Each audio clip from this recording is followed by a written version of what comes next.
Once upon a time, in a world where everyone was living their lives, doing what they loved and just enjoying everyday life, a strange gate appeared out of nowhere. It was a very strange phenomenon. It appeared in every corner of the world, and it could be seen by everyone, regardless of who lived where, because it was not an isolated case of this gate. It was a frequent phenomenon that spread everywhere. But what was interesting was that these gates did not pose any threat to people and did not affect their bodies at all. However, even though these gates did not cause any harm to people and had already become an everyday occurrence for ordinary people, scientists could not figure out the exact purpose of this unusual phenomenon. Sometime after the appearance of these strange gates around the world, due to their unknown origin and purpose, all TV channels began to report that the number of alarmed citizens was growing more and more every day. In connection with these events, in scientific circles, various researchers took this matter more seriously to investigate whether this phenomenon is accidentally connected with the ancient appearance and disappearance of monster-like living creatures. Meanwhile, while one of those strange gates hung over the city again, people continued their lives and continued to work. And then, in one of the yards where the loaders were working, a voice was heard. "Okay, everything is loaded." Carrying the last box of cargo, one of the workers said, "This is the last kitchen set." Hearing this, his friend replied, "Okay, there's still time, so we'd better get some rest." Hearing this, the third member of their team said to his friend, "Hey, did you hear that?" Hearing this from his leader, Han Yugin said wearily, "Yes, boss." Hearing his answer, another worker on the team spoke to the boy. "You said your name was Han Yugin. They told you to rest a bit before you go." He replied as he carried the luggage, "I'll just carry this." When he carried the last box of luggage and turned back to his comrades, one of them threw him a bottle of water and said, "It's heavy, isn't it? Here, drink some." He replied, "Lord, thank you." While unscrewing the cork from the bottle, he heard his boss say, "What a diligent boy, strong hands." Hearing this, he just smiled awkwardly. After finishing the work and stopping to rest, a fellow worker asked the boy, "And why did you need to earn money with such labor? To go to university?" Hearing this, he answered shyly, "Oh yes, to pay for my junior's education." The boss replied, "You're paying for him?" Hearing this question from his boss, Han Yugin said, "My parents died early. Only I and my younger brother were left. That's why I left the university to work." To which he heard a tearful response, "My God, so much suffering for a young man." Hearing such disturbed voices from his superiors, Han Yugin took his phone out of his pocket and found a family photo of him and his brother and held it out to his boss and said, "What suffering? Look, this is my younger brother." Taking the phone in her hands and looking at the photo of the two young boys, the boss said in amazement, "Wow, he's handsome. So neat." Hearing such words of praise, Han Yugin added, "Isn't it true that he's taller than me?" After handing the phone to his boss, Han Yugin pointed to his younger brother and began to speak enthusiastically. "Our Yuhun is the kindest of the kind.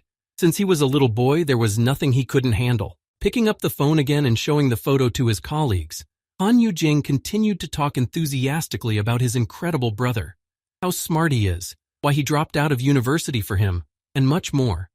Embarrassed by Han's stories, the manager said quietly, "Oh, okay. He's always like that. It's worth mentioning his younger brother." After finishing the story about his incredible brother and telling everything he could about him, Han Yugin said, smiling happily, "Today, he also has an early class." After saying that, the young man, as soon as he finished his work just before he went home, said, "So I will run to him right after work. We will eat meat together." After saying this, Han Yugin immediately changed from his work clothes to his casual clothes in a hurry to get home and took the tram to get home as quickly as possible. Sitting in the public transport, the young man looked out the window and noticed another gate that had appeared over the city and said, "To be honest, there has been more work lately. This has its advantages." The next day, when Han Yugin returned to work and got into his team's work truck, he spoke heavily. "This is not the moving season, but there is no other season." Sitting in the car and going to fulfill another order, the young man said happily, "This is all for the prosperity of our bosses." The man replied, "You speak so well. Oh, come on. It's all because of that thing over there." Hearing about the reason why people began to move to a new place of life in such large numbers, Han was surprised. "A thing?" To which the man replied, pointing to the sky, "That's the thing that just appeared." Driving over the gate that hung in the sky above the city, the man said, "The number of people who decided to move because it made them sick has increased. I wish I knew what it really is. It must be a bad sign.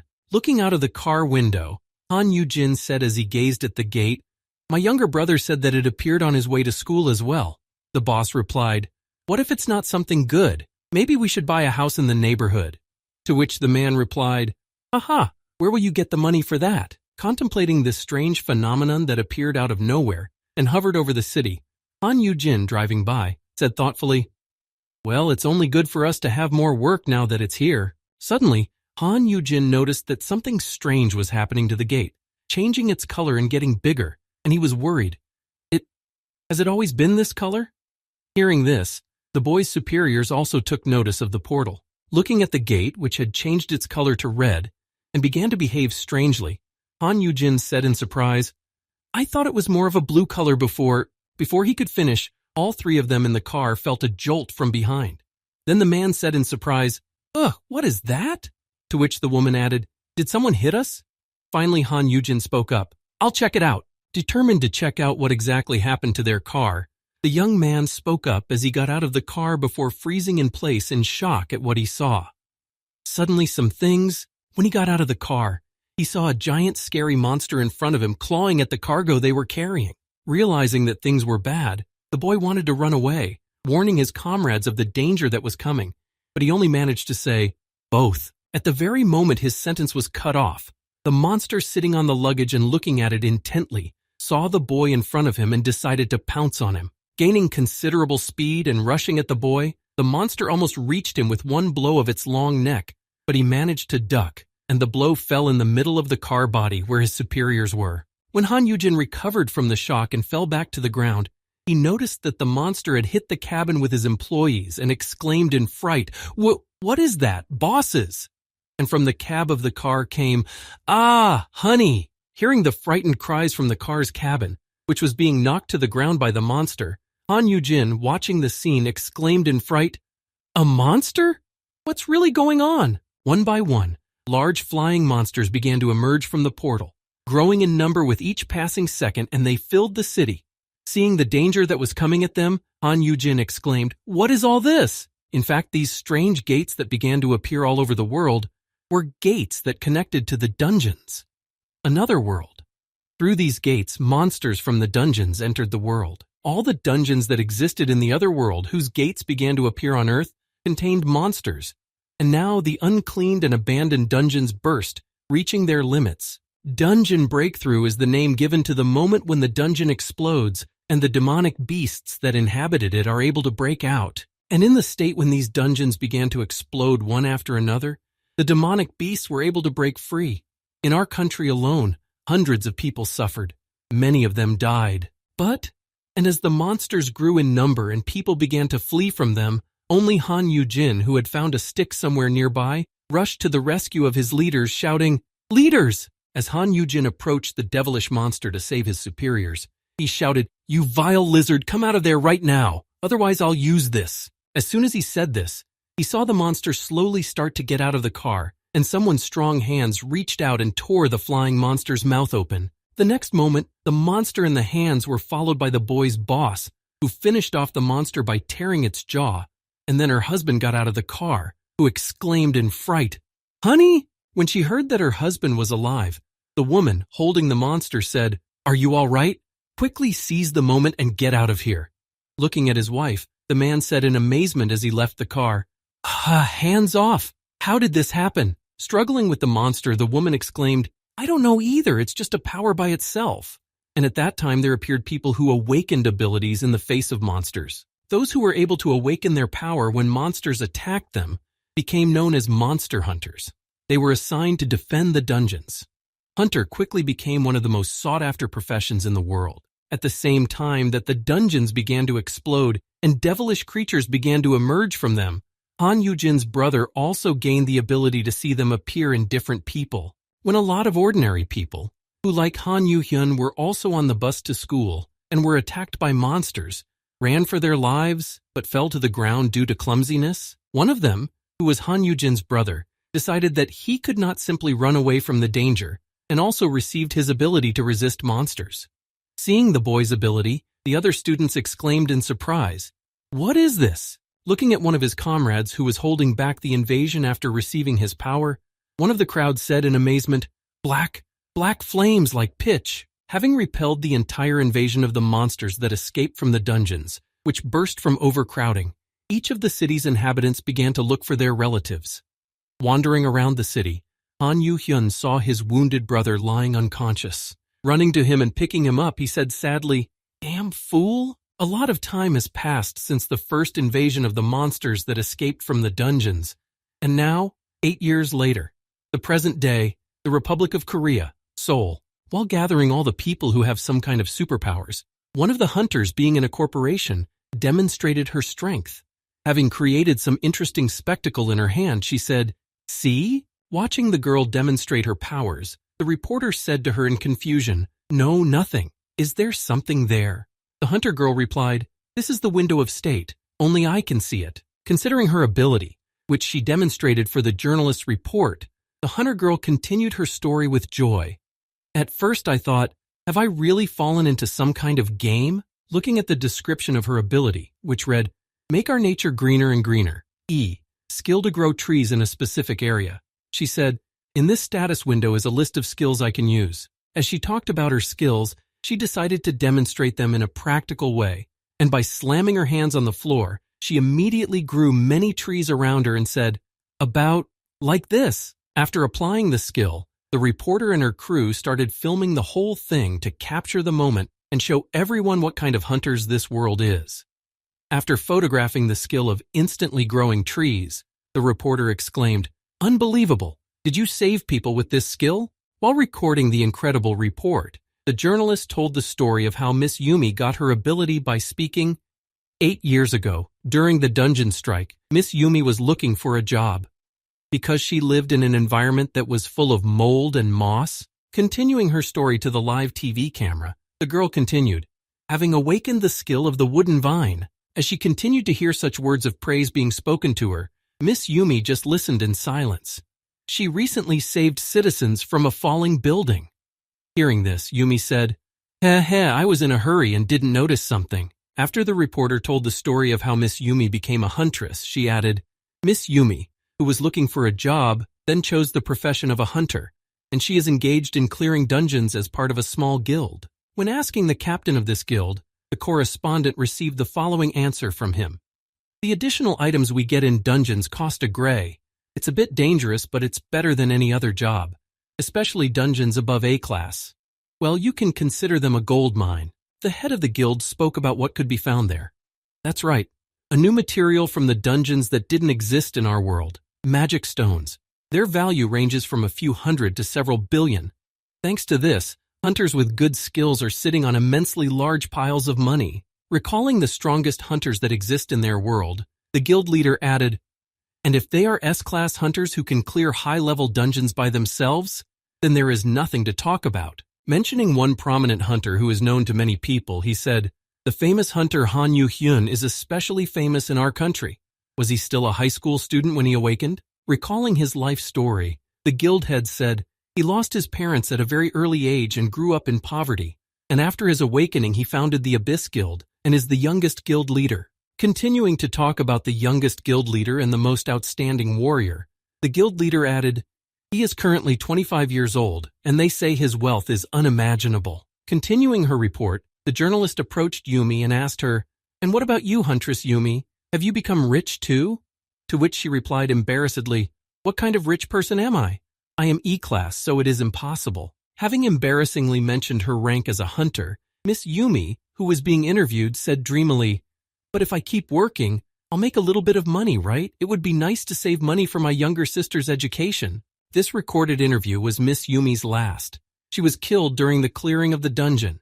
The huntress is the death of the heroine of the report. After Miss Yumi and her guild went on another sweep, this morning she was taken to the hospital after being wounded.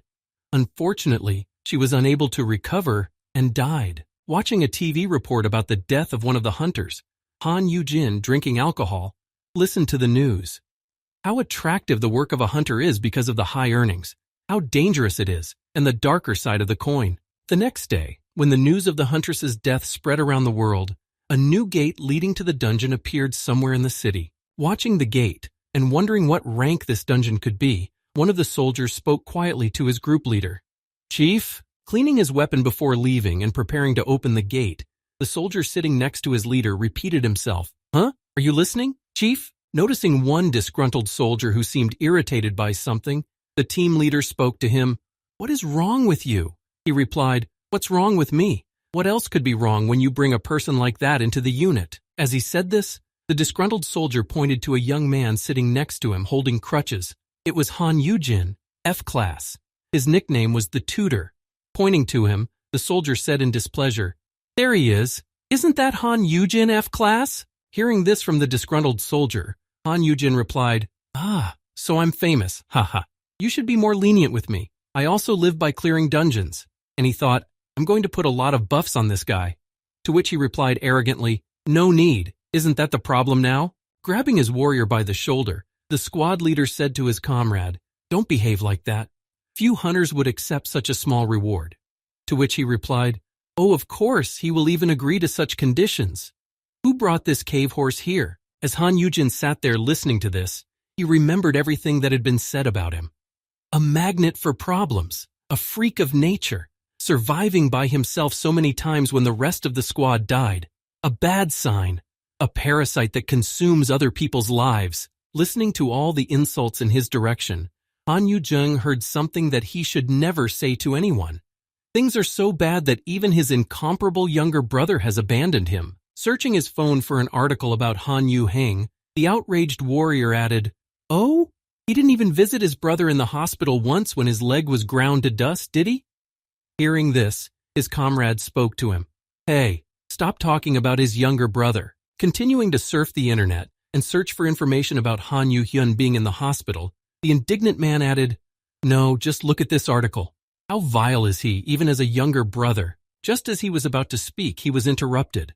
Han Yugin got up from his seat, grabbed the outraged warrior by the collar, and pulled him to him, speaking angrily. Shut up already! Looking menacingly into the eyes of his criminal, Han Yugin, holding his collar, spoke angrily to him. This has nothing to do with you or anyone else. Raising his hands up and calming Han Yugin, who was furiously attacking him, the outraged warrior said, Haha, you're angry, huh? And the next moment, taking the initiative, the outraged warrior, demonstrating his strength, kicked Han Yugin in the body and threw him away, saying, Where did you lose all your fear to attack like this? After the kick knocked him to the ground, the outraged warrior grabbed him by the collar and raised him to eye level. Listening to him cough and gasp for air, he said, You bastard who ate Belina. Hey, look here. Do you feel the difference in strength, huh? Holding the poor guy by the collar, who was writhing in pain, the outraged warrior added, How dare an F-class have the courage to provoke a D-class? Showing the difference in strength between the two, the outraged warrior let go of Han Yugin and walked away, saying finally, If it's so offensive, complain to your incredible brother. To which his friend added, So is he, God. He behaves like that when it comes to his little brother. Having been injured in a fight because he responded to the provocations of a warrior who was stronger than him, Han Yugin, sitting on the ground, coughed up the unequal battle, saying, Damn. But after a short period of time, he saw a leader in front of him who wanted to heal him. Noticing that he was trying to help him in confusion, Han Yugin spoke to him. Leader, he replied, My God, we haven't even entered the dungeon yet. Using his power, the chief temporarily healed Han Yugin and added, I strengthened the skeleton. I can't heal your leg, but you'll be able to move it easily for a few hours. Don't take his words too seriously. It doesn't make sense. Looking at his injured leg, which had just been healed, albeit temporarily, by the group leader, Han Yugin heard him say the following words. You're an F-class. You'll have to rely on someone, like it or not, so be patient, Ami. Hearing these words of encouragement from his leader, who had treated him quite well, Han Yugin, no longer feeling pain in his knee, smiled happily at him, beaming with happiness. When the squad leader offered his hand to help him up, the boy grabbed it and said, Of course, as an F-class, I am grateful that you are taking me with you. To which the leader replied happily, Oh, great then. Clasping his hands tightly to get up from the ground, Han Yugin stood up and held his commander's strong uku and spoke to him.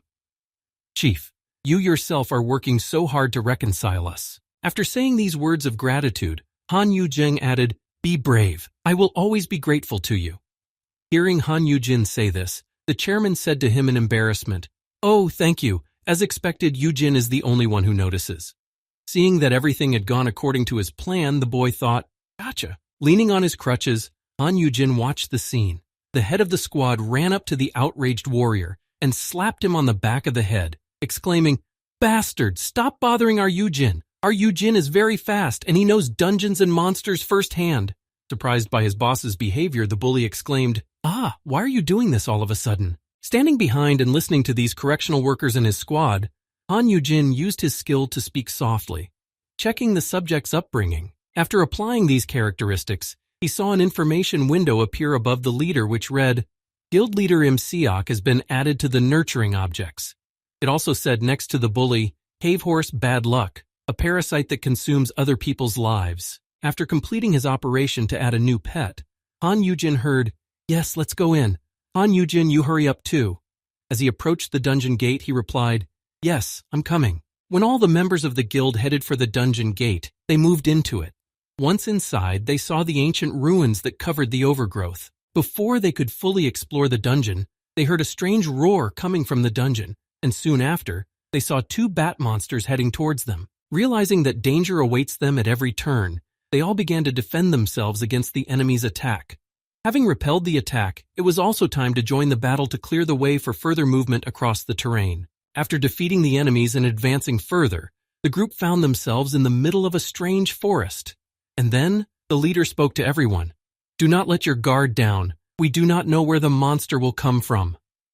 Hearing this, one of the warriors in the group shouted out confidently, "Hey, we've been here so many times before. Who is so incredible that he can climb out in a D-class dungeon?" As he went further and further into the dungeon, destroying monsters along the way, the chairman stopped at another monster he had killed and said, "Ha, God.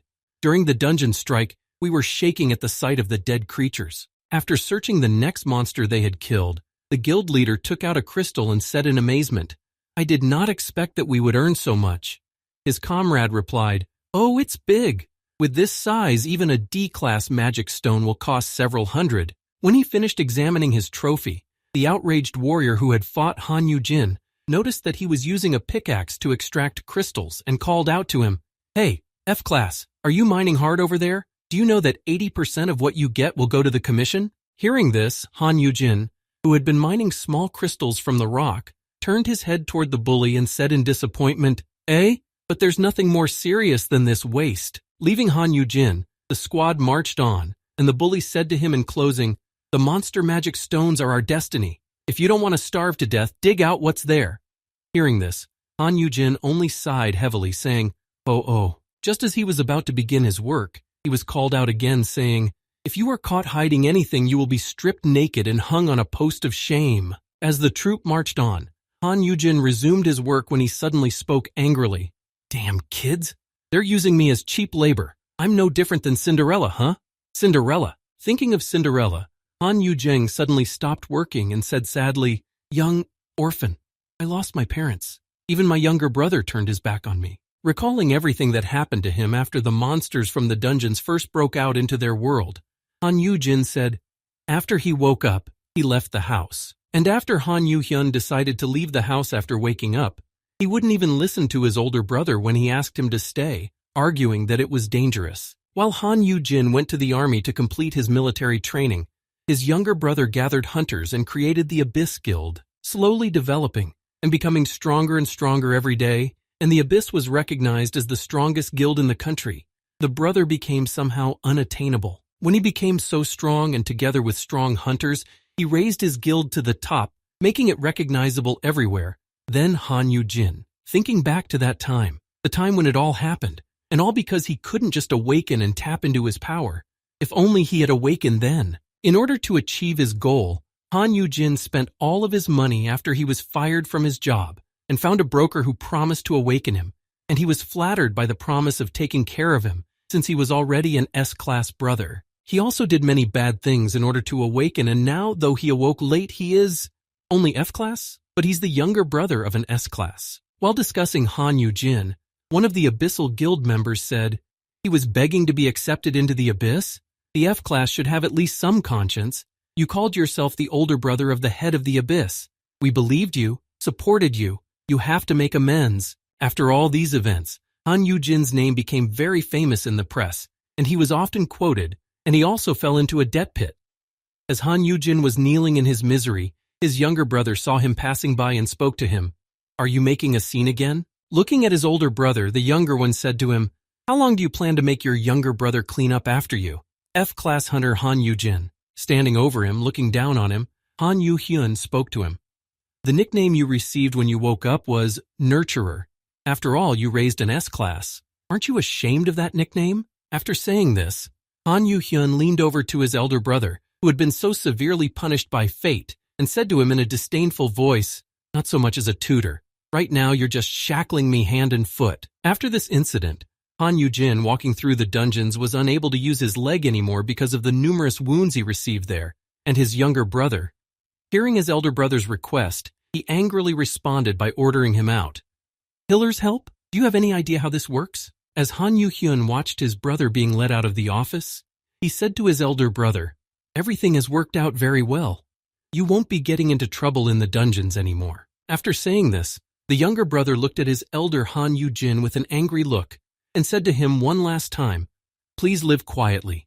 Don't bind your younger brother's hands and feet anymore." Recalling all the events that had happened to him and all that he had experienced and gone through, Han Yujin said with a heavy sigh, "Yes, I deserve to be abandoned." Thinking about how people talked about him, Han Yujin continued to mine the crystals and thought, the helpless older brother of an incredible S-class hunter, a parasite trying to take advantage of him. All this is what ordinary people say about me as soon as they hear my name.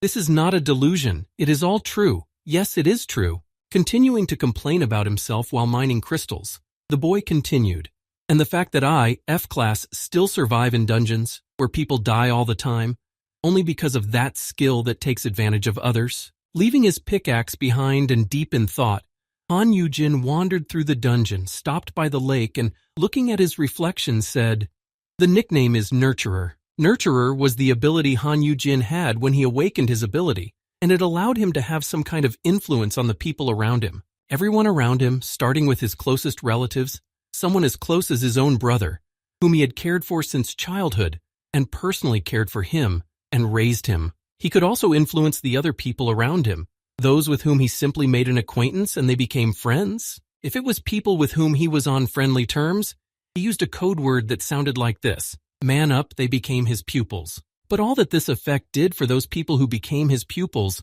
was to improve their development slightly.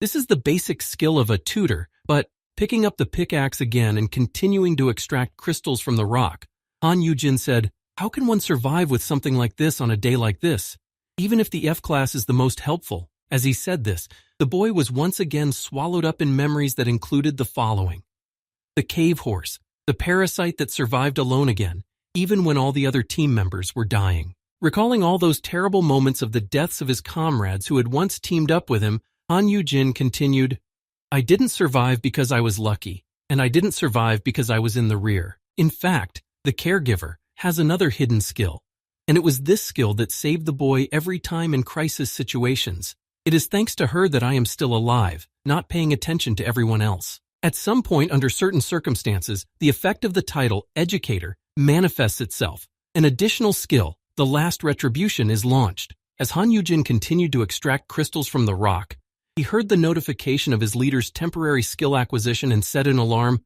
"What? Now?" The skills and abilities of the 2T are transferred at double the amount. Holding the pickaxe in his hands, Han Yujin noticed that the power that the guild leader he had left with had now appeared in his hands. Looking at his hands, he said in fright, "The power is running away from me." When he looked at the power that began to fill him, he saw that it was a very familiar power that had already been used on him.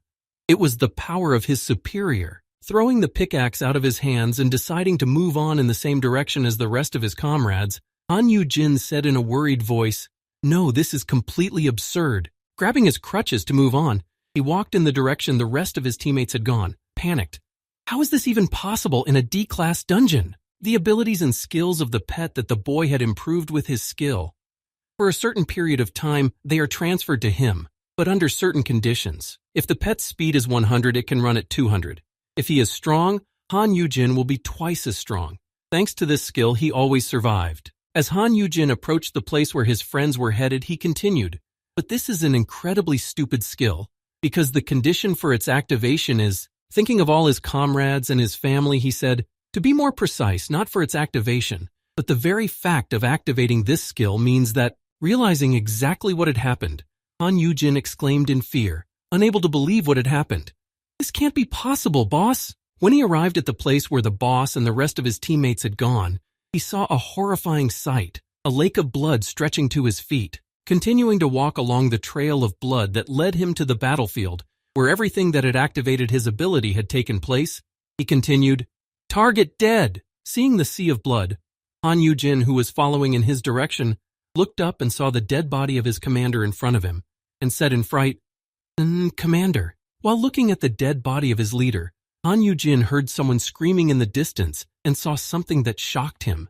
It was coming from the direction of, don't! Han Yugin turned his head to the side and saw the king of poison and cursed dragons, Rauchitas, devouring the warrior who had mocked him. While in the dragon's mouth, the warrior, who had already lost his arm and was mortally wounded, desperately exclaimed, "It is impossible! Why is there a D-class dungeon? That bastard! It's all because of his stupid omens! Because he's connected to him!" As Han Yugin watched the dragon devour the warrior, who was screaming in pain and calling for help, he could only stare at it with a frightened look, but he could not resist such an enemy. Seeing such a formidable opponent in such a low-ranking dungeon, Han Yugin said in surprise, "King of the poison dragons and the curse of the Rauchitas." Observing such a powerful opponent, Han Yugin thought, so far no one has been able to defeat him. A first-class dragon bloodline, that means elimination is impossible. Seeing that all of his comrades had already died at the hands of this powerful beast, the young man hid from the dragon and thought in fright, "Why is such a monster here?" Peeking out from his hiding place to run back to the dungeon exit, Han Yugin saw how huge the monster was and said in fright, "Absurd!" When the dragon noticed him, it immediately began to growl loudly at the enemy, who, like all the others, had invaded his domain. And the boy still couldn't believe it, thinking, "This is a D-class dungeon." While running away from this incredibly strong monster, Han Yugin was frightened and thinking about something that he couldn't understand.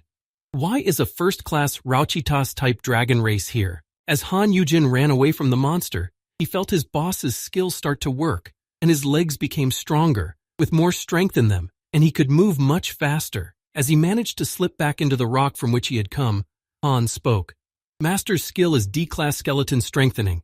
Now I have a double effect." After using his superior skill, the boy saw an exit near him and said, "I'll use this speed to hide where he can't get in. Escape at all costs." Just as Han Yugin reached his hiding place, finding a small hope of escaping his death, the dragon destroyed the building and his hopes with a single flick of its tail. Standing on the edge of the abyss, Han Yugin, who had already prepared himself for the fact that he had nowhere to run and would not be able to with his legs like that, was already preparing for his demise. Watching the actions of the enemy dragon, the young man noticed that one of the heads of the three-headed monster was approaching him to strike. Deciding to fight to the end if he could not escape, he raised one of his crutches in front of him and thought, "Here he comes.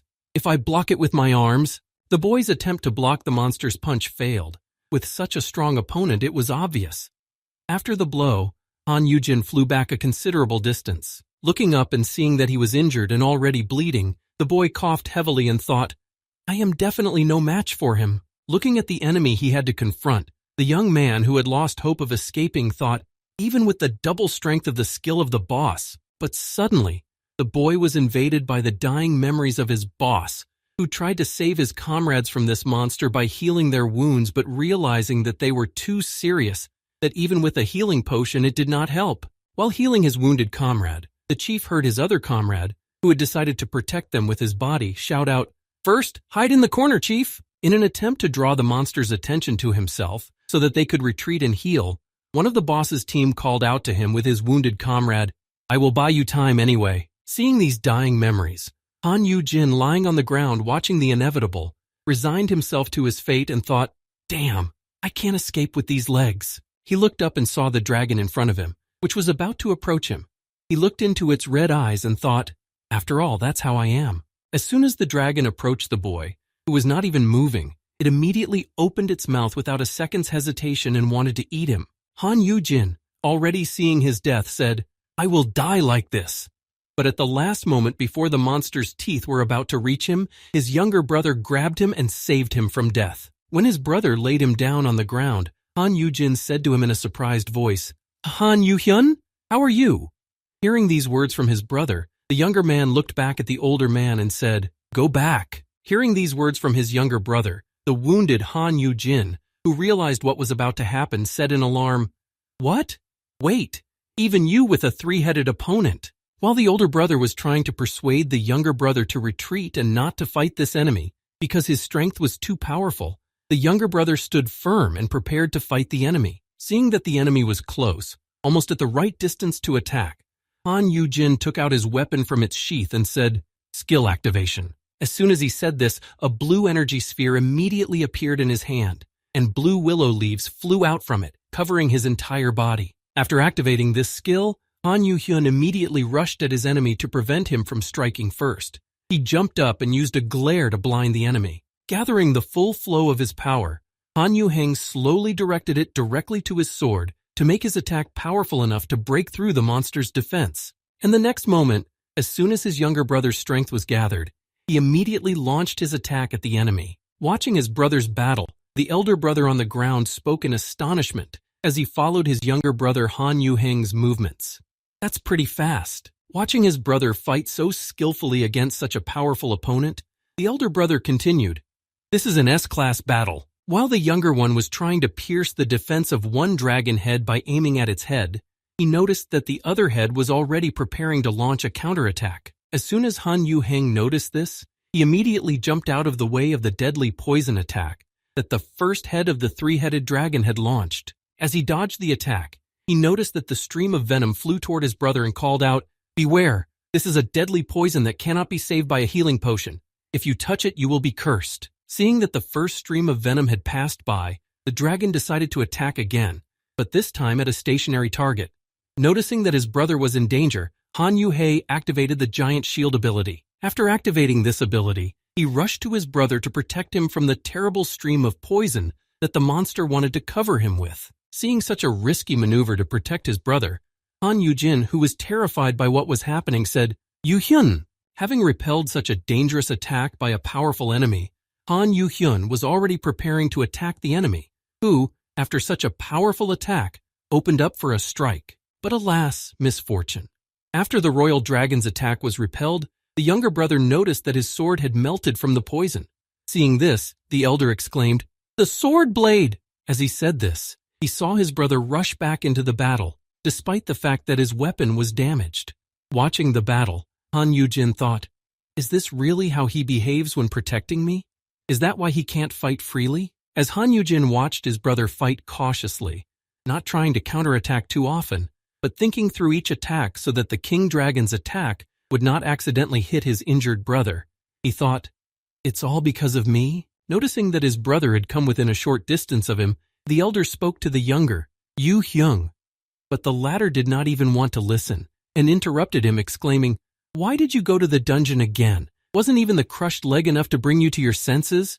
Thinking of all those who had died in this dungeon this time, Han Yuheng said to his older brother, "You're climbing in without knowing your place. And what's the result? How long do you plan to make me clean up after you?" Turning to face his elder brother, Han Yuhyun shouted desperately at him, seeing that he was watching him closely. "How many times have I said, 'Stay out of the way and live quietly'?" Hearing these words from his younger brother, who was fighting such an incredibly formidable opponent, Han Yujin spoke to him. "Did you come here just to tell me this?" When he heard the elder's reproach that he had come to the dungeon for that very reason, he replied, "Don't wag your tongue. Go to the corner now." And he heard, "I was wondering why you came." Han Yujin continued his speech and exclaimed, "Are you so afraid of being bound by my hands and feet again?" But he had other thoughts in his head. What did I expect? Did I think he came to save me because I was his older brother? No, that's impossible. I really don't know my place. As Han Yujin watched this giant dragon rushing toward his younger brother, he called out to his younger brother, "You're tired of it, aren't you?" Using his strength, Han Yujin began to summon his sword and shouted, "I'm tired of a person who doesn't know his place acting like an older brother and meddling, right?" Continuing to carry out his plan for self-destruction, Han Yujin continued, "Why did you even come here? You can do it so much easier." He replied, "I told you to back off." Seeing that his older brother, grabbing his sword, was recklessly rushing toward an enemy who was 1,000 times his strength, he exclaimed in alarm, "What are you doing?" As soon as the elder brother had made all the preparations to put his plan into action, he rushed at the dragon, and the next moment he drove his sword into its body, trying to pierce its defense. Seeing such reckless actions of his elder brother, who was in such a terrible state, not only not saving his life, but on the contrary, wanted to lose it as soon as possible, he exclaimed in surprise, "What are you doing?" Having drawn the attention of the first-ranked royal dragon to himself, Han Yugin released the weapon from his hands and spoke in a relaxed manner, ready to accept his fate. "Isn't this how it's going to end?" Dropping the sword from his hands, the older brother spoke in a sad voice to his younger brother. "You save me, and then I will become your chains again. Just leave me here to die, that's all." Having gathered the courage to finally say it, Han Yugin's older brother said with complete confidence in his eyes, "There is no need to organize a funeral for someone who dies in the danja." As Han Yugin said this, he remembered the moment when the younger brother turned away from him and walked away with his comrades, and he stood behind him, watching in confusion, and said, "I'm tired." "Since when?" Seeing that the first-ranked royal dragon was almost upon him with its huge mouth, he finally said, "What's wrong with you? Everyone in the abyss will be happy as well, so you don't have to worry about me anymore." Han Yugin gritted his teeth tightly and closed his eyes to make his death less scary, but not his younger brother Han Yuhyun. Realizing that his brother was in danger, he could not accept this development and the end of his brother's life, and immediately rushed to his aid to save him from death. A moment later, Han Yugin opened his eyes and saw his wounded brother, who had 2 large wounds on his back and a curse on him. Seeing such a terrible picture in front of him, Han Yugin again remembered his past, namely the moment when their parents died. "We were brothers who had no one else." Standing in front of the altar with their parents' photos and flowers, along with a candle for the repose of their souls, he recalled the words that were spoken at the time, and they hurt him, especially after his parents' deaths. "Brother, are you okay?" Looking at his younger brother, and holding his hand to give him hope that he was not alone in this world and had someone to rely on, Han Yugin spoke to his younger brother.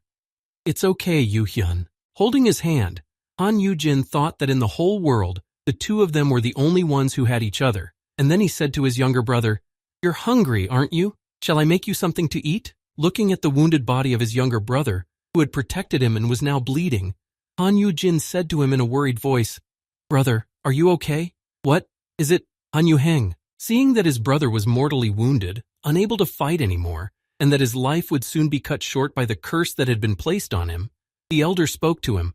"Why are you—" Gathering the last of his remaining strength, the younger brother spoke to Han Yugin, breathing heavily and bleeding.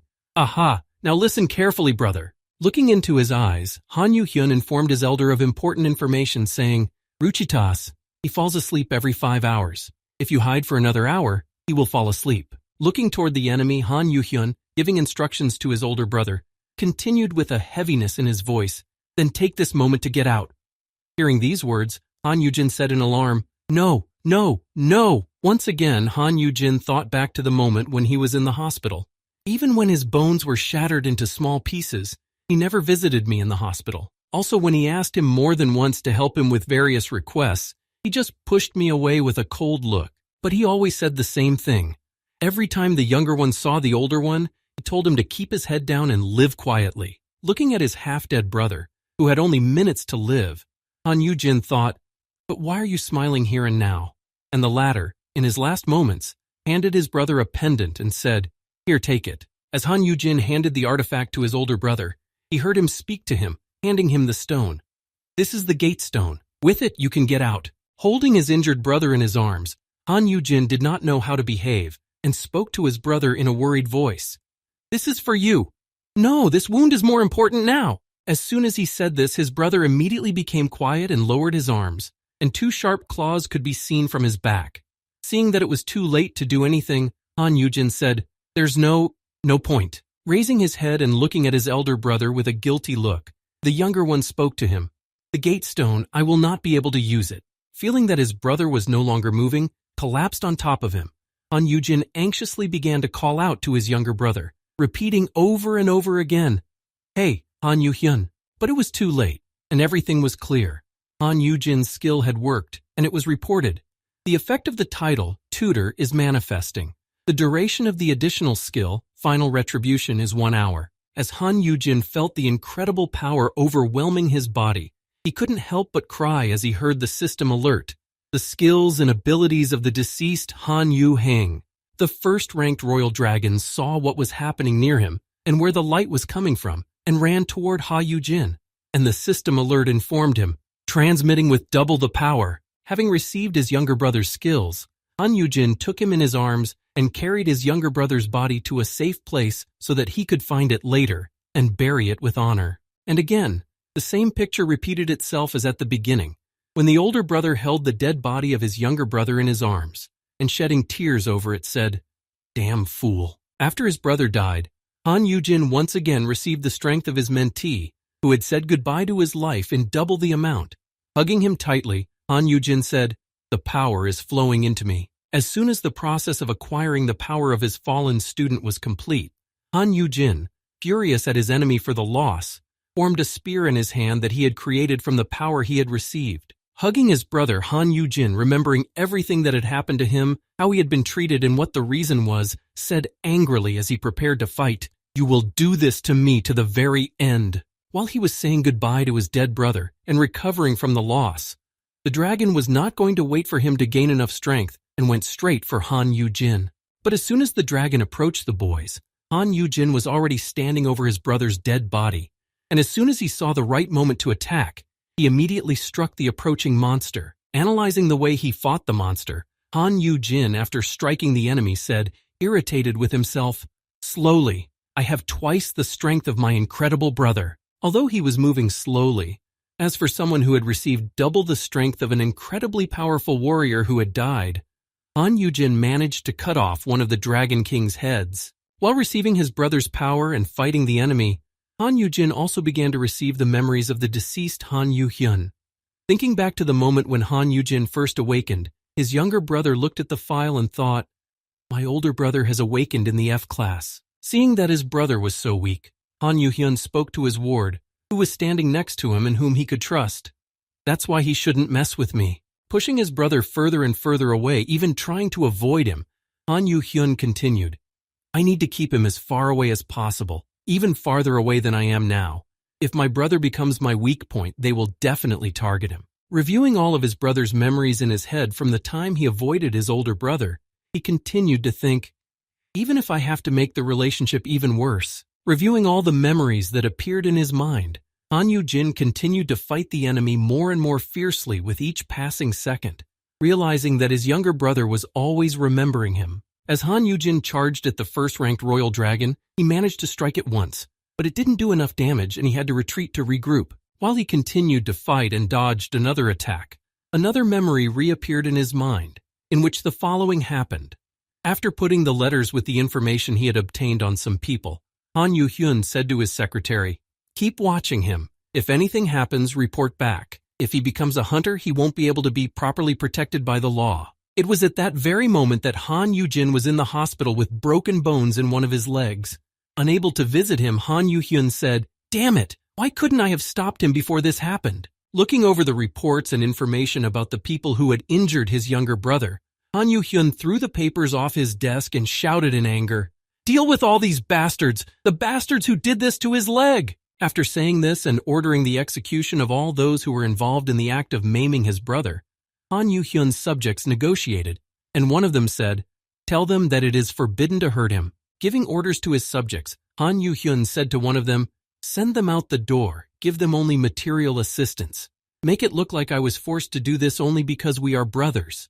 It's better that way than for him to go to the dungeon." Having given such a cruel order to his subject, Han Yuhun, alone in his office, began to reproach himself for having to do this to his own brother, repeating it over and over again. "I'm sorry, brother. I'm sorry." Sitting on the floor, huddled in a corner, the mighty warrior who knew no fear was so embarrassed by the situation that he was curled up in a ball and said guiltily, "Please, brother, do not go into the dungeon." After remembering everything and learning the truth about why he had been treated this way, Han Yugin had already defeated the monster while he was going through all the memories in his head, and was standing on the dead dragon while it was raining heavily. Standing on top of the defeated monster, Han Yugin could shed tears without restraint, because the rain would not show his crying face. Hanging his head after all the truth he had learned, Han Yugin said guiltily, "Ha, who does he think he is? He didn't say a single word, asshole." As Han Yugin stuck his spear into the ground and leaned on it, tired and shocked by what he had learned, he said with a wistful voice, "What should I do now? I never expected this. I really broke you by chaining your hands and feet." As Han Yugin approached his brother's body, which he carried to safety, he said sadly, "The time for the final retribution will soon expire, which means that when the time runs out, I will also die from the poison of Ryuchitas's internal substances." While waiting for his death, Han Yugin, who was sitting next to his brother, thought about his life and said, "Yes, what else would I do if I survived? I would just keep going."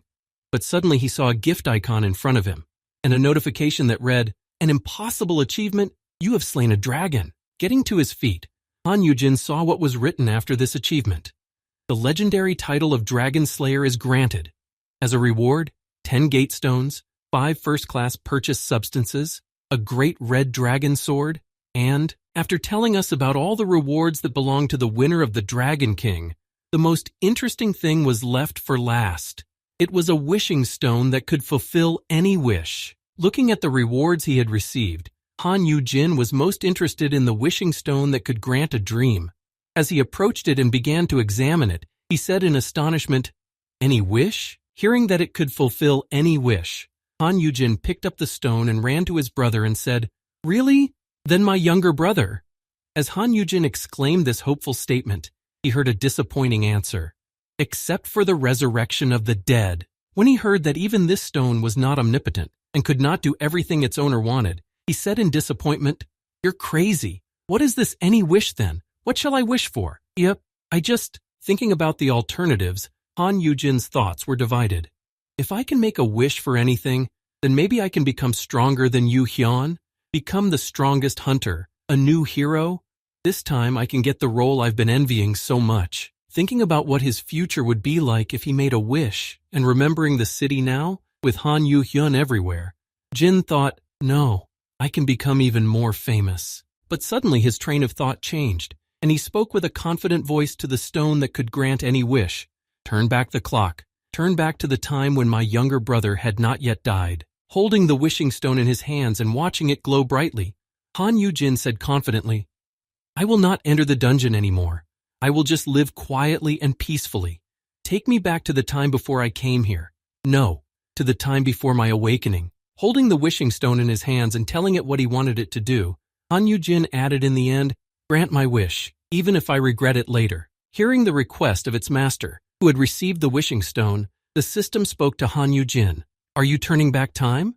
To which he replied with a firm, unquestioning voice, "Yes." As soon as he said his wish and confirmed his words, the stone immediately glowed brightly, and a lot of smoke began to come out of it, preparing for what would happen next. After Han Yujin would go back a few years to relive his entire history, he said, "I will not allow this to happen again." After saying this and closing his eyes, he felt that he was in a kind of flood that was carrying him in an unknown direction. Being inside it, the boy exclaimed in surprise, "Oh!" But the next moment he was already on the couch, with his legs back on, looking around, trying to figure out what time he had gotten to and where he was now. When he realized where he was, Han Yujin said in surprise, "This?" The next moment after the time travel was completed, he realized that he was in the Abyssal Guild. He was the only one there, and he was there because he had just found a dealer for awakening. Han Yujin began to examine his body, trying to figure out if it was real, and as he felt his body, he said in surprise, "Have I really gone back in time? And the status window doesn't appear either." Taking his cell phone out of his pocket, Han Yujin looked at the date to see if it had really worked, and when he saw the date from 5 years ago, he said, "Oh, indeed, 5 years ago, but why am I here?" Looking at the date on the phone, Han Yujin realized why he was here on this day and why he was here now, and said, "Ah, the day I found the wake-up call broker." Han Yujin recalled what had happened that day. "I left, not knowing it was a scam, and took the money with me, and then they grabbed me and brought me here. I thought I could catch up with my younger brother if I just woke up." After recalling what exactly happened 5 years ago, Han Yujin continued to think about what was going to happen next and what would follow. And then he said anxiously, "Wait a second, so..." Hearing the sound of someone's feet, Han Yugin immediately got up from the couch, but he was about to hide, remembering what was coming next, and said anxiously, "This room is coming soon." No sooner had he said this than the door to the room opened, and Han Yugin heard Han Yugin say, "Brother, I told you so." When Han Yuhun entered his older brother's room, he spoke to him in an irritated tone. "How many times do I have to tell you? Don't ever let yourself come here." Hearing the footsteps and seeing his younger brother enter the room, Han Yugin immediately got up from his seat and ran to meet him, and immediately exclaimed, "He's back." When Han Yugin saw that his brother had indeed entered the room and was alive and well, he was overcome with emotion and threw his arms around him, thinking happily, "He really came back." Noticing his older brother's strange reaction, the younger one exclaimed in confusion, "Brother?" And the latter, barely holding back his tears, said, "What a relief! He's alive! Yuhun is alive!" As he continued to hug his younger brother, realizing that everything he had done and how he had treated Han Yugin was not for nothing, but for his own good, he said guiltily, "I'm sorry." When the younger man also hugged him, recovering from his shock, he heard the older man say, "I am to blame. I behaved so recklessly. For both, I'm sorry for everything." Hearing these words from his older brother, the younger one said in surprise, What, brother? Did you really get into even more trouble?" To which he quickly replied, "No, nothing like that." While embracing his younger brother, the elder suddenly began to speak words that were unusual for him at that time and said, "I just thought about it while walking here. You are 25. No, I'm 20 now." Recalling how his brother used to suffer because of his actions and sit sadly in his office, Han Yugin said, "All this time you've been alone in the guild and in the dungeon. You've suffered so much. The person who calls himself your old brother should have realized earlier." Turning away from his younger brother, the older man, having finished apologizing, said, "Forgive me. I will not make a fuss anymore. I won't give you any more headaches, huh?" Hearing his elder brother say such strange words that he hadn't expected to hear, Han Yuhyun was shocked to hear him say, "Brother." He hugged his elder brother, who apologized for his behavior and promised not to cause any more trouble, and said to him, "Yes, thank you for saying that." After confiding in his younger brother about all that he had done, and about his premature conclusions that he had previously made, Han Yugin thought, "What a relief. I feel a little ashamed." Thinking back to when they were young and were best friends, Han Yugin thought, "Thank goodness that at least now we can go back to the way things were." As he thought about it, he also remembered how happy they had been then, even though they had no other friends besides their brother, and they could only rely on each other. Han Yugin put his hand on his younger brother's shoulder and spoke to him in a brotherly tone. "My little brother, Han Yuhyun, I love you." After saying this, Han Yugin thought, "Yes, from now on, I will definitely not even think about the awakening and the hunters anymore. I'll just sit back and relax." And then a notification sounded. The recording of the awakened Han Yugin is complete. The legendary title was received, Dragon Slayer Perfect Tutor.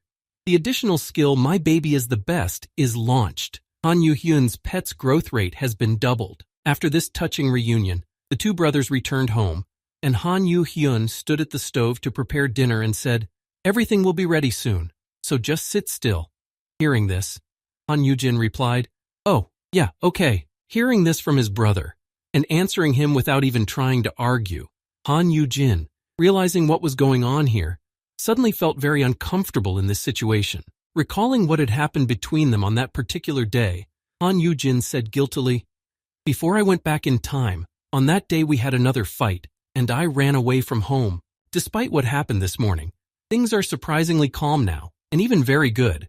They are both in the same house, and while one was cooking, the other was waiting peacefully." Sitting at the table waiting for them to eat dinner, Han Yugin watched his brother cooking and thought, "It's good that we made up, but I didn't expect us to have dinner together." But what was most important was that Han Yugin had awakened his power, and he had a window of state that he could call upon again. Looking at his talents, Han Yugin thought again, "I never thought that I would awaken again like this, and even earlier than before. What kind of rank is this?" Clicking on the icon, an inscription appeared at the bottom that read, Dragon Slayer L, proof of killing a first-class dragon species alone. Seeing this achievement, Han Yugin said to himself in surprise, "I got this for killing Rauchitas? Didn't the time travel make it go back as if it hadn't happened? Is that normal? This is so strange." Clicking on the Dragon Slayer achievement icon again, Han Yugin said in surprise, "An L class means legendary class, right? Above S-Class, after clicking on the achievement icon, Han Yugin saw that 4 skills appeared, all of which were interconnected, and said, 4 skills from this one rank. Looking at all the abilities, he saw resist L-Class poisons and resist L-Class curses. Looking at these skills alone, Han Yugin said, L-Class resistance. This is the first time I've ever seen something like this, so I've become more resistant to any poison, curse, and intimidation below legendary grade. Continuing to look at his skills, Han Yugin saw L-Class intimidation resistance and Rauchitas Predator, SS.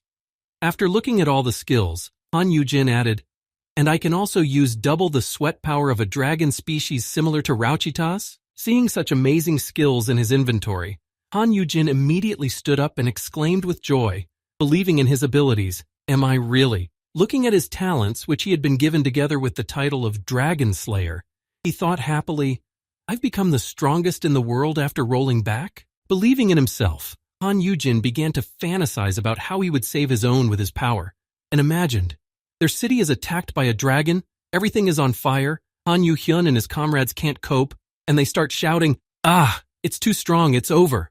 When the dragon was about to attack again with its fiery breath, Han Yuhen noticed and shouted out a warning to everyone. The moment you touch the deadly poison that this dragon releases, stand back all of you. As soon as he said this, his elder brother Han Yujin jumped in front of him and covered him with his body. Seeing his elder's actions, Han Yuhyun cried out in alarm, No, brother! Looking back at his younger brother, Han Yujin looked at him with a heroic gaze and said confidently, Brother is here. What about the deadly poison? With his body covering his brother's, Han Yujin spoke pompously as he straightened his hair. This is just a refreshing shower for a true hunter.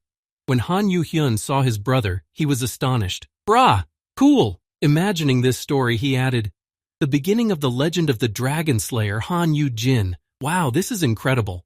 I'll become the strongest hunter just like that and I'll live a great life. As Han Yujin fantasized about the glory he could achieve, he began to look for his parameters, anticipating something incredible and thinking, so I've become an S-Class as well? Or is this the first L-Class? Opening his skills tab, the boy saw very disappointing results. His parameters had the following characteristics. Endurance, 6, strength, 4, dexterity, 5, intelligence, 4, mana, 2. Seeing such unimpressive characteristics, the boy, disappointed in his skills, realized that his story of being the best dragon hunter had become just an unattainable dream. Realizing that all his fantasies were just a pipe dream, Han Yujin held his head and rested it sadly on the table, thinking, My body is the same as it was before. How can I use all these skills? Saddened that his expectations had been dashed, even though he had gained such cool skills, his basic characteristics remained the same. He looked at his characteristics and thought, Of course, this time there is nothing special about me either. When he looked at the skills he had besides the ones he had gained from slaying the dragon, he saw dexterity, E, and intelligence, E. Seeing this, he continued to think, the buffs are for the E-class agility and intelligence skills. They are also similar to the previous skills. Looking back at what he had before, he saw that there was still one skill that had improved, and that was the nurturer skill. Then he thought, and the title of educator? It has also changed to L-class. Clicking on this skill, he saw that there were also 4 sub-items with abilities. As they appeared, he thought, 4 skills as well. After looking through them, Han Yujin decided to disable one of them, thinking, Last thanks, L. It would be better not to use this. What is this? Why are all the talent names so vile? Looking at the skills, he said, Let's see. My baby is the best. The first skill, My baby is the best, L. Accelerated growth of the object that was influenced by hearing the code word. The effect lasts for 3 days. Thinking that there was something familiar about this skill, he said, It's somewhat similar to the previous nurturer, but as far as the growth rate is concerned, as he delved deeper into the details of the skill, he exclaimed in surprise, What-oh, twice as fast? As he exclaimed, he caught the attention of his younger self, who was preparing dinner. Continuing to review his skills further, he said, So Yuhun melts twice as fast and stronger than other hunters. What if we use it in conjunction with this skill? The second skill, Our child is incredible, SS. If you support the object of education with a code word in front of more than 5 creatures with intelligence that can perceive the code word. If you say the code word in front of 5 or more people, the abilities and effects of the skill of the tutored object will increase relative to the number of sentient beings with intelligence. The maximum is 100%. After reading the description of this skill more carefully, Han Yugin thought, so if I support Yuhun in front of 50 people, he will become 1.5 times stronger, and in front of 100 people, then the effect will be 100%. In other words, he will become twice as strong. Han Yugin thought about this. With this skill, it's only a matter of time before my younger brother Yuhun becomes the strongest. No, not just Yuhun, but by using it on the other abyssal hunters as well. Thinking of this, he could already imagine the reactions of the people who would exclaim, "Wah! An abyss! The abyss is twice as fast and twice as strong." Abyss which had grown into the strongest guild in just a few years. Han Yugin imagined how he could become the best again through another method. Just like that, I will be reborn as the abyssal tutor who raised them. Imagining how he would become the king of a guild, where everyone would love and respect him, and he would be bathed in luxury, he thought, if that happens, I will live a life of luxury all my life, but I will only be able to lick honey. Thinking about this, Han Yugin immediately felt down. His plans had gone awry again. It was because he saw the code word that he would have to say to the Abyss members. And that word is love. Seeing this code word, Han Yugin began to bang his head on the table, attracting the younger man's attention, but not understanding why he was doing it while thinking, why such a terrible word? Remembering the moment when he hugged his brother, Han Yugin thought, so the code word changed during the awakening. It happened when he was speaking to his younger brother. My younger brother Han Yuhun, I love you. Imagining how he would say this to everyone around him to put a boost on them, or how he could do it in another way by combining it with actions.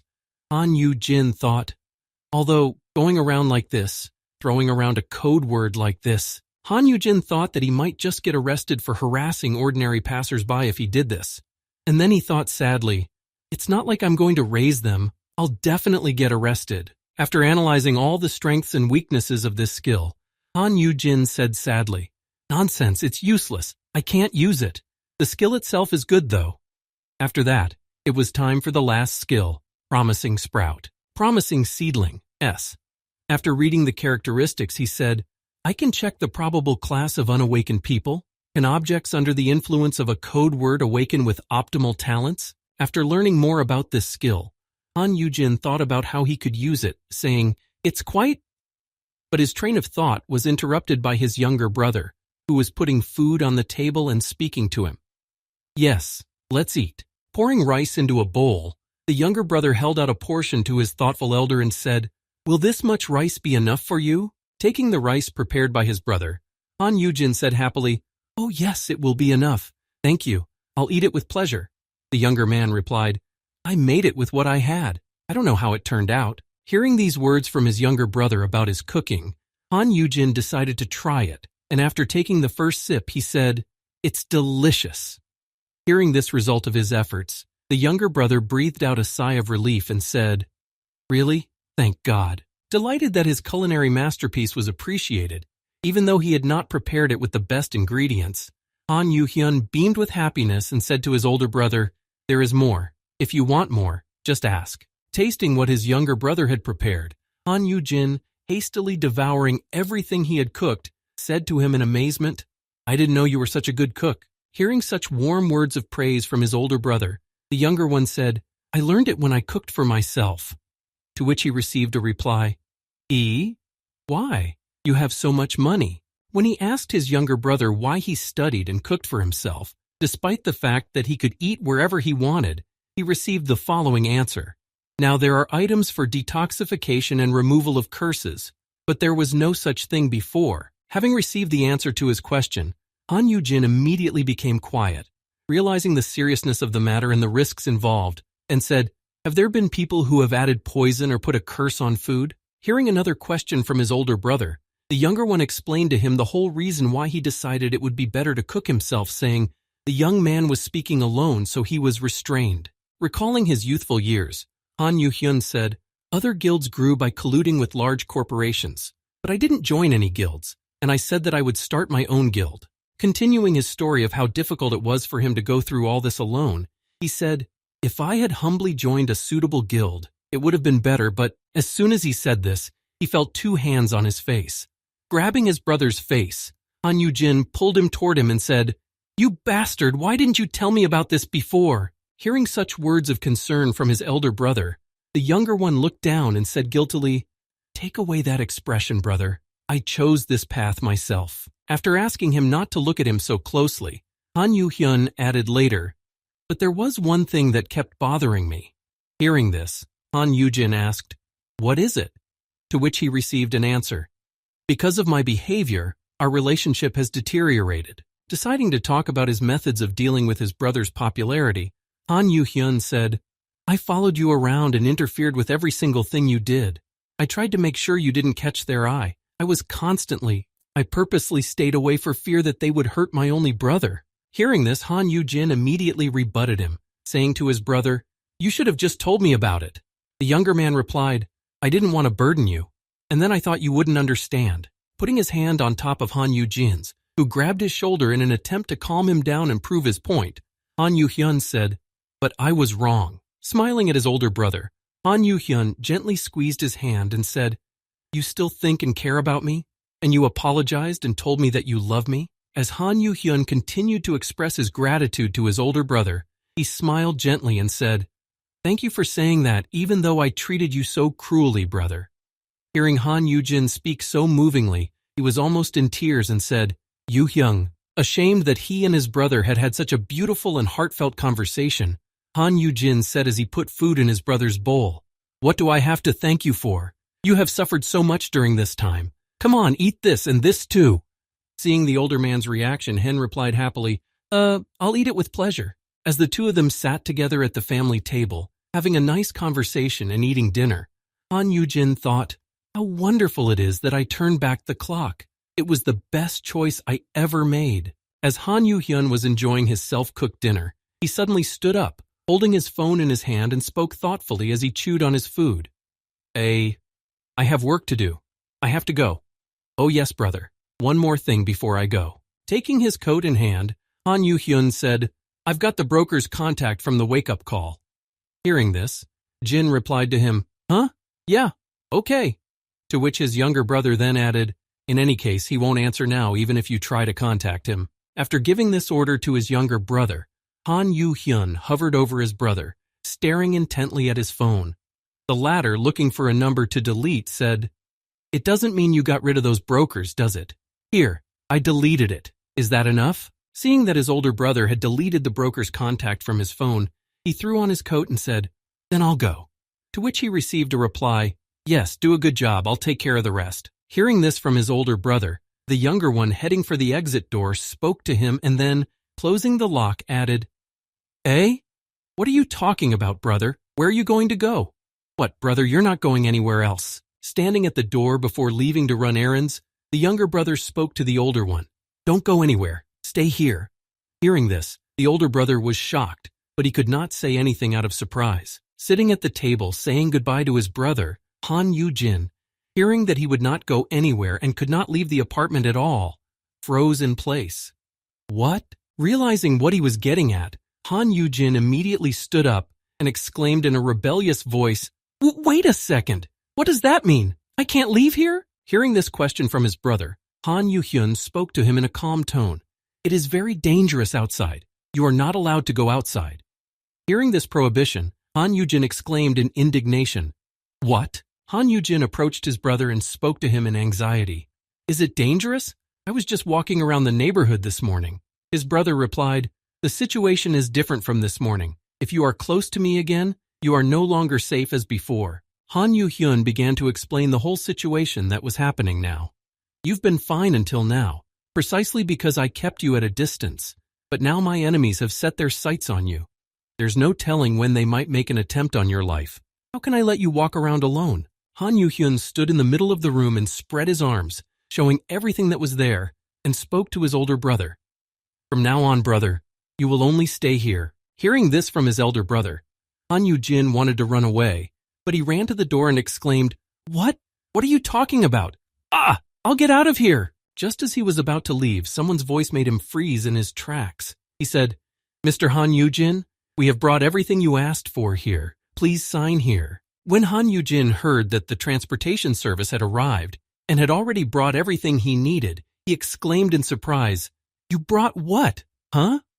Hearing his brother's surprise, Han Yugin informed him, Even if you go home, there is nothing there. Your home is here now, brother.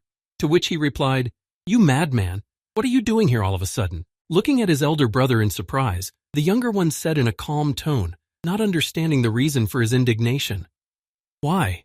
Brother, you said everything was fine. He remembered the moment when his older brother met him after the incident with the broker, when he had attacked Han Yugin and said to the older brother, You apologized, told me you loved me and accepted everything I've done so far.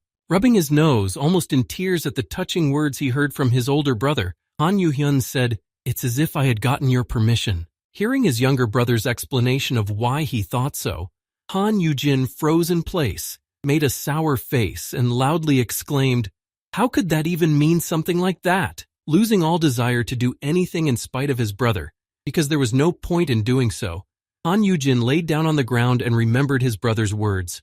Don't even take a step, and said wearily, Yuhun, why is he acting like this? Side effects from going back in time? No, this is not the time for that. Deciding that this was not the time to stay, Han Yugin began to sort through his belongings and prepare to escape, and confidently exclaimed, We need to take the most necessary things and escape before my brother returns. Having packed all the most necessary things into his briefcase, Han Yugin headed for the door, and after opening it slightly, looking back, he said thoughtfully, If I make a mistake, I will spend the rest of my life locked up. But as soon as he wanted to leave and open the door wide, a strong man was waiting for him at the entrance, standing guard over the room. When he saw Han Yugin, he looked at him with a condemning look. Noticing that the boy was trying to escape, the guard said sternly, What? When Han Yugin saw the burly man standing outside his door, he went back into the room and closed the door, saying, Hello. Standing outside the door as a guard was the abyssal A-class hunter, Kim Sung-han, Yuhyun's confidant with a powerful defense skill. When he noticed the fugitive, he closed the passage to prevent him from leaving. Seeing that the exit was closed, Han Yugin spoke to him. Listen, could you move back a bit? The man replied in a rude tone, No way. Closing the door back to keep the fugitive from leaving the room, Kim Seong-han said to the boy, The chairman ordered me to make sure you don't leave. Hearing this, Han Yugin, who wanted to escape, thought, He even sent an A-class guard. Trying to get around Kim Sung-han, Han Yugin spoke to him. I won't be long. To which he received a clear answer. I said you can't. Jin pointed out, Oh, what do you care where I'm going? With one hand on his head, covering his face and rubbing it, and the other on his shoulder, Kim Seong-han spoke to him. I will not speak for a long time. Obediently returned to the room. After saying the first option in a calm tone, Kim Seong-han, with a menacing expression, emphasized the second option in a rough tone. Otherwise, I will force you in there. Hearing these disappointing suggestions, Han Yugin, who had been caught by the guard who was watching his room, was drenched in cold sweat from fright and sighed heavily. In this situation, Han Yugin imagined a picture in his mind. Damn, it seems as if he is oppressing my whole body. It's a special feeling of fear that high-level hunters give off. I feel like a herbivore facing a predator. In such a dangerous situation, Han Yugin kept looking at his opponent, nervously and repeatedly saying, You can't be afraid, you can't be afraid. As Han Yugin repeated the same words over and over, he heard a system alert that informed him, Fear resistance activated.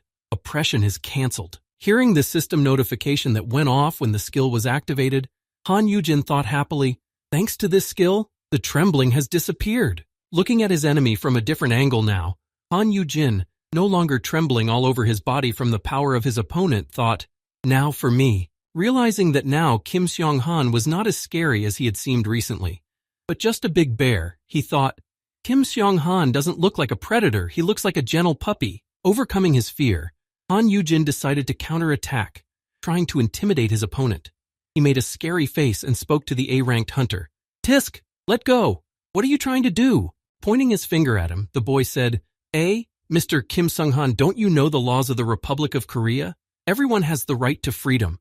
Do you know that it is a crime to lock me up like this? Realizing that Han Yugin would not simply return to the room on his own, Kim Sung-han took him by the skin of his teeth and carried him back by force. At that time, the boy could only keep exclaiming, Huh? Are you going to jail, Uncle Policeman? Bringing the boy into the living room, Kim Sung-han spoke to him, holding him in his hand. This is a punishment. Do you want me to take you to your room like this? Hearing this, the boy said sadly, No, I'm sorry. And in his mind, he was saddened. No matter how hard you push, the frog will not become an ox. As soon as Kim Sun-han was about to throw him inside, he said, "Now come in." Being at a loss, the boy exclaimed, wait a minute. Is there no other way? I have so many skills." Panicking that his escape plan was going awry, Han Yugin heard another skill, Promising Sprout, being activated. Hearing this, he said in surprise, "Is this something useful?" As soon as this skill was activated, Han Yugin grabbed hold of Kim Sung-han's head and looked at him in astonishment. Wow, what is this? After using the Promising Sprout skill, Han Yugin saw that Kim Sung-han still had all of his untapped abilities and could reach the S rank. What? An AS Awakening grade? He could become an S grade? Looking further at his bodyguard, Han Yugin was surprised to see him on the same level as his brother. Then, there could be 2 S-class hunters in the abyss. Pulling at his ears and hair, Han Yugin said in frustration, "What a pity. Is there no way I can change this with my skill?" Not knowing what he was doing, Kim Sung-han spoke to him. "What are you— Hey!" As Han Yugin tried to remedy the situation, he heard a system notification that read, "Object's education is incomplete. After using the code word, you can use My Baby is the Best and obtain the S-class skills that have failed." Hearing this, the boy said, "Cool, so I can change it." Realizing that he could raise his bodyguard's class and thus pay off his imprisonment, Han Yugin said, "All right, the solution is to educate him. If I educate him, he will obey me, right? I'll dig up the S-class and I'll get my freedom back." Grabbing the burly man's hands, Han Yugin was already serious about his plan, but suddenly spoke in confusion. "For this, damn, a code word. I have to tell this person." Looking at his bodyguard, who was clearly in a bad mood, Han Yugin thought anxiously, "What love?" Angered by the boy's behavior, Kim Sung-tan said angrily, "What are you doing, Mr. Han Yugin?" Realizing that his situation was bad, Han Yugin gathered all his will and courage into a fist and said to Kim Sung-tan, "Look at this, Mr. Song-han." As he said this, the boy folded 2 fingers in his hand, thumb and forefinger, to create a heart gesture, and showed it to his stern uncle. Noticing that this did not work, Han Yugin went to more radical measures and put both hands together and made a heart gesture again. Seeing this strange behavior, the guard could barely contain his anger. Throwing Han Yugin back into the room, he returned to his post, standing quietly in place, without any further trouble. Meanwhile, the boy, once inside again, fell to his knees in frustration and began to beat the floor. Throwing the boy into the room, he was followed by a shout, "Stop these unpleasant gestures and go back to your room." The boy begged sadly, "Change the code word, please." And just then his brother returned. He entered the room and said, "Brother, I'm here." But all he could see was a sad picture of Jin lying on the floor. "Did you have a good rest?" He replied, "You don't see, I'm dying." Han Yuhun went to his elder brother and took him in his arms and said, "You haven't unpacked your things. Would you rather live with me than here? I will give you the room that is left, so let's move there." My brother replied, "Do what you want. I'm locked up anyway." Hearing that he was sighing heavily because of the lack of freedom, Han Yuhyun said to his older brother, "Cheer up, I will let you out after a while." Hearing this, Han Yujin immediately focused his dead gaze on his brother and said, "What? I can go out? When?" To which he replied, "Calm down and listen." After saying this, Han Yuheng said, "Right now the abyss has many enemies holding it back, but if we become stronger than all of them, then even they will not be able to touch us lightly, and then you will be able to go out safely." Looking at his brother with the look of a dead fish, Han Yuhyun spoke to him, "So just wait until the moment when the abyss becomes the strongest in the world." Hearing this, Han Yujin thought in disappointment. Several years have passed in the future. Taking his brother's hand, who was beginning to lose heart because of his disappointment, the younger man said, "Just be patient for a year. In a year I will sweep away everything in my path. Of course, sometimes I'll let you go out." At the time, Han Yujin was thinking, it took more than 3 years. After saying that he would sometimes let Han Yujin out for a walk, the younger man added, "But only with Songhan or me as a guard." Hearing this, the senior thought, "This is like walking a dog." Han Yuhyun immediately thought about how he could improve his brother's life and said thoughtfully, "It will be difficult to do this often. It takes me a few days to clear the dungeons, but I can't entrust you to someone below B class either." Hearing this, Han Yujin thought about what his brother had said and the speech in his head. Wait a second, isn't there some way to do this with my abilities? Recalling his past, he thought, a long time ago I used to spend all day looking for information related to hunters. I clearly remember who will become a high-level hunter in the future. When Han Yugin thought of this possibility, he got excited about the idea.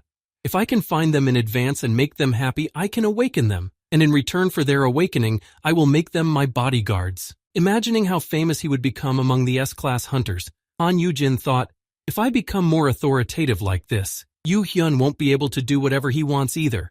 With my skills and rank, it's not impossible. As he continued to think about what he could do to protect his elder brother, when Han Yuhyun himself was busy clearing the dungeon, he said thoughtfully. Then, interrupting his thoughts, Han Yujin ran over to his younger brother and spoke happily, expressing his own idea in a way that didn't sound strange. I'm going to find A-class hunters. Looking at his older brother, who had proposed such a strange idea and who had volunteered to carry it out himself, even though he was in danger at every turn, Han Yu-hyun said in surprise, Brother? In an attempt to convince him that his proposal was a very good one, Han Yujin spoke promisingly to his brother after his brother's surprised phrase, yes. And in his mind he thought, okay, I'll find the future AS classes. Having thought out his plan well, Han Yujin thought that it would be most effective to convince the children, and then he thought, if it's going to be like this, it's going to be little kids who are easy to convince. He realized how many opportunities he had to find future high-ranking hunters. He imagined how sweet his life would be in the future, and he said in his head, I'll make them nice and I'll raise them to be my personal bodyguards. Hearing this strange proposal from his brother, Han Yu-hyun asked him in surprise, Can you find an A-class? He answered on his knees, Yes. Let me move freely if I can find an A-class personal bodyguard. Hearing these words from his older brother, the younger one asked him in surprise, And how will you find him? And he mumbled in confusion, Well, I have different ways. Han Yu-hae looked at his elder brother with a stern gaze and spoke to him, looking at him closely. Brother, are you awake? The elder brother only exclaimed, Eh? After saying this, the younger brother grabbed the older one and began to question him. Do you have a skill that attains high class, or does it awaken? When did you awaken? During the meeting with the broker, it hadn't happened yet. After meeting me, what kind of skill? What if even more people are going to target you now? To which the frightened Han Yujin replied, Eek, take your paws off me, damn it. Realizing that his older brother wouldn't tell him anything just like that, Han Yu-hyun decided to take drastic measures. After tying him up and taking him down to the basement with a gag, Han Yu-hae said to him, You're safe now. Han Yujin could only think, No way can I tell the truth. If I tell you about the L-class skill, I'll be imprisoned forever. To prevent this from happening, Han Yujin said to his brother, FS class, just an ordinary F class. He said this, trying not to give himself away, but he was going through the motions in his head. I can determine the strong and weak probable class of awakening, but I cannot do more than one awakening per month. Hearing his elder brother say this, Han Yu-hang took a pensive stance and spoke to him. With your skills, you're not likely to be a target. After saying this, Han Yu-hyun spoke to his brother. There will be an alternative soon. Hearing this, the older brother asked the younger brother, An alternative? He replied, An awakening center will be built. Hearing these words from his brother, Han Yu-jin was thoughtful and said, The mechanism of awakening has been revealed. But in his mind, he pondered, But the center has not yet appeared. Continuing to think about what might happen in the future, he said, When it appears, anyone will be able to awaken safely. Then there will be fewer fraudsters promising awakening, and there will be no more people who need your skill. After thinking about what would happen in the awakening centers, Han Yujin laughed a little to himself and said, Hey, then it's all very well. After finishing his thoughts, Han Yujin exclaimed, It's a useless skill, so there's nothing to worry about. I'll find an A class. Just give me a chance, Emmy. Hearing this suggestion from his older brother, Han Yu-hae spoke to his older brother as he dragged the boxes. All right, it's not easy, but if you find it, let's take care of another matter now. Are we moving your things to my house or not? Even though he said this, Han Yujin didn't listen to him, but jumped up and down happily, excited to be set free, exclaiming, Good! Hurrah! Having won his ticket to freedom, Han Yujin spoke joyfully in his head, watching his brother. You think you can keep me locked up at will? Look, I will sweep away everyone from A to S class. Already dreaming of what the future held for him, Han Yujin imagined himself being carried in the arms of the super-strong hunters he would gather and becoming their respected leader, thinking, I'll find them quickly and increase my power. I can even start a guild that will be more serious than the Abyss, don't you think? Hee. As soon as Han Yujin was able to leave the house and go to the city, the next day, he and the guards he had been assigned went to the South Korean Hunters Association. to the place of registration of those who had awakened. Once inside, everyone immediately turned their attention to them when they saw the famous warrior, and people started to cheer, saying, "Ah, isn't that Kim Seong-han? The Abyssal Shield, Hunter Kim Seong-han." Kim Seong-han walked in front of him, and behind him was Han Yugin, who was upset and tired, and not at all happy to be recognized by his bodyguard. Seeing that Kim Seong-han was not alone, someone in the crowd said, "Who is that with him, a new hunter?" Judging by the fact that he was assigned an A-class car as his bodyguard, he is not a simple man. "Is there a new S-class rookie coming today?" After registering at the South Korean Hunters Association's registration office, Han Jin was registered as an F-class hunter. And then it read, "Mr. Han Yugin is registered as an F-class hunter." Turning back, Han Yugin walked to the entrance, furiously listening to everything the disappointed crowd said. "What, so he's not an S-class? Then why did you pretend to be one?" "Nothing special, just disappointment." Listening to this, Han Yugin was furiously talking in his head. "I never pretended." After completing the registration, he could begin the other part of his task, which was to go shopping. Remembering the money his brother had left him, he said, "The most important thing is that I've completed my registration. Now I need to buy some equipment. Yuhun gave me some money. How much is there?" Opening the envelope, he saw a number with 9 zeros and exclaimed in shock, "Han Yuhun, you're crazy!" The next day, he and his bodyguard went to the store to buy some equipment. Entering the rather large store, they were greeted at the entrance by 4 managers who said, "Welcome. What equipment would you like to start with?" As the managers began to select the new warrior's equipment, they presented Han Yugin with many jewelry items and said, "This is equipment that enhances abilities. We have prepared things that can be worn in everyday life." When Han Yugin saw what they brought him and put on, he said to them, "Do you have anything more modest?" Hearing their client's request, the managers took away all the jewelry and handed Han Yugin the dark elf earrings, saying, "As a simple accessory, we can offer you these." After trying them on, Han Yugin said, "Well, earrings." Next, he was presented with the following accessories: manticore leather gloves, endurance +6, strength +20, light fabric belt, dexterity +16. After putting on all of these accessories, Han Yugin went to his stats and saw them and said, "Good, I'll have a C-class ability." After buying the accessories in the store, Han Yugin decided that he would spend the rest of the money on his enhancement, and he said, "With the rest of the money, I'll buy some potions," and as Han Yugin left the accessory store, he saw a stern guard standing in front of him who spoke to him. "Where did you go?" Getting into the car with his guard, Han Yugin said sadly, "Shopping, or is that not allowed too?" The bodyguard told him, "Let me know when you're going out." After fastening his seatbelt and starting the car, Kim Seong-tan said to Han Yugin, "If there's nothing else to do, let's go back." The boy objected, "No, take me to another place." After telling his bodyguard where to go, Han Yugin looked out the window and thought, "The Ice Witch Park Aram definitely lives somewhere in this neighborhood. She lost her parents and lived with her relatives who own a meat restaurant." Recalling this girl, the boy said, "She was an unrivaled hunter even among the A-classes, so this level should satisfy Yuhun. She'll awaken in 3 years when she turns 18, so she should be in middle school now, right?" Arriving at the right neighborhood where the Ice Huntress Park Aram lived, Han Yugin spoke to himself, "I need to find her quickly and sign a contract and get my freedom back." As Han Yugin passed by a meat restaurant in the neighborhood, he asked the woman cleaning his doorstep if she knew a girl named Park Aram, and she replied, "Park Aram? I don't know." Passing another meat restaurant in the neighborhood, Han Yugin asked a man at the entrance to his restaurant if he might know a girl named Park Aram, but the man also replied, "We don't have any in our restaurant." As Han Yugin continued to wander around the neighborhood with restaurants serving meat, he held a kebab in his hand and said, "There are more meat restaurants than I expected. Will I have to go around them all?" As Han Yugin walked along the road and thought about it, he was a little dissatisfied at first, but then his mood changed dramatically. "When is this? The smell of roasting meat. Mr. Kim Seong-tan, aren't you hungry? Let's eat first." He replied, "No, I'm fine." To which he received the reply, "Oh, what kind of person are you?" After refusing the offer of his commander's brother, Kim Seong-tan asked him, "I am more interested in why we came here. If you need a meat restaurant, there is one near the abyss." Han Yugin replied, "I feel such a strong energy." Hearing such a blatant lie from his master, whom he had to protect, Kim Seong-tan said in frustration, "That's a lie." To which Han Yugin exclaimed, "I can hear everything." As Han Yugin walked down the road, he thought, Shall we have dinner first and then continue our search? I'm hungry for some kopchi.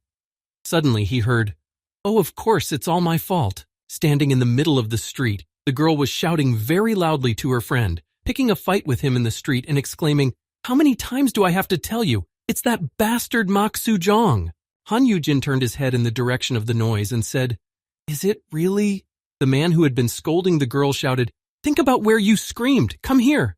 She replied, "I hate it, God. It's easier to die." Seeing that the girl ran away from the man and past a guy who was able to examine her more closely, he said, "I found her." As Han Yugin watched the girl run away quickly, he shouted after her, trying to stop her. Wait. Deciding that he could not just stand there but had to act, he handed his food to the guard and said, "Mr. Kim Seong-han, hold this for me." The guard was surprised. What? Han Yugin ran after her, but he couldn't catch up to her, so he said, "Why is she so fast? She hasn't even woken up yet." Deciding that now was the time to use his equipment, Han Yugin suddenly sped up and thought, "Now with my equipment, this speed is nothing to me." As Han Yugin ran past ordinary passers-by, he made a wind and a noise and people shouted after him, "Wow, what? So fast, wow, wind." And he just thought, equipment is the best thing in the world. Running out into the square and looking around for the fugitive, he said, "She's gone somewhere over here, where?" "There." Catching up with the fugitive, Han Yugin shouted after her to stop her.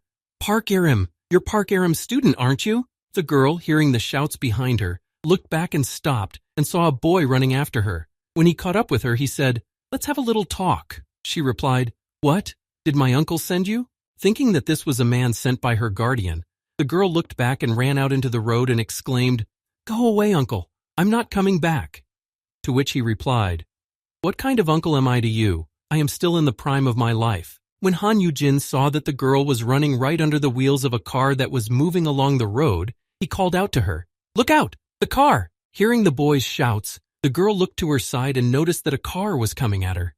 Frozen in place with shock, she could not even move. Noticing that she was in danger, Han Yugin rushed to her aid and ran out into the road and grabbed her, shielding her from the impact. After saving the girl from serious injury, Han Yugin and Park Aram flew away from the impact, while the driver of the car just watched in fright at what he had done. After this incident, when the guy saved her from the car, Han Yugin spoke to her. "Are you okay? Are you hurt?" After saying this to the frightened girl, Han Yugin raised his head and added, "Of course, I wish the ending was more exciting." Sitting on her rescuer, Park Aram said to the boy in surprise, "What is this, uncle? Are you a hunter?"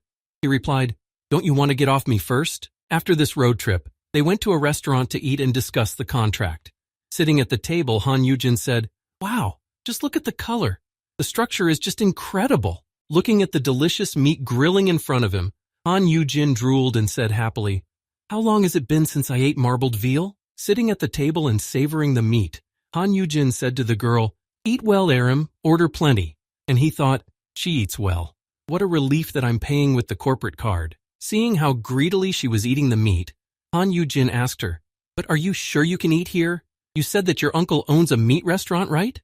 She replied, "It's not good. Uncle, you shouldn't go there either. It's a waste of money." To which Jin replied, "I told you I'm not an uncle." As they continued to enjoy the delicious food at the restaurant, the girl said to Han Yugin, "Tell me something better.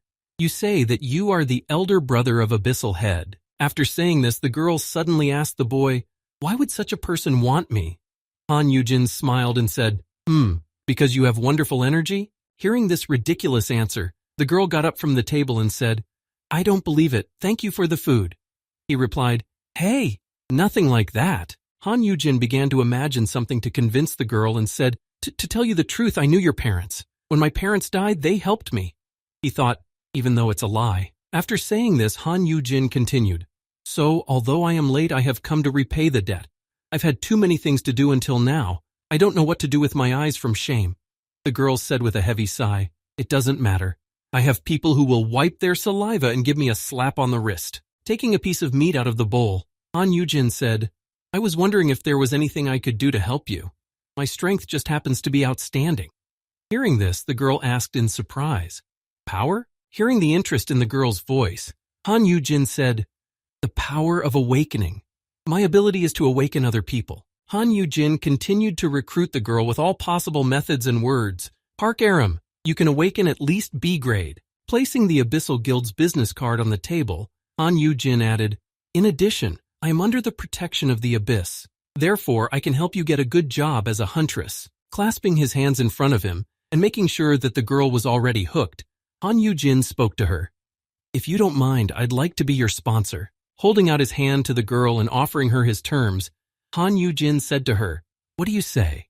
Will you become a huntress by making a deal with me? Hearing this offer from a boy she had never met before, Park Aram said in surprise, A huntress? Aya? Realizing that everything was going according to his cunning plan, Han Yugin thought, Gotcha. This profession is considered the coolest among teenagers.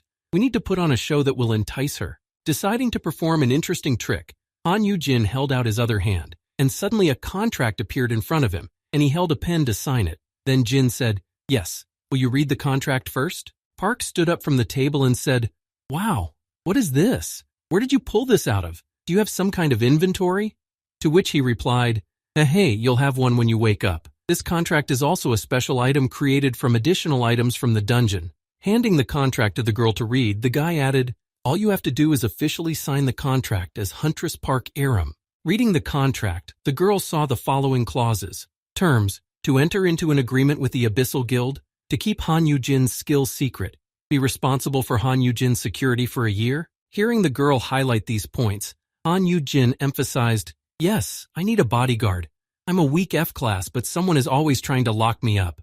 The girl replied, Won't you be ashamed to be protected by a middle school student? Hearing this objection from the girl, Han Yujin replied, Why should I be? You will be much stronger than me after you awaken. The girl said, Listen, will I be able to become independent after I awaken? After asking this question, Park Aram hung her head and waited for an answer. Hearing this, Han Jin said in surprise, Huh? Independent? Without hesitation, Han Yujin answered, Actually, it is possible. Awakened minors are on the same level as adults. Hearing this, the girl replied sharply, Then I will make a deal. Taking the pen in her hand, she was about to sign, but Jin stopped her saying, Oh, hey, wait. Hearing this, the girl asked in surprise, Why, you just have to write the name? He replied, No, we need to check everything in detail. The agreement does not contain your conditions. Taking the pen from the girl's hand, Han Yujin spoke to her, pointing to the agreement. Lord, give it to me. What if you had been deceived when you signed it rashly? After pointing out some of the mandatory items to the girl, Han Yujin said, Here, take a look. The fulfillment of the agreement must be carefully monitored. You're not used to this kind of thing at your age, so you still need a guardian. After saying this, Han Yujin emphasized, Even if independence looks tempting, to which I heard, What if my guardian is deceiving me? Then he replied by looking at the girl. Huh? What do you mean? Hearing that Han Yujin did not understand her, Park Aram repeated herself. What's the point of a guardian who cheats me? What's the point of monitoring the contract? They'll just take everything away from me. After listening to the girl's cry of the soul once again, Han Yujin asked her again, Aram, what are you talking about? As soon as he said that, he heard the door to the restaurant open and a voice come out. Park Aram, where did this one go? Rushing into the restaurant, the girl's furious uncle exclaimed, I was told you were in this restaurant. When the girl saw her guardian, she exclaimed in fright, Oh, Uncle! Seeing the girl's uncle, Han Yujin immediately stood up and said, Hello, I'm her. But he didn't even listen to the boy and continued, You won't do what you're told, but you're just lounging around. Approaching the girl and grabbing her hand, the evil man said to her, Follow me immediately, I'm going to change your habits. When Jin saw this, he was alarmed and said, Wait, calm down, Uncle Aram. Hearing Han Yujin's voice, the angry uncle spoke in an angry tone to the boy. What are you? You're fooling around with this one? How close are you to her? To which Jin replied anxiously, Nothing like that.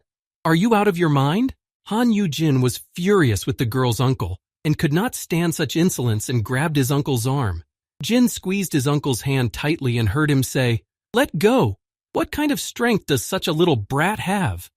And Jin just thought, Long live the equipment. Hearing her uncle shouting, the girl was frightened and said to the boy, Won't you let him go? Hearing these words from the girl, Han Yujin let go of his uncle and looked at her. At the same time, his uncle was rubbing his arm and said to Jin, Who do you think you are, interfering? Looking at the frightened girl who did not even want to look at her uncle and was looking away from him, Han Yujin realized what he should do. Thinking back to the moment when he first noticed the girl arguing with her uncle on the street, Han Yujin said to her, I understand you, Aram. Grabbing her uncle's arm again, who was insulting her, Han Yujin looked at him with an angry glare and said, Are you saying that it is better to have no guardian than to have one like this? Hearing these words from the boy, the girl shouted out to him in confusion, confirming his words. Yes, that's right, he is the worst. Pointing her finger at her uncle, who was constantly insulting and oppressing her, she said to Han Yugin, he has pocketed all of my parents' inheritance and won't give me a penny for pocket money. Hearing a noise behind them, the whole room looked back to where the shouting was coming from. During the typhoon, he only gave me a cheap plastic umbrella. Even when it broke, my uncle didn't buy me a new one, and I had to use a plastic bag to cover myself. Hearing this, the audience said, What, isn't that violence? Hearing such loud statements from his niece, the angry uncle hovering over the girl said in a rude tone, You are always shaming people. The uncle was very angry at his niece's words, and he pushed Han Yugin away and walked toward the girl saying, Get out, I'm going to kick that little face right now. But his plans were immediately thwarted, and all because he pushed Han Yugin away, and he fell to the floor. After the fall, something happened that no one could have expected, but it attracted the attention of everyone. After the fall, when the incredible show began, Park Aram, who was frightened by what was happening, said, You, uncle? He in turn was also very shocked by what had happened, and only said, Huh? Watching Han Yugin fall after being pushed, he stopped moving and just sat in one place, not moving, and not even showing signs of life. Noticing this, Park Aram spoke to the boy, Are you okay, uncle? But the next moment, Han Yugin suddenly came to life and started rolling on the floor, screaming, This uncle is hitting people! Hearing this, the disturbed uncle said, I didn't do anything. Before he could finish, Han Yugin stood up and said, holding back his tears, We can have a normal conversation. Why are you pushing people? I just stopped that girl. Continuing his performance, Han Yugin said in an offended voice, You were going to hit her too, weren't you? A weak middle school student? Realizing that something was wrong, the furious uncle gathered his wits and attacked Jin, grabbing him by the collar and shouting, You bastard, you're turning the tables! Seeing that his uncle was not in a very stable position, Han Yugin immediately tripped him and knocked the angry man to the ground. Falling down, the uncle landed on a table filled with various foods, and when he fell, he simply spoiled them. Han Yugin immediately got up, pretending to be an innocent sheep, and said, God, be careful, the soda spilled so the floor is slippery. Hearing this excuse, the uncle exclaimed, You! Hearing his uncle's threatening tone, Han Yugin ran to him and tried to calm him down again, pushing his face into the table. Without giving him a chance to get up, Han Yugin said, My God, you slipped again. Are you sure you're okay? The girl watching could hardly contain her laughter. Leaning over to his uncle, Han Yugin spoke to him as he tilted his head against the hot frying pan. Aren't you ashamed of stealing from a little child? Do I have to kill you? Hearing this, and seeing that he was about to touch the frying pan, the uncle said, Let go. And Han Yugin added, If you do that to that girl again, but suddenly he was overwhelmed. Looking to the side, he said in surprise, What? It was Park Aram who was speaking in awe. Wow, what a bam on the table. It sounds like a wrestling match. Hearing this, Han Yugin said, That sound didn't come from me. Looking behind him to find the source of the sound, and having lost interest in his uncle with whom he was training, Han Yugin said, I think I hear it from the street. What? Looking out the window, Han Yugin and the girl saw that there was a panic and screaming coming from the street. Chia, what is it? Is it an earthquake? Has the war started? Is it real? Seeing such panic in the yard, Kim Seong-tan, the bodyguard, started looking for his master, and when he found him in a restaurant, he called out, Mr. Han Yugin! At that time, there was an incredible panic on the street.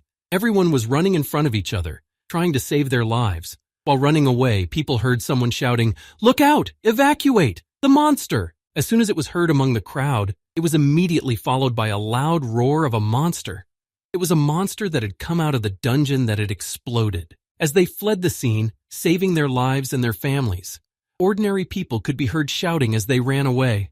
There was an explosion near this area. Fleeing the scene of the explosion, people were looking back at the monster and exclaiming, Eek! Run away! It's coming this way! Watching from a distance, Han Yugin exclaimed in fright, A dungeon breakthrough? And Kim Seong-tan, seeing the monster nearby, shouted, Move away, it's not safe here. Deciding that it was his duty to protect ordinary people, and that he, as a hunter, should deal with this monster, the guard used his strength and shouted, I will stop it. Using his strength, Kim Seong-tan ran forward, used his A-class skill, Shield of Space, and struck the section of road in front of him.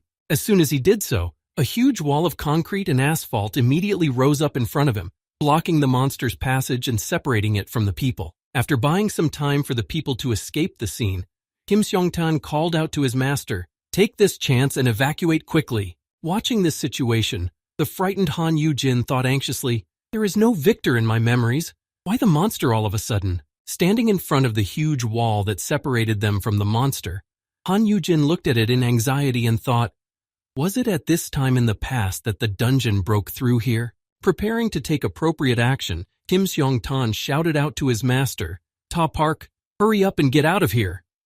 As soon as he said this, he immediately ran toward the monster. As he approached the monster, Kim Seong-tan, standing on top of the wall he had built, decided to try to strike first and jumped toward the monster. Approaching the monster from the mountain, which had climbed out of the dungeon whose entrance had opened, Kim Seong-tan kicked it hard. As soon as the kick stopped, the hunter realized that his attack had not harmed the enemy at all, and he said in surprise, "No base?" Realizing that his attack was pointless, Kim Seong-tan decided to retreat and come up with another plan of action to defeat the enemy. As he retreated from the monster, the hunter jumped out of the ravine he had created to contain the monster. When the crowd saw the monster leaving the trap, they shouted again, "Ah, he's climbing over the wall! Let's run!" The girl and her uncle were running away from the scene of the incident, and looking back, her uncle shouted in fright, "Eek, what's going on here?" While running to a safe place to hide from the monster's attack, Park Aram caught herself on a sticking-out rock and fell to the ground. Having lost the opportunity to run with everyone else to the stronghold, she looked back and saw that debris was flying at her. Preparing for her death, she saw that the monster was already with the debris and had also launched its tentacles to grab her, and suddenly heard the sound of a thud. Gritting her teeth and preparing to die, she felt someone touch her. Opening her eyes, she saw Han Yugin standing in front of her, using a table to shield her from the monster's attack. Surprised by the suddenness of this, she said in astonishment, "Uncle!" Hearing these words and realizing that she was conscious, Han Yugin spoke to her, "Run away." Grabbing her hand and heading in the opposite direction from the monster, Han Yugin shouted to the girl, "Hurry to the shelter!" Surprised that Han Yugin had saved her, she simply ran after him to where he was pulling her, not even trying to do anything. When she felt the warmth of his hands, she put her head down, feeling ashamed of her behavior and of all the things she had thought about him before. When Han Yugin reached the hiding place, he exclaimed, "The hiding place is there, in an underground shopping center?" She replied, "Yes, that's right." Hearing this, the boy added, "Quick, go down there." Hearing this, the girl said, "What? What about you?" Hearing the girl he had just rescued sound so alarmed, Han Yugin spoke in a heroic tone to her, planning to confront the monster. "I need to go back." Recalling what kind of monster it was, he thought, "This kind, I have seen this monster before. They are weak alone, so they move in herds. If you don't get rid of them quickly, they become a real headache." Watching his bodyguard fight and remembering his skills, Han Yugin thought, since Kim Seong-han specializes in defense, he doesn't have a separate skill for attacking the area. Seeing how hard the hunter was holding back the enemy, Han Yugin continued his thoughts. With an opponent like that, he has the least suitable specialization. Sitting not far from the battlefield, Han Yugin tried to think of a way to defeat this monster and said, "We must find a way by all means." But suddenly he felt a touch behind him. Someone grabbed his hand and said, "Uncle, I'm going too. Wake me up. I can also go to fight." Hearing this proposal from the girl, Han Yugin immediately exclaimed, "What? No way. You haven't even signed the contract yet." Hearing this, the girl replied, "Are you afraid that I'll pretend I'm not involved once you wake me up? I won't go back on my word, so hurry up, the situation is critical." Hearing the girl's arguments, Han Yugin spoke to her, "That's why you can't do it. You're just a child." Putting his hands on her shoulders, Han Yugin explained to her, "Do you think that as soon as you wake up, you will be able to fight skillfully? I want to wake you up calmly and painlessly. I'm not going to throw you into a real fight right away." Recalling the past that his younger brother had experienced on the day he woke up, Han Yugin said to the girl, "I can't stand to see the child forced to fight alone." After saying this, he spoke to her in a commanding tone. "Now the adults will take care of everything, so get to the shelter safe and sound, understand?" After ordering the girl to go to the vault, Han Yugin went to his bodyguard to help him fight the monster. On the way, he spoke to himself. "Think, Han Yugin, think." All along the way, he reproached himself for being useless and thinking, "You have been a hunter for more than 5 years. Even in your current state, you can still come up with a solution." As he approached his friend who was confronting the enemy, the boy suddenly shouted out to him, "Hunter Kim Seong-han." The latter heard him and looked around in surprise. Seeing his master, the hunter spoke to him. "Why did you come here? I told you it was dangerous here." The boy replied, "Use the skill of defense." Hearing this strange order, Kim Seong-han said to him, "What? That makes no sense. Even a protective barrier cannot completely enclose the center." The boy replied, "This skill is enough. I have a plan." When the hunter saw his master, he said to him, "Why have you come? I told you it was dangerous here." The boy replied, "Use the skill of defense." Hearing this strange order, Kim Seong-han said to him, "What? That makes no sense. Even a protective barrier cannot completely enclose the center."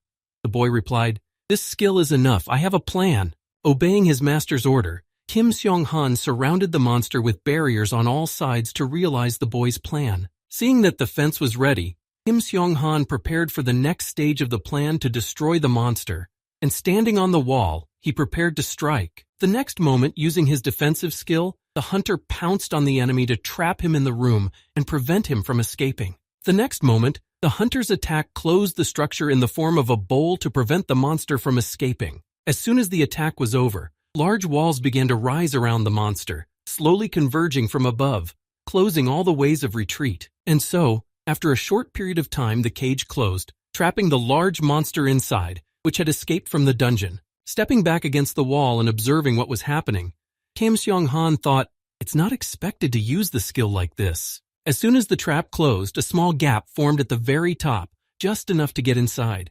Seeing that the preparations were complete, Han Yugin said, "I'm coming." Deftly moving through the village, which had ledges just right for comfortable movement, the boy quickly reached the top to use his secret weapon. As Han Yugin approached the top, he thought, "Yes, the protective barrier is something like a strong wall. If we put it around the monster, it will become a huge cage by itself." As Han Yugin approached the gap through which he wanted to enter the monster, he remembered, "The item I bought from the Hunters Association." Recalling how he had chosen it and what its qualities were, he thought, "A great lethal poison, boundless black poison pill." Taking it out of his pocket, he spoke happily, holding it in his hand for this particular occasion. "Good thing I bought this just in case." Han Yugin swung it hard and aimed at the hole in the rock and said, "If I blow it up inside the protective barrier and close it?" As he prepared to throw the poison capsule inside the barrier, Han Yugin said, "I can kill him instantly, right?" As he said this, his sentence was suddenly interrupted by the surprise of what he saw. As he got close enough to look inside, he noticed that there was nothing inside and exclaimed, "Is it empty?" Unable to understand how this happened, Han Yugin went down to the spot where the monster had been and said in amazement, "What the hell? Where could it have gone?" No sooner had he said this than strange movements began behind him.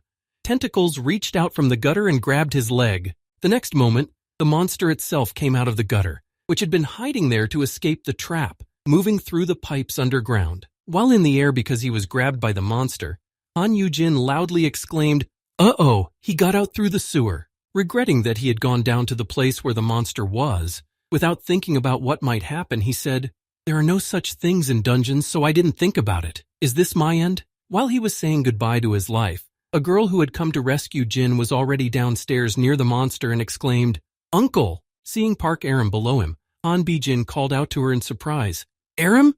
Realizing that Jin was in danger, she began to wave the umbrella she had picked up on the way to free him. After swinging it several times and hitting the monster, it dropped the boy from its tentacles, and then she shouted, "Run! There's an alley in that direction." As Han Yugin ran away with the girl, he called out to her, "I ordered you to evacuate. What are you doing, civilian?" She replied, "What do you think you're doing, being an F-class?" Running away from the monster's tentacles, Han Yugin said to the girl, "But I'm still an adult and I'm awakened." The girl replied, "Don't be ridiculous. This is coming from a man who asked a middle school student for protection." Hearing this, Han Yugin replied to the girl, "Ugh, I told you so. You're still young." Hearing this, Park Aram spoke to him, "I know. That's why I need more strength." Thinking back to the first time Han Yugin saved her, she thought, "When my uncle saved me the other day, I calmed down. I thought he really wanted to protect me." As she ran on, the girl was deep in thought, "And that made me angry, that I don't have the strength to protect myself. That's why I rely on someone else's protection." Leaving the area of the fight with the monster, she continued her thoughts. "That's why I want to become stronger. In situations like this, I only want it more." Thinking back to her youth and the times when she was at school, the girl reflected, I have no ability to do anything because I am small. She continued to think about why she wanted to get her power and awaken, and continued her reflections. No more waiting with a trembling heart for someone else's protection. I want a power that I choose myself, and with which I can protect myself without anyone else's help. Deciding that they needed the power here and now to achieve their goal, she turned to Han Yugin and said, "Uncle, you said so yourself." Looking at the girl who was full of confidence and courage, the boy heard her reply, "You said yourself that I have a power that will make me stronger." After saying this and running through the column of smoke, she exclaimed, "So show me, how strong can I become?" As soon as the girl said this, the couple heard strange sounds behind them, as if something was approaching, and they automatically grabbed hands. After that, something incredible began to happen. Seeing this, Kim Sun-han said, How did this happen? What is this?" This sight was the awakening of the girl's skills that she had been striving to acquire. Rays of light shone brightly around her hand, enveloping her body. After that, she saw system notifications that said, "Cold skill, ice breath, has been activated. The registration of the awakened Park Aram has been completed." Seeing that her skills had been awakened, she happily exclaimed to Han Yugin, "Uncle, I'm in class." After saying that, she continued, "The skills are also cool. Ice breath and—" To which the boy replied, "Hey, you don't have to talk about your skills loudly. Everyone will know." And Kim Sung-tan just stood there and watched the birth of a new S-class hunter with his mouth wide open. Having received her powers, the girl began to destroy enemies one by one. As she destroyed the monsters, she exclaimed, "Well, what do you think? That and more." When she had finished dealing with all the monsters in sight, she was heading back when she heard, "Behind me! There's another monster!" Proudly marching forward, having defeated a bunch of monsters, the girl did not have time to react to the fact that she was being attacked from behind by a monster that was under the rubble. She heard a message of danger. "Beware!" When she felt the touch of the monster's tentacles, the girl started waving her hand in fright, exclaiming in alarm, "Mommy!" Seeing the girl's incredible strength, Han Yugin and Kim Sung-han were frozen in place by the shock of what they had just seen. Just waving her hand in fright, the girl accidentally hit the monster against the wall, killing it. Her incredible strength was simply amazing. Seeing what she had just done, the girl exclaimed joyfully, "That's S-class strength. Okay, I'll take care of everything from here." As she approached Kim Seong-han, she asked the hunter with one request, saying, "Can I borrow your weapon for a while?" To which he said, Yes." Having received the weapon of a high-class hunter, the girl quickly mastered it and was able to use it with ease, despite the fact that she had never held it in her hands. With a few swings of the spear, she scattered her pieces of ice everywhere, which flew in different directions, including at Kim Seong-han and Han Yugin, whom he was protecting with his barrier. Having mastered one skill, the girl acquired another, which was announced as follows: Hermes' shoes activated. Hearing this, and rising into the air, the girl exclaimed, "Ah! Help!" With her new ability, more shrapnel from her attacks began to fly at her allies. Seeing this, Han Yugin called out to her in an angry tone, "Hey, Park Aram!" Looking at the girl who was hanging in the air, he said, "Don't you want to be a little more careful? We're going to get crushed to death." Hearing this, she said, "Oh my gods, I am so sorry." After saying her words of apology for what she had done, she added, "I am not yet good at controlling my power." Looking at her and remembering her from the past from which he had returned, Han Yugin said, "As a hunter, she was called an ice witch, but that was not how she looked now. Now she was beaming with joy and happiness, radiating joy," and then the boy added, "And she turned out to be a child who can smile like that." Looking at the girl, Han Yugin said, "I didn't expect her to wake up so quickly. It would be perfect if she had an area attack skill. She doesn't have one." To which he heard the answer, "Leave that to me." Hearing these words, Han Yugin saw that Han Yuhyun had come to their aid, and with his square attack, he set fire to the entire area in front of him, destroying the monsters. As Han Yugin used his ability to destroy the monsters, he looked at his brother with a happy look and said happily, "Yuhyun." As time passed, his flames filled more and more areas, and the heat from them only increased, leaving the enemies no chance of survival. The newly awakened huntress, Park Aram, said in surprise, "Wow, what is this? He just burned it in one go." As Han Yuhyun finished his mission to destroy the monsters, pieces of burnt flesh flew around him, burning to ashes and falling to the ground like ordinary ashes. Standing behind his younger brother, Han Yugin said in alarm, "Hyung, you came." Hearing these words, Han Yuhyun looked at his older brother with an angry look and said angrily, "Hen!" Grabbing his brother and shaking him, the younger man said to him, Do you even know how worried I was when I got the phone call on the way? How many times do I have to tell you not to wander around outside? I should lock you up from now on." While the educational process was taking place, a girl landed behind the brothers. When Han Yugin saw her, he said, "It's okay. You don't have to worry anymore. I found it." Pointing to the girl behind them, he said, "Just in time, a newly awakened S-class, Miss Park Aram." She looked around the abyssal head and said uncertainly, "Hello." Looking at the newcomer, she said, "Wow, it's really the head of the Abyssal Guild." After thinking about it, she heard, "I've decided to make a contract with her." After saying this, Han Yugin spoke boastfully, "Well, what do you think? You won't have any complaints about the S-class security, right?" To which Hyun replied, "I think she's still a minor. What about her guardian?" Hearing such an unexpected question from his younger brother to whom he had introduced his new bodyguard, Han Yugin said in confusion, "Oh, that guardian. How shall I say?" Without hesitation, Han Yugin said, "I was thinking of becoming her guardian." After saying this, the news shocked Han Yuhyun. Hearing his elder brother speak like this, Han Yuhyun spoke to him. "What? What are you talking about? Not a sponsor but a guardian?" To which he replied, "Sponsor and guardian are different?" Handing the weapon back to Kim Sung-han and thanking him, she asked what they meant, and he explained, "A simple sponsor would not be able to participate in your affairs. Therefore, he would not be able to protect you even if you entered into an unfavorable contract." Continuing his explanation, the hunter said, "But the guardian is the legal guardian of the minor hunter. To be more precise, he plays the role of a parent." Hearing this, the girl approached the brothers and said in surprise, "Are you serious? You would do such a thing?" Hearing the girl's words, the younger brother said, "That's right, Han. Why would you care about someone else's child?" Hearing this, Han Yugin said, "Your uncle is a jerk. How can I just let it go? But well, it's up to you, Aram." Hearing this, Han Yuhyun said, Yep. Han Yuhyun grabbed his elder brother and exclaimed, "I can't let this happen, even for Hyun's safety. There have been more than one or two instances of a high-ranking awakened using violence against a low-level guarantor. Moreover, what S-class would obediently follow an F-class?" Pointing to the S-class awakened girl, Han Yuhang spoke in anxiety, worried about his brother.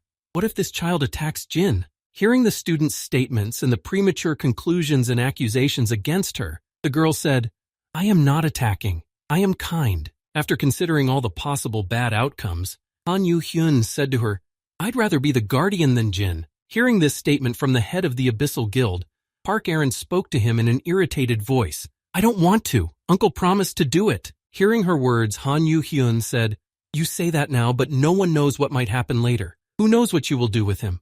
She replied, "I will not do that. I have a contract to protect him. Are you planning to do that yourself?" Hearing this quarrel, Han Yugin said, "Hey guys."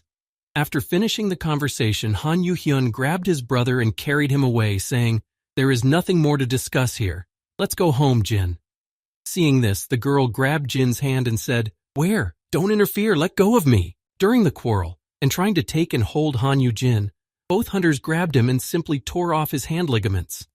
Jin immediately lost consciousness after experiencing a painful shock. Realizing that something had happened, Han Yugin said nervously, "Jin, are you okay?" To which the worried girl also added, Uncle." Hearing these cries from the two opponents, Han Yugin spoke to them in an angry tone. "Get away from me, both of you." Seeing that his brother was injured, Han Yuhyun said in concern, "Are you okay, Jin? Should I call a healer? Do you want to drink some medicine?" Pointing his finger at his younger brother, Jin said, "Hey," interrupting the unnecessary quarrels and discussions about who could do what best. Han Yugin spoke to his brother. "Han Yuhyun, is this how I raised you?"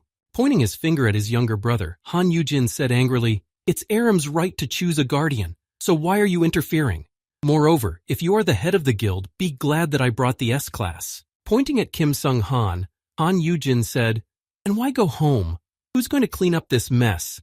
You'll keep poor Mr. Kim Sung-han waiting. Go do your job right now, guild leader." Hearing such orders from his older brother, the younger one said in confusion, "Later we'll talk more. Bye, I'll finish my work quickly and come back." After sending his younger brother off to do the work of the head of the hunting guild, Han Yugin stood in the middle of the ruined area and said with a wide shrug, "Ha ha." Standing behind Han Yugin, Park Aram said angrily, "This is the head of the Abyssal Guild? He doesn't look like what they said he was." She thought to herself, "I used to like him when I thought he was handsome." Hearing these words from the girl, Han Yugin spoke to her in a commanding tone, pointing to a place. Park Aram. This also applies to you. Don't come any closer. Stay there. Seeing Han Yugin clutching his injured arm, Park Aram spoke to him. Sorry, I can't control my strength. Is your shoulder okay?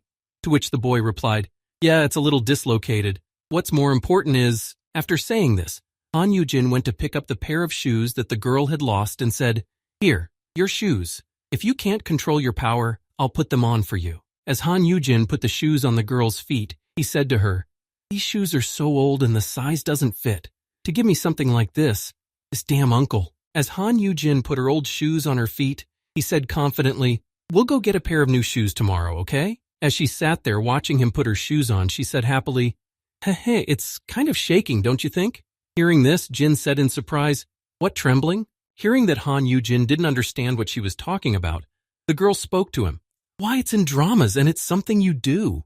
When she saw that a fly had landed on the boy's head, she wanted to swat it away, but she didn't calculate her strength and overdid it, exclaiming, Ah, a fly! Han Yugin flew backwards from the blow, exclaimed in irritation with a broken nose, Yes, it's not like I'm trembling, my heart is about to burst. To which the girl said in confusion, Sorry, I'll be careful. As Han Yugin tied his shoes, he said to the girl, I just care. Hearing this, she asked, What? He replied, You asked me why I was doing so much the other day. After saying this, Han Yugin continued, I did this because your story does not seem alien to me. My own parents died. It was hard. Recalling his years of living alone with his younger brother and how they had to survive, Han Yugin said, When I think about how things could have changed if we had a reliable support. Continuing his story, Han Yugin said to Park Aram, Well, I realize that I don't look that reliable. After hearing this story from her future guardian, the girl said to him in a tender voice, Uncle, you also seem to be quite reliable. Hearing this from the girl, Han Yugin exclaimed, Oh, really? IA? To which she replied, Well, as far as I can tell, you're the one who asked a middle school student for protection. After saying this, she added happily, But that's okay. In the future, please take good care of me, Uncle Guardian. Han Yugin replied, Okay, please take care of me as well. Then, deciding that now was the time, Han Yugin spoke to the girl. This will never be able to compare to your parents' love, but Han Yugin said to Park Yunrim in a strange tone, Aram, do I love you? Hearing this, the girl suddenly laughed and said, Why are you doing this all of a sudden? And a notification appeared in front of Jin's face. S-Class Awakened Park Aram has been positively affected by the code word. As soon as this happened, an uncle ran toward the girl and the boy from the direction of the vault, shouting, Park Aram! When he reached a certain place and saw his niece, the uncle said, So there you are, I was so worried about you, hey. Looking at the girl, the uncle kept looking up and down with anxious eyes and said, By the way, are you really awake? Immediately betraying his stinginess and his goal of profit, he said, It is said that the awakened ones earn mountains of money. Hearing this, the boy and girl were surprised. There is still this problem. As soon as this happened, an uncle ran toward the girl and boy from the direction of the storage facility, exclaiming, Park Aram! When he reached a certain place and saw his niece, the uncle said, So there you are. I was so worried about you. Hey. Looking at the girl, the uncle kept looking up and down with anxious eyes and said, By the way, are you really awake? Immediately betraying his stinginess and his goal of profit, he said, It is said that the awakened ones earn mountains of money. Hearing this, the boy and girl were surprised. There is still this problem. Realizing that the uncle was not there because he was worried about his niece, the girl grabbed an umbrella and continued, I was so worried when I lost you. Approaching the door with the boy, the uncle asked her in a sly voice what he was most interested in at the moment. But not now. So is it true that you have awakened? Hearing this question from her uncle, the girl answered him, Yes, yes. Hearing this, her uncle exclaimed with joy, S-Class? So now we have a lot of money waiting for us. After saying that, the girl looked back at Han Yugin and added in a worried voice, Also, I'm leaving home. I have a contract with this uncle now. Hearing this, the uncle angrily exclaimed, What? Hearing this news, the uncle, realizing that he was losing his golden opportunity, exclaimed angrily, What are you talking about? Hey, why would a 16-year-old leave home? Hearing this, Han Yugin spoke to his uncle. 16 years old, Han Yugin walked over to him and said, According to a special law, a hunter can become independent at the age of 14. When he heard this, he exclaimed in irritation, A special law? I've never heard of such a thing. Unable to believe what the young man had said, the uncle immediately rebutted him. trying to bring his niece back, and exclaimed, "Stop talking nonsense." Before he could say this, Han Yugin handed him his phone. The audio of the incident at the restaurant where he had pushed Jin was on, and it was playing. "Can't we have a normal conversation? Why are you pushing people? You were going to hit her like that, weren't you? A weak middle school student?" Hearing this, my uncle exclaimed in alarm, What is this?" Hearing this question from his less self-confident uncle, Han Yugin spoke to him. "I'll also get the restaurant's CCTV footage." Hearing this, his uncle said in alarm, "Huh?" As they started to quarrel with each other over this, Han Yugin spoke to him. "It's been clear for a long time that you're not a good guardian, and recently you abandoned this child to save yourself." His uncle replied, "When did I do that?" Standing next to Han Yugin and her uncle, who were arguing, Park Aram said sadly, "What's with the mountains of money? How much more are you going to extort from the child?" At that moment, her uncle shouted, "Shut up! Who fed and raised her?" After saying this, the uncle tried to snatch the phone from the boy's hands, but the boy dodged him and said, "That's enough. If you ever dare to approach Miss Aram again," to which he replied, "You bastard! You planned it all from the beginning." Holding the boy by the collar, the uncle began to threaten him because he wanted to take his niece, saying, "I'm going to file a complaint against you, and you're going to be punished." Just as he was about to say this, Park Aram interrupted him in the middle of his sentence, driving her umbrella into the ground between the uncle and the boy. Seeing the strength of his girl, the uncle exclaimed in fright, What the hell just happened here?" Seeing what the girl had just done, Han Yugin spoke to her. "Hey, Aram, awakened people can't harm ordinary people." Hearing Han Yugin say this, the girl suddenly picked up her umbrella and said in alarm, "Oh my God, uncle, come on. What can I do if you keep letting your hands go?" Seeing that the girl had become quite strong and had broken the umbrella in her hands, her uncle said in fright, What are you talking about? You saw it too. That bastard hit me on purpose." After breaking the umbrella in half and then crushing it in her hands, the girl said with a joyful look and a smile on her face, "Oh, what are you talking about?" Her expression immediately changed, and her mood turned bad, emitting a terrifying aura, and she added, "Uncle, you pushed him and then just fell down, didn't you?" Seeing that things were not going well, the uncle looked at his niece with a frightened look and thought, What the hell? Is this the middle school student I used to see at home every day?" Unwittingly applying an intimidating aura, the girl, clutching her umbrella, looked at her uncle. He in turn looked at her with a frightened look and thought, "I feel like I'm standing in front of some kind of predator." Standing next to this whole spectacle, Han Yugin heard a system alert. "Fear resistance activated." Then he thought, "This aura of intimidation, she's definitely S-class." Slowly approaching her guardian, the angry girl spoke to him. "Uncle, you must know that you are not in a position to be grateful to me." She crumpled the broken pieces of the umbrella into a ball and threw it out of her hands and said, "A guardian? Don't be ridiculous. You didn't even buy me a miserable umbrella." Stepping back from his angry niece, the uncle fell to the ground and started to crawl away. But then he saw the umbrella rolled into a ball and the girl's words, "If I had my way, I would turn you into this." Approaching her frightened uncle, the girl grabbed him by the shoulder and said sternly, "But I'm going to turn a blind eye to this. Do you know why?" Holding her uncle's shoulder, the girl leaned toward him and spoke softly, "Because you are worthless. You are not worth an ounce of my attention, man." After saying this and looking at him with a haunting gaze, she added, "Remember that, and go on with your insignificant life." She turned away from her uncle and stood upright in front of him and added one last time, "If you do not follow my advice and continue to cling to me or make scandals with your uncle, attracting attention." With her hands at her sides, the girl finished her intimidation. "Then I will definitely not turn a blind eye." After completing her intimidation, the girl happily exclaimed to Han Yugin, "How was it? I repeated after you. Did you get it right?" Hearing this, the boy thought, "You can't even take a sip of cold water in front of children. A bad example is contagious." And that's how Park Aram became one of the members of the Abyssal Guild. And it was thanks to her that Han Yugin was able to be released from prison.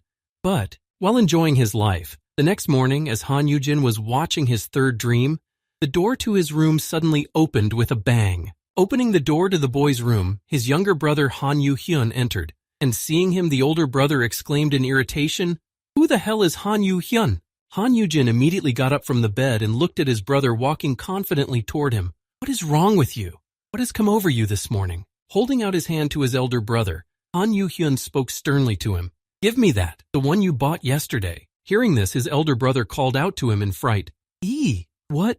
Hey, are you talking about shopping at the mall? Did I spend too much? I thought it was a good idea to spend all this money. Hearing this, the younger man exclaimed to him, That's not the point. It's an infinite pill of dark poison. When Han Yugin learned about the pill, he held out the pill to Hyun and said, Seeing it, Han Yugin immediately snatched it from his brother's hand. Why? Actually, no. How did you even know that I bought it? Holding the pill in his hands, Han Yugin said in anxiety, Jin, you don't trust me that much? He exclaimed in surprise, what are you talking about? Hearing this question from his brother, Han Yugin threw his arms around his elder. Seeing this, Jin spoke to him. Yuhyung, what is wrong with you? To which he replied, Jin, didn't you buy it being ready to die if necessary? Hugging him, the younger man added, If my enemies target you, you will be my weak point.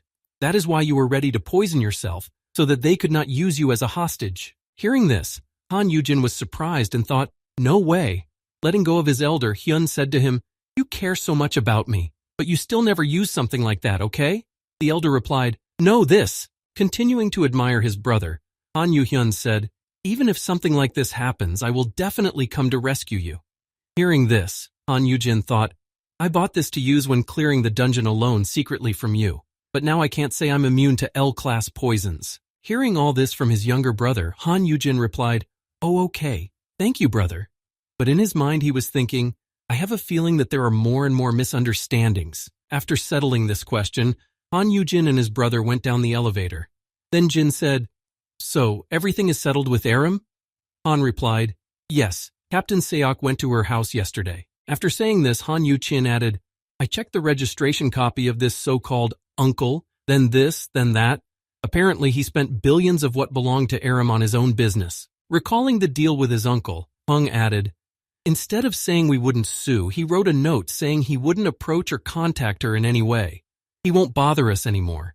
We successfully settled all the issues with him and secured it with a small amount of money. When they arrived at the right floor and got off the elevator, Han Yugin asked, Did Aram really agree not to sue? Hyun replied, Yes. She said she just doesn't want to get involved with him anymore. Hearing this, Han Yugin replied to his brother, That's true, now that amount of money will probably seem ridiculous to her. Han Yu-hyun said, She has also gradually finished adapting to her abilities. As Han Yu-hing approached the guild's training hall, he added, Looks like she spent all of last night in the training room. As Han Yu-hyun entered the training room, he spoke to his older brother. This room can withstand even S-class strength, so she can use it to her heart's content. After saying this, and turning their gaze to the training room, Han Yu-hyun and Han Yu-jin were frozen in place. They saw the destroyed room in front of them. Looking at what was left of the room after Park Aram's training, Han Yu-jin said to his younger brother in surprise, Oh? Looking around and heading inside, Han Yu-jin added, You say it can even withstand the power of an S-class? To which he replied, Yes, but walking through the training room, one could hear the noise coming from inside as the girl was training. Continuing her training, the girl jumped to the ground after flying, and abruptly standing up began to practice her punches. After a few combinations in the air, she immediately said, A day without a shadow, and used her new skill, which she had learned quite recently. As she said this, she stamped her foot on the floor, and from there, shadows began to move in all directions, taking over more and more territory. As Han Yu-jin walked past the destroyed columns, he looked around the room and said in surprise, What's going on? The training room! Did something happen to Aram? As he said this, the dust in front of him immediately cleared, and a girl stood in front of him looking down. Feeling heavy in his legs, Han Yu-jin exclaimed in fright, Oh, I can't move! Seeing that Han Yu-jin had fallen into her trap, the girl took a deep breath and said, Skill activation. Han Yu-jin felt the shadows crawling over him and sucking out his strength, and he screamed in fright, What a power!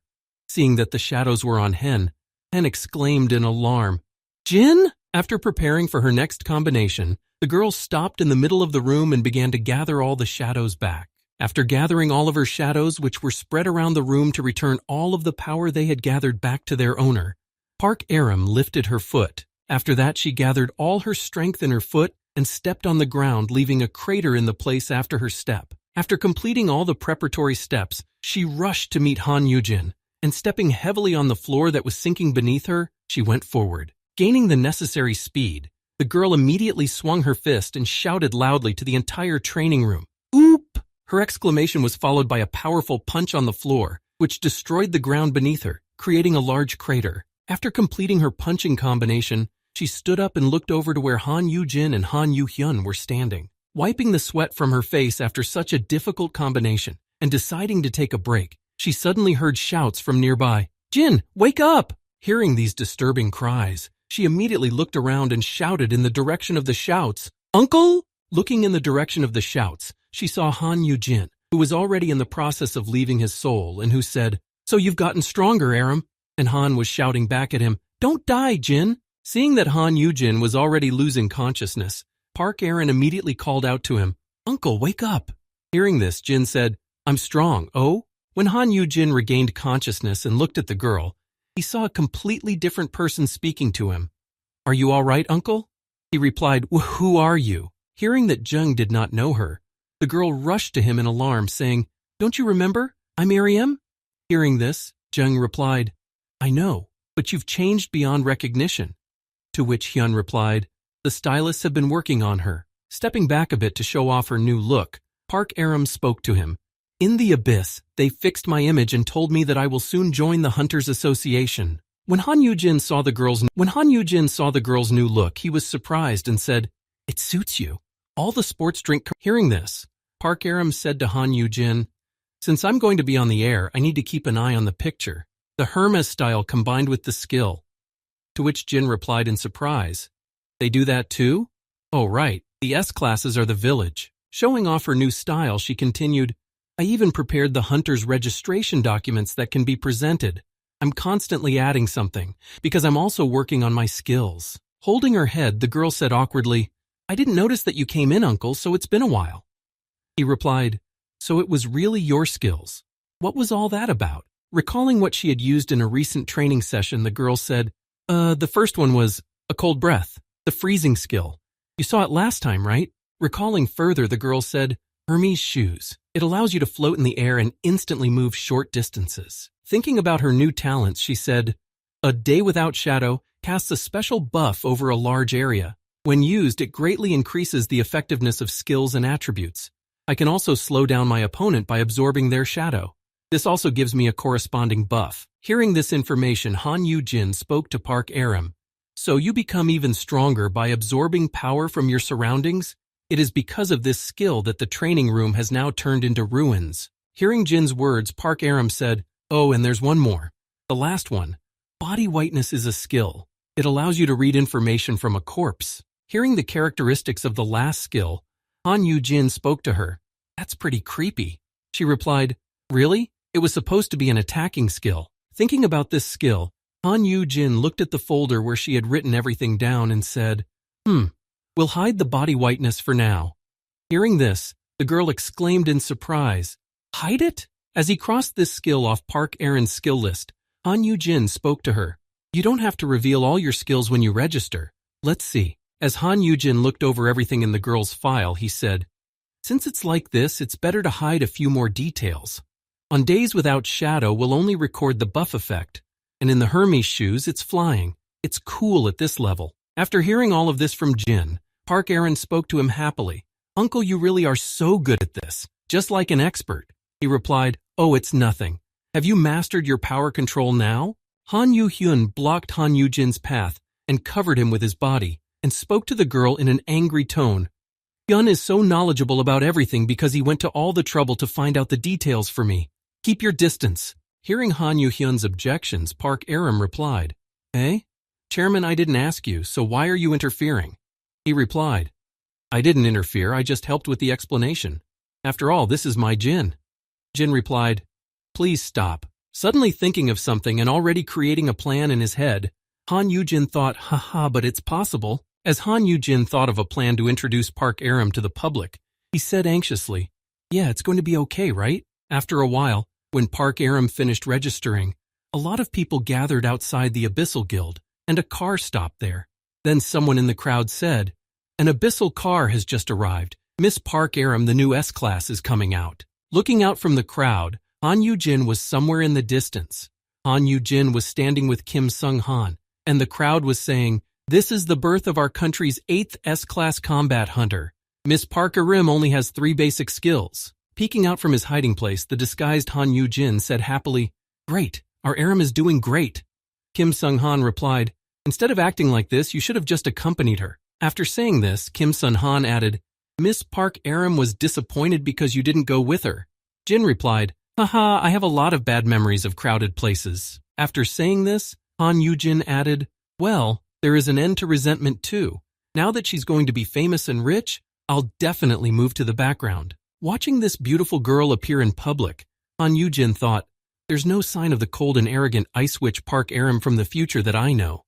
Now, instead, there is the confident, smiling middle school huntress Park Aram. Thinking back to that monster attack, Han Yugin said, the dungeon breakthrough that happened a few days ago was also not initially possible.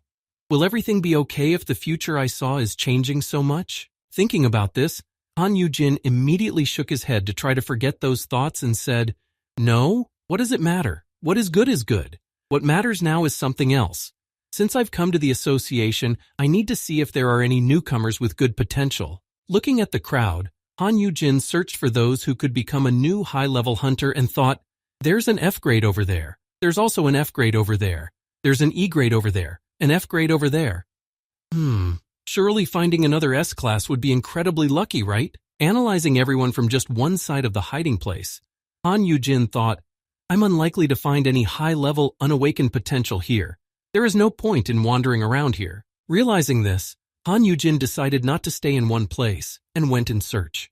Seeing Jin running off somewhere, Kim Sung-han shouted after him, Mr. Han Yugin, where are you going? As Han Yugin ran forward, he blew out the magic stone and thought, nothing is impossible. It all started when I turned back time to save my younger brother. While running through the crowd, the boy suddenly saw a boy and thought, if I was able to change things for the better for both Aram and Yuhun, maybe my skill was given to me for a reason. Catching up with the boy he had seen from a distance, Han Yujung approached him and grabbed the boy's hand, thinking, to make him shine. And then he continued his train of thought, a rough diamond that comes across my eyes. Grabbing the boy's hand, he said in concern, who are you? Seeing his potential, Jin couldn't let him go. His card read, Awakened Yumeng Wu. Current grade is F Awakening Potential, F Optimal Starting Skill Possible to Learn, SS grade. Grabbing the boy, he pulled away and asked in alarm, who? Jin replied, you're Manwu, right? You Manwu, it's been so long. Don't you remember me? Han Yujin, Jin. Startled by this sudden encounter, Yu Myung-woo spoke to him anxiously, rubbing his neck. I'm sorry, I really don't remember you. Seeing that the boy was very nervous, Han Yujin took off his mask and smiled happily, saying in a friendly tone, it's okay, we haven't seen each other for quite some time. It's quite normal. Looking at this guy, Han Yujin was also worried. To be honest, I don't know you either, but looking at the potential and incredible skill of this guy, he thought, unbelievable, just look at this guy's skill. Gold Forge Master, SS. Looking at this skill, Han Yujin was already imagining while thinking, just from the name alone, I can already tell that this is a special skill that is related to making equipment.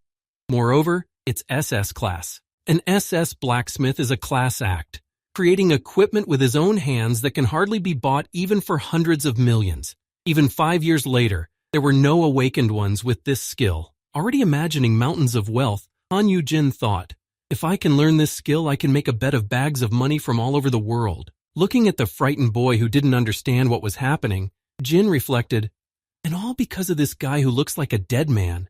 Overwhelmed by life's problems, looking into his personal file, Han Yujin said to him in surprise, have you been doing well?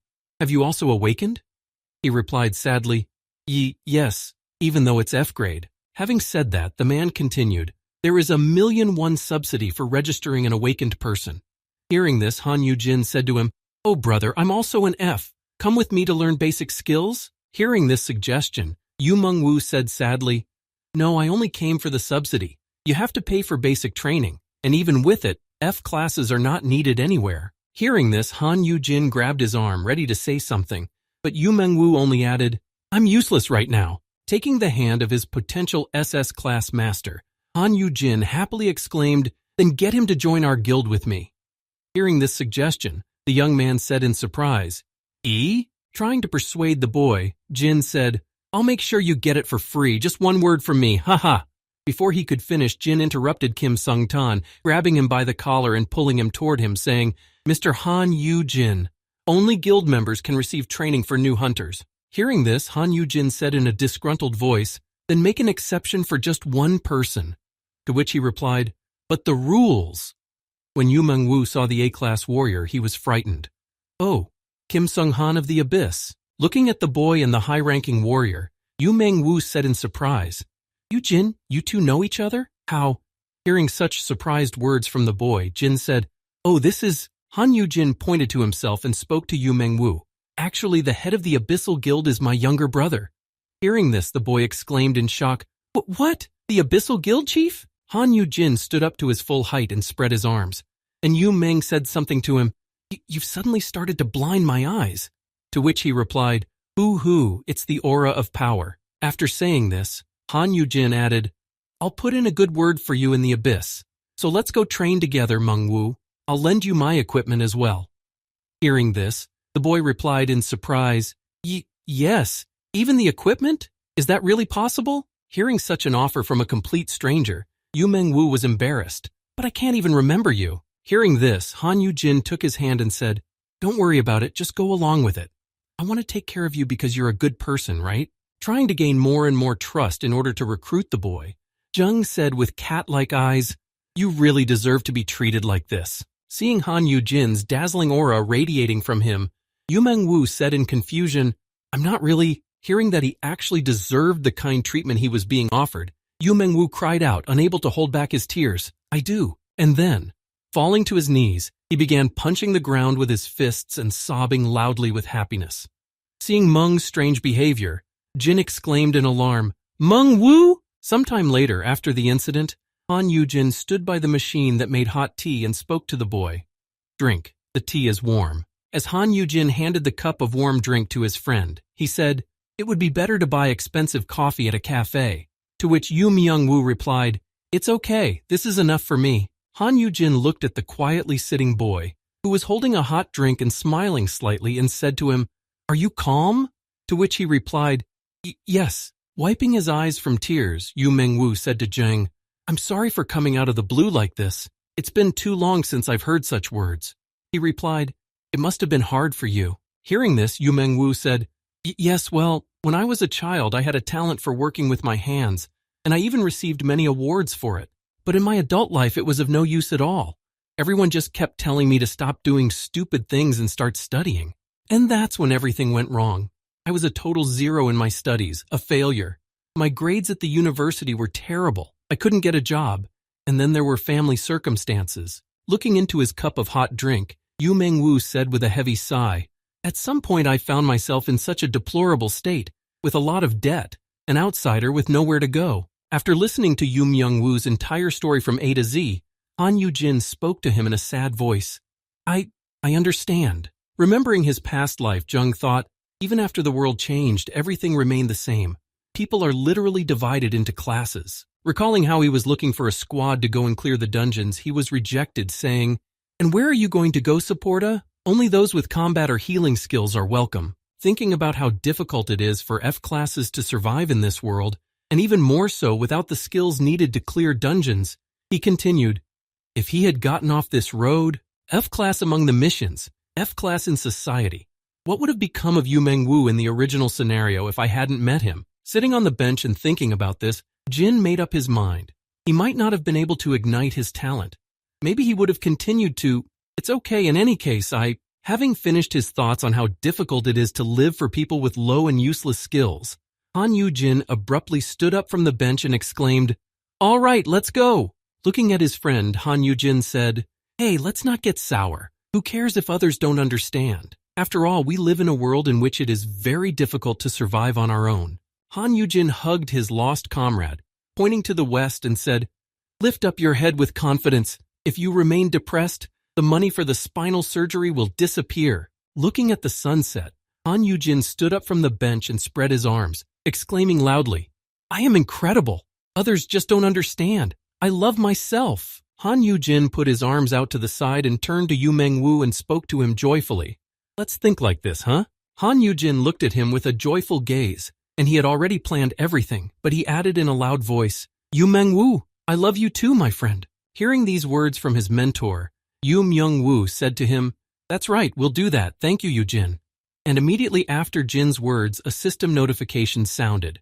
Awakened Yu Meng Wu has received a favorable effect from the code word. After saying this and having already set up his new comrade, whom he was able to recruit, Han Yugin said in disappointment, I thought this would be so easy to solve, but the next day when Han Yugin arrived at the guild and headed to the training center, the head of the Abyssal Personnel Department, Siok Shimeng, spoke to him in a firm tone. You can't. Sitting in the head of personnel's office with his friend, Han Yugin heard, allowing a stranger to receive training for guild newcomers? To which Jin replied, oh, come on, just this once. Hearing Han Yujin's request, Sok Shuman replied, to give in. Sending someone to study is like vouching for them. It will be rumored that such a privilege was given to a dog bone lying around. Seeing that these words had struck Yu Myung-woo to the ground, Han Yujin rushed to calm him down and exclaimed, how rude! What do you mean, dog bone? To which Seok Shu-mung replied, I only meant that they might say that somewhere. Hearing such counter-arguments in his direction, Han Yujin, holding his disappointed friend, said, come on, trust me for once, he really is an honest man. Hearing this, Sok Shu-mung took off his glasses and said, of course, I know that Mr. Han Yujin has outstanding insight. The fact that you found Miss Park Aram is an incredible achievement. After saying this, Mr. Seok Shu-myung immediately put on his glasses and adjusted them, adding, however, well, it could have just been an accident. Hearing this, Han Yujin exclaimed, what the hell is this? Looking at Han Yujin, Seok Shu-myeon spoke to him. To be honest, I don't understand your intentions, especially when you consider that just a few days ago, you fell for the broker's deception. You convinced the guild head to do business, and now you want to promote yourself? After saying this, Song Shu-mung added, to protect the security of the abyss, all of this is very undesirable. Hearing this, Yu Meng-woo said in a sad voice, but Yujin is being insulted because of me. Listening to all this, Yu Meng-woo, unable to withstand the pressure, covered his face with his hands, ran out of the office and exclaimed, stop it! I'm just going to leave. After leaving the office of the head of the personnel department, Han Yujin held his head and exclaimed in frustration, that damned Seok Sherman. He's getting more and more cruel every time. To which Yu Meng added, scary person. Hearing this, Han Yujin took out his phone in frustration and said, wait, I'll ask my younger brother directly. Hearing this, Yu Meng answered him with a shake of his head. That's enough. There's no need. Looking at Han Yujin, Yu Meng-woo smiled happily and said to him, after all, you told me that I'm valuable. That's enough. After saying this and catching Han Yujin's attention, Yu Meng continued, thanks to you, I have the will to live a little longer. Hearing these words from his friend, Jin was touched. Meng-woo, he replied, I will not be disappointed, but I will try to do what I can. To be honest, there are jobs for F-graders like me somewhere. Hearing his friend say this, Han Yujin looked at him in surprise. Wow, really? Where is there such a thing? Hearing Han Yujin say this, Yu Meng-woo said to him in a worried voice, yes, they said they would pick me up here. As he said this, a car pulled up to the boys. When the car door opened, someone's voice came out. Yo, it's our Meng-woo. When the door opened fully, they could see that there were a bunch of bandits in the car, and one of them said, you've become a hunter, so now it's time to pay back your debts, right? Hearing that he was being addressed, Yu Myung-woo turned his head to Han Yujin and said, I'll go. I'm going to get stronger and make some money. I'll get back to you. When Han Yujin saw where Yu Myung-woo was going, he was surprised and said, wait, this looks wildly dangerous. After getting out of the car, one of the robbers put his hand on Yu Meng and spoke to him. Our Meng-woo, did you get the subsidy? Hearing these words from the robbers, Yu Meng-woo spoke in alarm, holding out his hand with the money. Yes, here. After taking the money from him, the robber exclaimed, you do realize that this is not enough, right? Seeing what had just happened in front of him, Han Yujin, alarmed, called out to the robbers, wait a second, who are you guys, creditors? Where are you taking Meng-woo? Hearing this loud speech from the guy standing next to Yu Myung-woo, one of the gang angrily exclaimed, huh? You find out, what are you going to do? Hearing such a rude voice from one of the bullies, Han Yujin said in fright, I also want to go with him. Hearing this, the gang of robbers also took Han Yujin with them. As they closed the car door and drove off, the atmosphere in the car was not good. Sensing that things were bad, Han Yujin said in a worried voice, you borrowed money from terrible people? He replied, the bank didn't give me a loan. After saying this, Yu Myung-woo added, what's more important now is this. Why did you follow me? You have no debt. To which he replied, how could I have let you go alone? Hearing the two boys talking, one of the bandits said to Jin, do you know each other? Are you also awakened? He replied, Eek, yes, F-class. Hearing the bandits' question, Yu Mengwu said, he's from Bez. Before he could say anything, Han Yugin closed his mouth and said, we're childhood friends. We ran into each other by chance at the Hunters Association. He told me that there was a job that even F-graders could apply for, so I was curious. Hearing this, the gang boss said, it worked out well. Our friends, would you like to go to the dungeon to get us a magic stone? You know that guilds don't usually teach F-classes. Having said that, one of the bandits added, but we take everyone, even F-grades. Hearing this, Han Yugin said in surprise, wow, really? After telling him about the task they were going to do, one of the gang said, and since you're a friend of Mengwu's, we have a special relationship with you. Will you go with us? Jin exclaimed, yes, let's go. In an attempt to lighten the atmosphere, Han Yugin said in alarm, oh my, I thought you were the terrible Hyuns, and you turned out to be such good people. Let's make a deal right away. After saying this, Han Yugin continued, thanks to you, I will get the job. In his mind, he imagined a contract as an ore digger. I fell for it myself. They shoved me into the dungeons of F-classes with no experience and no equipment. And they assign you to gather, while the official guild members hunt. An unequal contract. As payment for security, they take a percentage of the profits. And if you're unlucky, it's quite common to be wounded or killed by a monster. Looking at his friend, Han Yugin thought, Yu Mengwu, the future you was trampled on and died in a place like this? Without ever realizing your talent. As they approached the dungeon, the car driver said, it will be enough to collect everything that looks valuable. You'll get rich in no time. Jin replied, so we can just collect, right? A real fortune? After saying this, Han Yugin asked, where is your guild office? He was told, in Menmok, the Dawn. Hearing this, Jin said, Menmok is the Dawn. It's not that far. As they approached his guild office and parked in front of the terrifying house, the driver exclaimed, here we are. Getting out of the car, Han Yugin tried to keep his role in check and said happily, ooh, the Hope Assignment Center? What a good name. To which one of the bandits said, come on in. As Han Yugin followed one of the bandits up the stairs, he said happily, the building may be old, but I feel the future is full of hope. When he reached the corridor, the boy said, the office is on the second floor. The lighting is good. The stairs. As Han Yugin approached the office, he suddenly felt a blow to his back. It was one of the gang who pushed him to shut up. Unable to keep his balance, Han Yugin fell into the office and said in alarm, oh my God. Looking up, he saw many people in the office they had come to, who also looked like bandits. Han Yugin looked up and saw all the bandits, and he cried out in pain, Lord, what is this behind me? A second later, when Han Yugin regained consciousness, he heard the sound of kicks, and looking around, he saw Yu Mengwu being kicked, and he exclaimed in fright, Mengwu! Nervous, he exclaimed, what are you doing all of a sudden? Then one of the bandits grabbed him by the shoulder and said, I'm sorry they brought you here without any debts, but you should regret that you came here voluntarily. Holding his beaten comrade in his arms, Han Yugin looked at the bandits who were speaking. You can enter here of your own free will, but you can't leave. Wiping his eyes from tears, Yu Mengwu said to Han Yugin, Yugin, I'm sorry. I had to go through all of this on my own, and because of me, you, who is free of debt, have also been put under the gun. Hearing this, Han Yugin, who was disturbed, said, Mengwu. As soon as he said that, one of the gang members grabbed his shoulder and said, yes, come here. Holding Han Yugin, he led him to the couch and sat him down, saying, we need to make a deal right now. Holding out a piece of paper to the anxious young man, the boss of this gang of robbers said, here, put your fingerprint on it. Holding the agreement in his hands, he said, minus the commission, your profit will be 20%. You have no debts anyway, so you will make a lot of money. Demonstrating the contract, the boss added, this is a specially created contract of the awakened. Any violation of its terms will bring a D-class curse, so don't even think about breaking it. After placing the contract on the table, the gangsters sat Yu Mengwu down on the couch and forcibly signed it with the boy's hand, saying, come on, sign. When Han Yugin heard the terms of the contract, he said to his boss, I have one request.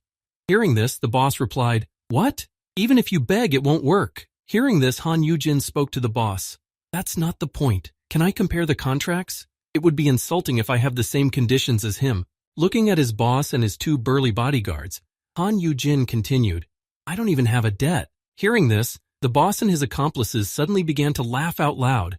And then the boss, holding back his laughter, said, what a nitpicky little fellow. Hearing the boy's request, the boss took Yu Meng's contract and handed it to Jin, saying, good, You should live by thinking of yourself first. Here, check it out. As the boss looked over the contract, he asked, "What do you think?"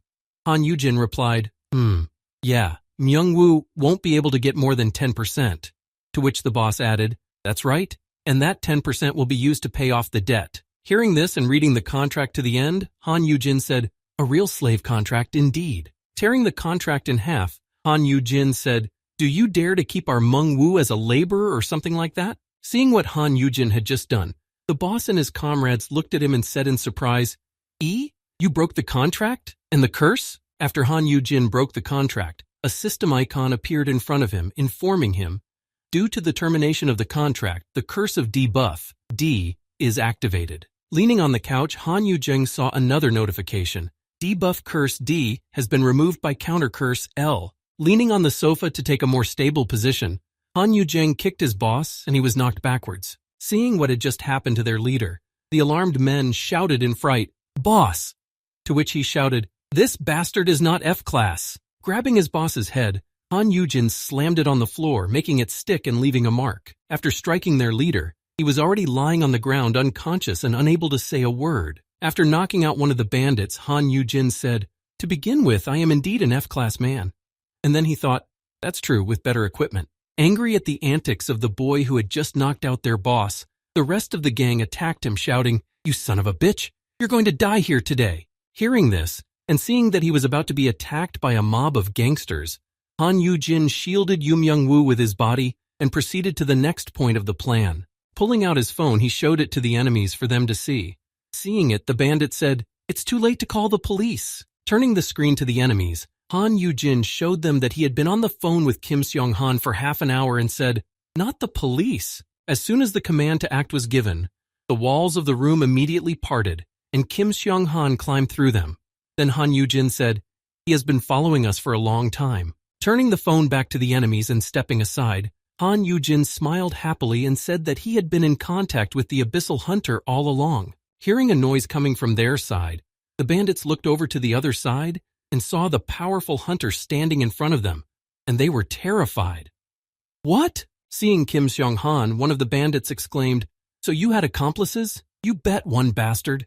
Before he could say it, he was knocked out. The next blow fell on the next gangster in the room, who also tried to defend himself with a bat, but it didn't work against Kim Seong-han. As one gangster after another was thrown to the ground, the others in the room watched in fright, losing their will to fight with each passing second. Seeing that another one of their gang was defeated, even though he was quite strong, someone in the room screamed, "But brother!" Turning to his master, Kim Seong-han said, "I have come for you, Han Yugin." Running to his beaten comrade, Han Yugin held him as he watched Yu Myung-woo's debts disappear by the second, and moans could be heard in the distance. Hearing Yu Myung-woo's question, Han Yugin spoke to him.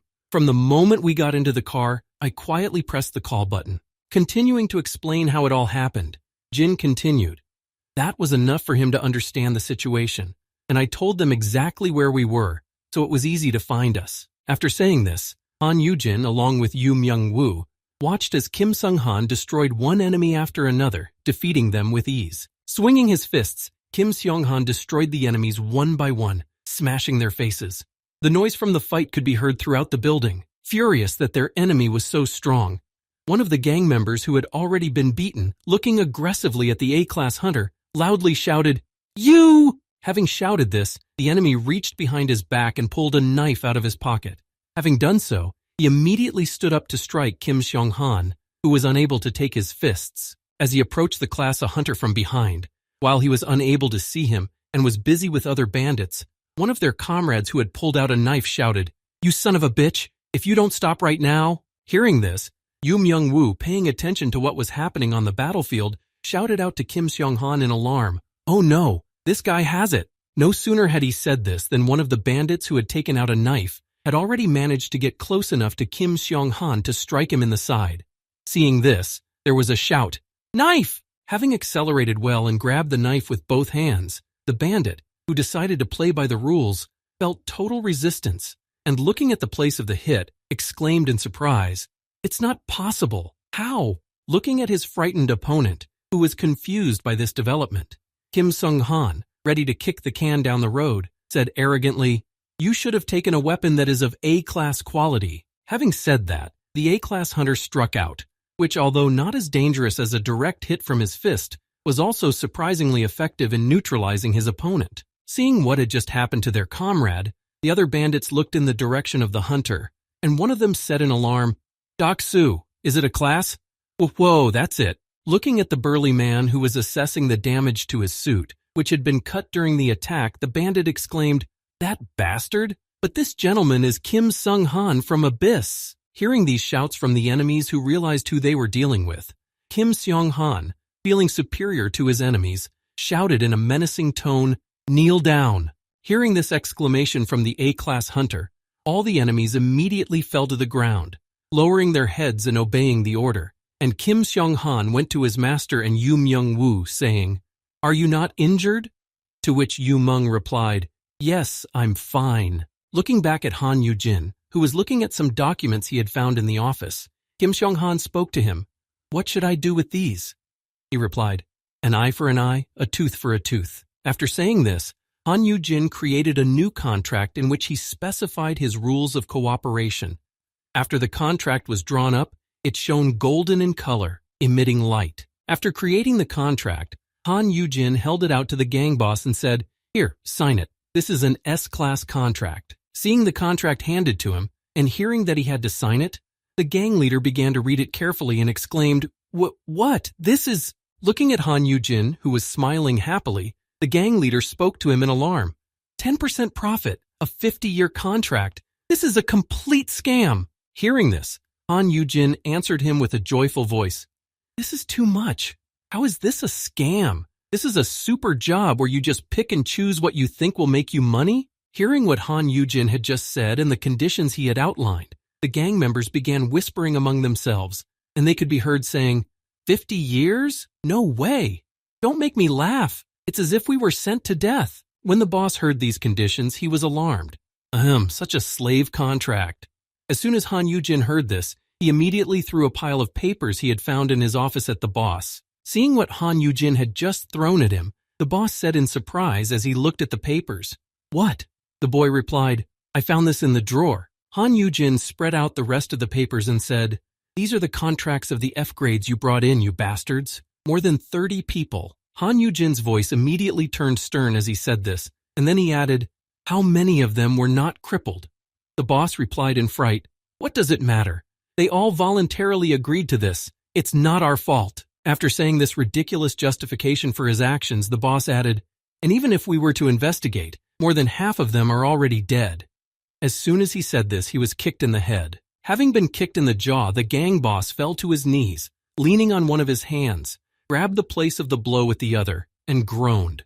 Looking at the boss, Han Yugin just spoke to him, "Worthless." Crumpling up one of the contracts he had signed with his debtors and looking down on them, the boy said, "You think that if they are F-class, you don't care if they die?" After saying this, he added, drilling the bandit with his eyes, "If you push them with promises to take them to the dungeon, many will agree, and then it will be enough to shove them down there like some cheap, expendable material, right?" Loudly accusing his boss of his fraudulent schemes, Han Yugin added, "I don't care what level. They're human beings too.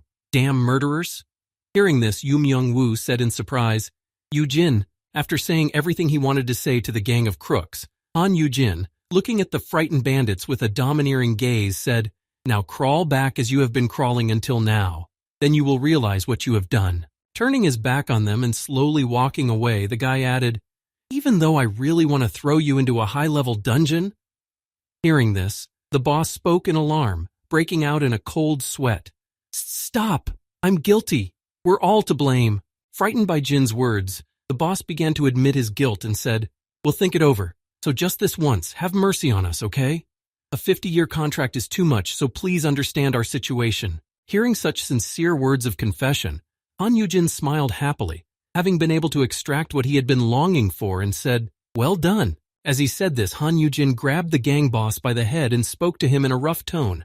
"If you want to think things through properly," having intimidated the gang of crooks to the desired effect, Han Yugin said, "Then you must pay the appropriate price for your crimes. Am I right?"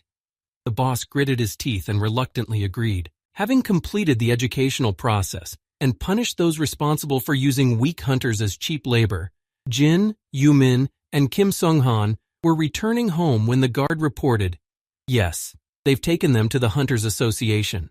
Kim Seong-han spoke through his headphones as he drove the car. "We handed it over to the employee, the victims were compensated, and I'll report back later."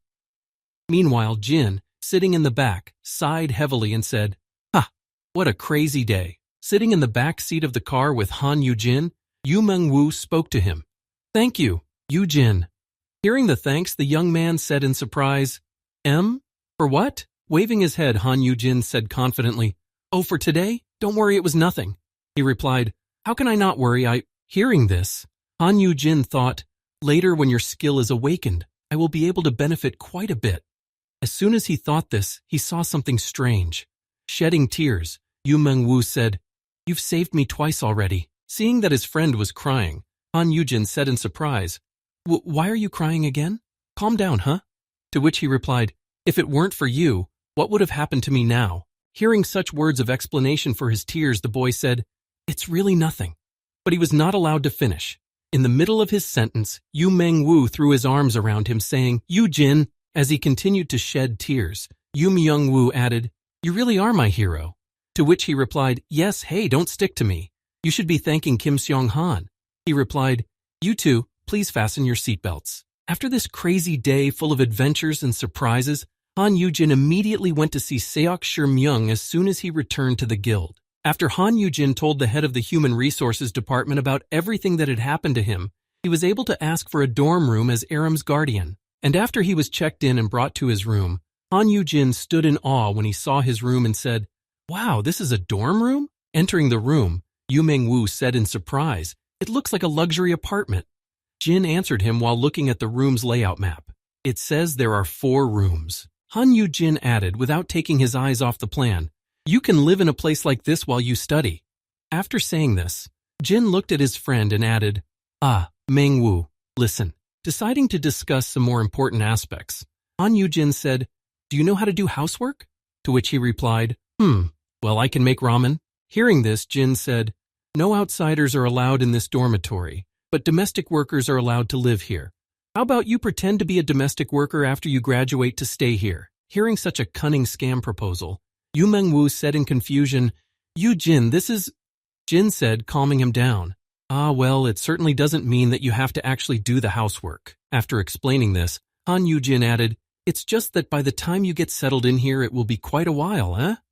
After saying this, he noticed that Yu Meng-woo could barely hold back her tears. Unable to contain his emotions, Yu Meng-woo threw his arms around Han Yugin, exclaiming, "Yu-ji-in, you are so kind and a good friend." To which he replied, "Yes, you're crying again, let go." After completing the arrangements for Yu Meng, he went to bed. After a short period of time, Han Yugin looked into his room and saw his friend sleeping and said, "You fell asleep quickly. You must be very tired." As Han Yugin watched his sleeping friend, he heard him speaking in his sleep, "Meng, leave the housework to me, Yugin. Should I take a bath first, or dinner first, or shall I go first?" Hearing this, Han Yugin was confused. What kind of dream talk is this, God? I need to move things out of Yuhyun's room. If he finds out that I'm moving, after saying this and leaving the room, Han Yugin opened the door and saw Kim Seong-han standing in front of him, and he exclaimed in fright, "What? Did Yuhyun send you? Did he order me to be locked up again?" Hearing Jin's anxious voice, Kim Seong-han answered him by pointing behind him. No. This time I came for a different reason." After saying this, Kim Seong-han spoke to the terrified Han Yugin, who was already preparing to be imprisoned for eternity. "This is not a simple matter, so please follow me." After saying this, Kim Seong-han and Han Yugin went to the same place. Upon arrival, it became clear that it was a nightclub. But what exactly was the reason for them to go to such a place? When the doors opened, the waiter serving drinks, hearing that new customers had arrived, said happily, "Welcome. How many people do you have in your company?" Before he could finish his greeting, the waiter suddenly fell silent when he saw Kim Seong-han coming to such an establishment and froze in shock. Upon arriving at the nightclub, Kim Seong-han looked around and looked at all the customers and said to the waiter, lifting his sunglasses, "Do you know Min Yi? Do you know Kim Min Yi?" Hearing the question from such a respected person, the waiter immediately came to his senses and, bowing down in shock, said in alarm, pointing to the right, Yes, I received a call. Come this way. I'll take you somewhere quieter." As they followed the waiter across the nightclub, Kim Sung-han and Han Yugin heard themselves being called. What? You must be here for the money. The waiter took the two distinguished guests to a separate room, which was separate from the general room with the customers, and said to them, I've served you the most popular items on the menu. After bringing everything they needed for a great evening and leading the visitors to their seats, the waiter bowed and added, Call me if you need anything. Looking around, Han Yugin thought, Why here? This place looks like a youthful place. Just as he thought this, Kim Sung-han spoke to him. This place was recommended by the abyssal hunter Kim Min-yi, who is about your age, and he said that this place is popular amongst his peers. Hearing this explanation, Han Yugin saw a sign with the name of the place that read, When Appa is drinking, he looks particularly attractive. Han Yugin said, Oh, is that so? I thought, that's right, I'm in my 20s now. Sitting in a nightclub with music playing in the background, he could hear himself saying, I'm the most beautiful, hence the eye, to the very tips of my fingers. Kim Sun-han said, Yes, so relax and be comfortable. Jung-suk replied tensely, Ah, okay. Picking up one of the bottles of liquor on the table and opening it, Han Yugin said a little anxiously, So why did we come here? Snatching the bottle out of Han Yujin's hand, Kim Sung-han opened it himself and held it out to the boy. Give it to me. I'll give you a drink. Picking up the glass and holding it in both hands as Kim Sung-han poured him a drink, Han Yugin listened in amazement as he spoke. I wanted to apologize before it was too late. As he poured Han Yujin's drink, Kim Sung-han spoke to him. To be honest, I didn't like you all this time. You seemed to me to be a useless obstacle that hindered the future head of the guild. Hearing this, Han Yugin thought in irritation, What? He decided to apologize first and then insult me? Then Kim Sung-han continued with a happy smile on his face. But I was wrong. You turned out to be a good person, Han Yugin. Recalling the moments when his preconceived conclusions changed, Kim Sung-han recalled the moment when they fought the monster together and said, When the dungeon broke through, you came back to help me. Kim Sung-han also recalled the incident with Park Aram and said, You won Miss Park Aram's trust and signed a contract with her. In the midst of all this, you not only solved the problem with the Guardian, which could have been a source of trouble. Having said that, Kim Sun-han continued, recalling today's adventure. But today you also went to save your friend, risking your own safety despite the seriousness of the situation. After citing these examples of incredible bravery and superb skills, Kim Sung-han added, How can I put it? I thought that it turns out that you can be trusted to cover the rear as well. After hearing all the words of praise from Kim Sung-han, Han Yugin was embarrassed and thought, This is a misunderstanding. But no, this is a chance. If I take advantage of it and use the code word after the relationship is strengthened. Deciding that he had to take advantage of this great opportunity, Han Yugin spoke to Kim Sung-han. Haha, come on. Thank you for thinking so highly of me. And he thought, Great, tonight I'll make you my student, Kim Sung-han. After hearing Han Yujin's words of gratitude and affection, Kim Sung-han continued. You handled today's event incredibly well.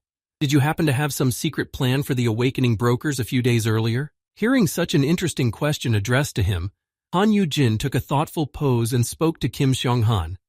Ah, well, that's what happened. I was investigating something. Hearing Han Yugin say that he did do some investigating despite his low rank, Kim Sung-han said to him, Still, it's a risky thing for an F grade to do. He replied, Well, I went there thinking that Yuhun wouldn't just let it go. After saying that, Jin added, But he grabbed me before I had a chance to think. Yuhun cares so much about me. Hearing this, Kim Sung-han answered him, It's because you're his only family. It could have been much worse. After saying this to Han Yugin, Kim Sung-han continued, I understand him perfectly. After all, I was in a similar position myself.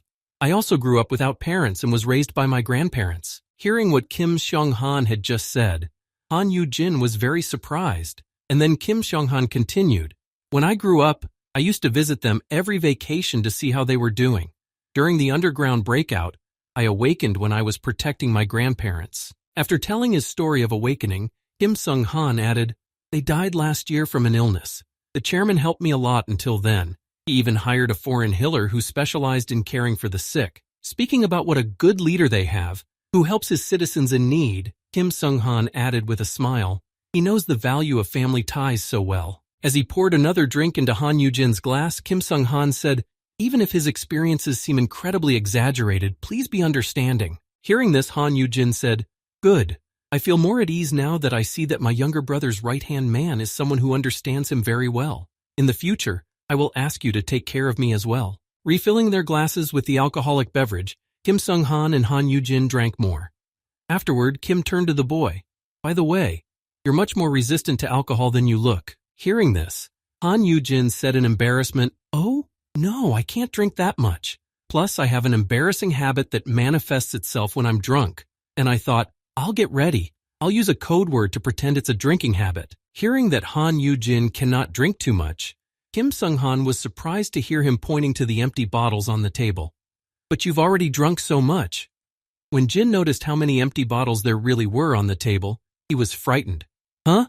This many already?" As soon as he saw how much he had actually drunk, and that he was not affected by the alcohol at all, Han Yugin immediately fell into a stupor of amazement. The next moment, when he came to his senses, he began to rummage through his skills, thinking, "Strange? Why am I not getting drunk?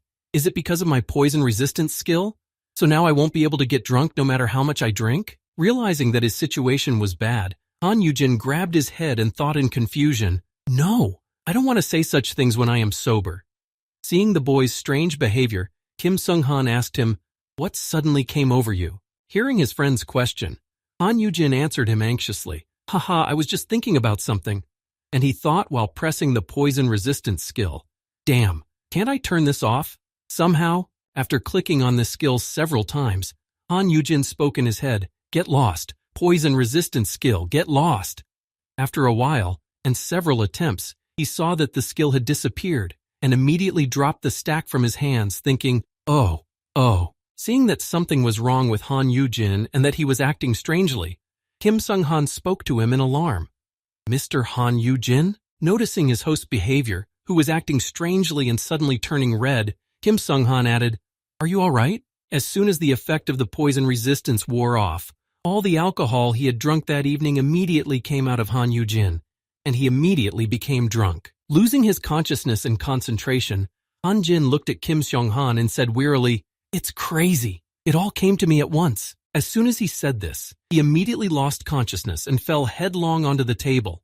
When Kim Sung-han saw his host fall down, he exclaimed in alarm, "Mr. Han Yugin?" After the feast and the time at the bar, Han Yugin woke up trying to remember what had happened to him, but immediately upon waking up he just grabbed his head and groaned, "Ah, my head!" Noticing that Han Yugin had woken up, Kim Sung-han was already waiting for him in the room, and he said, "Good Lord, I didn't think the skill would just go off like that." Just as Han Yugin was saying this while holding his head, he heard a voice next to him, "You're already awake. I brought you some water to wash your face." Hearing this, the boy turned his head and saw Kim Sung-han standing in front of him with a bowl of water and a towel. Seeing such a surprise in his room, Han Yugin immediately jumped out of bed. Noticing that his master was full of energy, Kim Sung-han said, "If you want to start studying from today, you should get ready." Surprised by his bodyguard's strange behavior, Han Yugin thought in astonishment, What? Why is Kim Sung-han here in the morning?" Looking at his talents, he saw, Objects under my tutelage, Han Yuhun, S. Park Aram, S. Yu Myung-woo, F. Kim Sung-han, A. Seeing that Kim Sung-han was also under the effect of his tutelage, Han Yugin thought in surprise, I was able to make him a student after all. No, that's fine, but why is he here this morning? Looking at his surprised master, Kim Sung-han said, "Do you not remember what happened last night? You seem to have a bad hangover. Let's take a look." Hearing this, Han Yugin thought in alarm, "What the hell happened last night?" As he replayed what had just happened in his mind and tried to remember what had happened that night, Han Yugin only thought of the recent past. After recalling only what had happened to him in the morning, he recalled in his mind how Kim Sung-han had spoken to him. "Do you not remember what happened last night?" And the moment when Kim Sung-han reached out to him and added, "It looks like you have a bad hangover, let's take a look." And what he thought, "What the hell? What happened last night?" When Kim Sung-han spoke about his hangover, he held out a package of drinks to Han Yugin. Jin saw this and exclaimed in alarm, "Sorry, but I didn't want any of that." The next moment, as soon as Han Yugin tasted the drink, he immediately grabbed it and began to greedily consume it. And then Kim Sung-han spoke, "It's pueraria juice, it's good for hangovers." He also stretched his hands to Jin's feet and added, "And the hangover will go away faster if you press this point, or if it's really bad, you can go to the toilet," he added, holding out the pot. Surprised by this behavior and pushing the pot away from him, Han Yugin said in alarm, why are you acting like this? Kim Sung replied in surprise, You really don't remember? Realizing that Han Yugin had no memory of the previous night, Kim Sung Han said, Last night you told me. And then Kim Seong Han began to tell what happened. The beginning of the story began when Jin suddenly passed out, and Kim Sung Han spoke to him in alarm, Mr. Han Yugin, are you okay? And heard only a groan in response. Seeing that his master was clearly not well, Kim Seong Han ran over to him and said in alarm, You seem to have had too much to drink. Let's get up. As he tried to take Han Yujin's hand to help him up, Kim Seong Han spoke as he grabbed his arm. Mr. Han Yugin? The man replied in a drunken voice. Mr. Kim Seong Han. Barely able to stand, Han Yugin spoke with barely any intelligibility. I want to tell you something. Please listen to me carefully. Kim Seong Han, I love you. Hearing this from his master, Kim Seong Han exclaimed in surprise. What? Han Yugin replied by grabbing his head with his hand. God, why is this out of the blue? I don't want to go in this state. After saying this, Han Yugin covered his face with his hand in shame and said, But did I say I love you? He replied in confusion, Yes, you did. Continuing to talk nonsense, Han Yugin continued his confession in a state of alcohol intoxication. Really? That's crazy. But I have to say that I love you. After saying this, Kim Sung Han spoke to Han Yugin, who was burning with shame upon hearing it. And in the end you said you loved me about 30 times. Realizing what had happened yesterday and how unworthy he had been, Han Yugin bowed his head and said, Forgive me, I have committed a mortal sin. Kim Sun Han replied, I actually enjoyed it. When Jin heard that Kim Seong Han actually liked it, he exclaimed, What? And then Kim Sung continued the story. Come up, Mr. Han Yugin. And he replied, Ahem, Mr. Song Han, I love you. Hearing the same confession from Han Yugin for the umpteenth time, Kim Sung Han smiled sweetly and said, Oh my God, is it really that embarrassing drinking habit? Hearing this from Kim Seong Han, Han Yugin repeated the same thing again in a disturbed voice. Don't laugh because I'm asking you to listen to me. I love you, Mr. Kim Seong Han. Hearing this over and over again from his master, Kim Seong Han remembered the times when he had come home from the bar with his grandfather, and he had said the same thing to him. I love you, Seong Han. Supporting his grandfather, Kim Sung said to him, Why did you have to drink so much? He replied, Hey, because I can afford to have a drink. I have such a reliable grandson, so what do I have to worry about? Hearing these words from his grandfather, Kim Seong Han just sighed heavily, saying, Ah, God. To which his grandfather said, Don't ever get hung up on the words of some strangers who say that your parents abandoned you or something. After saying this to his beloved grandson, the grandfather patted him on the head and added, For your grandfather, you are the best. I love you, granddaughter. Looking at his drunken grandfather, whom he was walking home again after spending time at the bar, Kim Seong Han said with a sigh, Oh, he's starting to get drunk again. As Kim Seong Han saw off his drunken, rowdy grandfather, he heard him say over and over again, Our Song Han, I love you, do you hear? He would reply, I hear you, come quickly, here. After telling this story about his grandfather, Kim Seong Han recalled how he had walked home with Han Yugin yesterday and said, For some reason, looking at you two, I remembered my late grandfather. After these words, a system notification appeared. Awakened Kim Sung Han has received a favorable influence from the code word. Jin then stood up and asked in surprise, What, Grandpa? By looking at me? Looking at the joyful Kim Seong Han, who was telling his story about his grandfather, Han Yugin said in alarm, Grandfather, grandfather. To which he said happily, Yes. Hearing this, Han Yugin grabbed his head and said, I'm only 30, no, 20-something. Do I really look that old? Hearing this, Kim Seong Han shook his head and said, I realize that it is strange. You are certainly not an old man, but still. Recalling how he had put Han Yugin to bed yesterday and covered him with a blanket, Kim Seong Han said, It's been a long time since I've felt such peace. It was as if I were with my grandfather. Looking at all the things he had brought into his master's room that morning, Kim Sun Han said with a sigh, Perhaps that is why I was constantly trying to give you something. I promise I won't talk nonsense in front of anyone, so, holding out his hand to Han Yugin, who was sitting on the bed and listening attentively to Kim Seong Han's story, he said, I want to make up for all the resentment I have toward the person who raised me. Hearing these words from his assigned defense attorney, Han Yugin was surprised to hear them and said, To the person who raised me. Han Yugin thought about these words. This is a tutor. Could this be the effect of the perfect teacher? Reflecting on how this ability works, Han Yugin drew lines of similarity. Words about love evoke memories not of a friend or a loved one, but of someone who raised me, and they impose a projection of that educator on me. In this case, the good nature of Park Aram and Yu Myung-woo towards me can be explained. They see me as an educator, like ducklings. I've been Yuhun's caretaker from the very beginning, which is probably why his reactions have become more impulsive. Having understood how the ideal caregiver skill works, Han Yugin, as he walked Kim Sung-han out of the room and thought about Yuhun, thought, in that case, noticing that Yu Man-woo was watching him from the other room, Han Yugin grabbed his toothbrush and ran to the bathroom. But Yu Man-woo managed to pounce on him and said, "I was scared. Oh, Mr. Kim Sung-han suddenly came home." He replied, Yes. He was the only one who was able to escort Kim Seong-han out. And as soon as Yuman was gone, Park Aram burst into the room and exclaimed, "Uncle, I heard you moved into the dorm, and you're in the next room." The girl initially said her sentence in a happy voice, but as soon as she saw Han Yugin and another boy hanging from him in the room, she immediately became quiet. When Han Yugin saw that the front door was broken, he spoke in a disgruntled voice, Hey, at least knock first." Before Han Yugin could say this, Park Aram had already grabbed Yuman and dragged him out, saying, "What is this? Why are you sticking to my uncle?"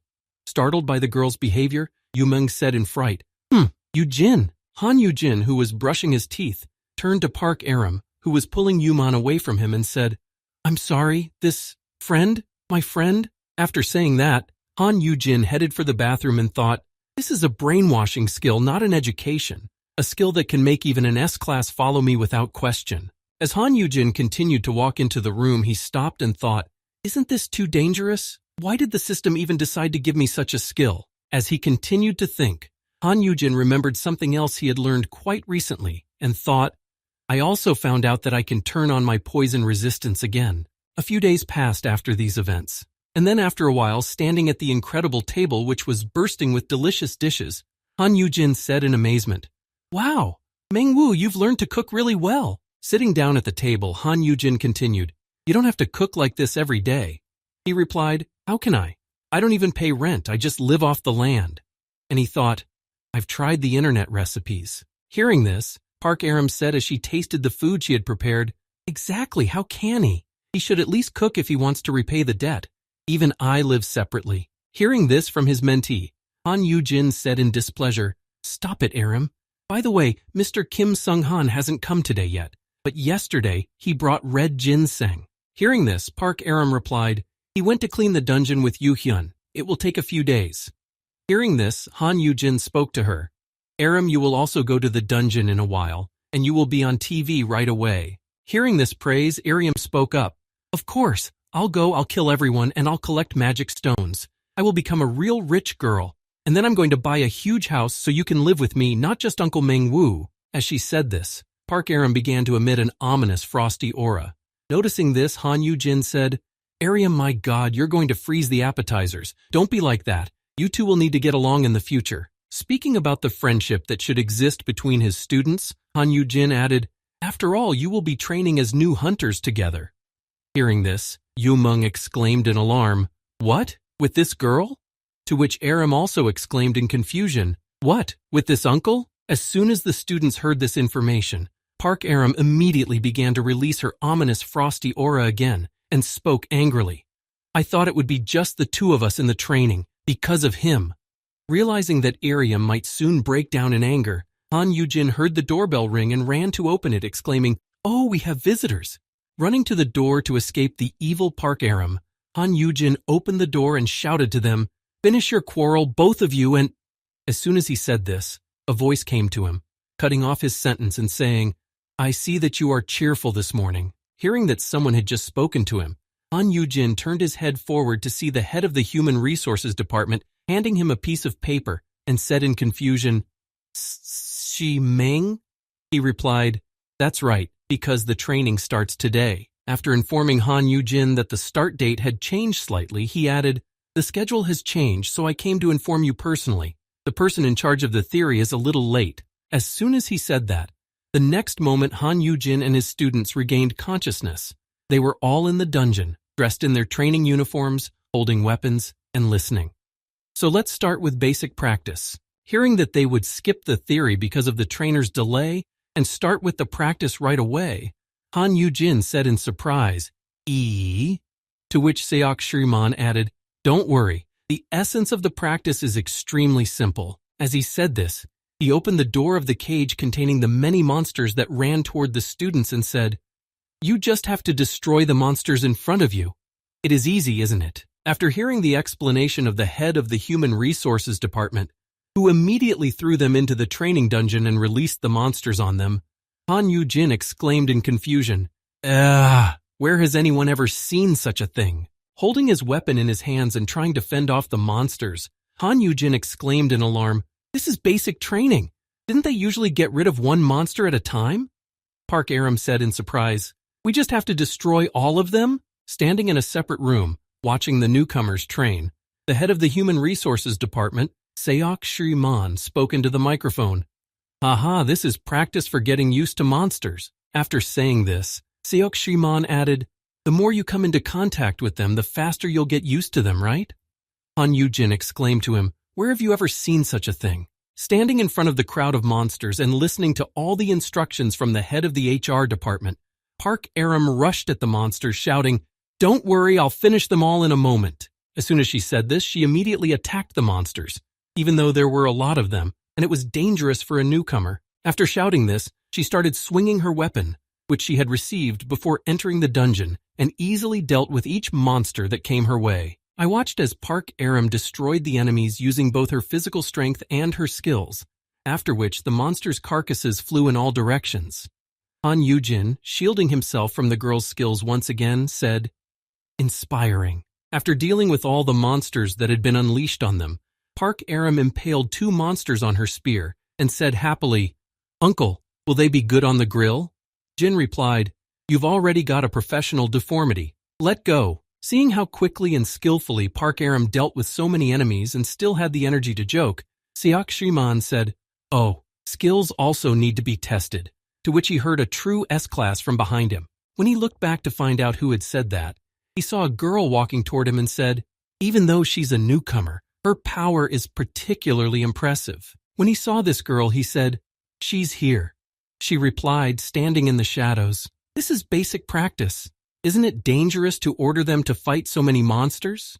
He replied, adjusting his glasses, "You don't have to worry about that."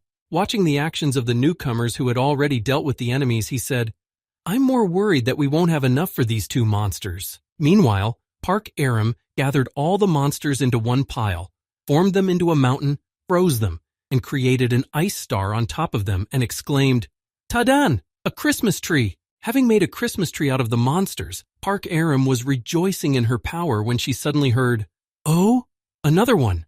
As soon as Yu Mengwu said this, the monster that appeared later had already attacked him. Hearing his comrades' frightened screams, Han Yugin looked in his direction and shouted, "Mengwu, put out your spear, cut it down as you are."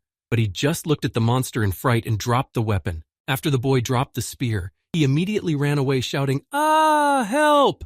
Han Yugin followed him and called out to him, "Mengwu!" Running away from the monster to save his life, Yu Mengwu, who was scared to death, held back his despair and cried out, "This won't do. I really don't agree to this." As Yu Mengwu continued to run for his life and to escape from the monster that was already on his heels, he cried out in fright, "Wah! It's catching up!"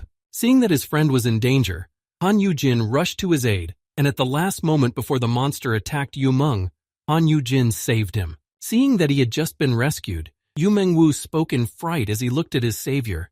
"Yu Jin?"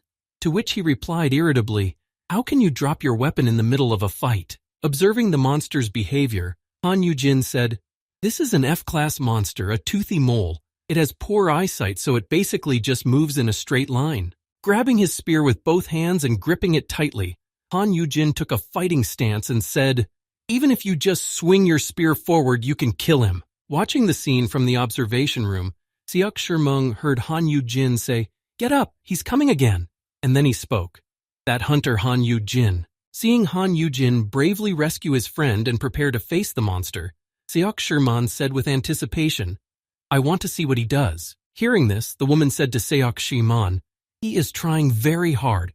Of course he knows about monsters, And the contract he signed with Miss Aram can be considered a standard for our field, but he might be hiding something. Standing behind Han Yugin, a frightened Yu Mengwu asked him anxiously, "Are you going to be okay, Yujin?" To which he replied, "Don't worry. Even though I'm an F-class student, this kind of thing is nothing to me." Hearing this from his friend Yu Myung-woo, who had calmed down a bit after running away from the monster, said, "You really are incredible. You're not even afraid." After praising Han Yugin for his bravery, Yu Myung-woo, who had calmed down, added, "Unlike me, you're like an experienced hunter who's been doing this for several years." Hearing this from his friend, Han Yugin immediately thought, "Oops, really? If I kill him easily, will I look too suspicious? I'll just act like a rookie. That way it will be less damaging to Meng Wuyu's self-confidence." Determined not to act too professional, so as not to suddenly give away his knowledge, Han Yugin let the monster attack him and called out to Yu Meng, I'm also very scared." Seeing the monster attack Han Yugin, Park Aram exclaimed, "Uncle, I'll save you." Watching the scene, Seok Shriman said in disappointment, "On the other hand, my eyes could have deceived me." As soon as he said this, he turned away from the training area where the newcomers were for a few seconds, and then turned back and exclaimed in surprise, "Is it over?" Warming up after a successful training session, Park Aram said happily, "Oh, I had a blast using my skills. I wish I could do more." Han Yugin, standing behind him and holding Yuman, said to him, "Are you okay, Mengwu?" He replied, "Uh-huh." Frustrated that he could not do anything, Yu Mengwu said to Han Yugin, "I'm sorry you were bitten, and you have to support me." He replied, "You really don't have any talent for fighting." Hearing Han Yugin say that Yuman had no talent for fighting, Pa Aram exclaimed with joy, "I'm really the best, uncle." To which he replied, "What are you comparing again?" After saying this, Han Yugin turned to the girl to continue, "You really do need a fret." But before he could say that, he was interrupted by Seok Shriman, who said, "All three of you, good job." Adjusting his glasses and observing the three newcomers, the head of the Human Resources Department spoke to them. "You have successfully completed your basic training." After saying this, Seok Shriman added, "Miss Aram is really incredible, but I can't say anything about you." Hearing this, Han Yugin spoke angrily, waving his hands. "What did you say? I will tell my brother everything, hey?" After listening to Han Yujin's angry remarks, Seok Shrihan spoke to the newcomers as the woman slowly approached him. "Tomorrow, as it was decided, there will be a theory class. This is Professor Seok Ha-young. She will be in charge of the class." When Seok Shrimung introduced the theoretical teacher to the newcomers, she spoke to them, "My name is Seok Ha-young. I hope we get along." Looking at the future theory teacher, Park Aram said in awe, "Wow, so young and already a professor. Unbelievable." Han Yugin pointed at her and said in embarrassment, "Oh, I know her." After saying this, Han Yugin said, "An authority in the dungeon exploration scholarly circles. The young genius who discovered the pattern of dungeons after his trip to the United States. She became famous all over the world and was nicknamed." Having said everything he knew and told her the whole biography of the scientist, Han Yugin spoke finally. "Dr. White." Hearing such awareness of her scientific achievements, the girl said in confusion, "Oh my." After hearing all this, Seok Ha-young began to look at Han Yugin carefully and said, "Not many people call me that." To which he replied, I'm quite interested in this field. I thought, it's not that well known yet." Hearing Han Yugin say this, the young professor said, "You are really erudite, Mr. Han Yugin. I've heard a lot about you from my uncle. No, from the head of the personnel department." Hearing this, Han Yugin was very surprised and later said, Uncle, the head of Seok Shriman. That's right, you have the same last name." Seok Shrimung replied, "But please don't misunderstand, she's not working here because I took advantage of my position." Hearing what her uncle had just said, the young professor smiled happily and said, "I will be working in the Abyss for some time in connection with a research project, so we will see each other often. Please take care of me." Holding out his hand to Han Yugin with this request, the boy immediately grabbed the girl's hand and said in an embarrassed voice, "Oh, it's me who's asking." He thought, "What? This course of events? Is this the time of my youth blooming in me?" Thinking that he might be entering the magical time of his youth, Han Yugin said in confusion, "This can't be." At that time, Han Yugin, along with Kim Sung-han and the rest of his comrades, were in the dungeon cleaning it up. After the battle with the monster, Han Yu-hyun spoke to Kim Sung-han, who was walking in front. "Did you destroy it?" Approaching the monster, he replied, "It seems so. There is no reaction. I think it's dead." What a monster, but yes, he really is a monster. Hearing these words from Kim Seong-han, another member of the squad said, "That's what I'm thinking. Thank God that the head has the ability to resist flames." As he said this, the squad member noticed the leader approaching the monster. As Han Yuqian approached the monster, he began to look around and found the monster's baby sleeping. Noticing him, Kim Seong-han asked, "Chairman, what shall we do with him?" The chairman replied, "It looks like he is still a baby." Meanwhile, in the building of the Abyssal Guild, a story about the history of dungeons began, and it all started with this. When the world's first dungeon first appeared, continuing to tell the whole story in detail, it was said, everyone was like cavemen who had just discovered fire. And at the very moment when the gate to the dungeon appeared, half out of caution, half out of curiosity, everyone focused their attention on it. The same dungeons that no one had mentioned for a long time and that had been neglected eventually overflowed and burst open, and monsters poured out. The dungeon breakthrough was the name given to the event that first happened to humanity when monsters burst out of those strange gates. The dungeon shock was caused by the simultaneous breakthrough of the dungeons. But even in such situations, in such moments of crisis, many of those who had awakened their powers then fought these monsters. Or they began to invent new substances and new technologies using magic stones, a new source of energy. Humanity quickly adapted to the changed world, and in every country on the globe, after the awakenings appeared, associations of hunters were created to control those who awakened their powers. And nowadays, most hunters conduct their activities by being part of an association or guild. S-class hunters in countries are mainly engaged in activities that are usually related to some kind of business, or they develop by founding large guilds. After hearing the whole story in detail from the young professor, Han Yugin, who was sitting at his desk, muttered thoughtfully, After completing the story, Seok Ha-young said, "Next, I'll tell you about the awakened ones." Hearing this, Han Yugin said, "Hearing about this now, it gives me new thoughts." After telling the general story of the emergence of the dungeons, Seok Ha-young continued, "The level of awakened is determined by looking at the characteristics and skills in general." Listening to the lessons from the young professor, Han Yugin thought as he listened attentively, "She gives a great lecture. The explanations are easy to understand." But, looking at his tablet, Han Yugin said, "Because skills are abilities that are characteristic of every person, in a crisis situation they manifest themselves in various forms for self-defense. Due to the fact that the materials are 5 years old, there are some mistakes." Continuing her lecture, Seok Ha-young said, "Because she lived her life in an environment filled with mold and moss?" After awakening the woodvine skill, after reviewing some information, Han Yugin thought, skills simply differ depending on the task or environment. Looking at Han Yugin, the young professor spoke to him, "Did I make a mistake?" After saying this, she looked at Han Yugin, who was still thinking in surprise, and then added, "You have the same look as a professor in my field of study." When Park Aram heard that Seok Ha-young was approaching Han Yugin, she breathed a sigh of relief that it wasn't her, because she was just drawing and not listening to the lecture at all. Turning to Han Yugin, Seok Ha-young said, "You're acting like this because there are mistakes." "Where?" Han Yugin said in confusion, "Well, that's just my guess." After saying this, Jung added, "You say that the skill is manifested in a critical situation for self-defense. But recently, there have been a growing number of awakened ones whose skills have nothing to do with combat." Having said that, he added, "So I think it has nothing to do with self-defense. It used to look like that because the constant dungeon breakthroughs made the situation crisis every day. But in reality, there may be other factors that determine skills." After saying this, Han Yugin noticed that the young professor was immediately thinking, and he said in embarrassment, You can just ignore me." Han Yugin thought anxiously after saying such an interesting theory. Nothing bad will happen from this bit of information. As soon as he thought this, Seok Ha-young grabbed his arm. After thinking about what Han Yugin had just said, Seok Ha-young said in astonishment, "You even understand the tendency of the skills of the awakened ones. I'm impressed."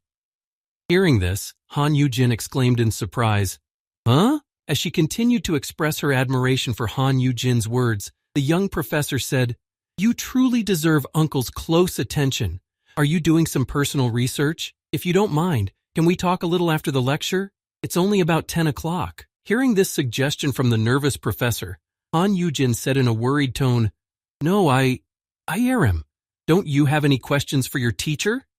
Hearing this unexpected question, the girl suddenly jumped up and answered in fright, Mimi? Noticing that Han Yugin was begging to be saved from this girl, who was immediately targeting him, Aram asked Siak Ha-young, "Yeah, I was wondering how much money S-classes make." Hearing this question from her student, the young teacher said to her, this is also a very important question. The basic salary of S-class hunters is $10 million a year. By shouting this in a joyful voice and firing a gun that shoots bills, Siak Ha-young attracted attention. Hearing this, Park Aram exclaimed in awe, "Wow!" Han Yugin thought as he breathed out a sigh of relief at seeing his teacher act like this. Did she bring this on purpose? But what does it matter, right? The main thing is that the topic has been changed. After saying that, Siak Ha-young added, "It's only natural that the payment is incredible. S-class hunters are so rare in all countries that they can be counted on one hand." Having said that, she continued, "In addition to fighting monsters in terrifying high-level dungeons and protecting the safety of citizens, the items they get in the S-class dungeons are of astronomical value." Speaking about what high-level hunters can find in dungeons, Siak Ha-young continued, "From magic stones to rare animals, plants, and tree fruits." After telling us about this, the young professor emphasized the most interesting thing that can happen in dungeons. From time to time, there are even living magical animals. Returning home after long lectures, Han Yugin said to his brother in surprise, "You caught him in an S-grade dungeon." Hearing these words from his elder brother, Han Yuhun said in irritation, "Yes, a flaming horned lion cub. I thought I could tame it and use it as a riding animal." Looking at the animal that his younger brother had brought home from the S-grade dungeon, Han Yugin said in surprise, "One horn on its head, red fur, and a tail that looks like a fox's." After paying close attention to some of the special details of the animal's appearance, Han Yugin added, "The unicorn subspecies is a second-class flaming horned lion, high performance and high speed." Looking at the general characteristics of an adult, Han Yugin said in alarm, "Powerful fire skills, a dangerous magical beast that even an S-class would have a hard time fighting alone." Looking at the baby on the cabinet, Han Yugin added, "And here is his cub." Hearing this, Han Yuhyun said in alarm, "But there's no sign of taming at all." Hearing that he could not tame this animal, Han Yugin said to his younger brother, "Are there no hunters who specialize in taming?" His brother replied, "There is. He has tried all the basic techniques." Holding out his hand to Han Yugin with the magic crystal in his hand, Han Yuhyun added, "I even obtained a master's mark, but he said it wasn't enough." Master's mark means that the owner is recognized as the master. Picking up the magic stone again, Han Yuhyun directed the bright rays radiating from it at the magic beast and said, "Come down to me." Hearing this order from Han Yugin, the little magic beast sitting on top of the cabinet growled. When Han Yugin noticed that the little animal later began to move toward the edge of the cabinet, he said, "Oh, it looks like it's following a command." The effect of the... Before he could say this, Han Yugin noticed that the animal jumped off the cabinet, but it didn't just fly into Han Yuhyun's arms. It opened its claws to harm its victim, and Han Yugin called out, "Watch out!" Hearing his brother's words of warning, Han Yuhyun, noticing the danger, spoke sternly, waving his older brother back with his hand. "Beware, brother, step aside." As soon as he said that, he immediately used his skill. Seeing this, Han Yugin cried out in fright, "No, Yuhyun, you don't have to burn him because of this." As Han Yuheng continued to strike with his flame attack, to block the view of the monster that had charged at them, he spoke to his elder brother. "The flame-horned lion is unaffected by fire attacks." When it got close enough to the hunter who had brought it to his home, the fire lion cub jumped off the cabinet, swung its paw, and scratched Han Yuheng, knocking the crystal out of his hand. The next moment, when Han Yuhyun lost his balance, the little animal pounced on him, furiously trying to injure him. When Han Yugin saw this, he shouted out in alarm, "Yuhyun!" Realizing what had just happened, and recovering from the unexpected attack, Han Yuhyun quickly grabbed the animal by the skin and stood up, holding it in his hand. The next moment, as Han Yugin came to his senses, he noticed Han Yuhyun heading to the garden, opening the door, and then throwing the animal out, saying, "We need to lock it in the garden." After saying this and throwing the animal out into the backyard, Han Yuhyun then noticed the animal moving quickly through the tree branches and said, "How fierce for such a small animal." Looking through the glass at the backyard where the little fierce beast was locked up, Han Yugin said in concern, "Behaving like this, even with the sign. Are we sure it's going to be okay?" Looking at his torn shirt that had been torn by that little guy, Han Yuhyun said in disappointment, "I didn't have high hopes anyway. Should I just get rid of him?" Hearing this, Han Yugin said in surprise, "Get rid of it? You want to auction it off?" Han Yuhyun replied, "No, kill it. There will be trouble if someone else gets it." When he heard his younger brother say what he wanted to do with the baby, he asked in alarm, "Kill it?" And then looking at the baby through the glass, he thought sadly, "Yes, there is nothing to be done, but still." Looking at the characteristics of this animal, he saw fire-horned lion, cub, characteristic class C potential characteristics during growth, AS. Seeing this, he thought, what a pity. If it could be tamed, it would be perfect for Yuhun. Looking at his skills, he saw fire resistance, A, obtained. Fire breath, S. Fire run, A. Giantization, A, obtained while growing. Seeing this, he thought sadly again, even after 5 years, there was no one who could tame an animal of this level. And then he saw something that stunned him. The object is in a state of incomplete code word effect. Seeing that Han Yugin had a good chance of getting the animal, he fussed and thought, I can use the skill of raising even monsters? Seeing Han Yujin's strange behavior, Han Yuhyun spoke to him. Brother?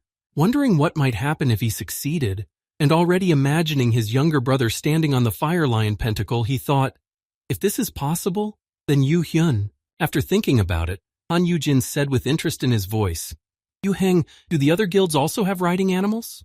To which he replied in surprise, Well, yes, they have them. Looking at his brother, who was smiling smugly for some reason, Han Yuheng added, but they're all low-level monsters. None of them have a high-level monster like the fire-horned lion.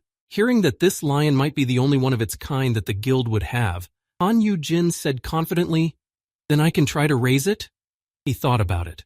This could be great. Thinking back to history and the stories he had been told, Han Yujin thought, the monsters that existed only in legends became real with the advent of dungeons. As he continued to recount the stories and the different developments that occurred at different times during the confrontation with the monsters, the boy said, most of them should have been destroyed, but reflecting on those exceptional situations where humans still managed to dominate unconquered monsters, Jin continued, there were also cases when we managed to tame them. Especially rare were those animals that were riding animals, because the higher the level of the dungeon in which they lived, the bigger they became. Having a riding animal, no matter what kind, made exploring these dungeons much easier and staying in them much more favorable. After saying this, and pointing to this fiery horned lion that was locked in the backyard, Han Yujin exclaimed happily, and besides, it has a resistance to fire. It's a pity to just give it up. After that, Han Yujin pointed his finger directly at Han Yuhyun, who looked worried, and heard his elder brother say in a joyful voice, he is perfect for your riding animal. After saying this, Han Yujin gave an indisputable proof that this animal was perfect by saying, think about it, even if you find a second riding animal, can it withstand your fire techniques? After thinking about it, Han Yuhyun said, indeed. Then Han Yujin continued, resistance to fire and an unprecedentedly high-level riding animal. If you tame it, you can gain power beyond imagination. Han Yujin didn't think about making his brother's guild even stronger after saying this. He was thinking about lying on a pile of money and dreaming again. And I'll get an incredible amount of benefits as a taming fee. After hearing all this from his older brother, who was already imagining the incredible future that would come after taming the animal, Han Yuhyun asked him, but how are you going to tame it? Hearing this question from his brother, Han Yujin came into the kitchen and grabbed a spoon and said, let's start with him. If we give him something tasty, we'll earn the initial points. Han Yujin took out the bowl that would contain the food for the fire-horned tiger and said, this is a feeding bowl. What is it eating? Kitten food? To which Han Yuhyun replied, monster meat, and you need to add some magic stones. After saying this, Han Yuhyun added what kind of diet it should be and said, 1 C-class magic crystal is required per meal. Hearing this, Han Yujin was dumbfounded. A single C-class magic stone costs 10 million won. Later, Han Yujin said, tiny pieces of magic stone should be sprinkled on the finely chopped pieces of monster meat. When you put in a bank card, you put in your sincerity. Elite animal food. After preparing this food for the animal, Han Yujin turned pale as he began to calculate and thought, even if he eats only once a day, it will be 300 million in a month and 1 billion in a year. And if he eats 3 times a day, it will be 10 billion in a year. As he continued his thoughts, he heard his brother's words interrupt him. I'll pay for the food. Pull yourself together, brother. Hearing this and looking at the animal, Han Yuhyun said, still, if you look at it like this, it's cute. Looking at his pet, Han Yujin thought, a code word. Will he understand the words that I love him? If he understands the meaning of the code word man up in general, then the effect would be, and if I say that I love him every time I feed him, will I become his tutor? Thinking about this, Han Yugin decided to go out to the animal, which was just eating, and thought, first, I need to get it to be interested in me. As soon as he got to the backyard of his house where the fiery horned lion was, he immediately attacked him. As Han Yugin took action, he thought, after feeding, let's get closer through play. By taking off the B-class belt he had bought at the guild shop, Han Yugin was able to distract the animal's attention to him, thus preventing him from being injured. Thinking back to his past life, Han Yugin thought of something interesting. Han Yugin from the life of part-time work, working at a veterinary clinic. Everyone falls down in admiration of the game of tug-of-war. Just as he was thinking about this, the fiery horned lion grabbed the belt and started swinging it along with Han Yugin, whose weight was too small for the small beast's seat, and then he cried out in fright, "Brother!" After that, Han Yugin quickly ran inside to save his brother, exclaiming, "Are you okay?" To which he replied, "I'm fine. More importantly, come on, kid, look at this." Han Yugin held out the stone to the child and saw him hesitantly approaching it, and his fur stood on end. When Han Yugin saw him approach him, he said, "I am your master, come here." When Han Yugin noticed that the animal seemed to calm down, he saw that a system notification appeared saying, "Rank, Ideal Caregiver, adds effect to the owner's mark." Upon seeing this, and noticing that the flaming horned lion sat down next to him and began to watch him curiously but no longer aggressively, a new system alert appeared. Object expresses interest in caregiver. And the next moment, after the mythical animal sniffed Han Yugin and examined him in detail, it began to lie on the ground next to him and purr gently. Seeing this behavior of the fire lion, Han Yugin clutched his heart and said in alarm, "How cute!" Watching his older brother's behavior, Han Yugin said, "Amazing. This is the first time I've seen him act like this." Seeing how cute he was, Han Yugin took him in his arms and pulled him toward him, saying happily, "Good, good. I will hug you, come here."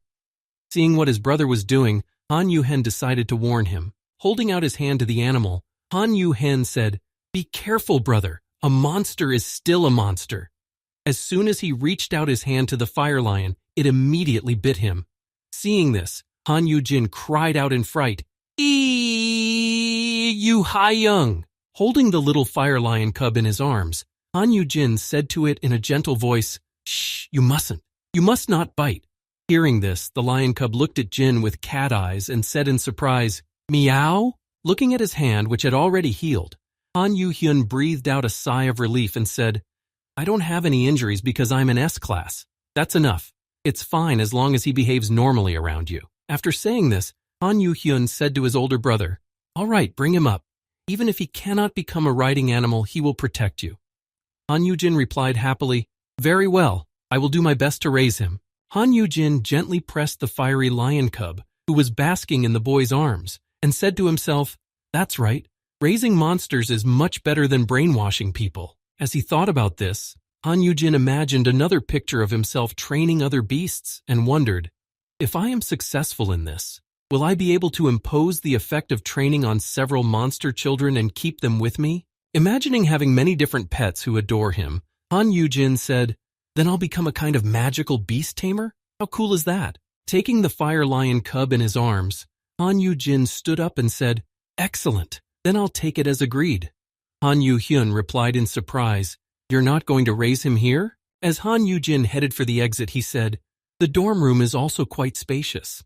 Han Yugin said to him, "Are you really going to leave and live alone?" Han Yugin looked at Han Yugin and thought, "If I stay here, you will lock me up again." He said, "This is better. After all, I still have Mengwu and Aram." As Han Yugin said this, he saw his brother's face gradually become overwhelmed with sadness, and he asked him in concern, "Hey, what's wrong?"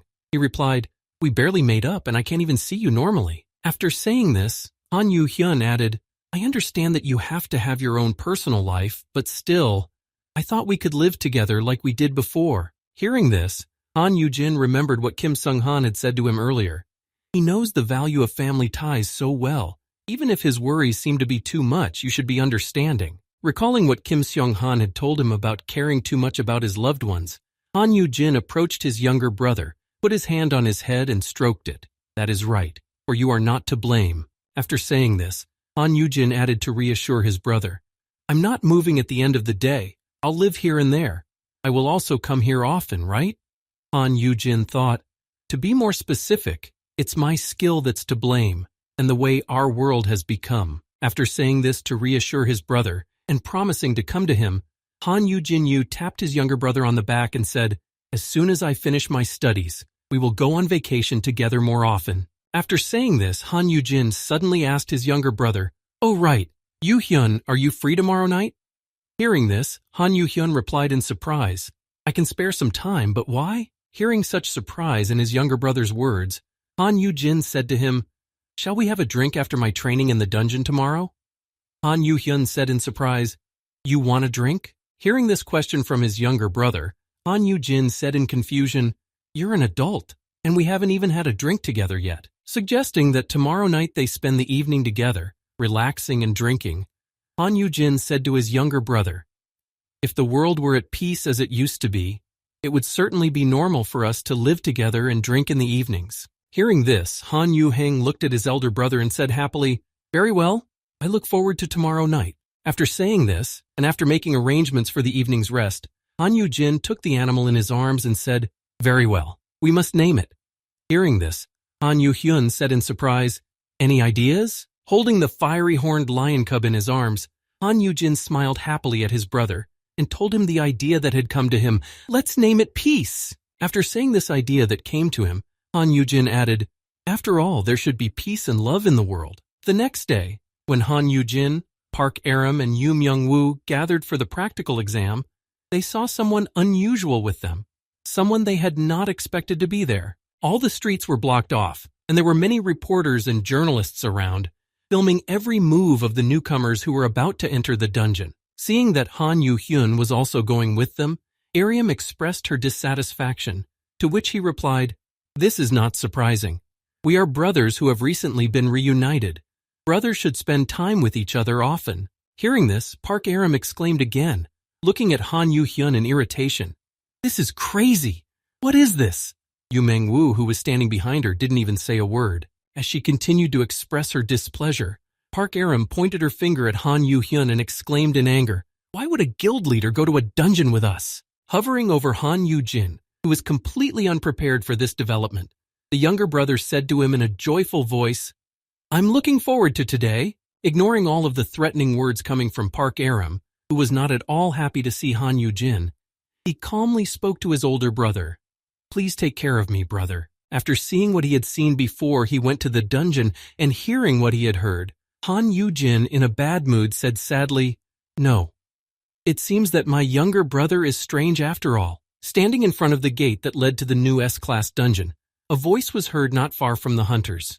Yes, I'm taking pictures. Look here. After saying this, a reporter approached them and spoke to Han Yuhyun, who was standing next to Park Aram. Why are you personally assisting Huntress Park Aram in the first dungeon clearance? Hearing this, Han Yugin replied with confidence. This is the first dungeon of the new S-Class, so I would like to conduct it personally. Besides, it's my duty as the head of the guild and as the most experienced S-Class. Sitting next to Han Yuhyun and Park Aram, Han Yugin, sitting next to Yuman, spoke to him. Is this how PR works? To which he replied, I'm a story that will be a touching example for others. Hearing what Yu Meng-woo said to him, Han Yugin immediately thought, what?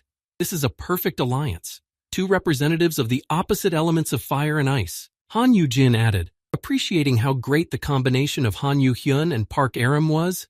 Besides them, I also have the equipment creator Meng-woo, and if I also get Kim Sung-han's S-Class defense skills, thinking about what the future would hold for him when all of his students awakened as S-grades, Han Yugin put his hand on Yuman's shoulder and said to him in a joyful voice, Zihi, I'm excited. While preparing to clear the dungeon, Han Yugin and Yu Ming approached the place with the equipment and heard, the equipment is free of charge.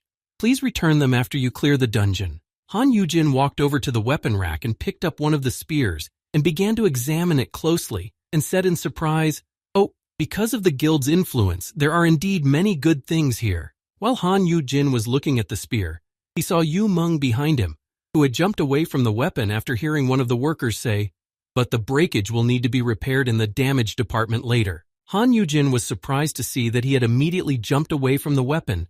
This is the person who will create things 10 times better. And then he spoke to Yu Meng, holding out a spear to him. Don't be so afraid, take something good.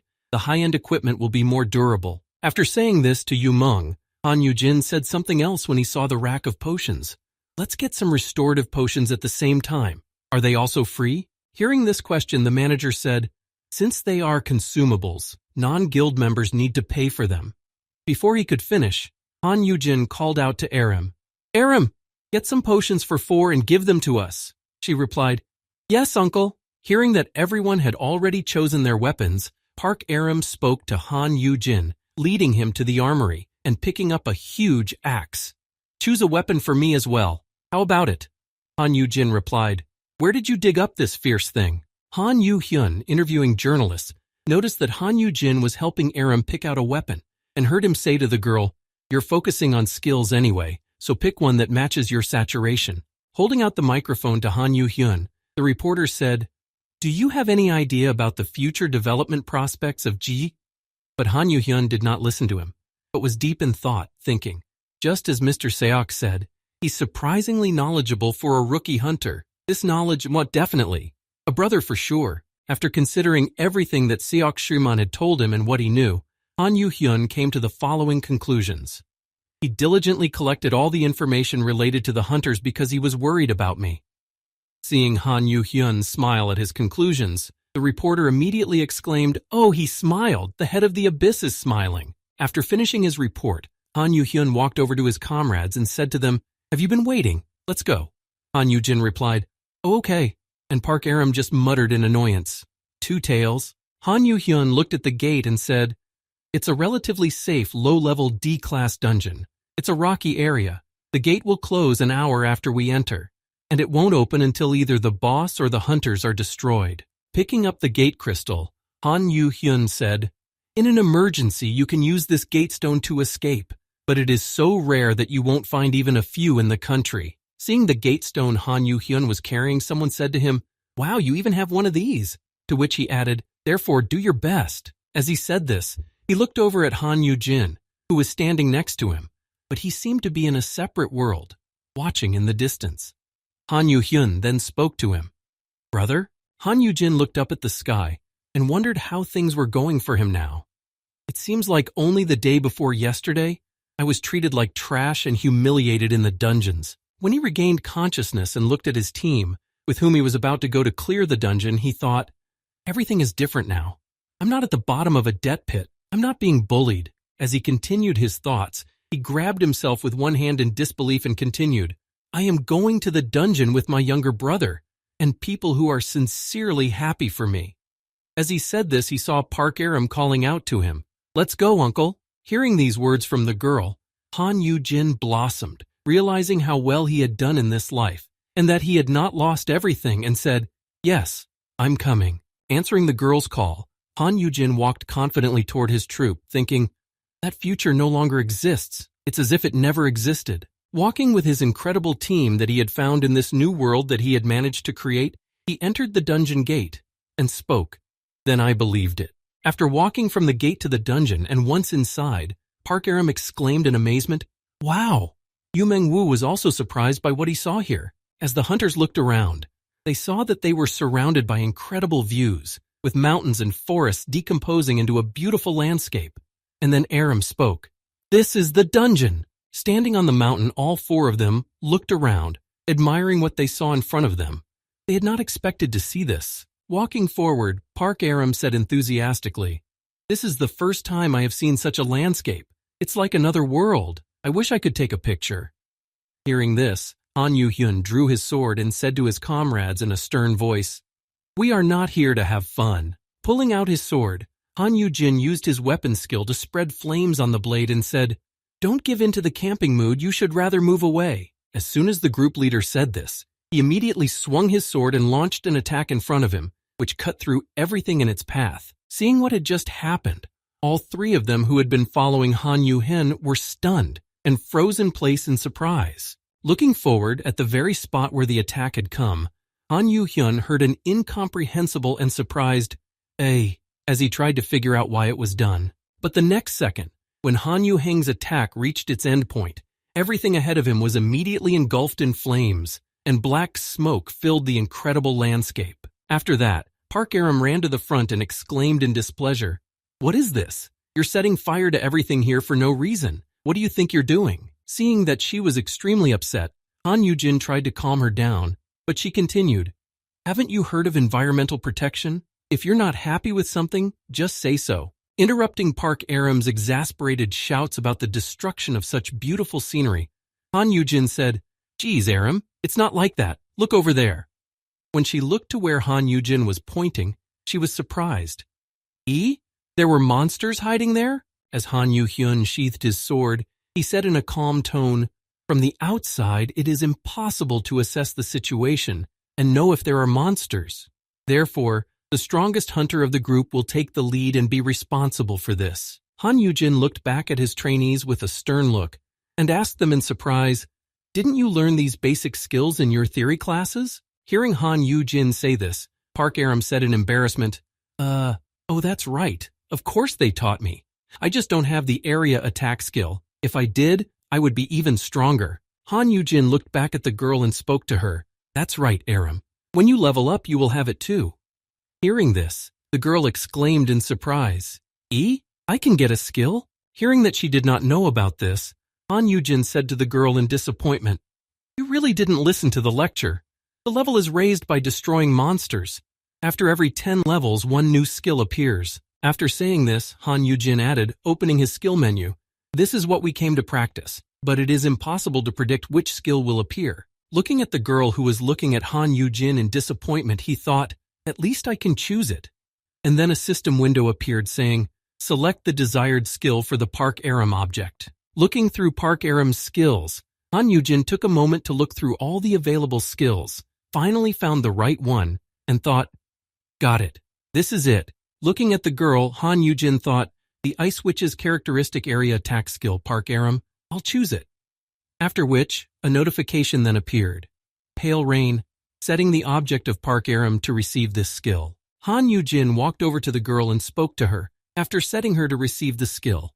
"I feel like you're going to have a square attack, I can feel it." To which she said happily, Really? I'll quickly level up to the 10th level and help my uncle level up." Han Yuhyun muttered in displeasure, "How can I help?" Hearing Aram's arrogant speech, Han Yugin said, "The amount of experience required to level up to S-Class is not the same as F-Class. S-Class needs to gain 5 times more experience. Moreover, as the level rises, more experience is required." Having said that, Han Yuhang added, "Even if you clear the entire dungeon, there's no way you'll be able to level up to the 10th level." After saying this, Han Yugin aggressively shouted, "I will help my brother. You, Miss Aram, take care of yourself." Hearing such loud words from his brother, Han Yugin was frightened. "Brother, be careful." Park Aram replied, "You've become very impudent lately." Starting over, they started to quarrel again, and then Aram began, "Is it so annoying that my uncle and I are so close? He is my guardian." To which Hen said, "I'm not being insolent, I'm just trying to make you feel like an S-Class person." Park replied, "I completely understand that myself." Hearing this new quarrel, Han Yugin tried to break it up by exclaiming, "Hey, listen." But no one listened to him. Then Hyun spoke, "You say you understand, but you still stick to your brother?" Hearing Han Yugin say this, Park Aram said, "Then why did you follow him here?" And Han replied, "Do you think I wanted to keep my distance all this time out of a strong desire to keep my distance and Grabbing both of them by the cheeks, Han Yugin interrupted their quarrel by exclaiming, "You two are at it again, stop it." Han Yugin was angry with both of them and said in an angry voice, "What are you doing inside the dungeon?" To which Hyun, pointing to Aram, said, "Brother, but Miss Aram." And Aram also pointed at Hen and said, "Head one." Hearing them continue to quarrel with each other and blame each other, Han Yugin said, "If you are only going to quarrel over me in front of me, both of you leave." Listening to this, Yu Mengwu said in alarm, "They're going to leave?" As he began to scold the two of them for their behavior, Han Yujin asked his younger brother in anger, "Han Yuhyun, why did you come to the dungeon?" To which he replied, "To help me practice." After hearing the answer from his younger brother, he asked the girl, "And you, Aram?" She replied in a panic, "Oh, hunt and level up." With an ominous look at the two of them, Han Yujin spoke to them roughly.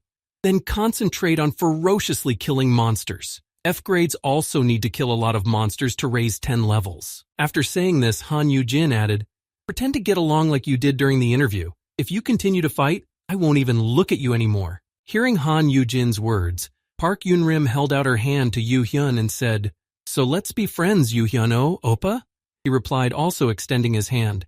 "Okay, then I will also speak informally. Please take care of me, Aram." Having decided to become friends, Park Aram and Han Yujin shook hands. But it was not that simple. Even with such a simple action, they were in a competition for dominance. Watching this, Han Yujin sighed heavily and said, "Good. Now try to really get along. We are still in the dungeon. Don't let your guard down. And give Mengwu and I a little help to climb the 10 levels." No sooner had Han Yujin said this than they both saw the silhouette of a monster rushing past them.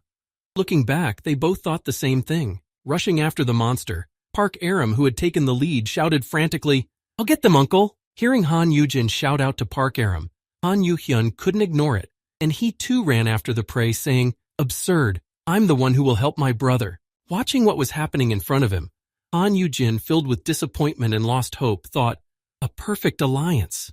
A future where they get along. Running after the monster that rushed past them at that time, somewhere in the Shining Palace, 2 system administrators were standing, and one of them was speaking to the other. "Looks like he's entered the dungeon." To which the other replied, "Who?" Hearing the second system administrator's question, the first one's voice was heard in the palace again. "The one who turned back the clock." Hearing this explanation, the second administrator said to the first, "Really?" Hearing this, the second administrator approached the first and said, "Where? Quickly find it." To which the other said, "Wait a second. I'm looking for the dungeon." Hearing that the first system administrator had already started looking for the dungeon, the second said to him, "Hurry up. We can only interfere when he's in the dungeon." Seeing Han Yujin in one of the dungeons, one of the system administrators spoke ominously, smiling slyly. "We've been expecting you, my dear." Meanwhile, Park Aram was not holding back at all, and used her skills to the fullest to bring Han Yujin as much benefit as possible. After freezing a large pile of monsters so that she could give them to Han Yujin to kill to level up, Park Aram spoke. "Easy." Looking up at the 2 monsters circling in the sky, she exclaimed, "I will freeze them and bring them to you, uncle." In an attempt to spite Park Aram, Han Yuhyun spoke to her as he tied the 2 goats together. "A glacier like this cannot pierce a spear, can it?" Meanwhile, Han Yuhyun was doing something else. He was burning his enemies and saying, "We need to burn the skin so that the spear blade can enter well." As Park Aram watched the monsters fall from the sky and gradually freeze, she exclaimed with joy, "Yes, they are breathing, so it will be enough to just cut them open, uncle, brother." Standing there, watching the pile of monsters grow and grow in front of them, Han Yujin and Yu Myung-woo were shocked by the results. Observing the fighting methods of the high-ranking hunters as Han Yujin finished off the monsters, Yu Myung-woo said, "Frozen, roasted, they are both incredible." Looking at Han Yujin, who was busy doing something, Yu Myung said to him, "What are you doing?" To which he replied, "I need to collect magic stones from the slain monsters. How much does it all cost? Oh, those S-classes, they're scared out of their wits." Hearing Han Yujin say the phrase about gathering materials, Yu Myung-woo said, "Yeah." Standing on the monster, Han Yujin spoke to him.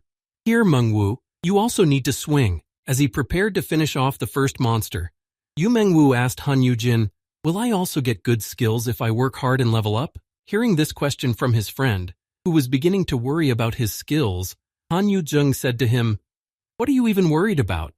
"Of course not." Looking at his friend, Han Yujin paused, considering his characteristics. At level 10, there will be an SS class crafting skill, eh? So there was another condition for obtaining the skill? Let's see. No sooner had he looked into it than Yu Myung-woo exclaimed wearily, It worked. My experience has increased." Looking at him, Han Yujin thought, what was that just now? As Han Yujin was also destroying enemies, he began to think with a strange thought. A mistake? A bug in the system? Is the description being written down manually? After finishing off quite a few monsters, Yu Myung-woo exclaimed, "I did it! The 10th level! But no skill has appeared yet." And then Han Yujin thought, then who is recording? Thinking about this, Han Yujin was deep in thought about the system and its secrets, thinking, in the future nothing was revealed about the system either. It changed the world. So many people thought it was a miracle from God. As Han Yujin thought about the system and all that it had created, he immediately thought that something was wrong and said to himself, but if it were a god, there would be no mistakes, right? After immobilizing all the monster enemies that came their way, Park Aram, deciding to move on, exclaimed, "I think this is the last section." To which Han Yuhyun added, "Are you doing well? How many levels did you climb?" Hearing Han Yuhyun say this, Han Yujin went over to his friend and asked him everything and exclaimed, "Mengwu has gotten everything. I also have a little more to go." After saying this, Han Yujin immediately grimaced, exclaiming, "What is this?" To which Yumeng asked him, "What's wrong with you?" But Han Yujin continued to look at the system signs that appeared. They read, "Found it. Oh, I'm sorry." Then Han Yujin, hearing Yumeng's question, came to his senses and answered, "No, there's something in the system window," and then muttered, "I apologize."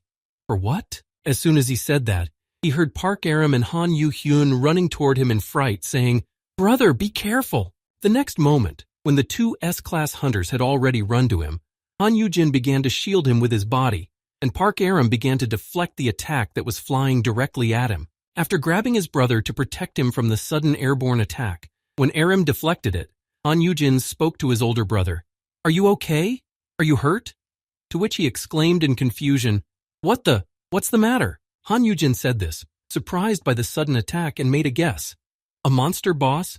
But a D-grade dungeon boss can't attack within this radius?" Looking around him, Han Yujin spotted a strange monster and said in surprise, "Oh, originally, the boss was completely different. It was supposed to be a huge mountain goat, but seeing what had just happened to the previous dungeon boss, how he had been quickly finished off by another monster by being lifted into the air, Han Yujin said, suddenly, that bird appeared, and it was him." Seeing what had just happened, Park Aram said in fright, "What should I do? Wasn't the gate supposed to appear after the boss was killed?"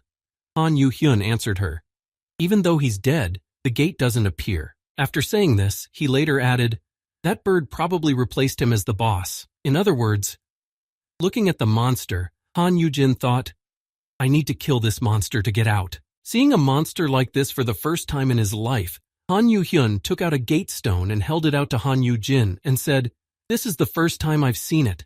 I don't know how strong it is. Take it, brother. If the situation starts to escalate, at least you." Hearing what his younger brother had just said and handed him the teleportation stone, Han Yujin, remembering the story of his past life's battle with the dragon, said in a frightened voice, "Brother?" Recalling the incredibly tragic ending that had occurred then, Han Yujin said in his head in alarm, "Is it really going to be the same this time? Just like it was then?" Remembering how he had tried to save his younger brother after he was wounded in battle, and Jin had dragged him to safety, he thought, did a powerful monster appear because we didn't take safety measures in time? Thinking about it, he remembered how Han Yuhyun had held out the teleportation crystal in the same way that time, and Han Yujin thought, that little brother of mine is alone. That little brother of mine is alone, just like then. Recalling how things had been in his past life, Han Yujin spoke to his brother, handing him back the teleportation stone. "No, I don't need it." After looking at the monster first and analyzing it, Han Yujin looked at his brother and spoke to him confidently. "It is weaker than you." Observing the monster's behavior, Han Yujin said, "It is a second-class unusual bird species, the Mayan goldbeak. As you can see, it has the attribute of fire and it's as high as the A-class high dungeon bosses." After saying this, Han Yujin continued to analyze the enemy. The beak is the main weapon. Its weak point is that compared to its spine and ribs, its head bones are fragile. It has several extra wings, so hit it directly in the head, not the wings. After listening to Han Yujin, Han Yuhyun said to him, surprised, "How do you know that?" He replied, "Why is it suspicious? Kill him first.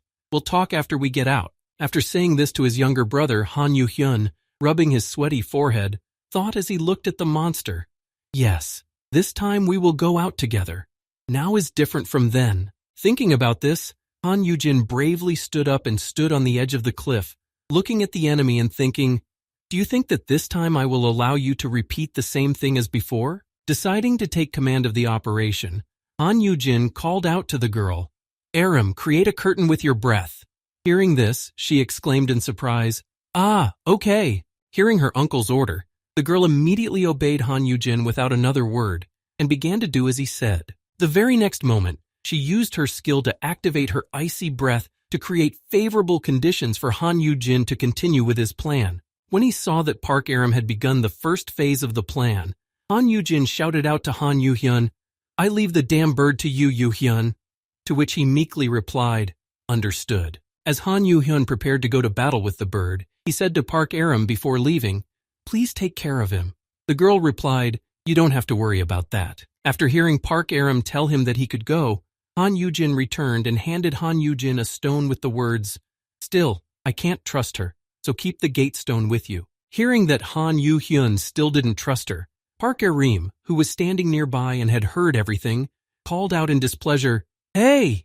After handing the stone to his older brother, the younger one went off to fight, only to hear himself being called after. Got it, Yuhyun, aim for the head. Standing next to Han Yugin, Park Aram, who was creating a smoke screen, said, Are you sure? I have the skill of flying. Han Yugin said to her, You can't. You'll be burned alive. As Han Yugin watched his younger brother fight, he said, Only a hunter with fire resistance like Yu Heng's can withstand the flames of the monster. Although he doesn't have the skill of flying, he has something similar. After Han Yuhyun rushed into the fight with the monster, he deflected every attack the bird launched at him until he reached a certain place where it would be convenient to fight. After the enemy noticed that its attacks from a distance were ineffective, it realized that it needed to storm the hunter, and having gained enough height, it began to fall on Han Yuhyun, pointing its beak downward. The next moment, the monster was already on the ground, and when it hit the spot where Han Yuhyun was standing, it made a huge hole in it. If Han Yuhyun hadn't dodged in time, the consequences would have been tragic. Having calculated his moves in advance, Han Yuhyun, who had planned to bring the golden beak down to the ground, looked back and said, Great, it's come down to the ground. Once the golden beak was within range of Han Yujin's attacks, he realized that it was time to act before the monster took to the air again. As Han Yuheng approached the monster, he swung his sword to launch an attack and continued to fight with a serious expression on his face, keeping his cool. By maintaining his concentration in such a difficult situation, Han Yujin was able to inflict damage on the enemy, despite the fact that his body was quite strong. Watching Han Yuheng fight, Yumeng exclaimed in amazement, Wow! Wings in a single stroke! And Han Yujin shouted in alarm, Hey, why are you aiming for the wings? Noticing what Han Yuhyun had just done, his older brother exclaimed, I told you that doesn't make any sense at all. He has an addition. As soon as he said this, the monster spread its wings and flew into the air with lightning speed, leaving only a ghostly silhouette on the ground. Seeing that the enemy was no longer in front of him, Han Yuheng was left standing alone on the battlefield, and the monster had already begun to attack from the air again. Standing at a distance from Han Yujin, who was fighting with the golden beak, Han Yujin said in astonishment in his mind, Strange, why is he doing nothing but standing on the ground? Looking at his younger brother, who for some reason had not killed his enemy in one fell swoop, Han Yujin looked at Han Yuheng in surprise and thought, he would have killed him in one fell swoop if he had gone upstairs and hit him in the head. Thinking back to Han Yujin's skills that he had used in the dragon fight, Han Yujin thought, instead of flying, he could use the blue leaves of the willow tree. Doesn't he already have this skill? That's impossible. After the enemy tried to attack Han Yuheng again, but failed, he suddenly noticed that there were other people nearby. Noticing that the golden-billed bird had lost interest in him and was looking somewhere through Han Yujin, he turned back and realized who the monster was looking at. Seeing that Park Aram, Han Yujin, and Yu Meng Wu were standing behind him and the monster was focused on him, he shouted out in alarm, Brother! Noticing that the enemy was now targeting them, Park Aram exclaimed, Brother, what should we do? As she continued to use her skill to create a smokescreen, Park Aram saw the golden-beaked monster flying toward them and exclaimed in fright, It's coming this way! Looking at the monster, Park Aram asked in fright, Hey, will I be able to stop it with my breath? What should we do, uncle? Clinging to Han Yujin, Yumeng had already begun to cry out in fear again, saying, Yujin! Trying to break free of Yuman's grip and throw him off, Han Yujin coughed and said, wait! Noticing that the enemy was targeting his comrades, Han Yuhyun ran after the monster, gritting his teeth. As he caught up with the enemy, he used the blue willow leaf skill to trap it and prevent it from moving freely. After the skill enveloped the bird, it stopped, unable to move any further. Seeing what Han Yuhyun had just done, Han Yujin exclaimed in surprise, He can actually use it. Then he can use it now. Is he? Watching what Han Yuhyun was doing, Han Yujin just stood there in a stupor, not understanding what was going on, and said, What are you even doing there? Shouting out to Han Yuhyun to get his attention when he was just waving his arms, Han Yujin added, Hey, what's that even? It's not used like that. Step on it. Hearing what his elder brother shouted at him, Han Yujin looked at him, not understanding what he wanted from him.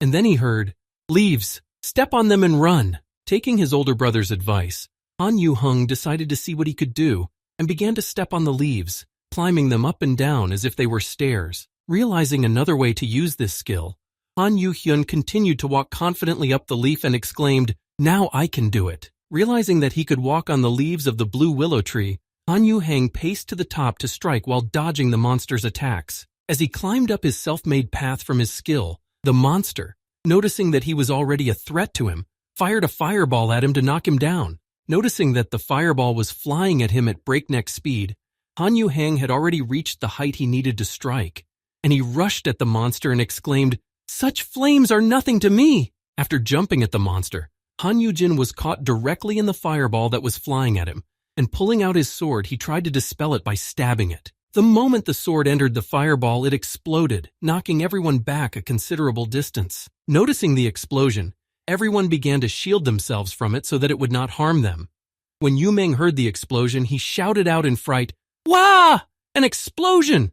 Han Yugin said, "Hold on, Aram. Without you, we'll all die." After the explosion and the resulting blast wave, the golden-beaked bird also flew to the ground and fell to the surface with a loud sound. Having defeated his enemy, Han Yugin slowly began to descend, sword in hand, and walked through the leaves of the blue willow to his comrades. When he saw his younger brother walking toward them, who was not seriously injured, Han Yugin spoke joyfully, "Yuhun." Running to his younger brother who had just defeated such a monster, Han Yugin called out to him, "Are you all right? Are you hurt?" To which he calmly replied, "Brother." Han Yugin ran to his younger brother and said, "Thanks to you."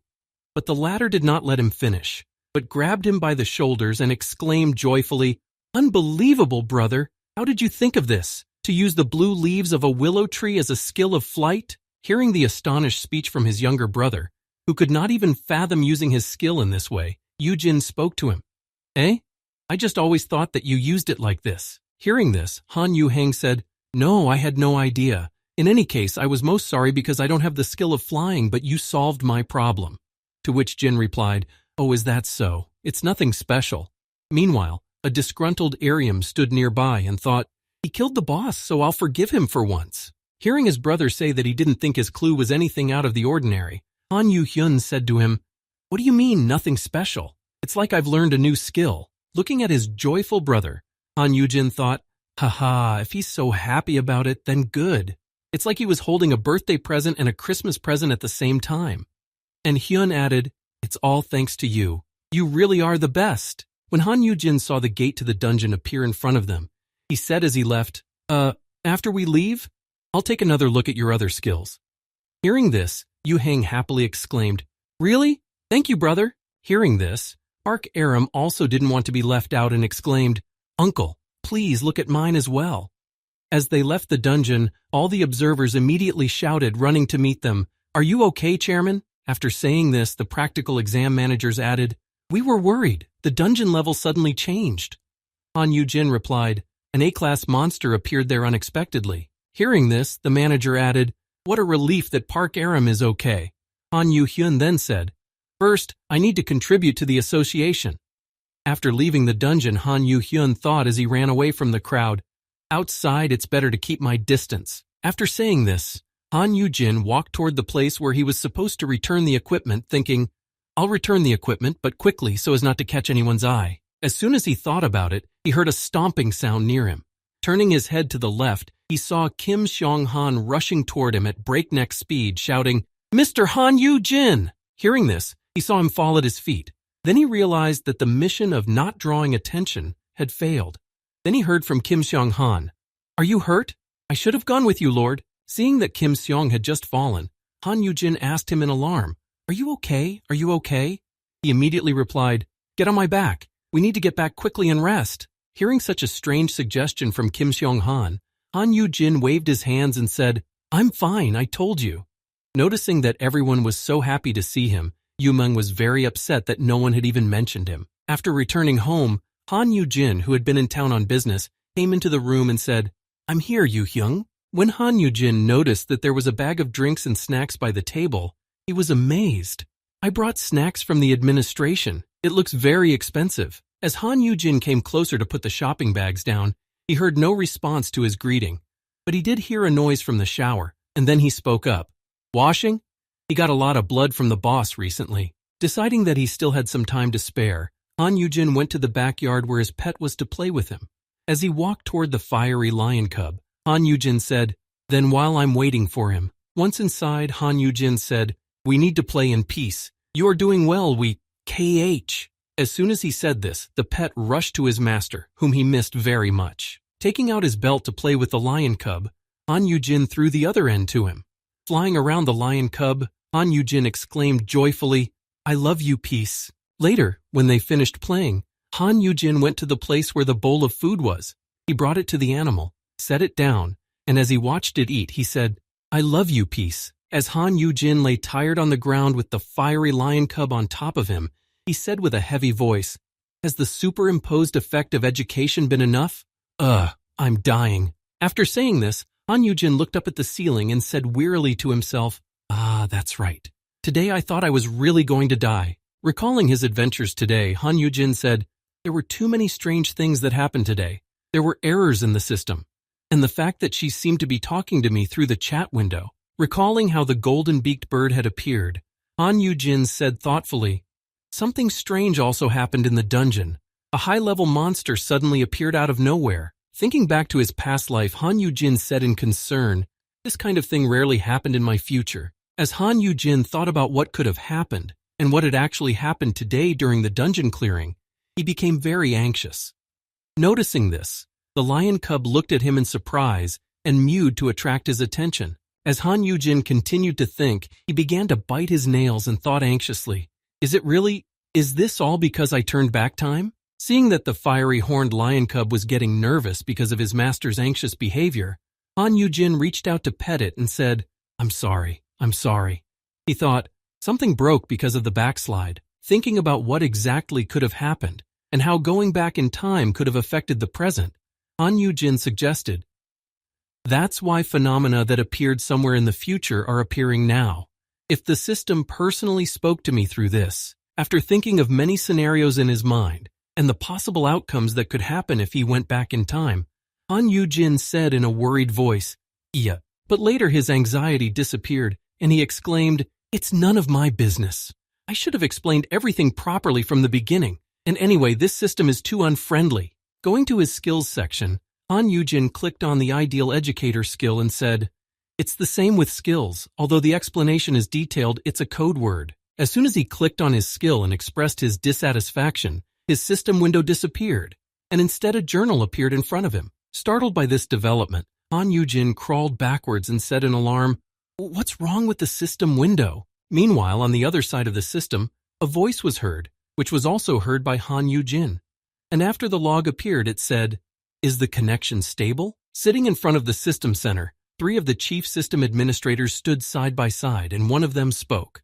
"Our contacts are too limited in time. We forced the channel open, so there's nothing we can do." After saying this, one of the system administrators added after he had said it, "We probably should have explained it in more detail." After suggesting that more detail was needed to explain exactly what was going on, one of the administrators continued, "But we have to hurry. You have to figure it out. We tried to make it as intuitive as possible." As Han Yugin looked through the journal that the administrators handed him, which included Han Yuhun and Park Aram, he heard the last thing, "And you've shaped it into a form that is familiar to your world." Evaluating his appearance after hearing everything from the administrators, Han Yugin said in surprise, "What is this, a yearbook? It looks like it was made for a kindergarten." Han Yugin looked at the strange design of the magazine and the strange design of the magazine and said, "What is going on here?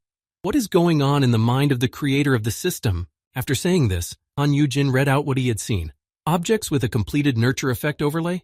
Only S classes are counted? Judging by the fact that Myung-woo and Kim Sung-han are not here, it seems so. Looking at what else was interesting, Han Yugin began to count all the boxes that had to be filled in, and after counting most of them, he said, "And there are only 49 windows, 50? Good luck? Hey, this is..." Han Yugin didn't hear Han Yuhyun open the door and step out of the shower as he was looking at the magazine. Wiping his head with a towel, Han Yuhyun said in surprise, "Brother, you're already here? I'm sorry, it took me a long time to clean up." Looking at how many different high-class hunters he needed to find and make into his pets, Han Yugin was shocked. Noticing the elder brother on the floor, The younger one spoke to him in surprise. "What's wrong with you? You look pale." Hearing this from his younger brother, Han Yugin looked at him and said sadly, "Ah." And then he thought in a panic, "They want me to tame 50 S-class people." After these events, they spent a nice evening relaxing, drinking, and having a good time. The next day, Han Yugin and his pet found themselves at the training grounds in the guild's dungeon. After releasing the fire-horned lion onto the training ground, the guild prepared one mole monster to train the pet. As soon as it was released from its cage, it immediately attacked the lion cub. Watching the fire-horned lion cub deftly deal with this enemy in a matter of seconds, one of the observers said, "A feat of unicorns, a second-class fire-horned lion, second day of training and animal taming skills." Moving the camera to the animal, which was licking its paws of its opponent's blood, the observer continued, "Current physical measurements, 51 centimeters in length, 5 kilograms, and 600 grams in weight." Seeing how quickly his animal had dealt with the monster and hearing its current characteristics, Han Yugin said, "In the past 2 days it has grown twice as big." Dressed in a special protective suit to prevent his animal from being severely injured, Han Yugin stood near the camera and said, "Wow, well, a beast is a beast." When Han Yugin saw that his fire lion cub had already returned from training and ran into his room, he greeted him happily, stepping forward to meet him and saying, "Good job, we..." The next moment, before he could finish speaking, and before he could enjoy his pet enough, the fiery lion cub pounced on Han Yugin again, knocking him down and pushing him back. After restraining his cub's heavy leap, Han Yugin said in embarrassment, "Hoo-hoo, it's nothing. After all, I rented all the possible equipment to increase my endurance and strength." As he said this, Han Yugin remembered what had happened the previous evening when they had been sitting together in Han Yuhyun's room, drinking. While pouring whiskey into an ice-cold glass, Han Yuhyun said to Yugin, "Beastmare?" Picking up the glass of drink, Han Yugin said, "Yes, I obtained this skill after I reached the 10th level." Looking into the glass, he saw that there was very little drink in it, and said in passing, "Why so little?" Han replied, "It is not good for you to drink too much." And then said, "And what does it do?" As Han Yugin raised the glass to his mouth, he thought, "It's better to hide behind a new skill. I still can't tell him about the tutor skill." Then he spoke, "It's a skill that allows me to influence beasts, to tame them. It's an S-class skill, so I can use it on high-level monsters." Hearing this, Han Yuheng grabbed the rope and spoke to Han Yugin, "An S-class skill in an F-class body in such a dangerous world. Moreover, a unique skill?" Hearing this, Han Yugin looked at his anxious brother with the rope and spoke to him. Hey, are you thinking of imprisoning me again?" Han Yugin then added, "God, instead of hiding it, we need to find a use for it." While he was saying this and having a dialogue with his brother, the fire-horned lion cub was trying hard to get a treat from the plate on the table. Suggesting that he develop his skill, Han Yugin said, "I can raise Mir into a riding beast for you, and I can raise more of the same beasts for you. How many other S-class hunters need high-level riding beasts? Just imagine how things will change dramatically if the high-level abyssal hunters get them. Just think of what it would be like to explore all these vast dungeons on horseback instead of on foot." Looking at his elder brother, who was trying hard to convince him to unleash this skill and use it in a wide range, Han Yuheng heard, "Thanks to this skill, the course of dungeon clearing will change greatly." Noticing that his apprentice was trying hard to get the goodies, Han Yugin thought, "Fortunately, Mir has already been under the effect." And grabbing the treat, he threw it to the lion cub, calling out, "Catch!" Imagining how strong Mir would become in the future, and how Han Yugin would train and develop him, the boy thought, "If the system wants me to raise 50 S-classes," he imagined going for evening jogs with his fiery lion cub, with extra weight strapped to his back to increase his efforts. Then it will be better to train monsters than to brainwash people. When he said this to Han Yuhyun, Han Yugin did not realize that it would be much easier to say than to do. During the next training session with his student, Han Yugin fell exhausted to the ground, saying, "I am dying." As Han Yugin lay exhausted on the ground, shedding tears of frustration, he said, "World, are you not tired?" The latter mewled in surprise, not understanding why his master was lying there exhausted. Han Yugin continued to lie on the floor to rest and said, I never thought that I would have to exert so much effort for this fish from the pond. But the more horseman hunters appear, the more effective the sweeps will be. The fewer dungeon breakouts there will be, the safer the world will be, especially if you consider that over the years, There will be more dungeons, and they will become more dangerous. As Han Yugin lay on the floor playing with his pet, he exclaimed, "My conscience just won't let me relax and play around like this." As Han Yugin was playing with his pet in the training room, he suddenly heard a very familiar voice coming from above him and said, "Unbelievable, Mr. Han Yugin." When he opened his eyes, he saw the head of the Human Resources Department, who continued, "Your internship has only recently ended, and you're already training at full strength here." Han Yugin immediately stood up and said in concern, "Wait, Yuhun said I could use this room."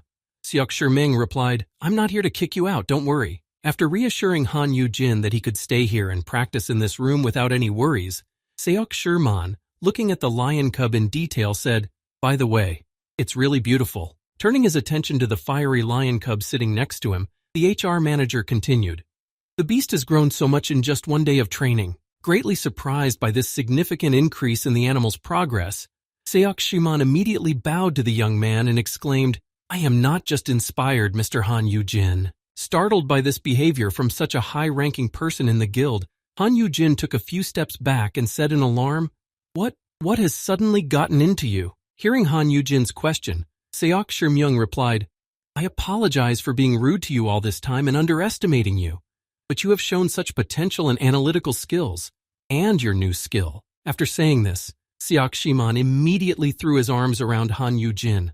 The boy in turn tried to pull away and shouted, "Hey, stop acting like that! Get off me!" Without letting go of Han Yujin, but clinging to him even more, the HR manager said to him, "Please join the abyss and become a fresh breeze in the world of hunters." Han Yujin tried to pull away from Seok Shimon, but he said, "I won't, I can't. I don't have the ability to do that." Shimung replied, "We need your strength, Mr. Yujin." Observing what was happening between Yujin and Shimung, the lion cub compared their behavior to Jin's playing with himself while playing with a rope. Yujin, trying to escape, thought, "My insight is bullshit. I just don't know all the answers from the future." Recalling how it was in his past life, Han Yujin thought, "What's more, I hate this guy. I don't want to have anything to do with him. Every time I went to the abyss, I was only angry and frustrated because of his poisonous remarks." After letting the boy go, the head of the personnel department stood there and tried to convince Han Yujin to become the new commander of the abyss once again, and said, "Please think again, Mr. Han Yujin." Trying to persuade Han Yujin, the head of the personnel department said to the boy, "We will provide you with everything. Air transportation for the monster babies, food, training equipment, and anything else you need. Just ask." Hearing Seok Shihan say that, Han Yujin immediately thought of something interesting. "Oh, right. None of those things happened in this life. Seok Shiman just doesn't remember all the shit I got into." Realizing that he was a much more important person in this world, Han Yujin immediately put on a haughty expression and thought, "Now I am in charge," and then said, "I don't need anything." Hearing this, Seok Shirman spoke to him, "Mr. Han Yujin." He took a smug pose and said, "Yuhun said he would pay for all the embezzlement anyway." After saying this, Han Yujin did suggest one favorable deal through which he could start cooperating with the guild, saying, "Well, since I've already used your dormitory, I wouldn't say I'm not willing to sign a contract." Hearing that Han Yujin was willing to cooperate by signing a contract, Seok Shirmin immediately took out a digital contract and said, "In that case, let's sign it right now." Han Yujin sat down and stroked his pet. "Not as a hunter, but as an ordinary employee. I want to remain an independent hunter." Grabbing his pet in his arms, Han Yujin exclaimed happily, "This way I can freely raise animals for other guilds and make a lot of money." Seok Shirmung replied, "Mr. Yujin, this is for the future of the abyss." After saying this, Seok Shihan lowered his head when he heard Han Yujin's response, and he replied, "Oh, it has nothing to do with me. And the abyss isn't the strongest guild in the country anyway, so you simply won't be able to pull off an exclusive contract with me." Holding his pet in his arms and cracking up, Han Yujin said, "I don't even know how valuable the skill of a magical beast tamer is. However, thanks to this skill, clearing dungeons can become much more efficient." Comparing himself to a rare character in a fairy tale, Han Yujin said, "For high-level hunters, I'm like a hen that lays golden eggs, and the abyss wants to take this skill into its own hands. How will the other guilds react to this?" Saying this to tease Seok Shirmung, Han Yujin continued, "Many people are willing to use force if they can't get something. I've even heard that some people are poisoned by putting poison in their food. I am an F class, so I will definitely die in such circumstances." After describing his plight, Han Yugin added, "So wouldn't it be better for me to at least look independent? Something like, I'll raise one beast for each guild in exchange for immunity, but I'll also demand money." Holding his pet in his hands, Han Yujung said finally, "Of course I will raise Mira for you, so please hire me. Please take care of me and negotiate with the other guilds for me.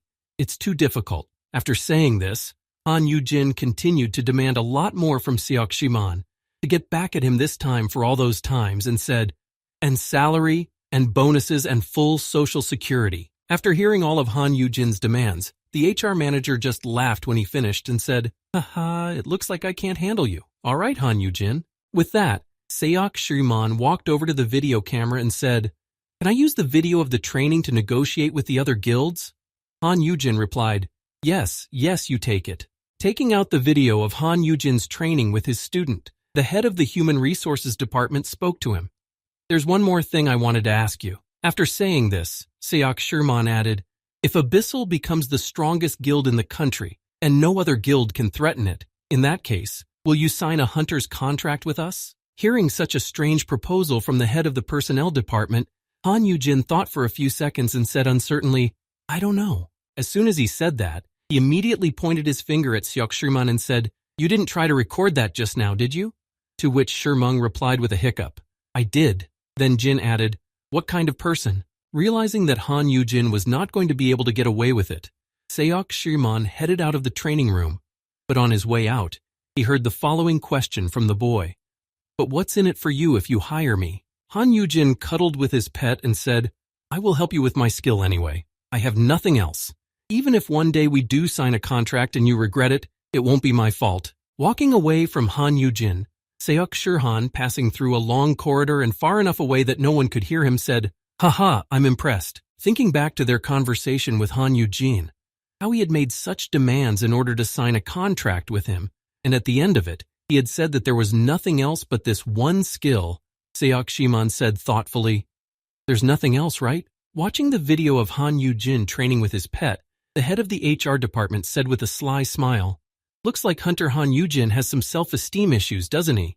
He keeps surprising me every time we meet." Han Yujin, after he had escorted Seok-shiman out, began to play with his child and said happily, "Yay, salary, social security." Did you see how Seok-shiman stammered in confusion? Recalling how, in his past life, when he was a nobody and couldn't do anything, he would come to Seok-shiman and ask him for something and he would refuse. Yujin said, "People with unique skills think they are nobodies. Power spoils them and makes them arrogant. I've seen many such awakened ones." Han Yujin also seemed spoiled, but he's different from them. He has a sober assessment of the future, and he was able to bring everything to a favorable negotiation. Reflecting on how incredible Han Yujin is now, Seok-shiman spoke to him. "Has he always been this gifted? Have I been blinded by his younger brother's genius and not noticed?" Adjusting his glasses and thinking about how things should be handled since it was his responsibility, the HR manager said, "That's just assuming the possibility that Han Yujin would join the Abyss." Seok-shiman thought, "I've already thought about the fact that the Abyss will be pressured by other guilds if he becomes our hunter. Abyss was even willing to take that risk." After saying this, Seok-shiman assumed another development based on how his conversation with Han Yujin went, and then he spoke. "But if Han Yujin remains independent, it changes a lot of things." Reflecting on how Han Yujin would become famous around the world as a tamer of magical beasts, he continued, "All the attention will be on him, not on the Abyss." Correlating all the information he had, Seok-shiman said one interesting phrase which went like this: "A great benefit, but also a huge risk." Thinking about all the problems that might come Han Yujin's way, he said, "Does he not realize their importance because he is so far removed from the world of hunters?" After saying that, Seok-shiman adjusted his glasses and expressed his other guess by saying, "Or is he even doing this to protect his younger brother?" After saying that, Seok-shiman finally said, referring to Han Yujin, "In any case, you will have the eyes of the three major guilds and the world on you, Han Yujin." Meanwhile, some unknown person was lying on his chair in a luxurious hotel room, enjoying his position. The next moment, when he picked up a piece of paper with some information on it, this person said promisingly, "How interesting." The photo showed Han Yujin with his pet. Looking at the photo, the man said, "You will soon find out how valuable a card you really are." Meanwhile, Han Yujin built a corner for his pet to train and have fun. After finishing all the assembly work, the boy said with a sigh of relief, "It's done. Your corner is ready, Mir." Seeing that his student appreciated what he had built, Han Yugin spoke to him. "Do you like it? Now you will live with me in the dormitory." After saying this, Han Yugin spoke to himself. "Won't it be cramped here when he grows up? In that case..." Before he could finish, he was interrupted by Park Aram looking over his shoulder at the animal and exclaiming, "Wow, uncle, who is this?" To which Yuhun said, "Isn't that a monster?" As she approached the animal, Park Aram said sweetly, "What a cute little cat." To which Yujin replied, "Aram, it's not a cat." Then Yuhun shouted, "Wah, Yujin, help me, it's biting me." Jin replied, "Peace, it's not food." While holding his animal in his hands to prevent it from harming his friends, Yujin heard someone else come to them. He looked over and saw his younger brother and said, "Hey, Yuhyung, what's up?" To which he replied, "Do you have a minute to spare?" Looking at his younger brother, who had addressed him in such a serious tone, Han Yujin immediately thought about it. Now, Han Yuhyun stepped away from Han Yuhyun and told him that Yujin was going to meet him soon. When he heard this, he exclaimed in astonishment, "What? The guild leaders are coming here to meet with me?" Hearing this surprise and his reluctance to meet with anyone, Han Yuhang said to his elder brother, "You can refuse. You don't have to meet them." To which Yujin replied, "My God, how can I?" Holding his pet in his arms and walking with his younger brother to the guest room, Han Yuhyun said, "These are S-class hunters. Hunters of a lower class usually have a hard time dealing with them." He replied, "Well, you're quite right about that." After saying that Han Yujin would have a hard time dealing with them, he continued, "See? Then I'll just tell them to come back." Before he could finish, Han Yujin grabbed his shoulder and said indignantly, "Stop. How can you continue to behave like this towards the guild leaders? Think about how the public opinion will be affected by the fact that the leaders of the 3 major guilds personally came to the Abyss. Everyone will say, 'Wow, Abyss is a big fish, isn't it? So why not meet with them?'" Walking forward with confident steps, Han Yujin said, "And I need to meet them at least once." To which Hyun wanted to object by saying, "But," to which Yujin replied, "From now on, you're not allowed to talk in front of me. But, however, and however too," putting his fire lion around his neck, Han Yujin said, "If we're going to negotiate, we need to see them in person." After saying this, Han Yujin entered the meeting room where the leaders of the 3 largest guilds in the region were seated. On one side was an old man, and next to him was a young man, most likely an assistant or manager. On the right side was another man, but this one looked more like a bully. Noticing these serious people, Han Yujin got a system notification, fear resistance activated. Looking around, Yujin thought, what a serious pressure. Standing behind him, Han Yuhyun spoke, "Allow me.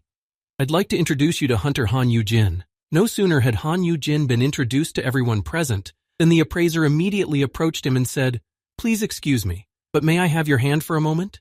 Hearing this, Han Yujin said, Why would you?" Holding out his hand to the appraiser, Han Yujin heard him say, "I need to test your skills before we start negotiating." Looking at the appraiser in confusion, Han Yujin said, Realizing what was about to happen, Han Yujin immediately grabbed his hand and raised it up, shouting, "Hey, how can you safely grab an unmarried man's hand like that?" At which he said in confusion, "What?" Seeing this scene, Han Yujin thought, "Damn, a qualified appraiser has come with them. If he starts evaluating me, he'll definitely reveal my L&S grade skills, right? And if they find out that I don't have a taming skill but an influence skill." As he approached Han Yujin again, the evaluator said, "I only need to stay for a moment. Just give me your hand."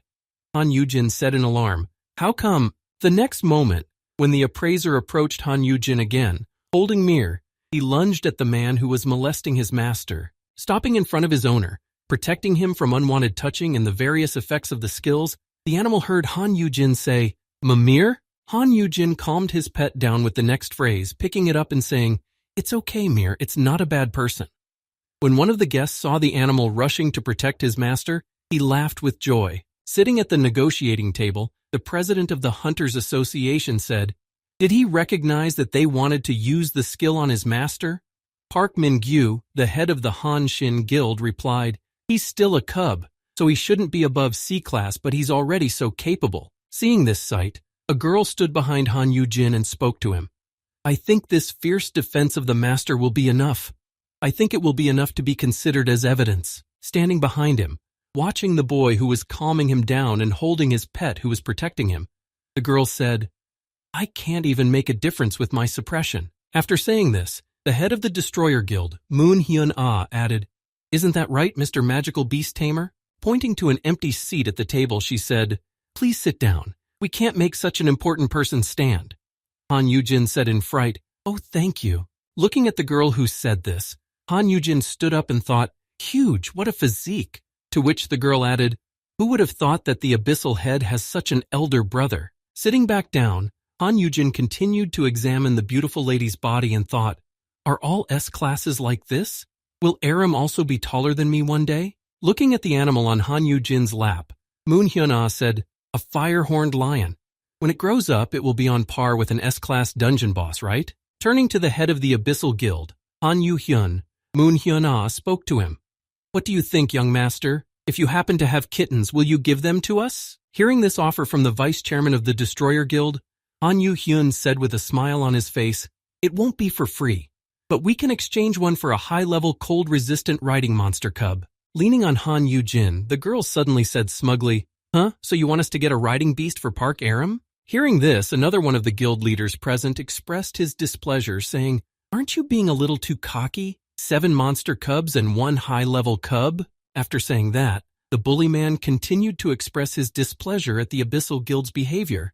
"The Abyss has already swept away all the cubs in the market." After saying this, the head of the CMC Guild, Choi Seok-wan, added to his earlier statement, "And you still demand a trade?" Hearing this objection from one of the leaders of the meeting, Han Yu-hyun spoke to him.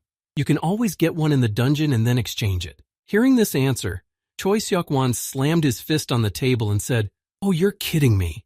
You're literally telling us to give the abyssal beast to the abyss if we want to have them ourselves. Aren't you being a little too hard on your brother?" Immediately standing up and pointing at Han Yujin, Jung Suk-wan exclaimed, "We were supposed to negotiate with your brother as an independent person, but how do we know that he is not just paying lip service to independence?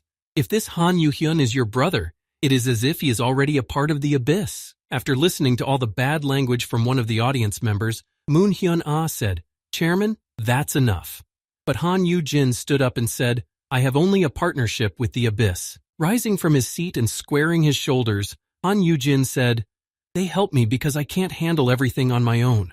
And this meeting was only possible because of them." After saying this, Han Yujin stumped the KCM chairman more and more and added in the end, "If I was only planning to help my younger brother raise monsters for the abyss, then what would be the point of me coming here?" Stroking his pet, Han Yujin added, "Besides, I have a certain limit to how many pet monsters I can raise at one time." As Han Yujin approached Choi Seok-wan, he reached out his hand and said, "But if we can come to an agreement with you, your guilds will be among the first to receive riding monsters in the entire world, just like the abyss." Holding his pet on his shoulders, Han Yujin spoke happily.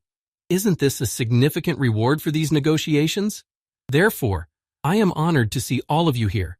Dear customers." Hearing Han Yujin's words, the leader of the CMC Guild sat back in his seat and cycled unhappily. Hearing this, he thought, "He's creepy. He seemed normal on TV." After saying this, Han Yujin continued his thoughts until a finger was poked in his face. "I even had a crush on him because he was a member of the national soccer team before the awakening." Drawing the thoughtful boy's attention to her, Moon-hyun-ah spoke to him, putting her hand on Han Yujin's shoulder. "Hey, little brother, I see that not only do you have good skills, but you also have a tongue in cheek." Turning his head to face her, Moon-hyun-ah said as she got close enough to him, "I'm beginning to like you. Your younger brother is the head of the guild. You have a rising star in your care, and you have a cute cat. If I get you, will I get all this as a gift? Do you want to join the ranks of the Destroyer?" Hearing this, Han Yujin said, "Ha ha ha. I told you that I will not join anything. I'm not going to give in. I'm not selling out." She replied, "You really don't sell out, not even to your brother?" Standing very close to the girl, Han Yujin thought, "Now that I'm up close, I can see that she's a real beauty. Stop. No, Yuhun. Don't even think about burning down the entire conference room." Hearing such a curious question from the head of the Destroyer Guild, Han Yujin said in embarrassment, "This is my precious brother. I can make an exception if he becomes the best in Korea." Hearing what Han Yujin, the head of the Jupiter Guild, had said, Song Hyunjae said, "The best in Korea? Does that mean Jupiter can buy you right now?" Hearing such a question from the head of the strongest guild in the region, Han Yujin was immediately stunned and clutched his pet in confusion. The Jupiter Guild is currently the strongest guild in the country, and not only is the guild strong, but its head is also the strongest hunter. This would definitely guarantee my complete safety. Han Yugin and the other guild leaders looked at him after he said this, and he thought, but why did you keep silent until now? And now you're speaking up. Can't you sense the atmosphere? After thinking about this, Han Yugin continued his thoughts. Do you have any idea what will happen here if I agree? And then he said, this exception is only for my younger brother. After saying this, Han Yugin added, everyone else will need to become at least the best in the whole world for this. Hearing this, Moon Hyun-ah walked up to him from behind and began to pat him on the back and said, ha ha ha ha, what arrogance. You'd rather die than join something, huh? After she finished praising him for his confidence and determination, Moon Hyun-ah added, both the guild leader and the big brother, what a persistence in wanting to be independent. Feeling like a shrimp among whales, Han Yugin thought, how tense it is here. If it were not for my resistance to fear, I would have died long ago from this intimidation. After saying this, Han Yugin added, recalling an interesting fact about strong hunters. I've heard that all S-classes are crazy because of how often their paths crossed with death. Han Yugin continued as he looked at each of the people present. But how can they radiate such pressure even as they carefully watch each other without letting the smiles from their faces go? Thinking of how difficult it had been for his brother when he became the head of the guild, Han Yugin thought, God, Yuhun, how did you survive among these people? Do they even address you informally? Hugging his pet and feeling sorry for his younger brother, Han Yugin continued, I'm sure they were bullying you because you are so young. After hearing all of Han Yugin's words, Song Hyun-jae said, so that's why this rookie was so insistent on forming his own guild. He just really wanted to follow his older brother's example, although you still look much kinder than your younger brother. Hearing these words, Han Yugin spoke to Song Hyun-jin. My God, what are you saying about my brother? He is much kinder than me. I would even say that he is kinder than all of you here. Hearing this, someone in the audience spoke up. Are you serious now? At this, Yugin said in surprise, E? And he thought, did I say something wrong? Thinking back to their childhood, when they were just children, Han Yugin said that he could not have asked for a better younger brother than his Han Yuhyun. Whenever Han Yuhyun had to go somewhere, before leaving, he would run into his older brother's arms and say, I'm going, Yuhyun. Even when Han Yuhyun was a very young child, he always took care of his older brother, even on his birthday. When he made a card, he held it out and said, brother, here, happy birthday. And then the two of them struck beautiful poses for the camera and had their picture taken. If you want a picture, let's take a picture together, brother. After that, there was also a moment when Han Yuhyun was graduating from high school.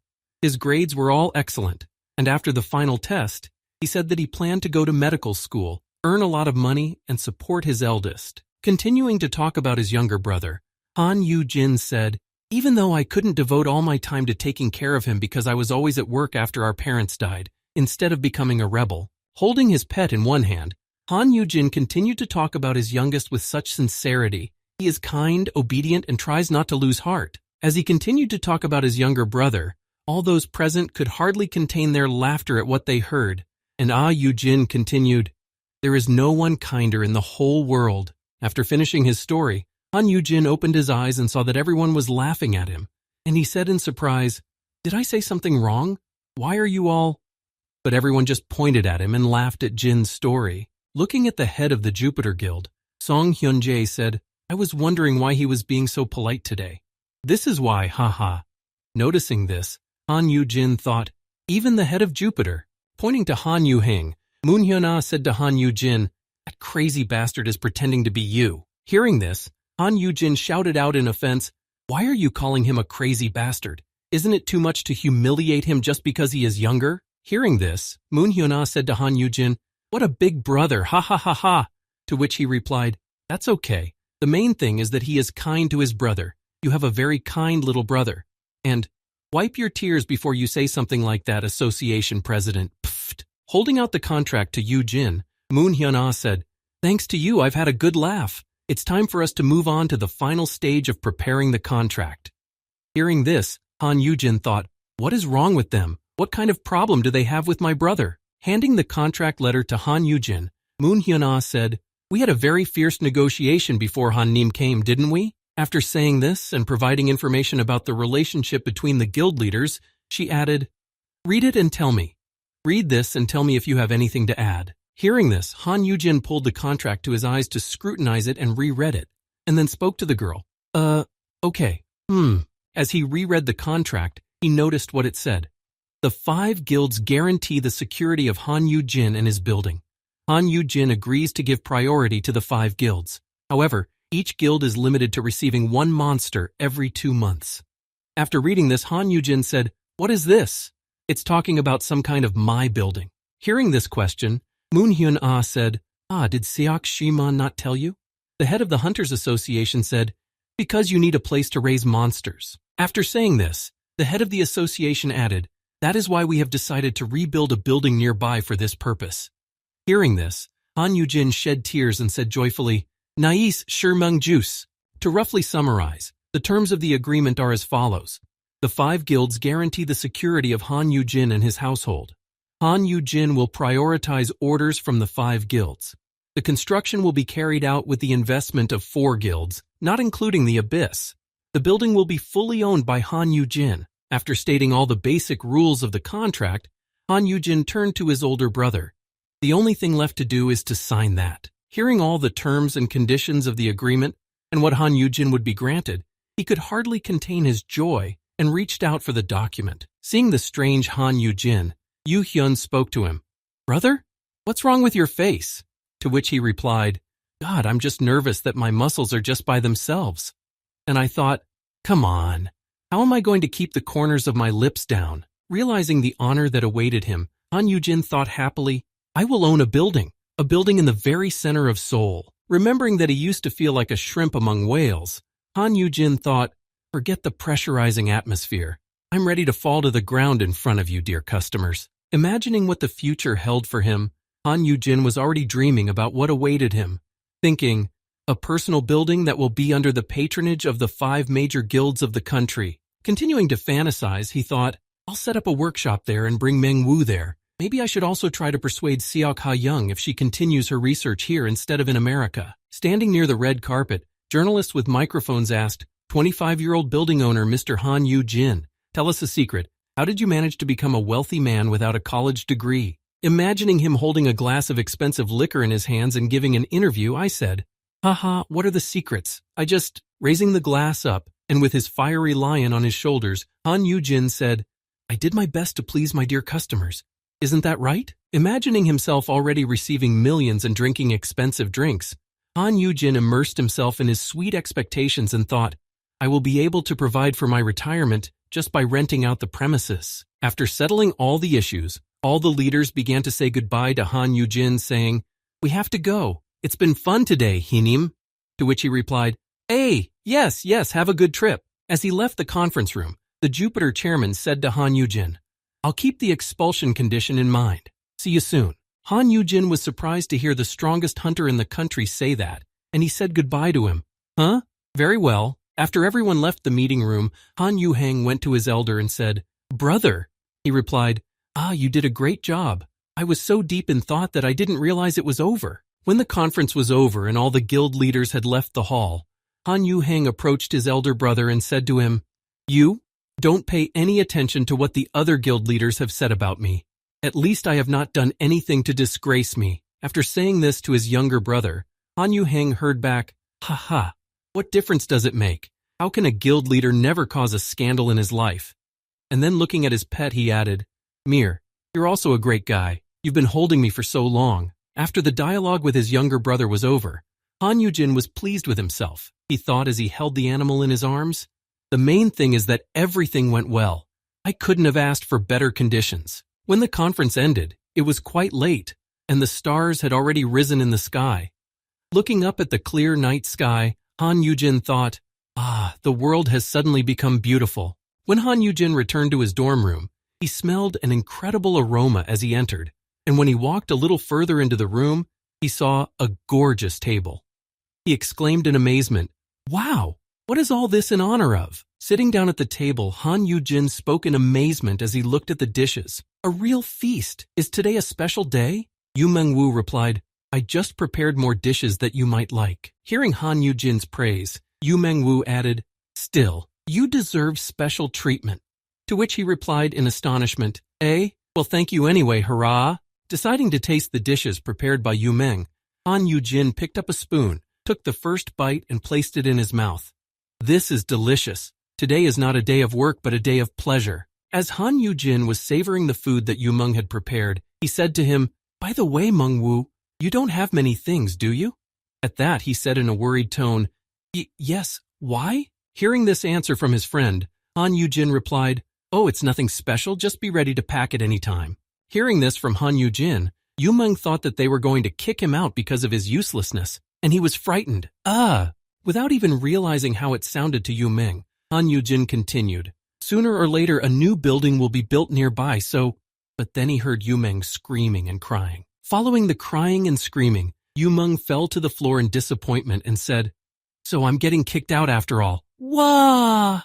Hearing this, Han Yugin choked on his food and spat it out, looking at Yuhun in surprise. Immediately getting up from the table and walking over to Yuhun, Han Yugin said, "What's gotten into you all of a sudden? What do you mean, expelled?" To which he replied, "I knew it would come to this." Wiping away his tears, Yuhun said to Han Yugin, Even though you keep me to yourself, I remain a useless F-class." Hearing such sadness in Yuhun's voice, Han Yugin replied, "Hey, come on, I am also an F-class, don't cry."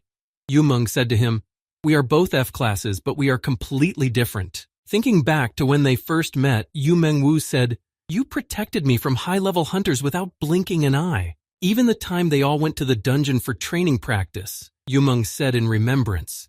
"Even gave a Yiwu advice to my S-class junior brother. You're really special." After saying all that Han Yugin had done for him, and not only for him but in front of him, Yuhun said, "And I couldn't even discover a single 10th level skill." After hearing Yuhun's lament, Han Yugin thought, "I'm just a cheater." Then he said to him, "Stop it, Mengwu." He wiped his tears with his hand and said, "And yet I am nothing." After telling everything that had been weighing heavily on his mind, Yuhun calmed down and said, "As you said, I think I should move out. Thank you for everything." Hearing this, Yugin thought worriedly, "No, really, stop." Seeing that his friend had already taken off his apron to work in the kitchen and was heading for his room, Yugin clung to him and said, "Where are you going to go? You have nowhere to go." Hearing Han Yugin pleading with him to stay, Yuhun replied in a sad voice, "Even so, I can't afford to continue to be a waste of your time."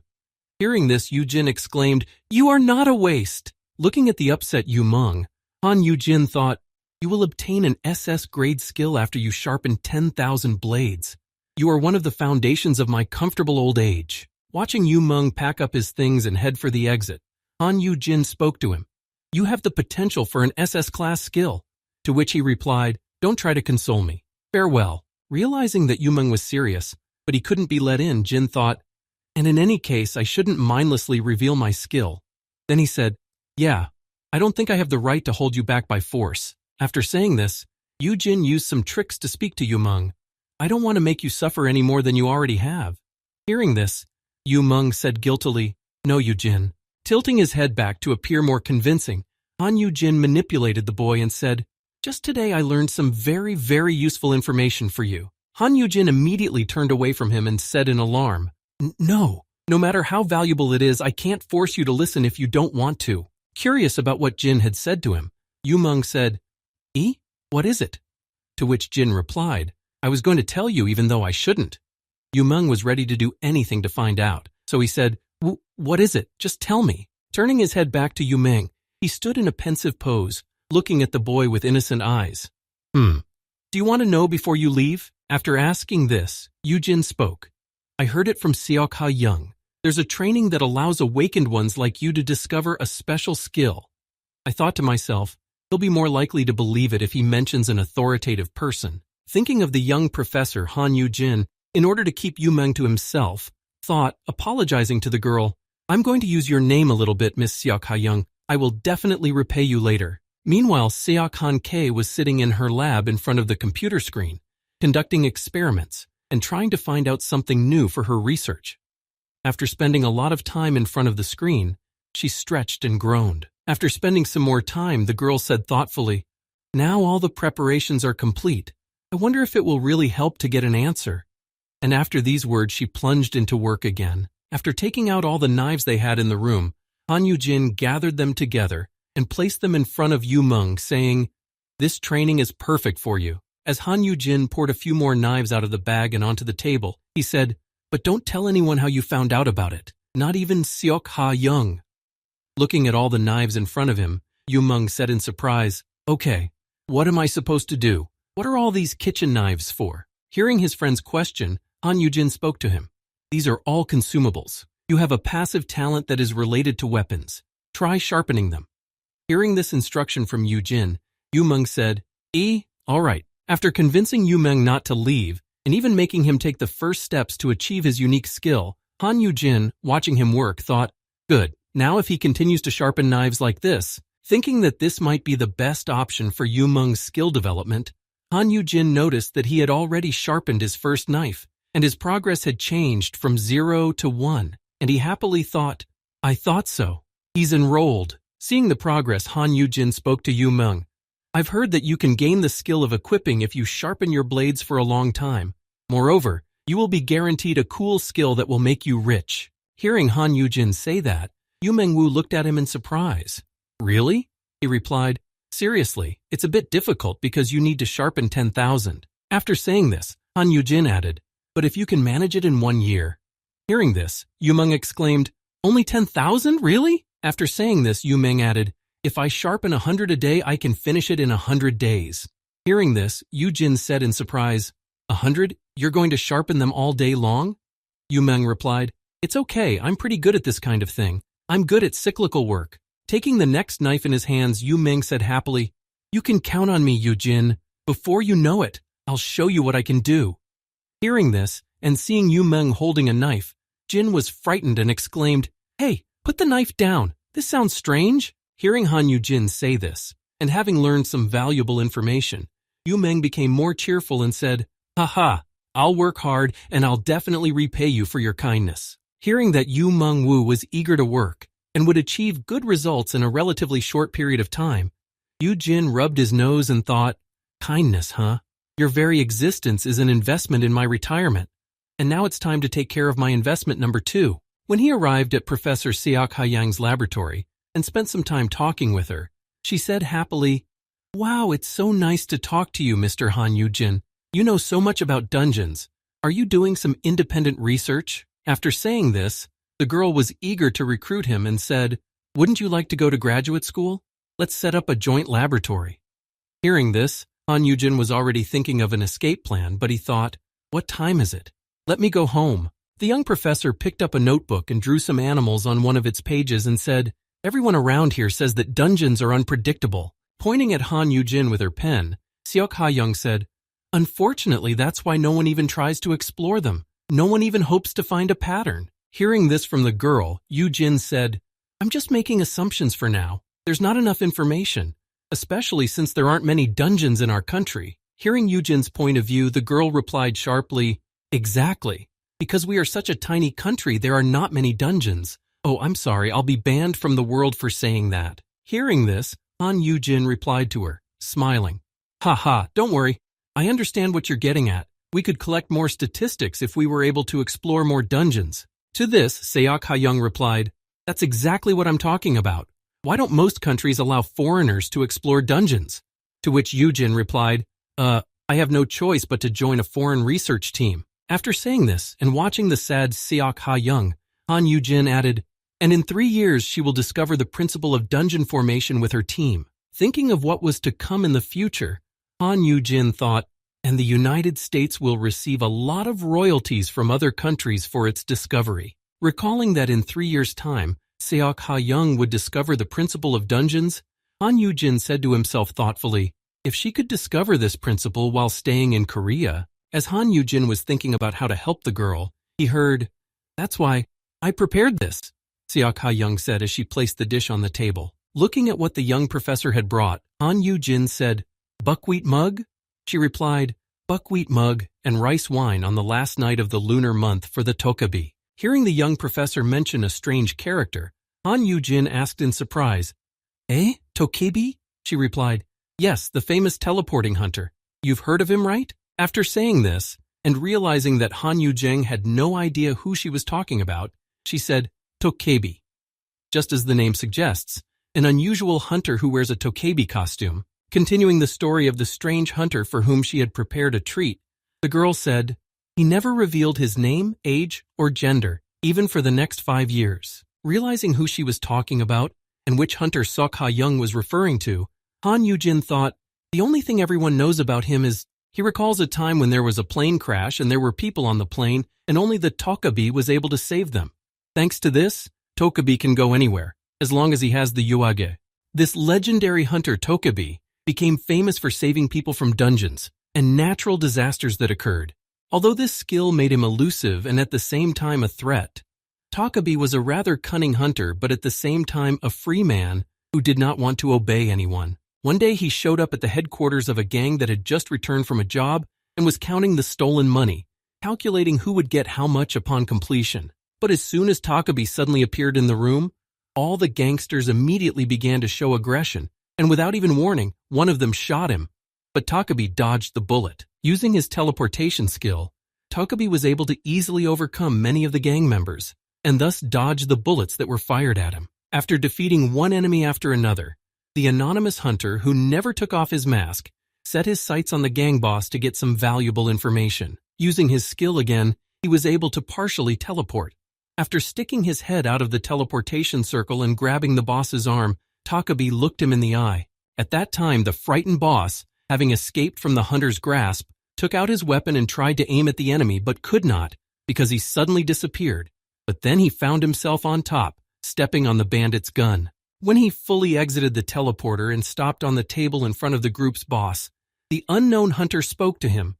"I know that all of you are afraid of my abilities." After he said this, the hunter put his index finger to his lips and said, "Gentlemen with an incredible number of secrets, make it clear to yourselves." Having said this, he disappeared and never reappeared. At first, Tobi was difficult to catch because of the specifics of his skills, but in the end, there was no group left whose secret he could not find out. In the end, after Tobi learned the secrets of all the gangs, they all became guarantors of his safety, and Tobi himself continued his free and independent journey around the world. And so, because of this, Seok Ha-young, scattering fried buckwheat everywhere, said encouragingly, "That's why I thought that Tobi might know all sorts of things about the dungeon." As she said this, the girl, scattering the fried buckwheat everywhere, said joyfully, "She searched for Tobi's summons on the internet." Hearing this nonsense, Han Yugin thought, "On the internet?" Scattering buckwheat all over the office, the girl said, "What should I ask you first when we meet?" To which Jin replied, "Wait, but he's not even a real Tobi." Han Yugin added, but his sentence was suddenly interrupted by the disappearance of light. "And I think it would be easier for you to ask for help in the abyss than—" When she noticed that the lights in their office had gone out, Seok Ha-young said in alarm, "Hey, the power went out."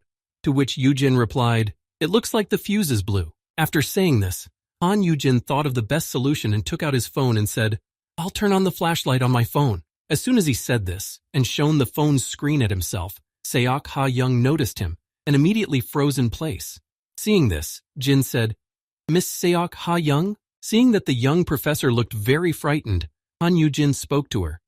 "What's wrong with you? Why do you have such an expression on your face?" But she just put her hand over her mouth and said in a frightened voice, Han Yugin looked at her and became a little fidgety himself, and holding his phone to light it up, he said to her in surprise, "What's wrong with you?" Seeing that the girl had fallen to the ground and covered her head, Han Yugin saw a huge monster behind him, which frightened the girl and frightened him. Noticing that the girl had fainted from fear, Han Yugin called out to her, What the hell is going on here? Miss Seok Ha-young?" Han Yugin ran over to the girl who had fainted and picked her up and exclaimed, "Eek, what is this?" As soon as he said this, his fear immediately disappeared and a system notification appeared in front of him. Fear resistance activated. Seeing that the fear resistance skill had been activated, Han Yugin thought, "That's right, calm down. How would a ghost appear in our world? Although I'm not sure about the monsters. But this is an exaggerated show, a joke aimed at surprising people. And the criminal." After analyzing all the information and figuring out who could have done this, Han Yugin immediately shouted at the ghost, "Stop it right now, Tobi!" Hearing his nickname, the ghost instantly disappeared, and a masked hunter appeared from the teleporter saying, all right, but don't be angry with me." Holding the masked monster in his hands, Tobi said to Han Yugin in a happy voice, "I'm here because you wanted to see me. Looking at the girl who fainted from his prank and the boy who was holding her, Tobi said, "Was it too much? I really didn't mean to make her faint, honestly." After repeating that it was not his intention to scare the girl so badly that she fainted, Tobi spoke again to Han Yugin. "Come on, don't be angry, Mr. Kim." Han Yugin looked at the person in front of him and saw something interesting. The subject is not under the influence of the code word. Seeing this, he thought, "It looks like I can raise Tobi." Looking at him again and remembering his skills, Han Yugin, holding the girl, thought, "An independent hunter.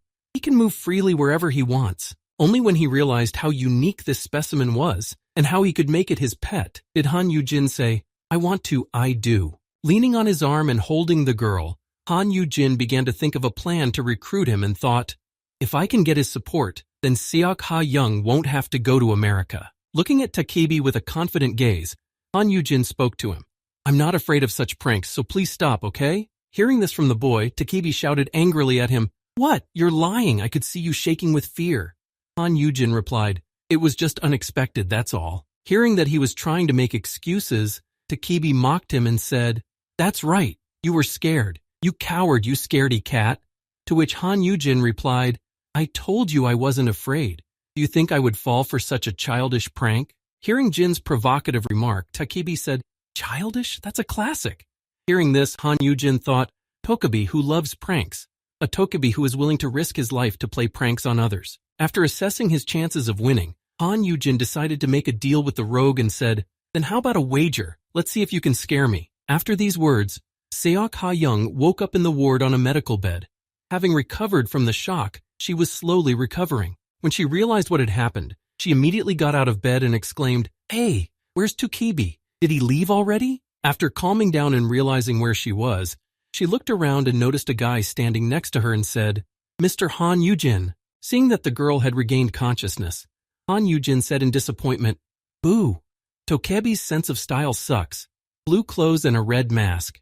Is he learning coloring?" Han Yugin said this but saw no reaction, so he said happily, "See, it's quiet, so he's definitely gone."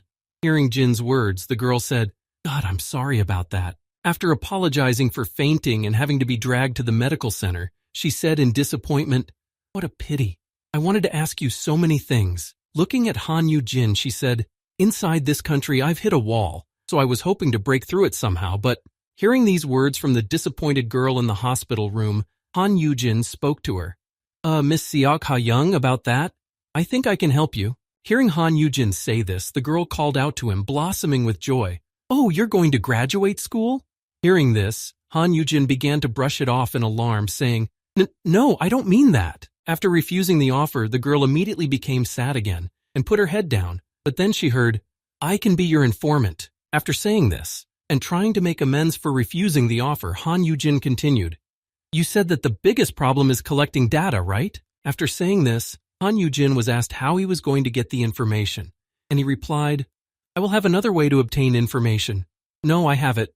Hearing Han Yujin's betting agreement, Tobi spoke to him in surprise, interested in the proposal. "A bet? That sounds good. Shall we bet?" Hearing that Tobi was interested in his proposal, Han Yugin announced the rules of the competition, saying, "If I'm scared, I'll take you on as a subordinate, but if I'm not, you'll work for me for 3 years." Hearing Han Yujin's strange offer, Tobi started laughing at him, but after catching his breath, he said, "Does this miserable F-class want to make me Tobi his subordinate?" After saying this, Tobi added, "The contract is for 3 years. Even considering that you are the elder brother of the Abyssal Head, you'll have to work for me for at least 20 years to make it worth it." Hearing that he was aware of him, Han Yugin thought, "It seems that he already knows a lot about me." Then he boldly exclaimed, "I don't care. Then I'll draw up our contract, right?" Looking at Han Yugin, Tobi looked at him in surprise and said, "What? This is strange, suspicious. You're one step away from losing, but you still want to make a deal?" Approaching Han Yugin, who was holding the contract paper, Tobi said, "What are you hiding? It's unlikely that an F-class has some incredible skill. Are you going to use the item?" Standing in front of Tobi, Han Yugin, breaking out in a cold sweat, thought with relief, "Phew, still he doesn't know about my skills." Continuing his thoughts, Han Yugin thought, "My resistance to fear makes me invulnerable to any oppression and intimidation skills of the legendary class and below. I will win the moment you agree to the bet." After thinking about it, Han Yugin spoke to Tobi, To be honest, I have an ulterior motive. Hearing Han Yugin say this, Tobi asked, Of course, what is it? Immediately embarrassed, in order to provoke Tobi into accepting the terms of the contract, Han Yugin looked away and said, Actually, you're just very cool. Thinking back to what Seok Ha-young had told him, Han Yugin began to recount it, saying, You're amazing. You saved people so many times. Thinking back to the time when Tobi burst into a group of bandits and crushed them, Jin said, And that line about the bag of secrets was also very cool. After saying this, Han Yugin continued, looking away and rubbing the back of his head. That's why I don't seem to have anything to lose, right? If I win, it will be a win-win. Seeing that his opponent had fallen for such blatant flattery, Han Yugin continued to praise him. But even if I lose, I will become Tokibi's own handyman. Succumbing to Han Yujin's flattery, Tobi began to laugh out loud, happy to have met his fan, and then said, Ha ha, ha ha ha ha, ha ha ha ha ha ha. That's right, you can't find anyone cooler and more incredible than me. As he continued to laugh, Tobi said to Han Yugin, You're hilarious. If you were just begging me to take you as my sidekick, it would have been a laugh. But you provoked me with your bet and even signed a contract. I like you. Hearing these words from Tobi, Han Yugin spoke to him. I'm saying this in advance, but I'm very confident of winning. Is that okay? He replied, Yes, okay, let's make a bet. I'll make 3 attempts in the next week. Looking at the contract and the terms and conditions, Tobi said to Han Yugin, If you don't get scared even once, I will become your #1 subordinate. Sitting in the room with Seok Ha-young, Han Yugin spoke to her. I can't tell you about my method of obtaining information, but I will give you plenty of information if you continue your research in Korea. Han Yugin offered a deal to be an informant and provide all the information needed for the research, and said to Seok Ha-young, Racking my brain is not for me. Seeing me, the girl was surprised and then thought. Han Yugin added, That's why if you find the principle of forming dungeons using my information, then you can just share the profits you make from it. How about that? Hearing the boy's presumptuous words, Seok Ha-young said, Thank you very much, but there's no guarantee that this research will yield any results. Han Yugin countered, No one but you can do that, Miss Seok Ha-young. Hearing Han Yugin say this, Seok Ha-young spoke to him embarrassed. Oh my, you're flattering me. To which Yugin replied, It's not just flattery.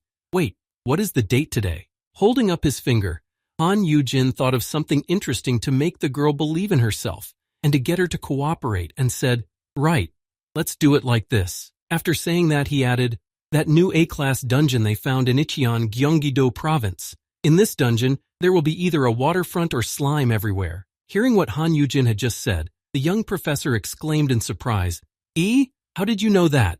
How? Turning away from Seok Ha-young, Han Yugin thought, Stole information from the future.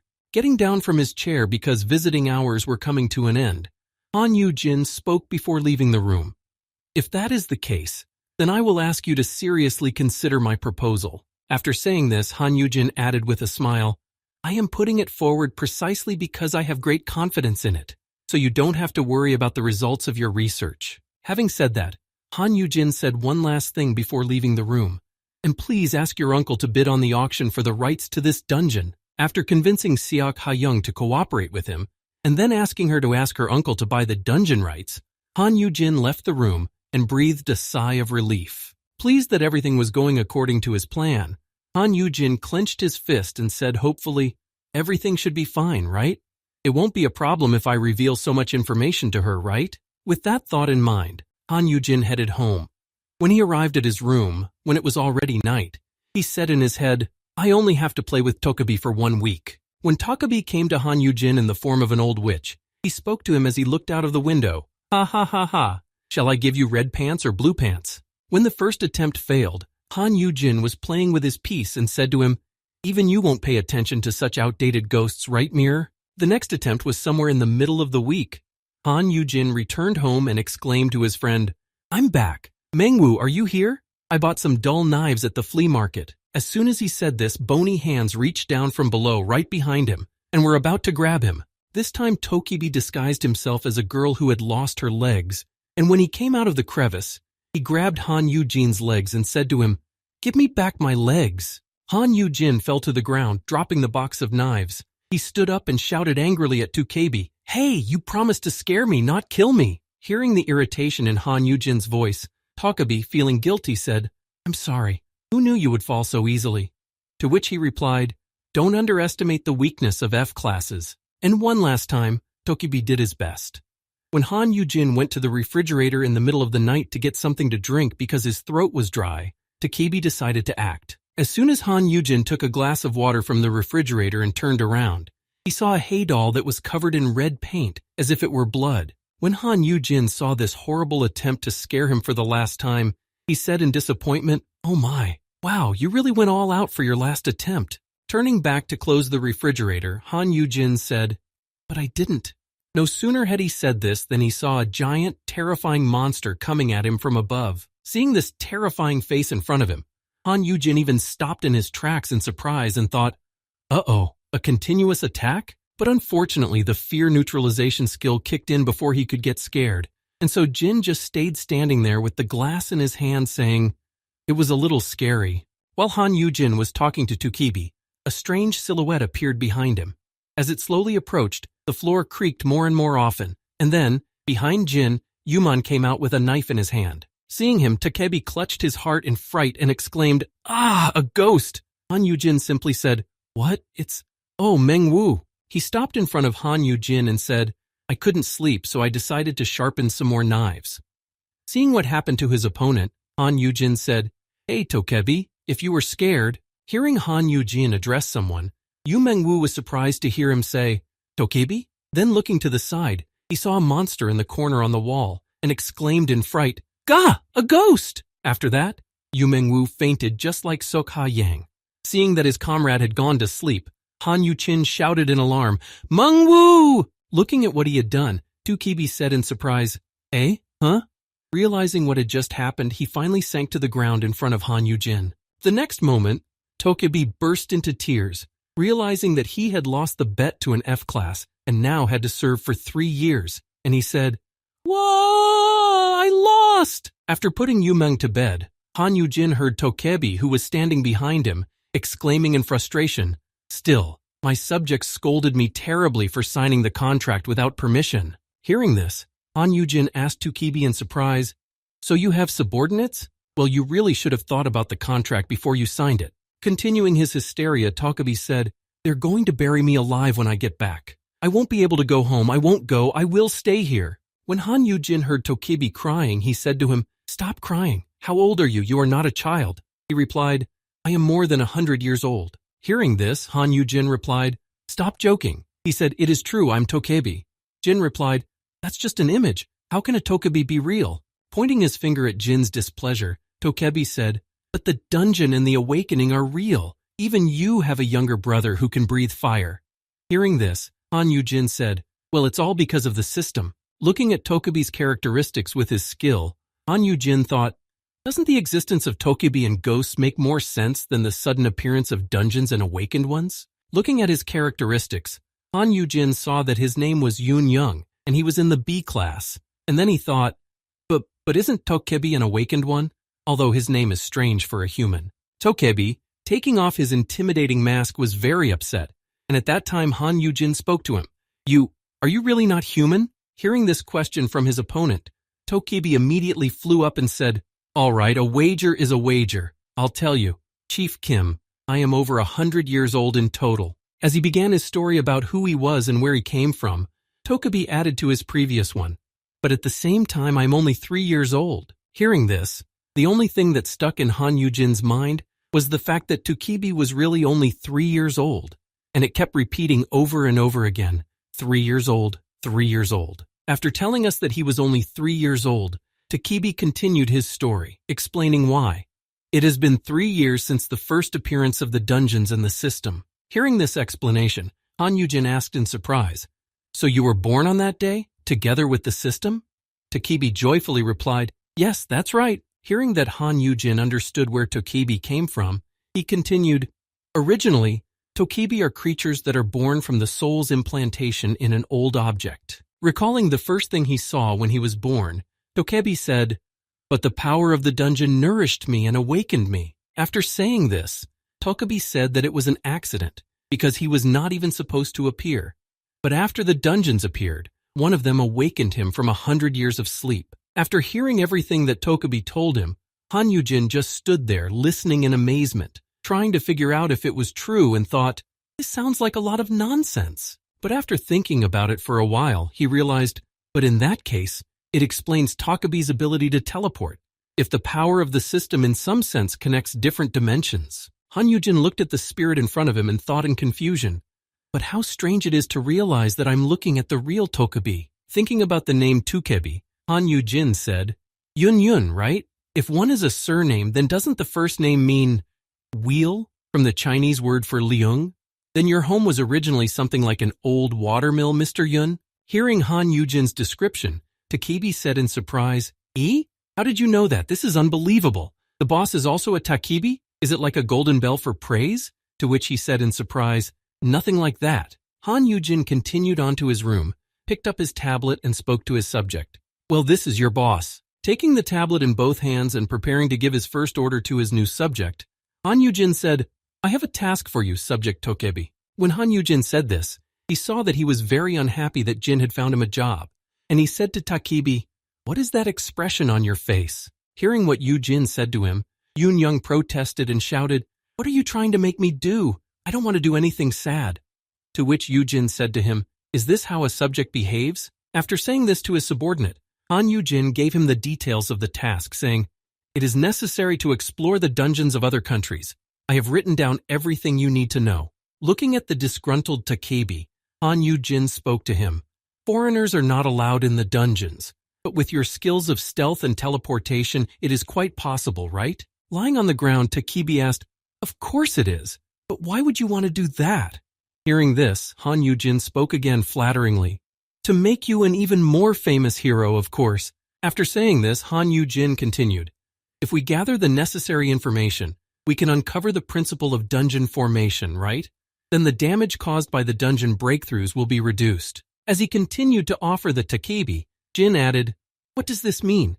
Research aimed at saving the world. And who will the Takebi who collected the information become? A world hero? While saying this, Han Yugin had already given examples of what the future holds for Takebi, and continued, wow, it's going to be crazy. There will be merchandise and a biography of the great Takebi. After listening to all the flattery from Han Yugin, Takebi hummed thoughtfully and then said happily, well then, I have no other choice. I'll be back soon. Looking at the list of countries he needed to go to, the Takebi said, but do I really have to go to other countries? It's too far away. Hearing this question from the Takebi, Han Yugin asked him in surprise, can't you just teleport there? To which he replied, not over such long distances. Remembering his skills, Han Yugin thought, so he can't travel that far yet? By the way, this skill wasn't on the list at all. In that case, recalling that the teleportation skill was not on his characteristics, Han Yugin spoke to him. Listen, Takebi? To which he replied, yeah? And then Zheng said sharply, I love you. After saying this, Han Yugin allowed one of the possible outcomes to happen, and influenced it to happen faster by thinking, I will raise him until he comes. Hearing Han Yugin say this, Takebi immediately exclaimed, ugh, what is this all of a sudden? Jin replied, don't you know? The original race of Tokebi was famous for love. After saying this, Han Yugin added, there are even many anecdotes about being transformed into beautiful girls who wooed men. I thought, I've seen it in an online encyclopedia. As Han Yugin slowly approached Yun Young, he said, for a true taekwondo, love should be a habit. Hearing this, the Takebi said in alarm, P, really? Han Yugin added, yes, this is how we will greet each other from now on. I love you, Yun, now you try it. Takebi, on the other hand, said hesitantly, Liu. Unable to repeat Han Yujin's words, the Takebi ran away from his boss and screamed, I'm coming. Jin said upon seeing this, damn, that's too bad. Looking out the window, where dawn was already breaking and the sun was slowly coming out of the horizon, Jin said, well, I am counting on you, my dear subject. The next day after the Takebi left to gather information, Han Yugin went to the Abyssal Guild to take care of some of his own business. Before he could enjoy the silence, he heard the sound of someone's shoes clacking and loud shouts of, Han Yugin, Mr. Han Yugin. While Han Yugin was in the training room with his student, he heard the door to the room open, and Seok Shmin and Seok Ha Young run in, exclaiming, you were completely right. You were completely right. Running inside the room and picking Han Yugin up from his seat, Seok Shirman began tossing him up, shouting happily, This is truly a slime dungeon. Seeing what was being done to his master, Mir was already preparing to attack, and the visitors were saying, I had some doubts when I placed my bet, but who would have thought that we would hit the jackpot? Seeing his aggressive animal about to pounce on Seok Sherman, Han Yugin exclaimed, put me on the ground, peace, calm down. Sherman then continued, thanks to you, the Abyss has received a treasure trove, Mr. Yujin. To which he asked, and all this costs money? And Sherman replied, that's right, these are very expensive raw materials. We won't have to worry about money from now on. Looking at Yujin, Sok Shermung said, and where did a treasure like you come from? Hearing this, Han Yujin thought anxiously, how burdensome. After saying this, Seok Ha Young said happily, I accept your offer, Mr. Yujin. I will work hard for you. Hearing this, Yujin said in surprise, oh really? Thank you. After that, Seok Sherman also spoke up. We're going to put a security beacon on you. Hearing this, Han Yujin cut him off, exclaiming in displeasure, hey, what the hell? Have you lost your mind? Startled by what he said, Han Yujin picked up Mir and shouted, stop talking like Yuhun. Mir, fast. To which Shermung replied, but we can't just leave such a valuable talent behind. Hearing this, Yujin said, pointing to Ha Yan, talent is a tricky thing. I can't make accurate predictions, but Miss Seok Ha Young will do the research for me. Please direct all your support to her. As Han Yujin ran away from Sok Shiman and Sok Ha Yang, he shouted after them, I only know how to train magical beasts. Hearing this, they shouted after him in alarm, Mr. Yujin! Running away from Seok Shiman and Seok Ha Yang, Han Yujin was frightened as he thought as he walked, do you think I'm going to fall for your flattery? I am going to live a quiet and peaceful life. Looking at Jin with big eyes, Ha Yan said, Mr. Yujin. He thought, my prediction was right just this once. So many things are going to change from now on, so I'm giving up being an asshole who pretends to know things. On her way back, Seok Han Yak said in a tearful voice, a true scientist who cares about supporting future researchers rather than his own well-being. And Shermung added, you can pretend that you don't, but I know that you care more about the guild than anything else. Upon entering the show, a voice came from the audience. A challenge. You must find a way out of this animal maze. It has mirrors and toys to distract you. Having said that, the host emphasized, even cats and dogs need at least 3 minutes to get out. How much time will it take for a fire-horned animal? Noticing that he had already completed the quest to find the exit, the host was surprised. Wow, he left before I finished the introduction. After completing the quest, the pet jumped into Han Yujin's arms and the host said, a new record. As expected from a high-level monster, its intelligence is amazing. Catching his pet, Han Yujin spoke to him. Well done, Mir. Then the host said, let's give a big round of applause to Mir and Hunter Han Yujin. As Han Yujin received the applause and praise from all the people for his pet and for himself, he said happily, thank you. And he thought, what kind of TV show is this? As he said this, he remembered how Seok Sher-myung had spoken to him when he handed him the golden pass card for the show, These Are the Hunters of the World. Why don't you go to the show? As he handed the card to Han Yujin, he said in confusion, why all of a sudden? Sok Sherman replied, we'd better make you famous. Holding his chin and taking a pensive posture, Seok Shermung said, no matter how carefully we hide the information about you, it will still be spread all over the world. It's better to just make sure that everyone knows you. After listening to Seok Sherman's suggestion, Han Yujin agreed to the proposal, but he thought about it. That's why I agreed, but he thought this when he saw Park Aram behind him. As Han Yujin admired his pet, he thought, I don't like this. I don't have any good memories of appearing on television. I might get a lot of hate on my head again. Looking at Han Yujin's pet, those who saw him said, Kya, the world is so cute. And then the host added, I have never seen such an adorable monster before. Holding his pet and happy to be spoken of in such a way, Han Yujin listened happily. Seeing this cutie up close is the best part of my career in television. As the show progressed, and Min demonstrated all the skills that he could do, Han Yujin thought happily, changing his mind, TV shows are the best thing in the world. Having done a lot for the show, Han Yujin heard from one of the directors, let's take a short break. With that, Han Yujin and Mir headed for a chair to take a break from it all. Resting on the chair, Han Yujin, quite pleased with himself, thought happily as he enjoyed the TV show, I've shown my baby in its full glory. As he rested, the boy reflected, yet does the world seem cute not only to me? It is a real crime against humanity to hide this cuteness. Approaching Yujin, the two girls said, the world is so cute. Don't you want to create a page for him on social media? Post his picture. Hearing this, he thought about it. Maybe I should really make an account for him.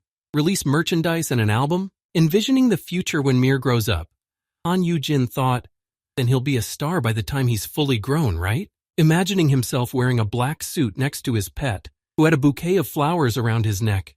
Yujin thought, and even I will get some glory as a manager and tamer of magical beasts. Lying on the chair, fantasizing about how famous and rich he could become with this TV show, Han Yugin said, well, get in line if you want an autograph. To which he heard a reply, already, I'm first in line. As Han Yugin continued to enjoy his imaginary life as a popular TV star, he heard a strange voice say, is Mir going to put a footprint as a signature? Hearing this painfully familiar voice, Han Yugin opened his eyes and saw a familiar girl watching him. As Jin fell from his chair, Moon Hyun-ah spoke to him. Hello, brother of the abyssal head. Han Yugin jumped up from his seat at this unexpected encounter and said in surprise, the head of the destroyers? What are you doing here? She replied, haven't you heard? When filming a monster, there must be at least 3 hunters of Class A or higher present. After saying this, Moon Hyun-ah added, that's why I took this opportunity to see you. Hearing this, Han Yugin looked at her with a worried look, but he didn't let her out of his sight for a second. Seeing Moon Hyun-ah standing next to Han Yugin, everyone on the set exclaimed in delight, wow, it's Moon Hyun-ah. And also, look, it's the head of the destroyer. While everyone was staring at the leader of one of the strongest guilds, a powerful girl held out her hand to Han Yugin to help him up and said, come on, get up. As Han Yugin stood up on his own without the extra help that was offered, he thought in confusion, what an aura she has. Looking at Yugin standing up on his own, Moon Hyun said to him in surprise, you don't want to hold hands? Noticing that Han Yugin was unhappy about something, Moon Hyun-ah said in surprise, was I supposed to pick you up like a bride? Hearing this, Han Yugin said in alarm, I don't need anything like that. After saying this, Han Yugin added in a sad tone, everyone is watching, so let's not misunderstand. Hearing this, the girl said cheerfully to the boy, oh, who cares? After saying this, Moon Hyun-ah added, attracting everyone's attention with her phrase, you're going to be raising my baby. Hearing such a meaningful phrase, Yujin exclaimed in concern, this is exactly the kind of misunderstanding I'm talking about. Trying to find a way to approach Han Yugin, Moon Hyun-ah spoke to him, haha, I really like you. Do you want to join my guild?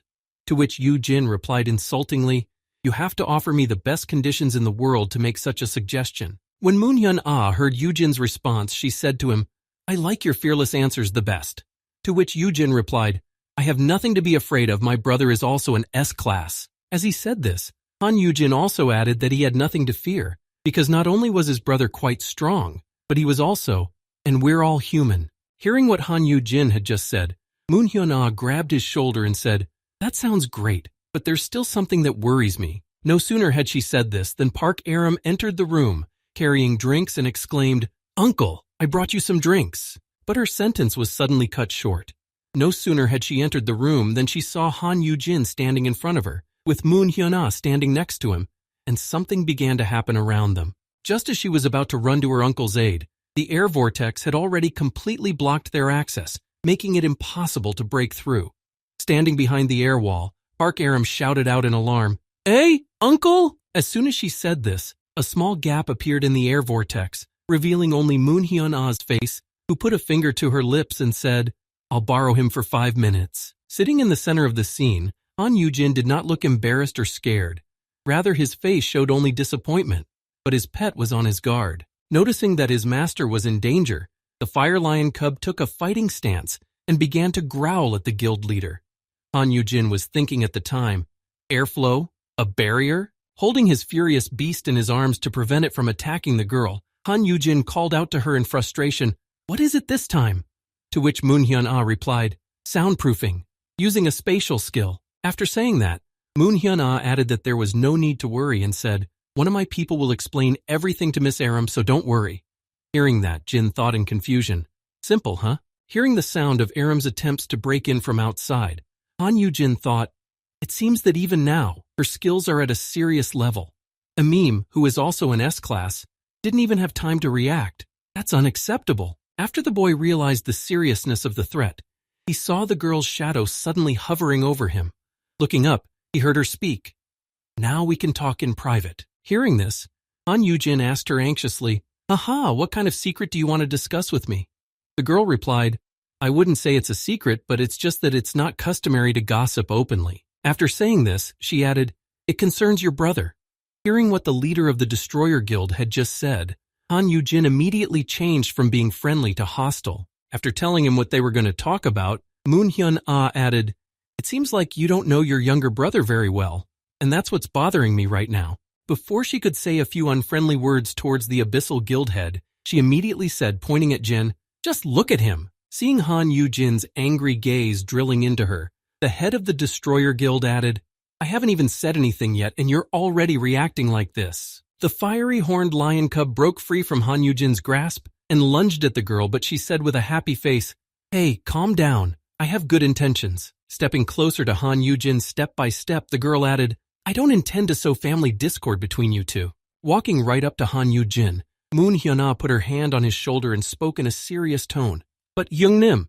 After that, she leaned over to Han Yujin and whispered in his ear in a serious tone, "But you really should take a closer look at your little brother." Thinking back to that first meeting that Han Yu-hyun called to introduce her older brother and discuss some of the key points, Moon Hyun-ah said, "I laughed until I fell down during the contract signing because I was so surprised." Recalling the meeting where Han Yujin held up his younger brother as a model of the best behavior, Moon Hyun-ah continued sadly, "But if that's the way things are, I can't just ignore it anymore." Recalling what the Abyssal Guild's guild leader was like, Han Yu-hyun, the head of the Destroyer Guild, said, "Do you really trust your brother?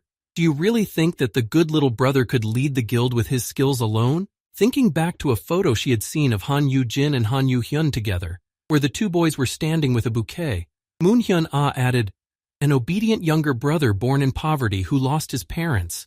They don't even write that in children's fairy tales. It's too unrealistic." Hearing the girl's words, Han Yujin immediately rebutted her, exclaiming in an embarrassed voice, "It's just Yu-hyun?" To which she replied, "Oh, of course. He's just like an angel who has fallen from heaven." After saying this, Moon Hyun-ah took a thoughtful pose and held her chin with her hand and said slyly, "That may be true, but you don't seem to know that." Looking at Han Yujin with a penetrating gaze, the girl suddenly spoke a frightening truth, that angels don't go after other people's heads in order to elevate their own guild. After saying this and recalling what Han Yu-hyun had done to succeed and establish his own guild, Moon Hyun-ah added, "Should I tell you how your brother lived as a hunter?" Moon Hyun-ah then said, "After the worldwide dungeon breakthrough and the appearance of the Awakened Ones, I had to give up my career in sports, and in the end, I rose to the rank of guild leader." Having said this while telling her own story, she continued, "But how could I have just started leading the guild if I had only been playing sports all my life?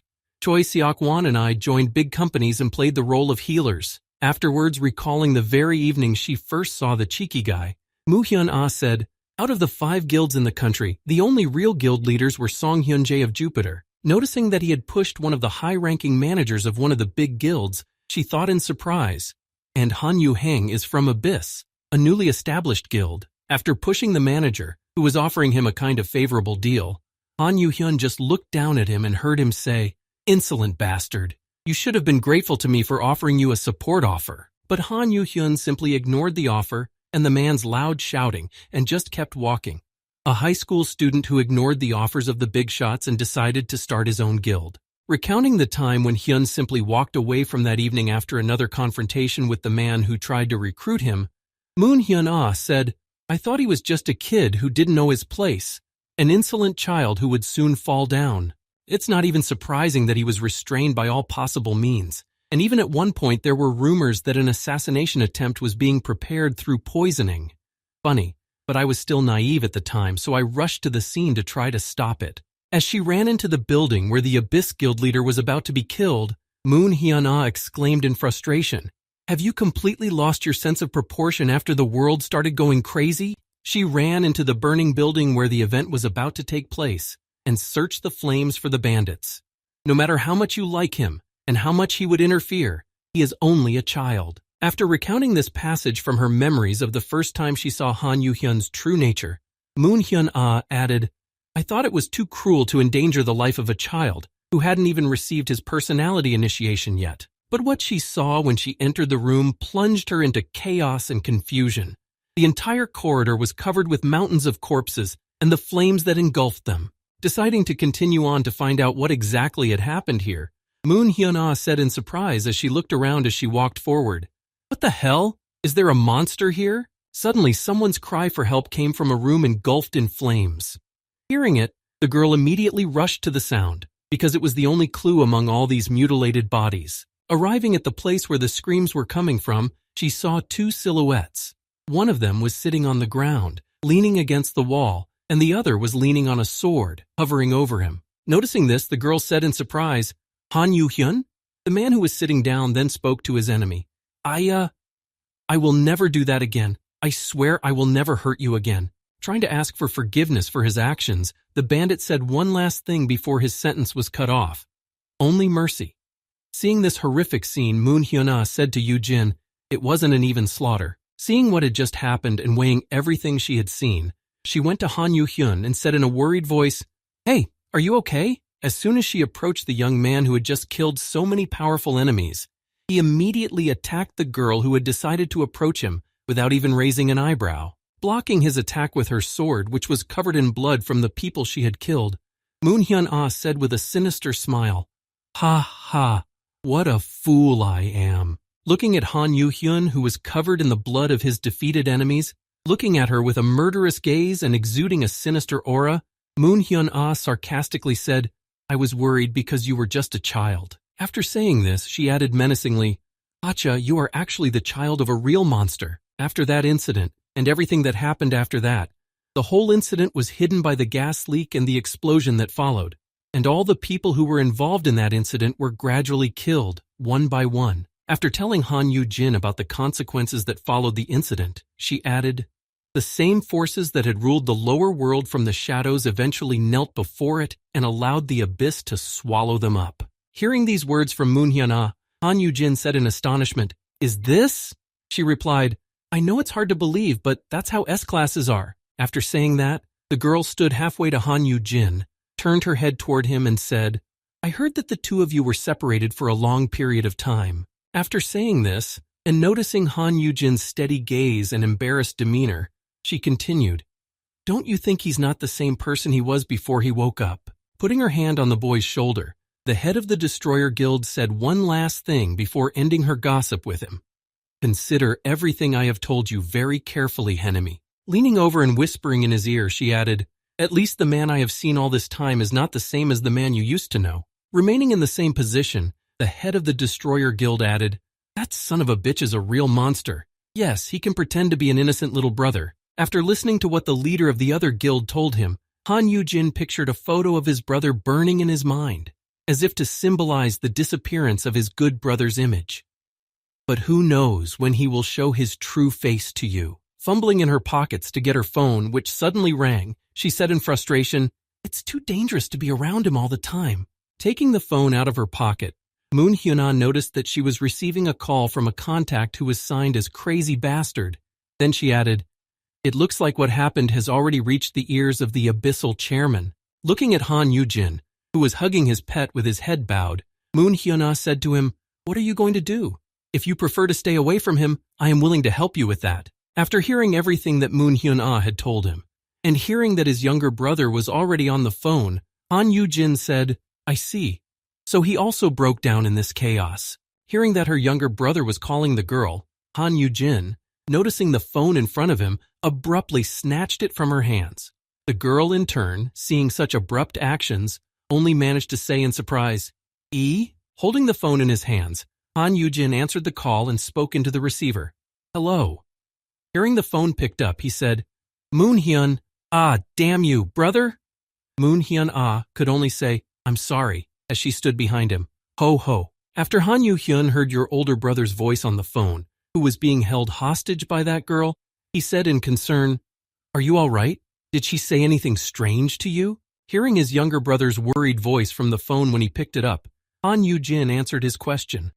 "Ah, she told me all kinds of nonsense behind your back." Standing behind the guy, the girl sighed in offense and turned away, and Han Yu-jin thought about it. So what? Yes, he did become a little strange. As he continued to reflect on the fact that his brother was really not the same as he used to be, Yu-jin thought, I wouldn't say that there is not a single drop of blood on my hands.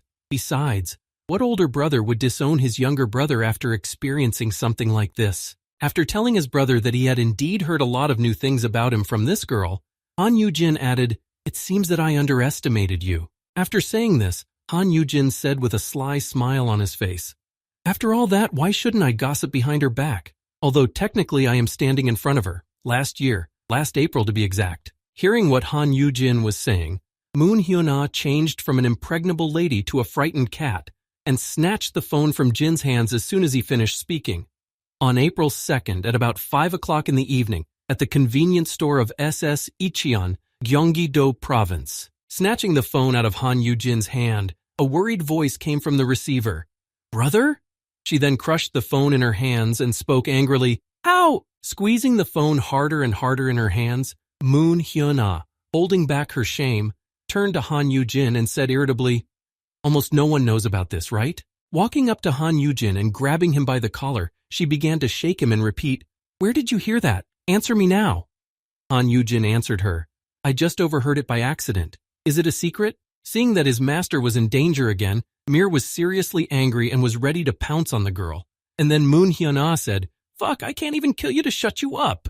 Hearing such formidable threats from the head of the Destroyer Guild, Han Yujin spoke to her. You don't want riding beasts? Go ahead and try to kill me. You shouldn't gossip about my little brother." After saying this, Han Yujin, proposing a provocative deal, said, "Why don't we shut up together now, even though I will be at a much greater loss?" Hearing this, Moon Hyun-ah said in irritation, "Gee, look at him." She stopped her anger and let go of Han Yujin, and holding her hand to her head, she said sadly, "Fine, I don't care. I've been fooled by both brothers."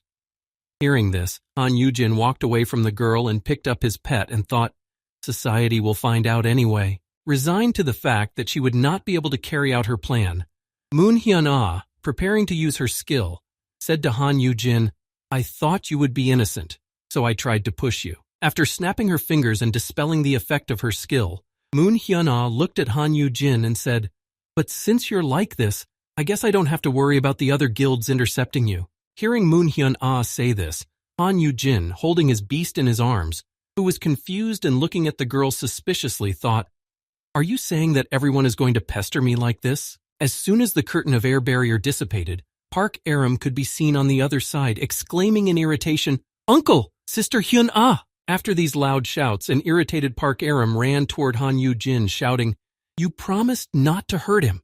Hearing this, the boyfriend replied to her worriedly, "I'm fine, Aram." While tapping Han Yujin on the back, Moon Hyun-ah spoke happily to Park Aram, "We were just talking about our adult business." Then leaning over to Jin, she added, "If you ever tell anyone about this, I'll kill you, okay?" Continuing to run at Moon Hyun-ah, Park Aram rammed her head into her body and shouted, "Hey, what are you planning to do to Uncle this time? If you touch him without permission, I'll punish you."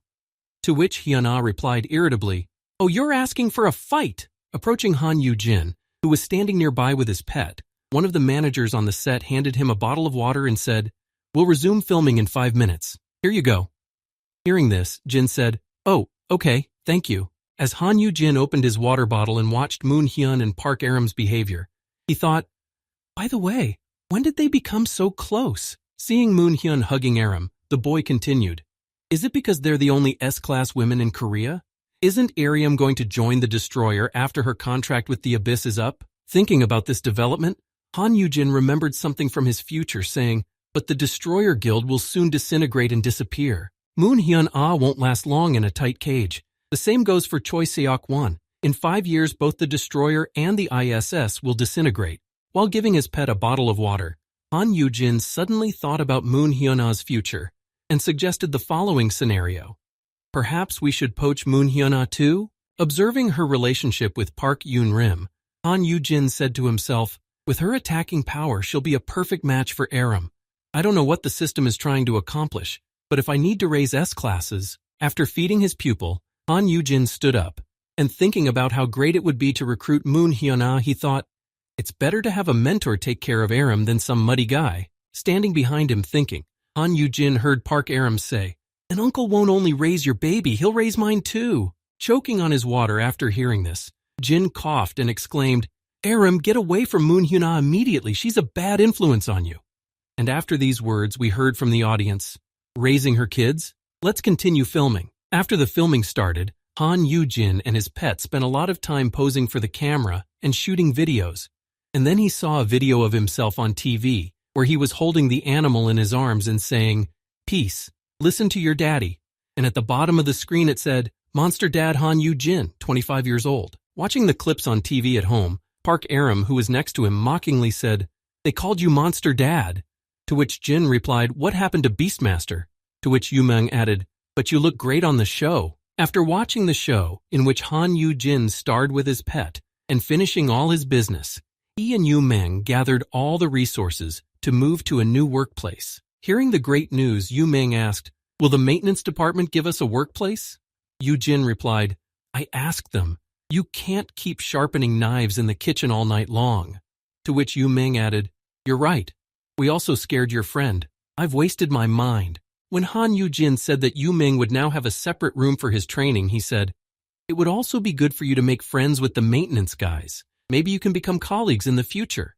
Hearing this, Yuhun happily replied, "That would be nice." Recalling his past experiences with dungeon battles, Yuhun said sadly, "To be honest, I don't want to clear dungeons anymore." Hearing this, Jin replied, "Yeah, I don't think this kind of work is good for you." Han Yugin thought happily as he recalled his true unique skill. So what?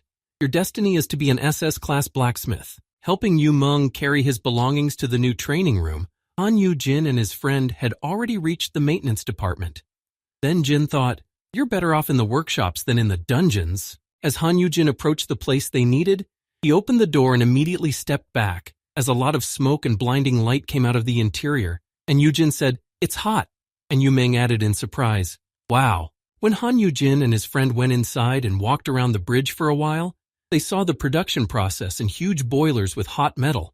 And then Jin said in surprise, "This is the maintenance department." As Han Yugin moved further into the workshop, he looked at the production and suddenly said to Yuhun, "Everything looks so serious. I heard that everyone here is at least E-class."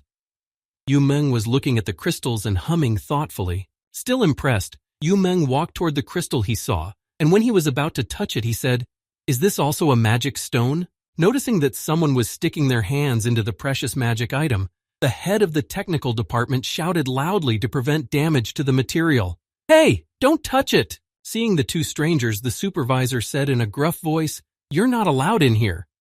Hearing this, Yujin spoke to him. "Ah, hello! The AIS were supposed to contact you." After saying this, Han Yugin added in a joyful voice, "My friend was supposed to get a job." Hearing this from the young man, the head of the technical department was surprised.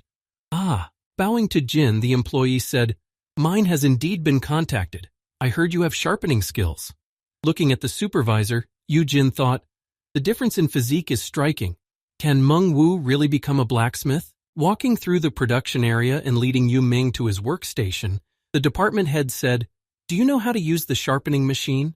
He replied, "I used to use them when I was a kid." Approaching his workstation, Yuhun saw a modern, brand-new grinding machine in front of him and exclaimed, "Wow, a special grinder." Walking over to it and examining it, Yujin said, "I saw it on the internet. They wrote that you just need to give it a command and it will do everything."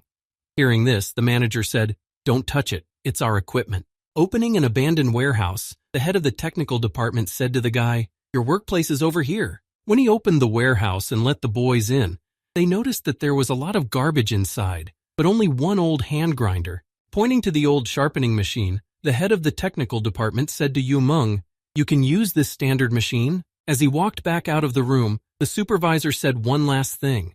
"You said you know how to use it, so I'll leave."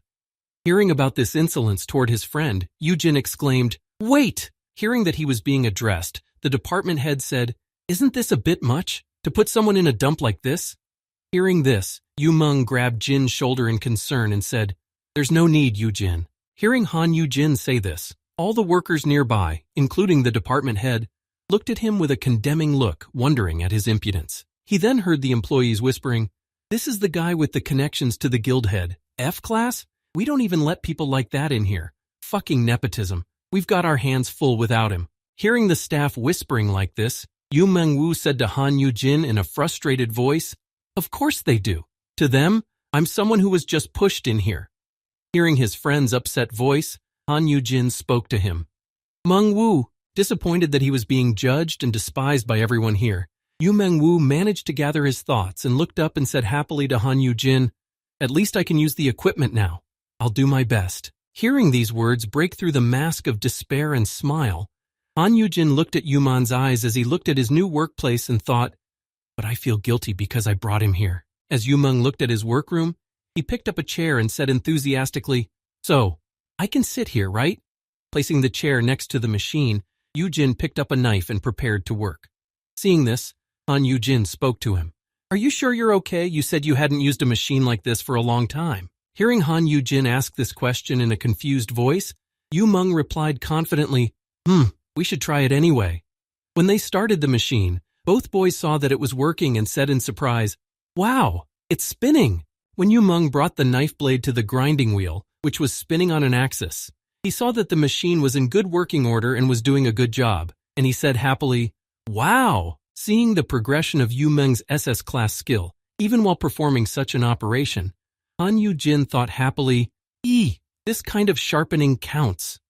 Checking the sharpness of the blade, Yumeng said in surprise, "Yes, this will do." Seeing that the progress from sharpening the blade counted even on a sharpening machine like this, Han Yujin thought, "I'm sure this method of sharpening will be more reliable than the automatic machine." When he stopped thinking and looked at Yumeng, who had begun to work in earnest, Han Yujin said to him in a frightened voice, "Be careful, don't hurt yourself." After saying this, Han Yujin immediately stood as if frozen in place and watched his friends work in amazement, unable to say a word. Seeing the other man sharpening one blade after another, bringing them to perfect condition in a matter of minutes, Han Yujin was astonished to hear him say in his head, "What?" Looking up at his friend, who was concentrating on his work, Han Yujin was overwhelmed with emotions of surprise and embarrassment, and then he thought, "Can Meng be like this?" Remembering his friend only on bad occasions, when he was just a crybaby and a clumsy person who couldn't help himself, Han Yujin thought,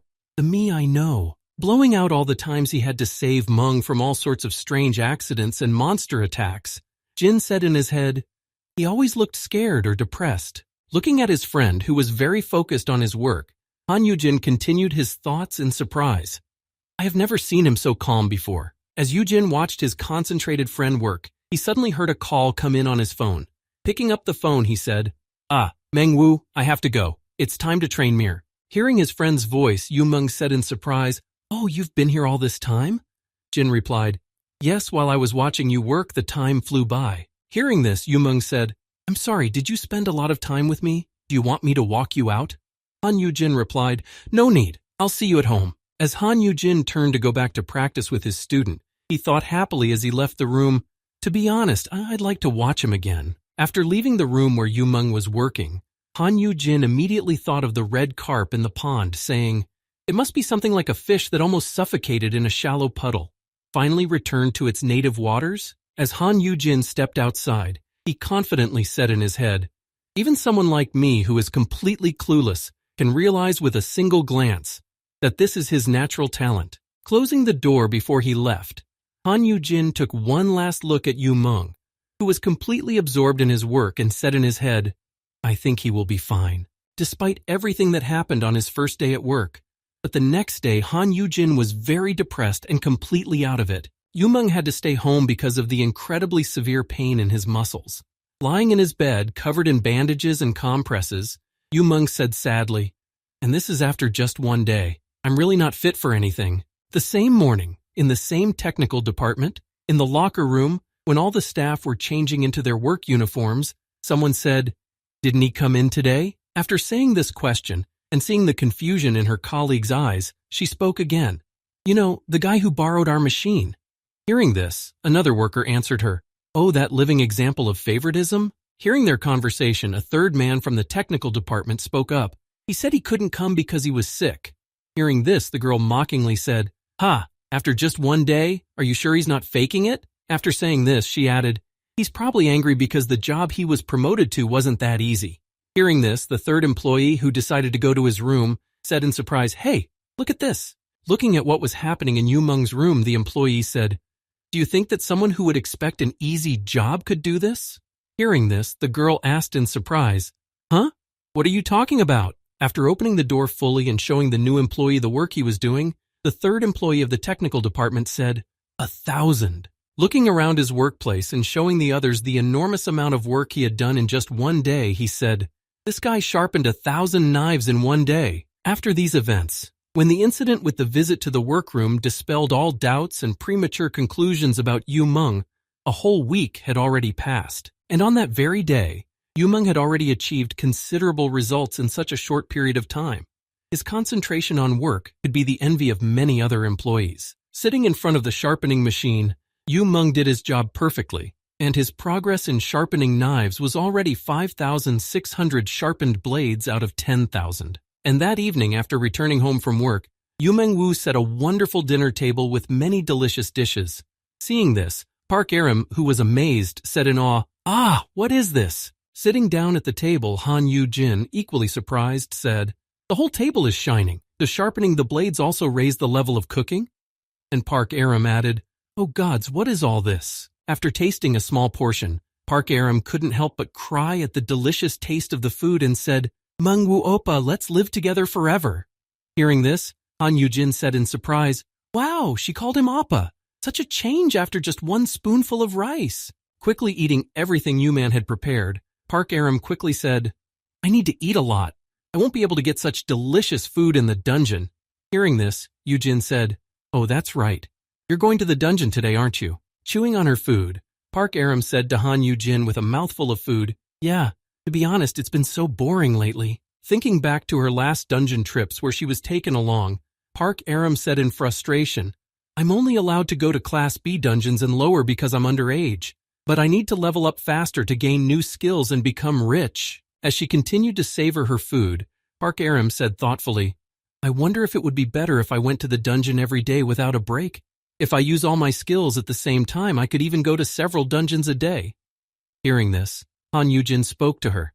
"You can't do that." After telling her that she should not do so, Han Yugin explained to her the danger of such actions, saying, "It's easy to drain when you're low on health, but it's hard to notice when you're running out of mana.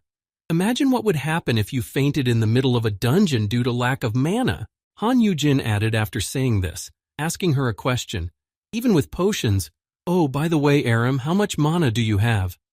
Hearing this, Park Aram replied, 102. Hearing this from the girl, Han Yugin realized that their levels were completely different, and he immediately fell silent because his mana was only 2, and the equipment itself added another 29. Hearing this, Han Yugin thought in frustration, "Who else should worry about whom? Her stats are 51 times my own. Even if I add up all my stats, her mana stats will be 5 times higher." After answering Jin, Park Aram spoke enthusiastically to Yuhun. "By the way, Mangwu Oppa, aren't you going to go to the dungeon again?" To which he replied, No, I..."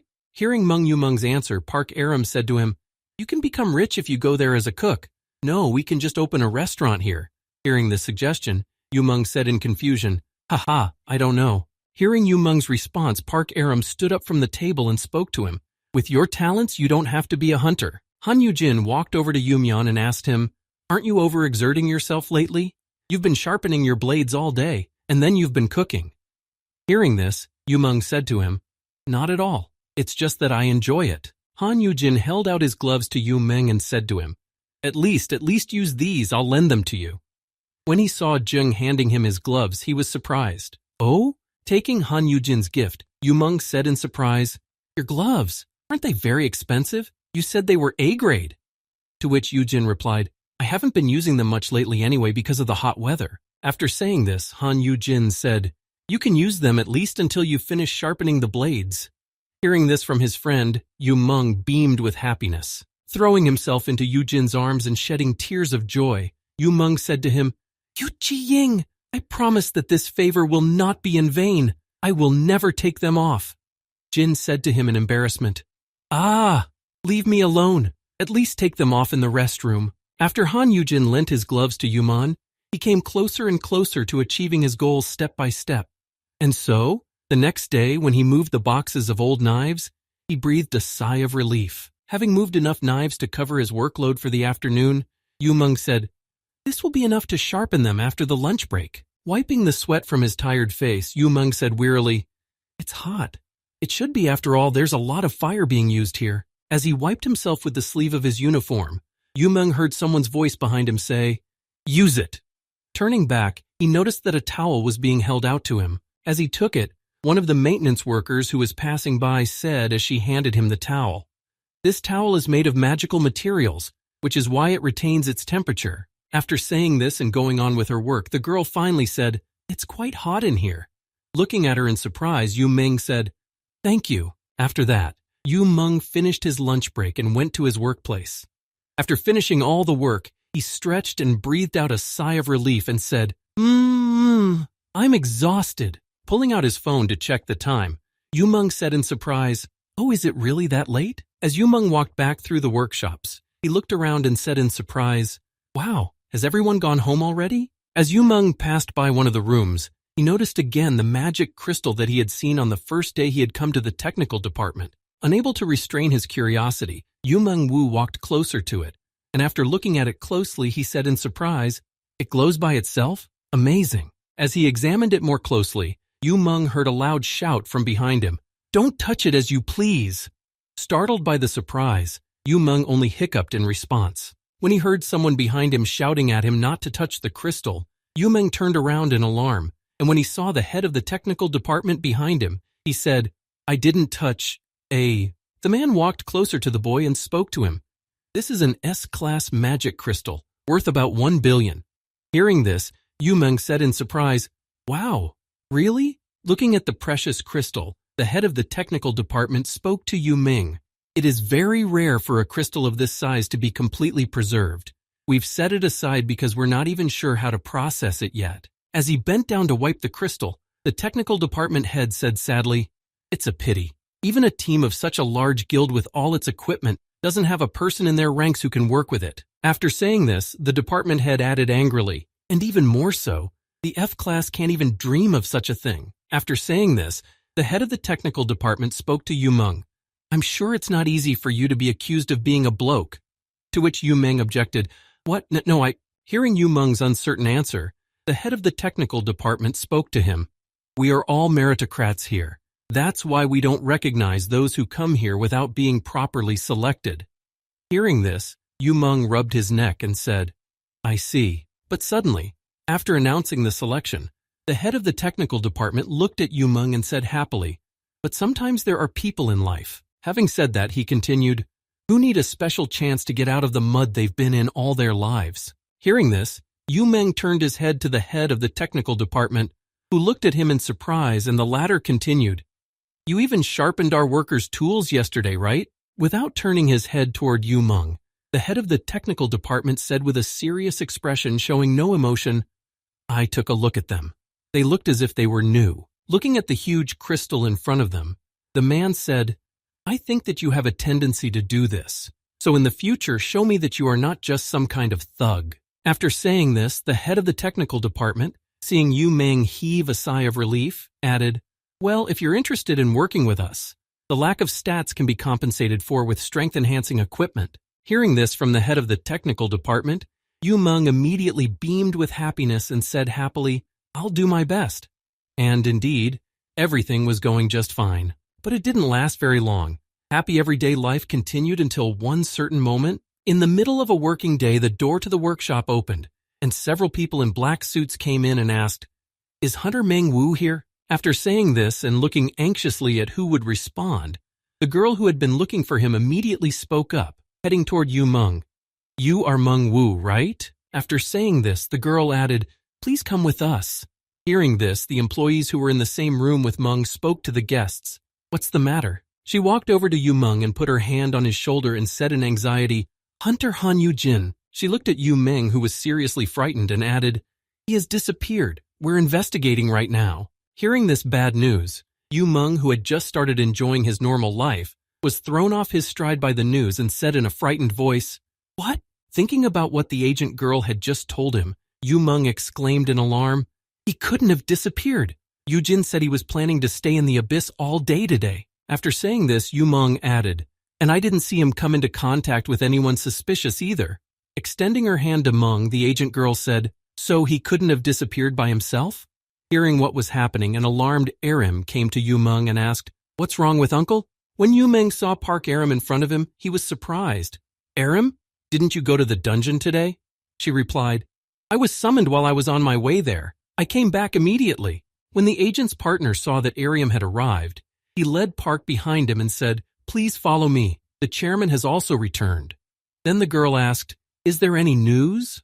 Following them, the girl agent radioed in, Yes, the inspection has turned up nothing. Hearing that the chairman had returned, Yumeng exclaimed, Oh wait, I'm here too. If there's anything I can do to help.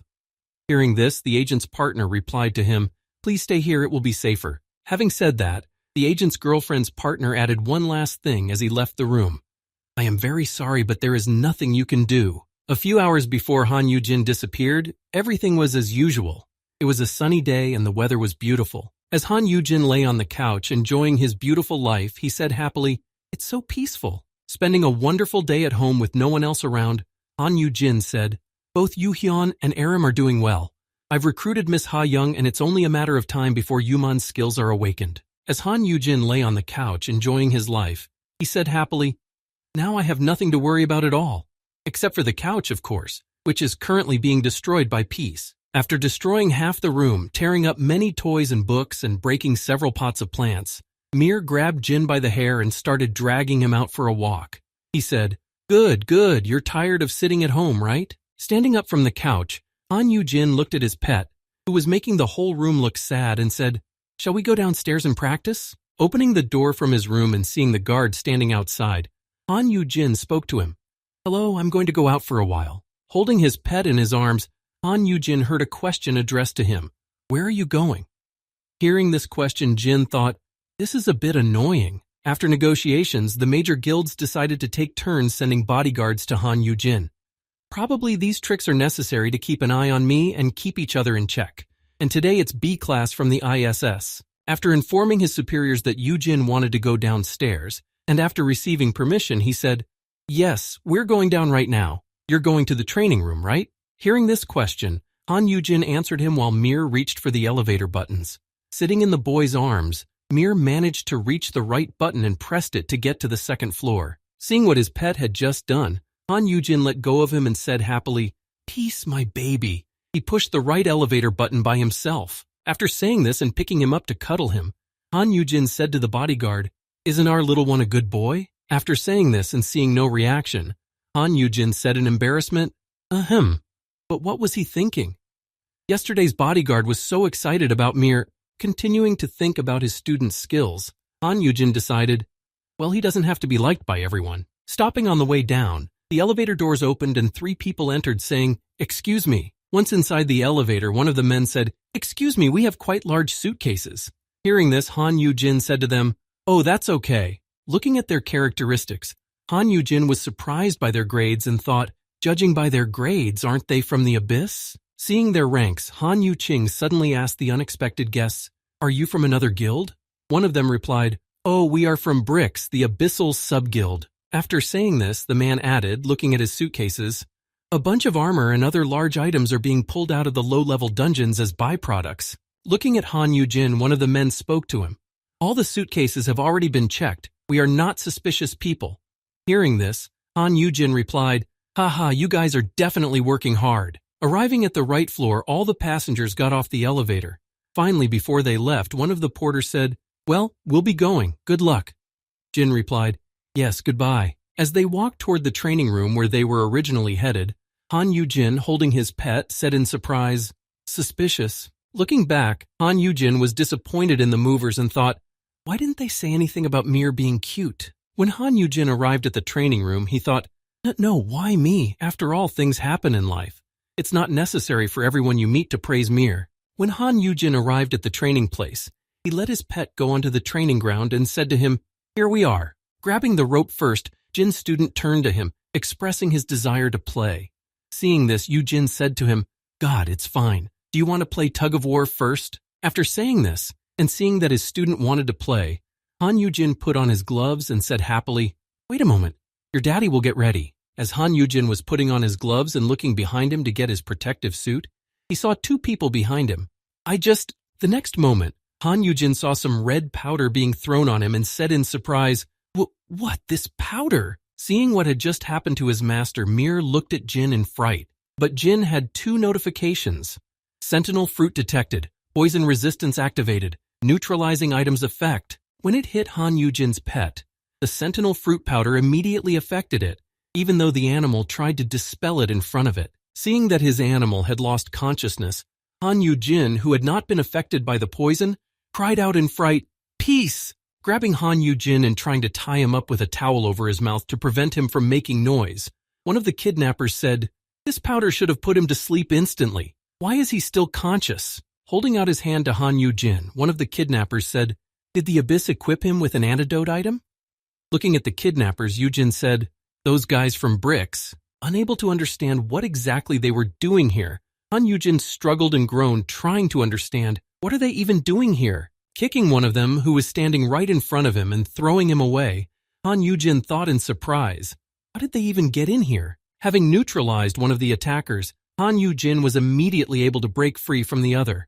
When one of the attackers saw what was happening, he exclaimed, "What the hell? Doesn't he have an F-class stature?" Having escaped from the clutches of the attackers, Han Yujin headed for the entrance to get help, thinking, "I just need to get to the door to see the guard." He opened the door and shouted, "Help! Someone looks suspicious." Before he could say anything, his bodyguard punched him in the body, thus incapacitating Han Yujin. Having dealt Han Yujin a serious blow, the bodyguard spoke to the three kidnappers who were unable to deal with him on their own. "Can't you do it right?" Looking at Han Yujin lying on the ground, the guard said sternly, "His equipment. Brother definitely gave him high-level items. Take them off him." Hearing this order from the guard, the three kidnappers grabbed Han Yujin and began to remove everything that looked like equipment. Noticing this, Yujin thought, "What the hell?" As he tried to break free, he heard, "Don't move." And then he saw the system notifications.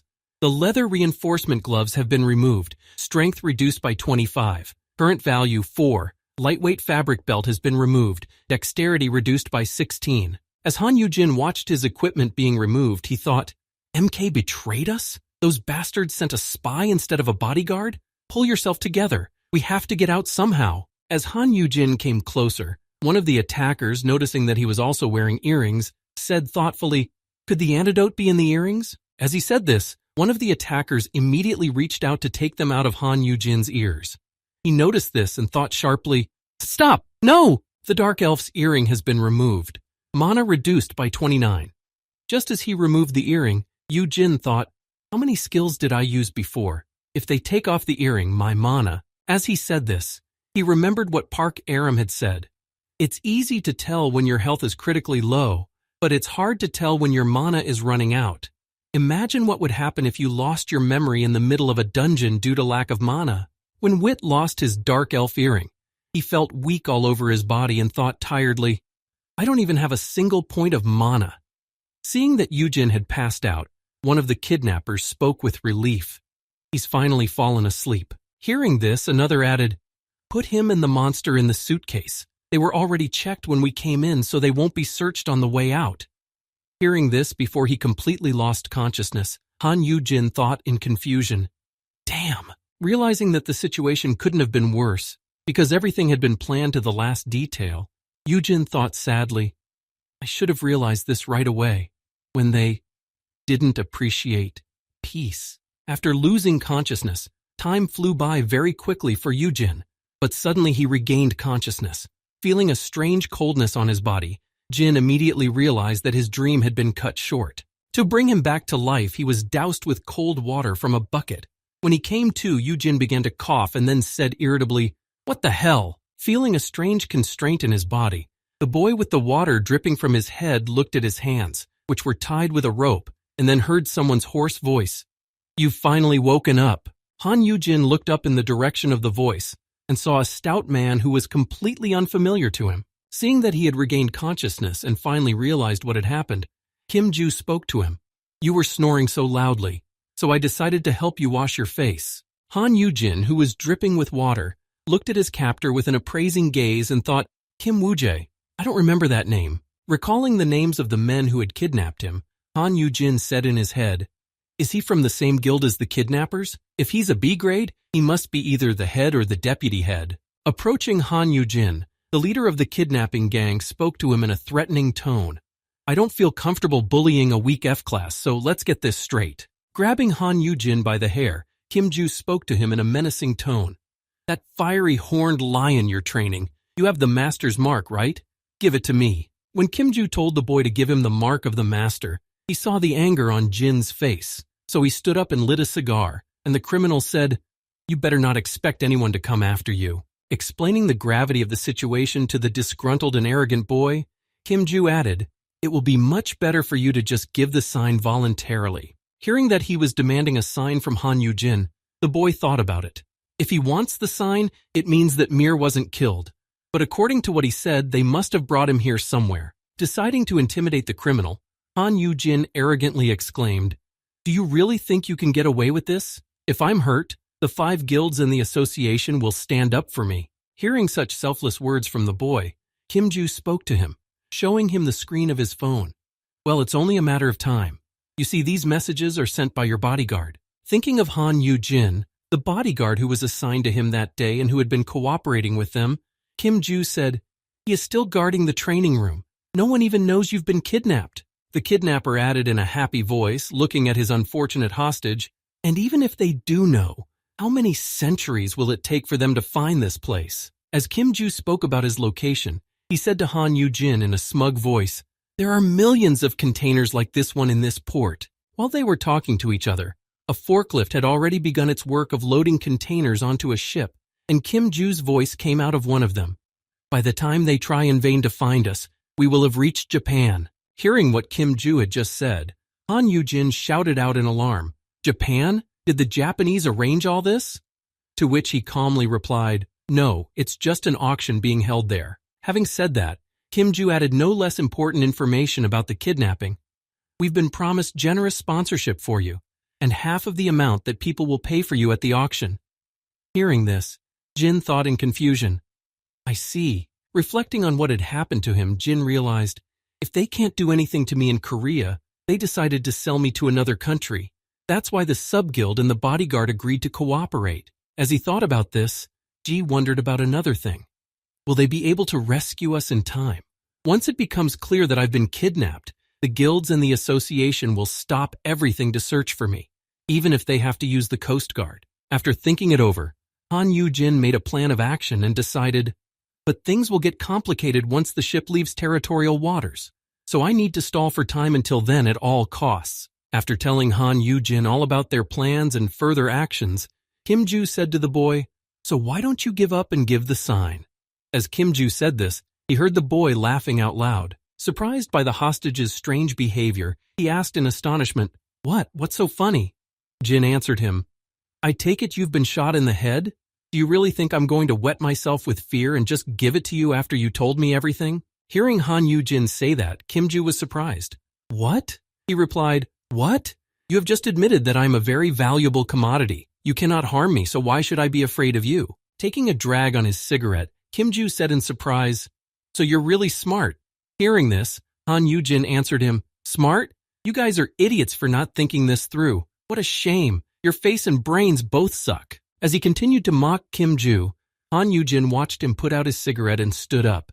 "Even if I give you a sign, no matter how you use it, you dumbass." Before he could finish his sentence, Han Yugin suddenly felt pain in his torso from a knee strike from the thug who could not stand such insulting words. Watching Han Yugin lying on the ground, writhing in pain, Kim-ju shouted angrily, "Have you grown balls? You obviously don't understand the situation you're in if you're talking like that." Lying on the ground, writhing in pain, Han Yugin turned his head toward the thug and spoke in a scathing tone. "I don't realize? Haha, of course I do." Watching his opponent boil over before his eyes, Han Yugin continued to tease and provoke him, saying, "I have brains unlike the dunce in front of me, and my skills are much better." Hearing such insulting words against him, Kim-ju could barely restrain himself from killing the boy, and he heard him say, "B-class guys like you are nothing. Even if you assemble a truckload of dumbasses like you, you're no match for me." After hearing Han Yujin's insults, Kim-ju stepped on him and said angrily, "That's right, your body is very valuable, so it cannot be broken. What a pity I can't do more to you." Grabbing Jin by the collar, Kim-ju lifted him up, and then Jin thought, "Go on, go further, cut me up, rip my intestines open. I need you to make me half dead so you have to spend time looking for a hospital or something." Holding Han Yugin by the collar, Kim Ju pulled him into another container saying, "But I'd better introduce you to your new friend." Hearing this, Yugin exclaimed in surprise, "Ha!" Dragging him into another container, Kim Ju threw the boy straight into the cage of his monster pet, which they had also raised specifically for such occasions. Throwing Jin into the iron bars of the cage that separated the monster from freedom, Kim Ju loomed over him and spoke ominously. "We also have a demonic beast that we are raising." Hearing this, Jin said in confusion, "What?" Realizing what had just happened and where he was, Han Yugin cried out in fright. Seeing the boy's frightened expression, Kim Ju said to him with a mocking tone, "Now you're scared." Watching the monster grab the boy with its slimy tentacles from the cage, Kim Ju added, "A C-grade crack monster. It casts a curse of poisoning on the victim with its tentacles." Looking at his monster, Kim Ju said happily, "It causes unbearably savage pain. Just 30 minutes is enough to make anyone scream and foam at the mouth." Leaving the container and closing the door behind him, Kim Ju said to Han Yugin in closing, "Let's see how a valuable commodity like this will beg for mercy." As he closed the door, Kim Ju watched Han Yujin's terrified look as he was completely engulfed by the monster's tentacles, and said one last thing before leaving, "I'll give you half an hour. Have fun." Meanwhile, incredibly strange things were happening in the Abyssal Guild. Park Aram, as soon as she learned about Han Yujin's disappearance and met the agents, went with them to the headquarters. Opening the door, she saw Han Yuhyun drying his hands with a towel, and when he saw the girl, he said, "There you are, Huntress Park Aram." Turning her head away from the girl and continuing to dry her hands, she walked confidently toward him, looking down at him. And at that time, Han Yuhyun added, "I just received a call from the head of the ISS Guild." As she approached the Abyssal Guild's head, the girl, barely containing her aggression, grabbed Han Yuheng by the collar and bent him over. "Explain." Standing behind, watching, the agent reached out in embarrassment to calm the girl down, seeing what she was doing. And then Aram spoke up in anger. "You said it was safe in the abyss. You said that my uncle would be safe here, and now what?" Listening to all the accusations from the girl, who was very concerned about Han Yujin, Han Yuhyun answered her, It shouldn't have happened." To which she replied, "Then how did it happen?" As Han Yuhyun reflected on how this could have happened, he said, "The chance of a treacherous act by the direct subjects of an S-class hunter is very slim, especially if they had to clear the dungeon together." After saying this, Han Yuheng added, "Just like wild animals that follow their alpha to survive, the hunters are irresistibly obeyed by the S-class at the level of their instincts." Having said that, Han Yuhyun concluded, "That's why only bodyguards who were directly subordinate to the guild leaders were allowed to guard my brother." Hearing this, Park Aram exclaimed in anger, "Then why was my uncle kidnapped?" After explaining the whole situation and the selection of Han Yujin's bodyguards, Han Yuhyun spoke, mentioning today's bodyguard. It turned out that the bodyguard who was supposed to come was not the one who came after all. Han Yuhyun added, "The ISS is sponsored by the powerful unawakened. Unlike the Abyss, which is centered on hunters, the ISS's internal power structure is divided." Thinking of the ISS guild leader, Han Yuhyun said thoughtfully, "And so one of the guild's sponsors found out about my brother and arbitrarily organized his kidnapping." After saying this, Yuhyun added, "This also means that Choi Seok-wan has lost control of the guild, having been cornered by the sponsors. I expected the day to come when the two powers would clash, but I never imagined that they would cooperate with one of our sub-guilds. I also didn't think that they would use low-level hunters who were not subordinate. I'm an F-class brother, so I really should have been wary of such hunters." After listening to Han Yuhyun's speech, Park Aram shouted at him in irritation, "So what did the head of the ISS tell you? Where is Uncle now?" To which Yuhyun said with a heavy sigh, "That still needs to be found out." Touching his hand to Park Aram's hand that had grabbed him, Han Yujin looked at her guiltily and said, "That's why I summoned you, Huntress Park Aram." After saying this, Han Yuhyun spoke to Park Aram, trying to get her to use her skill. "Please, could you use body whiteness?" Looking at Han Yuhyun with a stern look, Park Aram, realizing what had happened here, said, Now I understand why this place smells so much like blood." She led the girl to the room and asked, "This is the room, right? I need to read the memories from the bodyguard's corpse?"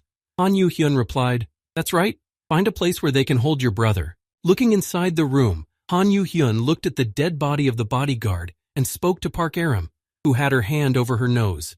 "I've already warned you that the Abyssal Guard will take care of the bodyguard. Looking at the bloody body of the bodyguard who was responsible for Han Yujin's integrity and safety, Han Yuhyun said, "I guess it's safer than trying to force a confession out of him." Standing in front of the entrance to the room where the corpse was, Han Yuhyun spoke to the girl who was entering. "This must remain a secret from my brother." She replied, "Yes, not a word to him." Meanwhile, somewhere on the coast at the seaport, Kim Ju picked up his phone and saw that there was no message from his bodyguard accomplice. Surprised by this, he said, "That's strange." Looking at his phone and checking when the last message from him was sent, Kim Ju said, "Why doesn't that bastard report to me anymore?" After finishing his cigarette and looking away from the phone screen, Kim Ju said thoughtfully, "We couldn't have already been exposed after such a short period of time, could we?" Kim Ju threw the cigarette butt on the ground and stomped on it with his shoe. "Well, I don't care. If I get the sign, I'll be in the black, even if the rest of the mission fails." After these words, Kim Ju noticed that time was running out and went to the container where Han Yugin was staying. Opening the door, he said happily, "How are you two doing? Did you have a good time together?" As the sunlight entered, Kim Ju saw Han Yujin's body lying unconscious on the floor. Startled by this, Kim Ju exclaimed in astonishment, "Huh? What the?" As Kim Ju approached the man, he touched him with his foot and began to move it, saying, "This curse doesn't even allow you to lose consciousness while it's still active. Hey, get up." Stepping on the boy, Kim Ju said smugly, mocking the boy, "Haha, don't you have the strength to even move? What are you mumbling about?" As soon as the kidnapper got close enough to let his guard down, Han Yujin called out, "Now, Ink." After these words, the monster ran out of the cage and headed for the man. Moving along the ceiling so that it could not be seen, the monster crept up on the man and was about to attack, and the captor in turn spoke arrogantly to Yujin, mocking him. "Huh? What?" Angry at the guy for pretending and mocking him, Kim Ju shouted at him in a rough voice, "What are you talking about?" Before he could finish speaking, the kidnapper noticed some tentacles near him, and sensing danger, he jumped away, and immediately afterwards a monster fell on the spot. Not understanding what was happening, and seeing that the monster had grabbed his arm with its tentacle, Kim Ju exclaimed in fright, "What? What the hell?" Kim Ju looked over at Han Yujin, who was sitting across from him and petting the C-class monster he was raising, and exclaimed, "This is impossible! How is this possible?" Seeing that Han Yujin had tamed even such a giant, the kidnapper screamed in fright, trying to escape the monster's tentacles. "I was told that you can only tame cubs!" Hearing this exclamation from Kim Ju, Han Yujin spoke to him with a sly expression on his face. "You should know better than to reveal all the details of your skill." Hearing Han Yujin speak to him, the kidnapper yelped in fright, pulling the monster's tentacle. "Shit! I wasn't told about this at all." Wincing at the pain that was gradually spreading through his body as the monster had already put its curse on him, Kim Ju said in frustration, "No one said you could do that." Looking at his enemy, who was already in the position of prey with a gleeful look, Han Yujin said happily, "I didn't expect an ordinary F-class to be able to do this, did you?" As he said this, Han Yujin suddenly remembered what had happened in the first seconds of being locked in with this monster half an hour ago and left alone. Looking at the monster he was about to deal with, Han Yujin was initially very frightened, but then he made a worried face and spoke in his head, What an abomination. What are those tentacles?" As he watched the monster walk toward him with its teeth bared, Yujin thought, "The skill of resisting curses is certainly good, but will I be able to resist it in a direct attack?" Trying to summon some kind of weapon, Han Yujin formed a dagger in his hand and said with relief, "Thank goodness I can use the inventory." But despite this joy that he had some ability, Han Yujin was still anxious, and he thought as he looked at the enemy, "And yet, will I be able to withstand 30 minutes against a C-class?" As Han Yujin stood there preparing to attack the monster, he suddenly noticed that the monster was not attacking him, but was even backing away in fright, looking back and forth. Upon noticing this, he thought in surprise, Retreating? Noticing that the enemy had lost his desire to fight him, Han Yujin slowly walked toward him, thinking, "What has come over him? He must be frightened by something." As he approached the monster, he added, "I'm an F-class." No sooner had he said this than he saw a system alert that read, "Dragon Slayer and Rauchitas Predator activated." Upon seeing this message, it was immediately followed by another that told the boy, "Doubling all effects in front of crack." Noticing that his skills had been activated, Han Yujin said in surprise, "Is this because of my Dragon Slayer title?" Dragon Slayer L. Confirmation of killing a first-class dragon alone. Rauchitas's Predator, S, doubles all skill effects when fighting Rauchitas and other dragons of the same species. Seeing these notifications, Han Yugin thought, since I received this title for killing the poison and cursed Dragon King, it affects dragons of the same species. Looking at this monster, Han Yugin said thoughtfully, although I don't have any attacking skills. Reaching out to the monster, Han Yugin suddenly realized something and added, but if the effects are doubled, then the effect of nurturing is doubled, right? Thinking about this development of events in the face of new information, Han Yugin decided to change his approach dramatically. The next moment, he threw the dagger out of his hand. Throwing the dagger on the ground, the boy reached into his pocket and pulled out a small jar and spoke to the monster. Well, Chernish, good boy. After showing the monster what he had taken out of his inventory, Han Yugin said defiantly, do you want a treat? It's a finely crushed C-grade magic crystal. After mentioning all of this, Han Yugin spoke to Kim Ju. Well, I cannot tell you the details, but I have to say that I was either lucky or just had a good match. Looking at his enemy, who was scared to death and cuddling with his new monster, Han Yugin said, thanks to you, I have truly been able to make a very good friend. And then Han Yugin immediately called out to his new pet, Fetch, ink! Hearing this command from his master, the monster attacked Kim Ju. When Kim Ju saw that the monster had attacked him, he easily tore off the tentacles and exclaimed in anger, Attack with tentacles? After breaking the monster's tentacles and escaping from its grasp, Kim Ju looked at his arm, which was wounded by the poison, and said in frustration, Ugh, you bastard, how dare you? After saying that, Kim Ju felt something stabbing him in the back, and looking back he said to Han Yugin, what the hell are you doing? By waving his hand away from the boy who had stabbed him in the back and throwing him a considerable distance away, Kim Ju was finally able to repel all the attacks of the monster and the boy while standing on his feet. Looking at his captor, Kim Yugin breathed heavily and said, Haha, even a knife is no match for a B-class weakened by poison. Hearing this, and feeling unbearable pain in the right side of his back and in his arm, which had been injured by the monster, Kim Ju grabbed his arm and shouted out in anger, B********8. As he said this, the exhausted enemy watching the monster rush toward him heard the boy who accompanied him say, Let's do it again, Ink. Pulling out a weapon from his inventory, the weakened enemy shouted angrily, I don't care, this is a C-class monster. Pulling out his crescent-shaped weapon, the exhausted B-class hunter exclaimed angrily, I can kill him with one hand. As soon as he said this, the next moment, the monster was lying motionless on the ground with its head severed, and the kidnapper was standing tiredly on both legs, looking down. Looking back at the monster, Kim Ju saw Han Yugin running up to him, and Kim mockingly said, Ha ha ha, did you really think you could do anything with that thing? Looking at the way Han Yugin leaned over the dead monster and put his hand on it, Kim Ju added, No matter what trick you use, you low-class beetle, it's nothing against a B-class. After saying this, Kim Ju turned to him and added mockingly, You'll pay for what you did to me. As soon as he said this, he suddenly felt something happening to him and said in fright, What? Before he could say this to Han Yugin, he fell to the ground in a flash from the suddenly overwhelming feeling of ill health. Seeing this, Han Yugin slowly got up and watched Kim Ju clutch his chest in pain and break out in a cold sweat. Looking at the dead monster, Kim Ju said in confusion, What the shit? I thought I had killed it.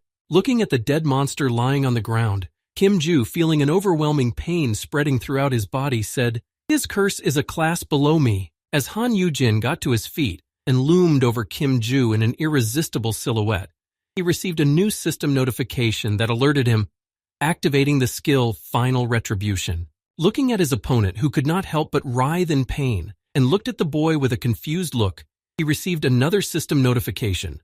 The skills and abilities of the Monster Inc. are transferred with double the power. Han Yugin looked at his now worthless and incapable enemy with his golden eyes, and then a new system notification came.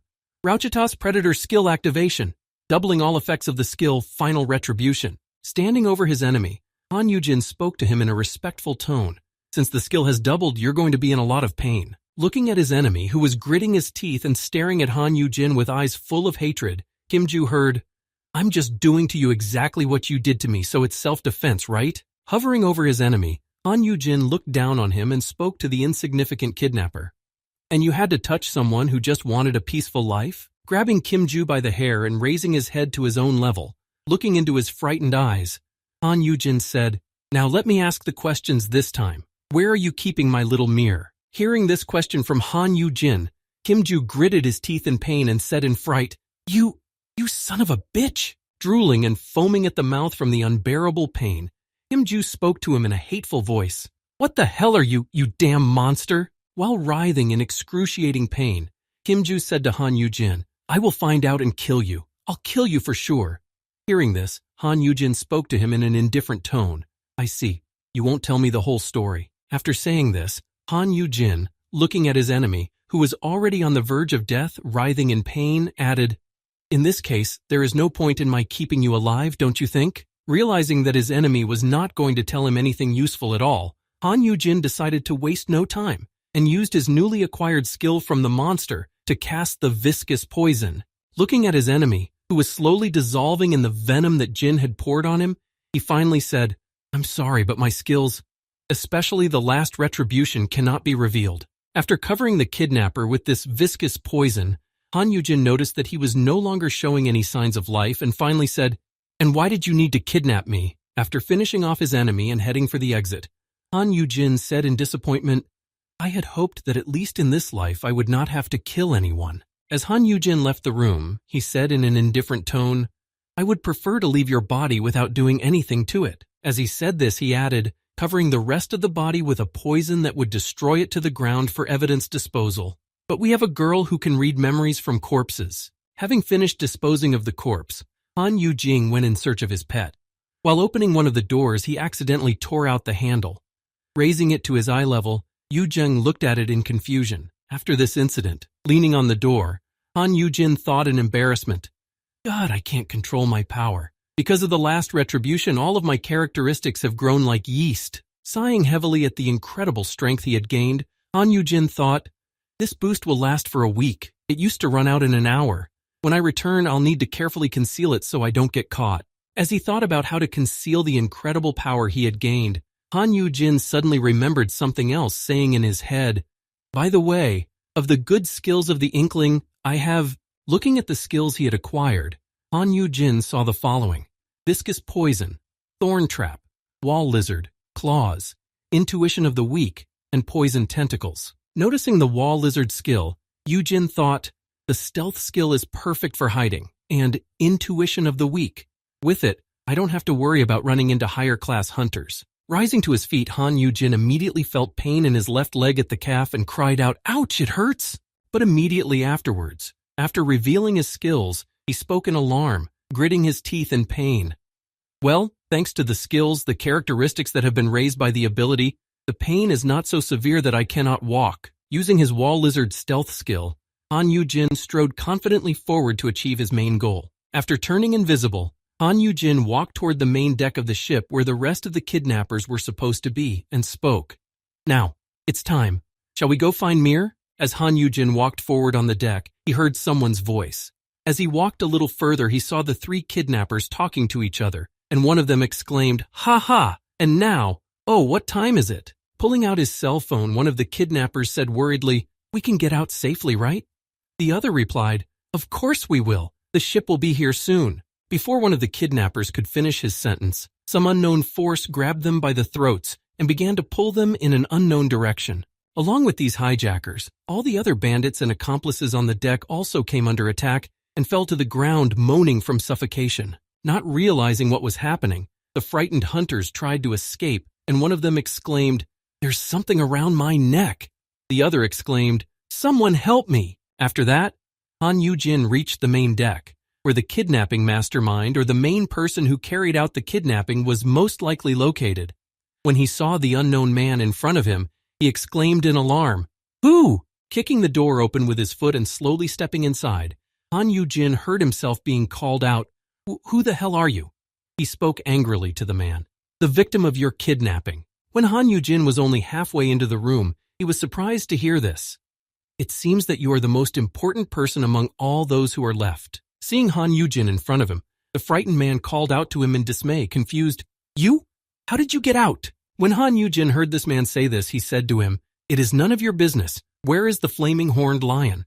The man just smiled with a sly smile, picking up a small bedside table. Continuing to try to get some information out of the man, Han Yujin said, if you put up any resistance. But his sentence was interrupted when he saw a small table fly by. Seeing that the enemy had hit the wall with that throw, leaving a dent in it, Han Yugin heard himself say, "You were lucky to get out of there as an F-class." Hearing such words from what he considered to be an impudent F-class, the man added with a disgruntled shake of his head, "You should have been thinking about escaping. Why did you barge in here fearlessly?" Pulling out his weapon from his inventory, Park Sang-hoon said to Han Yugin, "Flaming Horned Lion? He's securely imprisoned. I even have the key. What are you going to do now?" Pulling out his weapon, the blood wind axe, Park Sang-hoon added, "I advise you to surrender. You're up against the C-class." Being overconfident in his abilities, Park Sang-hoon said to Han Yugin, "It's too bad." But before he could say that, he was hit by a punch that hurt him quite badly. After feeling such a powerful blow that knocked him down, Park Sang-hyun was confused, not understanding what had happened, and then he heard Han Yugin say, "Give me the key and tell me where it is." Gathering his strength and standing up again, Park Sang-hyun said to Han Yugin, "What are you doing?" But this time he was not allowed to finish, and was immediately thrown to the ground. Trying to get up again and again, Park Sang-hyun said, Is it about an object? Did you really hide your skills? Wait, damn." Being slapped in the face every time he tried to get up, Park Sang-hyun wiped his battered face with his hand and said, "Bastard, how did you even get caught?" Standing at the entrance to the room, Han Yugin scratched his backside and said thoughtfully, "This has absolutely nothing to do with you. Give it back." As he struck the enemy with this, he heard him groan, "Ugh, ugh." And then he spoke to him, hoping that he realized the difference in strength. "I don't want to hurt you like this myself." Taking Park Sang-hoon's axe, Han Yugin added, "But this is not my only skill, do you understand? If you obey me." With that, Han Yugin used the viscous poison skill on his blood wind axe, and it immediately began to melt in his hands. Han Yugin then spoke with a joyful expression, seeing that his powerful weapon had turned into an incomprehensible viscous liquid, Park Sang-hyun was seriously frightened and jumped back. Realizing that Jin was no joke, Park Sang-hyun said in fright, "The K-key, I'll give it back." The cage in the center of the first compartment. Hearing this, Yujin extended his hand and said, "Great, give it to me." Hearing Han Yujin's words, Park Sang-hyun held out a paper made of magic material and said, "Here's the contract." After handing him the contract, Park Sang-hyun added, "Guarantee my safety first. I will give you the key, and you must promise me that you will not attack me afterward." Taking the contract in his hands, Han Yujin studied it in detail and said, "All right, and I'll add a clause that you won't tell anyone about me." Hearing this, Park Sang-hyun was frightened. Yes! After signing the agreement with Han Yujin, Park Sang-hyun was freed from his bonds as soon as he gave Han Yujin the key. Once he was free to move, he looked down at his hands and groaned, "Ah." Holding the key he had just received from Park Sang-hyun, Han Yujin said, holding the contract in his hand, "All right, I'll go get Mir." Turning his back on the enemy, Han Yujin added, "You take care of it." As he spoke, the enemy was already preparing to attack him when he signed the contract. The very next second, after the agreement was signed, Park Sang-hoon used his skill to transform his right hand into a beast's paw. As soon as this happened, Park Sang-hoon pounced on Han Yujin and grabbed him by the throat, happy that he could so easily deceive Han Yujin. Grabbing the boy's throat with his other hand, Park Sang-hoon strangled Han Yujin, and hearing him moan from lack of acid, he gloated, "Ha ha, you bought it." Looking at Han Yujin with a haughty look, Park Sang-hoon said to him, "So what now? You can't attack me anymore, huh? There's a strong curse on this contract. If you attack me, you'll be blinded for breaking the contract." Continuing to mock Han Yujin, whom he thought he had fooled, Park Sang-hyun continued, "You should be more careful. Although, how can a newcomer who has barely been in a dungeon before know?" Being in the clutches of the enemy, Han Yujin, without showing even the slightest emotion, held the contract in his hands and simply tore it up. Seeing this, Park Sang-hyun exclaimed in surprise, "Eh?" Seeing what Han Yujin had done, Park Sang-ju said in surprise, "Eh? What?" After that, the contract began to dissolve into purple poison, and Jin received a notification. Blindness curse activated for contract destruction. And then another notification immediately followed. Blindness curse neutralized by curse resistance, L. After that, Han Yujin grabbed Park Sang-hoon's hand and said to him, "I'm sorry to disappoint you, but I am not a beginner. I'm the most experienced one here." Han Yujin used a viscous poison to dissolve his enemy, who had decided to violate the terms of the contract, and said, "Haha, I knew it." Walking away from the poisonous cloud left behind by Park Sang-hoon, Han Yugin said in an indifferent voice, although I wasn't going to save his life anyway. As Han Yugin watched everything that had fallen into the viscous poison melt like ice cream on fire, he added, no one would ever think I did it, right? It looks more like some kind of internal conflict. Walking past the room with the kidnappers who had taken Han Yugin from the abyss, Han Yugin looked at them as they lay unconscious and said, let them stay. They didn't see me use the skill. Continuing on, Han Yugin added, I'm sure that the abyss will take care of them when they come to rescue me from captivity. As he continued on, he also saw something that he could not pass by.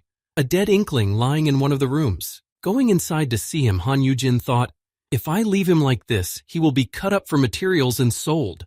Instead, using his skill, Han Yugin also decided to hide the body of his murdered comrade, who had given his life to help Han Yugin. Turning his body into a crystal, Han Yugin took it with him and said his last words before leaving that place. Thank you, Ink. When Han Yugin went to the room that Park Sang-hoon had mentioned earlier, he saw a cage with a sleeping pet in front of him and said to it, Dad is here, Mir. Opening the cage and entering it, Han Yugin spoke to him in surprise, not seeing any reaction to his actions. Are you still asleep? After entering the cage, Han Yugin closed the lock behind him and thought about what to do next. I'd like to get him out of here immediately, but that would only arouse more suspicion. Taking his pet in his arms and lifting him up, Han Yugin said to him, will you wait here with your daddy for everyone else? Seeing how cute he was, Han Yugin sat down and put him in his arms, stroking him and saying happily, "Ahaha, look at him, sleeping with his tongue out." Sitting with his pet in the cage, Han Yugin added, "It's okay now, before you know it, they'll be coming for us. I'm so glad you're okay. Don't you dare die before me." Meanwhile, the agents of the Abyss, who had already arrived at the seaport and searched the ship that Han Yugin was supposed to be on, exclaimed with joy, "We found him!" Shouting to the entire deck so that everyone could hear them, the two agents exclaimed, "In the center of the first compartment, Hunter Han Yugin and the Flaming Horned Lion are here." Having found the two for whom the rescue operation had been organized, the girl agent told her subjects, "Break down the cage and call the head." Hearing that Han Yugin and Mir had been found, Han Yuhun arrived at the scene in no time, and entering the cage, he picked up his brother and said in alarm, "Are you okay, brother? Open your eyes." Han Yugin opened his eyes and said tiredly, "Yuhing, did you come to rescue me?" Then he saw that besides Han Yugin, his other disciples had also come running to him. As Park Aram bent the steel bars of the cage, she exclaimed in alarm, "Uncle, are you okay?" Han Yuhyun then added, "Can you stand up?" Hearing this, he thought, everyone is here, literally everyone. Giving his hand to Han Yugin, who was playing the role of the poor victim perfectly, he stood up heavily, holding peace in his arms and thought, "Obviously my value has risen during this time." Following Yuhyun, Yujin coughed suddenly. Hearing this, everyone exclaimed in alarm, "Where are you injured? This is crazy! What kind of bastard dares?" "Wait, I'll get a doctor." Hearing the frightened voices of his friends, Han Yugin raised his hand and said in embarrassment, "I'm fine, I can go." Worried that something had happened to his older brother, Han Yuhyun picked him up and carried him to the exit like a bride. After doing this unexpected thing, Yuhyun said, "Did you leave Hiller waiting outside? Call him right away." And Yujin, sitting in his brother's arms, shedding tears, thought, so worried about his brother. My good little brother, but my big brother's pride. As Han Yugin got into the car, Park Aram spoke to him through the window. "I'll be right over as soon as I'm done with the accident scene and the rest of the business. Uncle, please have a good rest when you get back." He replied, "Yes, thank you." Hearing what Park Aram had said, Han Yugin thought in alarm, inspecting the scene? He's going to use the body's whiteness? Trusting a child with such a thing? Just as he thought this, Han Yuhyun spoke to his older brother. "We'll go to the hospital first. Let's check if there are any other injuries." Sitting in the car, Han Yugin heard where they were going and exclaimed in alarm, "Why the hospital? Dr. Hiller is done with his treatment." Yuhyun replied, "You can't know for sure anyway. You'll have a physical examination at the same time." Hearing these words from his younger brother, Han Yugin was confused. Impossible. It will be revealed that my performance has risen because of the last retribution. Deciding to cheat, Han Yugin thought of another story to avoid going to the hospital and said, "Can I not go?" After saying this, he added, "At the hospital, I'll have to face strangers again. Maybe they will knock me out again during the examination. I don't want that." Hearing about this possible scenario, Han Yuhyun awkwardly spoke to his older brother, putting his hand on his shoulder. I'm sorry, brother, I was reckless. Let's go home. After apologizing to his brother for his recklessness, Han Yuhyun heard the driver say in an anxious voice, I'll turn around right away. As soon as he said this, Han Yuhyun began to examine his brother. As he felt him, Yuhyun said, There's really no pain. Are you okay? Seeing his brother's embarrassment, Han Yuhyun said to him, embarrassed, Haha, I'm fine. Hearing his brother say this, Yuhyun looked at him with a stern look and said thoughtfully, No, there is definitely something wrong. You smell like some kind of damp reptile. Hearing about his younger brother's suspicions, Han Yugin thought, What a terribly perceptive weasel. Then he said, There was a port. Maybe I just smell damp. I can go right back and wash myself. With that, Han Yugin activated his wall lizard skill, which is used for camouflage. No sooner had he done so than Han Yuhyun added, Is that so? Now it doesn't seem to smell. After all these events that happened to Han Yugin, the ISS Guild was removed from protecting him for a while. This was quite obvious, based on whose fault it was. Also, after this incident, the inspection and search of visitors to the guild also became much more intense.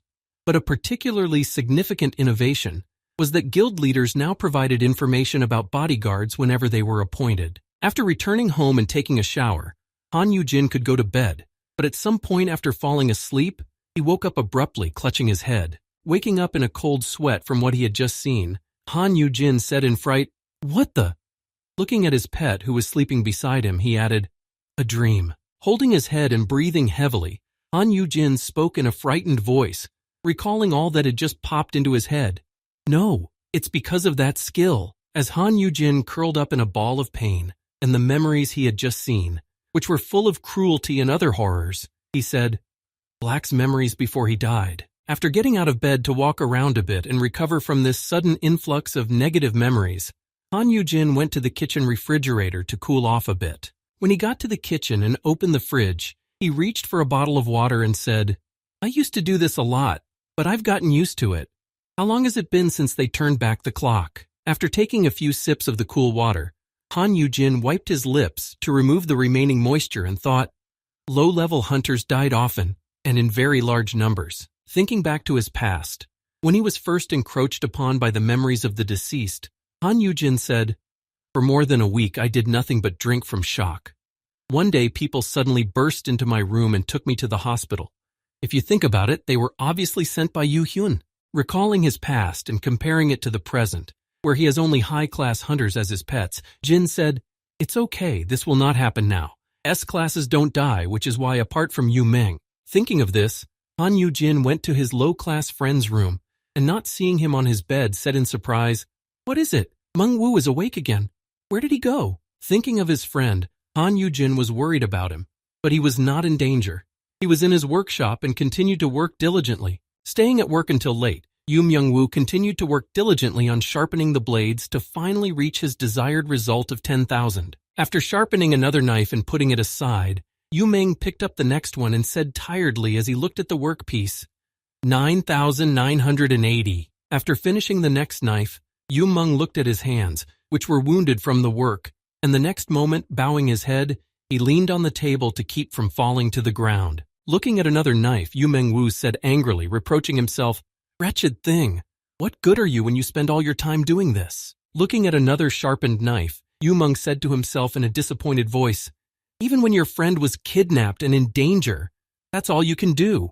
Recalling the very moment when the agents went with Park Aram to search for the missing Han Yugin and his help, and when he offered his assistance saying, If I can help you in any way, he only heard these insulting words which sounded like this, Please stay here, it will be safer. I'm sorry to say this, but there is nothing you can do. After hearing from the agent that Yu Meng would be of little use, he was added to the list. Besides, I made inquiries about you just in case, Hunter Yu Meng-woo. You call yourself an old friend, but no matter how deeply I dig, you have no points of contact with Hunter Han Yugin. After saying this, one of the agents who arrived at the workshop added one last thing before leaving. I don't know what kind of mistake was made, but what can you trust a complete stranger with? Standing over his desk, Yu Meng-woo shed tears at his helplessness and said helplessly, Really no one. I can't do anything. Wiping his tears with his hand and trying to stop the continuous flow of tears from his eyes, Yu Meng-woo sobbed, I just don't know what to do. Seeing that his friend was not in his seat, Han Yugin decided not to hesitate and took out his phone and called his younger brother. He, in turn, saw that his older brother was calling him and picked up the phone. As soon as he put the phone to his ear, he immediately asked, "Yes, brother, what is it?" And then he heard Han Yugin screaming into the phone, "Hey, I think Mengwu has disappeared again." Hearing his older brother sound so worried, Yuhun said to him in a calm voice, "He must have gone out for a while. He went out for a while." Hearing his younger brother's calm tone, Yujin did not calm down. Standing in the kitchen, Han Yujin spoke into the phone in a confused voice. "No way. He definitely ran away from home. He just made some bone broth soup and left. That bastard is serious." Hearing the older man speak to him, Yu Heng didn't understand what he was saying. Soup. Hearing this uncertain answer, Yu Jin added, "That means he definitely won't be back for a while. He might get kidnapped by some rascals again while he's wandering around." While Han Yujin was making a fuss about his brother's absence, Yu Man in turn was in the workshop and said in disappointment, "I am ashamed to see Han Yujin." As he said this, Yujin remembered the words that the agent had said to him, "You call yourself his old friend, but you have no common ground." And then he thought, "It's not just that I couldn't do anything to help him when he was kidnapped." Thinking about how useless he was in an emergency, Yu Meng added, "It also turned out that I wasn't really a friend or anything to him at all. I left, but I left thoughtlessly. I had nowhere to go." Leaving the workshop and walking as far as the eye could see, Han Yu-jung noticed that he had untied the lace on one of his sneakers. He tilted his head and said, "Ah, the shoe." As he bent down to fix it and tie it up, all of Yu Meng's belongings fell out of his briefcase and onto the road. Noticing what had just happened to him, the boy was embarrassed by this awkward situation and said in his head in frustration, "I'm a total loser." When the two children who rushed to help him, hovering over him, saw that some things had fallen out of his backpack, they were surprised to hear him say, "Oh, look!" Noticing the Abyssal Guild emblem that had also fallen out of Yu Meng's backpack, along with the other things, the girl who had come over to help Yu Meng said in surprise, "A pass to the abyss?" Taking it in her hands, the girl shouted loudly to the whole street, "Cool! Uncle, you're an abyssal hunter!" Hearing this, Yu Meng exclaimed in confusion, Huh? The boy who had arrived with the girl added, "I dream of entering the abyss." Hearing the children in the street nearby, the passers-by immediately came up to him and began to look at him and ponder. Is this a hunter of the abyss? Is this kitchen knife his weapon? Seeing a member of the abyss, the children began to ask him questions. What grade is this? How far did you go in the dungeon? Do you know Han Yu-heng? Did you see him shoot flames? Hearing a barrage of such questions, Yujin replied in embarrassment, No, I'm just a housekeeping assistant at the abyssal dormitory." Hearing this, the children were surprised. "So you are not an awakened one?" And he answered, "Yes, I am awakened." And then they asked, "What are your skills?" He replied, FS class weapon buff." Hearing Yu Meng say this, the children, disappointed to meet such a weakling, said sarcastically, "What, such a douchey class?" Turning his back on Yu Meng, the boy spoke to the girl with whom he was walking away from the hunter. "Mom says F-class hunters are useless." The girl replied, "That's right. They can't go into dungeons or make any money." Yu Meng was depressed and shed tears as he heard what they said next.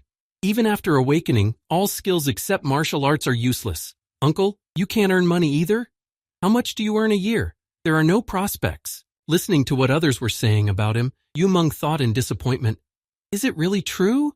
Even in the eyes of others, I'm hopeless, and I have a lousy class. Even if I sharpened 10,000 knives and learned a new skill." Thinking about it, Yu Meng saw, "We sympathize. You have obtained a trash skill, a trashy F skill, a completely useless skill." And then he imagined a picture that made him even more disappointed. In this picture were his friends, and there Han Yuhyun was saying to him in a supercilious voice, "Look, no help." To which Yujin added, "It can't be helped. I'm sorry. I didn't expect you to be so useless, huh?" As Han Yujin said this in his horrific fantasies, Yu Meng reached out his hand to him, saying in a sad voice, "Yujin, ah." And then Jin's words echoed, "I shouldn't have brought him. I did. Brought." Imagining what might happen to him because of his poor skills, Yu Meng covered his hands and bowed his head, crying out, "Wah! That's exactly what will happen." Hearing this, the frightened passers-by said, "Well, what's wrong with him?" Seeing how depressed Yu Meng was at the words of the little children, the boy who had said the bad things said to him in embarrassment, "But why are you crying?" To which Yu Meng said, "What a bleak future." Hearing that the boy's words had such a strong impact on Yu Meng, the girl spoke to him in embarrassment. "Hey, you made him cry. What should we do?" He replied in confusion, Shall we help him?" Hearing the boy's words, Yuhun was surprised to hear him say that, and he held back his tears. "Help?" Grabbing Yuhun's hand, the boy said to him, "We only have one way. Come with us. We will help you learn a good skill." Pulling Yuhun to their base, the children filled 2 large bowls with water and began a training session called Torture Under the Water in the Basin. They immersed Yuhun's head in the water and kept her there for a while. After such wild torture, it was not over. The next test was a fall from the 2nd floor. After getting to the roof of the building, the girl pushed Yuhun off, and the boy jumped after him. Grabbing Yuhun's hand, the girl pulled him on, shouting, "This way!" Pulled along by the girl, the tired Yuhun thought, "This is not help but torture. Poor Yuhun Woo. Now even small children are bullying you. What's wrong with you?" Arriving at the 3rd place where he was being dragged by the children, Yuhun Woo came to his senses and saw exactly where they had arrived, and heard from the children, "Yes, then this is it." Pointing to the road with heavy traffic, the boy shouted to him, "Crossing the road in the wrong place on an 8-lane road." After collecting his thoughts, the boy rushed to the road, shouting, "First I'm going to—" But Yuhun stopped him by grabbing his collar and shouting, "Stop!" Almost choking to death from this sudden detention, the boy angrily spoke to Yuhun. "What are you doing? I almost died." To which he replied, "Whose cow is mooing? Why are you only doing something so dangerous?" Hearing Yuhun's words, the girl helped her friend to stand up and said angrily to Yuhun, "I told you before, we are helping." As she said this, the girl added, looking at Yuhun, who was confused, "Skills often emerge when lives are in danger. That's how a good fighting skill can come about." Hearing this explanation from the girl, Yuhun Woo spoke thoughtfully, recalling his own life-threatening experiences. When life is at stake, putting his hand to his chin, Yuhun Woo said, "But I was like that when I woke up." Hearing this, the little girl exclaimed happily, "See, I'm right." Hearing the girl's joyful exclamation, Yuhun added in embarrassment, "But it's still too much. All this stuff you're doing." After saying this, he asked the children, Do you do this every day?" They answered, "Yes, you have to do something to become a hunter." Hearing the children say that they do such dangerous things every day, Yuhun was alarmed. "It's dangerous. Better study." To which the boy replied, "Hey, who needs to study?" After saying this, the boy rubbed the back of his head with his hand and said thoughtfully, "You can't feed yourself by studying. Everyone does it." Standing behind the boy, the girl just nodded, folding her arms. After hearing what the boy had said about studying, Yuhun was surprised to hear him continue, "The best thing to do is to become a combat hunter." Hearing such words from a young boy who had risked his life every day to awaken, Yuhun thought sadly, "The craft of a hunter has simply replaced learning." Standing in the middle of the metropolis next to the children, Yuhun Woo continued his thoughts. Even though the world has changed in general, everything here has remained the same as before. Just as he was thinking about this, a strange noise suddenly sounded behind him, attracting their attention. After hearing the strange noise, a siren sounded behind him, and a message was sent. "The dungeon has been breached. All citizens are urgently requested to evacuate to the nearest shelters." Hearing the urgent notification that followed the noise, Yuhun took out his phone and noticed the notification of the breakout, its coordinates, and the speeches. "A dungeon breakthrough? It's right next door." Hearing that there was a dungeon breakthrough nearby, the children ran toward the breakthrough shouting, "Let's go! We can also awaken!" Hearing this, Yuhun exclaimed in confusion, "Ah!" Seeing that the children were running into the danger zone, Yuhun decided that he needed to run after them and stop them, and shouted, Wait! You can't go in there!" Running after the children against the crowd of frightened people who were running away from the breach, Yuhun shouted to the children as he caught up with them, "It's too dangerous!" Meanwhile, somewhere near the place where the dungeon had been broken through, a giant spider was hovering over the city, having already spread its web over a large area. Being near the scene, reporters flying nearby spoke into the camera while filming the story. "We're reporting live from the site of the dungeon breakthrough." As the reporter continued to film what was happening in the city where the dungeon had broken through, he said, "The entire city center is covered in cobwebs. Huge spider-like monsters have been spotted." Looking out of the door of the helicopter, the videographer filmed what was happening, and the girl commented, "The gates of the abandoned shopping center opened, but because they were not found in time." While filming the report, the video director saw something incredibly strange and exclaimed in amazement, "Oh, wait a second," pointing the camera at the children running toward the breach, and Yuhun following them to take them away. The cameraman said, There's a hole down there. Walking directly behind the children and Yuhun chasing them, the cameraman said, there are still people who did not evacuate from the dungeon breakthrough. Seeing that there was a giant pile of huge, scary monsters ahead of them, Yuhun, running back toward the shelter with the children, exclaimed, "Wah! Spiders are scary! Disgusting!" Running away from them and passing by the cocoons containing the people who had been caught by the monsters, Yuhun added, it looks like everyone is dead. What do we do? Running away from the monsters together with the children, who realized that there was nothing for them to do, he shouted in fright, "Do not follow them! We will die too!" Running away from the monsters, the boy shouted, I'm scared!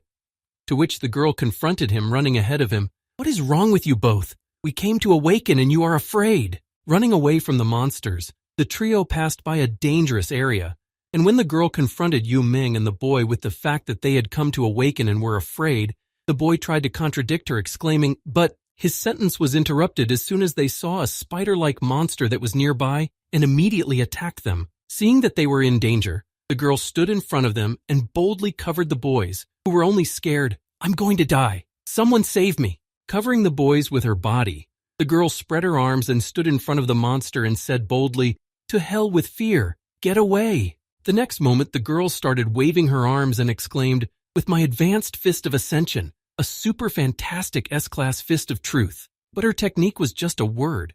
She was just an arrogant child, and the monster easily threw her into the wall of the building with a single punch. Seeing the monster throw the girl into the wall with one punch, the frightened boy who saw it called out to her in alarm, "Sister!" Repeating this over and over again to make sure she was okay, the boy said, "Sister, are you okay?" And she just stood there looking at her hands with her head bent. Standing in the place where the monster had thrown her, the girl said in confusion, "Why, no." While she was saying this, the monster was already approaching behind her. Looking at her hands and not understanding why her attack had not worked on the monster, the girl said in confusion, "No, it's not supposed to be like this." Seeing that the monster was about to attack them, Yuhun grabbed the children and ran with them away from the monster's location, saving their lives and shouting, "Let's run!" Running into a building, Yuhun noticed a staircase leading to the top and shouted to the boy who was running beside him, giving him an order, "Go to that staircase, hurry!" Holding the distraught girl in his arms, Yuhun said to the boy, "Let's go up to the roof, Hugh, and let's call for help." To which the Yomi boy replied, "Ye uncle, are you okay?" Seeing that Yuhun looked a little strange, the boy asked him, "Can you go up to the roof with your sister in your arms?" Yuhun replied, breathing heavily, "Yeah, I have to." As he was holding the girl and running up to the roof to save himself, Yuhun heard the girl shedding tears and saying to him, "Just leave me alone." Hearing this, he was surprised to hear her say, "Ah?" After asking the girl what was wrong, Yuhun heard the girl crying loudly, shedding tears. "Leave me alone. I failed anyway." After saying this, the girl shed tears and added in a disappointed voice, I have just woken up. I got an F grade." Hearing this, Yuhun said in surprise, "What?" As Yuhun was listening to the girl's disappointed words, a boy who was running in front of him turned around and exclaimed, Look, uncle." Pointing behind him, the boy shouted at Yuhun, who was carrying the girl in fright, "Monster, the monster is here." Noticing that the danger was getting closer, Yuhun, barely holding back his tears, cried out in fright, "Speed to the roof of the building." As Yuhun walked up the stairs to the roof, he began to climb slower and slower with each step and said, "Ugh, I have more strength in my legs." Hearing Yuhun Wu's words, the girl tried to break free from his grasp and cried out loudly, "Leave me alone," I said, "it's all my fault." After saying this, the girl added, "If you leave me, you'll be able to get up, won't you? I'm an F class, I would be doomed anyway, and I have no fighting skills." After telling us what a worthless huntress she had turned out to be when she awoke, the girl said through her tears, "I am not worthy of being saved at the cost of my life." Hearing this, Yuhun Wu still threw her to the ground, but not because he wanted to save his own life by relieving her burden. As soon as he dropped the girl on the floor, he immediately took off his backpack and found his knife, which he had recently sharpened in the workshop. Pulling it out and holding it tightly in his hands, Yuhun decided that it was enough to run away and headed for the monster that was chasing them to fight back. Barely able to stand on his feet from fear, Yuhun spoke to the children in a trembling voice. "I'll hold them off. You two go up first." Hearing what Yuhun, who had been accompanying them all along, said, The little boy exclaimed in surprise, "What? But," to which the girl added, "What are you talking about?" Hearing what the children had said to him, Yu Ming, clutching the knife tightly in his hands, shouted to the children, You are still very young children. You say you are doomed and you ask me to leave you." Standing in front of the monster, shaking with fear and possible inevitable death in this unequal confrontation, Yu Meng spoke confidently to the girl. "Don't say that." Remembering Han Yugin, who had opened his eyes to many things in this life, Yu Meng said, "There are many things to do in life, right? It doesn't have to be this. Life is worth living." After saying this, Yu Meng added confidently to the children, trying to be convincing, "That's why, quickly run upstairs, call someone for help and come back for me." After saying this, Yu Meng Wu added to them before they were about to leave him, "Hold hands and run away from here as fast as you can. Do you understand me?" After saying this, Yu Meng, standing in front of the monster, which had almost caught up with them, shouted to the children one last time, "Hurry!" As the girl ran away, she looked back at Yu Meng and exclaimed in alarm, "Uncle!" As she ran away from the monster Yu Meng was supposed to apprehend, the girl said to him, "We will definitely come back for you. Don't die, understand?" Even though Yu Meng had spoken such brave words to save the children, he was as afraid of the monster as they were, and standing in front of death, he immediately thought, "Come on." Deciding to attack the enemy first, Yu Meng thought, "Who do I think I am? It's obvious that I can't even compare myself to him. It was just a little kid saying that, and I didn't realize it until now." As Yu Meng pounced on the monster, thinking about what a punk he was, he simply effortlessly swept the monster out of his way with a single kick. After kicking the boy, the spider-like monster threw him out of the building through the window, breaking the glass. After getting what he deserved from the monster, he had decided to try to fight. Yu Meng thought as he flew down, look at that. Flying down and not even trying to change anything, Yu Meng, accepting his fate, said in disappointment, "This is how it is. I guess I'm really not good for anything." Looking up at the sky, Yu Meng noticed Han Yugin running up the building wall behind him and said, "Thank you for everything, Yugin. My death is near, so I can see you before my eyes." Watching Han Yugin catch up with him at the moment when Yu Meng's death is near, Yu Meng added one last thing. "I'm glad I was able to see you one last time. Eh?" Catching up to Yu Meng, Han Yugin jumped up to speed up a bit and shouted loudly to his friend, "Grab on." As Yu Meng flew down, shedding tears, he said to Han Yuheng in tears, "How do you always manage to—" Thinking back to the monster who threw him out of the building and whom he had tried to resist, Yu Meng said sadly, "I don't really remember much at all." Catching up with Yu Meng as he fell down, Han Yujin noticed that the spider-like monster was chasing them and opened its tentacles, which it had gotten from Chernish. Not realizing what was happening to him, or even if it was real, Yu Meng could only watch and hold on tight. When Yu Meng saw the huge tentacles coming out of Han Yujin's back, he screamed out in fright, "Ah, what is that thing?" Sitting in his friend's arms, Yu Meng said in fright, "What's on your back, Yujin? Are those tentacles? Are those tentacles?" To which he answered him hesitantly, "I don't know. I think you're hallucinating. Don't pay attention." Hearing this response, Yu Meng said, "Is it a skill, or have you always had them? How?" Knocking his friend out, Yujin spoke to him. "You don't need to know, so go to sleep." After being struck in the neck, Yu Meng felt his eyes begin to darken and his memories become cloudy. When he woke up afterwards, he recalled what had happened and said, "After that, my memories are cut off." Getting out of bed, Yu Meng suddenly exclaimed, "Huh? I'm in the dormitory?" As he stood up, he noticed the TV was on, showing the news. And now for more news. After showing the two children who had been with Yu Meng recently, whom he had saved by capturing the monster, the TV said, "The lives of the rescued children are no longer in danger." As Yu Meng came closer to the TV, he said in confusion, "So it wasn't a dream? Then how come I'm here?" Seeing that Yu Meng had woken up, Han Yujin spoke to him. "Are you awake?" Hearing this familiar voice, Yu Meng turned his head to the right side and saw that Han Yujin had brought him some hot soup, and he was surprised to hear it. Yujin." Seeing Han Yujin, Yu Meng spoke to him. "You saved me, right? You had some tentacles back then." He replied, "Tentacles? What are you talking about? Haven't you woken up yet?" After saying this, Yujin added, "You were rescued and brought back by the abyssal hunters." At this, Yu Meng said in confusion, Oh, is that so? I don't remember at all." Han Yujin then grabbed him by the shirt and said angrily, "That's it, asshole." Yujin then began shaking him and scolding him, saying, "What were you thinking being there? You know how dangerous that was. You were lucky to be caught on camera on a live broadcast. I don't even want to imagine what could have happened if not for that. Hearing this, Yuhun said, Yikes, it's my fault. After expressing only half of his feelings to Yuhun, Han Yugin added, Once again you have made up some crazy story and run away from home. Do you have any idea how scared I was that I would never see you again? As Han Yugin said this, he noticed that his friend had started to cry and spoke to him. Why are you crying? Are you hurt? Shall I call a doctor? To which a tearful Yuhun replied, wiping away his tears, No, it's just... Putting his hand on Yuhun's shoulder, Han Yugin heard him say in a sad voice, Yugin, even if after sharpening 10,000 knives, I'll have gained a useless skill. You will still be my friend, right? Hearing such strange words from Yuhun, Han Yugin immediately made a displeased face and spoke angrily to his friend. What are you talking about? Hearing the probable reason why Yuhun ran away from home, Han Yugin became seriously angry and spoke angrily to the boy. Did you really run away from home because you were worried about such a trivial matter? Eh? Hearing this, Yuhun said in confusion. Well, interrupting Yuhun's excuse, Han Yugin scolded and reprimanded him. You're doing a great job even without skills, Ni?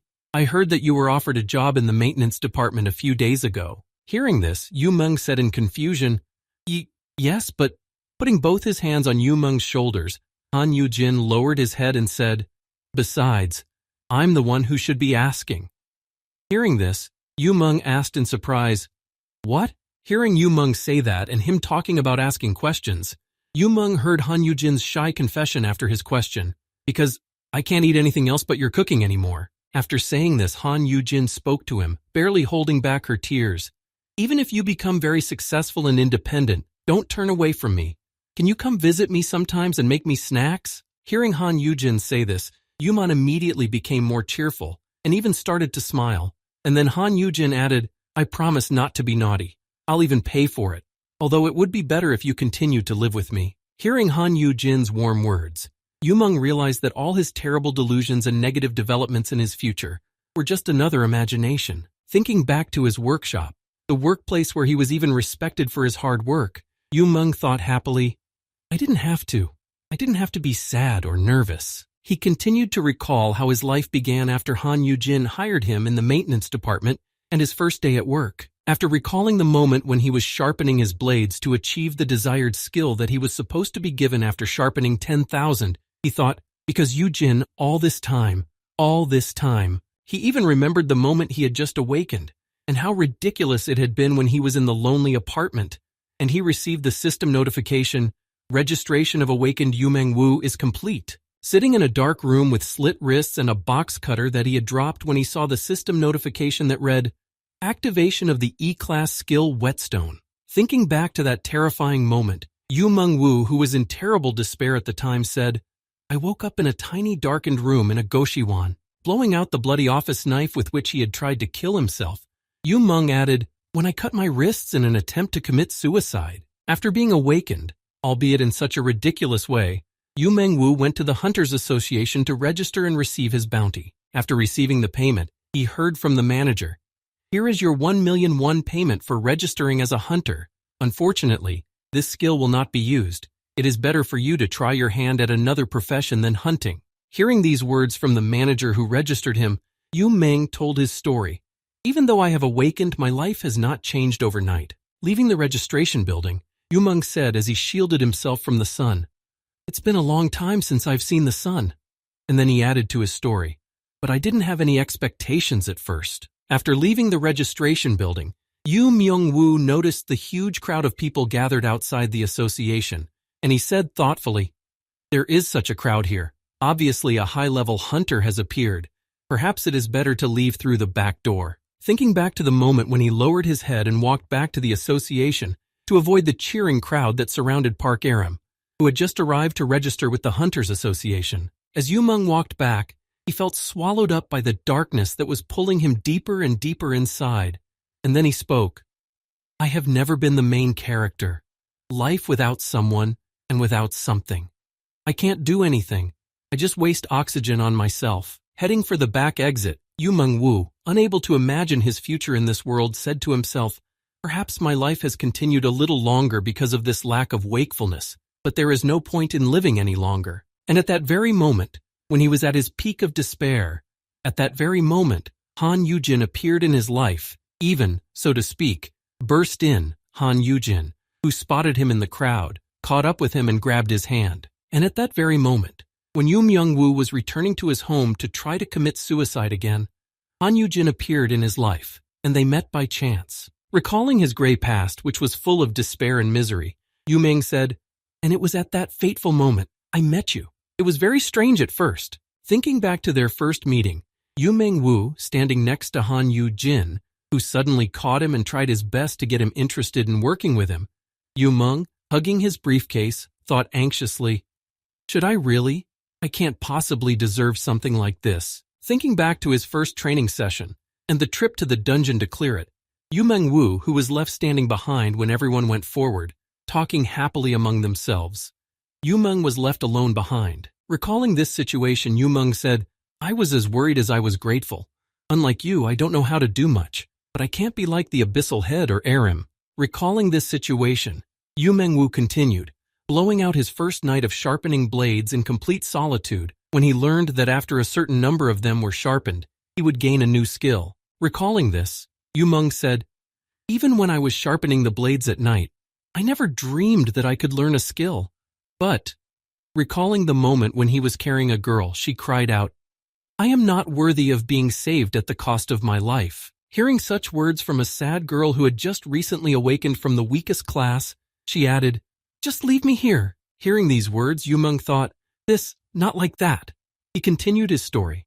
"After hearing these words from a little child's mouth, I realized how wrong I had been thinking." Recalling the moment when they were both kidnapped by bandits to whom Yu Meng owed money, and how Yu Jin stood up for him, went with him, and then broke the slave labor contract, Yu Meng said, "You never despised me for my class." Recalling even the moment when they first went to the practical class, when the monster mole attacked them and Yu Jin rushed to protect him, Yu Meng said, "You never made me get used to fighting evenly." Also recalling the moment when they were on their way to Yu Meng's new workplace in the technical department, Yu Meng added, "Just so that I could do what I love again, so that I can devote all of myself to what I am good at." Recalling all of these moments, Yu Myung-woo, sitting at his sharpening machine and continuing to refine the last blades to perfect his skill, Yu Meng said, all this time, wiping away the tears that had come to his eyes as he thought of all the wonderful moments when Yu Jin had only supported him and never criticized him,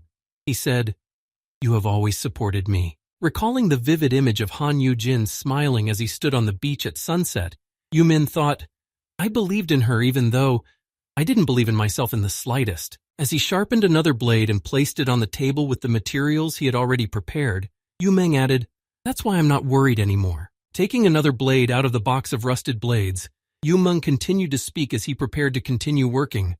"I finally see a path to the future." Looking at the fact that he still had only a little more work to do to achieve the result of sharpening 3 blades, Yu Meng said, I want to become stronger, Yu Jin." After sharpening the 9,998th blade, Yu Meng spoke confidently, "Strength is not in what you or Aram are good at, it is in what I do best." With such confident words, Yu Myung-woo finally finished his training and sharpened the 10,000th blade. After completing his training, Yu Myung-woo saw the new skill icon appear in front of him and said, "To repay you." Seeing that he had finally obtained his skill for 10,000 sharpened blades, which the system notification showed as follows. Goldforge Master SS class skill obtained. Yu Meng spoke, "For the faith you have given me." The next day in the technical department, one of the workers panicked. Hearing his noise, the workers asked him in surprise, What's wrong? What's wrong with you?" To which he replied in fright, "The magic crystal." Pointing to the place where the precious magic crystal had been for a long time, the employee pointed to an empty counter and added frightenedly, "Someone must have stolen it in the middle of the night." Hearing his employee's excited cries, one of the employees calmly said, "Oh, him? Haven't you heard yet?" And then the head of the department added, "He'll be on the news later. He's with his master." Meanwhile, Park Aram, who was in one of the dungeons with her new equipment and weapons, said in amazement, "As expected from the S-class equipment, the color and look are completely different." Standing on top of a cliff with a drone flying next to her, Park Aram said in awe, "Handmade by Meng Wu Uppa, the Farmini Ice Tree Spear. First round of testing." Seeing the target she was going to test her new handmade weapon on, Park Aram said, "The target, that lake over there." Clutching the new spear in both hands, she said enthusiastically, "Yes, let's try it out now." Swinging it with all her strength and jumping into the air, Park Aram used one of her skills and sent the spear straight across the lake, exclaiming, "How strong it is!" Seeing the results of her attack, Park Aram stood on the top of the mountain and said in amazement, "It's frozen solid." At this level, after that it became clear that the girl's attack not only froze the lake, but her attack went a little further, causing damage to the flora behind it. And then the girl added, "Is my skill capable of this?" After Park, Aram demonstrated her power with a clear example. Someone spoke up somewhere in the middle of the room, where the power of this S-class attribute was being broadcast on a large screen. As you can see, the effect of the S-class ice attribute is clearly visible. And then the host of the event, which was well attended, added, "The 16th S-class weapon has appeared in our country, and it was created by human hands, not even after the dungeon was cleared, but before that." Presenting this unique weapon to the audience, the host said, "According to the results of the inspection, this weapon was given the S-class. The South Korean Hunters Association has also confirmed that its creator is the hunter Yuhun." After hearing such a wonderful speech from the host, who demonstrated a wonderful weapon, one of the reporters sitting in the audience said, "What is the highest possible level for creating a weapon?" Sitting on a chair next to his handmade creation, which Yuhun was presently demonstrating, he answered the question from the audience. "I have no limits to the level of equipment I can create." Sitting among the audience, Zhou Zhen and Kim Sung heard Yuhun's continuation of the phrase, "Unless you need a skill level above SS class." And then they heard surprised exclamations from the audience. "Wow, are you crazy, SS class? He deserves to be famous all over the world." Hearing these words from the crowd, Kim Sung-han said in astonishment, "Unbelievable." And then he added in embarrassment, "Do I need to put a guard around Hunter Yu Myung-woo as well?" Hearing Kim Sung say this, Zhou Zhen spoke to him.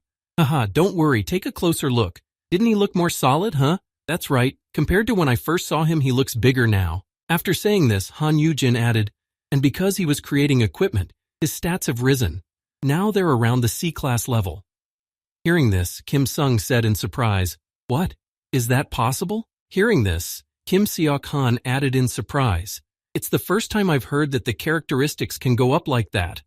Han Yugin said to him happily, "Really? Maybe his case is special in itself." Looking at his friend who had finally achieved his goal and was able to fulfill himself in this life, Yujin said happily, "Anyway, he's very admirable, really." Thinking back to the first time he saw Yuhun after he had just learned his skill and had already made an ice tree spear, Han Yujin said to him in surprise, "You created it after barely learning the skill?" Hearing Han Yujin's astonishment, Yuhun said to him, "Oh well, it just happened. In the pile of materials there were just the materials I needed." As Yuhun said this, he used his skill, and a whole pile of different materials appeared in front of him, and then he spoke.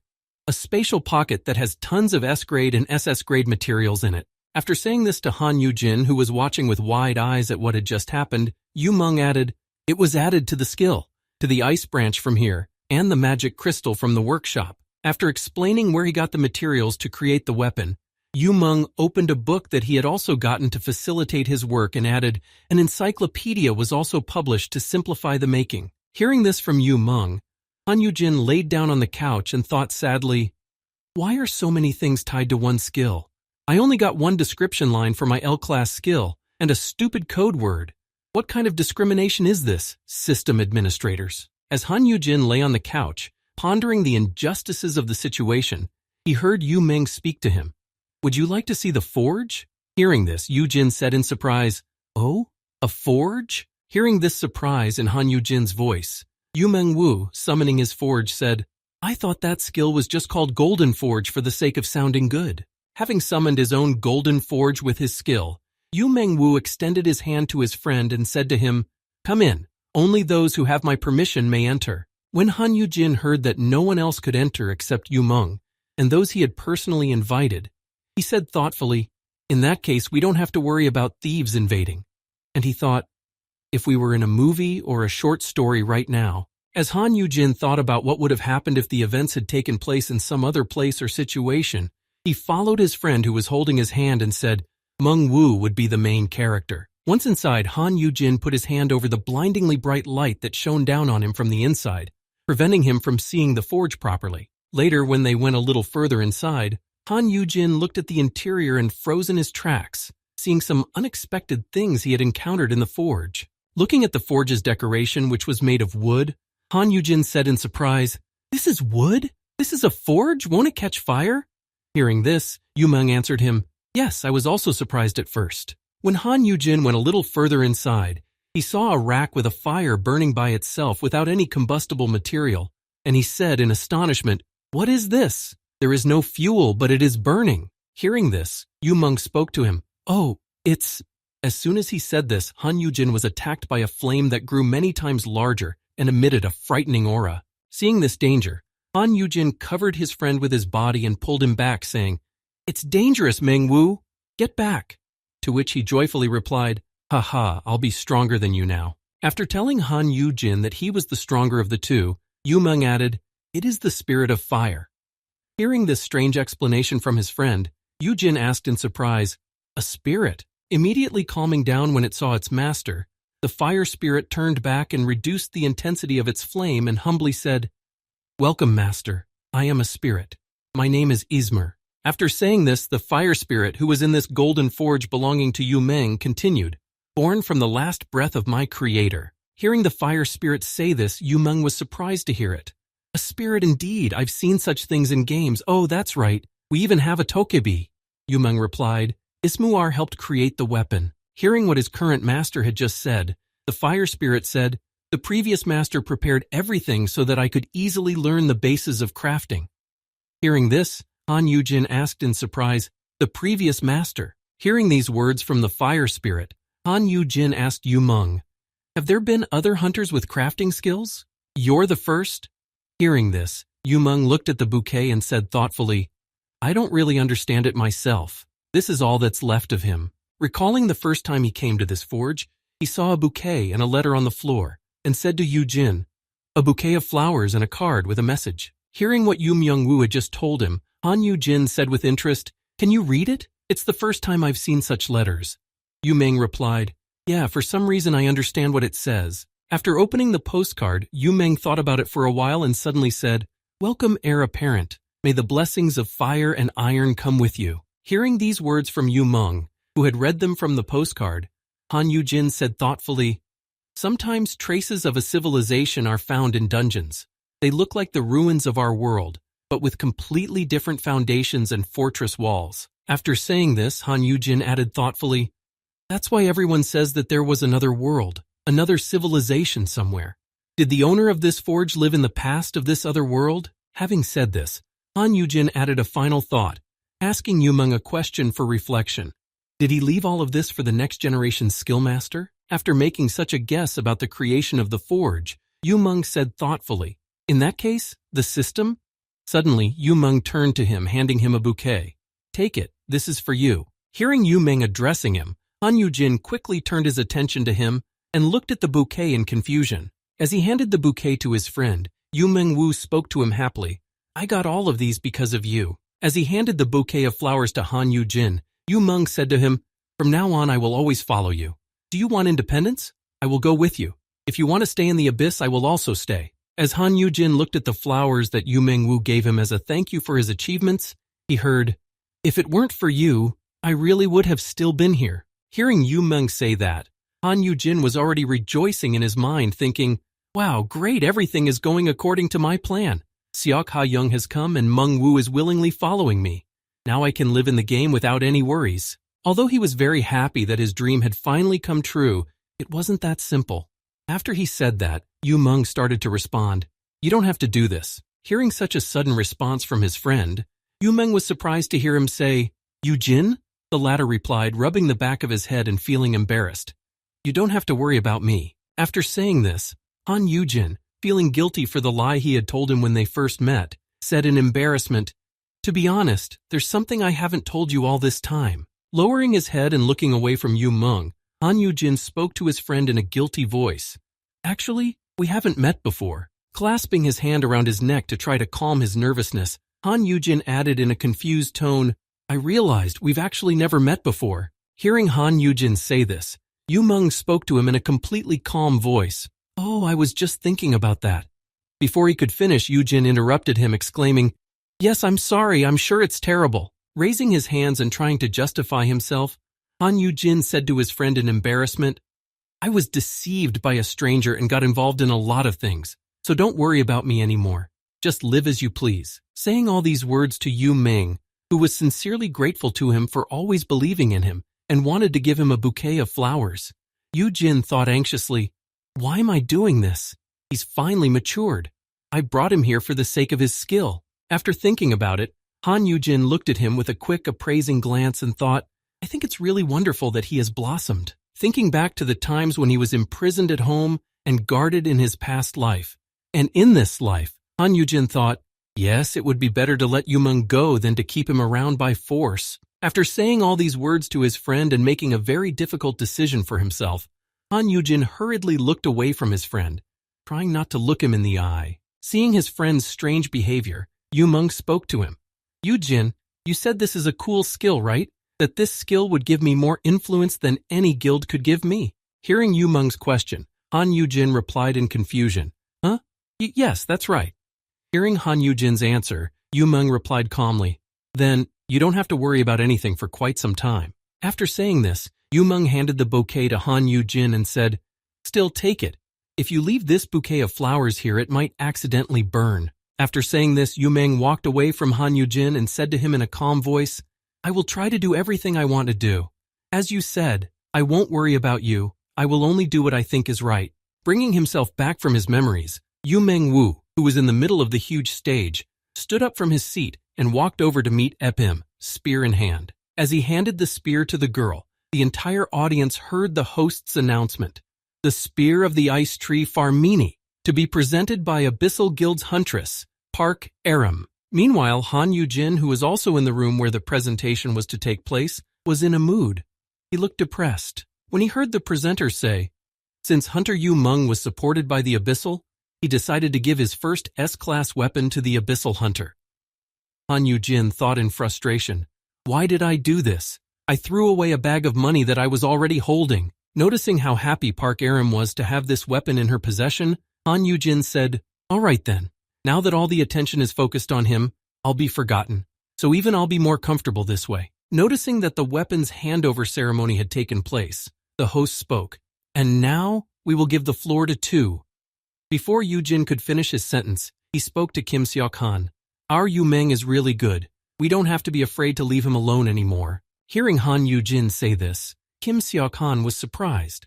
"Hunter Yu Meng is planning to become independent instead of staying with you?" He replied, "Well, maybe. He will be welcome wherever he goes." Looking at the proudly squared shoulders of Yu Myung, who was surrounded by people, Han Yujin said to Kim Seok-han, "Now he is the only hunter in the world who produces weapons.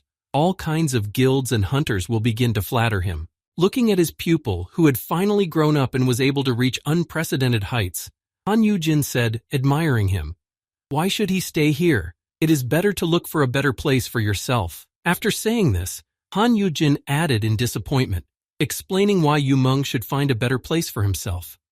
"We may be friends, but we're not the best of friends, and we're not childhood friends. We haven't known each other that long." Hearing Han Yujin say such strange words, Ki Seok-han looked at the guy who was drinking his drink in surprise and said in an equally surprised voice, "I've thought about this before, but Mr. Yujin, you're a little..." Meanwhile on stage, the opportunity to express gratitude was given to Park Aram, who spoke into the microphone. "Thank you very much. This weapon is perfect for me. Thank you very much again, Hunter Yu Myung-woo." After saying this, the girl not surprisingly said the following, which shocked Han Yujin, who choked on his drink.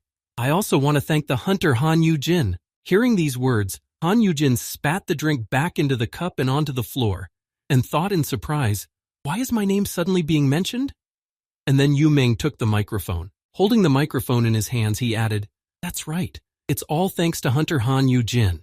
The Abyss really helped me a lot in acquiring this skill, but Hunter Han Yujin is not enough to be called my benefactor." Hearing these words, Han Yujin began to try to get away from the crowd of people who suddenly turned their attention to him after Yu Meng's words, guided by where Yu Meng was looking. Hearing these words from Yu Myung, Kim Seok-han, who was sitting next to him, looking at his master with a happy smile, thought, "You don't even realize. Looking at Han Yugin, who was shielding himself from the people who were staring at him, Kim Seong-han continued his thought, that you mean much more to them. Looking at his master, Kim Seong-han thought, instead of leaving you. As soon as he thought about it, Yuhun spoke to the entire room.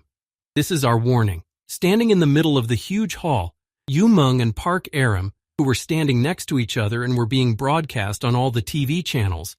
The young man added, now everyone should realize that if anyone dares to touch Yujin in the future, they will be in trouble. After hearing Yu Min's speech, Park Aram added, great job, Mungwoo Oppa.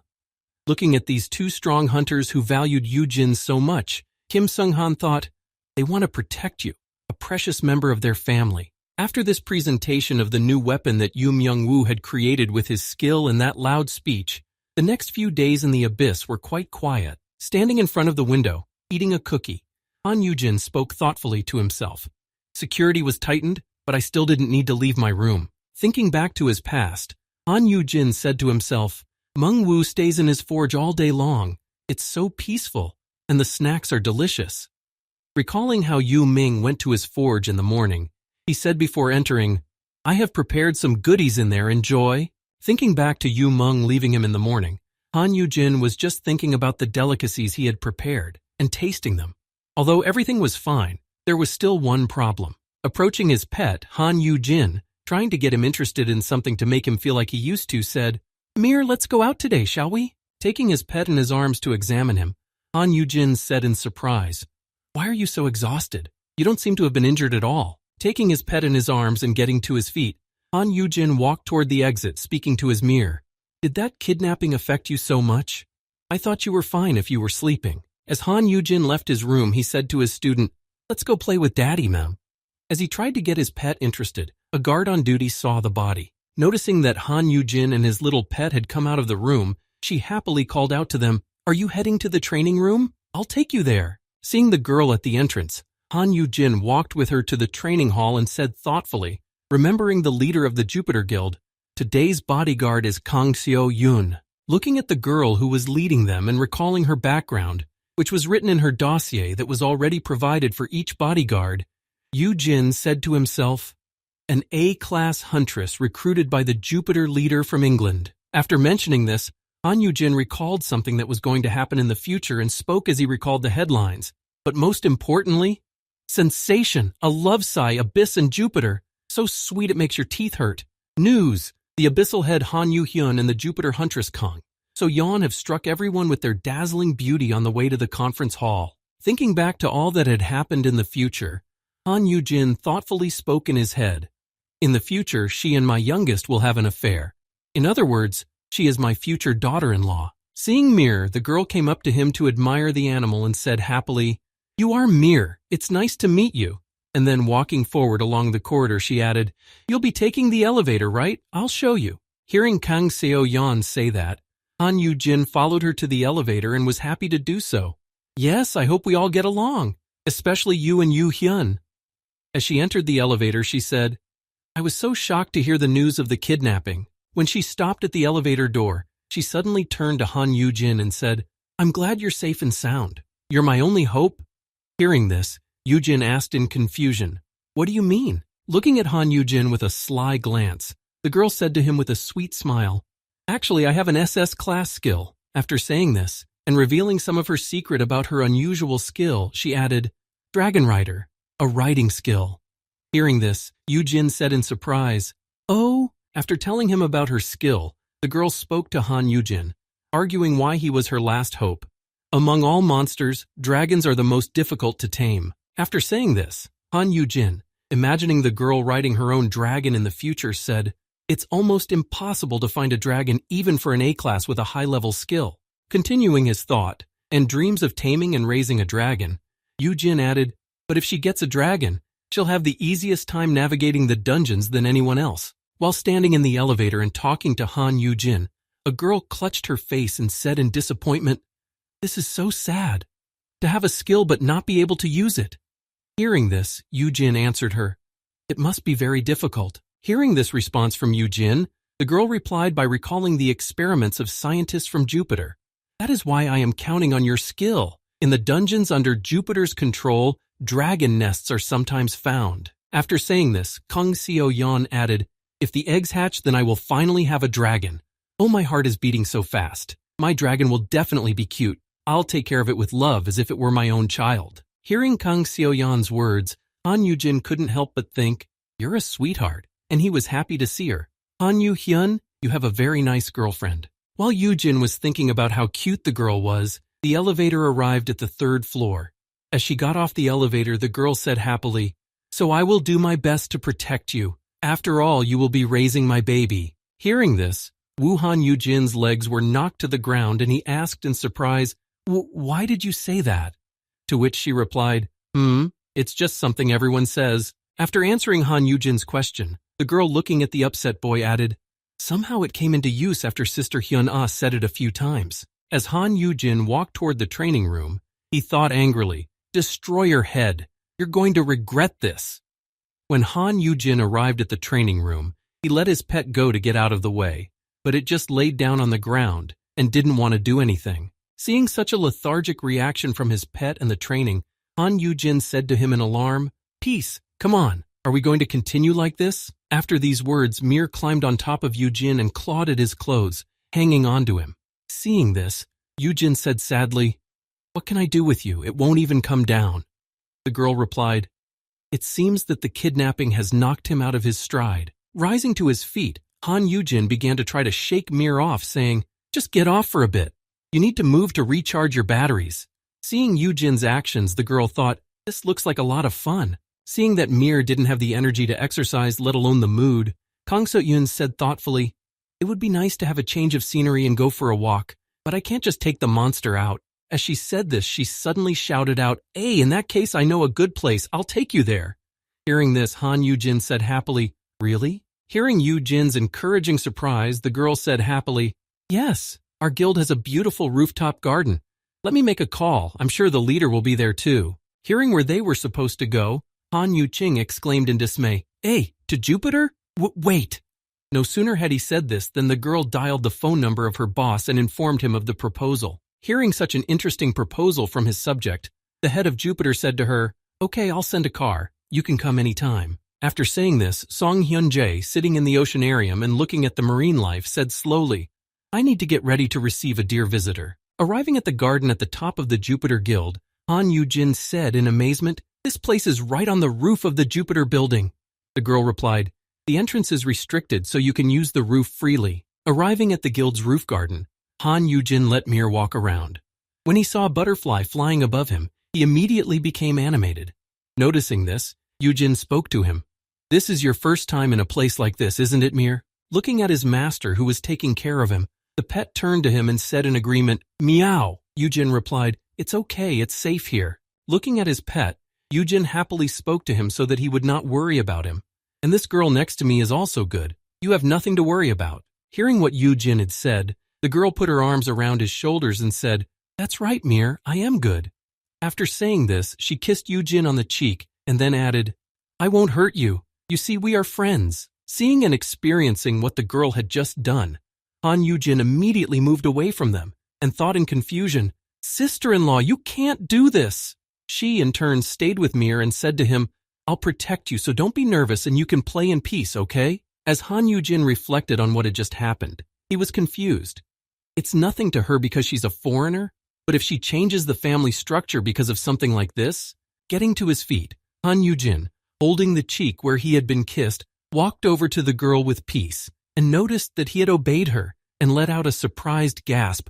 "Oh!" the girl said, "Thank God, I think he understood me." After listening to the girl he was with and realizing that his master was in no danger, Mir went to the garden to explore it. Stopping near a flower bed, he began to smell the flowers. Noticing that his pet was interested in the flowers, Yujin spoke to him. "Have you ever seen these flowers before? Do you like them?" As soon as Jin said this, Mir rushed forward, destroying the flower beds. Noticing this, the girl said happily, "Wow, he's so energetic, I'm glad." Seeing what Mir had just done, Yujin said, "I'm sorry, my baby made a mess."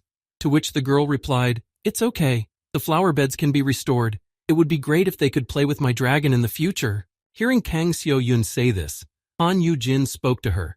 "That's right, you are waiting for the dragon to hatch. May I ask what kind of dragon it is?" The girl exclaimed happily. Of course, a third-class flying dragon, a dark spiky-winged dragon. After saying this, the girl, imagining what an adult looks like, added, a spiked-winged dragon, the strongest and most powerful among flying dragons. It is covered with strong black scales. Having described its features and what kind of body covering it had, the girl spoke enthusiastically about her future dragon. It has huge thorns on its wings and tail. When the girl described her dragon, which was to hatch from an egg found in the pyramids of the Jupiter Guild, she said joyfully, this description is so cute. Hearing such a description of the dragon she was expecting, Yujin was surprised. Cute? The girl said, it even has poison on its tail. How lucky! Hearing the girl's strange preferences, Han Yugin thought in confusion, she has a strange taste. After telling him about her preferences, the girl said happily, please come over more often. We'll go for walks together and change the scenery. Hearing this suggestion from the girl, Han Yujin, watching her with joy, said, definitely, I think it would be good. As Han Yujin looked at how well he was doing now, he thought, how long has it been since I last had a walk like this? I didn't even have the luxury of this before I went back in time. As Han Yujin reflected on how beautiful it was and how incredible the atmosphere was in this place, he thought, now that I can no longer go outside freely, I can come here more often. While he and Kang Seo-yeon were talking about everything, Mir had already returned, and he brought a bouquet of flowers with him, which he handed to Yujin. Noticing this, the boy accepted the flowers, stroking his pet, and said, ooh, Mir, is this a gift for Dad? How beautiful. While admiring his pet, Han Yujin thought, I feel a little uneasy because this is a building belonging to someone else's guild, but it doesn't seem like the guild leader is going to come here. Just as he was thinking this, his weakling intuition skill kicked in and informed him that an S-class awakened was approaching them. Upon sensing this, Yujin thought in surprise, what? While admiring his pet, Han Yujin suddenly felt that someone strong was approaching them, but decided to ignore it and not turn around. But at that moment, the girl turned around and saw the leader and said in surprise, Leader, what brings you here? Walking through this beautiful garden on the roof of their guild, Song Hyunjae spoke to her. How could I not come? We have some very important guests. Hearing the voice of the leader of Jupiter, Han Yujin thought, the owner of the country's leading guild. He extends his influence not only in Korea, but also abroad. Recalling the entire personal background of the person who had decided to join them on the roof, Han Yujin thought, before he left Korea and disappeared from sight for several years, in the ranking of the world's combat hunters. Recalling his entire autobiography and the incredible power he used to win the world's favor, Han Yujin continued his thought. He was the undisputed number one. Looking at the table where they had been invited to have tea and sitting down, Han Yujin thought in his head, and this person is now. Seeing that the guild leader had arrived, Kang Seo-yeon waved goodbye to Han Yujin and happily said before leaving the garden, well, have a good time. Noticing that the girl was leaving them alone, Han Yujin, watching Song Hyunjae, thought anxiously, she's pouring tea right in front of me. Filling a cup with fragrant tea, Song Hyunjae pushed it toward his guest and said to him, this tea is hot, so be careful. Han Yujin took the cup in his hands and sipped the tea to get out of here as quickly as possible. Uncle, why do you like this kind of tie? We have a different genre here. After handing the tea to Yujin, guild leader Jupiter said, right, this is for the flaming horned lion. Reaching into his in-game inventory, Song Hyunjae pulled out a strange bone and said, a dragon wing bone. Holding it out to the flaming horned lion, the lion first looked at it in confusion, then snatched it out of his hands, and then the guild leader added, most high-level carnivorous monsters like these bones. Mir couldn't be happier to receive such a gift from the Jupiter guild leader. Noticing how happy his pet was, Yujin said, he seems to be thrilled. Seeing that his student was happy, Han Yujin took one of the cookies from the table and took a bite and thought, maybe he's not as bad as I think. As he continued to eat the sweets from the table, Yujin noticed Song Hyunjae's happy gaze on him and thought, I actually don't like sweets that much, right? And our Mengwu would have done better, right? After these thoughts, Han Yujin, the leader of the Jupiter Guild, spoke up. You look healthy, I'm glad. I was worried about that kidnapping incident. Hearing this, Yujin happily replied to him, it's okay. I'm sorry that you came to see me personally to make sure I'm okay. Hearing Han Yujin's words, the guild leader Jupiter spoke to him joyfully. I had to come after all, you will be raising my child. Hearing this, Yujin thought in frustration, Yuna, you're finished. Folding his hands and placing them on the table, Guild Leader Jupiter said to Han Yugin, "But I'm not just telling you this for no reason." After saying this, Song Hyunjae added, "You have the taming skill. You are the guardian of an S-class hunter. And now you are also under the protection of the only blacksmith in the world." After saying this, the leader of the Jupiter Guild continued in awe, naming all of Han Yujin's exceptional characteristics. "You are now even unrivaled." After praising Han Yujin for his skill and incredible social position, Song Hyunjae reached out his hand to the boy and said, "Let's not talk about the stupid decision of the MSC." After saying that, Song Hyun added, "But the other guilds would desperately like to have a word with you. If you were to contact anyone, even right now, and demand whatever you want, they would listen to you." Holding out his hand to Han Yujin, Guild Leader Jupiter spoke to him. "There is no need for this servility. Everyone will be nice to you even if you say what you want and do what you want. Don't you want to try it?" Hearing such a strange proposal, Han Yujin held his hand to the back of his head and said in embarrassment, "No, it's not much." But he thought, "You are asking me to take advantage of my position? What a stupid custom you have." After thinking about it, Han Yujin replied in embarrassment, "I'm a fragile F-class, and I'm too afraid for my safety to behave like this." To which Song Hyun replied, "That's easily solved by having just one Class Y monster around." After saying that, Guild Leader Jupiter added, "We're actually discussing putting a second high-level monster in your vicinity for protection purposes." Hearing this, Yujin said in surprise, Really?" Hearing such a strange reaction from Han Yujin, who didn't even know what was being said, Sung Hyun said to him in surprise, "My God, my brother didn't tell you?" Using a fork to separate a piece of cake from his plate, Song Hyun said to Han Yujin, "The MSC is paying for everything, since they are to blame for the kidnapping. Otherwise, they would have been eaten alive for the incident." Hearing this explanation, Han Yujin said thoughtfully, "I see." After saying that, the guild leader added, "It's not a good idea to share such information. I know that your brother is very protective of you, but..." Suddenly stopping his story about the guild's plans, Song Hyun said in alarm, "God, I'm probably saying the same thing as Hyun Ah."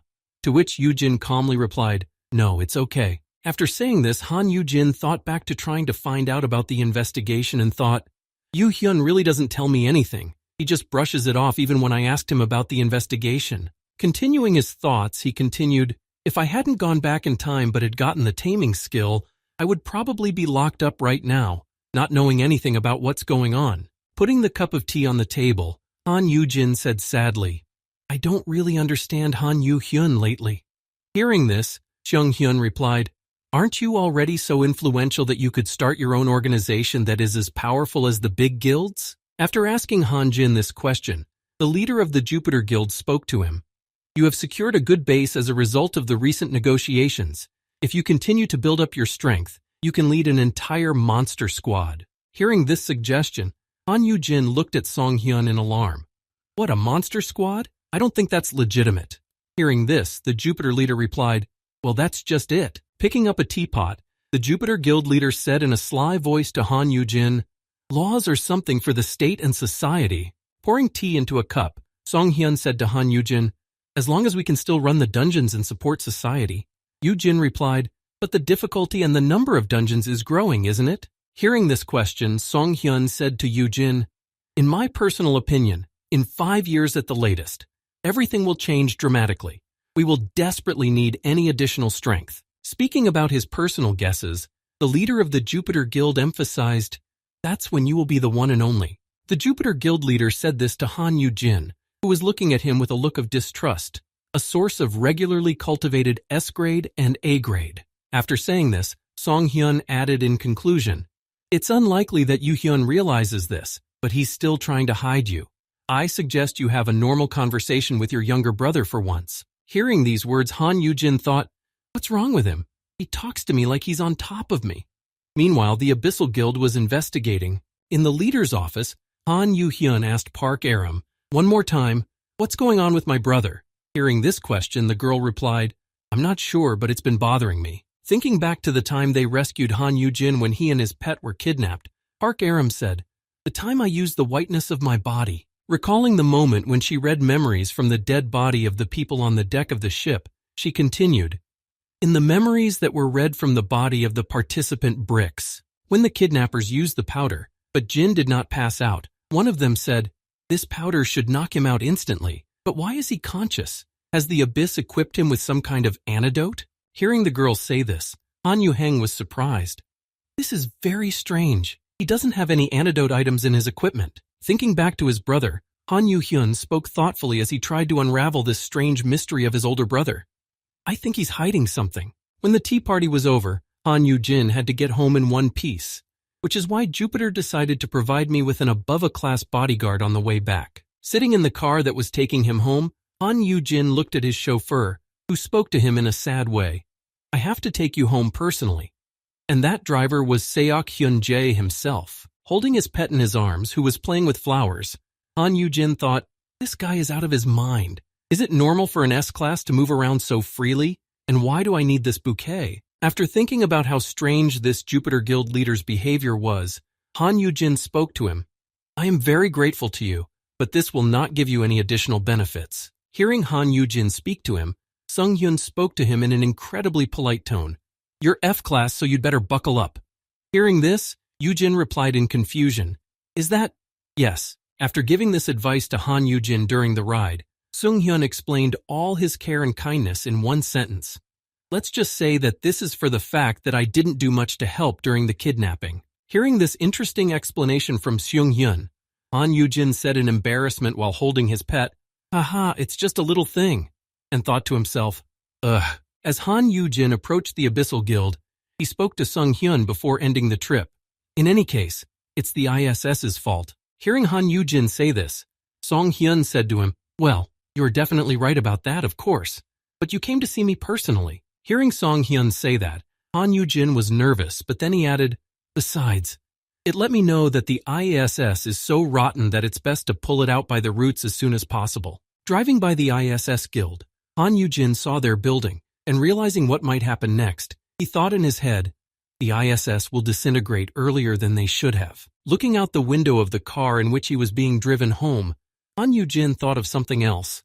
Although before I returned in time, they were the first of the major guilds to break up. Han Yugin turned his gaze from the window to his bodyguard who was driving the car, and thought to himself, by the way, even before I came back, I didn't know much about this person. Trying to recall some details so that he could see a clearer picture of this man, Han Yugin thought, I didn't know anything about his past before I awakened. Recalling the rumors from the future, Han Yugin recalled, because of his light skin, it was thought that he was either a foreigner or a mestizo, but it was not known where he was from, or whether he had parents, brothers, or sisters. Sitting in the passenger seat next to the leader of the Jupiter Guild, Han Yugin was thinking, should I use the sprout skill? After pondering whether he should, Han Yugin continued his train of thought. I want to take a look at the international first-ranked characteristic window. It's okay, right? He won't pay attention to just one glance. Holding his pet in his arms, who had already begun chewing on a bouquet of flowers in sadness, Han Yugin thought as he turned his head to Sung Hyun. I'll just activate the skill and look out the window with one eye. As he thought about how best to avoid being noticed and to find out the characteristics of the Jupiter Guild leader, Yugin thought, I'll pretend to be looking at a billboard. Using his sprouting skill, Han Yugin was already preparing to begin his plan, thinking, I won't read the whole thing, just a part. Just as he thought this, he turned his head slightly, thinking, I shouldn't run my eyes too much, quick. Just as he thought that, Oi grabbed him by the neck. Holding Han Yujin's neck and bending him lower and lower, he thought in confusion, what the hell is this? I'm about to, realizing that at any second he could finish him off, Yujin thought, a hair's breadth away from death. Then he activated the skill of resisting fear, which canceled the oppression. Feeling the hand of the Jupiter Guild leader on his neck, Han Yugin was very much embarrassed as he thought, if he squeezes even a little bit now. Being bent over so far that he couldn't turn his head, Han Yugin was still thinking about it, and he was thinking, damn it, how did he notice? After thinking about it, Han Yugin dropped the bouquet and thought in fright, I didn't even have time to activate the skill. In this predicament, Han Yugin, holding his pet in his arms, spoke to Sung Hyun. I thought you would accompany me as my bodyguard. When Han Yugin felt the slack in Sung Hyun's hand, he raised his head and spoke to him thoughtfully. You weren't going to follow the MSC's trail, were you? Releasing Han Yugin completely and taking his hand away from him, Guild Leader Jupiter said to Han Yugin in surprise, Oh my god, I don't know what you mean. After giving Han Yugin a sly look, Song Hyun spoke to him as if nothing had just happened. Neither of us did anything. Looking at Han Yugin, who was holding his pet, who was already on edge, Song Hyun said, "Am I not right, Han Yugin?" Realizing that he was on to him after all. The rest of the trip passed without incident and in complete silence, with only Yujin thinking, "Damn kid with great senses." Arriving at the place where the Abyssal Guild building was located, Sung Hyun got out of the car and spoke to Seokshi Man.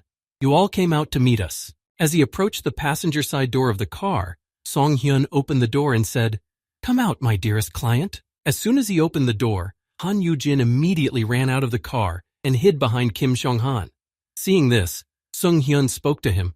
"My God, you are so fast." Looking into the salon, the leader of the Jupiter Guild took out the bouquet Han Yujin had forgotten and said, "I even forgot my own flowers." But at that moment he was interrupted by Sok-shir Meng, who said, "What are you doing here?" Standing in front of Jupiter's head, Sok-shir Meng spoke sternly to him. "Your sudden visit without warning is very problematic." Hearing this, Sung Hyun replied, "Head of the Human Resources Department, Seok-shir Myung." After saying that, Guild leader Jupiter said happily, "You should have been warned that an A-class hunter or higher was coming." To which Sok-shir Meng angrily replied, "You know that's not the case." Adjusting his glasses, Sok-shir Meng spoke sternly to the leader of the Jupiter Guild. "Hunter guilds are a kind of military group. I'm sure you are well aware that S-classes are rarely allowed to join other S-class guilds." After saying that, Sok-shir Meng added, "And you are well aware of what has already happened in similar situations?" Hearing this, Yujin was puzzled. "What? Then why did he personally bring me here?" Looking at the Jupiter Guild leader, Han Yujin, standing to the side of him, and watching him simply smile at Seok-shirman's face while holding the bouquet, thought, "He is..." Watching this whole situation, Han Yujin finally realized what was going on here and continued his thought. He's deliberately teasing them for fun. Taking out a single flower from the bouquet he was holding, the Jupiter Guild leader held it out to Seok-shirman, saying, "There's no need to be so harsh." After he handed the flower to the head of HR, Song Hyun stuffed it into the breast pocket of his jacket and added, "I've made it my responsibility to guarantee Han Yujin's safety." After passing by Seok-shirman, Song Hyun walked toward Han Yujin and Kim Seong-han. As he approached them and handed the bouquet to Jin, Song Hyun said, "I would also like to give you this along with the bouquet." Taking a small box out of his pocket, Song Hyun opened it and revealed the earrings, saying, "A small gift. They increase mana and contain a B-class shield." After giving this gift along with the bouquet to Han Yujin, Song Hyun added, "Seo Hyun will be working with you a lot from now on, so please take care of her."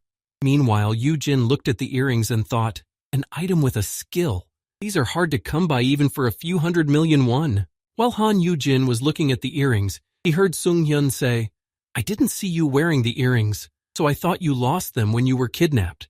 Hearing this, Yujin thought in alarm, when did he notice that? Seeing such an overwhelming reaction from Han Yujin, who was confused by Sung Hyun's words and didn't know what to do, he said as he walked to his car, "A gift might seem like an exaggeration." As he approached his car, Guild leader Jupiter spoke in closing, "But the greatest effectiveness can only be expected from such exaggerations. I hope for a long and fruitful cooperation." After all these adventures during the day, Han Yujin finally got home to his room and was able to take a bath, and afterwards he put on the new earrings that he had been given. Looking at them in the mirror, he hummed thoughtfully and then decided to test them. Without hesitation, he exclaimed, "Peace, come here, I'm launching a rocket." Hearing this, Han Yujin's pet rushed to his master, but imagine his surprise when he ran into the shield and smeared himself on it like a pancake. Seeing that everything was working as it should, Han Yujin removed the shield and caught his pet in his arms, who was slightly disabled by the blow. Then Yujin looked at him with a smile and said, "Excellent, the shield works perfectly." Holding his pet in his arms, Han Yujin suddenly smelled a strange odor, and leaning closer to Mir, he sniffed it and said, Wait, what is that smell?" Hearing that this strange smell was coming from his pet, Han Yujin immediately rushed to the bathroom exclaiming, "You've obviously been on a bit of a rampage today. You need a bath." After soaking his pet and applying shampoo to clean him up, Han Yujin spoke in a happy voice to Mir, "But it's good that you have regained your energy, Mir." While bathing his little pet, Han Yujin also added, "And I also took a bath, and I also got an item that increases mana. It was quite a trip." Thinking back to when they were scolded by the head of the Human Resources Department, Seok-shirman, after Sung Hyun left, Han Yujin thought guiltily, but I don't want to go to Jupiter anymore. Thinking back to what Seok Shiman had said when Song Hyun left, he remembered. What a nerve. If his head came out, everything around him would turn into a sea of fire. To which he replied, calm down, you're exaggerating. Even though Han Yugin said that, Seok Shimyoung understood the consequences better, and he answered the boy, I'm not joking. It's impossible to predict how things will end if they meet. After saying that, Seok Shimyoung also added, once our chairman was even arrested after one of his visits to a guild. Hearing this, Yujin exclaimed in surprise, what, Yuhang, what? As he bathed his pet, Han Yujin thought thoughtfully, what have you been doing all this time, little brother? And I have to impose the effective education on 50 equally dangerous people. Watching his pet stare at him after taking a bath to dry off quickly, Han Yujin thought angrily, I want to grab the system by the scruff of the neck and make a scandal like this. As Han Yujin was thinking about this, he suddenly saw his pet jump out of the bathtub and start to run away, and Yujin called out to him, ah, wait! Han Yujin noticed that he was running away, and he caught him in mid-flight, saying, where do you think you're going, thief? Holding the toy, which looked very much like Mir, Yujin spoke angrily to him, you need to dry yourself thoroughly before… Noticing that he had caught a toy and not his pet, Han Yujin said in surprise, what? A toy? Realizing what had happened, Han Yujin looked around and saw the Tokabi in the window and exclaimed in irritation, you have learned the body-swapping technique? To which he replied, a gift from me. Sitting in the window and waving his hand to greet his master, the Tokebi happily said to Han Yujin, here I am, boss. Holding a fire lion toy in his hands, Han Yujin asked in surprise, are these Japanese toys? To which the Tokebi replied, uh-huh, bingo.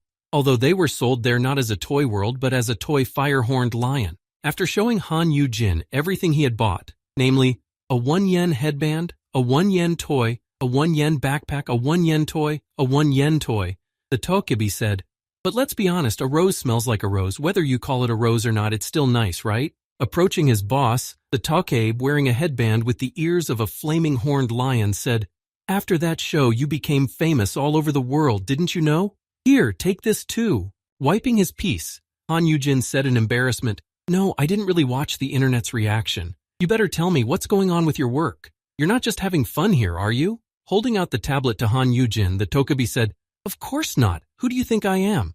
Walking over to Mir, the Tokebi said, you look like a real flaming horned lion. What a sweetheart. Standing nearby, Han Yujin read over all the information he had gotten and said in amazement, wow, it's really all there. You're much better than I expected. But why is there no information about the dungeon? Hearing this question from Han Yujin, the Tokebi replied, it's because I can't enter them. Hearing this answer, Han Yujin asked in surprise, what do you mean? You couldn't enter the dungeon? Hearing Han Yujin's question, the Tokebi told him, nope, I don't know why, but every time I try to enter the dungeon, I get thrown out. Hearing this answer to his question, Han Yujin looked at the Tokebi and thought, throwing up? Is it because the power of the dungeon is in the Tokebi? It means that the dungeon cannot be shoved into the dungeon. After thinking about it, Han Yujin suggested something. Wait a second, if Yunyun is essentially the same as a dungeon? And then he spoke. Hey Tokebi. Hearing that Han Yujin had suddenly addressed him, he said in surprise, M? As soon as he said that, Han Yujin threw his arms around him and began to hug him, saying, Yun, my love. Feeling such an incredible display of love, the Tokebi said breathlessly to Han Yujin, what the hell are you doing all of a sudden? To which Yujin replied, what do you mean? I'm showing my love. Trying to get out of Han Yujin's arms, the Tokebi said in fright, get off me when I hug someone.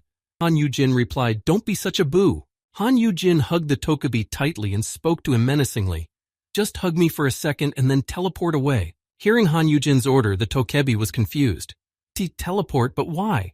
The boy said to him, hey, obey your superiors. Who are you talking to? Hugging the Tokebi even tighter, Han Yujin spoke to him in a sly voice. I won't let go of you if you continue to resist. Hearing Han Yujin say that, Tokebi realized that there was no point in resisting, and he said in a sad voice, just a little bit more. Han Yujin was surprised to feel this sensation.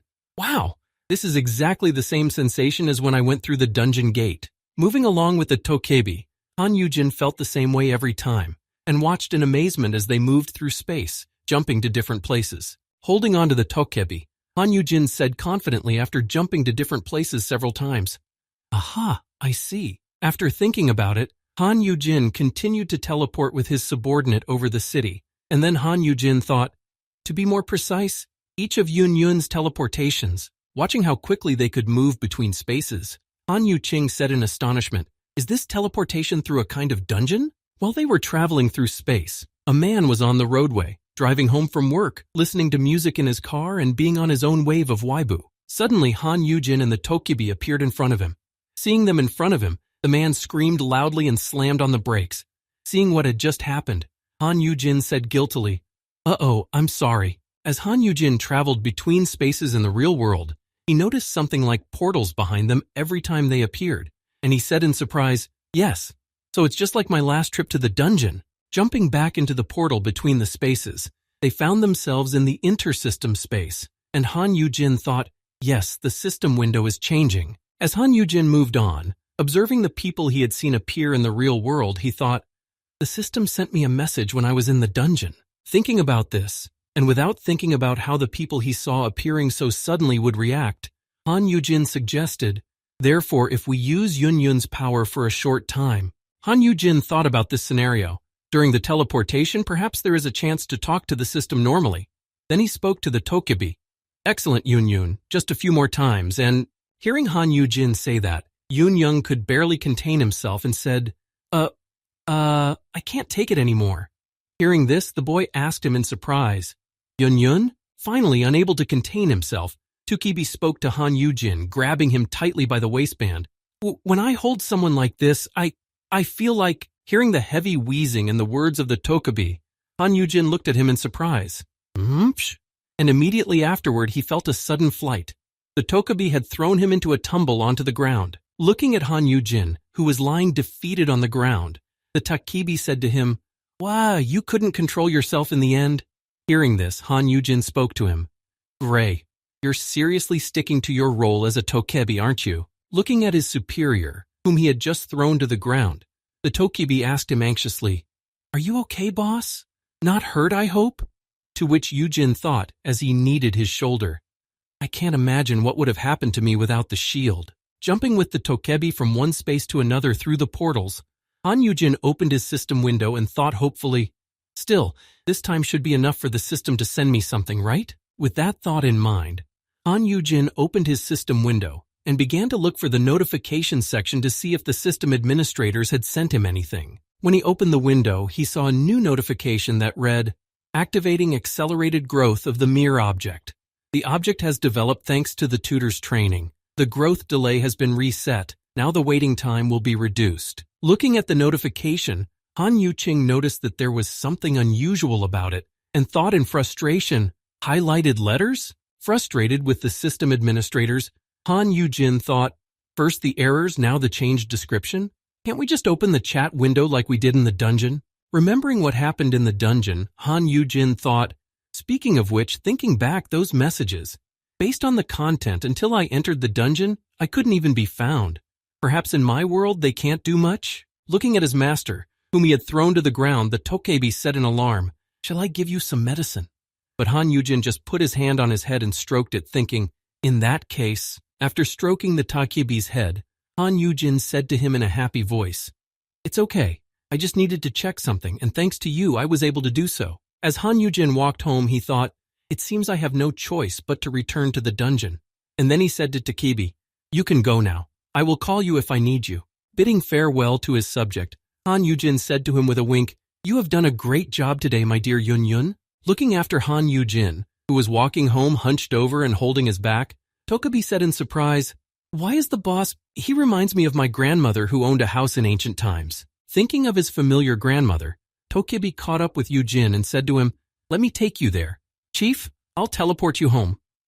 Hearing this request, Han Yugin was surprised. What is it? But okay, thank you." Just like that, Yun accidentally came under the influence of nurture. After a while, Han Yugin received a notification on his phone that said, "Your bid for the F-Class dungeon auction has won. Location link." Looking at the location, Han Yugin said happily, "Great, it's not far away." Then he began to get ready to go, and after putting on a suit, he said, "No one will recognize me like this, right?" Han Yugin took out his black sunglasses and thought, "It's time to go.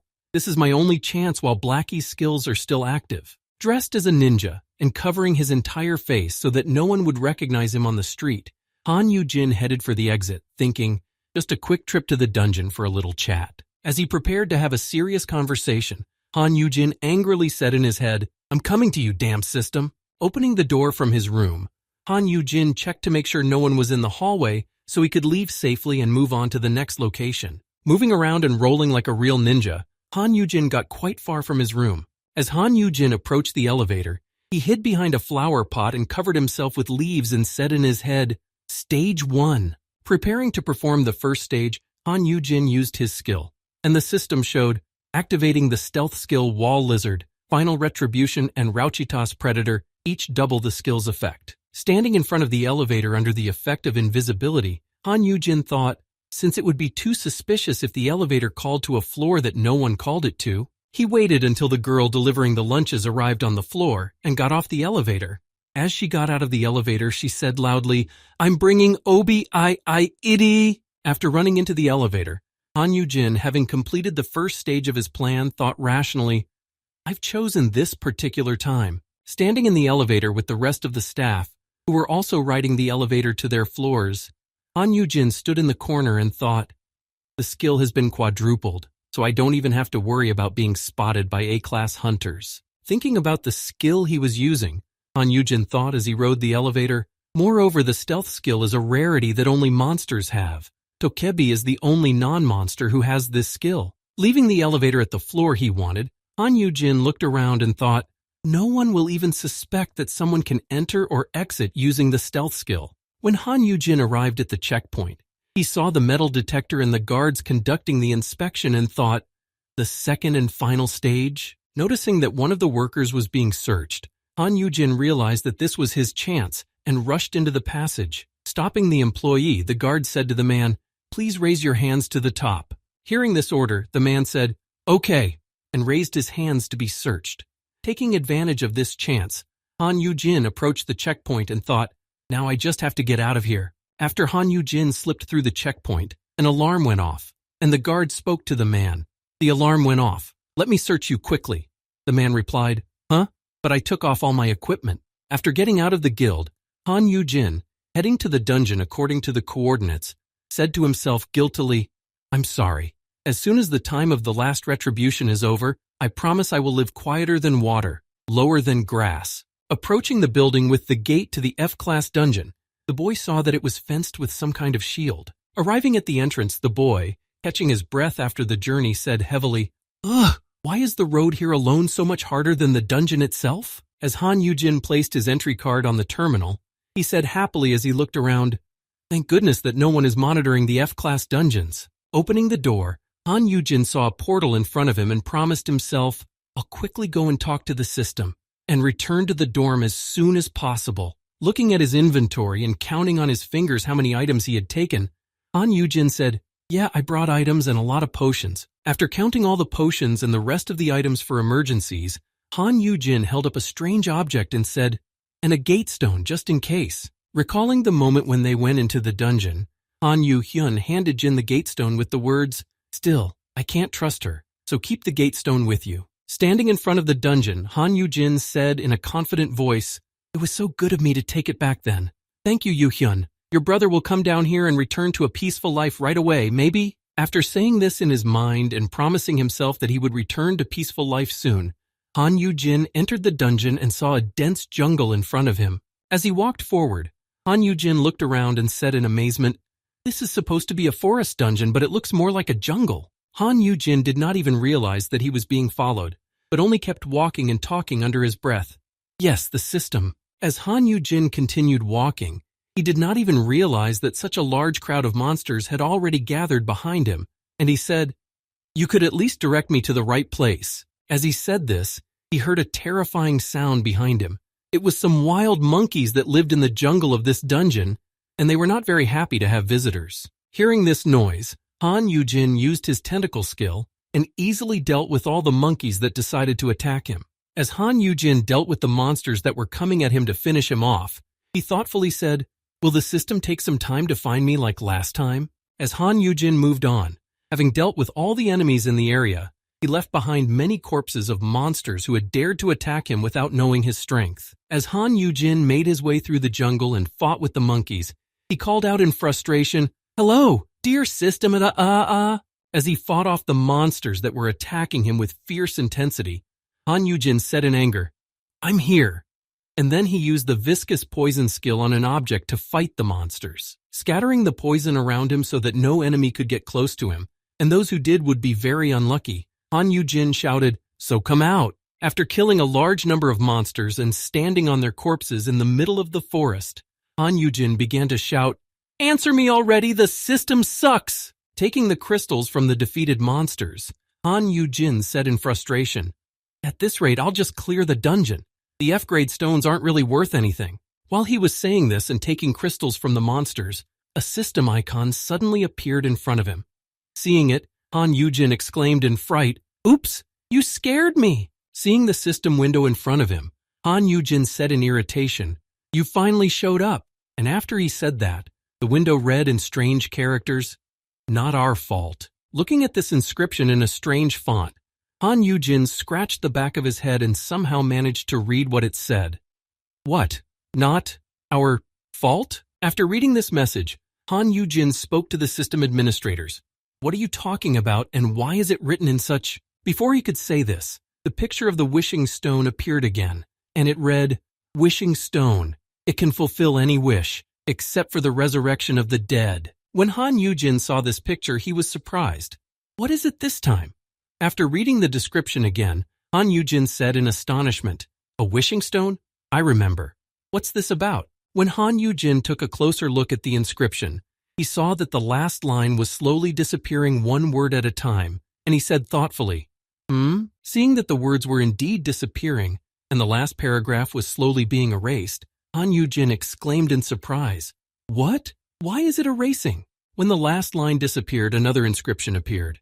"Wishing stone, can grant any wish. Sorry, $." When Han Yugin saw this strange inscription on this photo, where instead of the last ribbon there was a word of apology, he was surprised. Why are you apologizing?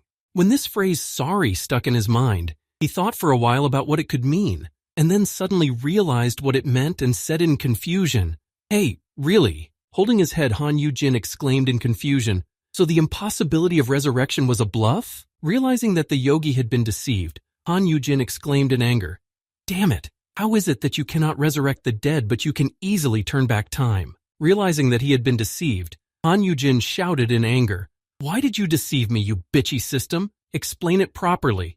Are you hinting that you can't tell me? Can you only communicate with such symbols?" After shouting his angry remarks, Han Yugin spoke to the system while holding the gate crystal. "Look here, beast." Poking the portal stone upward, Han Yugin shouted in anger, "I can easily get out even with the high-level monster that came out that time." After saying this, Han Yugin, in a very serious mood, spoke to the system administrators, "So speak calmly." Seeing that something was happening around him, Han Yugin was first happy that the system had obeyed him and said happily, "Oh yes, that one." But then his joy was suddenly cut short when he saw a portal in front of him, sucking him in, and he screamed out in fright, "Huh?" As Han Yugin walked through the system portal, which was pulling him somewhere, he exclaimed, "Whoa, what is all this?" Hearing Han Yujin's words, the system administrators sent him a message. "Don't be angry, we know how unpleasant this is. We want to tell you everything." Jumping from one message to the next, Jin couldn't read everything, so he exclaimed, "Wait, slow down." And then he saw the messages that followed. However, direct contact will have certain consequences. Watching the messages that appeared, Yujin read, "Last time a newcomer. Preliminary preparations are necessary." Looking around, Han Yugin saw a whole bunch of messages in front of him. After reading them, Han Yugin said in surprise, "Why so many at once? A week? You're asking me to come back in a week after thoroughly preparing?" Hearing such recommendations from the system, Han Yugin thought about it. But by then, the effect of the final retribution will be over, and I'll be back to being a normal F-class.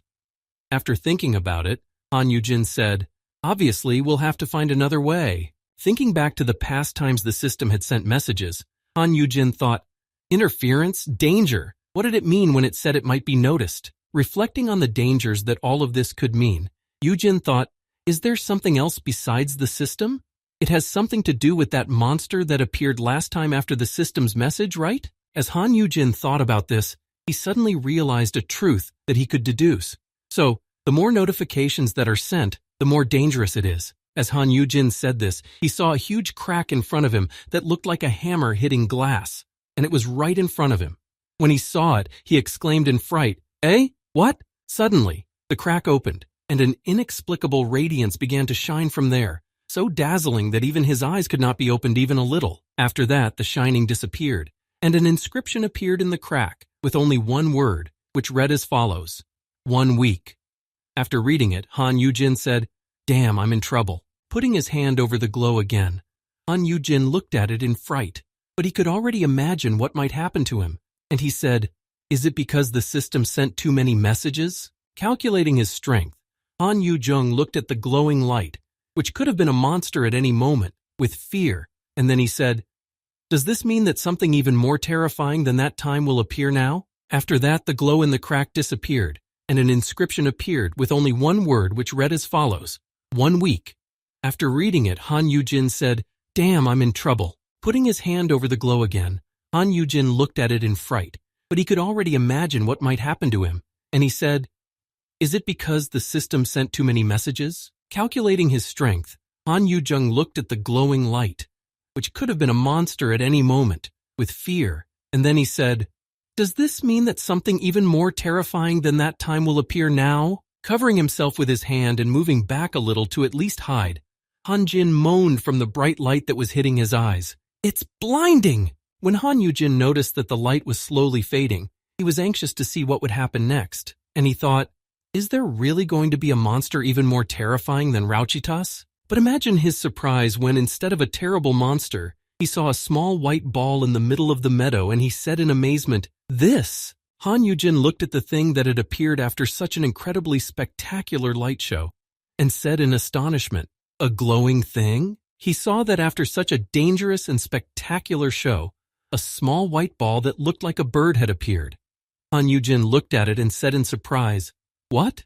Is it really a monster?" As he said this, he heard the animal that had appeared in front of him from that light begin to squeak. Han Yujin looked at it and said admiringly, "How cute it is." Peeking out from behind the bushes, he thought, "No, don't let your guard down.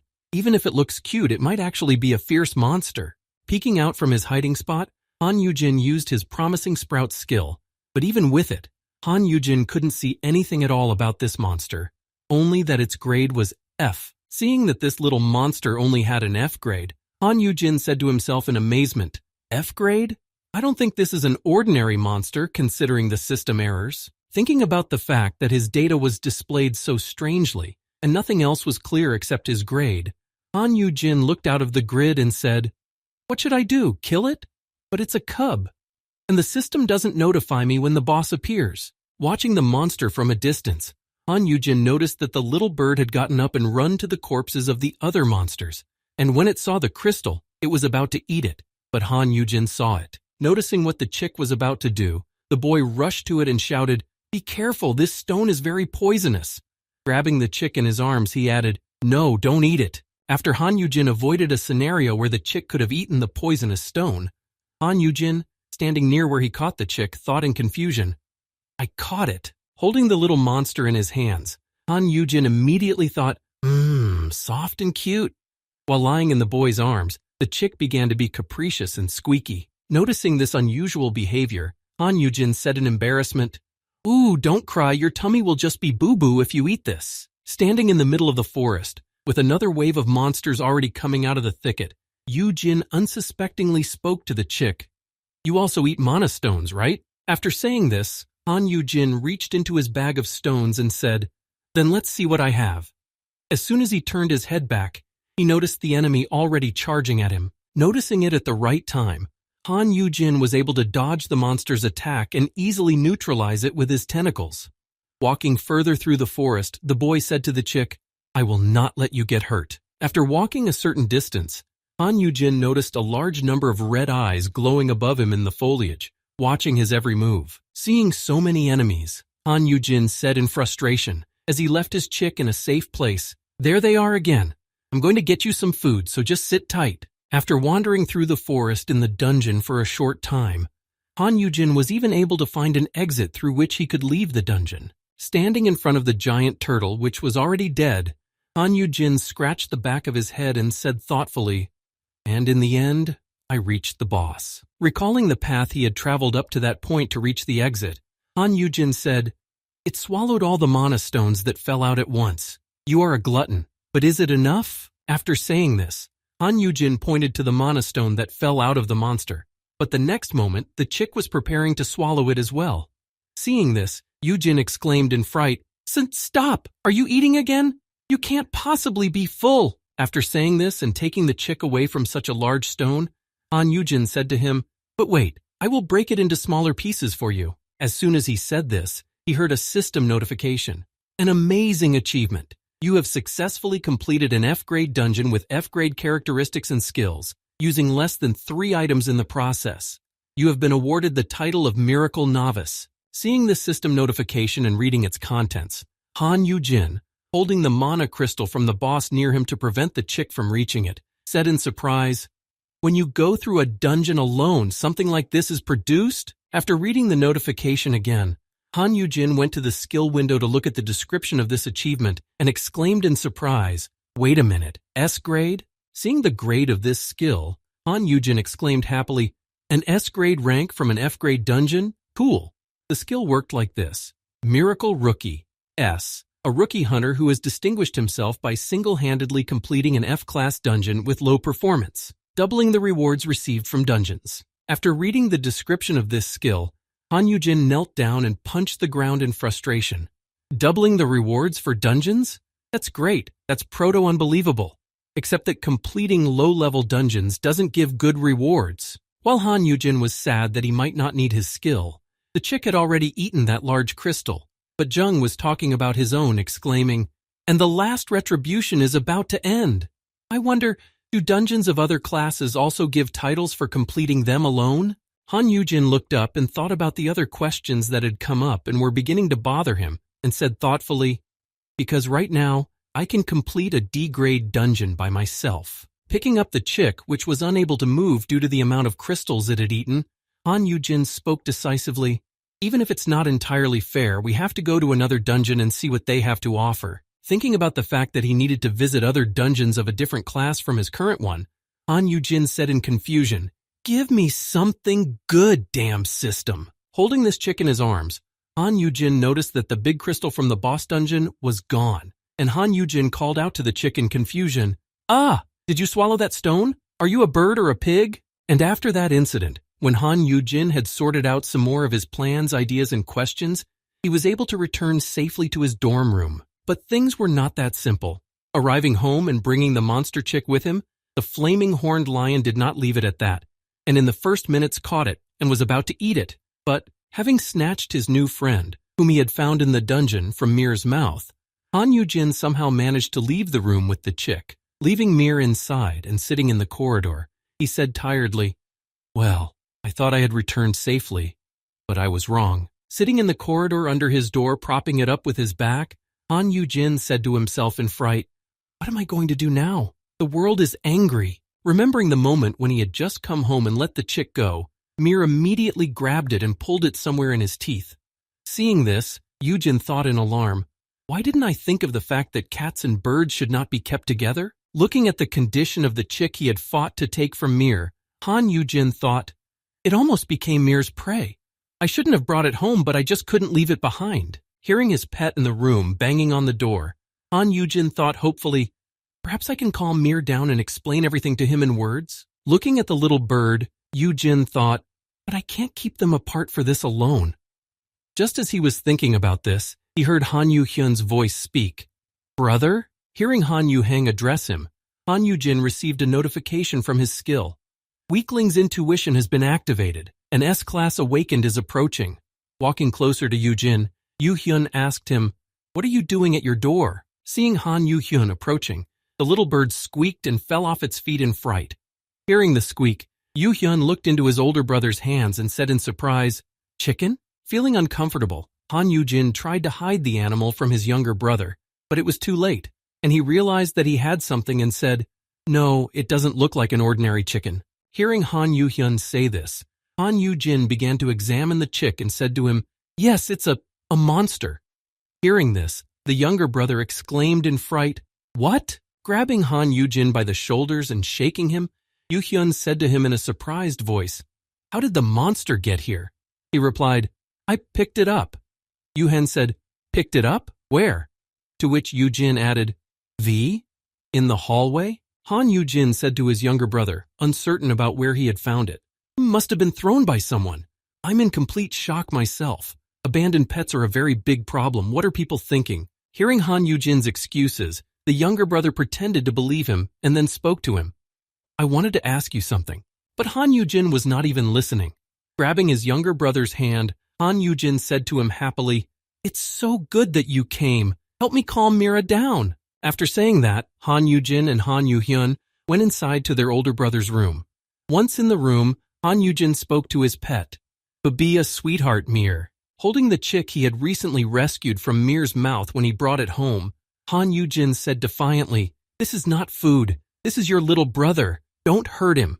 While listening to Han Yujin's disciplinary process, Han Yuhyun spoke to him, "Brother, I came here today to—" But he didn't listen to him because Mir tried to grab the chick again. Han Yuhyun continued his speech and said, "To ask you something about the kidnapping."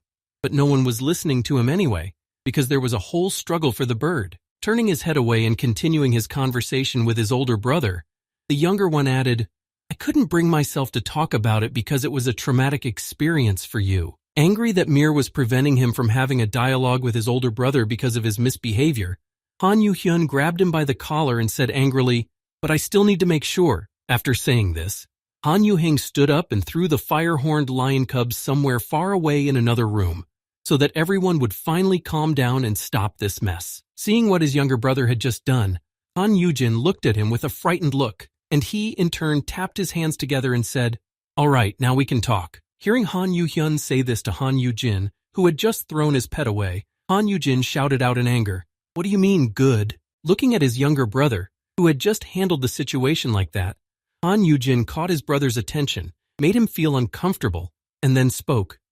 "What are you doing?" Looking in the direction where his pet had flown away, Han Yujin accused his younger brother and said, "Why did you abandon such a baby?"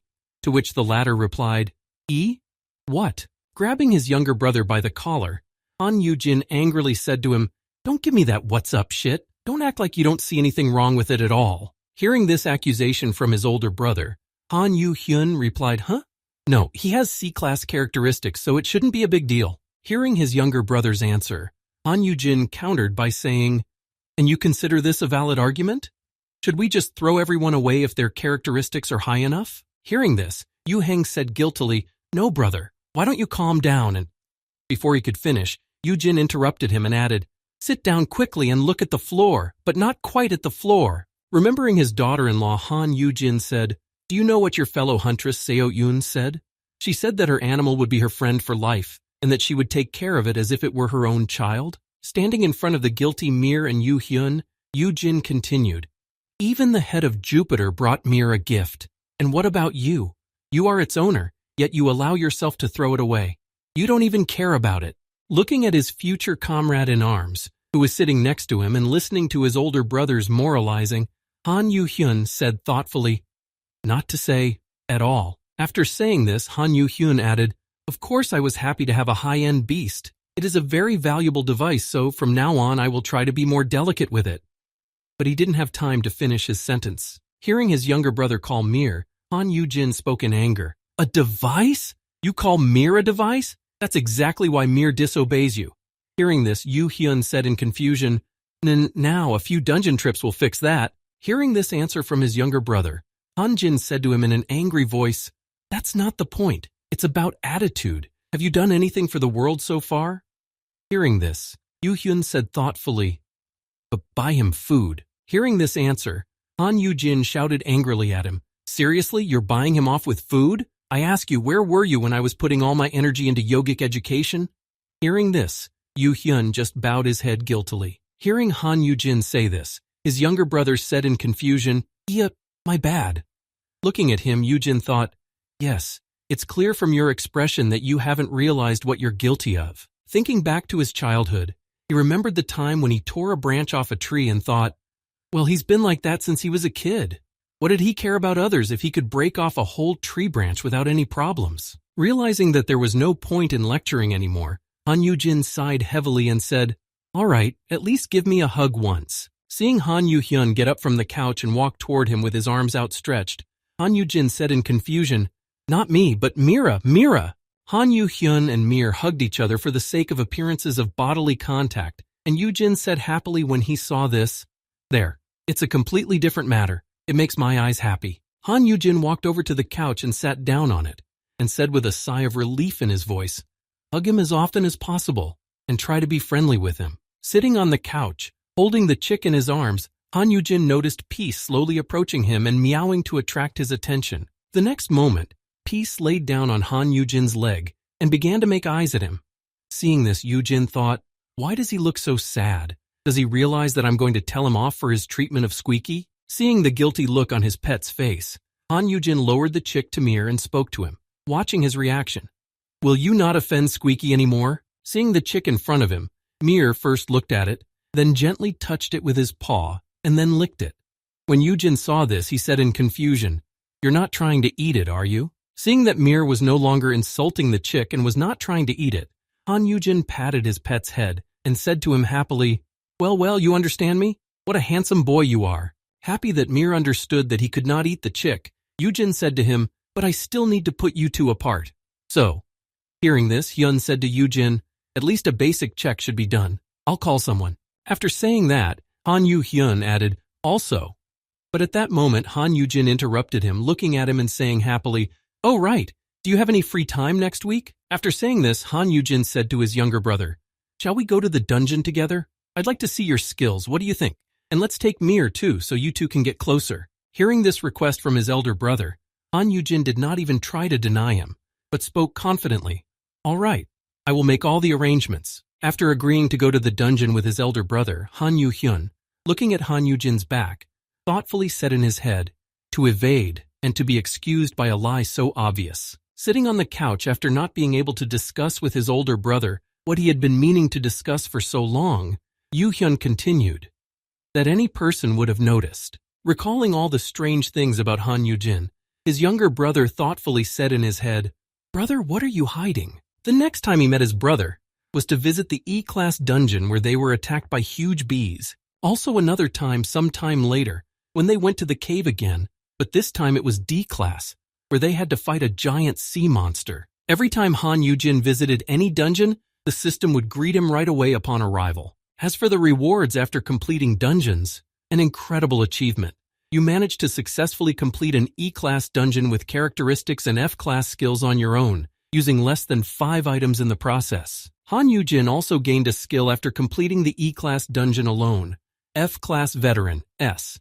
You are a superhuman who has reached the limit for an F-class hunter. Your attack power is doubled. When Han Yujin saw this skill, he grabbed the system window and shouted in anger, "Are you guys even normal? I don't have a single attacking skill. It's useless to me." After receiving that skill, Han Yujin was as indignant as a grandmother in a marketplace, so the next time he was given something more or less usable. You managed to successfully single-handedly complete an E-class dungeon with F-class characteristics and skills and using less than 5 items. Stealthy S. You must be a master of stealth if you were able to complete a D-class dungeon as an F-class. Looking at the skills he had acquired, Han Yujin noticed amongst everything, find the hidden A. It will be difficult to find you, even for those who are deliberately looking for you. Another bonus, S. You can share a rank or one skill below S-class with one person who is in physical contact with you. Sitting in his room after receiving so many skills, Han Yujin thought, well, something will come in handy. It would be nice to use the bonus to double Yu-hyun's attacking skills, or Aram's, but I can only share it in contact, and in a fight I'd be pulverized. While Mir was eating his lunch, Yujin was thinking, the stealth skill is useful, but then seeing the chick reaching for the jar of crystals, he took it and said, "Hey, that's not for you, Squeaky." After conducting some experiments on the chick, Yujin thought, maybe it's that system error. But Squeaky has a lot of strange things going for her. Not only did the Tamir skill that Hyun brought in not work, I can't even check his growth condition or activate the "my baby is the best" on him. Thinking about what exactly this chick is and what it represents, Han Yujin continued, "The code word seems to work, so we'll just have to watch and wait." And while Han Yugin was wondering what was wrong with the chick, the mischievous bird climbed on top of Mir, who had decided to take a nap in the afternoon. Climbing onto his head, the chick began to squawk loudly and settled down comfortably. Seeing this, Han Yugin exclaimed happily, "Hold still for a moment, I'm taking it off, I'm shooting!" After catching a beautiful shot of Squeaky sitting on the head of a fiery-horned lion, Han Yugin saved it to his phone to share with the world later. After taking such an interesting photo, Han Yugin said, choosing the best position, "I can put this as my new profile picture." And then he thought, and I finally started a social media account, which I've been wanting to do for a long time. As soon as he posted this photo on the internet, people began to follow his account en masse. When he saw this, he exclaimed in surprise, "So many followers at once? It's because my kids are so cute." While Han Yugin was on the social network, posting another Oto, he heard a Tokebi enter his room through the portal and exclaimed, "Boss, follow me back." Approaching Squeaky, the Tokebi said, "Everyone is going crazy over this cutie. You are Squeaky, aren't you? The new gluttonous rice cake?" After saying this, the Tokebi handed him an A-grade mana stone and said, "Do you want a mana stone?" Seeing him, Squeaky immediately pounced on the stone. Han Yugin was very nervous when he saw this. When he noticed what the Tokebi was feeding him, Yugin exclaimed in fright, "Ah, isn't that an A-grade stone? You bully! Don't give him anything like that, and don't throw away valuables like that." Hearing such strict instructions and being reprimanded for his actions, Tokebi said tearfully, "Okay, I will remember, Grandma." Hearing this, Yugin said in surprise, "Grandma?" And so, it was after this moment that everything began. Little by little, everything began to unfold and develop. As Han Yugin looked out the window at the rain, he heard what was being said on TV.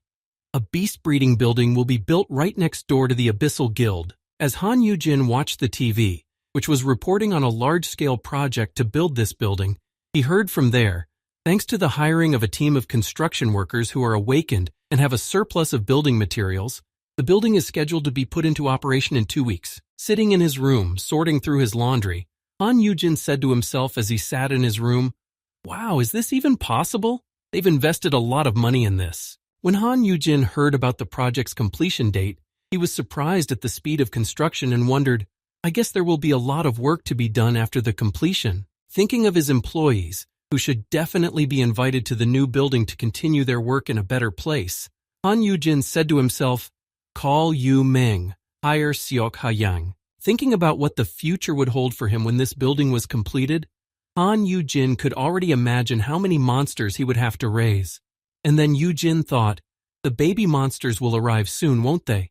As for the other hired workers, as he began to think about this future, Han Yugin suddenly fell to the ground quickly, and as he rolled on the floor, he said sadly, "Ugh, what the hell am I doing? I just wanted to enjoy life." Thinking about what he should do, but he probably would have to accept this future, Yugin thought. "Okay, I'll take it one step at a time.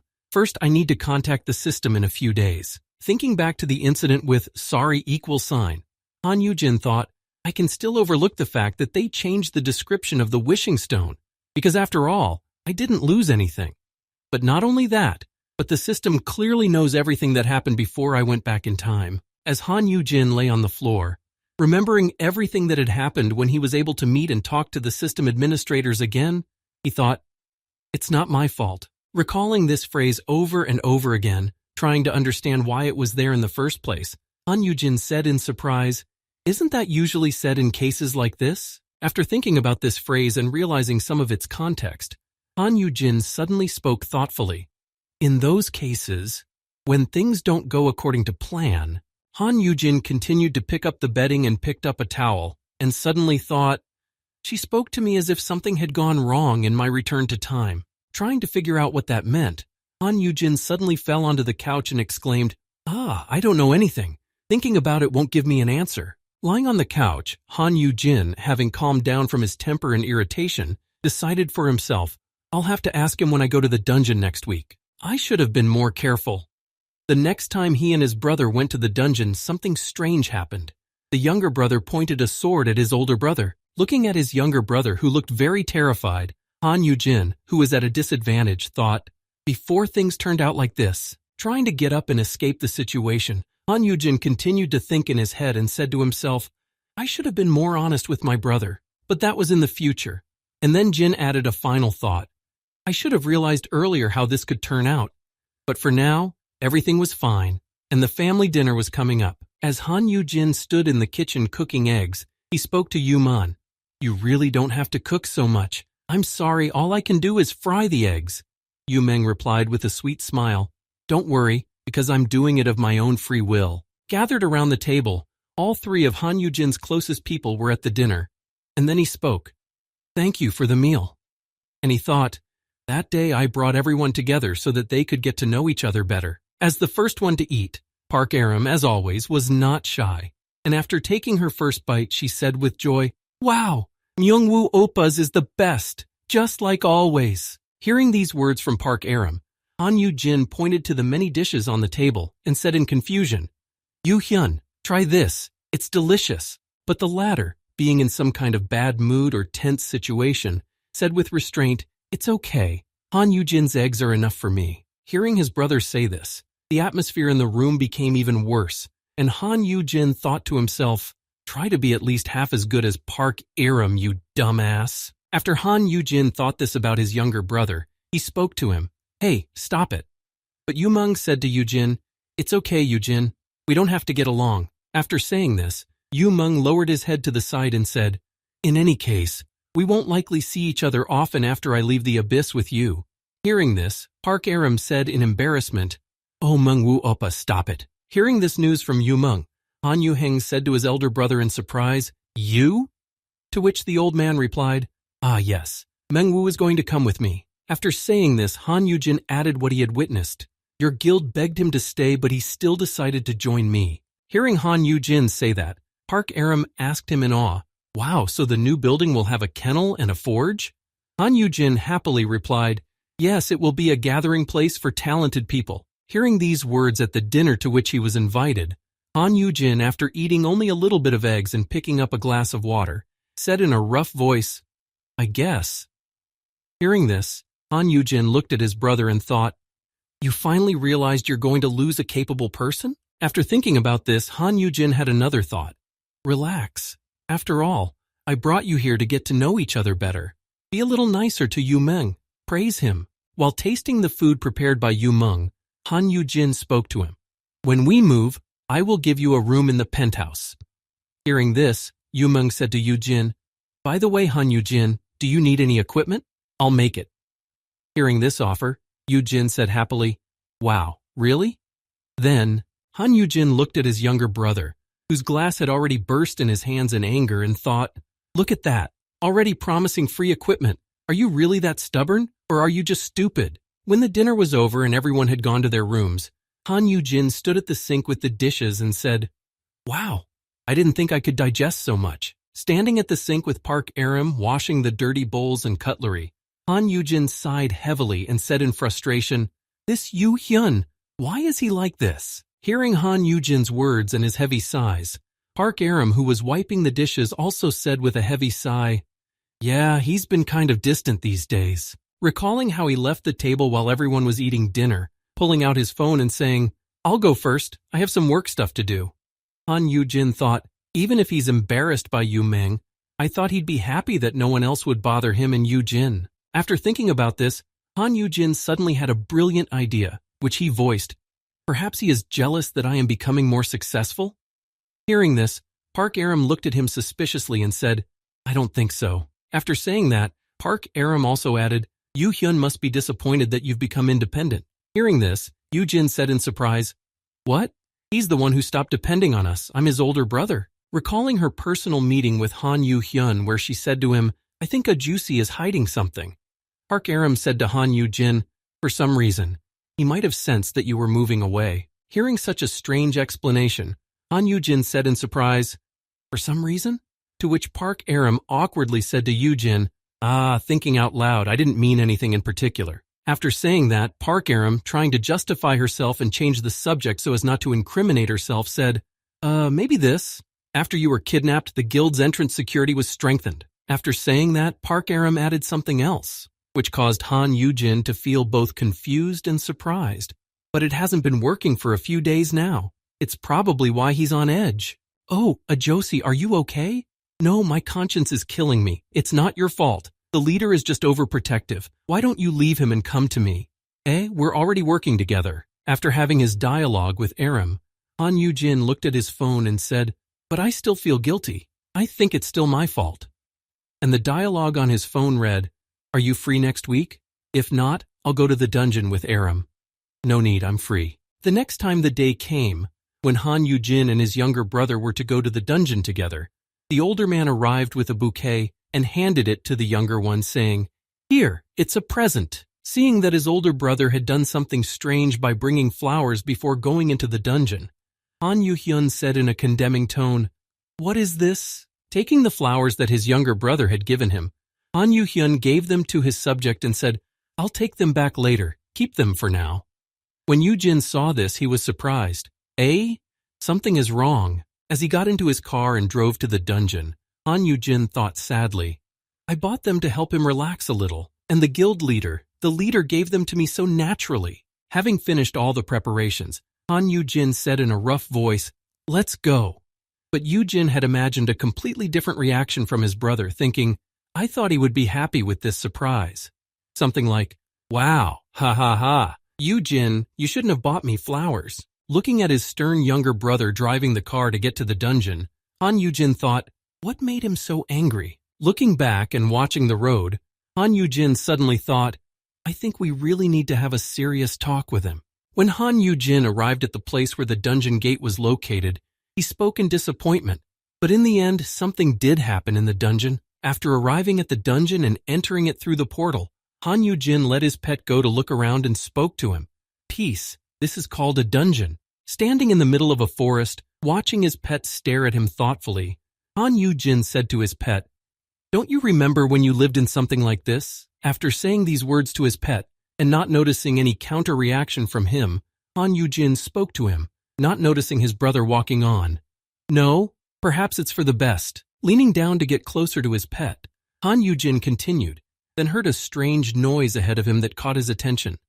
Probably not the best of memories. These sounds were made by the monsters that lived in this dungeon. Han Yujin turned his attention to the direction of the noise and saw 3 monsters jumping out of the forest. When he saw them, Mir was furious and prepared to fight these monsters who dared to attack him. The very next moment, Mir attacked the monsters that were already flying at them from the net, and without much difficulty was able to repel all the beasts that attacked them. Seeing this, Yujin said in amazement, wow, look at what Mir is doing. Watching Mir fight the monsters that dared to attack them, Han Yujin said with absolute confidence and calmness in his voice, this is actually normal. Watching the deadly battle between the monsters, Han Yuhyun said to his older brother in an indifferent voice, most monsters only see each other as enemies. That's why they fight each other. Watching the deadly battle between the monsters, where Peace was far outnumbering his opponents and defeating them, Han Yujin said happily, we're doing better. When Han Yujin noticed his brother walking further into the forest, he said in a happy voice, great, the world is going to improve a little bit. I was worried that he hadn't been growing lately. Hearing what his elder brother had just said, Han Yuhyun spoke to him in a stern voice. Yujin, you should also raise your level. That's why we came here. Hearing this, Yujin said in disappointment, boo-hoo. And he thought, how much longer are you going to behave like this? After hearing his younger brother say this, they both walked further along the forest path to clear the dungeon and raise their levels. As Han Yujin walked forward, he suddenly saw another monster flying at them from above, and it wanted to pounce on Yujin, so he said, oh, another one. Just as he prepared to fight, and was about to repel the monster's attack with his spear, he saw that the monster was caught by some strange red threads right in front of him. Only Yujin shouted, come here! He was about to take on the monster when Han Yujin took his prey right in front of his nose, blasting it with his skill. Moving on, the same situation happened again with the monster flying at Han Yujin again, and it was taken away from him in front of his nose and destroyed. Noticing this, he said in surprise, what? Watching Han Yuhyun deal with the monsters in a ruthless and brutal manner, Han Yujin stood behind him, shielding himself from the explosions with his hands, waiting for something to happen to him. As Han Yuhyun continued to walk along the path, he used his blue willow skill to cover Han Yujin's eyes so that he could not see what was happening. Surprised by his brother's actions, Yujin exclaimed in frustration, you! After deactivating his brother's skill, Han Yujin shouted at Han Yuhyun in frustration, Why do you keep trying to interfere with me? Han Yugin threw the monster at Han Yugin and shouted, Catch! I was helping you. It's not safe here. After finishing off the monster that his younger brother had thrown at him with a spear, Han Yugin exclaimed in frustration, Do you think I don't realize that you have a problem with me? You have it all written all over your face. As Han Yugin killed the monsters that attacked them one by one, he heard his older brother say to him, If you are not disappointed with something, then tell me the reason, you fool. He replied, You won't talk to me about frank topics, Yugin. Hearing these words from his younger brother, and having finished fighting off the monsters, Han Yugin pointed his finger at him and exclaimed, What about you? Are you not telling me anything? After saying this, and remembering the slightly distorted rumors he had heard from people of his type, he killed everyone, and he was arrested. Han Yugin said in irritation, What? You fool, I heard everything. You've created chaos everywhere. After recounting even such rumors that had reached his ears, Han Yugin added, Instead of sharing with me, you keep everything to yourself. As soon as he said this, he saw his brother throw a sword in his direction. The next moment, he looked back and saw a monster behind him, in which the sword thrown by his younger brother remained. After finishing off the monster that was threatening his older brother's health, Han Yugin said to him, I am doing all this to protect you, Han Yugin, and also to increase my influence in the guild. After saying this, Han Yugin bowed his head in front of his brother, trying to hide his eyes and avoid eye contact, and said sadly, However, you have your own great business. As Han Yugin stood in front of his brother and pulled out the sword that he had thrown at the monster behind him, he heard, I know I'm out of line, Han Yugin, but I have to admit that this is far beyond my abilities. I am very disappointed. Hearing these words, Han Yugin asked him in surprise as he prepared to lunge with his sword, Why do you suddenly say that? After lunging in front of his brother and killing the monster that was approaching his younger brother from behind, Han Yugin spoke to him.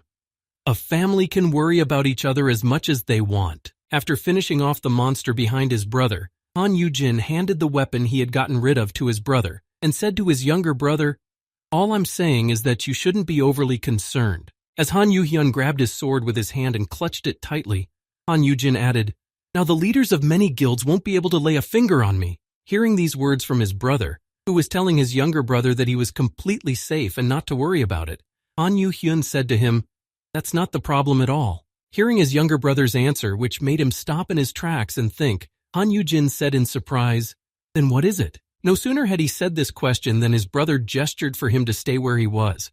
The next moment, Han Yugin used his skill to set fire to the thick of the forest, which was full of monsters. Hearing the screams of the monsters burning in the infernal flames from his younger brother's skill, Han Yugin also heard Yuhun ask him a question.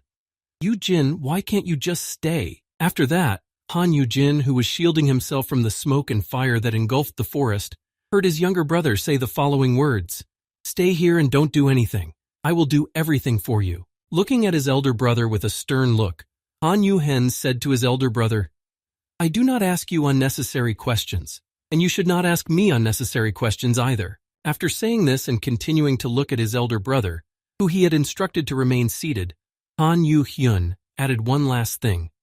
At the very least, you don't need to go to the dungeon. Hearing Han Yugin's words, the memory of the future when he lost his brother immediately came to Han Yugin's mind, and his memories were passed on to Jin as Hyun sat in his office, repeating in despair, Please don't go to the dungeon, Yugin. Recalling this particular memory, Han Yugin spoke to his younger brother. Yuhyung, is there a reason you can't tell me? As soon as he said this, an inscription appeared in front of him. Ready to talk. Han Yugin looked at this strange sign that appeared out of nowhere and said, I'm ready to talk. What? The next moment, his body began to disintegrate into pixels and digitize, moving into the intersystem space. Noticing that he was disappearing, Han Yugin exclaimed in fright, No, wait, huh? Is that? Hearing his brother's cries, Han Yuhyun turned to his elder, but only a small part of his body remained, which was also quickly disappearing into thin air. Seeing this, Han Yuhyun said in surprise, Hen? Trying to stop the process of digitizing himself into the intersystem space, Han Yugin exclaimed one last time, because he hadn't had time to discuss the most important thing with his brother. Wait. Moving to a completely different space, Han Yugin said in disappointment, realizing that nothing could be changed.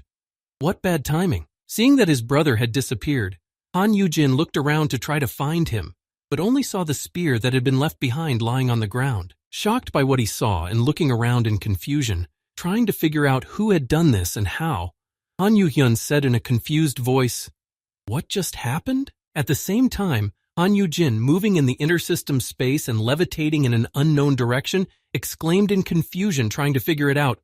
"Where is it taking me? And why did this happen right now?" Arriving at a certain position in space, Han Yugin saw that a certain space appeared in front of him, which looked more like an island, because everything around him seemed to be standing still, frozen in one place. Han Yugin exclaimed in fright when he saw a strange shape in front of him. "What?" Hearing these words, the unknown life form spoke to him. "Welcome, sweetie." Realizing that they could have a conversation, one of the system administrators, who was in a strange form, said to the confused Han Yugin, "I don't know if you can see me well." After one of the system administrators spoke about his visibility, another who was also near him asked Han Yugin, "Can you see us?" Hearing such words from the strange, colorful shapes that had different designs and looked like something from the real world, Han Yugin said uncertainly, So, a respected system, right?" Hearing Han Yujin's question, one of the system administrators said, "That's right, it's nice to meet you, dear. You connected just fine." Then another added, "You must have a lot of questions, sweetie." Seeing so many system administrators in front of him, all of whom formed a complete system, Han Yugin spoke to them. Wait. As soon as he said that, he immediately added in confusion, "What do you mean, sweetie? I'm Han." But he was not allowed to finish. One of the administrators closed his mouth and said, "Names are not allowed here." Holding his hand over Han Yujin's mouth, one of the system administrators spoke to the boy. "If the amount of information reaches a certain limit, the connection will be cut off." As he continued to explain some of the rules and exceptions that apply in this space they had created, one of the system administrators said, "The name is a very important fact." Hearing some of the rules and exceptions, Han Yugin asked in surprise, trying to clarify some aspects that he did not understand. "Hide from him?" Hearing the words about hiding the name, one of the system administrators spoke to the boy, "He who must not be named." Hearing this answer, Han Yugin was surprised to hear it. Voldemort or something? Hearing that Han Yugin seemed to understand the rules that exist in this space, one of the administrators said, "By the way, I apologize. There's a reason why the description of the wishing stone was wrong." Hearing the system administrator's apology, Han Yugin said, "It's okay, don't worry about it. The result was not bad after all, and everyone, including me, is fine." Han Yugin decided not to waste any time and immediately spoke to the system administrator. "But I have a younger brother waiting for me, so let's get to the point. How did you find out about the events that happened before time went back?" After saying this, Han Yugin looked at the system administrator, who was right in front of him and should inherently know everything, and asked inquisitively, "Did it cause any problems?" Hearing Han Yujin's question, one of the system administrators, walking in an unknown direction, said to the boy, "Yes, the most important thing is what will happen in the future." Lifting Han Yugin back up into space and leading him to where a forest of trees appeared near them, one of the system administrators said, "Simply put, you are the one who turned back time." As he moved Han Yugin through the forest of trees that had just appeared before his eyes, the system administrator continued, "Imagine that each tree symbolizes the universe." Leading Han Yugin to one of the trees, which had a rather sturdy trunk and was quite large, the administrator said, "For example, this is your universe." After placing the wishing stone that Han Yugin had received in the middle of the tree, among its branches, the system administrator continued, "When the wishing stone was activated, it became like this." As Han Yugin spoke about how the tree had changed after the wishing stone was activated, he noticed that a small sapling of the tree that had recently been large appeared in his hands. After demonstrating the change in the world after the wishing stone was activated, the system administrator said, "Except your world has gone back 5 years. After demonstrating exactly what had happened to their world, the system administrator added, "For those outside of it, everything is exactly as it was before." Hearing this explanation, Han Yugin looked around and saw that indeed, except for one tree, nothing else had changed. The administrator then added, "This also applies to the number and difficulty of the dungeons." After emphasizing that the other worlds had not changed and the passage of time remained the same, the administrator said, "In addition, they have increased their numbers and strength more quickly. We are trying to slow this process down." After saying this, the system administrator spoke to Han Yugin, pointing to his "my baby is the best" skill. "That's why there's something you need to do, our sweetie." After showing all the photo slots for each of the S-classes that he was supposed to be in charge of, the system administrator said, "Apply the code word to 50 S-class people to influence them." After saying this, the system administrator said one very important thing that was really important. "Do this, and then you can protect your world, sweetie." Hearing this explanation from the system administrator, Han Yugin realized why he had been given this kind of graduation album with 50 photo slots and said, "Is this what this strange list is for?" Hearing Han Yugin say that, the system administrator said to him, "I made it so that it would appear to be something similar to what you have in your world, like in-game systems that resemble the eye of the state." Explaining the reason for this design, the system administrator said, "I've been thinking about the best way to do this for a long time, right down to Oracle Warriors. But it all becomes unnecessary as soon as people get used to it." After saying this, the system administrator added that eventually the system windows would disappear. Hearing this, Han Yugin, who is working thanks to them, was frightened. "The status windows will disappear?" Hearing Han Yujin's frightened expression, the system administrator said to Han Yugin, "Yes, they were only needed to help beginners. Even though they are convenient, they are very restrictive." Speaking about the boxes people get into because of their classes, the administrator added, "For example, people believe that it's hard to grow up in F class, no matter how hard you try. Although there are those around you who have already broken this stereotype." Explaining that everyone can become who they want if system windows disappear, the administrator added, "Nothing is set in stone, not characteristics, not skills. People are destined to change." After hearing this explanation, and the fact that everything can change, it doesn't matter what a person's characteristics and skills will be, Han Yugin said in confusion, then, grabbing the system administrator in his arms, Han Yugin began to squeeze her to become more convincing and make her do his next request. Changing from one method to the other, Han Yugin began to stretch the system administrator and spoke angrily, "Change the code word first, you idiots." As he began to chew on the flying emoticon that was the system administrator, Han Yugin spoke to her, "If you're going to entrust me with an important mission, you shouldn't give me such a meaningless word."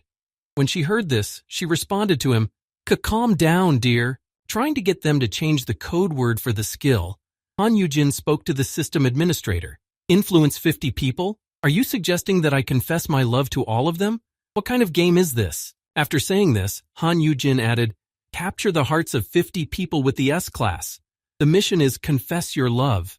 Hearing this, the receptionist exclaimed in confusion, That doesn't only apply to humans, but also to magical beasts." Hearing Han Yujin's demand to change the code word, another system administrator spoke up, "We can't choose the code word. We just tested your skills, wrote your name, and an explanation." After hearing this explanation of how he was chosen for the role, Han Yugin said to the administrator in confusion, "The code word wouldn't be so scary if you explained it better." Thinking of his friend, the owner of the gold smithy, Han Yugin said, Ming friend has received the ingredients and instructions for use."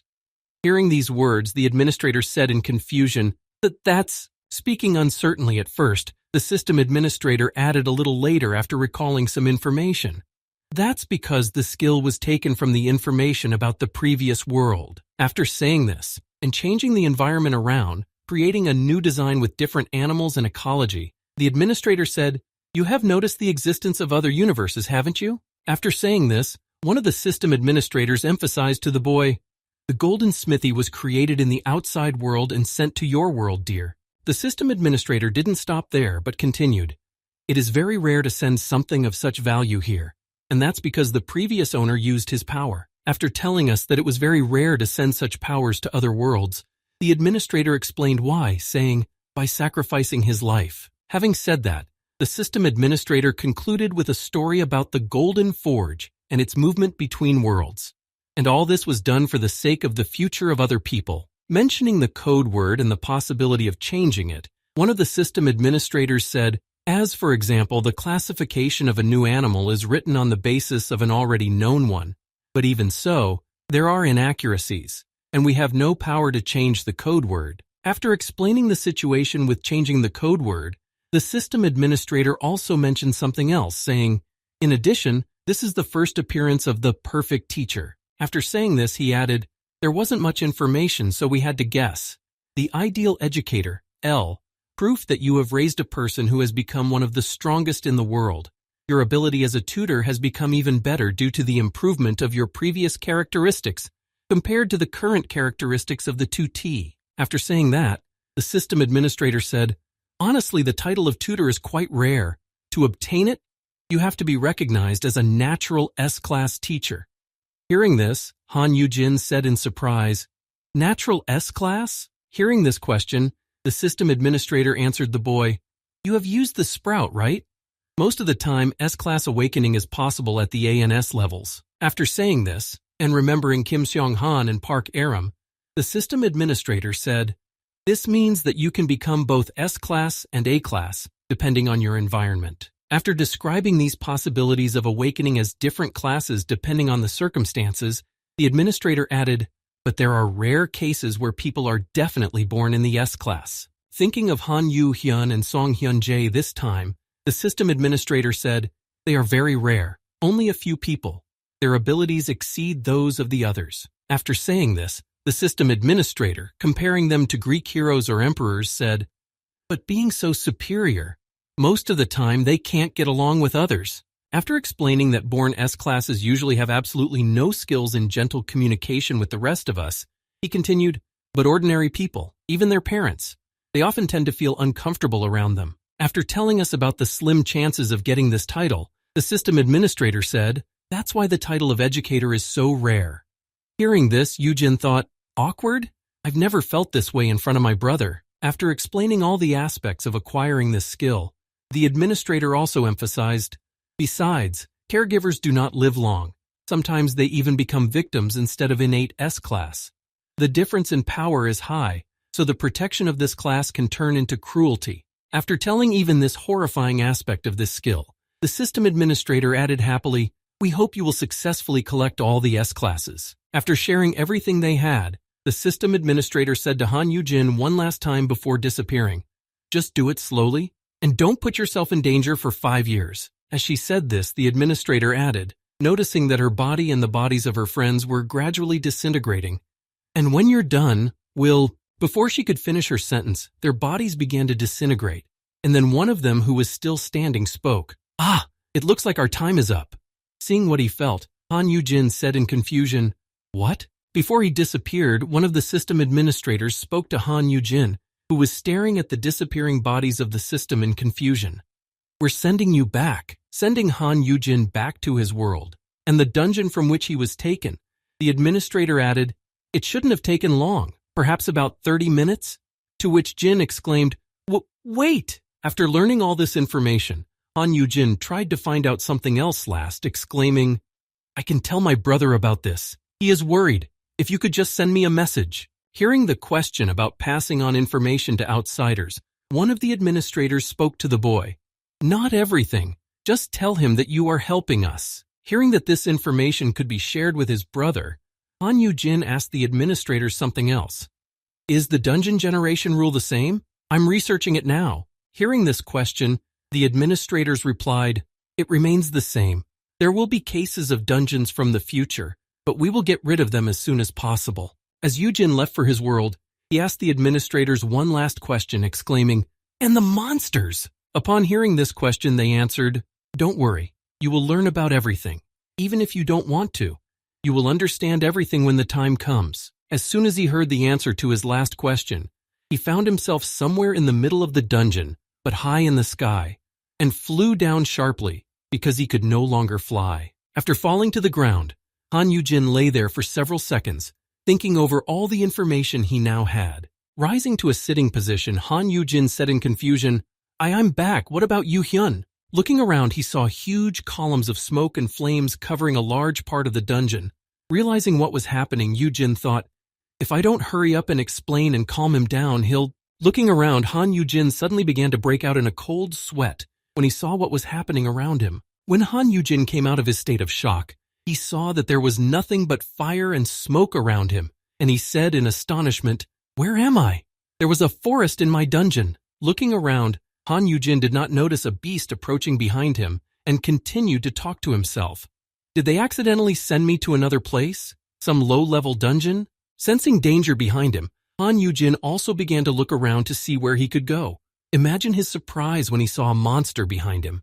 Dipping his head back, Han Yugin noticed a giant tiger behind him, which was about to pounce on him with its paw raised. Seeing who was coming at him in such a low-level dungeon, Han Yugin exclaimed in fright, "This monster is definitely not low-level." Quickly jumping away from it and taking up a fighting stance, Han Yugin exclaimed in confusion, "How am I supposed to deal with it? It's level." Opening his characterization window, Han Yugin saw Flaming Horned Lion Cub Peace, current trait class B, possible trait class AS. Seeing the description of the characteristics and his skills, Han Yugin spoke in surprise to the giant animal that approached him. Peace? Realizing that it was his pet that was so large in this dungeon and confusing it with someone else and almost attacking its master, Han Yugin exclaimed in surprise, "Is that you? No, but how?" Before he could say anything, Han Yugin was interrupted by grabbing his arm and then placing it on his back for better transportation. While on his younger brother's back, Han Yugin exclaimed in confusion, "Huh?" Frightened because he was suddenly grabbed by someone, Han Yugin grabbed his captor's clothes and began to examine them, and suddenly recognizing the person, he exclaimed in surprise, "Yuhun?" Han Yugin was only looking ahead, trying not to look his brother in the eye or start a conversation, but Han Yugin had other plans. Twitching on his younger brother's back, trying to get out of his grasp, Han Yugin spoke to him. "Hey, what are you doing here? I thought you were..." "While we are still in the forest dungeon." As Han Yugin said this, and was concentrating only on his brother, he suddenly looked around and saw that the dungeon was a scorched earth beachhead. Seeing this strange sight, Han Yugin began to exclaim in fright, "You burned everything to the ground? Then stop, calm down for a moment and let me go." Hearing these words from his brother, Han Yuhun replied in an angry voice, "How am I supposed to remain calm?" Hearing these words from his younger brother, Han Yugin turned to his student and said to him, "I will explain everything, okay? Peace, can you stop him?" The dog just snorted and looked away from Han Yugin. Realizing that he was not going to get help, Han Yugin continued to beg his brother to let him go, saying, "I know you've been worried, but listen to me.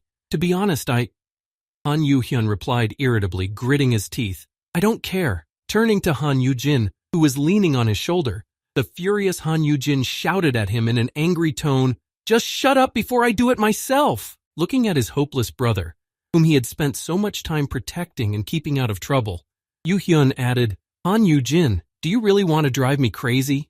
Hearing such an angry manner of speech, Han Yugin spoke in confusion as he looked at the burned remains. "Hey, just listen." Han Yucheng replied in an angry voice, "Shut up, I'm fed up." As Han Yuhyun continued to walk across the scorched earth, he said to his older brother, "I just thought I needed to wait a little longer. If you said you could handle it by yourself, I thought I could relax and not worry about it." As he said this, Han Yuheng suddenly grabbed his elder brother's hand and squeezed his wrist tightly, saying angrily, "But what the hell, eh? How can this be?" Grabbing his elder brother's hand, Han Yuheng threw it in front of him, hitting a rock, and said angrily, "I simply have no other choice." Pulling his sword out of its sheath and using his fire skill, Han Yuhyun looked at his brother with a murderous gaze and spoke to him, "And this is why." As Han Yugin loomed over his elder brother with his powerful figure and pointed his sword at him, he said in a menacing voice, "I will simply say that you died here." Hearing what his younger brother had just said, Han Yugin, with his sword at his neck, said in surprise, "What?" His brother replied, "Too many things can happen if you stay alive." Looking around at the beasts he had killed, smoldering in the fire, Han Yuheng said, "I can convince the others that you were killed by the dungeon boss. Even if some of them don't believe that I couldn't protect you in a D-grade dungeon." Holding his sword to his older brother's throat, whom he had promised to always protect, Han Yuhyun continued, "But I think an arm or a leg would be a great proof of my words." Hearing these words from his brother, he continued, "Although it is painful, I will protect you from now on." Hearing these words, Han Yugin remembered what the administrators had told him. S-class patronage can turn into cruelty. Recalling these words, Han Yugin saw his brother take action, and swinging his sword, he said confidently, "Just bear with me for a bit. I'll cure you with a potion in no time." No sooner had Han Yuhyun said these words than he was struck, but the blow missed its target, and it was all thanks to the earrings that Han Yugin had been given by the leader of Jupiter. The shield made of them protected the boy. As soon as Han Yugin repelled his younger brother's attack, he immediately got to his feet and began to run away, shouting after Han Yuhyun, "Ah, you psychopath!" As Han Yugin took out his knives from his system inventory to fight back, he thought in alarm, if he really wanted to do this, I would have already lost my arm. But he still has doubts. After finishing his thoughts, Han Yugin responded to his younger brother's speech about defending himself after losing a limb. Do you think I will be grateful to you for this? Throwing his daggers in the direction of his brother, who was chasing him to complete his deed, Han Yugin shouted at him, if you protect me against my will, I swear that I will never look in your direction again in my life. Hearing these words, Han Yuhun, deflecting the daggers his old brother threw at him, angrily spoke as he caught up with Jin. You never even thought of staying by my side anyway. Grabbing his elder brother by the collar and swinging his sword at him, Han Yugin said insultingly, you have been hiding all this from me from the beginning.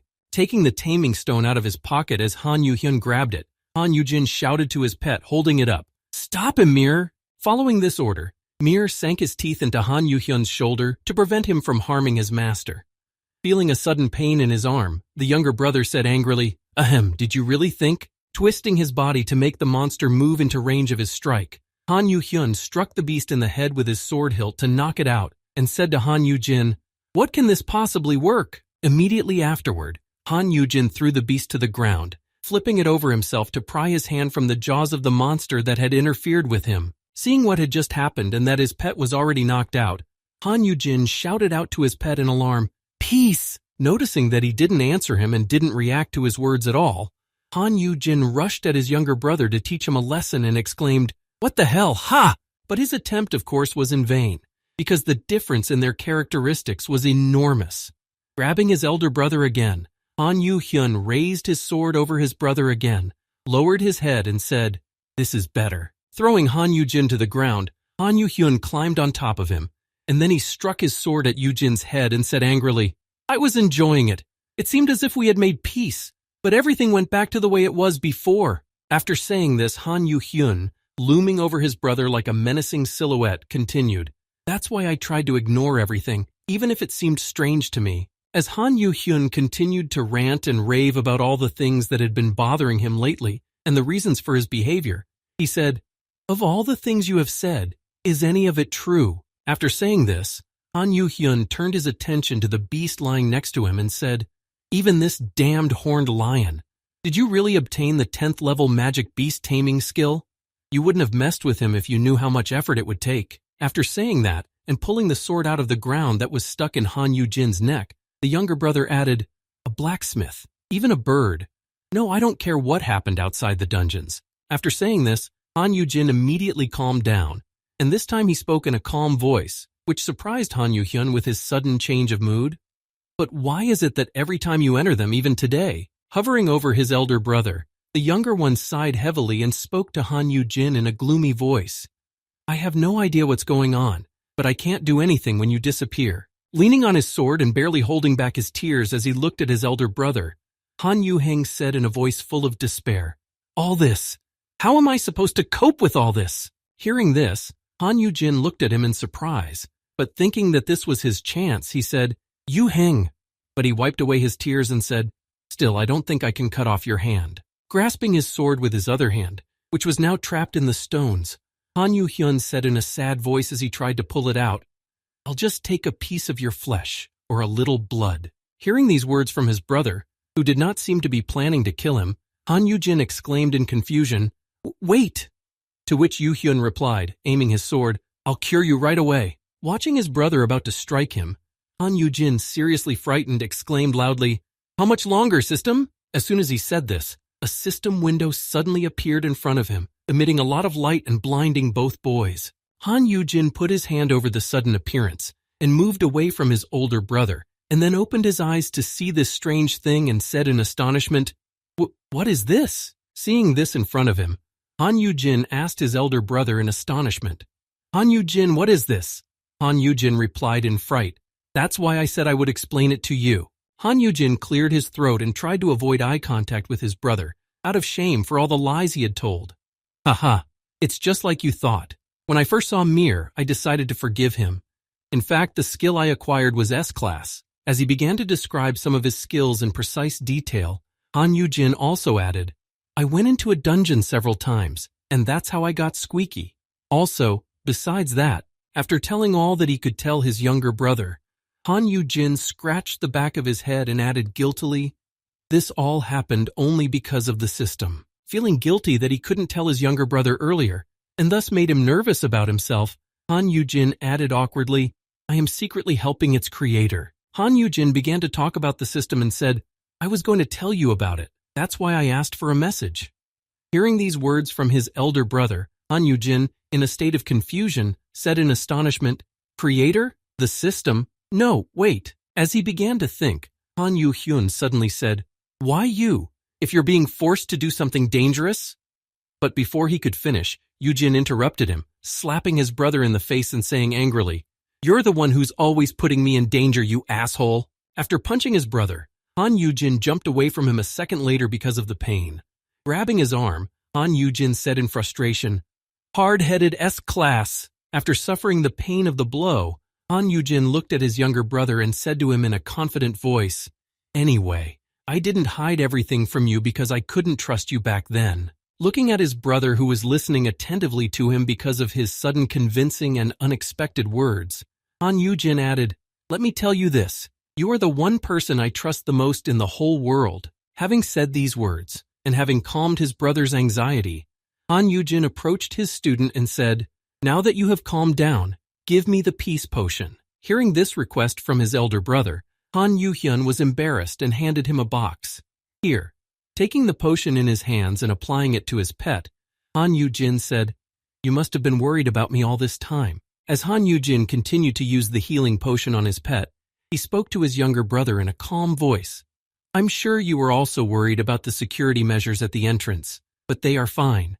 I just used a stealth skill." Noting that the security system in the abyss is impeccable, Han Yujin also added, "In addition, I have the skills to separate effects, resist poisons, curses, and fears."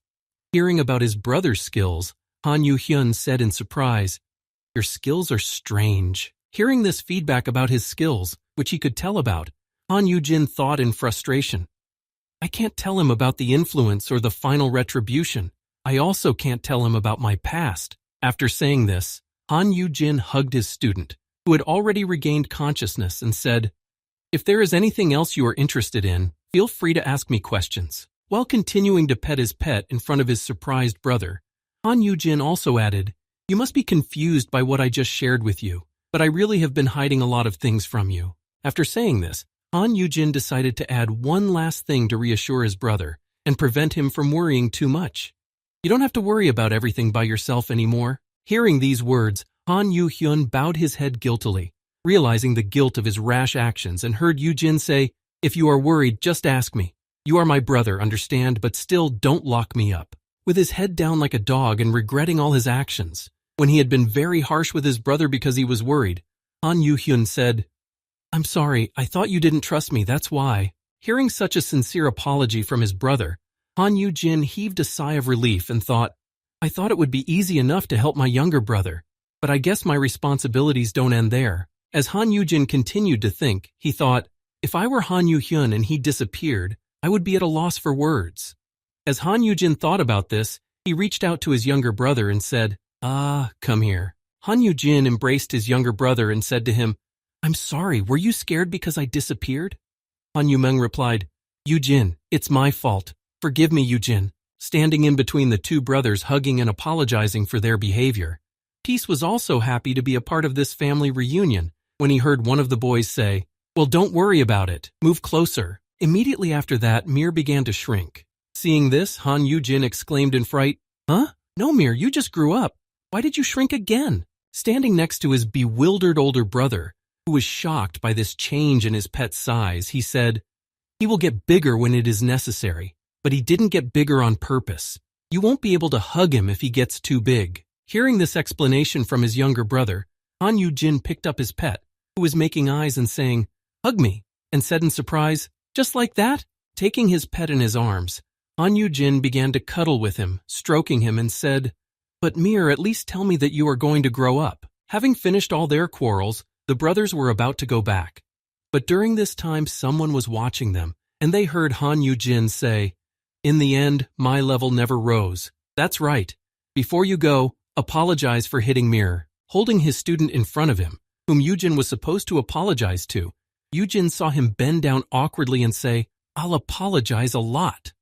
To which Yujin remarked to him, "Hey, who taught you to apologize like that? Are you Shuk Sherman or something?" Standing in the system administrator's room, one of the system administrators, in a pensive posture and observing the boy's behavior, said, "It looks like they have already taken care of it." Hearing this statement from her colleague, another system administrator who was making some adjustments to the system said, "I think it's just a little bit." After saying this, the system administrator who was making the settings added, "But isn't Sweetie's brother dangerous?" Her colleague replied, "He already saved him once, risking his life." Expressing her assumptions, the administrator added, "If Sweetie raises his brother well, he will become a reliable protector."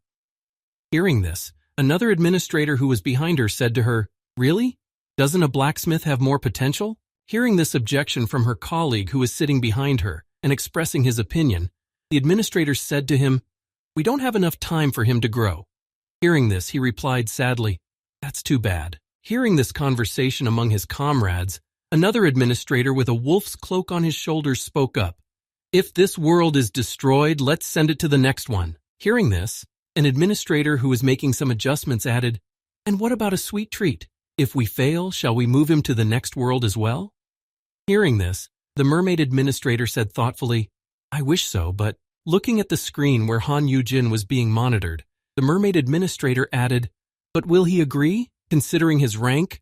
He'll probably refuse." Watching Han Yugin through the screen where the broadcast was taking place, the administrator who was making the settings said in a confused voice, "This seems so wrong." Hearing these words from his colleague, the system administrator with the wolf's cape said, "But it's better than having no chance at all. Wouldn't he be relieved?" Overhearing this conversation, another administrator with a glass of crimson liquid and strange horns joined the conversation and said, "Yes, we'll have to give up some small things for the greater good." As she approached the rest of her comrades, the receptionist pulled out what looked like a sink, which was covered in the crimson liquid, and said, "Wouldn't it be better for you too, if you are promoted from the position of a beginner?" Approaching the administrator, who was in charge of the settings, the girl handed him a glass, poured crimson liquid from the sink into it, and said, "Let's decorate the room with some sweets for now." As she filled the glass with more and more of the crimson drink and held it up in front of her, half covering the broadcast screen, she said, "Let us have fun while waiting for the fateful hour." After saying this, the administrator who arrived spilled a few drops of crimson liquid and watched it freeze in the air and said, "To the immoral imprisoned children." And so, after that conversation about the talents and skills he had learned from the system, Han Yujin returned home with his brother and was quite happy, because so far everything was going very well for them. Sitting on the couch with his younger brother in the same room, Han Yujin watched him put a bouquet of flowers he had given him in a vase and thought, "My brother and I have become more comfortable with each other." Also, when Han Yujin returned and went to training with his pet for the first time, after clearing the dungeon, he also noticed that Mir continued to grow and develop very rapidly. But that's not all. The good news did not end there. After all of this, all the data that Yun Yong had collected was also put to good use and was very valuable for research. Looking at the data Yun Yong had collected, Seok Ha Young adjusted her glasses and said in astonishment at the information that had been collected in such a short time, "This is..." Han Yujin looked at the girl who was looking at the data set and asked, "Is there anything missing?" The girl replied excitedly to Han Yujin, "This is enough. This is much more significant than what I have." Dancing with happiness, Seok Ha Young said happily after receiving such valuable research materials, such high quality, and in such quantity in such a short time. Even the Hunters Association doesn't do this much for me. Hearing these words, Han Yujin said happily, "I'm glad it was helpful." Hearing Han Yujin say that, the girl scanned the tablet and said, "Very useful. There is a limit to how many documents I can get on my own. That's why my uncle said he would help me build a research center." After telling Han Yujin the news, she added, "But I have a feeling that if he is connected to the guild, my research will be used for profit." Hearing this, Yujin happily told her, "That's why I have a proposal for you." Han Yujin, who was trying to get Seok Ha Young's interest, said, "I'll provide you with a research center next to the monster breeding facility that is currently under construction.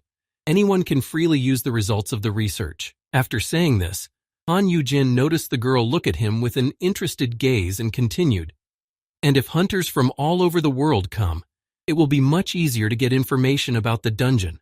I'll also find some helpers. What do you think? Hearing Han Yujin's proposal, the girl could barely contain her emotions and said in surprise, "What do you mean? That's great for me, but why would you?" To which Han Yujin replied, "You must understand." Standing up from his chair and demonstrating his pure intentions, Han Yujin said sincerely, "Research for world peace deserves this much help." Hearing what Han Yujin had just said, and his motives for helping Seok Ha-young with her research, she could hardly hold back her tears of happiness and said happily, "Ah, Mr. Han Yujin." Hearing Han Yujin's offer, Seok Ha-young took out her phone and said, Then can I bring my friends?" Hearing this suggestion, the guy replied, "A lab worker? Let me see." Showing a photo of her team, Seok Ha-young said to Han Yujin, "This is the second-year Dungeon and Awakened research team. If I tell them that we can all work together, they will come together." Showing off the photo, Seok Ha-young pointed to a certain person in the crowd in the photo and said, "Especially this guy, Jaden. He's very interested in the awakened ones." Looking at the photo, Yujin thought in confusion, "These are dungeon people." Thinking back to his past future from which he had returned, Han Yujin thought in astonishment as he looked at the people in the photo. The team that will discover the law of dungeon creation in the future. Picking up the phone to look at them all more closely, Han Yujin spoke in embarrassment. "Miss Seok Ha-young." Hearing the boy's voice so intense, the girl replied in surprise, "Yes?" Han Yujin looked at the girl and gave her a sign of acceptance and said, "Welcome, bring them all here."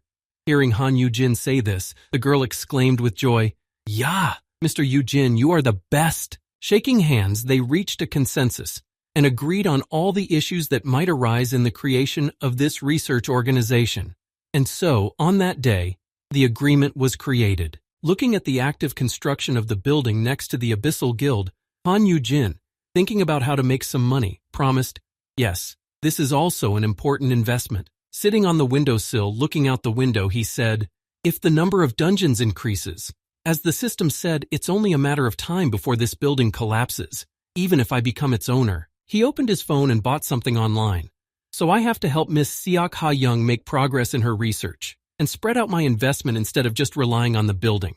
Clicking the button, "Buy with cash," Han Yujin thought, "I'll spend the last of my money on stocks, a company that will successfully develop a cure for hair loss in a few months." As Han Yujin thought about how best to invest his money to make it grow, he added, "However, these stocks will fall later, but that will be in the future." After deciding where he would spend the money, Han Yujin also remembered why he was doing all this in the first place, and thought, and the most important thing is to collect S-classes. After finishing his thoughts on investment, later that day, Han Yujin and his brother went to the port where the precious cargo was being unloaded. Standing on the port bridge, the boys heard sudden shouting somewhere near them.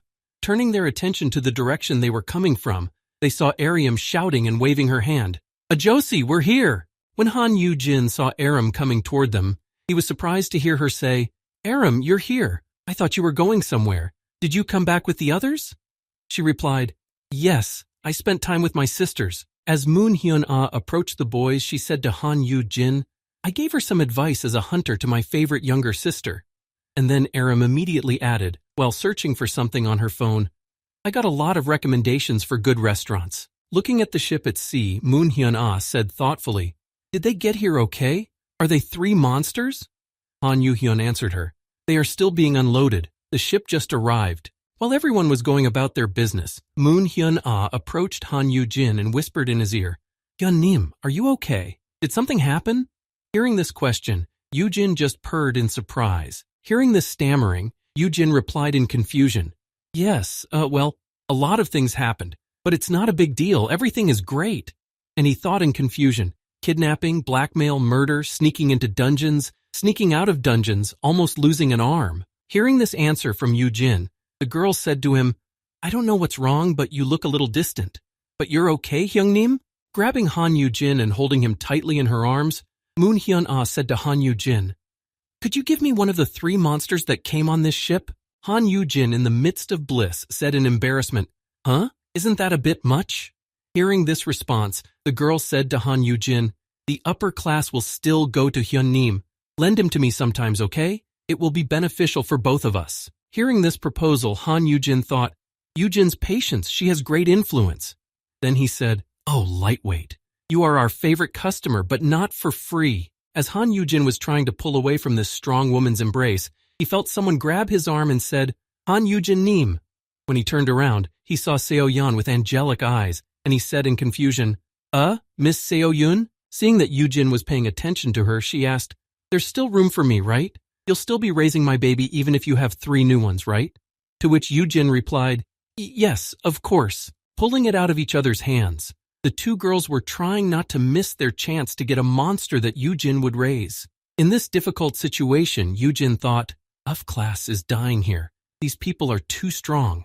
Looking at Han Yujin being fought over by the girls, Park Aram thought, a juicy. He looks like a slime monster. Meanwhile, Yujin was completely exhausted and felt like something incomprehensible. In a state of shock, Yujin thought, I'm already squeezed like a lemon. Can I handle 50 or more S-classes? But suddenly he heard his brother calling out to him. Breaking free from the girl's grasp, Yujin crawled over to Yuhun and said, hey, what is it, Yuhun? He replied by handing him a gift. Here, take this. Putting the pendant in Yujin's hand, Han Yuhyun spoke to him, explaining its purpose. This is a translating item. Once the cultivation facility opens, people will start coming from abroad. After saying this and handing over such an important item to his elder brother for his future work, he added, so I thought you might need it. After handing the gift to his brother, Yuhun spoke to him in a shy tone. From now on, I won't stop you even if I'm worried. Tell me every time you need help with something. Don't overdo it. Hearing these words from his younger brother, Han Yujin continued, you are the most important thing to me, more than anything else. Then Yujin said joyfully, my brother, he has become a completely different person. Hearing this conversation between the boys, the girls behind them felt sick to their stomachs at the calf-like tenderness, and Yujin thought, yes, people change so much when problems are solved with words. Come on, let's do it. I can do it. While thinking about this, Han Yujin heard from the movers, the monster cages have been unloaded. After receiving this information, he thanked them and added, all right, we're coming. Holding the gift from his younger brother in his hands, Han Yujin thought happily as he was about to go to the monster cages. I can't leave mine to the mercy of fate. After thinking about this, they headed for the container. When they arrived, it immediately opened, and they could go inside to pick up the cargo that had arrived. Opening the container's door, Han Yujin saw 2 staggered boxes inside and thought, I will make sure that my brother and I can live a good life together. As soon as the door of the container was opened, the eyes of one of the cages lit up, and the remains of bones that were left after they had been fed became visible. After finally delivering this important cargo, one of the loaders who was responsible for it spoke to Han Yujin, sighing heavily and adjusting his cap. Here, your master's marks. As he handed Han Yujin the master's marks, the porter added, you'll have a hard time growing them. And there were shouts near the container. Watch out! Lower it! As he handed Han Yujin all the materials he would need when he received the delivery, the loader said with a heavy sigh, it was a complete disaster. On the way here, This was followed by the screams of one of the workers. Hearing these cries, all the workers looked inside, where all they could hear was a strong wind that scattered everyone. And then the workers said in surprise, what is this? Oh, one of the monsters got out. After these surprised exclamations, the griffin that had just escaped from its cage began to fly in the air, screaming loudly around. Noticing this noise and the puff of air and dust that rose, Han Yujin, shielding himself from the blinding sun, along with his brother and Seo Yan, said in surprise, a griffin! Seeing who had escaped from the cage, Han Yujin remembered the description of this ancient mythical beast. An animal from legends. It has the body of a lion and the head and wings of an eagle. Recalling the description and the structure of this monster that had once again escaped from its cage, Yujin thought, a monster that has appeared since the dungeons were opened. Looking at the monster that escaped from the cage, Moon Hyun-ah said, there probably aren't any other monsters that can handle it. If I can ride it. To which Seo Yun replied, the dragon is still better. Meanwhile, Park Aram expressed her opinion. He's so cute, look at his beige wings. Meanwhile, Han Yujin used his skill while holding his master's crystals in his hands. The title of perfect caretaker adds effect to the master's mark. After using his perfect tutor skill, Han Yujin noticed that the griffin was interested in him and began to approach him at a rapid speed. Seeing that the monster was approaching him, Han Yujin covered himself with his hands and screamed in fright to try to prevent a collision with the monster. Noticing that his brother was in danger, Han Yugin grabbed his brother and pulled him sharply toward him to save him from the monster, blocking his arm from the monster and shouting, "Look out, Hyun!" As he jerked his brother away, something snapped in his neck, and Jin passed out. Noticing that he was unconscious, Han Yugin began shaking him and calling out, "Hyun, are you okay?" Seo-yeon also ran over to hear these cries, and Park Aram noticed that something had happened to Jin. While everyone was worried about Han Yugin, they forgot about the griffin, who was still lying on the ground after being hit by Han Yugin to protect his brother. The next moment, when the porters were transporting another load of potions, the griffin suddenly became angry and decided to attack them. Rising to its feet, the monster immediately rushed at the porters to get what they were moving. Hearing the screams behind her, Aram noticed what was happening and exclaimed in fright, "Oh no!" Standing not far from the monster, Moon Hyun-ah shouted at the monster using her air barrier skill, "You're not going anywhere from here." And after that, a gale of wind suddenly broke out around the griffin, slowly trapping it in the air cage. But for this monster, this air barrier was not a threat. He could easily break through it. When Moon Hyun-ah saw him fly out of the cage, she said in confusion, "He escaped?" Pointing to the griffin, Moon Hyun-ah shouted to Park Aram, who followed him, "It must have wind resistance even though it's still a baby." Hearing this, Aram exclaimed, "I'll catch him." Park Aram caught up with the monster and tried to catch it in mid-air, and when she had almost caught it, she exclaimed, "Come here, you little pest." After dropping the monster right in front of her, Park Aram heard Moon Hyun-ah say, "What are you doing, S-Class?" To which she replied, "What am I supposed to do with its wings? I've never even caught a pigeon in my life." Having said that, Park Aram offered her own solution to catch the monster. "How about we just freeze it?" To which Moon Hyun replied, "No, you want to kill it?" Then Seo-yeon ran to their aid, exclaiming, "Use this! This cloth is made from a byproduct of the dungeon." Hearing this, Park Aram called out to her, "Oh, that's great, Seo-yeon Oni." As soon as Park Aram got the cloth from the byproduct, it didn't take long to catch the griffin, and within a minute, it was done. After catching the monster, she wrapped it in the cloth, immobilizing it so that it would not harm anyone else. Holding the monster in their hands, the three girls, tired of all this chasing after the monster, said, "Finally!" Looking at the little griffin, Moon Hyun-ah said tiredly to her friend who was holding it, "It would be much easier if we hunted it." Hearing these words from the head of the Destroyers Guild, Kang So-yeon, holding the immobilized monster in her arms and watching what it did while being caught, said, "I'm no longer sure that—" Having said that, she continued, drawing the others' attention to the broken car and the many provisions for transportation. "It is possible to tame such a monster." Recalling the early days of the dungeons, Yuhun said, "Dangerous creatures that killed people and were killed in return after the dungeons were opened. Suppress their aggressive behavior and accept them as comrades." It sounds like a dream. After saying this, Han Yugin spoke to his elder brother. "He has already attacked you. Maybe you should kill him." Hearing this from his younger brother, Han Yugin said angrily, "Who are you going to kill?" Slowly rising, Han Yugin sat down abruptly, groaning in pain. Hearing this, Han Yugin shouted out in alarm, "Hyun!"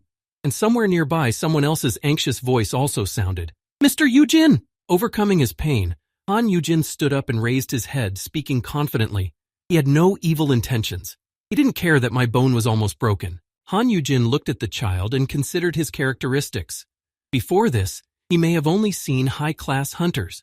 After examining the characteristics, he saw Golden Griffin, Cub. Current characteristic class is C. Potential with growth is AS. Looking it up and down, Yujin saw growth requirements. Consume a certain amount of magic horse meat. And then Jin said, he simply doesn't know how to control his power against low-class hunters and those who have not awakened. After saying this, Han Yugin suddenly spoke.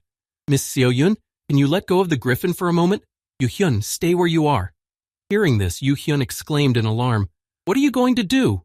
And then Seo-yeon spoke up, Will you be okay?" Hearing such words of concern and worry for his health, Han Yugin responded to them, "Don't worry about me, I'll just teach him to coexist with us." After saying this, Han Yugin pointed to himself, and very confidently, as if it were a real honor, he said joyfully, "After all, I am the weakest among all of us here." Holding onto his crippled arm, Han Yugin approached the girl with the griffin and slowly walked toward them, saying in a tired voice, "Aren't you a glorious little man?" Han Yugin held out his hand in front of him and called the monster over to him, speaking happily to it so as not to scare it away. "Come here." Hearing that he was being called, the little griffin stuck out its claws and joyfully ran toward Han Yugin, unrestrained by its strength and running at full speed. But the next moment, as it approached Han Yugin, it clawed at his arm with all its might, causing him quite a bit of damage. But in addition to his injured arm, his speed also threw Jin away from him, and he flew further away, still fantasizing and loudly exclaimed, "Ooh, it hurts so much, I'm bleeding. After putting on such a show, Han Yugin, holding his injured arm, said joyfully through the pain, "Ha, you got it. Little griffin, I'm weak." When the griffin saw this, he was seriously frightened. Spilling healing potions on his hand to heal his crippled body from his failed attempt, Han Yugin beckoned to the animal with his finger.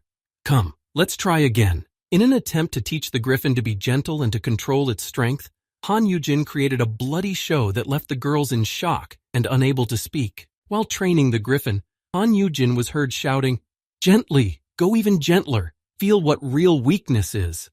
This was repeated over and over again until he learned. Looking at his brother, who did not spare his body but endured all the pain he caused to achieve his goal, Yuhun said proudly, "Hyun." And the girls, looking at him in surprise, thought only one thing. Is he proud of this? After a few failed attempts and a few bottles of healing potion used up, the griffin managed to land gently on Han Yujin's hand, and then he said happily, "Yes, that's the way to do it. Good job." After several unsuccessful attempts, Han Yugin was able to train the griffin to gently sit on his owner's hand. And now, after the second successful attempt, Han Yugin spoke to his monster while cuddling with it. "You're a fast learner. You're so smart." Seeing how cute the griffin looked with Han Yujin, Tioyan spoke in her native language, saying, "Cute." Holding the monster on his arm, Han Yujin spoke to Park Aram. "Here, Aram, do you want to hold it for a while? Cover its eyes." Hearing this suggestion, the girl said nervously, I. Taking him in her arms and closing his eyes, she added, "Will he be okay? What if he runs away again?" Hearing this, Han Yujin said, "If we close his eyes and move him to another place, he will be fine." After saying this, Han Yujin walked toward the container and said to the rest of his comrades, "The reason why the griffin has become agitated is right here." After opening the cage a little better, Han Yujin showed 2 more animals that had been brought to him for training, and Han Yujin said, "These are shadow unicorns." When Moon Hyuna saw the unicorns in the container, she was surprised. There were 2 more in the cage all along, to which Jin added, yes, he was probably so excited because he was in the same space with them. Recalling what was written in the description of the griffin and what were the basic requirements for the growth of this magical beast, Han Yujin said, "The main source of food for griffins is magical horses like unicorns." Hearing Han Yujin's requirements, Moon Hyun said, "Magic horse meat? There are plenty of them in our guild's dungeon. We can share it, as payment for letting me ride." Hearing the terms of the deal, Han Yujin spoke to her. "Deal." Watching Han Yujin easily make contact with the magical animals, Kang So-yeon said with a heavy heart, "That's great, Ani." And then Moon Hyun added, "Don't tell me, it's incredible." Looking at the boy entering the shadow unicorn's cage and talking to them so sweetly, Moon Hyun added, "Being an F class." And then Yujin said to the animals, "Were you scared? It's okay now." After entering the cage, the animals immediately calmed down, and Han Yujin saw that he had received a system notification.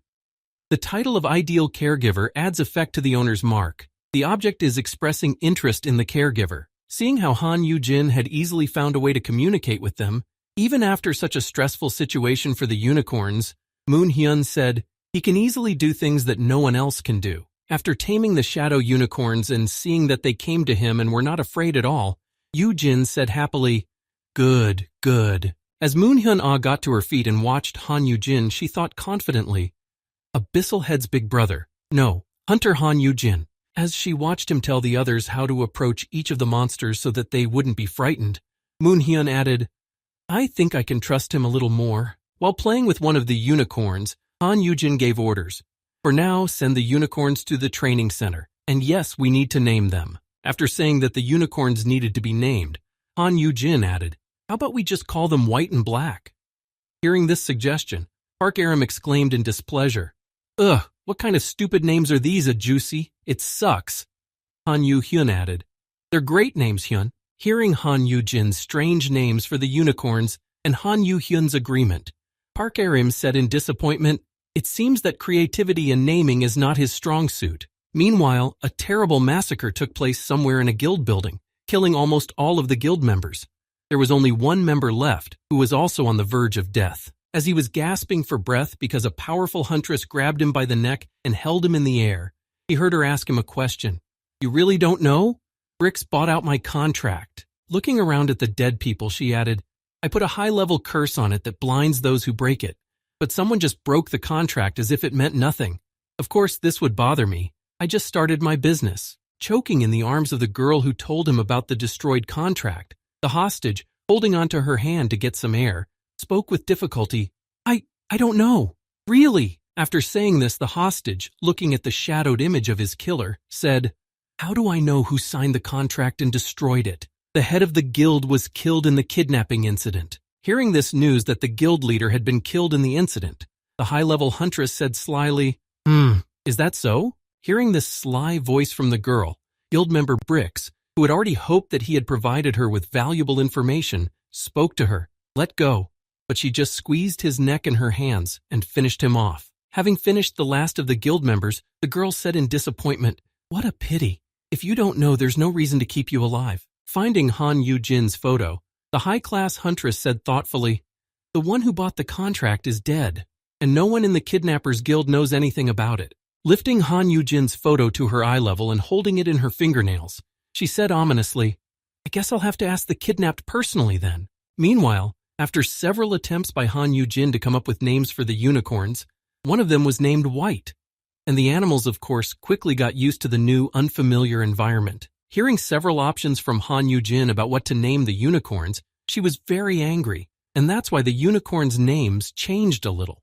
The girl said to Yujin menacingly, "Change the names to White and Black," to which Yujin replied in surprise, "What's the difference?" At the same time, the griffin was named Blue.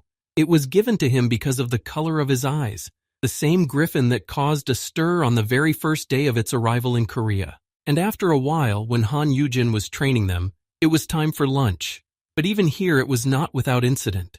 Han Yugin could be heard shouting from the room, "Blue, I told you not to spread your wings at the dinner table." Seeing that Blue had been mischievous again and had thrown all the food on the floor, Han Yugin began to clean up the mess and said in frustration, I have to clean the floor again, and I just finished a while ago, and the shower hose is broken."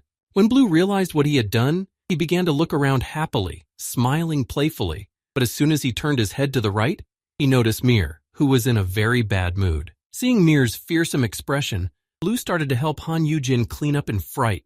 Han Yugin said in frustration, "I think he's only behaving a little better because of Mir." Thinking back to the first day that Blue came to Han Yujin's house, Peace showed him his dominance in the house on the very first day by throwing him a griffin toward the exit. Seeing this, Han Yuhang said calmly, "So we found out who's stronger."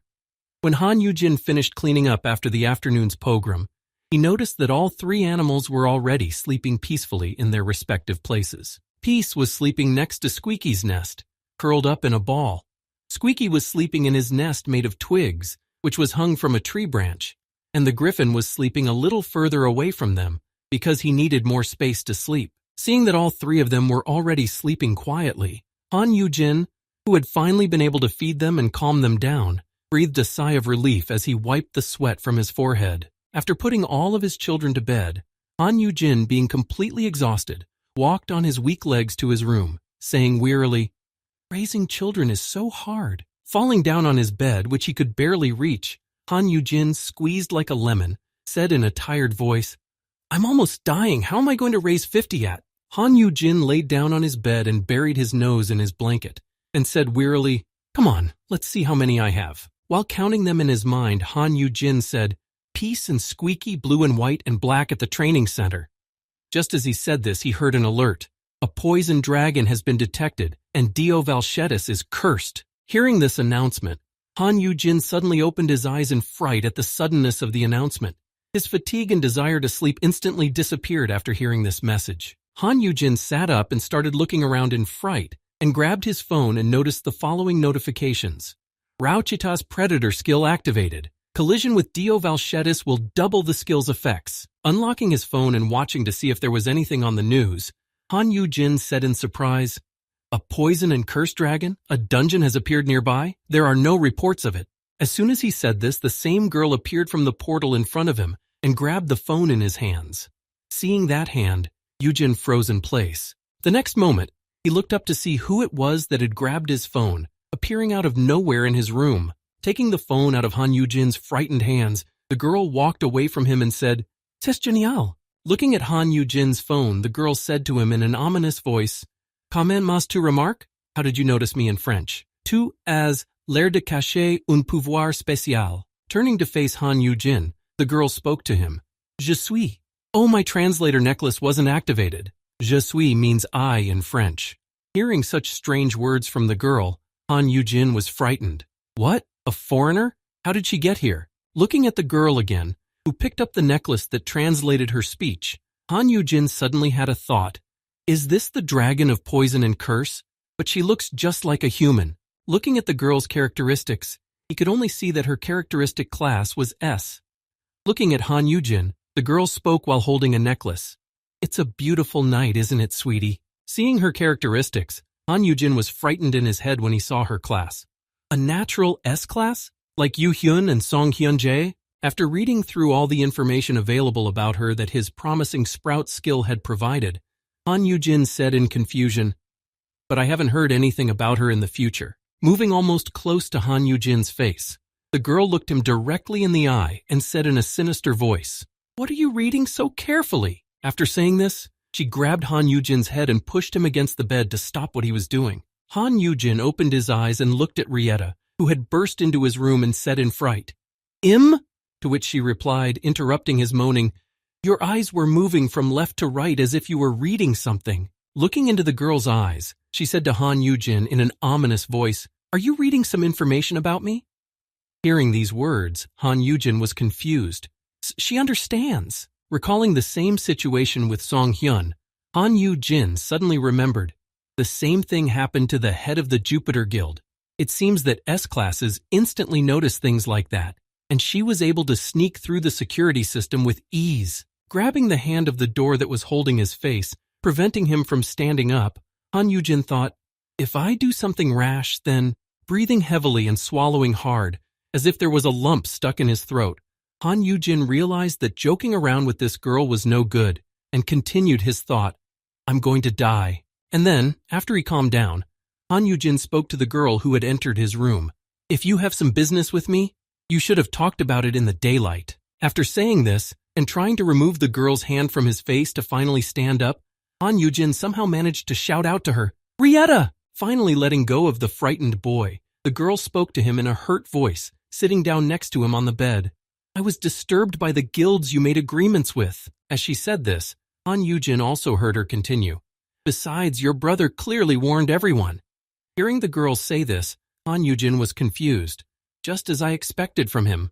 The girl approached Han Yujin again and placed her index fingernail on his forehead and spoke to the frightened young man.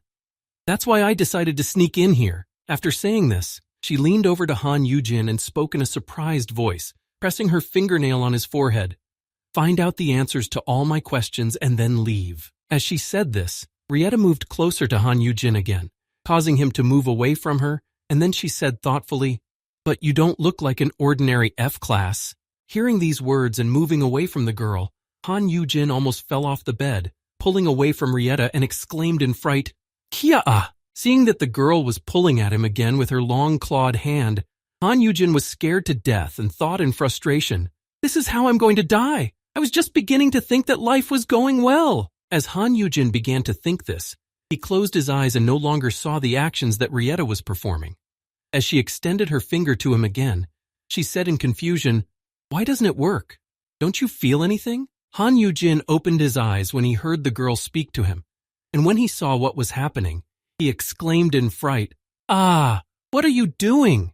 The girl said in surprise, It doesn't look like you have any items that resist poison or curses. After looking Hanjin up and down, Rieta said to Han Yujin in a sly tone, Yeah, you must have the right skill for this. Staring at Han Yujin with the eyes of a predator, the girl who had climbed onto his bed said thoughtfully, The one who canceled the contract was you, right? Hearing this question from Rieta, Han Yujin asked in surprise, Contract?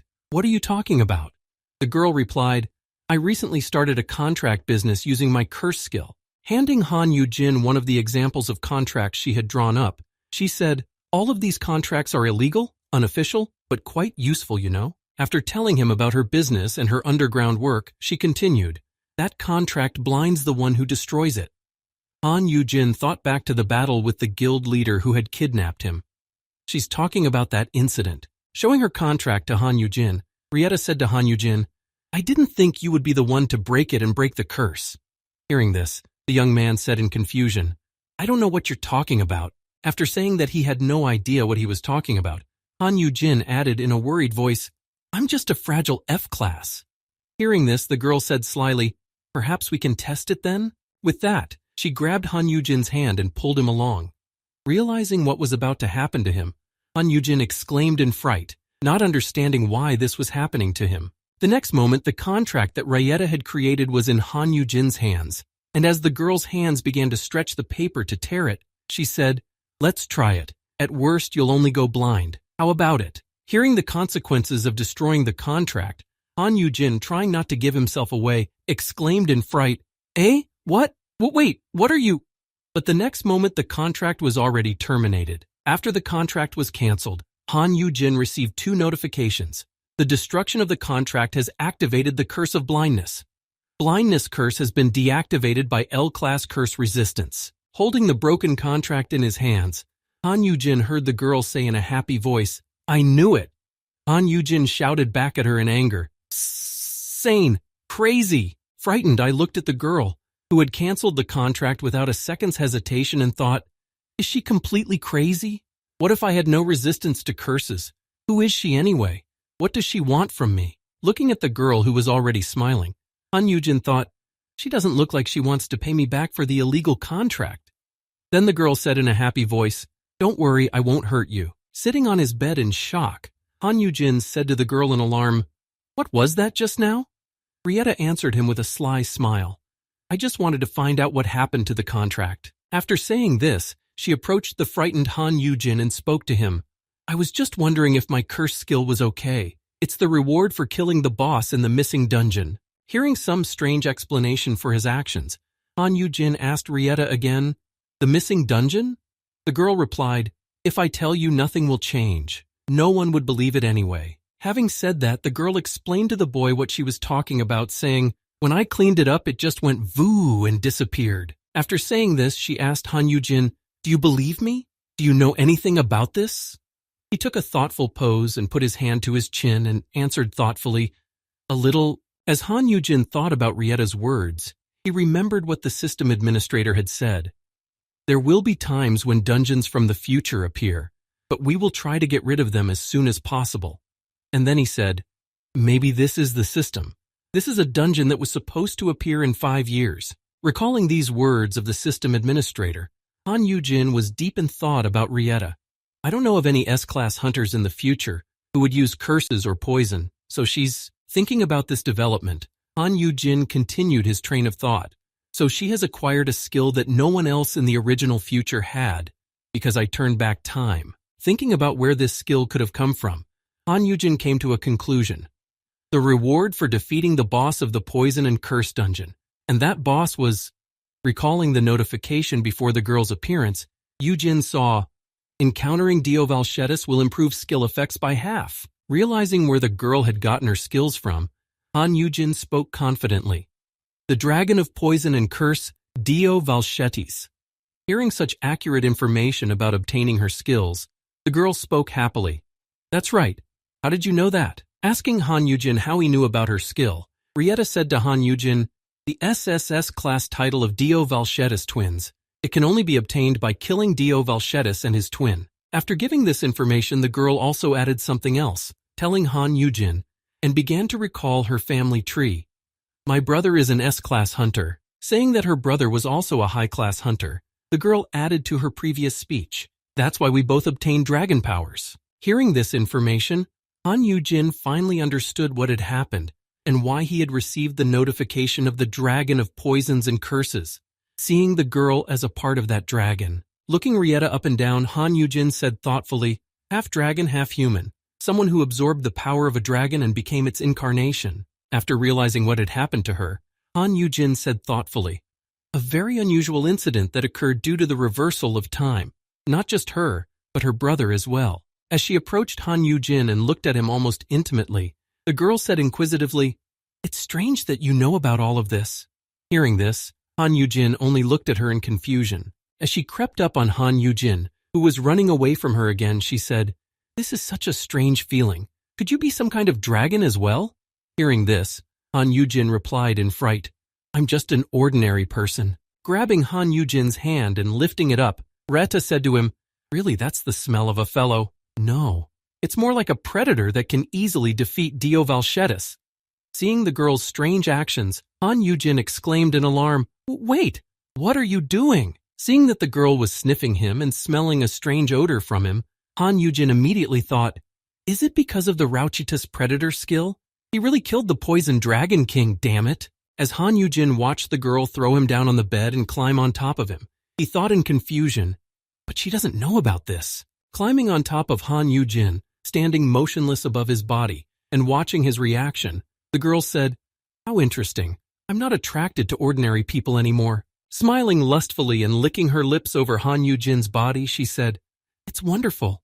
I haven't had this much fun in a long time." Hearing these words and being in such a strange situation with such an unexplainable development, Han Yugin, being in a passive situation, thought in confusion, what is she going to do? Crawling out from under the girl, Han Yugin stood up a little and looked directly into Rietta's eyes and said to her in a worried voice, "Excuse me, Miss Rietta?"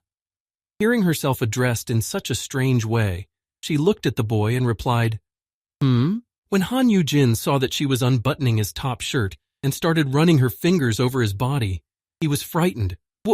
Wait a second, what are you doing?" Hearing the boy's frightened voice, the girl spoke to him in a calm tone. "Oh, relax. Let's get to know each other a little better." As she ran her hands over Han Yujin's body, Rietta spoke to him. "So much time has passed since then. I felt my strength was similar to someone else's." Hearing this, Han Yugin exclaimed in confusion, No, you can't." Pointing to the girl's shoes, which had already reached the point of being comfortable, Han Yugin exclaimed in fright, "You can't get into bed without taking off your shoes." Hearing Han Yujin's words, the girl got out of bed and said in frustration, "Oh my, you still shouldn't have rejected me so coldly." Hearing these words, Han Yugin was embarrassed. "I don't think I'm in the wrong in this situation." After saying this, Han Yugin added to the girl in anxiety, "Why don't you leave now that you've already figured it out?" Hearing Han Yugin say this, Rietta said, suddenly remembering something, "Oh, that's right. I wanted to ask you something else." After saying this, she immediately brightened up and spoke to Han Yugin with a joyful voice, announcing her request, "Will you raise my baby?" Hearing this request from Rietta, Han Yugin thought in disappointment, "Really?" Sitting in bed, disappointed that she had heard these rumors, he thought, "Moon Hyun. Why can't you keep your mouth shut?" Standing in front of Jin, Rietta said happily, "Well, there's a little beast cub that I want to entrust to you." Hearing Rietta say this, Han Yugin covered his face and said in a disappointed voice, "You need to take a turn. The other guilds have already made deals with me." Hearing Han Yugin say this, Rietta put the knife blade to Han Yujin's throat and said, "I know about this. Why else would I have decided to sneak out under the cover of night and ask for a favor?" Seeing such a strong conviction from the girl, Han Yugin said to her, "Wow, you really know how to ask others for favors." And then, sitting on the bed and looking at the ceiling, he thought, "And yet, I guess it's not so bad." Thinking of Rietta, whose cub he would be raising, Han Yugin pondered, "A natural S-class with the rank of SSS class. It's too dangerous to let her in, even if she doesn't end up joining a guild." While thinking about it, Han Yugin also had another thought. Even if something suddenly happens, this kind of connection will definitely serve me well. Imagining the deal with the monster transfer, "Please take care of my baby." Of course, thinking about this development, Han Yugin thought, "In that case, Rietta will be in my debt." Having made this decision, Han Yugin said to the girl, "Very well, but I have one condition." After finishing the conversation with the girl, she left, and in a very short time morning came, and then Ki Xiong-han entered his room saying happily, "Good morning, Yujin. I bought you some ginseng tonic to increase your stamina." As Kim Xiong-han walked a little further into Han Yujin's room, he saw the boy lying on the floor and things scattered all over the room, and he called out to him in fright, "What happened here?" Dropping the bags of drinks and food, Kim Xiong-han rushed to Han Yujin. Running up to his master, he said anxiously, "What happened last night?" Han Bijin answered him in a tired voice, "Many things." Reaching for his phone, Han Yugin spoke to Kim Seong-han. "I'm completely exhausted." He thought back to the night before, reflecting. "In the end, I agreed to her request, and we agreed to exchange messages in secret. Private messages. A message on her phone from Rieta. 'Thank you very much, my cupcake. Sleep with the angels.'" Seeing this, Han Yujin thought, "It seems that the translator necklace has no effect on the message."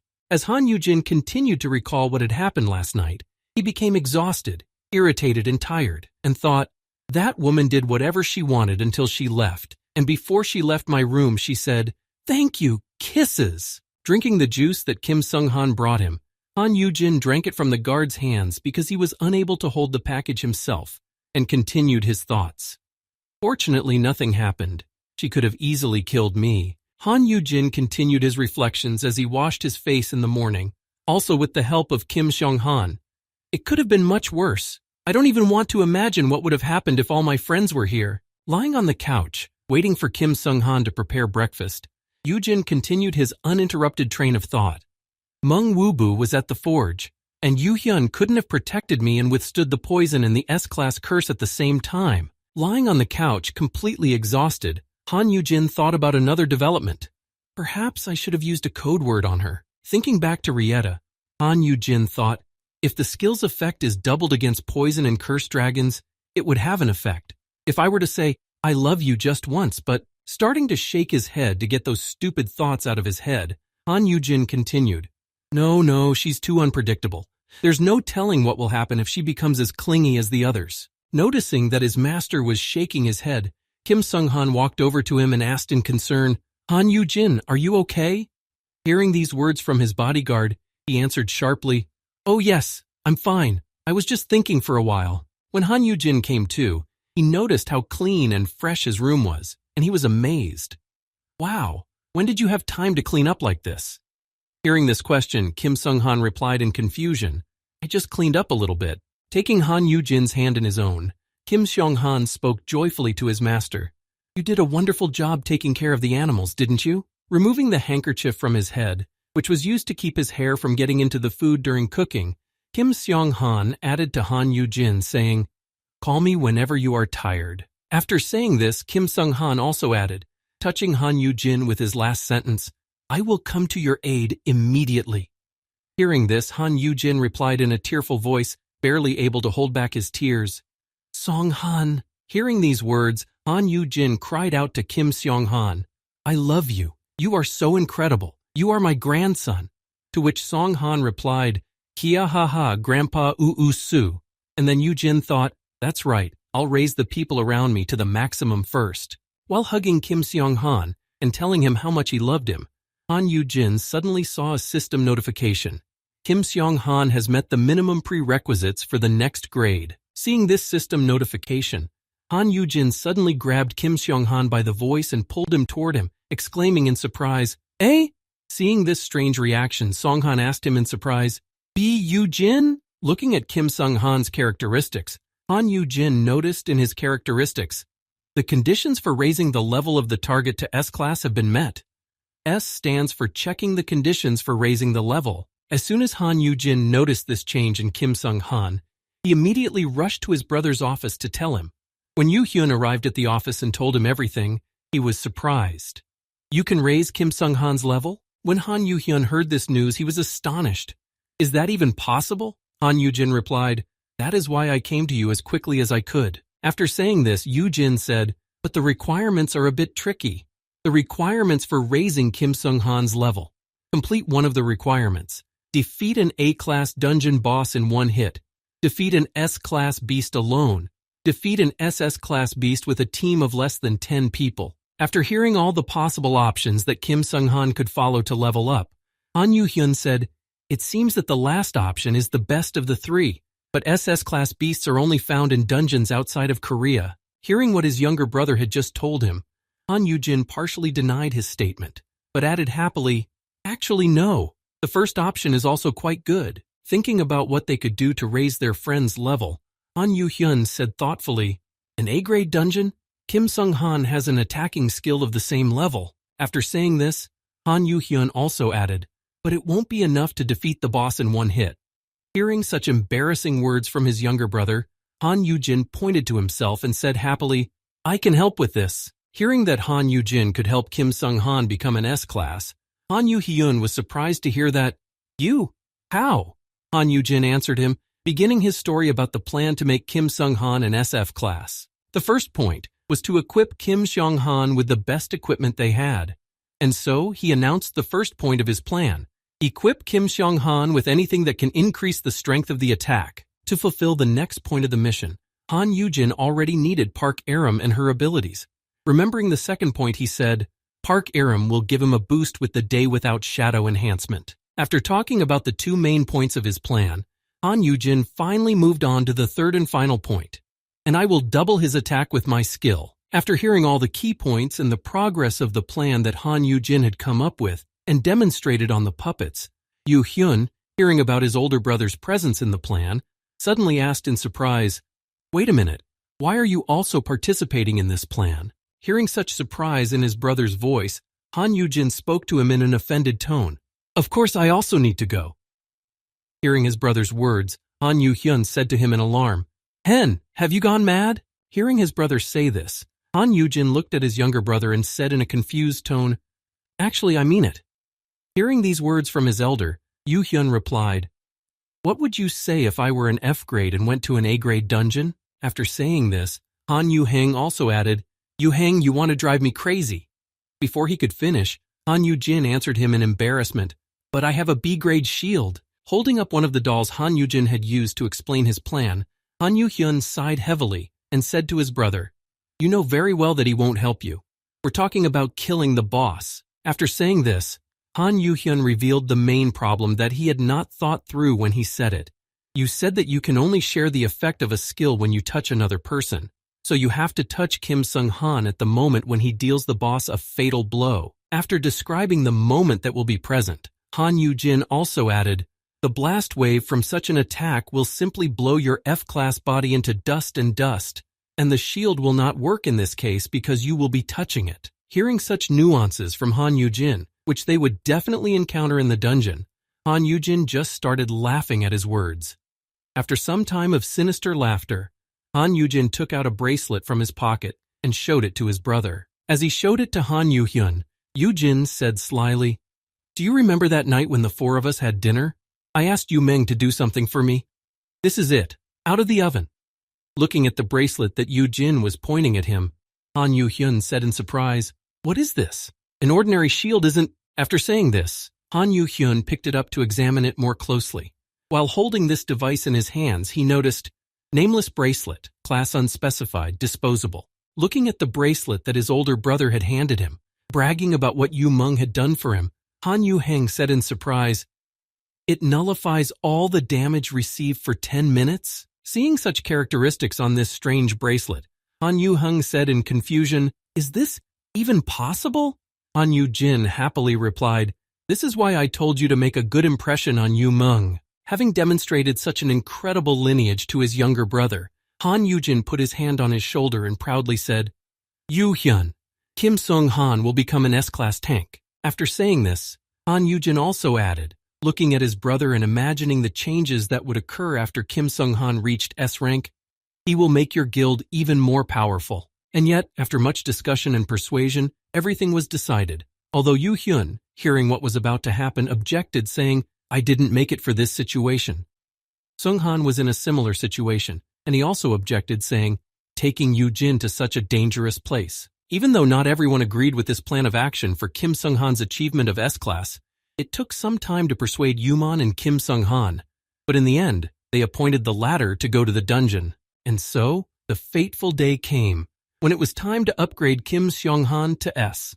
All the soldiers, climbing the gate to the A-class dungeon, were waiting for the mission to begin. Standing next to Han Yujin, fully dressed in his best equipment that raised his attack stats, Song-han said to Yujin, Are you sure you'll be okay? To which he replied, Yeah, don't worry. Sitting on her spear, Park Aram spoke happily to the boys, saying, That's right, we S-classes will be there for you. As she said this, she also added, drawing their attention to the car that had arrived, By the way, here's someone else. stepping out of the car that had just arrived at the dungeon gate where everyone was waiting. The head of the Destroyer Guild, Moon Hyun-ah, said to Yoo-jin, "Oh, Hyungnim, how long have you been waiting?" And so, just to be on the safe side, and to ensure the successful execution of the plan, the team enlisted the help of a few more S-classes. Girl Yu had barely left the car when she quickly walked over to Yoo-jin. As she approached him, she greeted him with a happy greeting. "Hello to you, Mir. Will you be a good boy and let me ride you? Or is it a girl?" To which Yoo-jin replied, "Ahaha, you really do dream of having your own riding animal, don't you?" And so it seemed that such a number of high-class warriors and the total number of participants should have been enough. But Chairman Yuper's voice interrupted the joyful atmosphere and said, "Am I the last to arrive?" Opening the door from his personal car, which he had used to arrive at the gathering place for all the participants who were about to go to the dungeon, Guild Leader Jupiter said, "I am very curious to know." Shifting his feet one by one and leaving his chauffeur-driven car, Song Hyun-jae added, "What exactly are you up to this time, Han Yugin?" Seeing such an unexpected guest who was also supposed to be present on this mission, Han Yugin made a disgruntled face and thought, "What the hell is this guy doing here?" While Yujin was thinking, everyone had already gone to the A-class dungeon to complete the task. This dungeon turned out to be a city of black golems. Looking at the area and the local scenery, there were many things to tell, but in short and to the point, it was a terrifying dungeon with legions of golems and immortals everywhere. There were bones and skulls everywhere. Most likely all those who dared to come here without being sufficiently prepared and perished because of their overconfidence. The place where it happened, standing at the edge of the dungeon, looking at the map and the terrain around him to get his bearings, Kim Seong-han spoke to the team. "The golems here are slow but strong. That's why our tactic is to split them up to win." Looking through his binoculars to cover more ground, Han Yujin noticed an unusual scene, and hearing Kim Seong-han's words, he said in disappointment, "Tactics?" Noticing the explosions in front of him and the loud sounds of falls and blows, Han Yujin continued to say his disappointed thing. "I don't think it's even possible." Standing on the edge of the cliff, Han Yujin, Kim Sung-han, and Song Hyun-jae saw a brutal massacre organized by people they knew. As Park Aram, who was working with Moon Hyun-ah, easily destroyed the golems in the area, she exclaimed with joy, "Ahaha, these guys are too slow." Destroying the enemies one by one with a single blow without even using half of her full power, she exclaimed, "Tough, you say? They're actually like soft tofu." Watching the girls easily crush the golems, Kim Sung-han said in confusion, "It would take at least a week for an A-grade team to clear this dungeon. For the first time, I feel sorry for the monsters." Watching the incredible sight of the 3 S-classes clearing the A-class dungeon with ease, and in no time at all, Han Yujin exclaimed excitedly, "Wow, I'm watching this with my own eyes." As Han Yujin watched them all skillfully kill monsters one by one, leaving them no chance, he thought, a 4 S-class dungeon sweep. As Han Yujin said this and watched Park Aram deal with the monsters with skill, he continued, "Even in the future, there hasn't been a single team that has multiple S-classes." Turning his gaze to Han Yu-hyun, and now watching his younger brother fight monsters, Yujin added, "I never would have thought that the day would come when I would see such a spectacle myself." As Han Yujin watched each of the S-classes fight and do their best, he asked, "Wouldn't it be easier to send S-class groups to other dungeons?" Hearing Han Yujin ask in such an enthusiastic voice, Kim Sung-han said in disappointment, "Oh, that's... S-classes are not allowed to go to the dungeon together." Hearing this answer, Han Yujin was very surprised. Hearing this answer from Kim Sung-han, Han Yujin said in surprise, "Huh? Like a balance of power, in case a breakthrough occurs somewhere else?" Hearing this answer, Kim Sung-han replied, "That's also why, but..." Having said that, Kim Sung-han added, "When you see it, you will understand." Hearing these words from Kim Seong-han, Han Yujin took the binoculars in his hands again and began to watch the battle. Looking at each fighter, he saw only one thing. He was looking at Park Aram, Domag Dealer, looking at Moon Hyun-ah, Domag Dealer, and also looking at Han Yu-hyun without change, Damage Dealer. Looking at everyone's fighting style, Han Yujin finally realized what Kim Sung-han was telling him and said in his head, "Everyone is fighting alone? Didn't they even divide up the roles?" Hearing someone shouting from the battlefield, Han Yujin saw that it was Park Aram. Standing in the midst of the monsters, she confidently called out, "Ta-da! Hey! I'll show you a couple of skins I got recently." Clutching her staff tighter in her hand, she used the levitate skill to fly into the air to more effectively use her next skill, pale rain. After using it, chunks of ice fell from the sky, freezing every golem they hit. But it didn't last long. Due to the team's lack of coordination, Han Yuhyun's flames thawed Park Aram's ice. When she noticed that her ice was thawing, she exclaimed in surprise, "What?" And then, seeing whose fault it was, she shouted in anger, "Hey, Chairman!" As Park Aram tried to escort Han Yuhyun out of the area where she was fighting the monsters, she shouted in embarrassment, "Don't go there! The ice is melting!" And then she felt the flames reaching her in flight through Moon Hyun-ah's skill, and she immediately shouted out, "Hot, hot! Hyun-ah Oni, your wind is touching me!"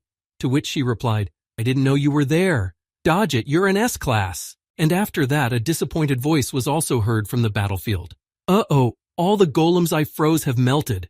As Han Yugin and Kim Sung-han watched, they all thought the same thing. No teamwork. Looking at their chaotic work, Han Yugin said to Kim Seong-han in embarrassment, "Is this because they are so good alone?" Hearing this, Kim Seong-han just laughed back at him. Hearing this fake laugh of frustration, Han Yugin suddenly turned his attention to another team member who was surprisingly doing nothing. Yujin thought, "Come to think of it, the most capable person here is this man." Looking at the S-class hunter standing right next to him, watching the battle, Han Yujin thought, "The head of the Jupiter Guild, Song Hyun-jae? Why is he here but not doing anything?" Looking at the clothes he was wearing, Han Yujin was amazed. He dressed like this to go to the dungeon. All this is fashionable equipment, right? But for some reason it annoys me. He's the only one here with an SS-class weapon, and he's wearing a coat. Looking at the leader of the Jupiter Guild, Song Hyun-jae, Han Yujin saw that he was wearing the SS-class fire-resistant equipment. Wings of the Cilicia Flame Dragon. Recalling what happened in his past future, Han Yujin said in his head as he watched him, "In the future, his coat will cause my brother a lot of trouble." As Han Yujin continued to recall his past experiences, he continued his train of thought, "If it wasn't for this fireproof coat, he would have been in trouble. If it wasn't for that fireproof gear in the tournament a few years ago, Yuhyun would have won, not him." Piercing song. Hyun-jae with a disgruntled look, Yujin thought, "I wish I could rip off his coat and put it in the inventory." Standing next to Yujin, the Jupiter leader spoke to him, "I can feel your piercing gaze." Hearing Song Hyun say that, Han Yujin said in embarrassment as he rubbed his neck, "Ahaha, I'm just really happy that the head of the Jupiter Guild himself came to help, and he came all this way." Hearing Han Yujin say that, Song Hyun-jae replied, "Since you borrowed my guild's dungeon, I came to visit you." Hearing this, Yujin was confused. This was the only dungeon with perfect conditions. After thinking about it, Yujin replied to the Jupiter leader, "We are fine, so you can go." Hearing this sad answer, Song Hyun said, "How sad. I thought we were already at the stage where you trusted me, considering that you are raising my—" Before he could finish, Han Yujin interrupted him, exclaiming, Stop it."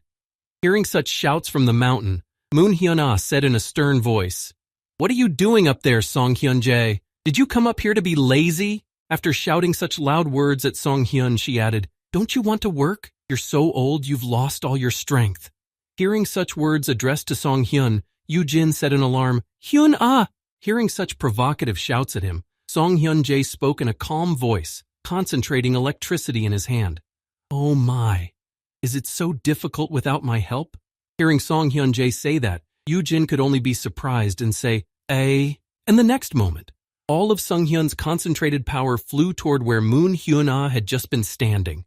The lightning struck right at her location, blinding everyone around her. Seeing what had just happened, Han Yujin exclaimed in fright, "Moon Hyun-ah? No, it's her." Hearing Han Yujin's alarmed words, Sung Hyun spoke to him. "I was just helping." Hearing this strange excuse for his actions, Han Yujin spoke angrily to him. "What kind of help is that? Are you holding a grudge against her or something?" To which he replied in a calm tone, "Not at all." Hearing that the head of the Jupiter Guild didn't hold any grudges against Moon Hyun. Yujin said in confusion, "Then why did you do it?" Hearing Han Yujin ask this question, Sung Hyun just murmured in surprise. Seeing him pretending not to understand what he was talking about, Han Yujin spoke to him, pointing to the spot where his attack had hit. "How could you attack a coworker instead of a monster?" Hearing Han Yujin say that, Sung Hyun looked at him with a sinister look and asked in the same tone, "A colleague?" Hearing this answer, Yujin was frightened. "Huh? What's wrong with him?" After this conversation, Moon Hyun-ah's angry voice came out of the pile of smoke and shouted loudly, "Hey, Song Hyun-jae, you son of a bitch!" She stepped out of the pile of smoke that had risen from Song Hyun's attack on the girl, holding her weapon and walking toward him, and shouted angrily, "Damn asshole!" Barely holding back her anger so that she wouldn't lash out at him and finish him off, she added, "If you're going to provoke me." With that, the girl rushed at him, swinging her weapon. After walking a few steps, she used the wind path skill to gain momentum. As she swung her weapon and prepared to attack, the girl who was flying toward Song Hyun shouted out, "To be honest, you should at least have equipment of the same class with you." Realizing that the girl was quite serious, Song Hyun moved behind Han Yugin and Kim Sung-han, planning to hide behind them. Seeing the Jupiter Guild leader do this, the boys screamed out in fright when they saw what he was doing. "What?" As she followed Song Hyun-jae, she saw that she was flying right at Han Yugin, who was standing with Mir and Kim Sung-hanok. Realizing what had just happened, she exclaimed in confusion, In an attempt to protect Han Yugin from this powerful attack that could definitely finish him off, Kim Sung-han used his shield skill, shouting out in fright, "No!" In an attempt to avoid the collision and minimize the damage, the girl pulled her spear back, shouting at Kim Seong-han, "This stupid shield won't work, get out of the way!" Trying with all her might to stop her reckless attack based on emotion, the girl grabbed the spear to change its trajectory and shouted loudly, "I'll stop!" The next moment after these words, her attack hit a few tens of centimeters away from the boys. Thanks to Kim Sung-han's shield, the blast wave did not affect Yujin or Sung-han, and everyone remained unharmed. Even though the boys were unharmed, the girl's attack managed to break off a good chunk of the rock, and it flew down. Standing on the ruined rock, a piece of which she had broken off with her attack, the girl said in a frightened voice, breathing out a sigh of relief, "Phew, it's okay." Standing behind the terrified Han Yujin and Kim Sung-han, who had grabbed onto the boyfriend, and the shocked Mir, Sung Hyun clapped his hands and said happily, "Incredible control." Hearing these words from the leader of the Jupiter Guild, the girl pointed her finger at him and exclaimed in frustration, "You idiot, it's your fault. If you had stayed where you were." Seeing what had just happened, Han Yuhun, who had run to the rescue using his blue willow skill, spoke to the girl. "Be careful, Moon Hyun-ah." Suddenly appearing in front of Han Yujin, he said in confusion, "Yuhyun?" Hearing Han Yuhyun's voice and seeing him in front of her, the girl said in surprise, "The head of the Abyssal." Seeing this behavior, which he was extremely displeased with, Yuheng spoke angrily, "Didn't you see my brother here?" After making this accusation to the girl, Yuhyun spoke to her, "How dare you attack?" She replied angrily, "I stopped. What's the problem?" Seeing this brewing fight, Yujin said in alarm, "Oh, it's Jupiter's head." Continuing to blame the girl for her rashness and carelessness, Yuhyun said, "Even if you are in a quarrel, couldn't you just not give in to provocation?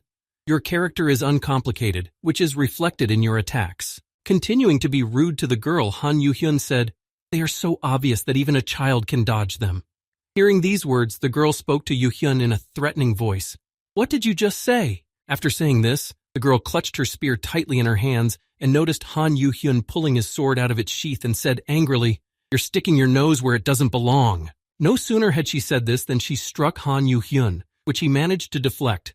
Crossing her weapons in the fight, she shouted angrily at the boy, "Since we're already here, why don't we have some fun?" Watching this fight, Han Yuhung exclaimed, "Yuheng Hyun-ah, please stop them, Chairman of Jupiter. Why do they keep provoking each other?"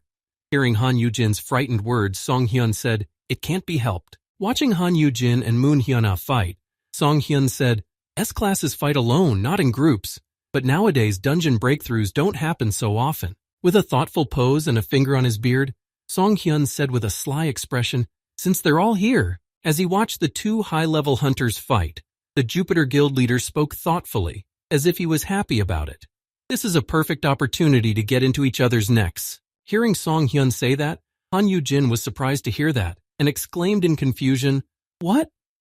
Kim Seong-han, on the other hand, did not seem surprised at all, as if he had known that it would turn out this way. Watching his brother and Moon Hyun-ah fight, Han Yujin thought, "It took me a long time to convince Park Aram and Song Han to come with me.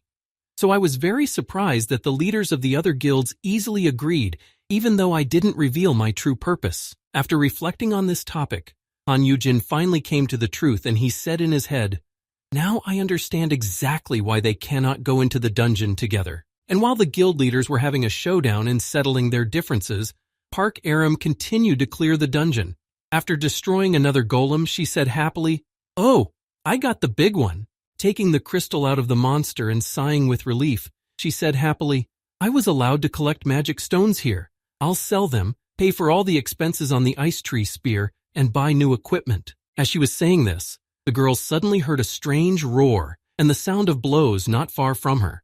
Turning her head to the left, she saw a pile of dust rise and said in surprise, "What?" Looking at Han Yugin struggling with Moon Hyun-ah, she said angrily, "What are they doing up there besides hunting?" Watching the fierce fight from the mountain, Han Yugin grabbed his head in embarrassment, trying to think of a way to remedy the situation.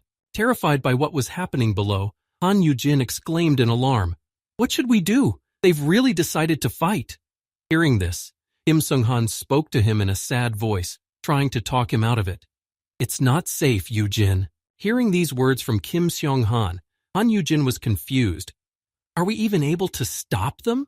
Meanwhile, on the battlefield, Moon Hyun-ah shouted out to Han Yujin, "I didn't know you could use the blue leaves of the willow tree like this." As she swung her spear at Han Yujin and tried to hurt him with it, she exclaimed, "I cannot be stopped by a miserable leaf." Protecting Han Yujin with his shield so that the blast waves from the blows would not harm him, he could not be distracted for a moment, and Han Yujin was thinking, someone might get hurt if things continue at this rate. Covering himself with his hands as well, due to his body's defense reaction, even though he was being protected by Kim Sung-han, Han Yujin thought in confusion, "But how can I, an F-class, do that?" After thinking of a clever way, Han Yujin suddenly groaned heavily.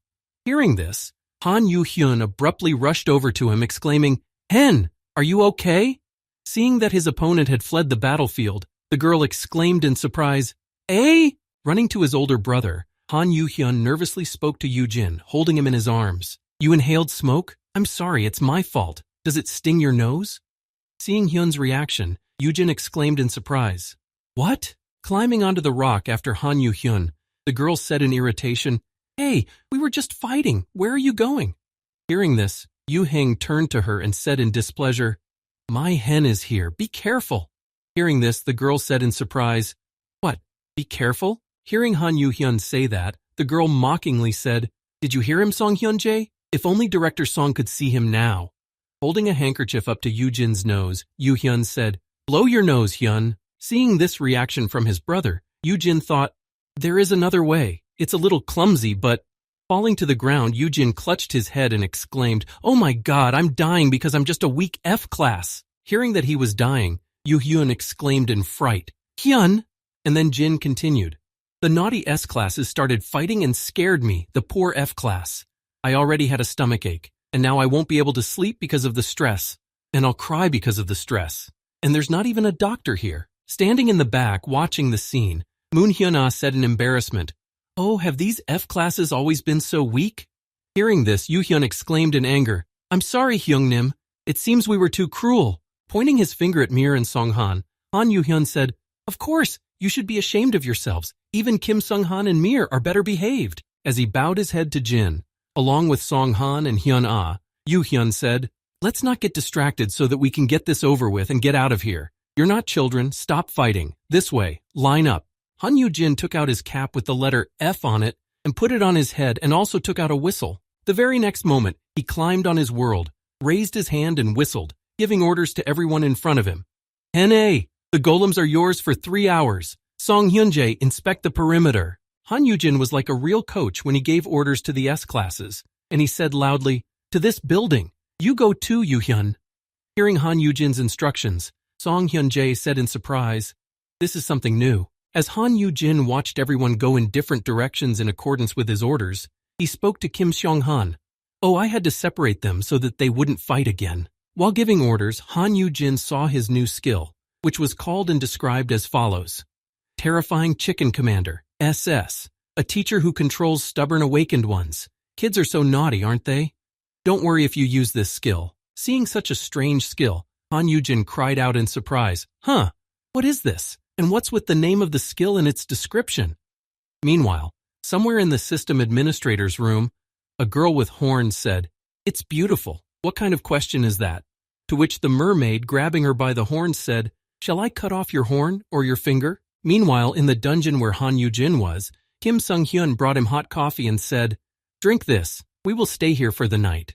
Hearing this, Yujin replied, "Oh yes, thank you." Observing the frantic pace of the dungeon clearing thanks to the S-classes, Kim Sung-han said, "If we continue at this pace, we can get out of here tomorrow." Hearing this, Yujin added, "Yeah, that's really incredible." Han Yujin looked up and said in surprise, "It's convenient to rest here because of these buildings. Do you think there was a castle here? Or a church?" Hearing this, Kim Sung-han said after thinking about it, "I'm not sure. I haven't found any documents yet." Drinking the hot coffee that Kim Seong-han brought him, Han Yujin looked around the neighborhood and said thoughtfully, "A ruined city." As he said this, he thought sharply about it all. According to the system, these are traces of another fallen world, where they couldn't cope with the growing number of dungeons. Looking at the ruins left behind by this world when it failed to hold back the monsters from the dungeons, Han Yujin thought it was because of those who wanted to increase their influence by using them. Recalling what else he had seen and imagining his destroyed world, Yujin suddenly thought, will we also meet such an end if we don't deal with the dungeons? Can we stop them with 50 S-classes? Thinking about how these S-classes work as a group, Han Yujin thought in confusion, with these uncontrollable people.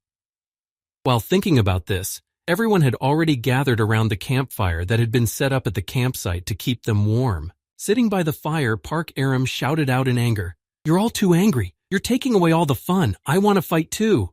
Hearing such discontent from Aram, Yujin spoke to her. "Please, Aram, at least you—" Hearing Park Aram's offended words, Han Yu-hyun said to her, "You don't have enough experience, skills, or equipment. Who can you handle?" To which she replied angrily, "What?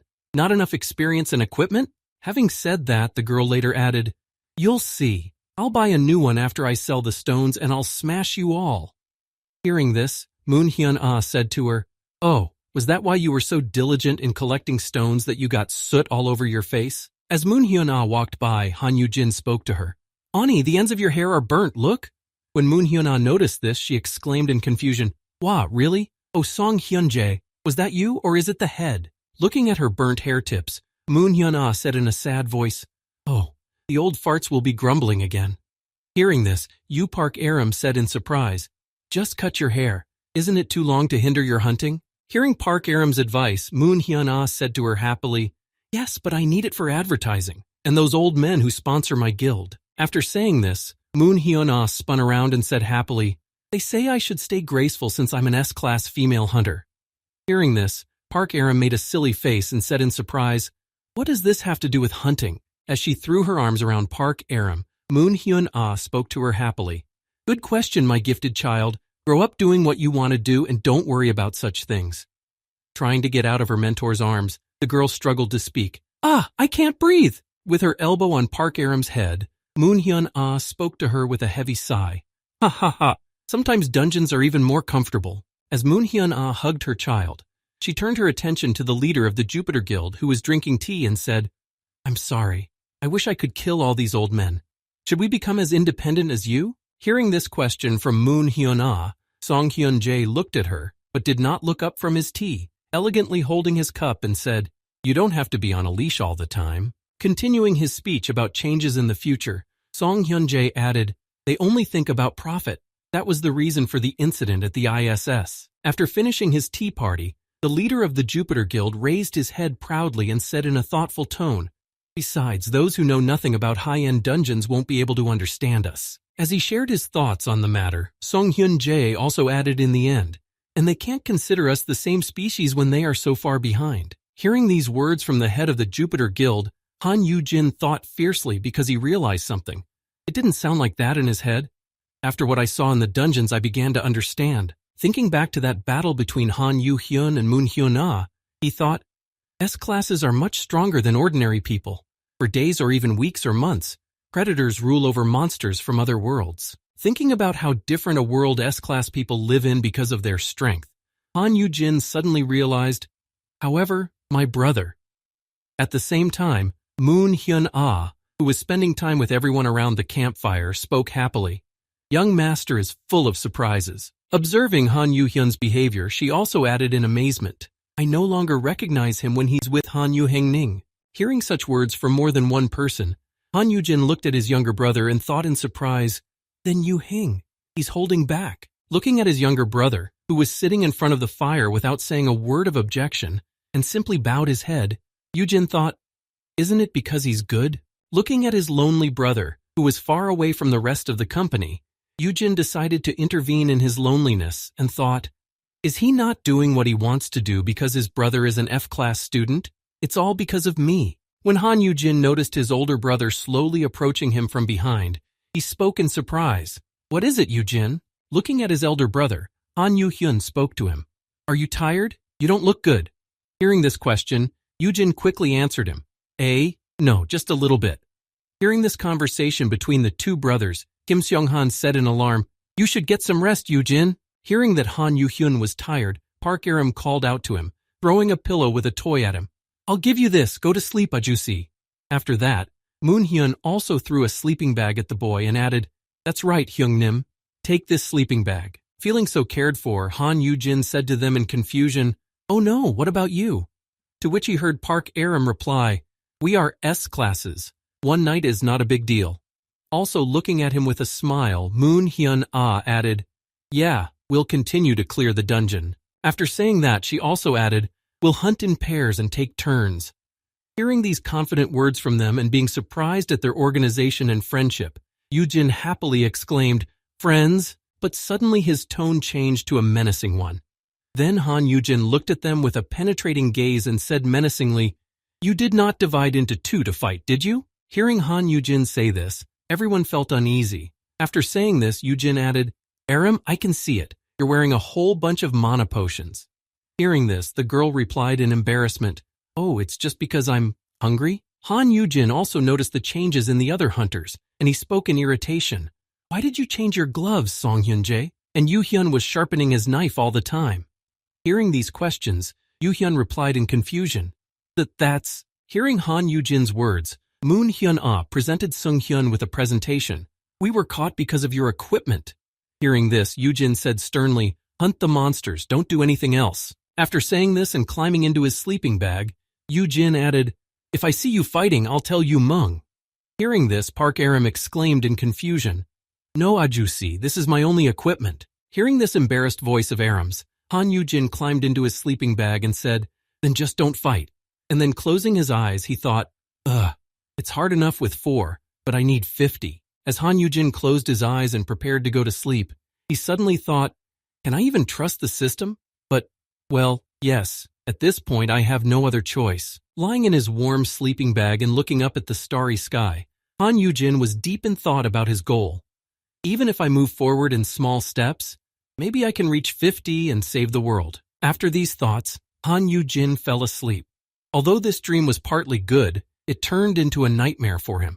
After falling asleep, they were already in the future, where they had reached the boss of the dungeon. Standing in front of him, everyone froze in place, overwhelmed by his gigantic size. This boss was a giant lizard that had to be defeated with a single blow. But that didn't stop them, and after a short period of time, everyone was in the abyss, where Sok Shur Mung spoke happily, introducing a new abyssal hunter who had upgraded his class. Pointing to Kim Sung-han, Seok Shi Myung spoke happily, and with this, the abyss has a third S-class. Posing for the audience, Kim Seong-han said, S-class to victory. Happy for his friend who was able to achieve a new class, Han Yujin came to him to present him with a bouquet and said, congratulations, Song-han. I look forward to working with you in. Hearing this, Kim Sung-han turned to him and looked at him with a displeased look and said, get out of here. Hearing this strange reaction from Sun-han, Yujin exclaimed in surprise, huh? Hearing this surprise in Han Yujin's voice, Kim Sung-han said to him in an irritated voice, from this day forward, I am leaving the abyss. S-classes have no need for comrades. When he heard him say that, he exclaimed in alarm, huh? Seong-han? Kim Seong-han then shouted out to Han Yu-hyun, I challenge you to a duel, underdog. The latter, revealing his blade, said, sounds like fun. At which point Yujin exclaimed in fright, Yu-hyun? Hearing about this, the other S-class warriors who were also present in the guild with them also joined in, shouting with joy, yay! We also want to come with you! To which Yujin exclaimed in alarm, no, come on, guys! And with that, the S-class battle began. As Yujin watched, he shouted out in fright, "Stop it, everyone! The building might collapse! Stop it! Stop!" Delirious in his sleep from the horror he had seen, Han Yujin woke up screaming. Sitting beside him, Kim Sung said, "Mr. Han, are you okay?" To which Yujin said in confusion, "Xiong Han." While still under the influence of his dream, Han Yujin called out to Kim Xiong Han in fright, "Please don't go to work for yourself, and don't get into fights just because you've become an S-class." To which the latter said in embarrassment, "Calm down." Looking at his master, who had suddenly woken up and began to cry out to him in fright, Song Han added, "I will continue to faithfully serve as the shield of the abyss. You were sleeping so sweetly, why did you wake up so suddenly?" Realizing what had happened, Han Yujin, embarrassed by his actions, spoke in confusion as he scratched the back of his head. "Oh, haha, so it was just a dream. Of course it was. Everyone was fighting and the building was collapsing." When Han Yujin woke up from his dream, he suddenly noticed a pillar of light behind him after his startled awakening, and he said to Kim Xiong Han in surprise, "What kind of lightning? It's not raining." Hearing this question from Yujin, Kim Xiong Han said hesitantly, "Well, you know." Han Yujin took a closer look at what was happening and said, "I think I see a flash over there." Wait. Looking at what was happening far away from him, Han Yujin asked in irritation, "What happened to the castle that was there? When did it—" Hearing this question, Kim Xiong Han replied in confusion, "Well, after saying that, Han Yujin saw a very bright flash from Song Hyun's lightning. Seeing this, Han Yujin exclaimed in alarm, "You've got to be kidding me!" After stopping his battle, Song Hyunjae, standing in front of Moon Hyuna, suddenly spoke to her, "We really should get back to our work." Hearing these words and pouring healing potions on her wound, Moon Hyun-ah replied, "Then answer my question. What made you reward us with your presence?" Looking at her opponent, who suggested that they stop fighting, she said to him in an excited voice, "You have your eye on the elder brother of the Abyssal Chairman? Is that what this is all about?" After saying this, the girl added, "Understand that he may have valuable skills, but he's only an F class." To which Song Hyun replied, "Tisk tisk, never judge people by their class." Looking at his rival with a gleeful look, Song Hyun said to her with a sly smile, "Can't you just have fun for once?" Looking at the Destroyer Guild leader who was using a mana potion on herself, the Jupiter Guild leader spoke to her. "He looks unusually fearless, that's for sure." As Song Hyunjae continued his monologue, he saw her finish the potion and throw the bottle behind her and said, "And surprisingly arrogant." As soon as the empty bottle of mana potion fell to the ground, Guild leader Jupiter added, "There are so many reasons why he—" But before he could finish speaking, the girl pounced on him, striking him suddenly. Although it was a lightning-fast attack, the girl was fighting the best hunter in the world, so it was not difficult to deflect it. Trying to break through Song Hyun's defense, the girl said, "He is a forbidden zone. We don't want you to break our precious crystal ball while you're having fun." After repelling Moon Hyuna's attack and knocking her back, Guild leader Jupiter spoke to her happily. "Oh, you're so indifferent to this kind of thing? I didn't expect that." Hearing Song Hyunji say that, Moon Hyuna, who was preparing to strike him again, shouted out, "Shut up!" After striking and breaking Song Hun's chains, Moon Hyuna said to him, "At least wait for your turn until I have my riding beast." As she said this, she stepped further towards Song Hyunjin and said in an irritated voice, "You've already destroyed several of your toys." And while they were arguing, Han Yujin had already arrived on the battlefield on his piece and exclaimed in alarm, "Oh shit!" Watching the battle between the two high-class hunters, Han Yujin said in astonishment, "They're moving so fast I can barely see them." Hearing this, Kim Xiong Han, blocking his path further, said, "Please stay behind. I will try to talk to—" As soon as he said this, he froze in his tracks at what he saw. Then, looking at the fight, Kim Sun Han thought, "It's just amazing. A battle between two S-classes, against each other." Standing there, not knowing how he could stop the fight, Kim Xiong Han thought, "I can't even muster the courage to come closer, let alone speak." While Kim Sung Han was thinking about what to do, he heard Han Yujin exclaim from behind him saying, "Oh my god, damn it!" And then, seeing the world and drawing attention to himself, he continued irritably, "Is it true that we have a couple of people here who have set up a private sparring room in the dungeon? I never would have guessed." Hearing Han Yujin say that, Moon Hyuna approached him and said, "Are you awake already, Hyungnim?" He exclaimed irritably, "Didn't I make myself clear? What is wrong with you?" When the girl approached Yujin, he grabbed her arm and exclaimed in anger, "Ah, look at that, you almost burned your sleeve." To which she replied in confusion, "It's not that bad." She ran away from Yujin and stood next to Sung Hyun and heard, "Seriously, how old are you? 5. What if you hurt yourselves fighting with each other?" Hearing this, the girl whispered to Sung Hyun, "You're right about him.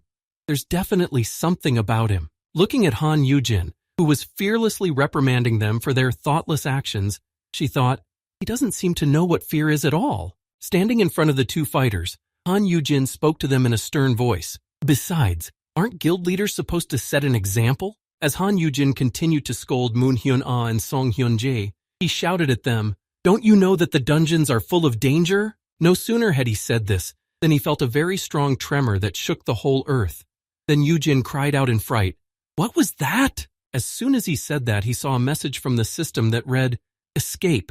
There has been a dimensional disturbance." When he saw this message, he said in displeasure, "Great.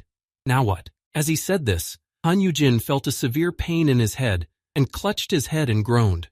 Seeing that Yujin was beginning to fall over, Kim Sung caught him and said in concern, "Are you okay, sir?" Han Yujin regained consciousness and took his hand away from his face and said in embarrassment, "Just like I said, the dungeons are full of dangerous surprises." Feeling these tremors, Han Yujin, climbing on his mirror, shouted loudly to everyone, everyone! Run as far as you can!" Looking around, everyone saw that the dungeon had begun to collapse and the stone towers were crumbling.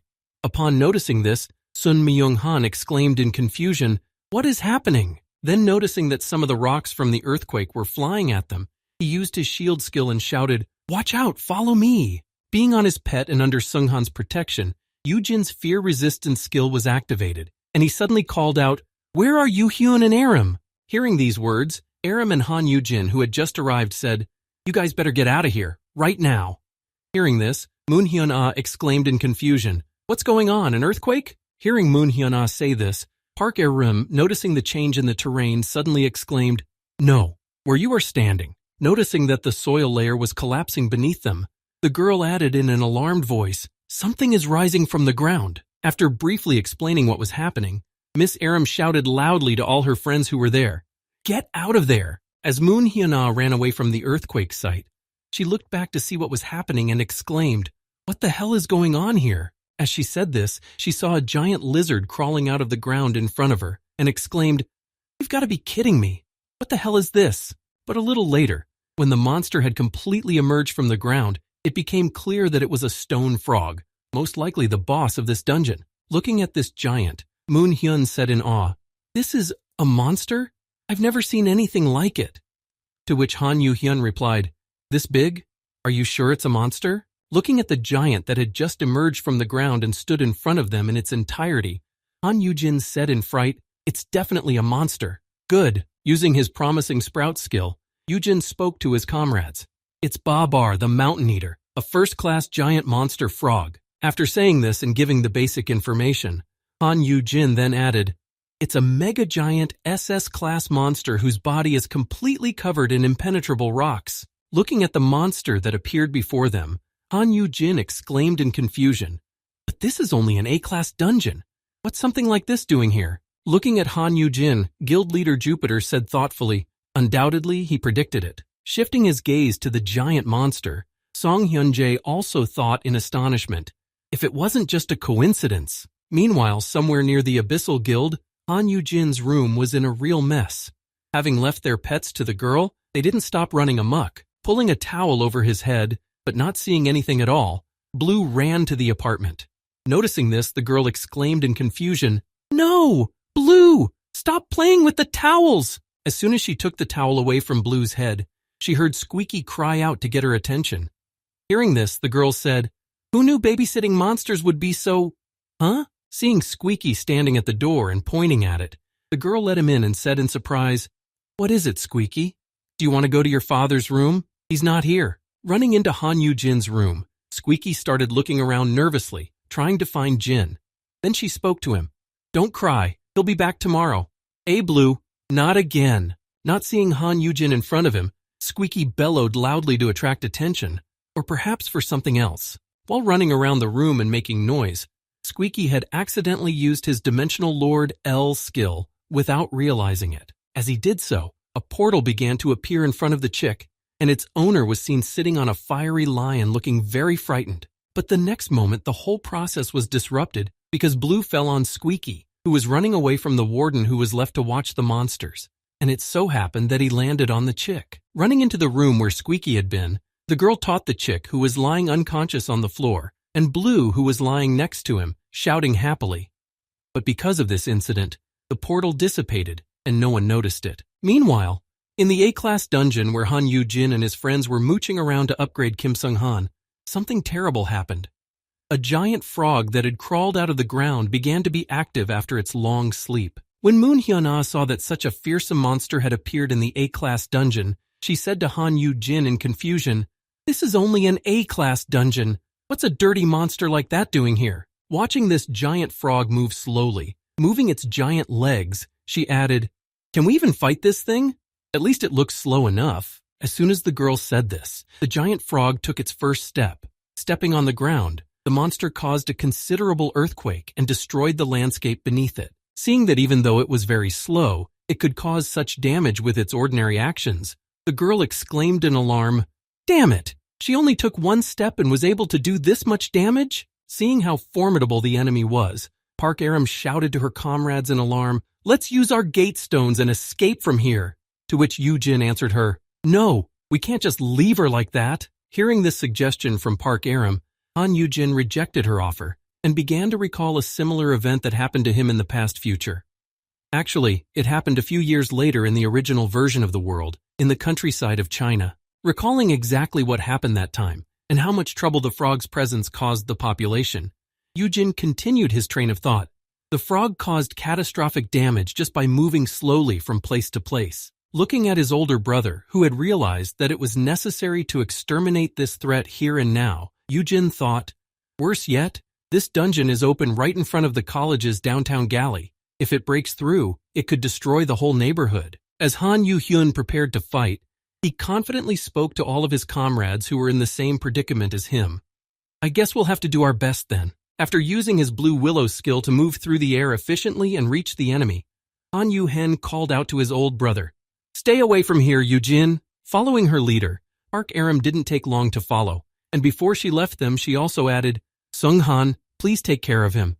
Yujin exclaimed in concern, Wait!" Aiming her spear at the enemy they needed to defeat, Park Aram said, "The icy breath of the A-class and the pale rain of the S-class won't even leave a scratch on this giant SS-class monster." Having said this and having drawn such disappointing conclusions for herself, the girl suddenly changed her tactics and plan of action and exclaimed, "But a day without a shadow is a completely different matter. I'm going to put SS boost on my mana and fire skills." After using her Day Without a Shadow skill and immobilizing the enemy by absorbing his shadow, the girl drove her spear into the ground and told Han Yu-hyun, "I have done all this for you, Chairman. The rest is up to you." Hearing these words from Park Aram and seeing a chance to attack, Han Yu-hyun concentrated his strength in his hand and struck the giant monster with a fireball, hoping to do some damage. Standing near the battlefield and watching his chairman fight, Kim Seong-han said in awe, "SS-class Black Flame, that should be enough." Also watching his brother fight, Yu Jin shouted out to him, "Hit the back of her neck, that's her weak spot." His brother immediately followed his advice, and he was already at the neck of this formidable enemy, swinging his sword and preparing to strike. Then Yu Jin thought, "I already know how to kill her, especially with a team like this, where we have the perfect combination of skills." The next moment after approaching the enemy and completing all the preparations, Han Yu-hyun struck the giant frog's neck, but the effect was not enough to win. He managed to make only a small cut. Continuing to strike one after the other, Han Yu-hen tried to do as much damage as possible while he had the opportunity. As Han Yu-jin watched, he thought, the only thing is, we're still in that moment, 5 years earlier. After thinking about it, Yu-jin continued, they didn't have an extra 5 years to get better equipment, better performance, and more combat experience.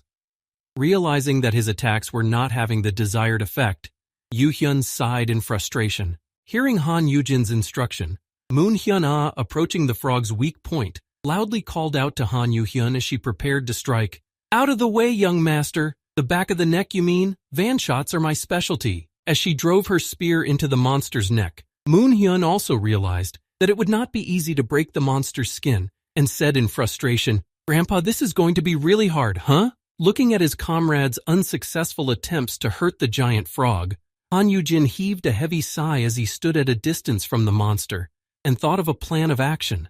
Worst of all, seeing that her attack that had cracked the monster's carapace was beginning to take longer, she exclaimed in surprise, That!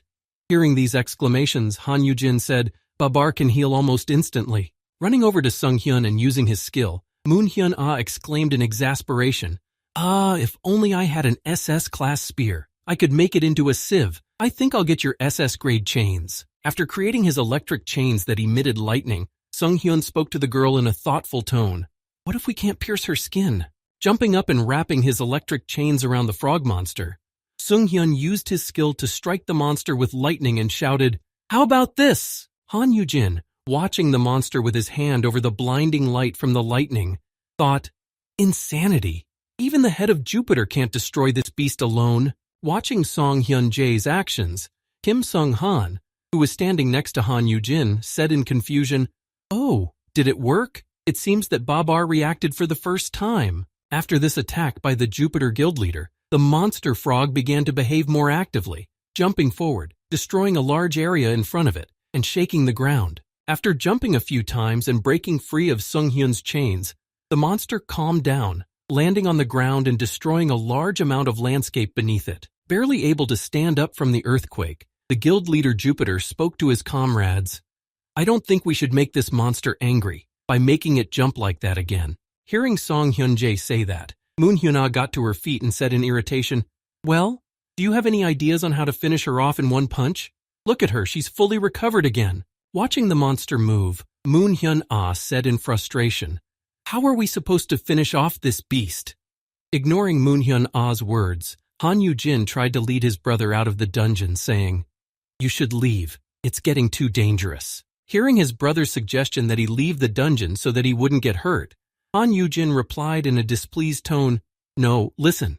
We can still defeat her if you two work together. After saying this, Han Yugin, who was sitting on the world, spoke while looking at the monster enemy.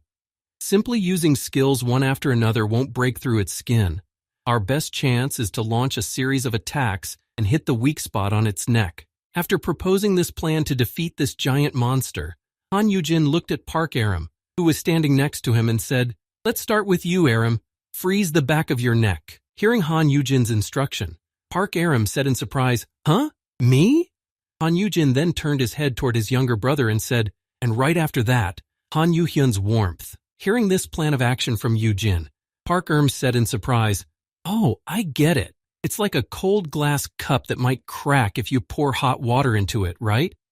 Han Yuhyun then added, So we're going to weaken it by changing the temperature? Hearing these words from his comrades, who understood what the boy was trying to tell them, Yujin replied, Exactly. This is the most effective way to deal with her stony skin. Hearing such a well-thought-out plan of action, Song Hyun, impressed by the strategy, said to Yujin, Does such good awareness go hand in hand with your skill as a beast master?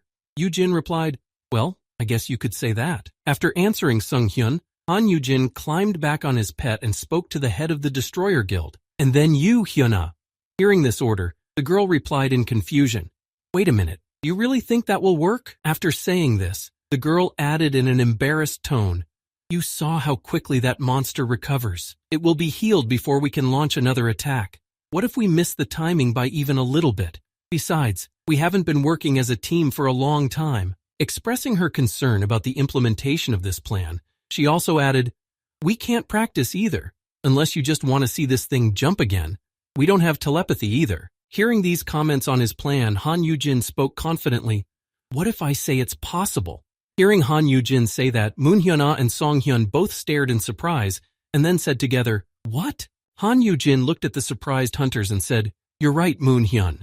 The most important thing is to launch a series of attacks at the perfect moment, but that means you have to work as a unit. After saying this, Han Yujin added, looking for his new skill, Otherwise, this whole plan becomes impossible. But fortunately for us, I can make it possible for you. As Han Yujin spoke these loud words, he thought, Something like an attacking skill would be much better, but I cannot ask for more in this situation. Then he said, Now I am going to use my skill. After saying these words and warning everyone that he was going to use his skill on them, Han Yujin spoke in confusion in his head as he looked at her. a skill that I just happened to acquire yesterday. Standing in the midst of his comrades who would need to destroy this monster, Yujin spoke. Yesterday I obtained a special teamwork skill. It should come out to improve your interaction. Hearing these words from his older brother, Han Yugin said to him in surprise, "You learned a new skill?" To which Yujin replied with a disgruntled look at his system window.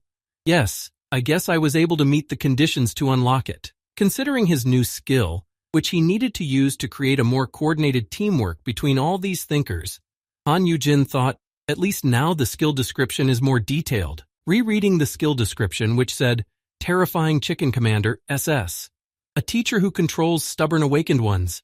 Kids are so naughty, aren't they? Don't worry, if you use this skill, you can unite several objects of influence, teach them to work in harmony, and coordinate their actions. After reading this description of the skill, Han Yugin thought in surprise, is it just me or has the writing style changed as well? First of all, the skill depends on the intelligence level and the amount of mana of the target. After rereading the first paragraph of the description, Han Yugin took out a mana potion to replenish his supply, and after drinking one bun, he said, Yuhun, come closer to Aram. And then he continued reading the description. The second paragraph read, Second, the caster may take damage if the target rejects the synchronization attempt. Then he said, Now I'm going to use this skill. You need to accept it. This is important, understand? Standing in the middle, Park Aram and Han Yuhyun noticed that they were covered by a blue seal, their bodies covered with a strange hue.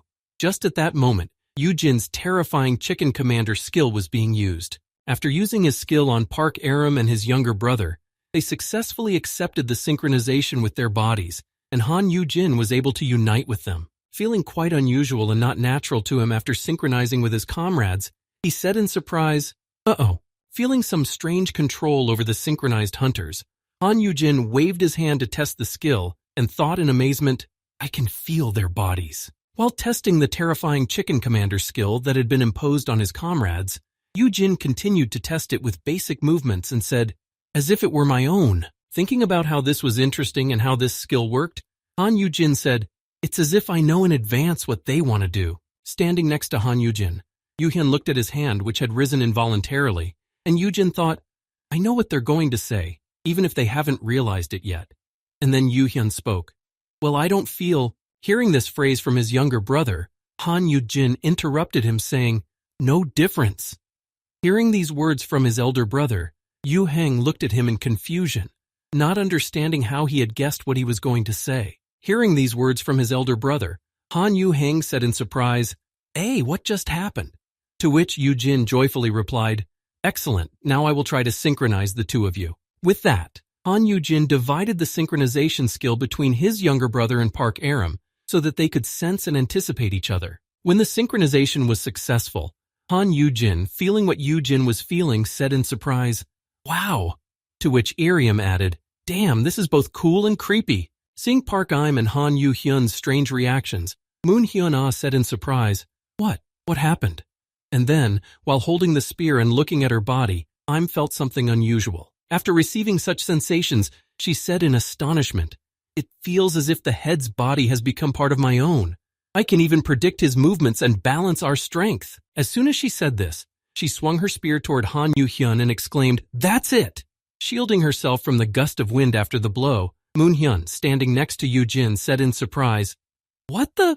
When the dust settled back to the ground and it was possible to see exactly what had happened, the leader of the Destroyer Guild exclaimed in shock, The spearhead is perfectly close to the sword. As she said this, she added, still puzzled and amazed by the situation, And they did it without even blinking an eye. How is that possible? Marveling at this effect, Moon Hyun-ah happily spoke to Yujin, pointing at herself, Hey, do it to me, come on. Hearing this, Han Yujin was just drinking a mana potion to replenish his mana supply. As Han Yujin finished his mana potion, he spoke to the lucky girl. Give me a second. I need to recover. Your role is to destroy the frog's skin as soon as Yuhyun does what he needs him to do. You will be able to minimize the damage from the fire, as long as you hold on tight to Mir's back. Hearing Yujin say that, the girl exclaimed happily, jumping up and down with joy, I get to ride Mir? Yay! How did you know that I brought a saddle just in case? And even fire-resistant equipment. Hearing these words, Mir was a little upset. So Yujin, patting him on the head, said conscientiously, I'm sorry, my friend, just this once, huh? He then spoke to Moon Hyun. Please take care of Mir, and I have something else for you. Hearing Han Yugin say that, the girl was surprised to hear him say that. What is it? Then Yujin thought, the skill is easier to use on the targets I take under my wing with a code word. After thinking about this, Han Yugin said to Moon Hyun-ah with a sweet smile, My heart Hyun-ah, I love you. After he said this, he thought, I will take this chance and make her my student. As he thought about it, Yujin continued his train of thought until he saw what happened after he said it. I think we've become close enough that I can get out of this situation by joking around. After saying this, Moon Hyun was overwhelmed. She had a critical failure, and she was thinner. Seeing this, Yujin added in embarrassment, I'm really grateful for everything you've done for us. After saying this, Yujin also added to get out of this ridiculous situation. Coming with us and so on, you were so kind to me even when I kept yelling at you, and that's why. Hearing these words from Yujin, the girl smiled and replied, Haha, that was so silly. But don't worry, your attitude helped me remember how hard I was trained when I was an athlete. Hearing this, Yujin saw a notification. Moon Hyun-ah has responded to the code word and has become your student. Yujin was relieved. Good, I guess I did it after all. Turning to Moon Hyun, Han Yugin said happily, Well, then we need to... But at that moment he was interrupted by Song Hyun-yu, who said, It should be my turn now.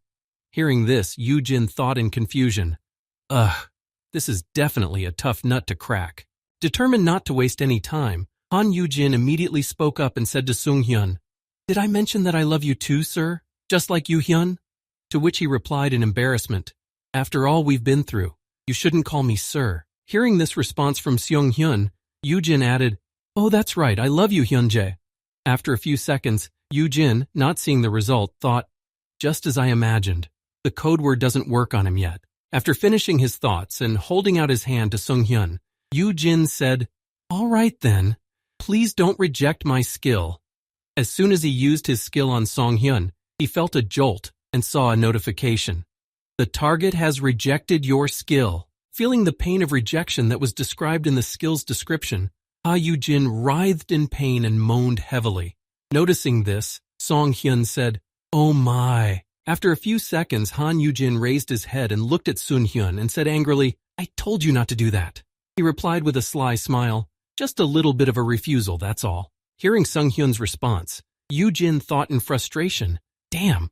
Seeing this, Han Yu-hyun ran over to his brother and said in alarm, What happened? Hyun, are you okay? Hearing this, Yujin spoke to his brother in irritation. It's fine, I only need one assistant. To make it up to him, Song Hyun threw his cloak over him and said, Heh, maybe this will help you stay safe. Watching this whole situation and feeling each of his students who were affected by the effect, Yujin thought, I'm getting visual information from 4 S-class hunters, and Mir, it's hard to handle. It's like I'm some kind of hub or filter, or a teacher trying to stage a school play with unruly preschoolers. Maybe if I close my eyes, it will be better. Closing his eyes, Yujin called out, Hurry up, I'm not sure I'll be able to last much longer. After saying this, Yujin thought wearily, I know right now we should be worrying about the SS-class monster, but our first task is to make Sung-han an S-class. Thinking about it, Han Yujin let Kim Sung-han do at least some damage to the monster. Even if his attack doesn't hurt the enemy but just affects it, Yujin thought.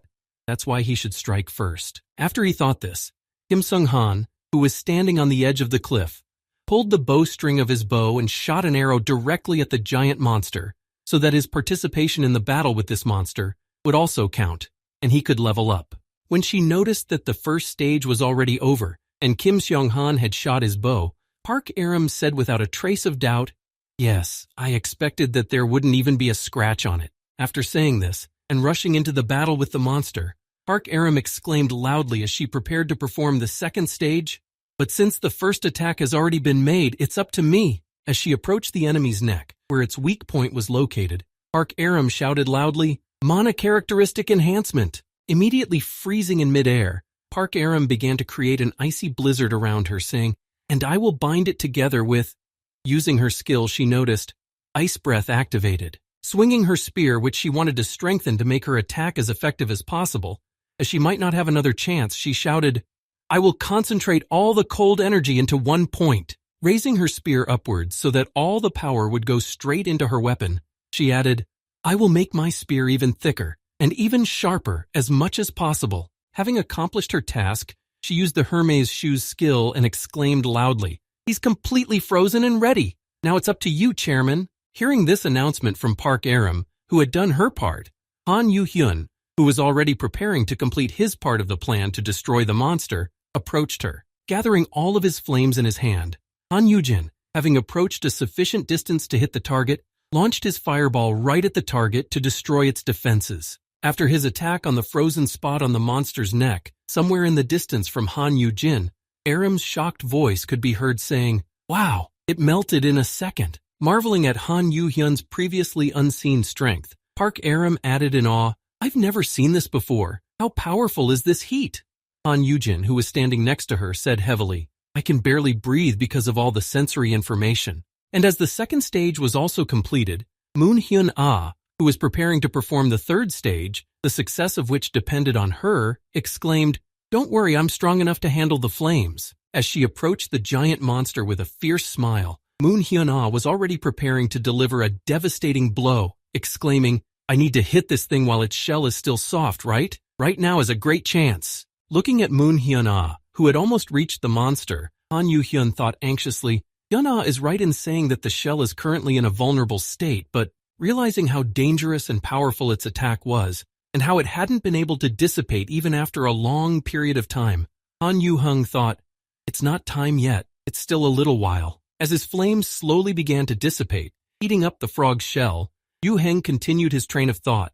"We need to wait until the flames have not diminished to an acceptable level." Thinking about how much longer it would take for Moon Hyun Ah's attack to be most effective, after Yu-hyun's and Aram's combo, Han Yu-hyun added, "But by the time the skin starts its healing process," trying to plan everything precisely so that their plan would not fail due to a small problem, Han Yugin, watching the whole process through his skill, grabbed his head and said to himself, "Come on, think." Starting to calculate all the parameters in his head, which was already heavily loaded due to the skill and the control of so many people at the same time, Yujin began to go over everything in his head, trying to come up with the most effective plan of action. Han Yujin thought, Mir's speed, Han Ah's agility, the heat from the remaining flame that passes through Han's senses, and the final moment when Hyun Jae's song must come into play. Thinking about all these points that needed to be taken into account in his planning, Han Yujin didn't realize that he was starting to fall off his feet. Sung Hyun caught him, preventing him from falling to the ground. When he saw the Jupiter leader supporting him, Yujin said in surprise, "What's going on?" To which he replied, "Isn't it time for us to leave? I think I can figure it out when it's my turn. Just concentrate on Hyun Ah for now." After saying these words to Yujin, Song Hyun also added, "This is my way of apologizing for my disobedience." Hearing this explanation, Yujin leaned on his assistant as he wiped the blood under his nose, which had been released from the overload on his body. Leaning on Song Hyun-ji, Han Yujin said in a relieved, joyful voice, "Wow, you could definitely become a teacher's favorite. Hold on tight. We need physical contact to share the skill." As Han Yujin watched his pet, with Moon Hyun Ah riding on top of it, preparing for the moment to strike the monster, he thought, finding the perfect moment. As he watched the girl's actions and made calculations to figure out the best time to strike the monster as soon as the opportunity arose, Yujin spoke. Considering the speed, the distance, and how much time is left before the flames die out, after calculating each option, the perfect moment, now. Having given the order to attack as soon as the moment presented itself, Han Yujin once again plunged into his distant memories, recalling the early days, in the very first days of breaking through the dungeon. After saying this in his head, Han Yujin continued, recalling the chaos that was happening on the streets of his city. The beasts left a trail of destruction in our world, but lucky for us, most of the monsters were low class. Recalling how it all started when the gate to the dungeon first appeared, Yujin said in his head, but as time went on, with the harder dungeons, more and more formidable opponents began to appear. Thinking back to the days when the strong S-class hunters were really very strong and could defeat most of the monsters that came into their world, Yujin said in his head, and although the S-class hunters could initially handle clearing the dungeon alone, all of these memories were related to obtaining his new terrifying chicken commander skill. It was then that he thought, it didn't take long before they realized that they should unite for a chance to win. Thinking that there was still a way to unite the warring S-classes, each of which believes itself to be the strongest, Yujin thought, and it was at this time that I learned this special teamwork skill. Imagining himself as someone like Ratatouille, from the cartoon Who Leads the Strong, Han Yugin thought, if a person of your own strength tries to control your thoughts and body, all you will feel is aggression and rejection. Seeing how happy Moon-hyun was at the Worlds, Yujin continued his train of thought. But what if it's some F-ranked babe? It must feel much more innocent.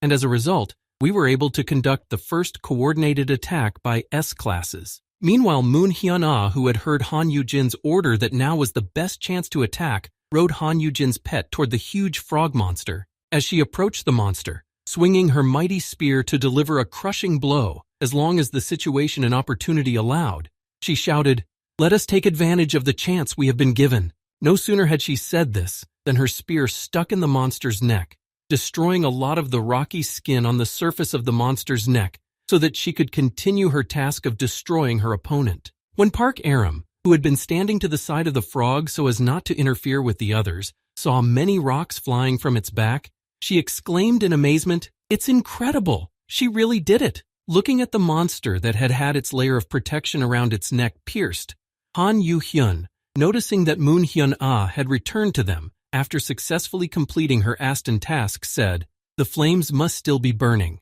At the same time, blood gushed out of the monster's neck, signaling that the protective rocky layer of its hard armor had been pierced, and it was only a matter of time before it was finished off with a strong attack on the soft flesh. As Song Hyun-jae approached the spot where the protective layer of skin had been destroyed, he held Han Yujin in his arms and said, "Looks like it's time for me to join in." Hearing Song Hyun-jae preparing for his attack, Han Yujin closed his eyes and gritted his teeth to make himself less afraid for his life, and said confidently, "Don't worry about me. I'll use the bracelet so you don't need to hold back." After covering his face with his hand and using the effect of the bracelet to absorb all damage for the next 10 minutes, Han Yujin, noticing that Sung Hyun was already preparing, said, "To the Aram strengthening." After saying this, Han Yujin used another of his F-class veteran skills, which was also supposed to affect the outcome of the battle, and thought, "We'll add something else to the attack." After using another skill that was supposed to affect the outcome of the battle, Han Yujin, who was tightly clinging to the leader of the Jupiter Guild, thought anxiously, "Double damage with an attacking skill." Being directly under this barrage of Song Hyun-jae's incredibly powerful attack, Han Yujin, although he was wearing a damage bracelet, still felt difficult, and he spoke, "Such overwhelming power." At the same time, Song Hyun-jae was completely absorbed in the process, thinking only of one thing, how to use all his manifest power and put it into an ode to attack to defeat this giant. The next moment, everyone could see this incredible sight of many lightning bolts hitting a single target and piercing the monster through. After completing his powerful attack, in which Song Hyun-jae put all his strength and skills, it became clear that the monster was defeated, because the hole that formed in the monster did not guarantee survival. Seeing what happened to the monster after Sung Hyun-jin's attack, Park Yun-rim exclaimed in amazement at what their teamwork had accomplished. "We won?" Before she could say it, fragments of the frog's skin fell off the rocks, which began to crumble after the monster's death, as it could no longer hold on to its back. Noticing this danger, Yuhun exclaimed, "Ah!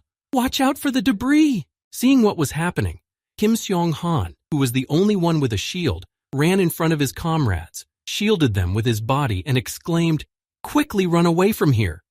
Hearing Song-han say this, Aram exclaimed in confusion, "Mr. Kim?" While using his skill to create a shield, Kim Sung-han noticed a system notification informing him that he had successfully leveled up. Conditions for leveling up have been met. This system notification was immediately followed by another that said, Kim Seong-han's characteristics and skills have been upgraded. After that, Kim Seong-han's shield became much larger. It could not be called a shield, but a protective dome that covered a large area, protecting him from unwanted entry into the middle of anything. When Park Aram saw a huge barrier suddenly appear around them, preventing rock fragments from entering the middle, she exclaimed in amazement, "Wow, what was that? That was incredible, Mr. Kim." After surviving this incredibly powerful attack from Sung-han, sharing his power with him, and controlling a large number of S-classes in synchronization for such a long time, Han Yujin spoke heavily. All of this, and then, gradually losing consciousness and clutching his forehead, Yujin said wearily, "I have no strength left. Hey, I'm going to take a nap now. Try not to quarrel during this time while I..." After that, the monster also collapsed, and lay there without any sign of life. And so the SS-class monster was defeated thanks to the first ever coordinated attack by the S-classes that was successful. And although Han Yuhyun's skill to synchronize the hunters ended as soon as he lost consciousness, the emotional connection remained. And so, after successfully completing the mission, Moon-hyun joyfully headed to Mir. Throwing her arms around him, she said happily, "You're the best, Mir. Who's a good cat? You are. Yes, you are. Maybe you will come to live with me, huh? You're such a good boy." Or is it a girl? Looking at Moon-hyun's frank behavior, the way she was treating Mir, Han Yuhyun, and Park Aram, who were looking at her, thought, it seems that suddenly facing a terrifying opponent that you had to spend all your energy on is liberating. Looking at Han Yuhyun, Park Aram said in surprise, "We did it." They clumsily tried to shake hands, but were unable to do so, exclaiming in joy, "We really managed to destroy the SS-class beast." After this awkward moment of almost shaking hands, Park Aram and Han Yuhyun walked in opposite directions. And yet, fighting back-to-back created a bond even between those who disliked each other. Meanwhile, Kim Sung-han, who had completed his mission to protect all of his comrades, quickly went to Song-hyun to see if his master was okay. Running up to Han Yugin, who was with the Jupiter Guild leader, Kim Sung-han shouted out in alarm, "Mr. Song, Mr. Han Yugin is fine." Before he could finish his sentence, Kim Sung-han saw a horrifying scene of Kim Sung-han holding an unconscious Han Yugin in his arms and looking at him with a glorious expression. And so after this incident, many different things happened. Some people were able to fulfill their long-held desire by riding a beast, and others were able to fully enjoy the feeling of doubling their strength. But these feelings were strange. They changed Sun Hung's mind a lot.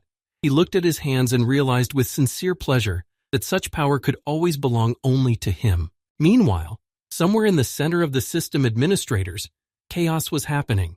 After defeating this enormous SS-class monster, one of the administrators shouted out in alarm, "No doubt this creature has followed Eugene." Staring at his screen and scanning through the various information, the administrator exclaimed in confusion, "The measurements have suddenly become distorted. This beast should have appeared. In 5 years, I thought we had prevented such cases." Hearing such frightened exclamations from her employee, the administrator, who looked like a mermaid, said, "Will it take long to recover?" To which another administrator replied, "Wait, it's just a little bit longer." Continuing to panic over the situation, the administrator, the lamb, exclaimed in alarm, "Do you think they are responsible? The weirdos who are obsessed with their son's debt?" He was answered, "Calm down, I don't think so." Looking back at his frightened and panicking friend, the system administrator spoke to him.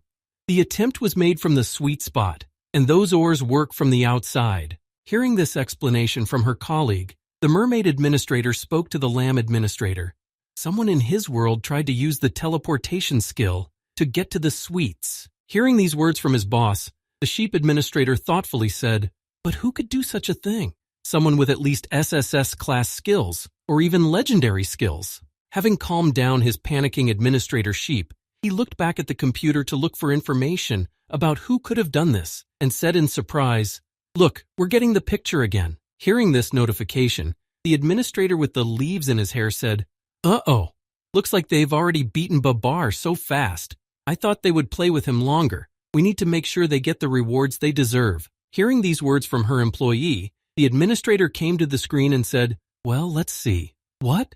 I think something strange is going on here. Something is definitely wrong." Looking at the unconscious Han Yugin, who had fainted after such a hard fight with the SS-class monster, Song Hyun-jae said ominously, "Who are you? I mean, really?" Thinking back to the skills Han Yugin had revealed to them at the first meeting of the leaders, Song Hyun thought, if the Beastmaster skill is the only thing he has to offer, I'll just have to wait until the end of the contract. As he thought about this, Song Hyun-jae also began to think in other directions, because this was not the only thing that surprised him about the boy. But he's hiding something much more than he's telling. Not only did he talk, but he acted as if he knew what would happen in the dungeon. Thinking about this, looking at his hand, recalling that feeling of power, Jung-hyun continued, "But it was also a strange coincidence that I gained a command skill at such a good time. And besides that, a skill that doubles the damage he shared with me." As soon as the leader of the Jupiter Guild began to mention this doubling of damage and the power he had gained, a dark aura would immediately emanate from him, and his thoughts would be filled with such things. "How can I forget the times when I had such power?" As he thought about how powerful he could be if he had something like that, Seong-hyun thought, but why is he human? If there were such a thing somewhere in the world, I would give absolutely everything to have it. Noticing that his brother hadn't returned for a long time, Han Yugin decided to go and check on him himself. Pulling his sword behind him, Yugin said menacingly when he saw Song-hyun, "Is my brother all right?" Seeing his leader's resolute attitude, Kim Seong-han spoke to him in concern. "Boss." As Yujin came closer and saw him lying unconscious on Song-han's shoulder, he said, "I'll take care of him." Hearing Han Yujin's younger brother say that, the leader of the Jupiter Guild spoke to him. "Perhaps you could leave him to me. I'll feed him 3 times a day and provide him with all the necessary care he needs." Looking at Han Yu-hyun with an ominous yet stingy gaze, Song Hyun-jae spoke to him in a self-assured tone. "I'm taking this with me." Hearing such words from the leader of the Jupiter Guild, Han Yu-hyul held back his anger, which was reaching the boiling point. At the same time, standing behind Yu-hyun, Moon-hyun-ah added in displeasure, "Is he serious?" Also arriving at the place where all the remaining hunters had gathered, Park Aram, hearing this dialogue, added in a menacing tone, "With all due respect, Jupiter's chairman, this is not funny at all. Return him to us calmly, will you? A juicy just needs to rest." When Park Aram heard this, Kim Sung-han and Mir's pet were also ready to suddenly start a fight, in which they would have to take Han Yujin away from Song Hyun-ji by force. Looking at the leader of the Jupiter Guild, who was standing in front of him with his older brother on his back, Yuhun, exposing the blade of his sword, said in a menacing tone, "Give me back my hen." Hearing such threatening words from Han Yujin and the rest of his comrades, who were quite serious in the event of a sudden fight, Song Hyun-jin thought, the double damage enhancement is still active. Fencing himself in with his electric chain so that he couldn't be approached quickly, the Jupiter Guild leader thought, if I just finish them all off and put the blame on the SS-class monster. Seeing that the atmosphere was becoming more and more tense by the second, Moon-hyun-ah extended her spear towards Song-hyun and spoke menacingly to him. "Enough already!" Looking at the greedy Song-hyun, Moon-hyun added menacingly, "The members of the Abyssal Guild may be holding back to avoid hurting Hyunim, but I'm different. If you do anything strange, I will finish him off." Hearing what Moon-hyun-ah had just said, Park Aram exclaimed in surprise, "What?"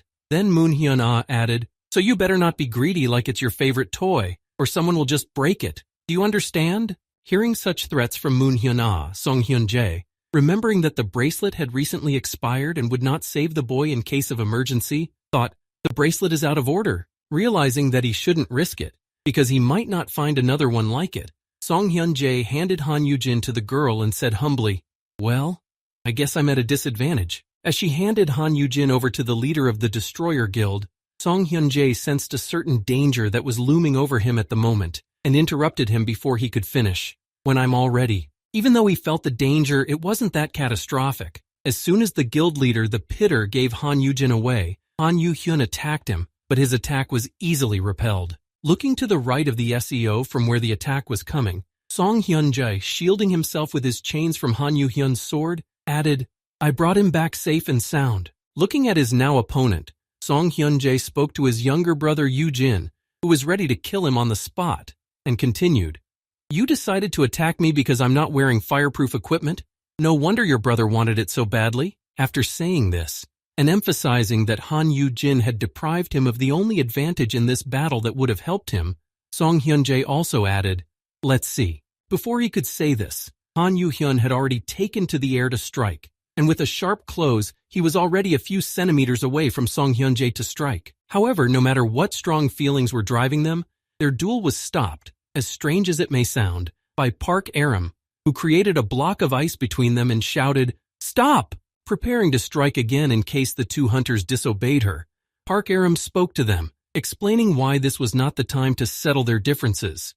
"We have to keep a Josie safe, remember?" Taking off Han Yujin's fireproof cloak and throwing it to Sung Hyun, Moon-hyun-ah spoke irritably to the two fighters. "Grow up already, Hyun-jae. The guy is half your age." After passing the cloak to Song Hyun, Moon-hyun-ah also gave an order to Hyun Yu-jin to distract him from the fight, saying, "You too, young master.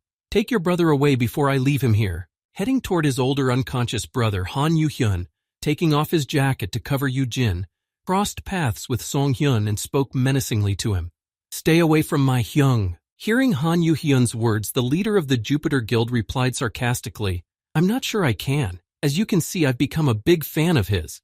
Hearing these words from Seung-hyun, the boy was ready to tear him apart again. Seeing that conflict was brewing again, Moon-hyun exclaimed in frustration while holding Han Yugin in her arms, I told you to stop.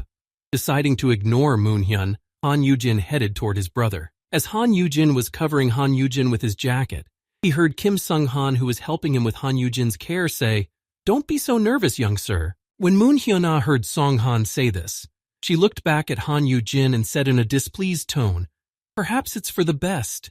If that bastard likes your brother so much, his safety is guaranteed. As she said this, the girl, watching Park Aram express his grievances against Seung-hyun, added, Besides, Hyung-nim is more daring than you think. While they were arguing with each other, the unconscious Yu-jin spoke in his sleep. Stop fighting, friends.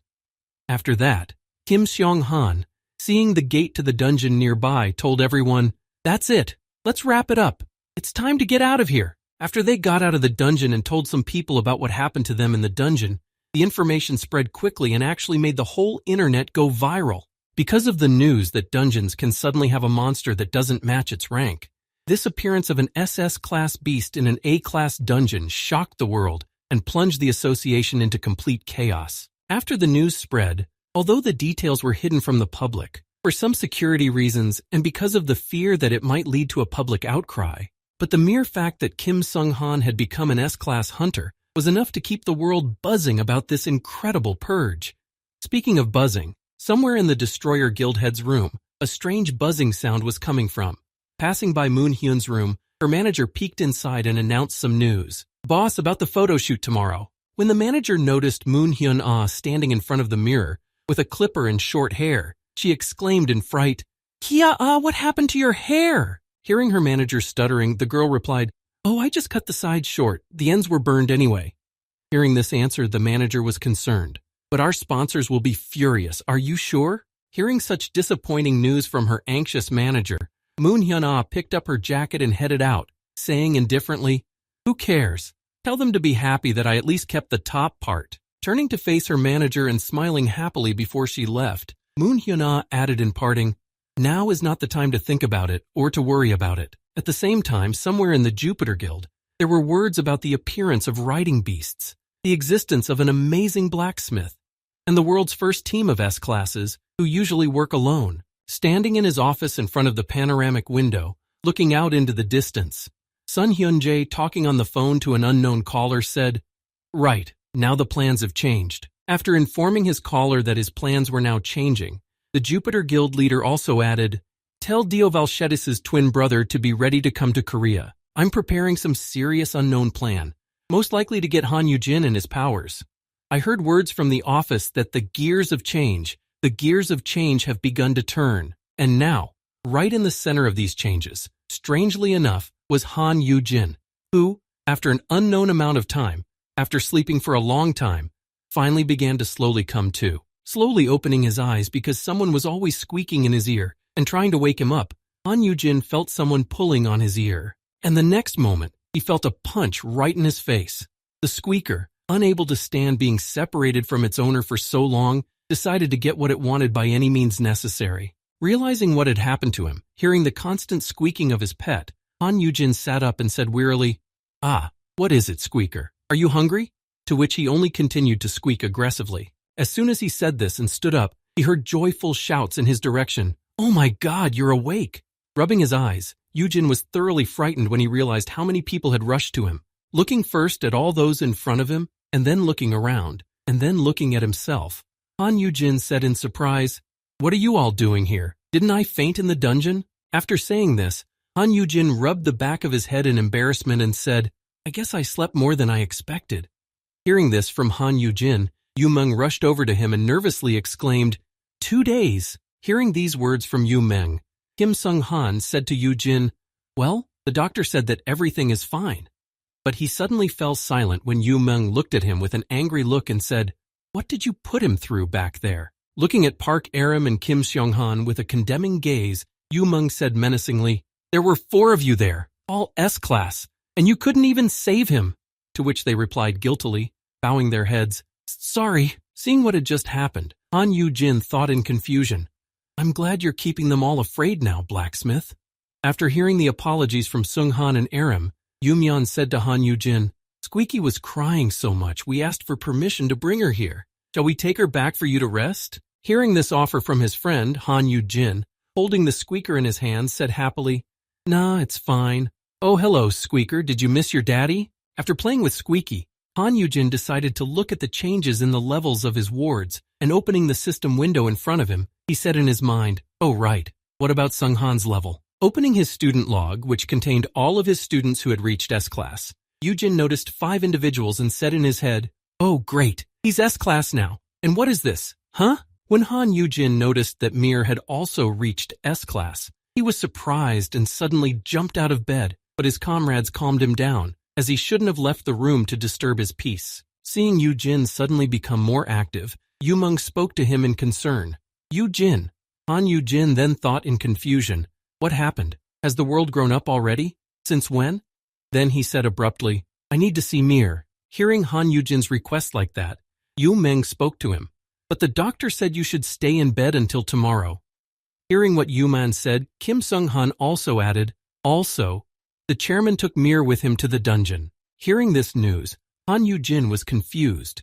Yuheng went to the dungeon? Oh, that's right. He once mentioned clearing out an S-class dungeon in the near future. But why aren't you with him, Sung-han? Looking at Park Aram and wondering how to say it properly, Kim Sung-han said awkwardly, Well, you know. Hearing what Sung-han said, Park Aram added, turning her head to the side in embarrassment. Only the 2 of them left, the chairman and Mir. Hearing this news, Han Yujin gave her a murderous look, not understanding how they could have let this happen while he was unconscious for so long, and said in a surprised voice, What? Hearing Han Yujin's question, the girl realized that she couldn't keep quiet, and she shouldn't try to hide anything either, so she began her story. Well, right before entering the dungeon, just before they were about to go into the dungeon, when they were about to leave and were finishing the preparations, one of their team members sat down in front of Mir and stretched out his hand to him and said happily, Wow, I've never been on a sweep with Mir. Suddenly Mir became much larger and completely covered in flames. Seeing such a sudden change in the pet, Moon-hyun and another member of the Zenogu exclaimed in fright, Ah, peace? Hearing this noise and arriving at his squad, Han Yu-hyun said in confusion, What is going on? Then he saw the adult Peace in front of him and the astonished members of his troop who were admiring him. Looking at the fully grown Peace, Kim Seong-han said, Peace now, so cool. And the lion behind him, Moon-hyun-ah, also couldn't shepherd for long and added, When did he grow up so fast? Seeing what had just happened and how grown up Mir was before him, Han Yu-hyun was astonished. You've already grown up completely. As soon as Han Yu-hyun said this, he stepped in front of Peace, and with the blade of his sword, he separated himself and Peace from the rest of the team with a single swing, creating a wall of fire in front of him at the point where he slashed with his sword. Seeing what the leader of his guild had just done, Kim Seong-han, who was trying to break through the firewall, said to him in confusion, Guild leader? What are you doing? Standing at the entrance to the dungeon, Han Yu-hun confidently replied, standing next to adult Mir, All of you, stay here. This time it will be just the 2 of us going to this dungeon clearing. After listening to the whole story that Park Aram had told him, how it had happened, and why they hadn't been able to stop him, Yu-jin heard from the girl, Have you calmed down, Ajusi? At that time, only Park Aram and Kim Sung-han were in the room. Yu-man was no longer there, because he had left for work, as it was his time. After listening to everything that had been said, Yu-jin said in a sad voice, How can I be calm? Sitting on the bed with a sad look on his face, Han Yu-jin, remembering what happened 10 minutes ago, how he was about to go to deal with it when he was barely held down by 3 people, as he shouted out in anger, That fool! How dare he take Mir with him? And at that time, Aram and Kim's son holding him said, Josie, don't worry. Thinking back to this moment 10 minutes ago, Yu-jin said sadly, Well, what can I do? The gate is closed. We can't open it now. And then he went crazy again, exclaiming loudly, No, seriously, what the hell was Yu-hyun thinking? Seeing that Yu-jin was angry again, Park Aram and Kim Sung-han rushed over to him again, holding him on the bed. Then Park Aram shouted out in confusion, Calm down, Ajusi. Breathe in and out. Hearing this, Kim Sung said in alarm, This is a technique for laboring mothers. Holding Han Yu-jin in the bed so that he would not move and lie still, Han Yu-jin, unable to get away, thought in confusion, It will take at least 10 days to clear an S-class dungeon. The two of them will barely be able to sleep. Looking at the nervous Han Yugin, Kim Sung-han spoke to him to calm him down. I'm sure. They'll be fine. The dungeons seem fine. And they have the gate stone. Then Aram added, That's right, Ajas. Don't worry so much. Think of something else. After saying this phrase to Yujin to change the subject, the girl suddenly asked, Oh, that's right. What awards did you receive? Hearing this question, Han Yujin was surprised to hear it. Awards? Seeing Han Yujin's confusion and embarrassment, the girl showed off her earrings and said, For defeating Babar, I have SS-class equipment, these earrings. After showing off her earrings, Aona added, Deep Blue Wave Mermaid Queen earrings. They not only increase the level of mana and intelligence, but also give you complete freedom of maneuver in the water. Plus, all skills related to water and ice will be 30% more effective in water. Hearing about such incredibly cool equipment, Han Yujin was impressed. That's just incredible. You'll be completely invulnerable in a water environment? To which the girl replied smugly, Of course, I'll smash all the underwater dungeons like that. Pointing to herself, the girl also added, I will quickly pay off all my debt. I've already paid off half of it from this dungeon alone. But of course, I will go into debt again when I buy new equipment, especially since my team will need ice-resistant items. Seeing the girl so upset about her debts, Han Yujin said happily, Haha, the path before you is not an easy one, is it? Hearing this, the girl clutched her head and said sadly, I can't even borrow the leader's equipment because our attributes are completely opposite. Hearing Park Aram say this, Han Yujin was still happy for her that she was slowly developing, but he thought, it's great that our Aram is growing so slowly but surely, unlike the S-classes, who were running on their own, almost of their own accord. Reflecting on how lucky Park Aram was to have such caring mentors, Han Yujin continued his thought in his head. Aram will grow up surrounded by the caring Sunbae and Abyssal. Thinking about this, Han Yujin was immersed in happy thoughts, saying in his head, I can't wait to see what the future holds for her. Noticing that Yujin had calmed down, Park Aram whispered to Song-han, I managed to distract him, didn't I? After receiving his reward, Kim Sung-han showed it off, saying, I received the gate stone and I am so very grateful to be an S-class. Afterwards, Aram asked Yujin anxiously, What about you, Jossie?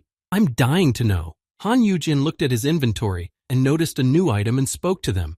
Now, is this it? SS class? Hearing the rank of the item that Yujin had obtained, Park Aram said in astonishment, Wow, you also have an SS grade item? When Han Yujin clicked on it to remove it from his inventory, he saw a blue mist filling his room. And yet, this fog was also seen by Kim Sung-han and Park Aram, which confused them. Han Yujin took out his item from his inventory and said in surprise, This is... And a little later he read the description of the item that appeared below him, an old water wheel of the Nameless Demon King, SS. Seeing what had just appeared in Han Yujin's hands, the girl said in surprise, What is this? Hearing this question, Han Yujin turned it around in his hands and said in astonishment, An old wheel that was once used by the Demon King. Hearing this explanation of this object, Kim Seong-han took a thoughtful pose and said, You mean like a spinning wheel? To which Park Aram added, A rather peaceful hobby for a Demon King. Taking the wheel in her hands and placing it on Han Yujin's head, she said thoughtfully, Should I wear it like this? Han Yujin answered, I doubt it. It's probably an object, not a piece of equipment. Looking at the squeaker that was sitting on this wheel on Han Yujin's head, he thoughtfully spoke in his head, There's a good chance that the system purposefully issued this reward. Thinking about the fact that it was given to him on purpose, Yujin thought, When I enter the dungeon again, I'll ask them. And then he said with a grudging voice, Dungeons. S-class dungeon. They are alone in the S-class dungeon. Once again, angry that his brother had gone into the dungeon with his pet without thinking about safety, Yujin began to scream, Ah, Yuhun, you damn jerk! Grabbing Yujin again and holding him, Aram exclaimed, Not again, Ajusi, calm down. After a while, when Park Aram and Song-hyun left Jin to rest, Kim Sung-han came to visit him again. Looking into his room, he said in surprise, Are you awake? Yujin replied, Ah, Sung-han. Looking at what Han Yujin was doing, Kim Sung said in surprise, You've been sitting in some kind of prostration. Hearing this, Yujin thought in disappointment, Ah, I was only testing the two of them with my skill. Worried about his master not asking at such a late hour, Sung-han spoke up, I'm worried. I think it's an early symptom of dementia. To which Yujin replied awkwardly, Not at all, I just couldn't sleep. Let me watch TV. When he turned on the TV, The first news item plunged him into shock. It read, Hunter Kim Seong-han from the Abyss. By the way, the hunter Kim Seong-hun, who has extended his contract with the Abyss, will be promoted to the position of deputy head of the guild this month. Hearing this news, Han Yugin jumped out of bed and exclaimed, Huh? You're going to be the deputy leader? To which Kim Seong-han, scratching the back of his head in embarrassment, replied, Oh yes, it just happened. Hearing this news, Han Yugin suddenly became so happy. Then, with puppy eyes, he heard from Kim Seong-han, Park Aram is also S=sign class, but because she's in middle school. After that, Han Yugin interrupted Kim Seong-han's sentence and grabbed his hand, saying happily, You are the best candidate for this position. Please take care of my brother. Hearing this, Sun Han happily replied, Thank you very much. Han Yugin continued his joyfulness and exclaimed, We should have a party to celebrate the promotion.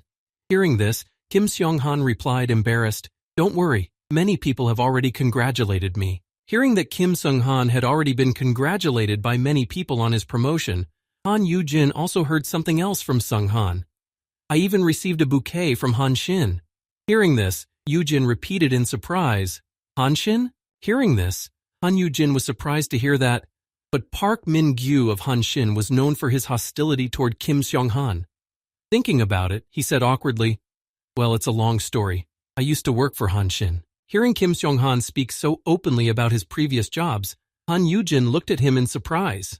What? Did you ever work there before? Deciding to tell Han Yugin more details, Kim Seong-han said, Did you know that the Han Shin Guild was once part of the Han Shin Group conglomerate?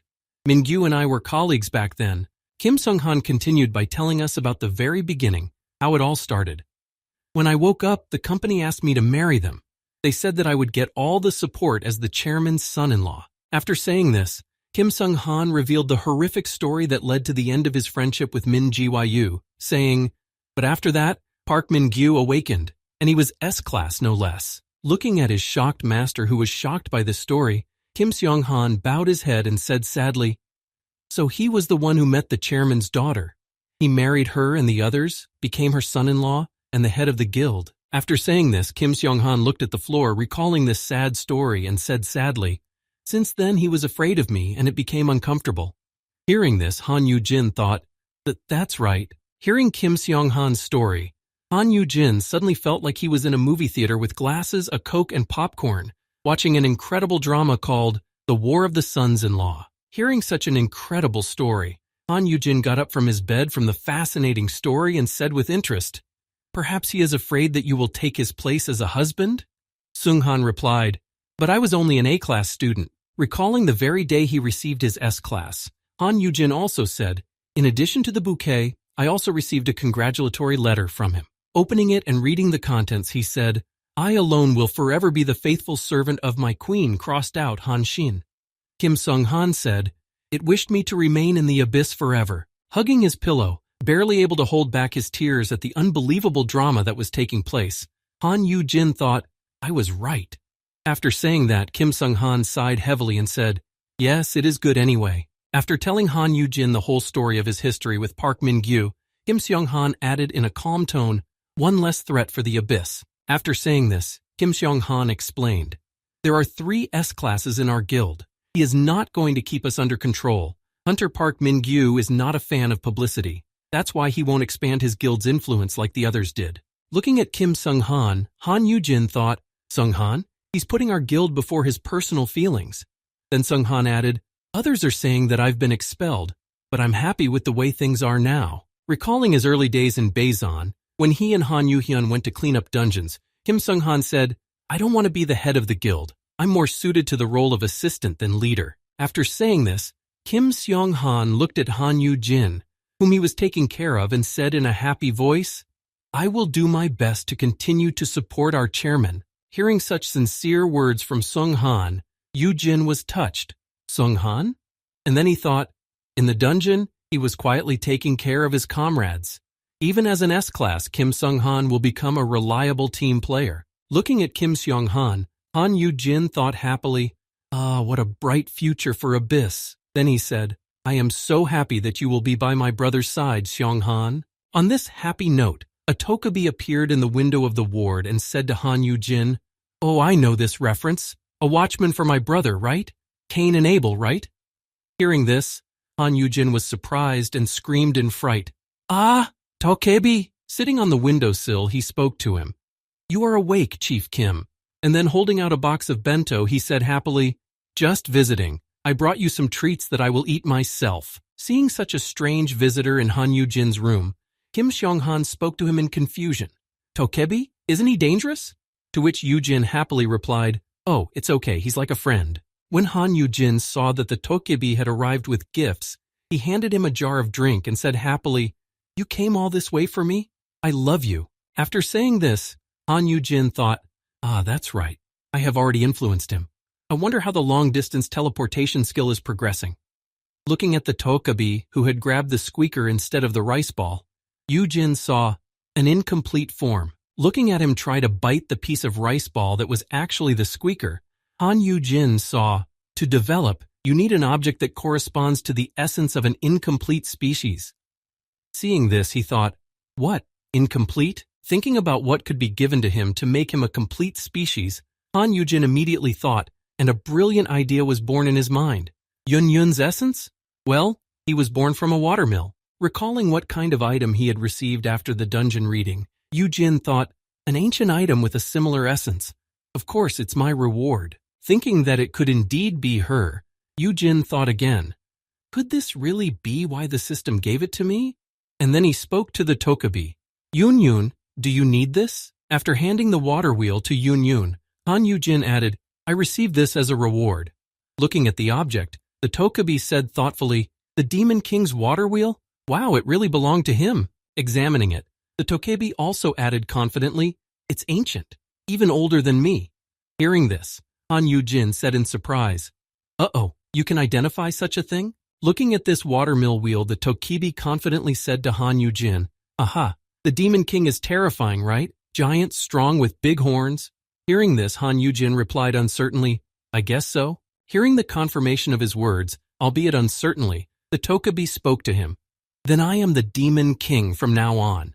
Hearing Yun say this, Han Yujin was confused and said to him, Huh? What are you talking about? And the next moment, while being absorbed by this Demon King wheel, the Tokebi began to transform into a terrifying Demon King bit by bit. Kim Seong-han, who was watching the whole situation, said in confusion, Yujin, what is this? After he said that, his bodyguard, a Tokebi that had turned into a Demon King, grabbed Seong-han with its long tentacles and pulled him toward it. Noticing this, Han Yujin shouted out in alarm, Sleep, Han! Not understanding what was going on, Han Yujin looked to the side where the Tokebi was to scold him, but all he saw was the Demon King, and he said, Yun, what the, huh? He saw the changed Yun, who had become a terrifying Demon King, and said fiercely, Oh yes, there is nothing more terrifying than demons, and I will become their king. Seeing Yun's change, Han Yujin thought in confusion, Yun's appearance, and then he saw his characteristics. Yun Demon Class Demon King, current SS Class, potential SS Class. Looking at what had actually just happened before his eyes, Han Yujin thought in fright, what asterisk? He's actually become a demon? But we've never seen a demon even after 5 years. Looking at the frolicking Yun, who had become the Demon King thanks to the watermill wheel Han Yujin had given him, he shouted out from inside the room, laughing menacingly, I am the Demon King. Looking at what had just happened to his apprentice, to whom he had given the wheel from the nameless Demon King's watermill, Yujin thought in confusion, Are you sure this is how it's supposed to be, system? Shielding himself with his shield from all of Yun's attacks, Han Yujin, trying to avoid being harmed by his actions. Han Yujin, seeing his characteristics, thought in confusion, a Demon King? A SS Class Demon King? Looking at his characteristics again, and comparing them to those of that giant monster Babar, whom they had barely defeated with their combined efforts, Yujin thought, he must be even stronger than Babar. As he watched that Demon King Yun steal his bodyguard, wrapping him in his tentacles, Yujin thought, at least Babar was humble. At the same time, Kim Seong-han, being in Yun's clutches, was scared and exclaimed, Yujin, ah! Continuing to rejoice in his new account that he had received after his reincarnation, the Taikbi shouted joyfully throughout the room, Whoa ha ha ha ha! I am the great and terrible Demon King! Looking at this formidable opponent appearing before them, Han Yujin, covering himself with his earring shield, thought in dismay. He will turn this place into ruins. If I leave him here running around like this? But a second later, literally, remembering Sung Han, who is an S-class, but he was just helplessly stuck in the tentacles, Yujin thought, but even if an S-class like Sung Han is unable to resist him, as he thought about this, Han Yugin suddenly realized something he couldn't understand about this dangerous situation. While under the B-class shield, he thought, wait a minute, how come I'm in the wrong order? Holding the squeaker in his hands and clutching it to his chest, Yujin suddenly realized that something was obviously wrong. The earring shield is only class. Looking at the Tokabi whose class was SS, Yujin thought, Yunbun's energy is powerful enough to destroy this specialized ward. But he didn't even hit me, or the area around me. Looking at his squeaker that was in his hand without a memory, Han Yujin thought, could this be the squeaker's ability? I don't think so. Entering his system menu, Han Yujin suddenly saw Yun Young and his pets and said, Yun Yun is still under my care, even after becoming a demon king. Seeing this, Han Yujin also remembered who exactly the Tokebi imagines in him when it comes time to remember who raised them as children. And then Yujin thought, he still sees me as a grandmother. Getting angry at Yun Yun, Han Yujin started shouting at him in an angry voice. Big scary demon? More like a small naughty little devil. Holding the toy for peace, the bark he was going to play with, Han Yujin angrily shouted at the high-class demon king, look at the mess you've made here. Holding a toy for peace to play with, Han Yujin shouted angrily at the high-ranked demon king, look at the mess you've made here. Waving his peace play wand, Han Yujin angrily began to hit the demon-turned Tokebi with it, shouting, bad demon, I should put you under house arrest for a week. Feeling every punch Han Yujin gave him, the demon king of the Tokebi spoke to him in fright, moaning at the boy's blows. Stop, grandmother, boss! Shielding himself from the blows, turning his back on Han Yujin, the Tokebi looked over his shoulder in confusion and said torturedly, are you saying that I'm not scary at all when I look like this? Hearing these words from the Tokebi, Han Yujin spoke confidently to him. What's so scary about those horns? You were 100 times more terrifying in your Tokebi form. After saying this, Han Yujin thought, considering that he still has a thing for pranks, thinking about it, and seeing that Yun Yun believed him, Han Yujin continued to convince the Tokebi to become like he was before, adding, remember when you made Yu Meng and Dr. Siok faint when you were still a Tokebi? Hearing Han Yujin say that, the Tokebi folded his fingers in front of him and said to the boy hesitantly, not knowing what to do, But you said you weren't afraid of me even when I was a Tokebi. What about the others? After saying this, looking at the furious Han Yujin, who had stopped hitting him, the Tokebi turned his attention to Kim Seong-han, whom he had grabbed. The latter, hearing that it was him, said in surprise, When Kim Seong-han heard that he was being noticed, he looked first at Han Yujin, and from his confused look, he realized what he was getting at and how he needed to behave now to prevent destruction. As soon as he looked away from Han Yujin, he tried to calm down and not show his fear by speaking. He's absolutely right. You are so much scarier in the form of a Tokebi. While in the Demon King's tentacles, Kim Seong-han also added in a worried voice, I'm only scared now because Han Yujin might be in danger. Hearing Seong-han say exactly what he needed to hear, Yujin pointed at him with his hands and said in frustration, There, you see, having already heard from two people that he was much more terrifying in his Tokebi form, Yun Yun, transforming back from the Demon King, was confused and upset. Really? You really think I look scarier like this? Seeing that their deceptions and tricks had worked and that Yun Yun was changing back, Yujin thought happily, Yes, it's working. And then he exclaimed in awe, Oh my God, this is much scarier, isn't it, Seong-han? Supporting Han Yujin, Squeaky started to squeak as well, and Kim Seong-han joined in, exclaiming in fright, Yeah, I'm so scared. No wonder people were fainting just like that. Very scary. Continuing their scam to make Yun Yun look like he used to, Kim Seong-han and Han Yujin, along with Squeaky, were screaming with heat, and then Jin added, Never in my life have I seen such a terrifying bundle of absolute horror. My God! After exclaiming this, Yujin continued to persuade Yun Young to become like he was before, exclaiming in fright, Please don't kill us! Oh my God, I'm going to pee my pants!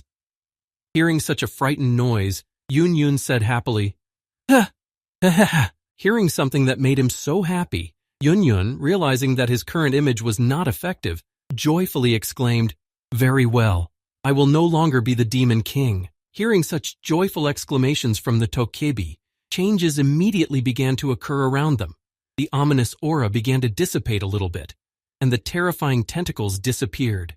Noticing this, Kim Sung said, "The fog, it's dissipating." When Kim Sung landed on the ground after being released from the Demon King's grasp, he said in confusion, "He's back to normal?" To which Han Yugin replied in alarm, "It depends on what you mean by normal." As Han Yugin looked at the Tokebi, whose Demon King wings and everything associated with it slowly began to disappear, he heard Yun Young say, "Instead of the Demon King." As soon as Yun Yun said this, his mask, which had been on his face for his entire life, ever since he could remember, flew off and broke in two. And so, after that moment, Yun Yun changed dramatically. He didn't look like the old him at all. New clothes, new hairstyle. After completing his transformation, Yun Yun joyfully said to Han Yugin, "Now instead of being the Demon King, welcome the coming of the King of the Tokebi." Hearing what Yun Yun had just said, Han Yugin happily exclaimed, "I guess, can we say that he has evolved?" Hearing this, Kim Sung Han answered him in confusion, "Then, will everything be okay now?" Picking up the Demon King's watermill wheel again, Yun Yun looked at it carefully and said in surprise, "Aha, this thing still has a bit of the Demon King's energy in it." After saying this, the Tokebi added happily, looking at his confused comrades who had just experienced shock. "But don't worry, everything will be fine because I am much stronger." Holding the wheel in his hands, Yoon himself did not notice how strange wheel-related effects began to appear around him, and then he added, "Because I've decided to become the King of the Tokebi." Excited about his newfound power, Yoon spoke happily to Yu Jin and Sung Han. "Anyway, I got a new skill. Do you want me to show you?" After saying that, a voice from behind the door said, "Excuse me, you all right in there?" Hearing this alarmed voice from the staff, Han Yujin spoke happily to Kim Sung Han. "Could you please go out and make excuses for us in front of the nurse?" Hearing this request, Han Yujin headed for the door. Standing at the exit and holding the doorknob, Kim Seong Han looked at Yu Jin and said anxiously, "Are you sure I can leave you here alone with him?" Yu Jin replied confidently, "Yes, I think there's nothing to worry about now." After saying that, and sending Kim Sung Han out the door to take care of the nurse who heard the strange noise coming from his room, Yu Jin also added, "Tokebis don't hurt people." As he sent his bodyguard to take care of some things with the nurse, Yu Jin said awkwardly, "They just cause a lot of damage to hospital rooms, apparently."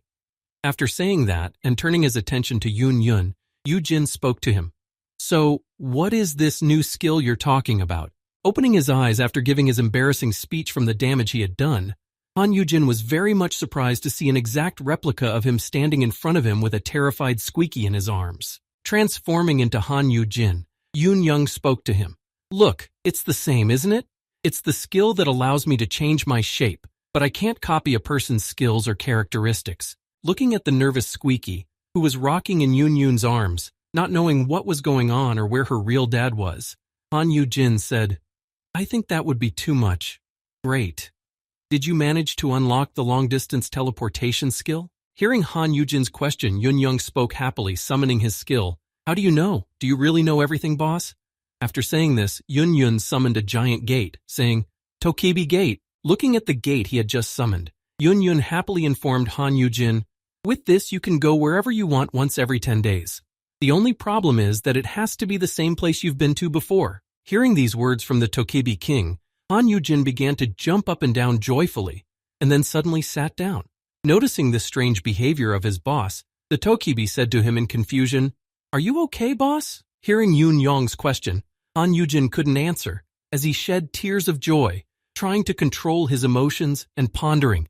Finally, safe long-distance teleportation. Holding a surprised Squeaky, who did not understand his master's sudden emotions, Jin happily said in his head, "I was beginning to fear that the end had come because of this fiasco with the Demon King." Thinking about this, Han Yujin also began to reflect happily. "Well, I can finally answer in peace. This is my reward for my hard work and patience. Way to go, system. With this, we can make great progress in dungeon exploration." After thinking about all his dreams and plans, Han Yujin happily said to the Tokebi, "Then let's start exploring the dungeons right away." Before he could say this, the king of the Tokebi interrupted him, saying, "I'm sorry, I'm too busy for this right now." Hearing this response, Yujin said in surprise, "Eh? What?" To which the king of the Tokebi replied, "Now that I am king, I need to create my own subjects. I'm going to go in search of some really old and worn-out clothes. When Han Yugin heard this, he was surprised. Subjects? You mean you can create more tokebi now?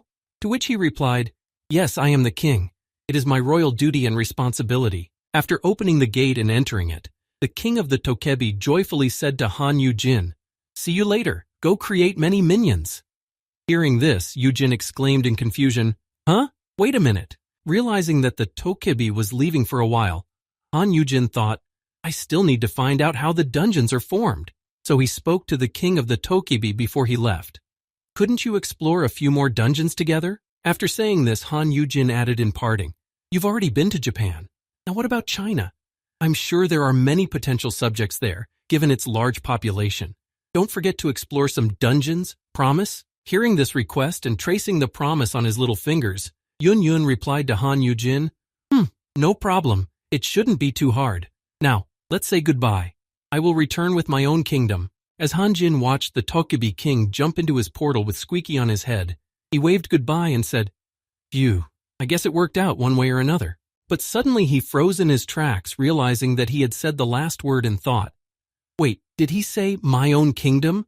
How many Tokebi is he going to create? Should I buy a large plot of land somewhere? Standing in the middle of the ruined ward, scratching the back of his head, wondering how he would explain what had happened here, Han Yugin had no idea of the consequences that were about to come. After he let Yun go free, Han Yugin would regret his decision, but that won't happen soon. It will be a few months later. Meanwhile, somewhere in the Abyss Guild, an ordinary day was going on full of various chores. At the same time, someone's voice was heard in one of the offices. I'm very grateful that you came to see me personally, leader. As he was having his nice conversation with the chairman, Seok Shir Myung spoke into the phone. That's right. Hunter Han Yugin will be released from the hospital today. I was going to contact you since the construction of the monster cultivation complex was recently approved. After saying this to the head of the Hunters Association, Seok Shirman heard some terrible news from the phone that was being reported to him. Unable to believe his ears, he said in surprise, excuse me? But after this short question, Seok Shir Meng, the head of the Hunters Association, had already hung up.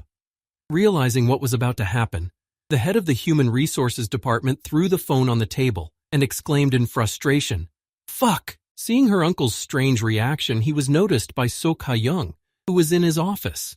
After that, Sok Shirman said, why now when the guild head is absent? Hearing such disappointed words from her worried uncle, Seok Ha-young looked at him in surprise. What's wrong? Hearing this question, he answered her, the association is going to send someone to look after Yugin. Hearing this explanation from her uncle, Seok Ha-young, not understanding the reason for the confusion, replied, so what?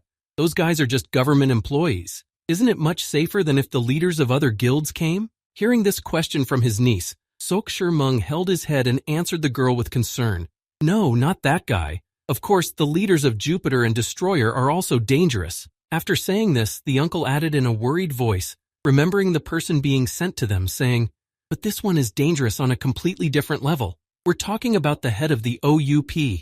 Meanwhile, somewhere in the hospital where Han Yugin was staying, who was to be discharged today, an amazing discovery was made. When we arrived at his room, we heard a surprised voice saying, what the? Looking at what had happened to the room in the short time she had been gone, Park Aram, who had come to pick up Han Yugin, said in confusion, what the hell happened here last night? Clutching her head, Park Aram exclaimed in confusion, this chamber was made specifically for hunters. How could it be destroyed so badly? Han Yugin replied in a calm tone, nothing happened here. See, I'm fine. Looking at Han Yugin, Park Aram leaned over to his face and said in irritation, I don't think you look good. It looks like you didn't get enough sleep, doesn't it? You have such bags under your eyes that they are about to reach your nostrils. Hearing this, Han Yugin replied to her in embarrassment. Okay, I was up all night trying to find out if my brother was still alive. When Park Yun-rim asked him why he looked so tired, Han Yugin suddenly went on the offensive. Remembering that it was a weekday, he shouted at the girl in a menacing tone, hello, what are you doing here? It's a weekday. Are you skipping class? Hearing Han Yujin's question, the girl said in confusion, Looking away from Han Yugin, she said in embarrassment, no, teacher let us go early for the day. Recalling how it was when she walked into the teacher's office exclaiming, give me a certificate for the day, right now. To which the frightened teacher meekly said, yes, ma'am. Looking at the mysterious Park Aram, Han Yugin said thoughtfully, "Humph, I can see how this could have happened. You may be a hunter, but you still need to follow social norms. Stop acting like a criminal." Hearing Han Yugin's words, the girl was surprised. "Me? Wow, thank you. I guess I'm pretty diligent." As she left the room, she smiled happily and followed Yugin. He said to her, "You really need to go to school more." As Han Yugin looked at the joyful girl following him, he thought, "This is no reason to laugh. Awakened ones are more prone to breaking the law if they aren't too careful, especially high-class S-class hunters." Recalling his familiar guild leaders Jupiter and Destroyer, Han Yugin spoke in confusion. Because they're too powerful to be restrained by ordinary law enforcement. Wondering how this all works in other countries or regions where lawlessness is rampant, Yugin said in his head, "In other countries, the guilds of high-class hunters already have much more power than the government." Recalling some very sad moments from his past future, Han Yugin thought in confusion. On more than a few occasions, such guilds completely overthrew the leadership, plunging the entire country into anarchy. Thinking of the leader of the OUP, Han Yugin said in his mind in confusion, "The only reason Korea is able to continue to function as a normal state." Looking at Park Aram, who came to see him off after he was discharged, Han Yugin spoke to her. "You should go back to school. Someone is on their way to pick me up." Hearing Han Yugin say that, the girl was surprised to hear him say that. "Huh? Someone is coming?" Han Yugin replied, "Yes, the association sent someone to me. I guess since it's such a big deal, they want to give me a tour of the new cultivation facility." As Han Yugin said this, he remembered everything that Seok Shir-myung had told him about who was going to come and pick him up from the hospital. Then Han Yugin said, "He's the only S-class in the country who works for the leadership." After saying this, Han Yugin continued his story. Even after his awakening, he deprived himself of the wealth he could have accumulated as a hunter and became a civil servant. Since then, he has been a reliable pillar for the association, while the big guilds have continued to grow in power. Continuing to talk about this man who became a civil servant despite his class, Yugin added, "He is the first person you will see when an S-class hunter breaks the law, just like he detained the offenders as a police officer." Standing in front of the hospital's entrance, Park Aram Raisin spoke to Han Yugin, expressing her guesses. "Oh, that chief song that Chairman Moon was always talking about?" As the two hunters stood at the entrance of the hospital, having a nice conversation with each other, they suddenly heard someone's gruff voice speak to them. "Hunter Han Yugin?" Taking out his ID and showing it to Han Yugin, Song Taiwan spoke to him. "Pleased to meet you, sir." Holding up his civil servant's ID card, he said, "My name is Sun Tae-wan. I am the head of the Awakened Work Department of the Ministry of Internal Affairs and Security." When Park Aram and Han Yugin saw Song Tae-wan with their own eyes, they were amazed. "He's huge." Ignoring their reactions, Song Tae-wan said to Yugin, "It looks like you were already waiting for me outside." Looking at Song Tae-wan, Han Yugin thought in confusion, S-classes usually have strong bodies, but this guy, how can I put it, exceptionally large? Looking at Yugin, the guard said, "Please wait while I park the car." Looking at Song Tae-wan struggling to fit into this small car, Han Yugin first thought, "It's like looking at a huge monolith in the middle of..." Then he exclaimed in surprise, "Ah!" Looking at how he had folded himself compactly into this small car to fit into it, Park Aram said in surprise, "What is a giant like that doing in such a small car?" To which Yugin replied, "I think he's just being careful with our taxes." As he said this, Han Yugin also added, "And yet, he is an S-class. Couldn't they at least give him a bigger car?" Suddenly they heard a noise and saw a car crashing into Song Tae-wan's car. The next moment, Park Aram and Han Yugin saw an accident happen right in front of them, and the head of the security department was involved in an accident in his small car, which he had just gotten into and was immediately hit by someone. When they saw this, they could only exclaim in fright, "Who?" Thinking that Song Tae-wan had already died in the accident. Han Yugin said in confusion as he said goodbye to his soul, "Was this the first and last time we will see each other?" But a few seconds later, Han Yugin saw Song Tae-wan unharmed, crawling out of the wreckage of the car. After that, Yugin thought with relief, "Oh right, it's an S-class. Phew." As Han Yugin thought about what had just happened, he began to think about who could have done such a thing. Who would have the courage to do this to Song Tae-wan? As he was thinking, a door opened from the car that had hit him, and a voice came out. "Oops, I didn't mean to. When I saw you squeezing into that tiny, ridiculous car, my right foot stepped on the gas pedal out of sympathy." While cleaning himself up after this transportation accident, Song Tae-won spoke menacingly when he saw the leader of the Jupiter Guild in front of him. Hunter Song Hyun-jae. Seeing what had just happened and who had done it, Park Aram said in confusion, "Oh my god, that Chairman Song is full of..."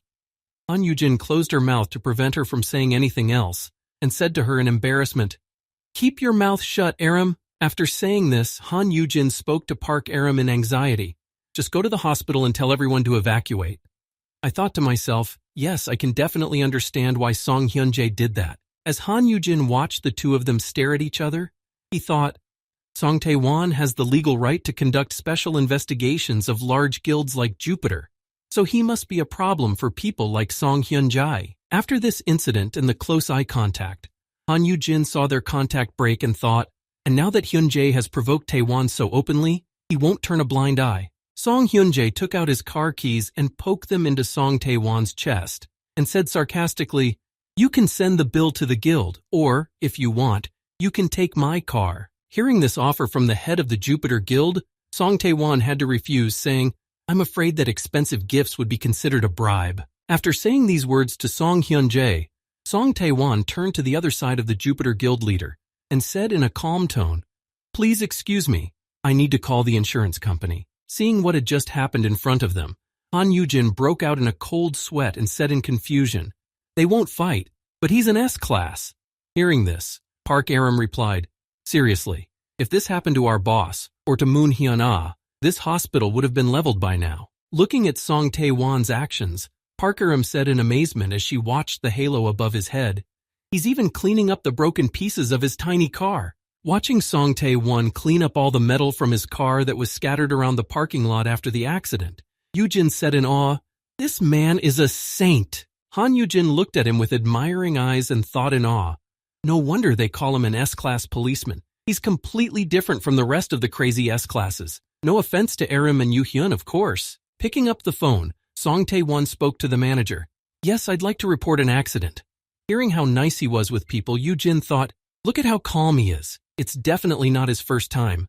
Han Yugin looked at the leader of the Jupiter Guild, who was standing off to the side, smiling slyly, and thought angrily, "It seems to me, especially when it comes to Song Hyun-jae." Noticing Han Yujin's scrutiny, the leader of the Jupiter Guild looked at him and smiled sweetly. Noticing this sudden change in his mood, Han Yugin exclaimed in confusion, "Huh?"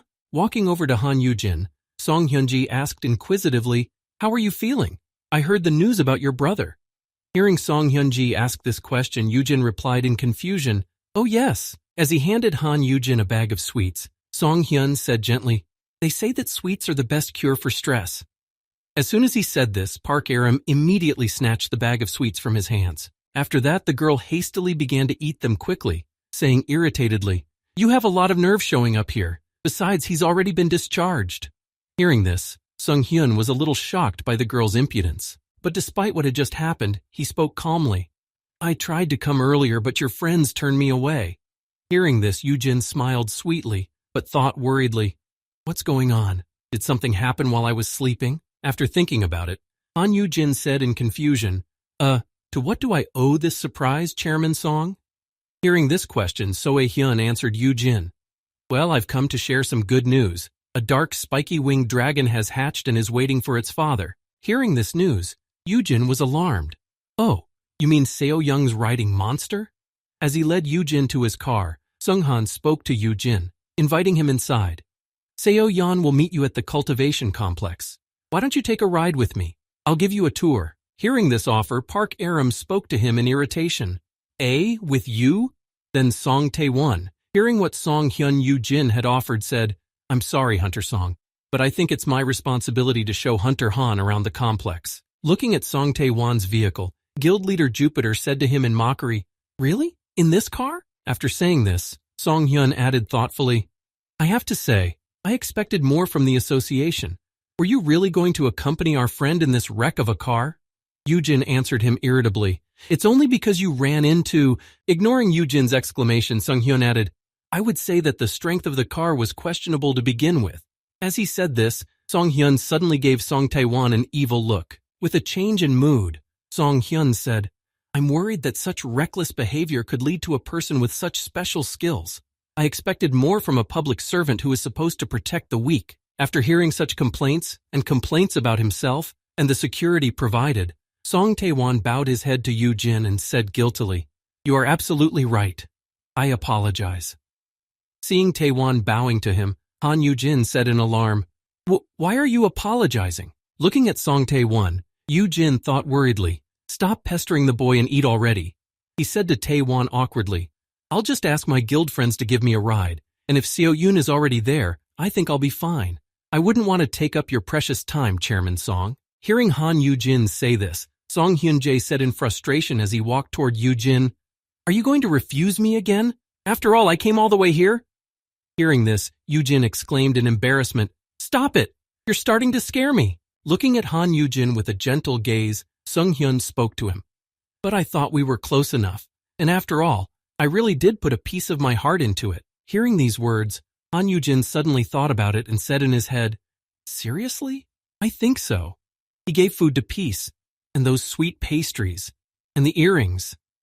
Hearing this and seeing Jin's pensive expression, Park Aram called out to him, "Don't let him mess with your head." Without hesitation, Han Yujin ignored Aram's words and happily followed Song Hyun. "All right, why not? I guess we can all go together." To which Song Hyun replied, "I'm glad you think so." Hearing that Han Yujin had already accepted Sung Hyun-jae's proposal, Park Aram said in disappointment, He's too easy. But he's not planning to fight anyone else, okay?" When Park Aram looked back, she saw Sung Tae-won's fearsome gaze as he stared after her, and she thought in confusion, "Wow, just look at that cold gaze." With her gaze fixed on Song Tae-won, she thought hard, realizing his situation. It's hard to blame him considering how much Chairman Song has been bothering him. As Han Yujin walked toward Song Hyun's car, he spoke to him menacingly. "No more fighting. I don't want to see the new building destroyed, do you understand?" Looking at Song Tae-won's direct gaze, Park Aram said in her head in confusion, "Wait, but he's not looking at Jupiter's Ajussi. He's looking at our Ajussi?" Noticing this strangeness, Park Aram suddenly plunged into thought to get to the truth of what was troubling her. Wait, could it be that he is here for another reason? Arriving at the newly constructed building, Song Tae-won said to Han Yujin, "This is the newly constructed beast breeding center." After entering, Tae-won said, "The area under..." But Sung Hyun interrupted him, saying, "The area under the dome is where the beasts are raised. The floor above can be used for workers to live in." Walking on, Yujin and Aram looked at the building in awe. Then Tae-won spoke again. "The building next door." But he was interrupted by Sung Hyun. "The building next door is connected to this place by a special passageway." Tae-won spoke again. "For the sake of safety." He was interrupted by Sung Hyun. "For safety, the windows are equipped with mana-enhanced glass." Looking at Sung Hyun's behavior, Yujin thought in annoyance. Is it normal for him to keep interrupting? As soon as they arrived at a large room, Kang Seo-yeon ran out to meet them, exclaiming, "Yu Ji-in, you finally came. I've been waiting for you." Seeing that Seo-yeon was already in the building with her baby, Han Yujin was surprised to hear her. "Seo-yeon, you're here early, aren't you?" She replied, "Yes. I was so excited that I couldn't take my foot off the gas pedal." Just as she was saying this, she noticed Dae-won standing next to her, and after a moment's hesitation, she said in alarm, "Eek, Chief Song, I wasn't speeding, I swear." To which he said awkwardly, "I'm not going to arrest anyone." Seeing the girl's reaction, Han Yujin thought, Seo-yoon must be causing him a lot of trouble. Then, looking into the basket with the dragon's baby, Yujin said with joy, "So this is a spiked dragon cub?" Looking at the dragon cub, Han Yujin said, "Let me think of a name that would suit it." The dragon replied sharply, interrupting Yujin, "I named her Comet. I thought it would be better if I gave it a name myself." Hearing Seo-yoon's words, Park Aram said to her happily, "That's a great idea." After that, Song Tae-won approached the dragon and said, "The cub is a little smaller than I thought. Still, it should be a riding animal." Watching the dragon, Seo-yoon noticed that the dragon had woken up and said happily, "Oh, she's going to grow up fast. Ooh, did we wake it up? Look at those eyes, aren't they beautiful?" Looking at its characteristics and possible development, Han Yujin saw spiked winged dragon, cub, current grade D, possible grade is AS. Taking his master's sign, Yujin approached the dragon cub and said, "Hello, Comet, it's nice to meet you." After using his skill on this monster, Han Yujin saw a system notification. Rank, Ideal Tutor, enhances the effect of the master's mark. Immediately afterward, another notification appeared. The beast has begun to feel attached to you. After that, the dragon flew up to Jin's head. Seeing this, Seo Yun said happily, "Ah, it flew away." Running around Han Yugin, Kang Seo Yeon exclaimed, "How cute, she seems to like you, Yujin." But at that very moment, Blue appeared in the air looking less than friendly. Noticing that he had his claws out and was screaming menacingly, Song Tae-won, noticing that he was rushing at Han Yugin, called out to him in alarm, about to rush to his aid. But the next moment, Blue landed on Han Yujin's shoulder and began to pet him. Han Yujin was happy to see his pet and said to him, "Oh, you're here too, Blue?" Holding out the basket with the comet to the griffin, Han Yujin said to it, "Say hello, this is your sister." After saying this, Han Yujin immediately added, "Try to get along, okay?" But the situation there was a little different.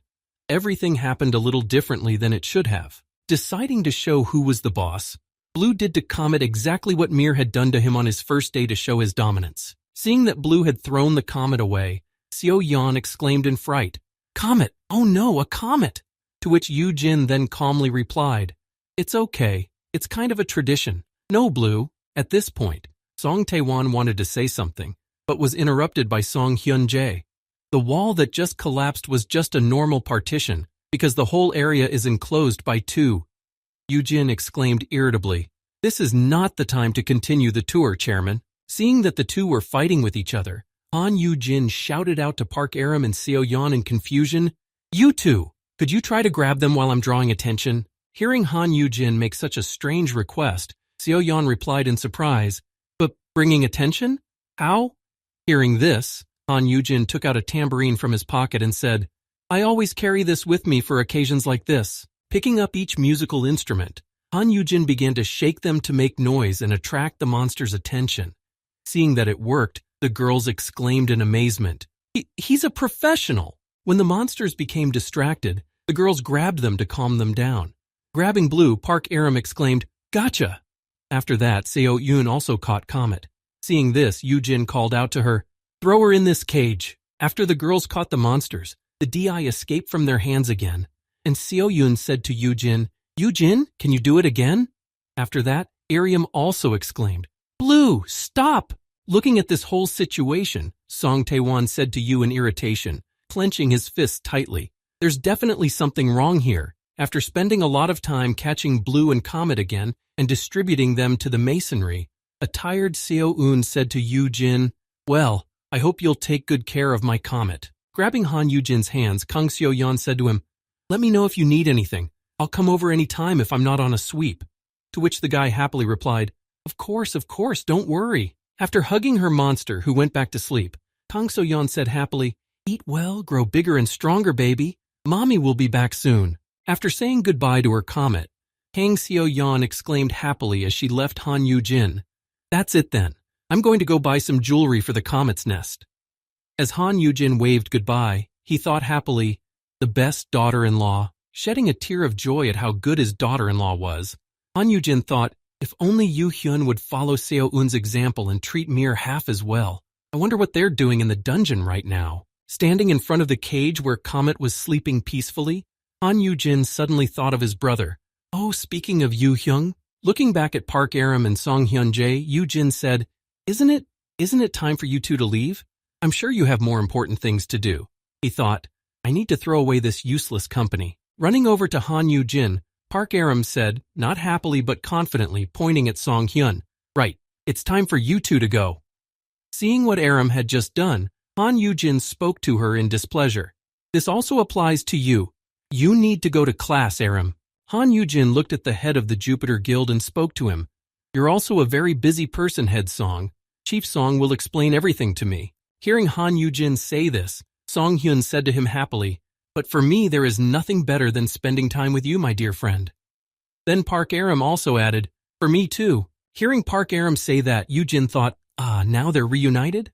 After saying that, Park Aram pointed at Song Tae-won in irritation and said, "At least tell this guy, Chief Song, to go first. If he goes, I'll go." Grabbing hold of Han Yujin's hand and baring her teeth at Song Tae-won, Park Aram shouted out in anger, "It makes me very angry to look at you." To which Yujin said in embarrassment, "Oh, haha, really?" Pretending that he hadn't noticed anything until that moment, Han Yujin suddenly thought, "Of course, I'm not stupid enough to not notice it." Looking at the confused Song Tae-won, who looked away, Yujin thought, perhaps he came to discuss something with me. The chief of the OUP is too important a person to come and give me a tour. As for the reason he wanted to see me, thinking about it, Yujin was already starting to wind himself up, hesitating. It must be because of my brother. Why else would he come when he's not here? It's some kind of parent-teacher conference, I guess. Imagining how their conversation would begin with Song Tae-won's words. We need to talk about Yuhun. And he exclaims in alarm, oh no, my brother. And then Yujin thinking, I can't understand what Hyunjae wants from me. As Han Yugin escorted the offended Park Aram out of the room, he said to her, Aram, are you worried about me or something? Don't worry, Chief Song is a government employee. He's not going to kidnap me like those kidnappers, right, sir? Hearing Han Yugin ask this question, Song Tae-won answered sharply, that's right, I have no reason to arrest an innocent person. Hearing this, Han Yugin thought, well, I have committed murders, blackmailed, and used violence. Turning to the head of the Jupiter Guild, Han Yugin said happily, you too, Guildmaster Song. Of course I love you, especially after how well you took care of me while I was unconscious. Looking at the disgruntled Song Hyunjae, Han Yugin spoke to him.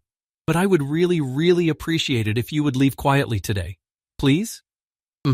After saying this, Han Yugin realized that he could not throw anything away because he had his pet. And then Yujin thought, so what are you doing now, huh? I'm raising your precious dragon cub, suck it. Hearing Han Yujin's words, Sung Hyun, who was leaving Yujin with Aram, said in closing, oh well, I guess I have to do as you said. I can only hope that our civil servant won't think he's the boss here. Also after that, as she left the room with Song Hyun, Aram added, let me know if anything goes wrong, okay? Promise.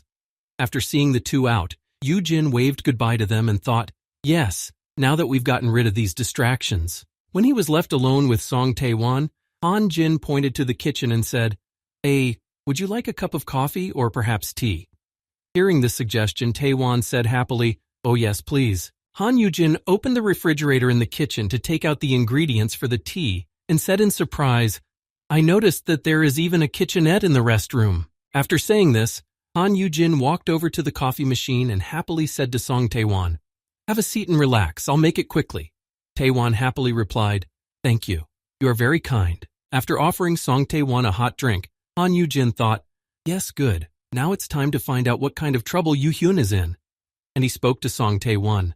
Bahe, you're really having a hard time with these S-classes, aren't you? Determined to find out why he had come to him, Yujin continued the conversation, especially in a position like this. Hearing this question, Daewon replied, actually, it's not that bad. At least the number of dungeon breakouts has decreased recently. After saying this, Song Tae-won spoke to Han Yujin, recounting the moments when he had to calm the hunters down after the sweep. It was much harder in the beginning when it happened more often. Having said that, Sun Tae-won added, you see, high-end hunters can get very irritated during the clearing process. The situation becomes much more dangerous if two or more S-classes are in the same dungeon at the same time. After hearing this, Han Yujin took out some tea from the nightstand and said, I see.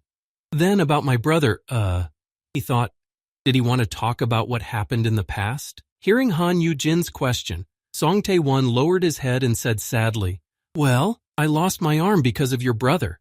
Hearing this, Yujin barely stood up from surprise. When Song Tae-won saw Han Yujin fall to the ground, he said in surprise, are you okay? Do you need help? Yujin said, I'm sorry, oh my, I'm so sorry. Hearing Han Yujin's apology, Song Tae-won spoke to him. Don't worry about it. The potion is great for this as long as the hand is available. At least your father found it himself. Hearing this from Song Tae-won, Han Yujin, feeling incredibly guilty, said sadly, he's worse than a monster, isn't he? Hearing this, Song Tae-won replied, I'm afraid so. And that's what's confusing me. Standing behind Han Yujin, who was pouring tea into a cup, Song Tae-won spoke to him. No one can handle these S-classes, whereas you, Mr. Han, are only an F-class, albeit with an unusual skill set. After saying this, Song Tae-won added, this means that you are dependent on the mercy of these S-classes. Hearing this, Han Yujin replied, well, it seems so. That's what Yuhun keeps telling me. After hearing Han Yujin say this, Song Tae-won stood in front of Han Yujin, who was nervously watching him, not knowing what was about to happen. Standing in front of Han Yujin, who was making coffee, Song Tae-won said to him in a confused voice, the reason I came here today? Looking at Han Yujin, who was tiny on his side, Song Tae-won spoke to him, it's because I wanted to take a look at your condition. Putting his hand on Han Yujin's shoulder, he said in surprise, excuse me? To which Song Tae-won replied, Please give me an answer, but honestly. With that, Song Tae-won was finally able to ask the question he had been waiting for.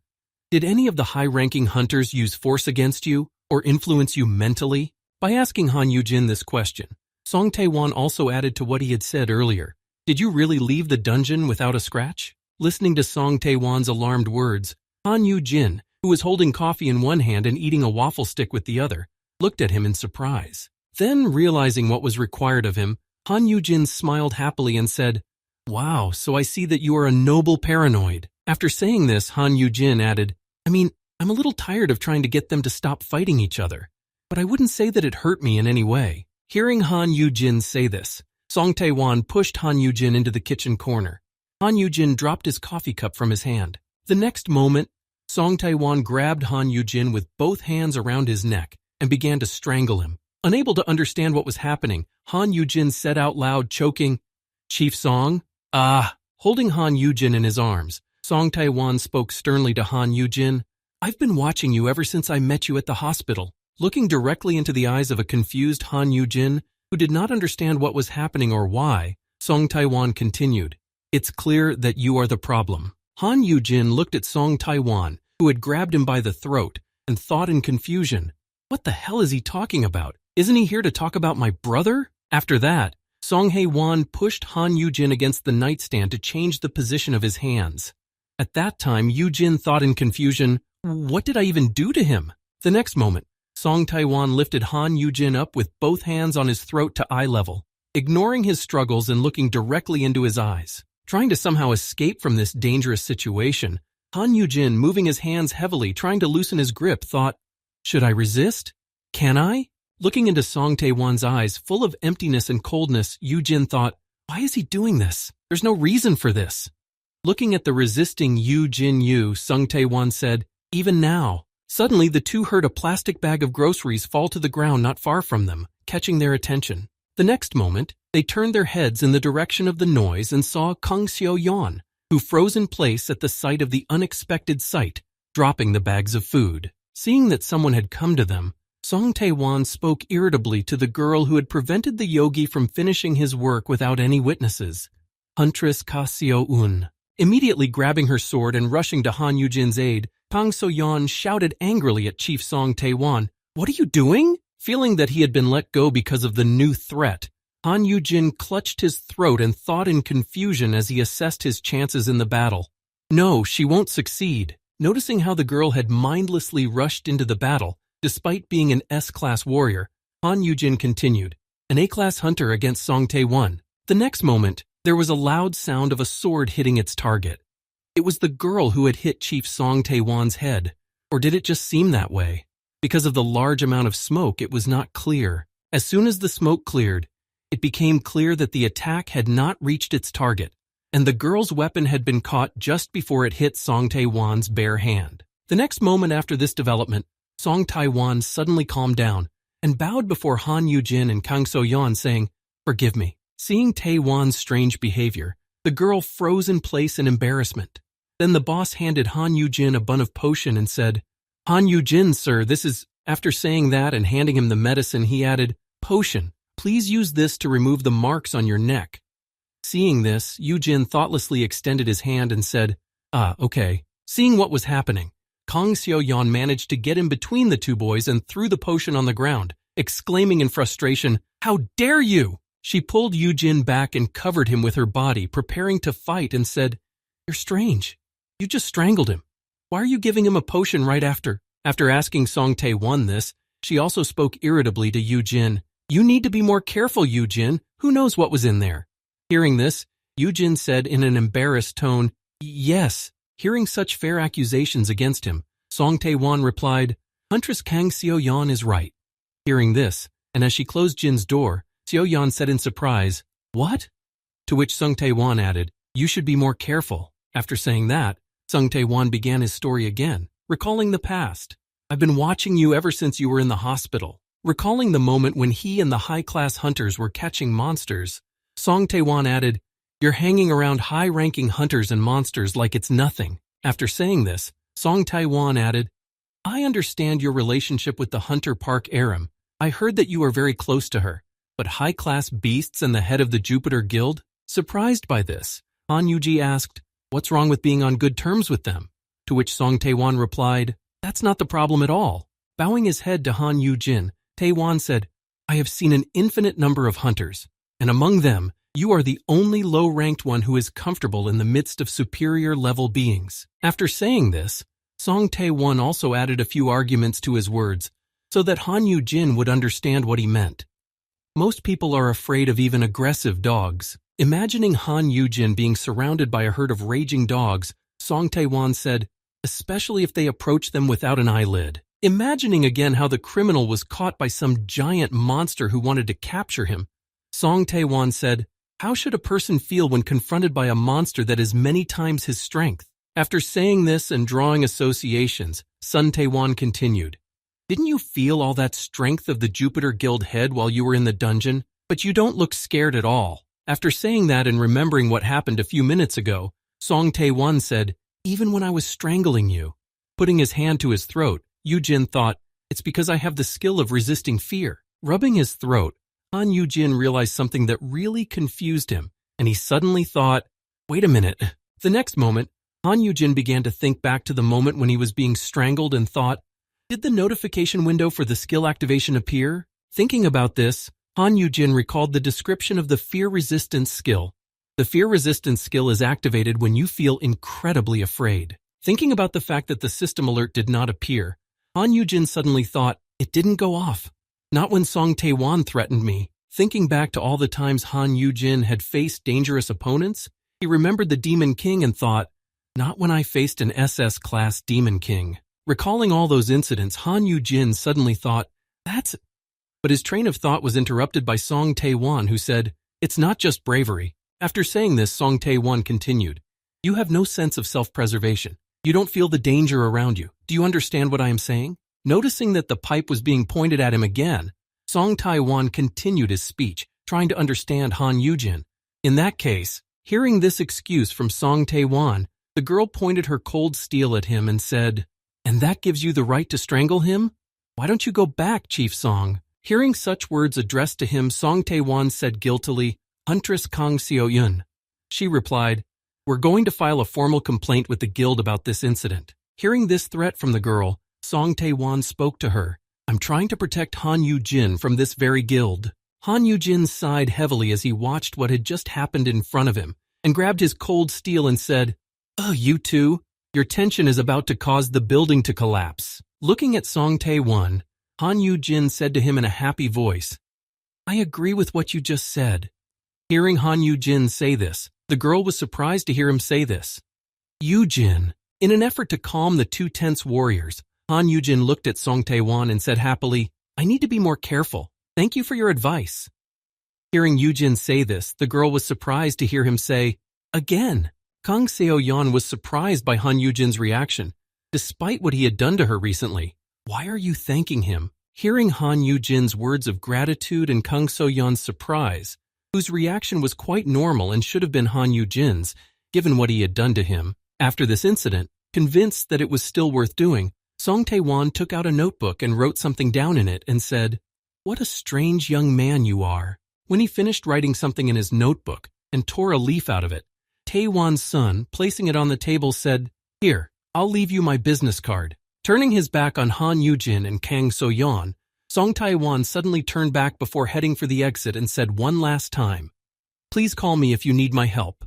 As he slid his business card toward Han Yugin, Song Tae-won added a final note, "But I really hope you don't find yourself in a situation where you need it." Sometime after the incident, Han Yugin, who was alone in the bathroom, stood in front of the mirror and examined his neck and said, "There are hardly any marks left." But he suddenly remembered the moment when Song Tae-won was the only one who had left them, and Kang So-yeon had pounced on Jin, saying, "We need a photo. We'll attach it to the complaint." To which he replied, "Kia-ah, Seo-yeon." Recalling this moment, Yujin thought, "I had to calm her down for a long time." Then he suddenly said in embarrassment, "What kind of civil servant would strangle an ordinary person? I'm sure he provoked Yuhun to cut off his hand." Thinking about this, and what reasons he could have had for losing his arm, Han Yugin said in confusion, "Well, he's going to die soon anyway." Recalling what happened to him in the past future, Han Yugin said in an indifferent voice, "A few years from now, Chief Song Taiwan will die while clearing out the dungeon." And a short time after that incident, the Jupiter Guild suddenly left Korea without a word, and rumors will spread that Song Hyun-jae killed him. And after Song Hyun-jae and his guild leave Korea, things will go from bad to worse for the Abyss Guild, and people will begin to suspect Han Yu-hyun. Thinking about who it could be and why it happened, Han Yu-jin-yu, who thought his brother was an angel, thought, "Of course, there is no way that my brother did this. And if he did, there must have been good reasons for it." Thinking back to the past from which he had been transported to this place, in which it had happened, Han Yugin said thoughtfully, "I don't know what could have really happened back then, but the fact that the death of Chief Song Tae-wan had given rise to such rumors indicates how hostile the other guilds were to him. When speculating on what could have caused Song Tae-wan's murder, many guesses pointed to Song Hyun-jae, who was already very interested in Han Yugin. It is most likely that it is because of the guild's hostility to Song Tai that she is forcing Song Hyun-jae to continue to get involved. Thinking about this development, Han Yugin had some other plans that could have changed the story dramatically. Picking up Song Tae-wan's business card, Han Yugin said, "But," looking at the number written on the business card, Han Yugin-yu thought, his behavior from earlier, remembering what he had said before he left, "Please call me if you need my help." Han Yugin thought, it sounds more like he's worried about me than a threat, although his methods are a bit cruel. Thinking that Song Tae-wan really wanted to help him, even if it was through such methods, Yujin suddenly began to shake his head to the side and said, "No, he was strangling me. What am I even talking about? I think I've become too calm about this." As Yumeng began to move around the new building, he moved all the boxes of Yujin's belongings and spoke to him. "Jin, are these all your things?" He replied, looking at the boxes. "Yep." After gathering all of Han Yujin's belongings together, Yumeng tied him up with his magic rope and said, "Here, a special rope. You can use it to safely transfer all your belongings to the new building." When Yujin saw this, he said in amazement, "Wow, you've created another incredible item." After looking around his empty room to make sure he hadn't forgotten anything, Han Yujin spoke to Yumeng. "You've already finished moving to the penthouse, right?"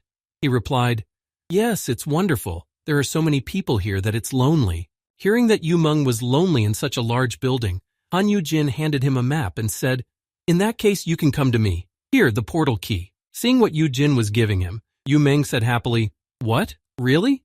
Yujin happily replied, "Of course. If you have time, will you make me an item that enhances my intelligence?" Hearing Han Yujin's request, Yumeng replied, "That's easy. Why, by the way?" Hearing this question from Yumeng, Han Yujin suddenly thought, if we raise our intelligence, the side effects of fear resistance will decrease. Immersed in thought about why he needed an object with intelligence, Yujin continued to think, "I'll need this the next time I use the terrifying chicken commander skill." Not hearing an answer from Yujin, Yumi asked him, "You're not going to get into any more trouble, are you?" At that moment, the wall to the room collapsed, and Park Aram entered shouting, "A juicy!" As she walked toward Yujin, she spoke in an irritated tone, "I found out what happened here. That's why I should have stayed." Hearing this, Yumeng said in surprise, "Aram, I knew something was wrong." Getting angry with Yumeng and scolding him severely, Aram said, "What? Are you out of your mind? Why did you kick everyone out, so that you could strangle yourself?" Hearing this, Yujin said guiltily, "He was just worried about me."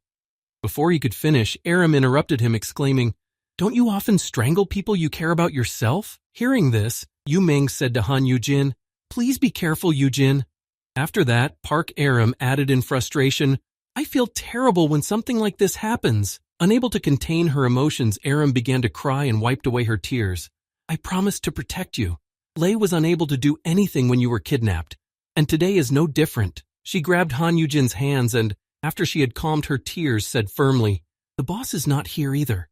I will protect you no matter what happens. I really will." Hearing Park Yunrim say that, Han Yujin put his hand on Yunrim's head and gently stroked her head, saying, "Yes, thank you. I will be more careful." But despite the fact that everything seemed to be going well, there were still some incidents, and now, in the not-too-distant future, standing in the middle of the garden at the Jupiter Guild building, Han Yujin and Park Aram were attacked, and Aram was already unconscious. Holding the girl in his arms, Han Yujin shouted to her, "Aram, pull yourself together." As soon as Han Yujin decided to be more careful, this incident happened. Everything was beautiful.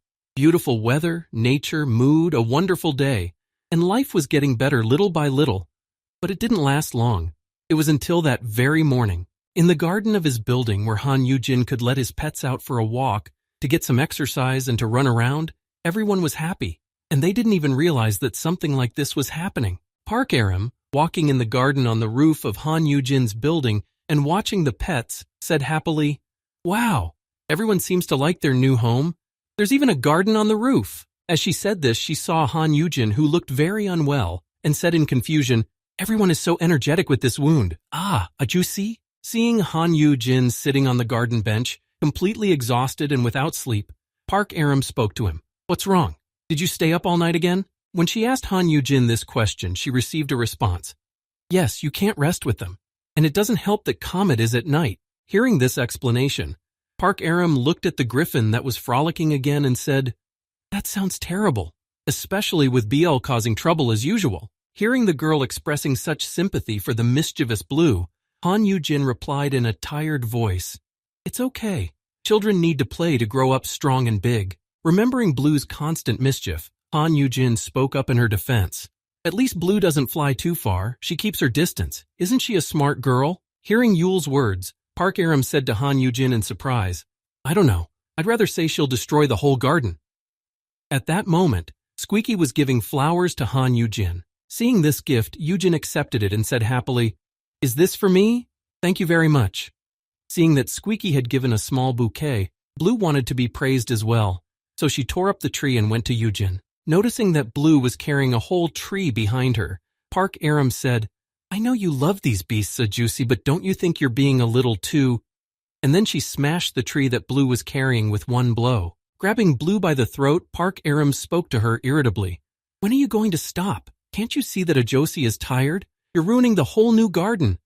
Seeing this, Yugin said in embarrassment, "Hush, hush, Aram." Catching the branch from the tree that Blue was carrying, Han Yugin held out his hand for her to sit on and said, "They are like that by nature. They should not be forced to follow human norms." After saying this, Han Yugin spoke happily to Yule. "Oh, you wanted to give me flowers too, good girl?" Holding Blue in his arms, Han Yugin took her close and stroked Aram's head and said, "Let's say thank you to Aram for taking care of me, good girl." Feeling so humiliated, Aram exclaimed in frustration, "Ugh, I'm not a child anymore. Although I must admit they are very lucky to have you." Deciding to play with the children herself, Park Aram said to Han Yugin, "Why don't you just rest? There are other people who can watch the children." To which Yugin replied, "As much as I would like to, it's the first day of business today." After saying this, Han Yugin exclaimed happily in his thoughts as he looked at his building. "It is. Now that I have my own building, I'll start swimming in money." Han Yugin also added to his fantasies, "S-classes from all over the world will gather here to leave monsters to me to raise. If I take them under my care one by one, I will instantly fill all 50 windows in the album." Han Yugin spoke with interest as he sipped his nutritious drink and looked at his phone. "Plus, my first client for today is none other than—" Looking at his phone, Han Yugin spoke confidently in his head as he looked at the photo of the man. "Undoubtedly, she's referring to Dio Valchetis' younger twin." Thinking back to Rieta, who had come to him to negotiate a deal, Yugin thought, "Actually, I was the one who asked Rieta to introduce me to him in exchange for raising her monster." Recalling how it was, Han Yugin had this memory in his mind as he sat on the bed and asked Rieta, "Is your brother also an S-class?" To which she replied, "Oh yes, he is. He's very handsome." Thinking back to the night he spent with Rieta, Yugin thought, "Thanks to the Rauchita's predator, my code word will be twice as effective on the twins. 2 S-classes in the album without much effort, even if it's without a ritual." While thinking about this, Han Yugin suddenly heard Rieta say that she had raised him and diligently improved him in everything. Suddenly saddened and worried, Han Yugin thought, "What if he turns out to be as dangerous as his sister? I hope I'm wrong." Looking away from himself, Yugin thought reassuringly, "Everything will be fine. Right, at least I have an S-class bodyguard with me." Then he heard a message from Aram. "He's already here. I heard him enter." As Han Yugin said this, he imagined Park Aram protecting him with her body and saying, "Stay close to me. I won't let you see anyone alone again." Feeling that his Rauchitasa predator skill had been activated, Han Yugin confidently said in his head, "I'll be fine no matter how brutal he is." The next second, Han Yugin received the following notification, which read, "Doubling effects when fighting Dio Valchetis." This meant that the guest was almost here. As soon as the skills were activated, a charming young man appeared in front of them and spoke in a well-mannered manner. "It is an honor to meet you, Hunter Han Yugin. I am Noah Luir, Rietta's younger brother." Hearing that the guest had already arrived, Han Yugin, imagining that he was hidden behind a wall, noticed that his wall was crumbling from the dazzling beauty and elegance of this young man. Looking at him, Han Yugin thought in astonishment, "He is an angel?" The next moment, the three of them sat down at the table and Noah Lear spoke. "Thank you for your invitation." After saying this, he continued, "First, let me apologize for my sister's rude behavior. Rietta did not share the details, but there is no doubt that she did not behave appropriately." Looking at Rietta's brother, Han Yujin thought, the complete opposite of his sister? Then Han Yujin suddenly heard Luir say, "Ah, you must be confused as to why we are so different. My appearance has changed because of my rank, as you can see." Hearing this, Han Yujin replied happily, "Haha, not at all." But later he thought, not only does he look different, but he is such a nice person. He even came all the way from France. Surprised by this visit, Park Aram asked Yujin, "Juicy, how did you even know about him?" He replied, "I'm friends with his sister on social media." Hearing this, the girl said with a warning, "Social media? Don't meet strangers on the internet, Juicy." Han Yujin said in embarrassment, "And a teenager is lecturing me on this topic." Hearing this conversation, Noah Luir said, "Oh, I am not some random stranger. I even run my own guild in France." Hearing this, Girl said in surprise, "You are the head of a guild? But you look so young." Hearing this surprise, Noah Luir said, "I am 19 years old this year." Hearing this, Aram said in astonishment, "Wow, although our leader is also only 20 years old." Yujin then thought, "A guild leader at such a young age, just like Yuhun." Hearing this, Yujin said happily, "You can definitely be friends with my brother." To which Aram said, I don't know if that's going to work out." Noah replied, "I'm afraid my guild is too small compared to the Abyss." After saying this, Noah said, "It's a small group of hunters that specializes in support, the Ark. Until I got my rank, we only had healing and augmentation skills. We couldn't develop much because we didn't have any attacking skills." Hearing this, Yujin said in surprise, "You don't run a guild with your sister?" To which he replied, "No, it's just me. My sister is too free-spirited. She's a loner, and she only contacts me when she needs something. Sometimes she drags me to the dungeon despite my schedule." Hearing this, Yujin thought in surprise, realizing what kind of relationship he and his sister had. "Oh, I get it." Imagining a cruel sister and a gentle brother, Yujin thought, this must be the type of relationship. A healing brother at the mercy of his cruel sister. Looking at Noah Luir, Yujin thought, a polite, kind S-class who specializes in support. Looking at Yujin, Noah said, "Overall, since I was full of flaws, my sister helped me in many ways." Imagining his brother becoming friends with Noah, Yujin thought, he's such a good guy. As soon as I take him under my care, he will do everything I tell him to do, because he sees me as his sister, right? And Yuhun will have a close friend. Thinking about this, Han Yuhun was already making a plan of action to befriend his brother and Noya, and he thought, perhaps I should also go out for a rehearsal. After thinking about it, Yujin decided, this should definitely work. And then he spoke happily to Noah. "It sounds tough. You must have traveled all the way from France through Rieta as well.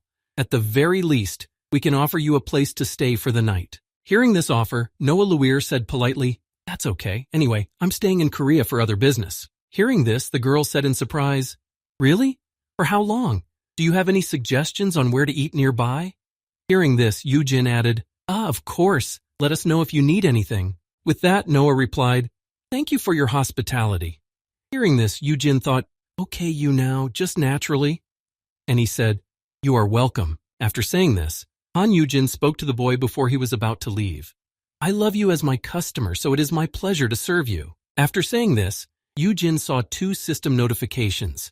Rauchitashi Predator activated. Skill improvement doubled. Noah has responded to the code word and has become your pet. Looking at his pet album, Han Yujin happily said in his head, "Great, I did it on the first day of work." Seeing this, Yujin also thought, what a good start. May every day be like this.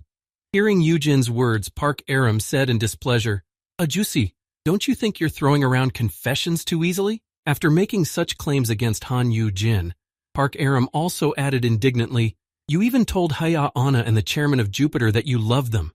Hearing this, Yujin said soothingly, "It's just business, okay?" Trying to calm Aram down by explaining to her why he was doing this, Han Yugin turned his attention to Noah and said happily, "I heard that in Europe they say this as a greeting all the time." After saying this, and turning his attention to his new friend, Yugin noticed that he suddenly froze in place and did not make any sound at all. Then Yugin said, "Isn't that right, Noah?" When he did not hear a response from Noah Luir, Han Yugin suddenly began to worry that something might have happened to his guest, and he spoke in a confused tone. "Noah." Hearing Jin's words, Noah muttered something under his breath. Unable to understand what he said, Yugin asked him again, "Excuse me? I almost didn't hear you. Do you need something?" Thinking that he had offended him in some way, Yugin said guiltily anxious, "Oh, if it's because of what I said, I didn't mean to offend you."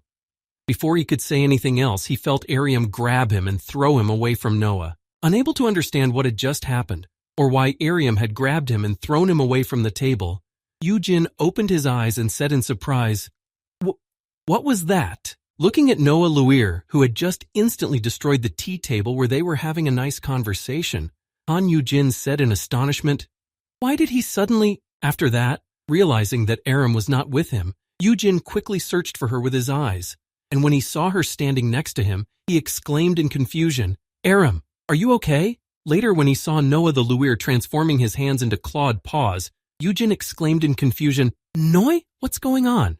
Looking at Noah slowly moving away from him and transforming his limbs into dragon paws, Han Yugin said in confusion, "Noah." The next moment, as soon as the guest heard Han Yujin's screams, he turned his attention to him, glancing over his shoulder with an ominous look, and heard, "Why are you—" As Han Yugin got up from the ground, he wondered how this could have happened and why, and thought in confusion, "Huh?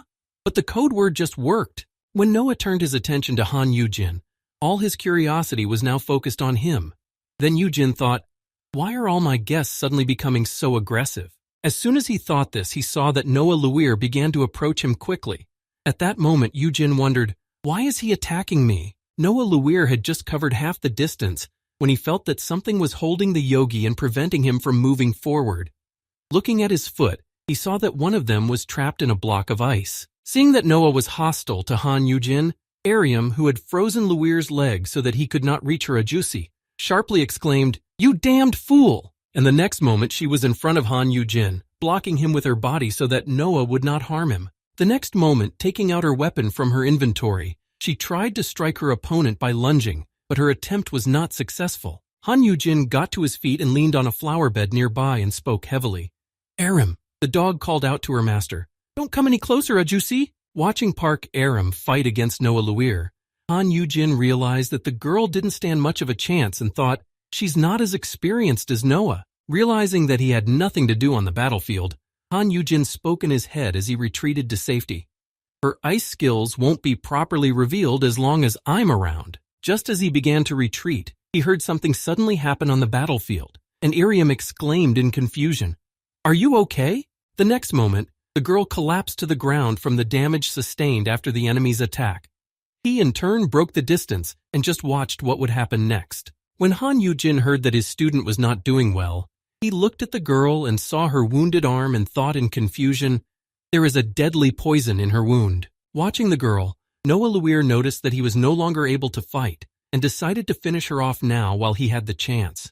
Seeing the enemy rushing toward the girl, Yugin thought, "Emil is in danger." Trying to do something in such a desperate situation, Han Yugin thought of nothing better than to attract attention by making a noise and shouted to Noah Luir, "No, Noah!" After Han Yugin shouted this, he also added, "Stop!" Strangely enough, the opponent suddenly froze in place after hearing the words spoken by Yugin. After that, the guy suddenly jumped back to the position he was originally in. Seeing this action, the girl was only surprised. Seeing that his words were able to somehow affect the boy and even drive him away from Aram, Yugin thought, "Huh? Did the code word really work?" As he wondered if his words had actually worked, Yugin saw Noah struggling with himself and said in surprise, "But why is he shaking like that?" As Han Yugin thought about Noah's condition, he realized that this was not the time to think about it, so he thought about something else. "Yeah, wait, let's use this chance to—" Deciding to use his terrifying chicken commander skill to help out in some way, Yugin thought, "I need to hold out until help arrives." After using his skill on Noah Lewis, Yugin spoke confidently, "If I synchronize our senses, I should be able to anticipate his attacks and dodge them."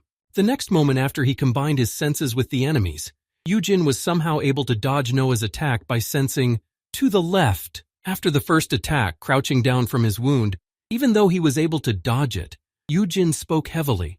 Dodge them, but what about pressing his hand to the wound on his chest to stop the bleeding?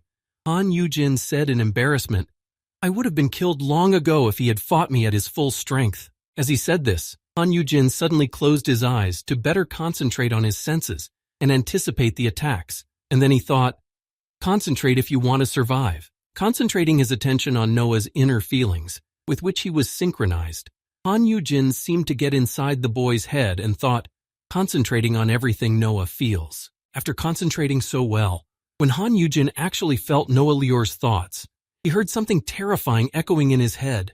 Killer. As he looked at Han Yugin, who he recognized as his sister because of his skill, with a worried look, Noah thought, I must kill her. She is now weaker than me. As he broke out in a cold sweat and struggled with his convictions, Noah Luir kept thinking the same thing. This is my chance to finish her off. After getting out of Noah's head, Han Yujin said in confusion in his head, what the hell was that?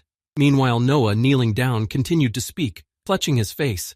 Kill. I must kill. Sitting in front of Noah, his hand covering the wound he had received from his guest, Yujin thought in confusion, this is what he sees now. Did he confuse me with someone else? After saying this, Han Yujin also spoke in a confused voice in his head, and then realized what had happened. With the one who raised him? Rieta? Realizing who Noah Luir could be talking about, Han Yujin, seeing him rush out again, thought, killer. Is that what he meant? As soon as he thought this, he saw the enemy almost approaching him, saw a protective barrier in front of him, and heard a voice behind him. Get behind me! When Yujin looked back to see who had spoken to him, he saw Sung Han standing next to him, exclaiming, Are you okay? To which he joyfully exclaimed, Sung Han! Hearing his master's cheerful voice, Kim Seong Han told him, The hunters from the association will arrive soon. But they were caught in a poisonous cloud and stayed there. Looking at the enemy that threatened Han Yujin, Kim Seong Han also gave him some not-so-good news. It just so happens that the head of the Jupiter Guild, no sooner had he said this than Song Hyun-jae arrived at the battlefield, landing right on Noah Luir and kicking him into the ground. The next moment, Luir, who had already been knocked to the ground and immobilized, could only stare at his opponent in anger. Then Kim Sung added, It's a pity that young master is not here. Standing on Noah Luir's face, Song Hyun-jae looked down at him with a look of superiority because of his helplessness in this situation and said, That would be quite a spectacular show. The next moment, as soon as the enemy was defeated by the hunters from Korea, Han Yujin rushed to his wounded Park Aram, who was also poisoned. As soon as he got close to the girl, she looked at him and said heavily, Step aside, Ajusi. The antidote potion will not work. He replied, It's okay. I have resistance to poisons. After saying this, Han Yujin began to remove the poison from Park Aram's wound to save her from death. Then upon hearing this, Song Hyun-jae said thoughtfully, Poison resistance is at least S-class. Looking at Han Yujin, about whom he had learned something new again, Song Hyun-jae smiled ominously and said, He definitely has many more surprises. But in any case, turning his attention back to the criminal who had dared to attack Han Yujin, Song Hyun-jae, after piercing his limbs with his chains to secure Noah to the ground, said, It seems you're in trouble, young man. After tying his guest, who had decided to walk around a bit with his chains, to the ground, Song Hyun-jae leaned over and said in frustration, You caused trouble as soon as you came to the country. After binding the boy's entire body with his chains so that he could not escape, Song Hyun-jae stepped on his head again to demonstrate his dominance. Continuing to humiliate the enemy in this way, Song Hyun-jae looked at him with a haughty look and said in a haughty voice, Perhaps it's best to deal with you right now. No sooner had guild leader Jupiter said this than he heard Han Yujin's voice from nearby calling out, Song Hyun-jae, please wait a bit. After shouting at Song Hyun-jae to stop, Han Yujin walked over to him and said, I appreciate your help, but I still cannot allow you to hurt my guest. Hearing this, Kim Sung was frightened. But that's too dangerous, Yujin. Looking at Han Yujin, Song Hyun-jae answered him happily while standing on Luir. You're not in the best condition anyway, Yujin. To which he replied awkwardly, Oh, well, I've been healing up a bit with some potions. When Song Hyun-jae heard this excuse, he said to him, Are you really protecting your guest when he ruined a brand new roof like that? It was the same yesterday. You are too careless. You're too careless about your own safety. Han Yujin replied to Song Hyun's words, Yes, I am, but hearing this answer, Song Hyun, having released Luir from his chains, said with interest, I want to hear what happened here first. After dialing Rietta's number on his phone and showing it to the leader of the Jupiter Guild, Han Yugin spoke confidently. That's exactly what I need to find out. As soon as Rietta picked up the phone, a girl's voice immediately came out of the phone and said, Hello, dear. Hearing this voice, Luir suddenly became depressed. After that, the phone rang. To what do I owe the pleasure? Did you meet my brother? Isn't he cute? Hearing these words from Rietta, Han Yugin spoke to her. Yes, Noah is already here, but there is a little problem. After telling Rietta about the small problem, Han Yugin spoke into the phone. He attacked me. Rietta was surprised to hear this news. Huh? But he would never do such a thing. Thinking that he could not have done that, Rietta spoke into the phone. Can you hear me, little brother? Is it true? He answered in a frightened voice. Yes. Noonim. Hearing this answer from her younger brother, the girl spoke to him in a threatening tone. Didn't I tell you to be polite to Yujin? To which he replied in fright, Sorry. Using his promising sprout skill, Han Yujin said in surprise in his head, So this is what it is. With my skill, I can sense Noah's genuine terror. Looking at the frightened boy who had curled up into a ball after hearing his older sister's voice, Yujin thought, Noah isn't as soft as Rietta claimed. He was just obeying her out of fear. Looking at the frightened boy, Han Yujin was suddenly stunned by what he saw in front of him. His characteristic card read, Awakened Noah Luir Class S. Looking at his potential grade, which only showed an A, Han Yujin said in his head in surprise, he should have been an A class at most, but for some reason he became an S class. Seeing such an amazing case that could not be explained, Han Yujin thought, this cannot be achieved by any ordinary means. Looking at Kim Seong-han, Yujin thought, Kim Seong-han also rose from A to S class, but only because his potential class was AS. Looking at the embarrassed and defeated Noah Luir, Han Yujin thought in surprise, but this guy is completely different. As he began to compare the boy to something to justify his explanation, Yujin said in his head, he was forced to become stronger than he could, just like an overflowing vessel. After thinking about it, Han Yujin thought, after breaking through the dungeon, Noah's growth has already far exceeded the system's norms in just 3 years. Then he remembered what Noah had told him at the table. Since I was full of shortcomings, my sister helped me in many ways. Recalling the boy's words, Han Yujin also thought, and what Rietta said back then, and she diligently improved him in everything. Recalling all of these moments, and the incidents that had happened to him in a relatively short period of time, Yujin looked at the frightened boy and thought, and Noah's reaction, holding his phone in his hands and wondering what exactly happened to this guy, Han Yujin thought, attacking a person in whom he saw his sister, as soon as he thought that he was weaker than him. Imagining how much this poor boy could have gone through while being raised by his older sister, Han Yujin said in his head in confusion, Rietta, reflecting on how difficult his journey to becoming an S-class had been, and what he had gone through to obey his sister so dutifully, Yujin thought, what have you done? Going back a few years to look at Noah Luir's story, the following phrase came to mind. Not all educators are people of goodwill. Why? Because not everyone has the potential, but everyone wants the best results from their student. This is exactly what happened to Luir. During the breakthrough of the dungeon in the first months after the gate appeared, a huntress stood in the middle of the city with the head of a defeated monster, laughing ominously and enjoying her triumph and victory over the horde of monsters.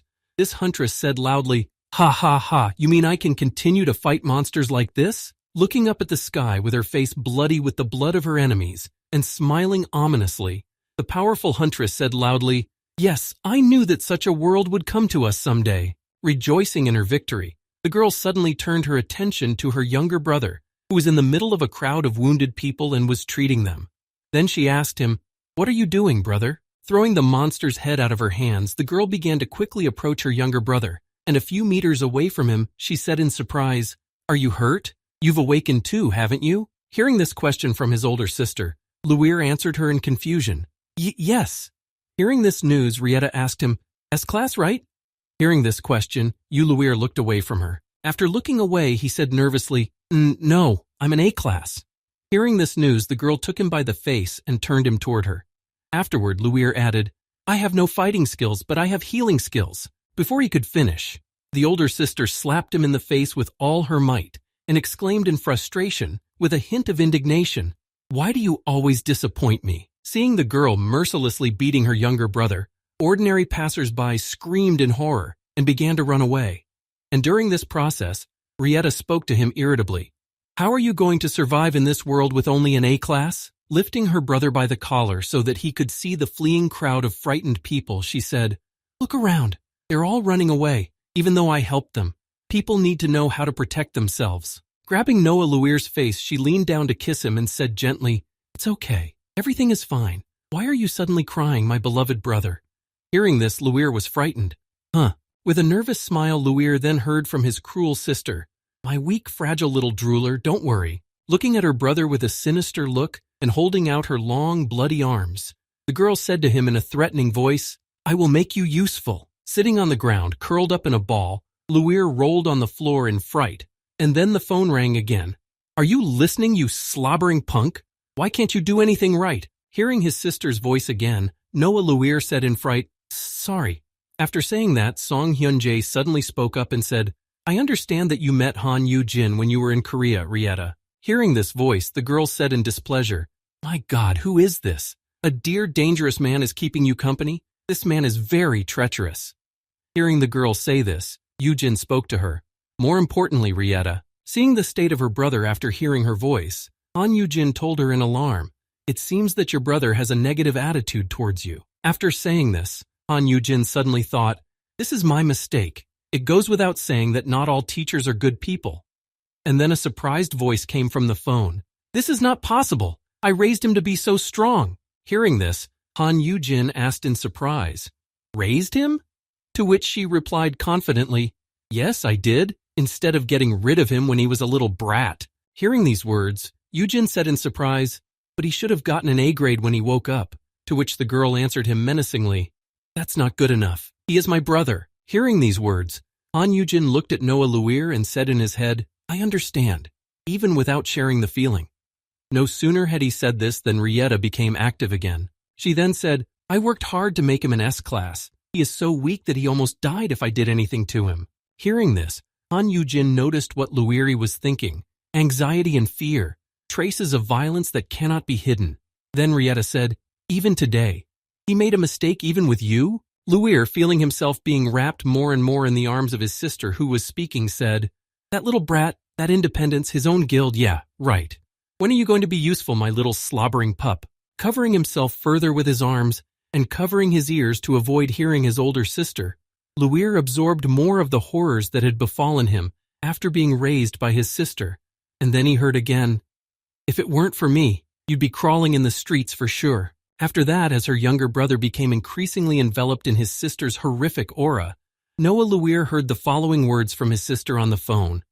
Anyone else would have gotten rid of you a long time ago. As she said this, she tried to justify her behavior and terrible parenting methods in one phrase, saying, It's because I love you so much. Hearing Rieta's words, Han Yujin smiled slyly and thought, Calm down, I can take advantage of this situation. Then he said to Rieta, Huntress Rieta, I have something to say to you about this. Hearing Han Yujin say these words in such a rude tone, the girl playfully spoke to him. Oh? Why are you so angry? Deciding to put his plan into action, Han Yujin told Rieta, Your brother has injured the Korean Awakened, so I will ask the association to keep him here for a while. Hearing Han Yujin say this, Rieta was confused and said, No, could you close your eyes this time? Hearing this, Yujin thought, I can use this as an excuse to get something, not only from Noah but also from Rieta. Thinking that he could benefit himself, Han Yujin spoke to the girl on the phone.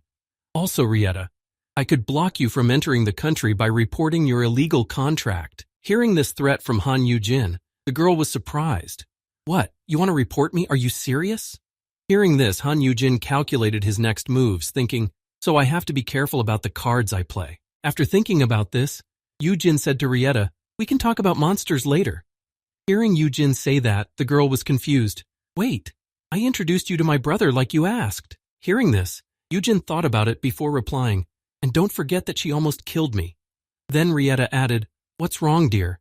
Are you angry because of my brother's mistake? As she said this, she tried to keep Yujin from going back on his promise and added, He can never do anything right. Wait, Then Yujin thought, Wait, picking up the moment, Han Yujin suddenly started shouting angrily into the phone. What do you mean, what's wrong? You're a lowlife messing with your own brother. When you heard this, she said in surprise, Huh? Why are you yelling, dear? Hearing this, Yujin continued, Are you sick? How can you say such things under the guise of love? Can't you see that he is dying of fear? Hearing this, Song-hyun and Kim Sung looked at Yujin in fright, and then the phone rang. I can't see from here. After saying this, the girl added in a confused tone, You know how it is. Children sometimes need to be scolded when they… Before she could finish, Han Yugin exclaimed, You call that scolding?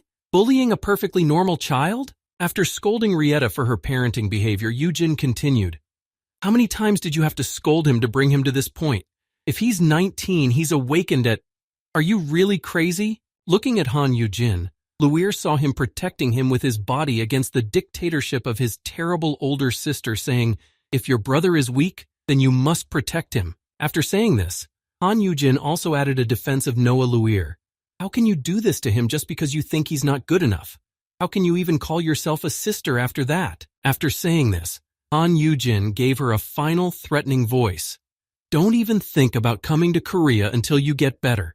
Don't even think about showing up here unless you are going to fall at your brother's feet and apologize. After finishing his irritated lecture on proper behavior, Han Yujin heard before he pressed the end call button, Wait. After turning off the call, everyone heard ringing tones. After Han Yujin finished this exemplary lecture on proper behavior, he said in a low voice, I'm finished. And while he was thinking that, his phone was piling up missed calls from Rieta. After saying so many things to Rieta, Han Yujin wiped the sweat from his forehead and thought in confusion, to hell with it. It's not my fault that I can't feel the danger anymore.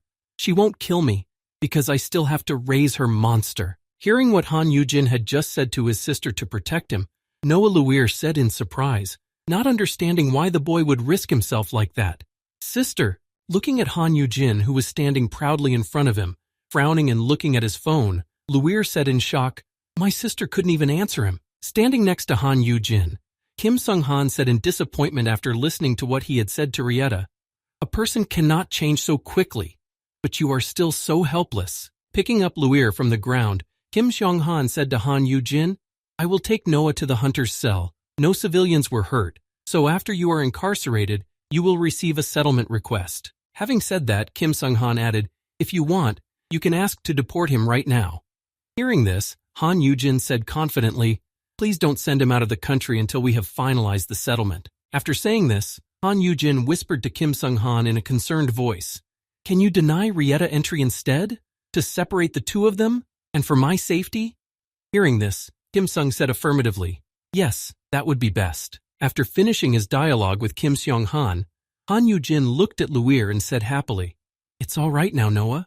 Your sister will not be able to come to you. With that, Han Yujin said one last thing before he was led away to the detention cell. We will talk to you after everything has settled down. Hearing this, Luir said in shock, Standing there, Han Yujin was deep in thought. I've bought time, so now I'll try to solve everything with words. Now I have to worry about myself. Meanwhile, all the way to the cell, Luir was looking at Yujin with a happy look. After all this, when everything had calmed down and all the consequences began to heal, the Jupiter Hillier treated all of Yujin's wounds from the battle. Afterward, the medic approached Park Aram and said politely, This way, please. Watching him treat Aram, Yujin thought, I envy him. Healer, if everything goes well, I'll be running to get Noah as a healer. After the healer healed Park Aram, she felt like a completely different person and began to run around the garden happily. And then the man approached Yujin and stretched out his hand and said, Let me see your wounds. Hearing these words from the healer, Han Yujin sighed heavily and said to him, I used the potion beforehand. But immediately afterward, Aram ran up to Yujin and tore his shirt open and said in confusion, You must heal all of them, even the minor injuries. Here, after tearing Han Yujin's clothes so that the doctor could examine him, the girl called out to him in irritation, Seriously, be more careful, Ajosi. You should take good care of your body and your health. Hearing this, Yujin replied awkwardly, Yes, thank you. After all that, while the doctor was examining and counting all of Han Yujin's wounds, the girl emphasized to him, And don't go around saying, I love you to everyone. You saw how mad that guy was afterwards. Hearing such emphasis on correcting his behavior, Han Yujin hesitantly spoke to Park Aram. Yes, I'll think about my behavior. And then he thought, Now is definitely not the time to try to get a Hitler. As he continued to think, Yujin spoke in his head. I've been saying the code word left and right without any fear. Is it because I have a resistance to fear? Thinking about what he had done in the last time, Han Yugin thought, I've told Song Hyun-jae as well. How am I going to deal with the consequences? Have I lost my mind? Remembering this, he imagined Song Hyun dressed as a baby and saying to him, Be my mommy. After that, Yujin exclaimed in fright, psychological trauma. After completing the examination and treatment of Han Yujin, Hiller headed back, and Yujin thought, no more S classes. And then, when he saw an Aram with a change of clothes next to him, he spoke to her. By the way, thank you, Aram. After saying this to the girl, Han Yujin also added in a joyful voice full of gratitude, If it weren't for you, it's hard to imagine how badly things would have turned out. Hearing Han Yujin's words, Park Aram sat down next to him and said with relief, I still have a long way to go.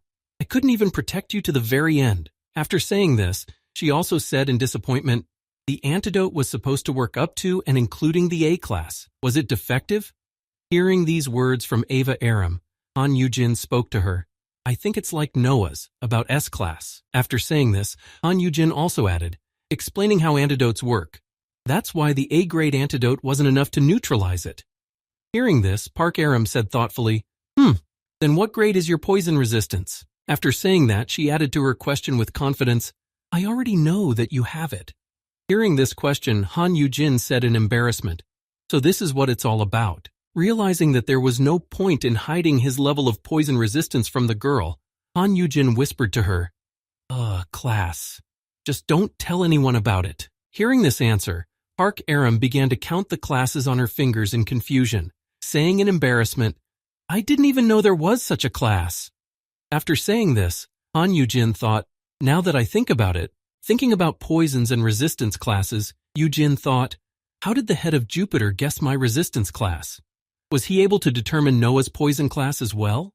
Thinking about it, he remembered what Sung-hee had said back then.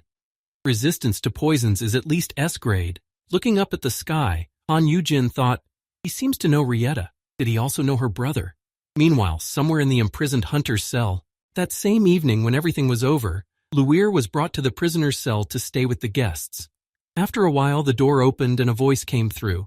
It hasn't been long since we made you useful. Entering the visitor's cell, Song Hyun-jae saw Noah Luir and said to him in a disappointed voice, how did you manage to screw things up so quickly? Burying the door behind him so that no one would overhear their conversation, Song Hyun-jae added, leaving a small crack from which sunlight shone into the cell on the prisoner.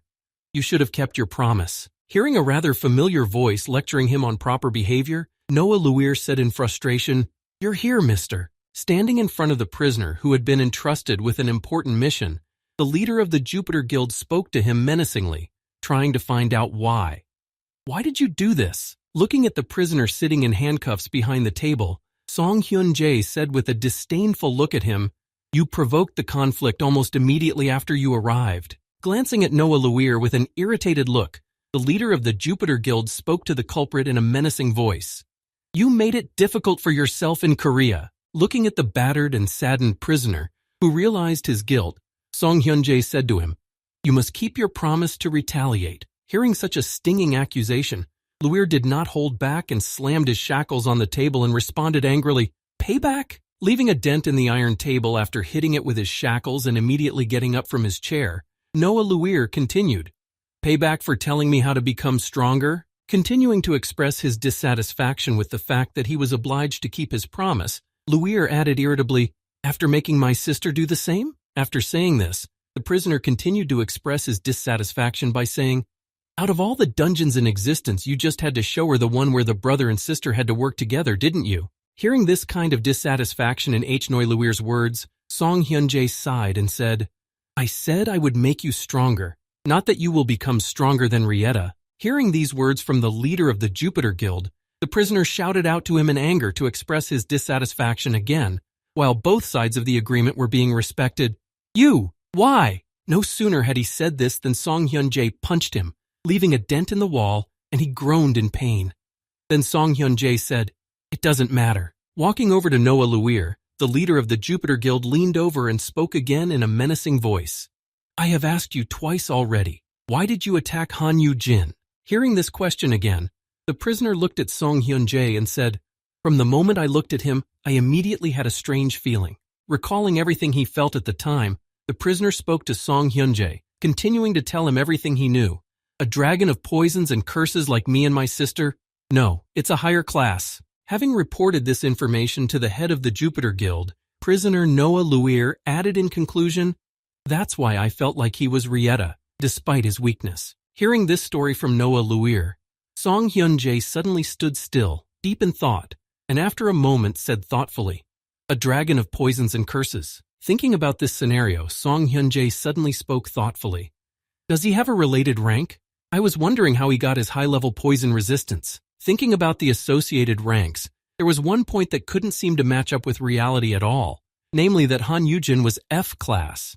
Then Song Hyun-jae thought, but as someone with F-class characteristics, thinking about this inconsistency about rank and defeating a dragon above SSS class, Song Hyun-jae continued his reflection.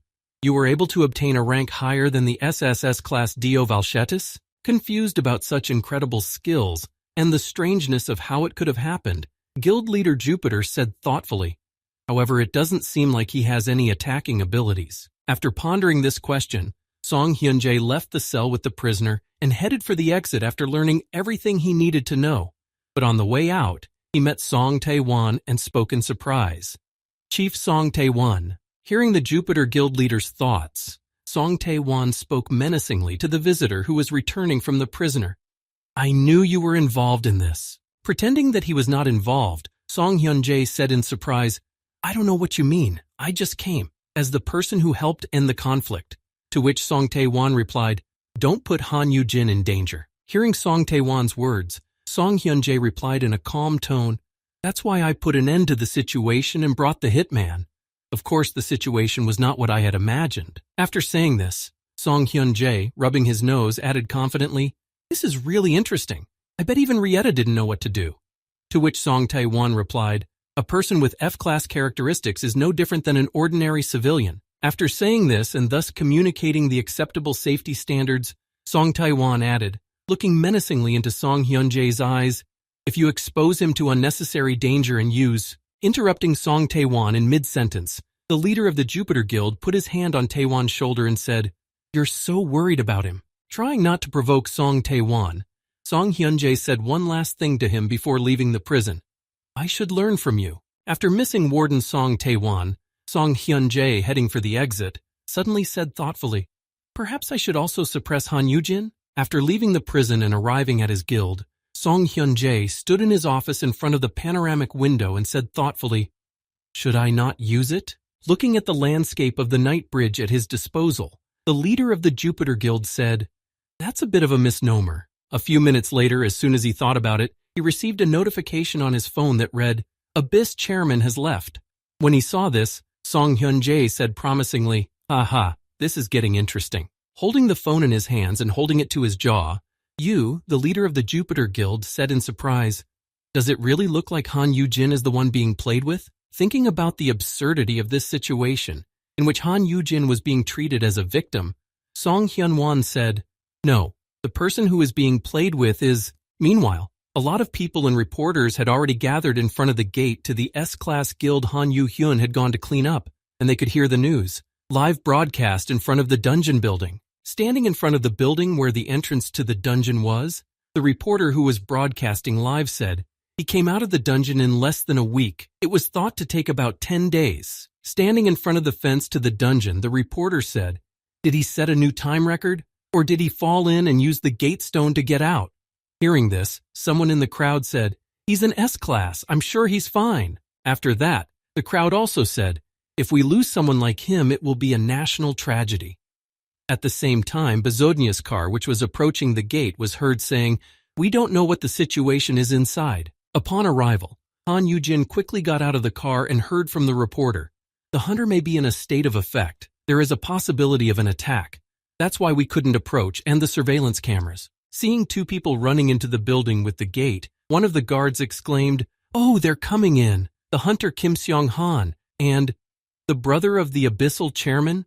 "What?" Seeing Han Yugin running after Kim Seong-han toward the gate that had appeared in the building when Han Yuhyun left, the guard exclaimed in confusion, Isn't he F-class? That's dangerous. As they approached the gate to the building, Kim Sung-han, who was standing in front of Han Yugin, called out to him, "Be careful, don't go before me." Seeing Han Yu-hyun return to the dungeon and appear in front of them, Kim Seong-han said in confusion, "A high-level hunter right after clearing the dungeon." Seeing that Han Yu-hyun had managed to come back alive from the dungeon, Kim Seong-han said in astonishment, "He made it!"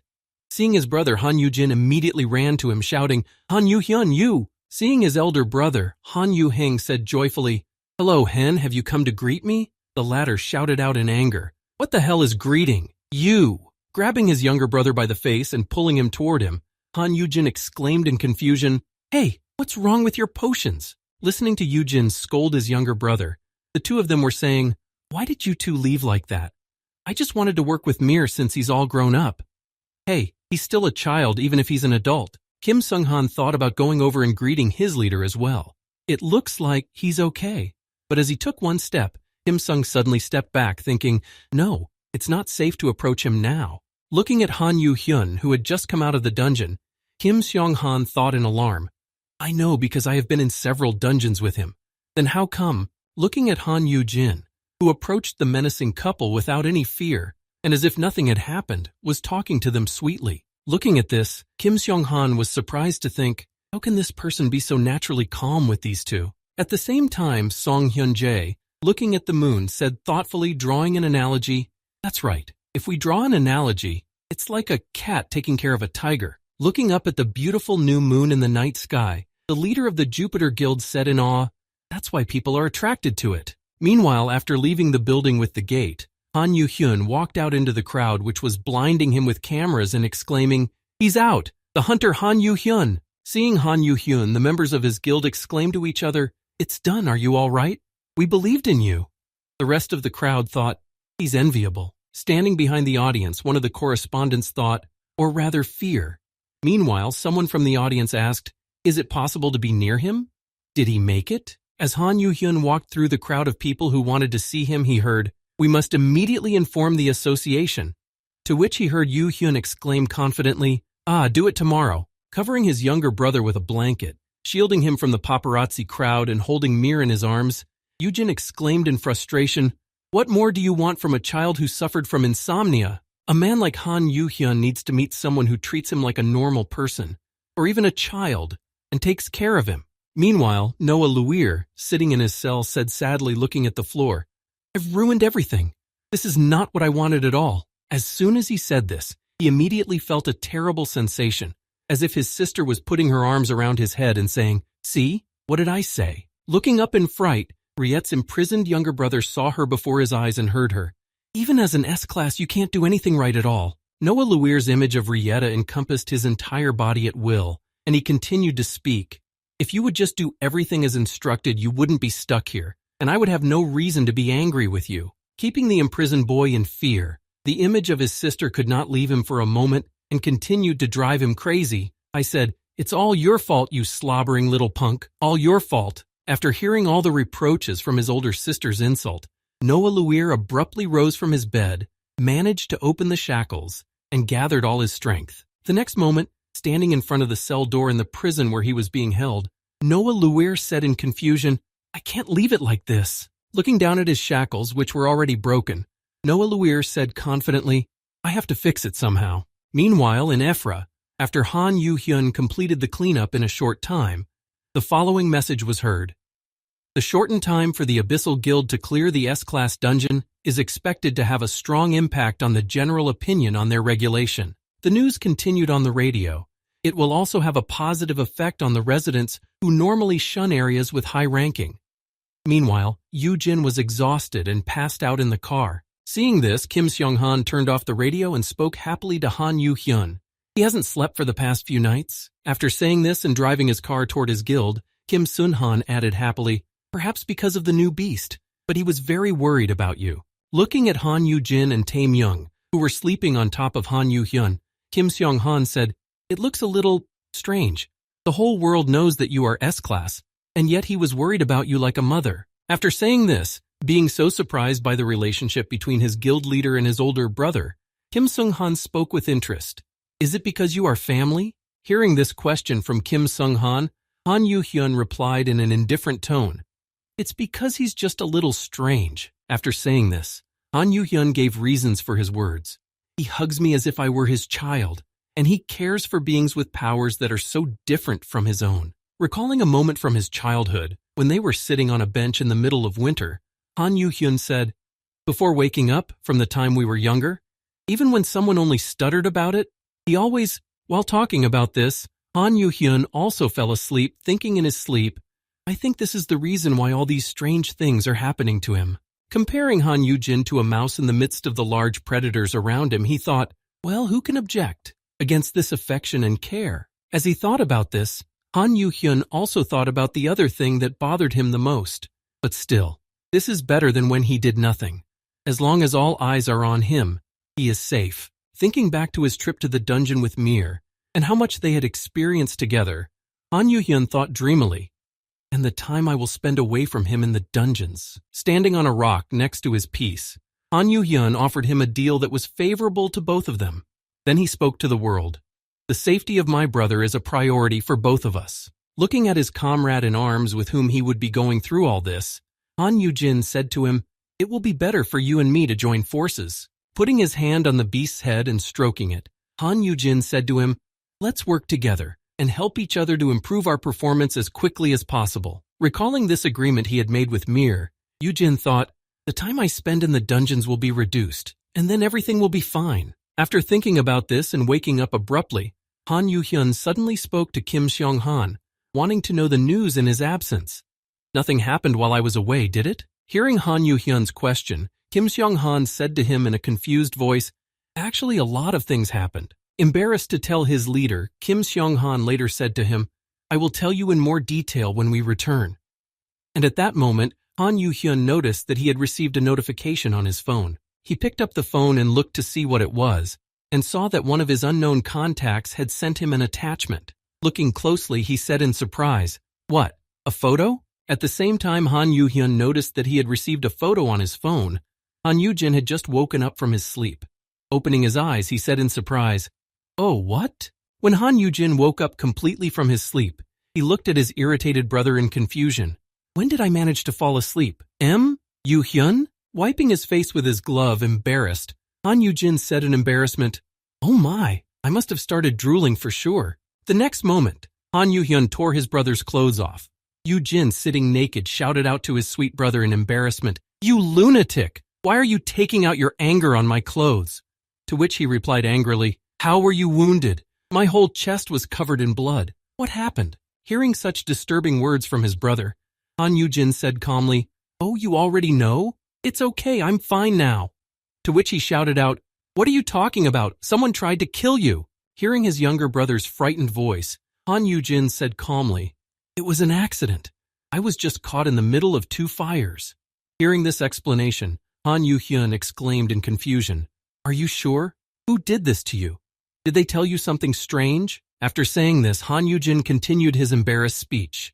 For example, sectarians, Confucianists, or the like.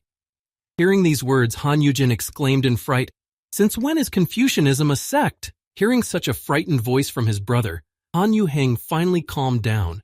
Noticing this, Han Yugin sighed heavily and said, "That was Noah.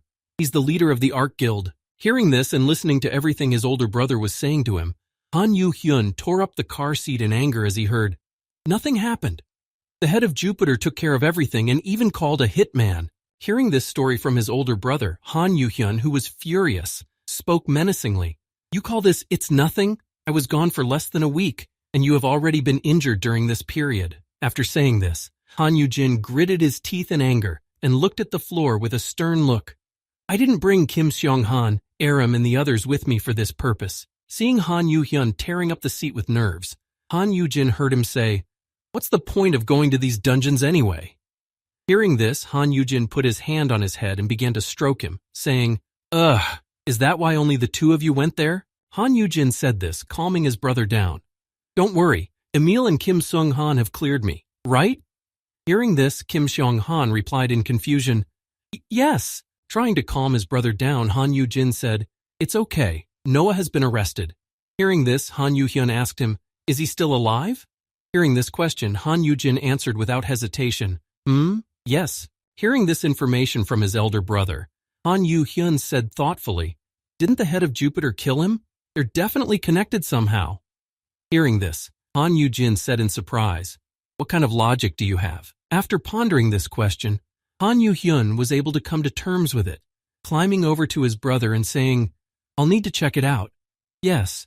What about the marks on his neck?" Hearing this question, Han Yugin said in disappointment, "You know about that too?" As Han Yugin walked through the park in the evening with his torso naked and carrying peace in his arms, he said to his younger brother, "This is what happened. He strangled me because he was trying to teach me a lesson." Hearing this, Yuhun said calmly, "I see." Looking at his surprisingly calm brother, Yujin thought in confusion. He cut off Chief Song Tae-won's hand a while ago, and now he's going to kill him? After thinking about this, Han Yujin then said, "Hey, don't get too excited." Hearing his brother say this, Han Yu-heng was surprisingly calm and replied to his elder brother in a calm tone, "Yes, I understand." Hearing this, Han Yujin exclaimed in surprise, "What? Really?" As Han Yu-hyun continued to walk through the park, he said to his elder brother, "He is absolutely right. You are too helpless and don't listen to anyone. Perhaps he decided to scare you so that you would realize this." Hearing his brother say that, Yujin was surprised to hear him say that. I see." Then Han Yu-hyun added, "There are so many people after you. If he used this method to make you more cautious." Hearing such words from his younger brother, Yujin realized that he was surprisingly calm, and then he heard, "But he will still regret the fact that he is able to do it." At this point, Yujin said in surprise, "This is a bit unexpected." Hearing that he was not only being hunted by people from the same guild, Han Yujin was surprised to hear in his mind, "I'm not only being hunted by people from the MSC, it seems like it won't be enough to lure people to my side." Recalling what his brother had said earlier about Confucianism and sex, Yujin thoughtfully said in his head, "By the way, Confucianism is not about hunters and guilds." Arriving home, Kan Yujin opened the door to his house and said to his younger brother, "Come in." But about the sect. The next moment, when they were in the rooftop garden, Han Yujin heard the phone ringing and picked up the phone. "Yes, Chief Song, what is it?" The chief replied, "Have you returned home?" Hearing this question from his new friend, who had taught him a very valuable life lesson, Yujin answered, "What? Oh yes, just now." Meanwhile, Han Yu-hyun was looking around the area and saw something strange. Looking at the garden, he suddenly saw the image of a person standing in front of him. Meanwhile, Han Yujin's phone rang with the voice of Chief Song Tae-won, who said, "Then don't come out at all." After saying this, Chief Song Tae-won told him why he should not go out, saying, "Noah Ruir has escaped from the prison." But he already knew, because he had seen him in his garden. After telling Han Yujin, who was standing in front of Noah Ruir, the head of the security department also added, "We've contacted the Abyss, so until they find him." Seeing Han Yujin arrive at his rooftop garden, Noah Luir spoke to him in a tired voice. "Yujin?" Hearing himself addressed, Yujin, letting go of Mir, replied in embarrassment, "Greetings, Noah." The next moment, Mir suddenly grew larger, and then Yujin, standing behind him, said in surprise, "I thought you were under arrest?"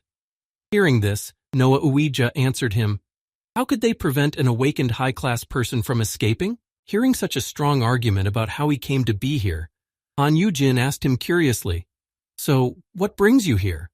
As soon as he said this, he saw him fall to the ground. Kneeling down in front of Han Yujin, Noah Loire spoke to him guiltily. I want to apologize." Hearing such sincere words from Noah, who was shedding tears as he sat on the floor, Yujin exclaimed in confusion, "What?" Looking at the crying boy who had come to him, Han Yujin exclaimed in surprise, "You escaped from the prison cell just to apologize to me?" Falling to the ground and bowing his head, Noah Luir said guiltily, "I realize that it is rude of me to appear here after all that I have done, but I am ready for anything. Please accept my apologies and take my sister's beast under your wing." Hearing these words from the young man who had come to him to apologize, Han Yujin shouted out in a menacing tone as he walked toward Luir, "So it's him?" Han Yujin stopped his brother and said, "Hey, stop right there." Hearing such sincere words of apology from Noah Luir, Han Yujin spoke to him, accepting his apology. "Noah, I am not angry. Please get up, I'll talk to Rieta." Hearing this, Luir spoke happily. Really?" After saying this, Han Yujin also told him something more important that he should do. "You should leave today, and when you return tomorrow, you should apologize to Aram." Hearing these words from Han Yugin, who was wearing only a coat and a naked torso, Noah said in surprise as he looked at Han Yuhyun, "Yujin, he's—" Then Yujin spoke. "Ah, this is my little brother." Seeing his younger brother and taking into account his appearance, Noah said in confusion, "Brother? You are being bullied by your own younger brother?" To which he replied in confusion, "No, there is a rational explanation for everything." From the outside, it looked like he was being bullied. Han Yuhyun went to Noi Luir and stood in front of the boy and said in a serious tone, "I am Han Yuhen, the head of the Abyssal Guild. I am aware of what has happened." Hearing what the guy standing in front of him had just said, Noah Luir took a few small steps backward and said in a frightened voice, "Is someone like him your brother?" Standing in front of his brother, who was still radiating a terrifying aura that spread throughout the garden, Han Yujin heard Luir's voice in a worried tone. "Aren't you afraid of him at all?" To which he said in surprise, "What?" Looking at Han Yujin, who had an S-class brother who was so strong and scary, Noah said in concern, "That's dangerous. If only one of you is an S-class, then you will end up like me." Covering his face with his hand in terror, Noah Luir said to Han Yujin in confusion, "Oh no, he's human. No." Looking at his younger brother, Han Yujin said to him in an offended voice, "See, you're scaring him." Hearing this, Han Yuhyun said to his brother, "No, he is a little out of it. Go away." Pushing his elder brother behind him, Han Yuhyun spoke to him, looking at Noah Luir, who looked very strange, and said, "You're weak, so it's best." Hearing Han Yuheng say that, Noah Luir thought back to the time when he had experienced a similar thing when he was training with guild leader Jupiter, who was supposed to make him stronger. Recalling those moments, he heard the same voice of Song Hyun-jae, who had spoken to him then. "Noah, you are weak, so—" Then Luir could not help but shout out, "Take your hands off Han Yujin." Standing next to his brother, Han Yujin felt him push him away. Flying off to the side, Han Yujin, who was alarmed and did not understand what was happening, exclaimed, "What are you doing?" And immediately after that, there was an explosion in the place where his younger brother was standing, and pieces of concrete flew in different directions. What is the fate of the newly constructed building? Protecting his master, Mir, transformed into a large fiery-horned lion, stood next to Han Yujin, ready to fight at any moment if necessary. But as soon as the smoke and dust cleared, Han Yuheng could be seen in the same place, grabbing Noah and sitting on his back, saying menacingly, "Something is wrong with him. Isn't it dangerous to let him live?" Lying on the ground facing the floor, Noah, who had begun a partial transformation, turned his angry face toward Yu Heng from Yujin, who was speaking to his brother. Hey, wait, I can explain everything to you." The next moment, Han Yuhyun was about to break and tear off Noah's arm, saying menacingly, "You should answer for your actions. As a true guild leader, did you use that hand to injure Aram?" Then, Han Yujin was watching what was happening in front of him and concentrating on his opponent, so he didn't notice Luir's other abilities. Thus, he was able to use his tail to counteract Yuhyun. As soon as Han Yuhyun sensed something wrong behind him, he jumped away from the enemy, breaking the distance and throwing him away. And at the same moment, Luir struck with his tail. Although the attack did not hit the target, it was not in vain.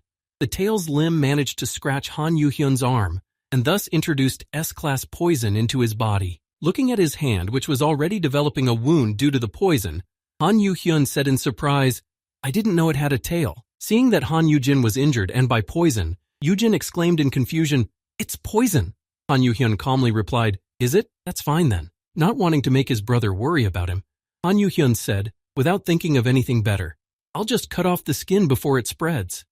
After that, Yujin noticed a piece of skin fall to the ground. Realizing that things were not going well, Han Yuhyun took out his phone and said in a calm voice, "Are you still on the phone, Chief Song?" He replied, "Yes, I'm on my way." Hearing this response from the head of the security department of the Hunters Association, Han Yujin spoke to him in an embarrassed tone. "If you don't hurry, Noah will definitely—" As he said this, looking at his brother, whose arm was injured, Yujin suddenly turned his attention to Noah, who was acting strangely and was writhing in pain. The next moment, a giant dragon appeared in front of him, transformed into the boy his younger brother had fought with recently. Seeing this, Yujin said in astonishment, "A complete transformation?" As Yujin watched the dragon rushing at his younger brother at breakneck speed, he said in his head, "I've never seen anything like this before. It can even fly." However, physically, he's not at a great advantage. Using his blue willow leaf skill, Han Yuheng spoke joyfully to his brother. "Now he is an ordinary beast, I can kill it now, right? Using his skill, Han Yugin confined the commoners inside the room as best he could, gripping Luir's body so that he could not move freely. With the dragon's body so tightly bound that it could not move, Han Yugin spoke joyfully to his enemy as he swung his sword. There's no place for you to fly here. And so, the next moment, he was able to do what he had not been able to do before, and the action was interrupted. Han Yugin was finally able to cut down Luir. Immediately after the stroke, poison poured out of the enemy's wound, not blood. Seeing this, Han Yugin spoke in surprise as he dodged the deadly stream of poison that rushed at him. Is this poison? Using his fire elemental skills, Han Yugin spoke happily as he thought of another way to deal with the enemy. It won't work on me this time. I'll just burn him out. Having dried up all the poison that the horde was flying at him with his flame, Han Yugin decided to waste no time. And moving quickly, he found himself on his enemy's back, preparing to strike. Swinging his sword, the blade of which was engulfed in dark purple flames, Han Yugin spoke in a voice full of revenge and hatred, preparing to strike. This is for my brother! Looking at his distraught enemy lying on the ground, staring at him with frightened eyes, Han Yugin shouted menacingly, Pay with your life for what you have done! Trying to get up, although his body was covered with wounds, Noah Luir, gathering his last strength and heaviness in his voice, said, This cannot be. Yeah, I am also. Immediately after Noah Luir did not give up and decided to continue fighting, he, as a wounded man, needed strength to continue fighting. That's when he used his healing dough skill. Having healed all his wounds, Noah Luir was ready to fight again, and throwing off the unwanted rider, he shouted out to the whole building, Now I am also an S-class. Immediately afterward, Noah Luir, as soon as he spotted the moment to attack when Han Yugin opened up, trying to regroup, he pounced on him to finish him off. Noah's paw swing and claw strike were unsuccessful, as Yuhun reacted in time to block with his sword to prevent damage. After that, Han Yugin also decided it was time to get to work and go on the counterattack. As he concentrated his mana in his hand to strike the enemy, he thought, I can't lose. I have finally become an S-class. As he was thinking, Noah Luir got in the way of Han Yugin, who had created a rope with his mana, and thought in confusion, realizing his weakness. I tried my best. Han Yugin, seeing that the victim was already in his fetters, tightened his grip on them, and at the same time yanked them off. Flying into the arms of his enemy, Noah Luir, who realized that his chances of victory were still very slim, began to remember his sister and her words again, thinking, Then my sister. Seeing the image of his sister again, while he was distracted by his weakness on the battlefield, Noah Luir, holding back his tears, heard Riette's voice in his head. What did I tell you? Looking at the crazy image of his older sister mocking his weakness, she added at the same time, You're still so weak. Standing in front of his defeated opponent, Han Yugin drew his sword and said wearily, I had to play around to deal with him without any skills. But anyway, hearing his younger brother say that and seeing what he was about to do, Han Yugin spoke to him using his synchronization skill. Enough already. Hovering his hand over his younger brother while he was in the terrifying chicken commander effect, Han Yugin spoke menacingly. If you don't stop, I'm going to give Noah Toy a feeling. After saying this to stop his brother's rash actions, Han Yugin also added, It's more fair if he can know what your next move is. Hearing this, Yuhun said in surprise, Looks like you can use that skill that way too. Looking at the saddened dragon lying on the ground, Han Yugin added, Aren't you being a little too protective of him? He was the one who attacked me first. When Han Yugin heard his younger brother say this, he replied, I have already answered for it. My building is almost destroyed. Han Yugin then went to Luir and leaned over to him and said, Noah, have you come to your senses? Seeing his older fearless brother acting so recklessly, Yuhun said, Don't go near him. Stay away from him.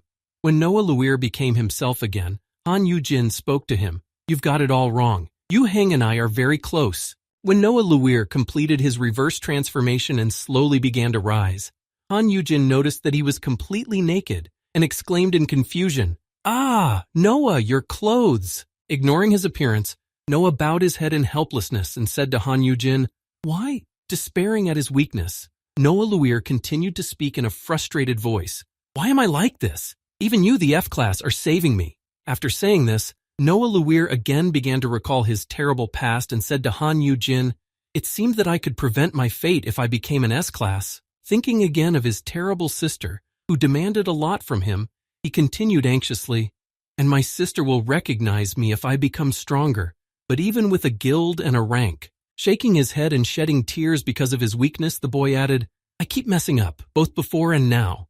When I thought about my sister, I was so scared that my mind was foggy. After saying this and shedding tears in front of Han Yugin, the boy said in conclusion, I'm sorry. This is all because I'm weak. Hearing these words, Yujin was surprised. What are you talking about? Hearing Han Yujin's denial, the upset boy stopped crying and said in surprise, Then Yujin spoke up menacingly. Who said it was all your fault? Looking at the frightened boy, Han Yujin spoke to him, trying to give him confidence. The problem is not you, the problem is Rieta. Hearing Han Yujin's words, Noah Luir spoke in confusion, looking around and inspecting the ruined building. But I've done so much. Hearing the boy say this, Han Yujin spoke to him to calm his anxiety.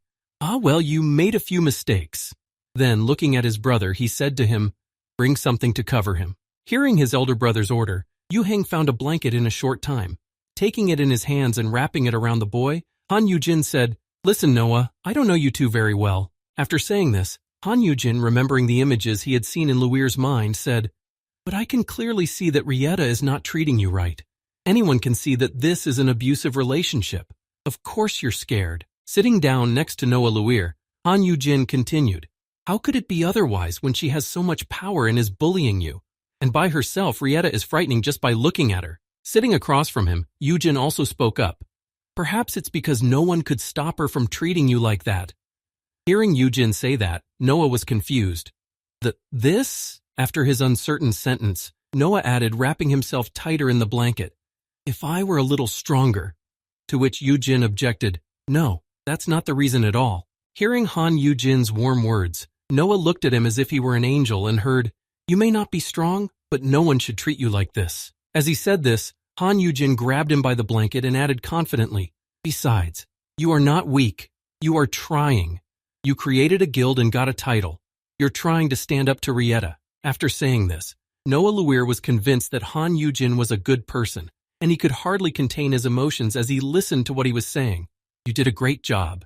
You're definitely strong enough. After saying this, Han Yujin looked at his new friend and asked him with a big smile, And now you also fought to protect me, right? After asking Noah Luiru this question, Han Yujin spoke in an equally joyful voice to praise the boy. A weak person cannot do such a thing. Sitting on the floor wrapped in a blanket, Noah Luir wiped away his tears and said to Han Yujin, No one has ever said such warm words to me. Hearing this from Luir, Han Yujin looked at him with a confused look and said to himself in astonishment, No one? No one has ever said anything like that to him. Looking at this poor boy who had to endure so much because of his sister's cruelty, Han Yujin thought in wonder, anyone would feel sorry for him if they saw their relationship. After reflecting on what had just happened, Han Yujin spoke joyfully to Noah Luir. That was a hard time. It is better to stay away from Rieta for now. Hearing this, Noah said in confusion, Hearing such an insecure speech from a grieving boy, Han Yujin was surprised to hear him say that. What? Noah Luir said as he wiped away his tears. I can stay here. Standing behind Han Yujin and Noah Luir, Han Yuhun heard his older brother ask, Until I stop being afraid of my sister? Han Yujin replied, Of course. Hearing that he had asked to stay with Han Yujin, Yuhun, who was dissatisfied with this development, said, You should have just killed him, to which Mir growled in the affirmative. After a while, Song Tae-wan arrived at their place. When he learned about all the details and that Noah would be staying with Yujin, he replied in confusion, In that case, tomorrow we will continue the process of conflict resolution. Immediately afterwards, having handed Luir over to his subordinates, many workers appeared in the building and began to clean up the aftermath of the fight. Seeing this, Yu Heng said in astonishment, It looks like he's already evacuated the local residents and contacted the neighboring buildings. Looking at Song Tae-wan's work, Yu Jin heard him give an order. Please inform the evacuated people to return. And then he thought in amazement, Wow, as expected from a professional civil servant. After that, Yu Hyun got a little angry about the strangulation incident and suddenly threw a knife at Song Tae-wan. But the latter caught the weapon thrown at him, even though he did not understand what caused it. But everything ended peacefully. It was also decided that Noah would stay here for a while as a security guard. Free S-class security as compensation for the damage is a great business. Of course, there was still the matter of settling the Aram settlement, but it all worked out even somehow by itself. Park Aram forgave Noah even faster than expected. She said, "I don't mind. Besides, it was a pretty fun battle." As she got up from the simulator, she also spoke to Luir. "Let's do it again next time. I'll try to freeze your poison." Hearing this suggestion, Noah replied with embarrassment, "Yes, any time." When Han Yugin saw that Park Aram and Noah Luir were getting along well, he was surprised to hear them say, "Is this how S-classes get along?" After that, Noah was about to leave Yugin and Aram. He said to them, "I'm going to go take care of the rest of the paperwork." After that, Noah went on his way, and waving after him, Yugin said, "We'll see about that." Before he had gone very far, just a few meters from the exit, Noah met the right person, and handing him a folder of papers, he said, "Please sign here." As soon as Noah left them, Aram asked Yugin, "I'm fine, but how are you?" Hearing this question, Yugin said in surprise, "What do you mean?" She replied, "You brought the psycho who tried to kill us the first time we met." After saying this, she added, "His sister is also an S-class lunatic. Have you guys drunk some brave water?" Hearing this, Han Yugin, who was eating ice cream, laughed in embarrassment. "Ha ha!" Grabbing Yujin's face, the girl began to shine a flashlight into his eye, saying, "Could it be that you've been influenced by a skill or something?" Hearing this, Yugin thought awkwardly, "Actually, it's me." Scratching the back of his head, Yugin said in embarrassment, "Well, I feel sorry for Noah. He's still so young. It's a good thing to help each other." To which the girl replied by beating her chest, "That's your problem. You know the nature of S-classes." After saying this, she added, "Everyone is shaking just standing next to us. I do my best to hide my aura at school so as not to scare my friends. And you are not afraid at all. On the contrary, you even feel sorry for S-classes, like a hamster worried about a predator." After saying this and sitting down on a bench in the gym, the girl sighed heavily and said, "You're so strange sometimes." To which Yugin replied, "I'm not weird. It's just that Noah and Yuhun are the same age and they look alike." Hearing this explanation, Park Aram smiled slyly and said, "This is even stranger. What kind of relationship do you have with the head of the guild?" As she said this, she looked at Han Yugin slyly and said thoughtfully, "You speak as if you were raising a child, not a younger brother." To which Yugin said without hesitation, "That's true." After answering Park Aram's question so abruptly, Han Yugin also added, "I started raising him from a very young age. He even gave me carnations on Father's Day." Hearing this, the girl exclaimed in surprise, "What, really?" Hearing Han Yugin say this, she said in surprise, "Weren't you still living with your parents at that time? Didn't they get along?"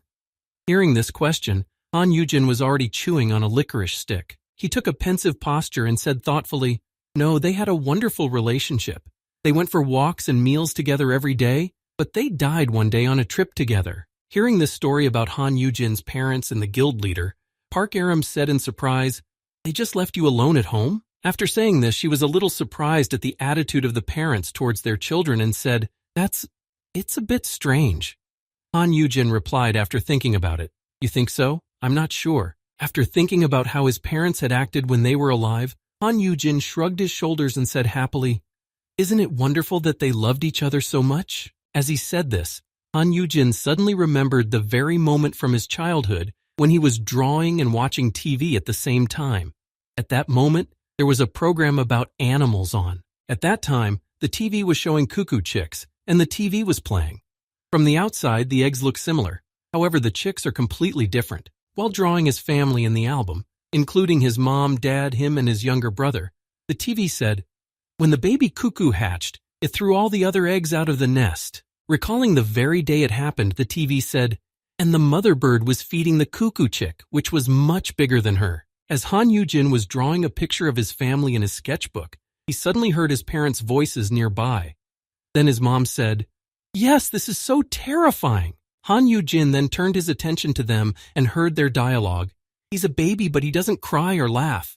To which his father replied to his mother, "The hospital said there is no problem." Hearing this, Han Yujin's mother said in confusion, I know, but this is too strange. He's so different from our Han Yugin."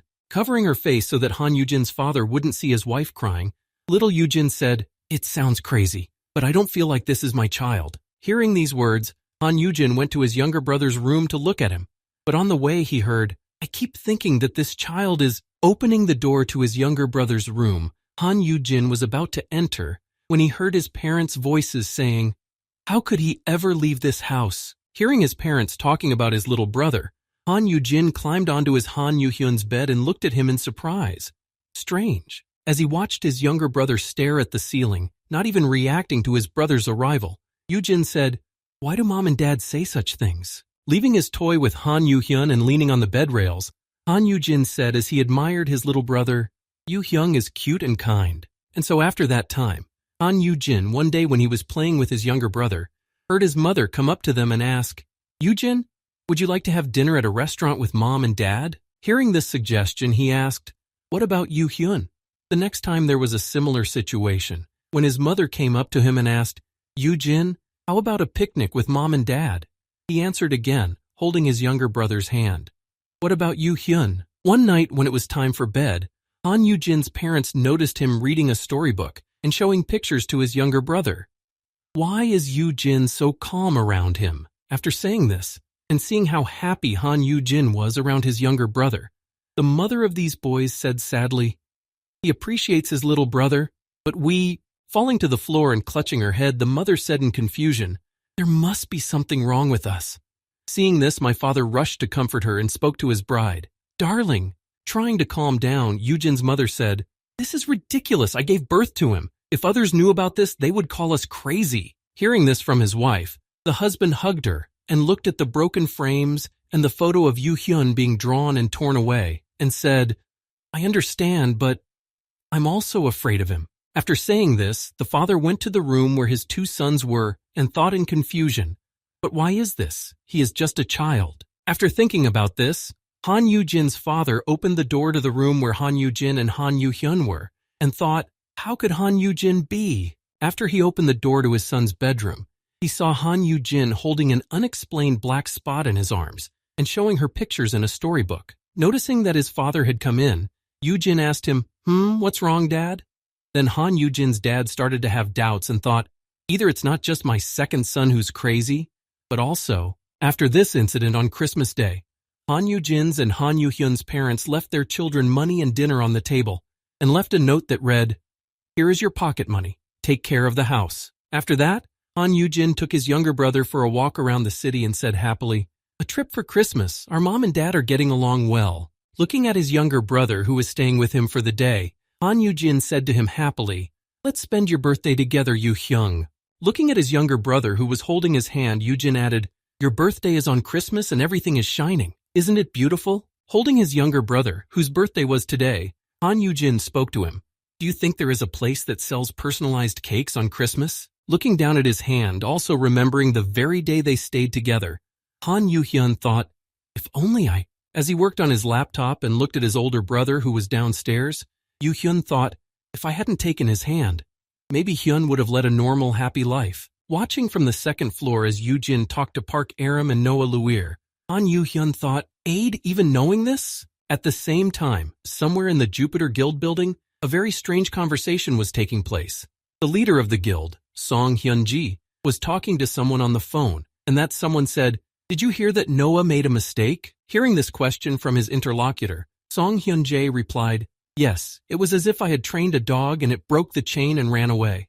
The caller replied, "And because of this, my plan to enter the country was delayed?" Asked about his entry, Evelyn, with whom Sung Hyun was talking, asked, "Why did he do that?" He replied, "I'm not sure, but it must have something to do with Han Yujin." Hearing this answer to her question, the girl who was in London replied to Song Hyun-jae, "I hope Noah wasn't tamed because he's half a monster." As soon as the girl said this, she immediately fell silent.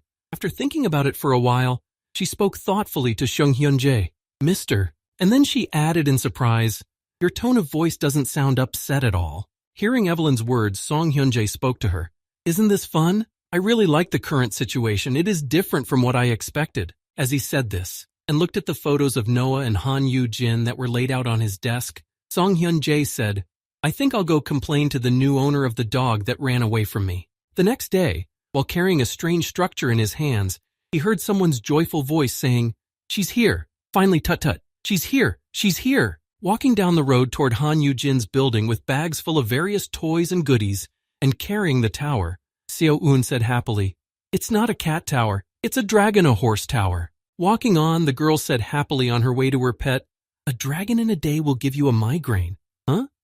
And suddenly her attention was drawn to something she saw. This something was a man who jumped from the roof of a building. When Kang Xiaoyan saw this action, she was seriously frightened. Scattering all her purchases, she exclaimed in confusion, "Man is falling, I need to save him." But immediately afterward, she saw the man's wings open. Covering her mouth with her hands in astonishment, the girl said in astonishment, Another dragon? A human dragon?" And now the possibility of Kang So-yeon becoming Han Yugin's daughter-in-law has been completely destroyed. At the same time, Noah Luir, who was practicing his flying, said happily, "Unbelievable! Blue also has 4 limbs, and wings like mine. I can feel the feeling of flying right away." Hearing this, Han Yugin, who had synchronized with Blue and Noah, said happily, "This is wonderful. Blue specializes in flying. You can learn a lot from her." After saying this, Han Yugin, who was standing on the spirit of the building watching the training and leading the synchronization, added, "Try to repeat the movements of her wings." After trying what Han Yugin recommended, Noah happily said to Yugin, "It's much easier than before." Han Yugin replied, "Well done, Noah. You're doing a great job." Standing on the roof, Han Yugin, who was connected to Noah and Blue, said in his head in confusion, "It's so strange to feel body parts that I don't have." Feeling something that he had never experienced before, Han Yugin felt as if he had entered a paradise where he was overwhelmed with incredible sensations, but feeling this beautiful wind that enveloped his entire body and enveloped every part of him with coolness and lightness, Han Yugin did not take into account some things. Feeling free to float in the air under the clear sky in this incredibly clean atmosphere that was far away from the gray everyday life and heavy air. Feeling all this, Han Yugin did not feel very well. He began to feel nauseous. It was all too dizzying for his head, and it was all thanks to someone. Han Yugin looked at his pet, who was feeling sick from the tricks that Blue was performing, and said angrily, "Blue, I told you not to do any tricks in flight." Noticing that Yugin had fallen to his knees and was not feeling well, Noah Luir rushed over to him shouting in alarm, "Are you okay, Yugin?" To which he replied, I'm fine, I can handle it." Looking at his friends who had just been flying in the air, Han Yugin said to them, "Let's make the maneuvers more difficult step by step, Blue. Noah, perhaps you should put on your clothes first." Noah then began to train to get used to the dragon's body. Looking at Noah standing in front of him, Han Yugin thought happily, "There were some problems, but just as I thought, taking Noah under my care is the jackpot. Just looking at the skills he possesses, in addition to being Dio Valchetis' twin. The first of all was a skill called Healing Do, B. It was a healing skill. Everything was simple and obvious with this one. Usually all the healers have very low characteristics, but Noah is an S class, and that's why you don't have to worry about him, because he won't get hurt under normal circumstances. Noah Luir also had an attacking skill called Silent Scream, AE. This was already more interesting. The way this skill worked was that when Noah was hurt, it made the enemy feel twice as much pain as he did. Asking Noah about this skill, he said, "The skill works only on the same parts of the body, but since this time my wings were injured." Yugin thought in confusion, "It would have been dangerous if you had injured it anywhere else, Yuhun." After all this, there was also the last, most interesting skill that Han Yugin and Noah were going to try out. Arriving at the training room and standing in front of each other, they prepared themselves. After both boys were ready for the test, Noah Luir spoke to Han Yugin as he applied the skill. "Then I will begin." After that, Han Yugin was enveloped in light, and a system notification set characteristic strength appeared above him. And after this notification, another one appeared saying, "Activating, characteristic rental." After that, Yugin said confidently, "All right, let's go." As soon as he said that, he immediately punched the floor. Surprisingly enough, he easily destroyed the floor beneath him, leaving a small crater after the impact. Looking at the results of the skill test, amazed at how it worked, Yugin exclaimed happily, "Way, it worked. The skill is characteristic rent A.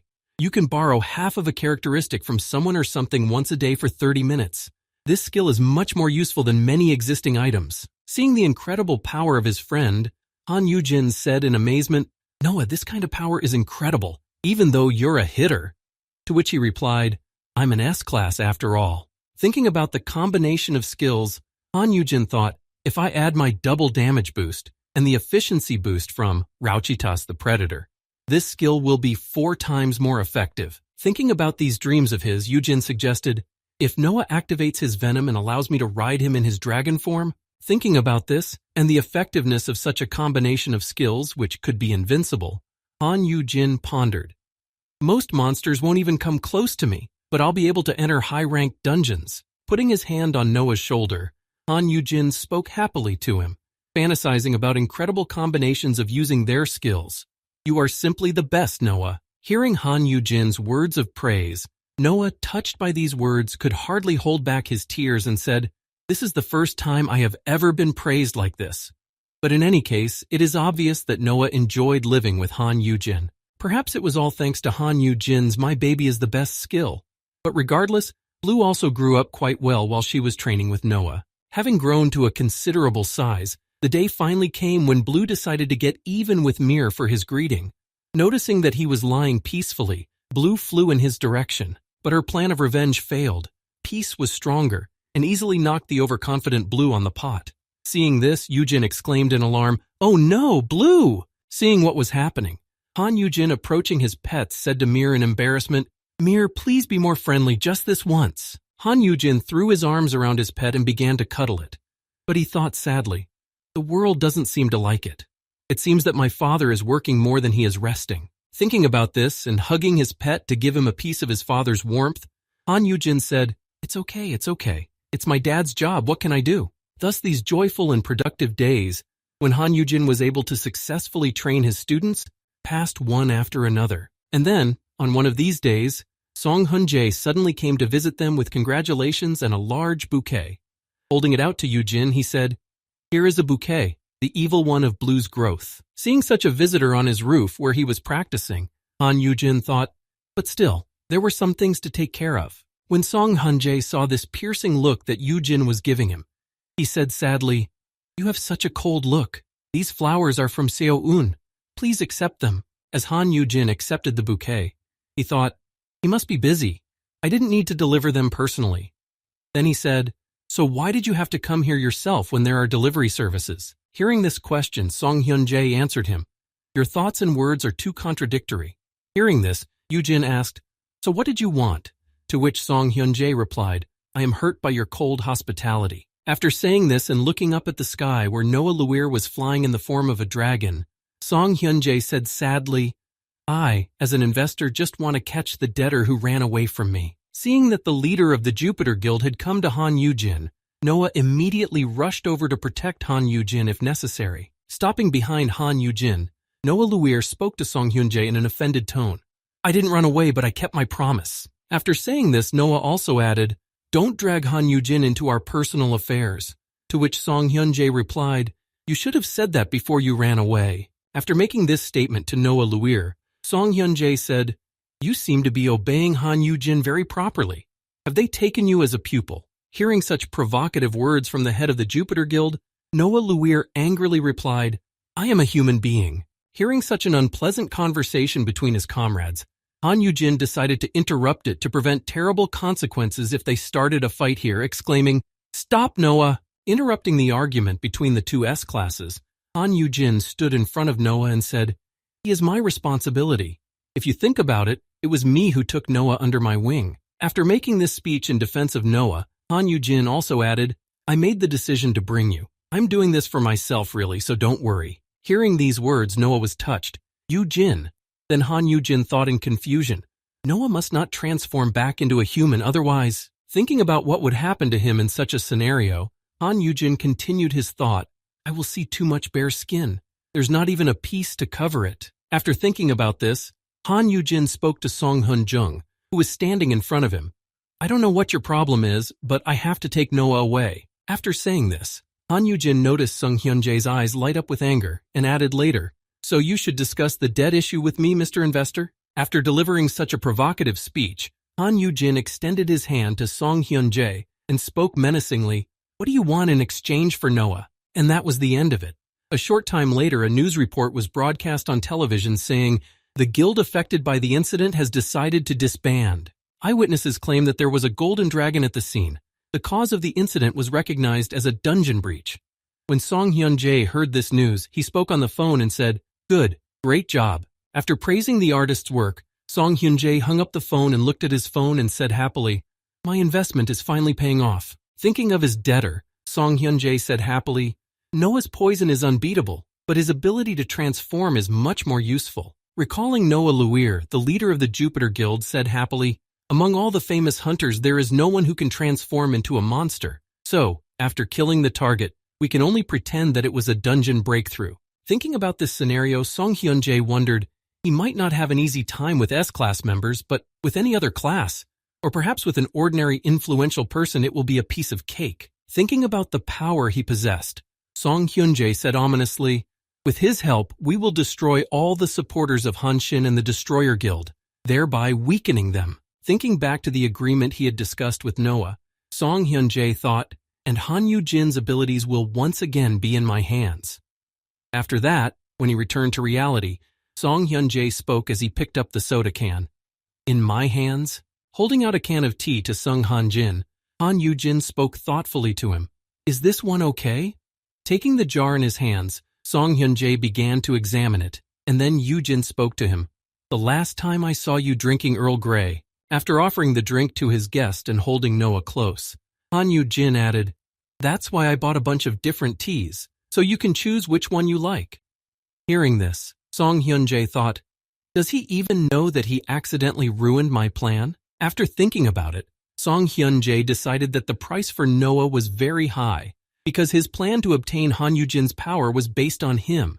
Then, Song Hyun-jae said, "I have invested quite a bit in Noah." After saying this, Song Hyun-jae also added, "I cannot disclose details, but they include information about obtaining a rank for him.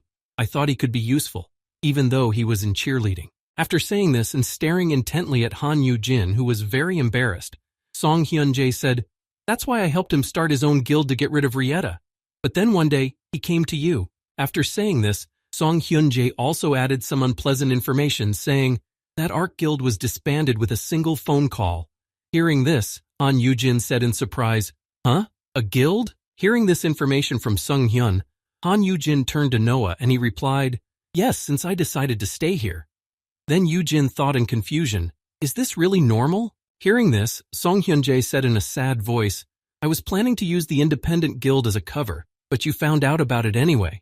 Hearing this, Yujin thought in confusion, "You just confessed." After listening to Song Hyun-jae and Han Yujin's conversation, Noah Luir stepped out from behind Jin and spoke confidently, "I am still an S-class hunter. I can pay off all my debts by myself." After saying this, Noah added, "If you want me to, I can join you in the sweeps."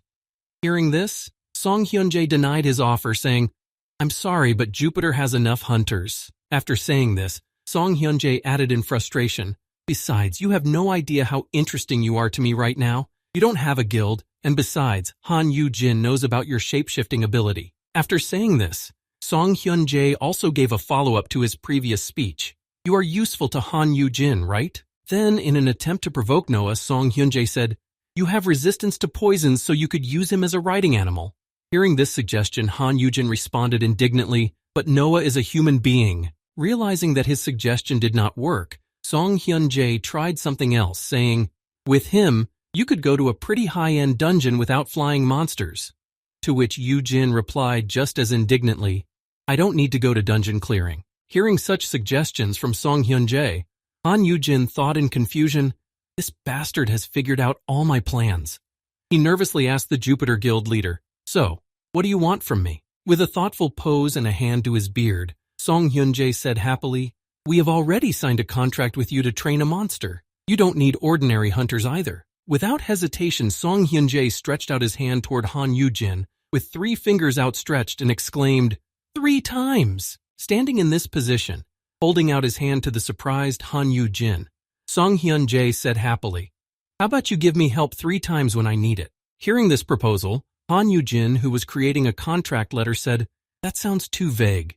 Create a contract with a more detailed description."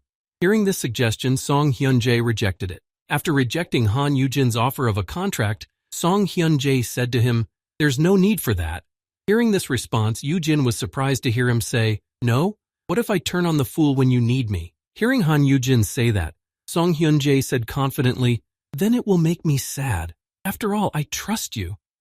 Hearing such a strange answer from Song Hyun-jae, Yujin thought in surprise and disgust, "Have you gone completely mad?" Looking at the self-confident Song Hyun-jae, who was looking at him with a sly smile, Han Yujin thought in confusion, "He wants a simple verbal agreement when he hands over the S-class hunter to me?" Thinking about this offer that guild leader Jupiter had made to him, Han Yujin thought in surprise, Is he so confident that he will get what he wants without a written contract? Looking at Song Hyunjae with a thoughtful glance, Han Yugin thought, he's not even under my influence. Strange.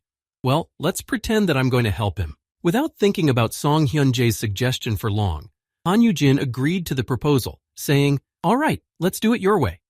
Hearing this, Noah spoke up in confusion. Yujin. But after that, Han Yugin also made some exceptions to this agreement to prevent unnecessary liability in the future. But I will refuse any request that I am unable to fulfill or that may harm others. Hearing Han Yujin's affirmative tone of voice as he agreed to cooperate, Song Hyunjae reached out and said, don't worry, I'm not going to harm anyone. After they shook hands, Song Hyunjae decided to ask about some conditions. And yes, that ability of yours that doubles the attack power. After saying that, Song Hyunjae added, you can only use it when you have a damage-compensating item on you? Hearing this question, Han Yujin spoke in confusion.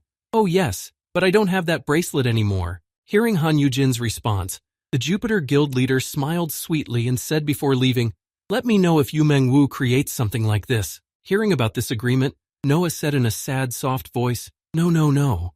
Because of me, Han Yujin is being used. Hearing these words in the end, Yujin, not even surprised, thought, I knew he wanted my abilities. Hearing about this request, Han Yujin said happily in his head, ha ha, wake up you fool, I will never help you. An item like this is very difficult to obtain. No sooner had he thought this than a short time later, when he arrived at Yu Meng's forge and was called to see him, Yujin paid for his words. Upon meeting him, Yu Meng held out his hand with 3 shiny balls, saying, here, they are similar to that bracelet. Looking at what Yu Mengwu held out to him, Yujin saw, shallow speeds, class unspecified, used once. Hody Han Yujin called out to him in confusion, what are you even doing there to get something like that? Do you even sleep? Hearing Han Yujin's words of concern, Yu Meng replied, I'll show you when it's ready.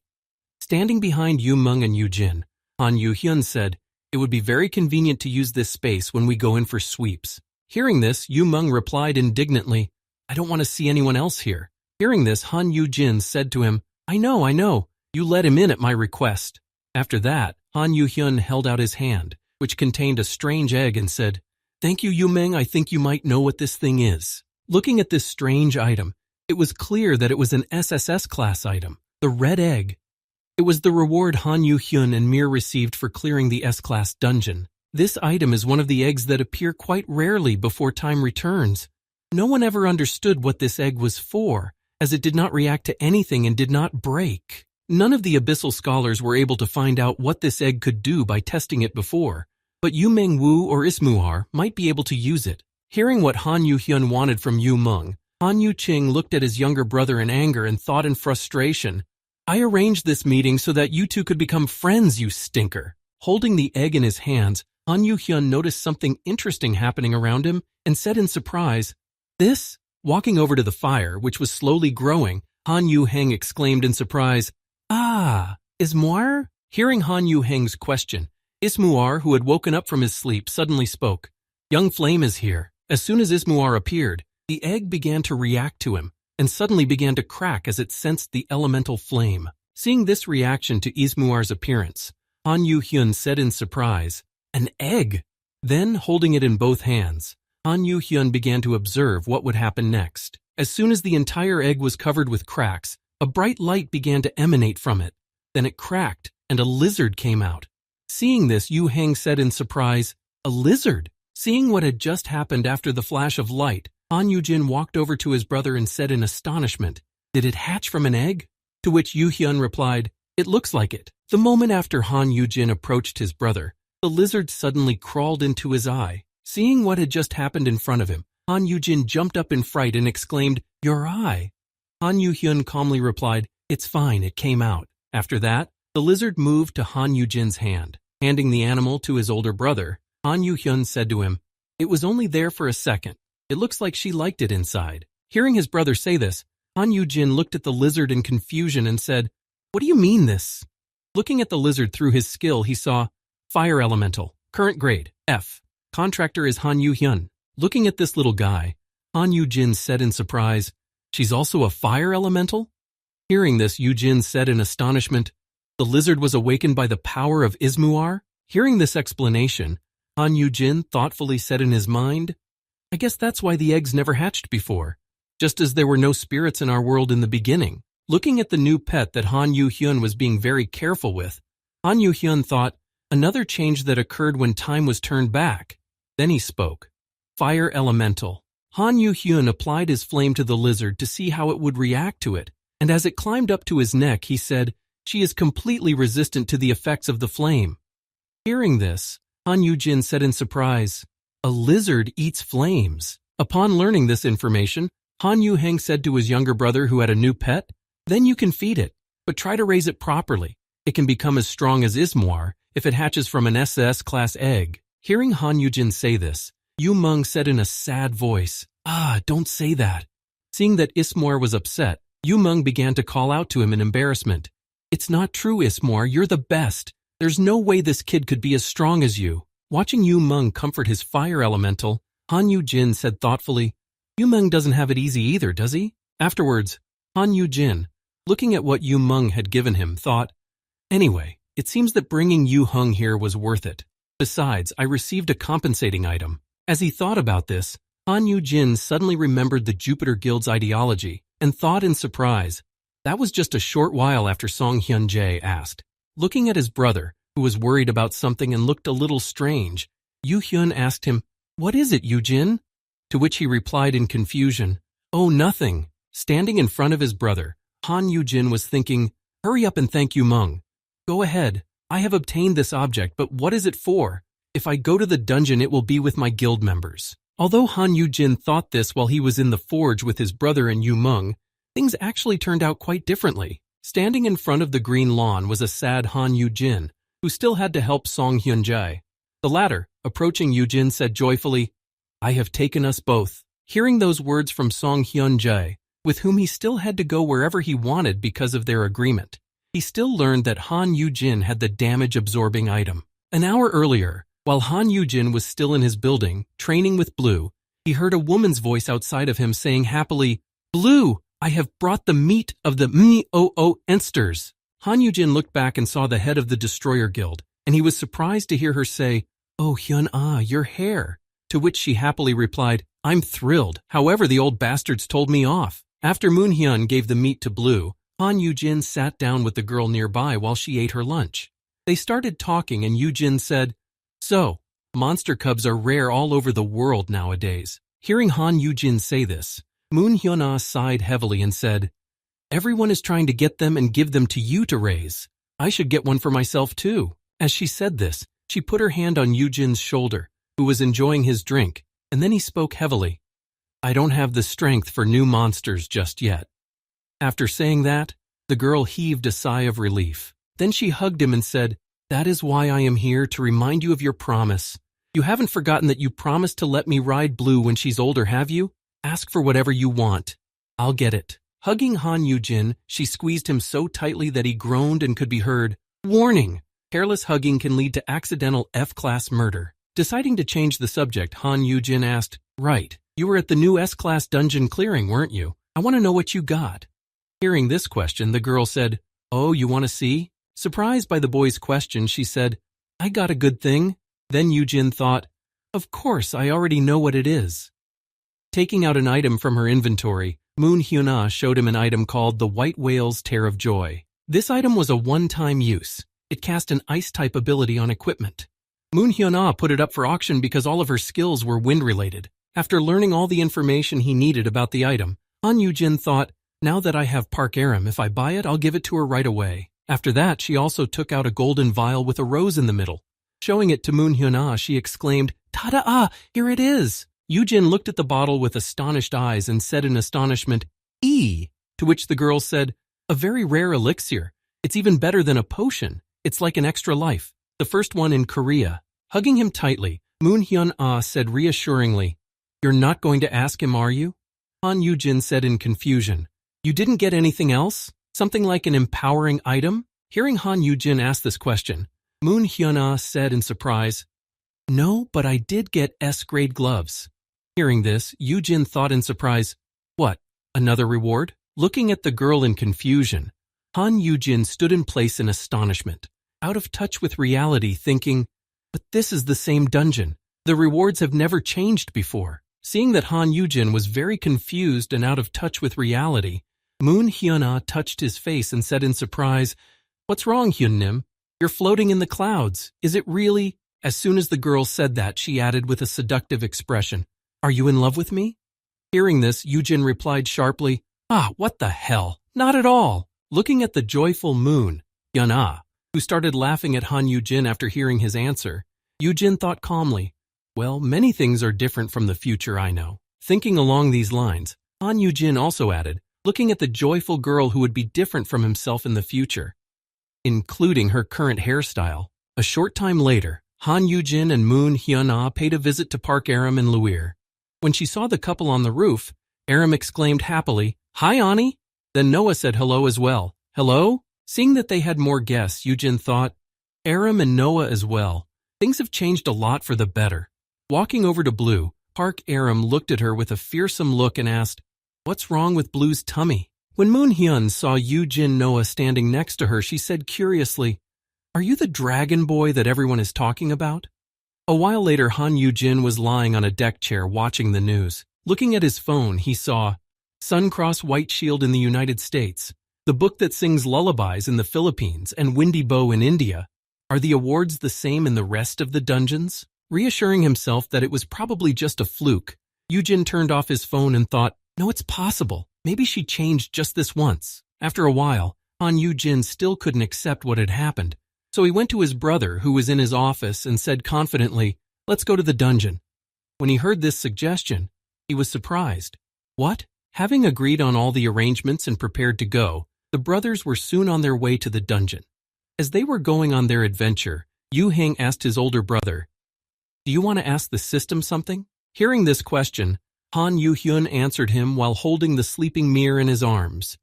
"Yes, about Squeaky and in general." And he thought, "I can't tell him that I turned back the clock, but now the future is different from what I knew it to be." After telling his brother his motives, Han Yujin also added, "Powers don't work on Squeaky, and she doesn't grow up like Mir or Blue.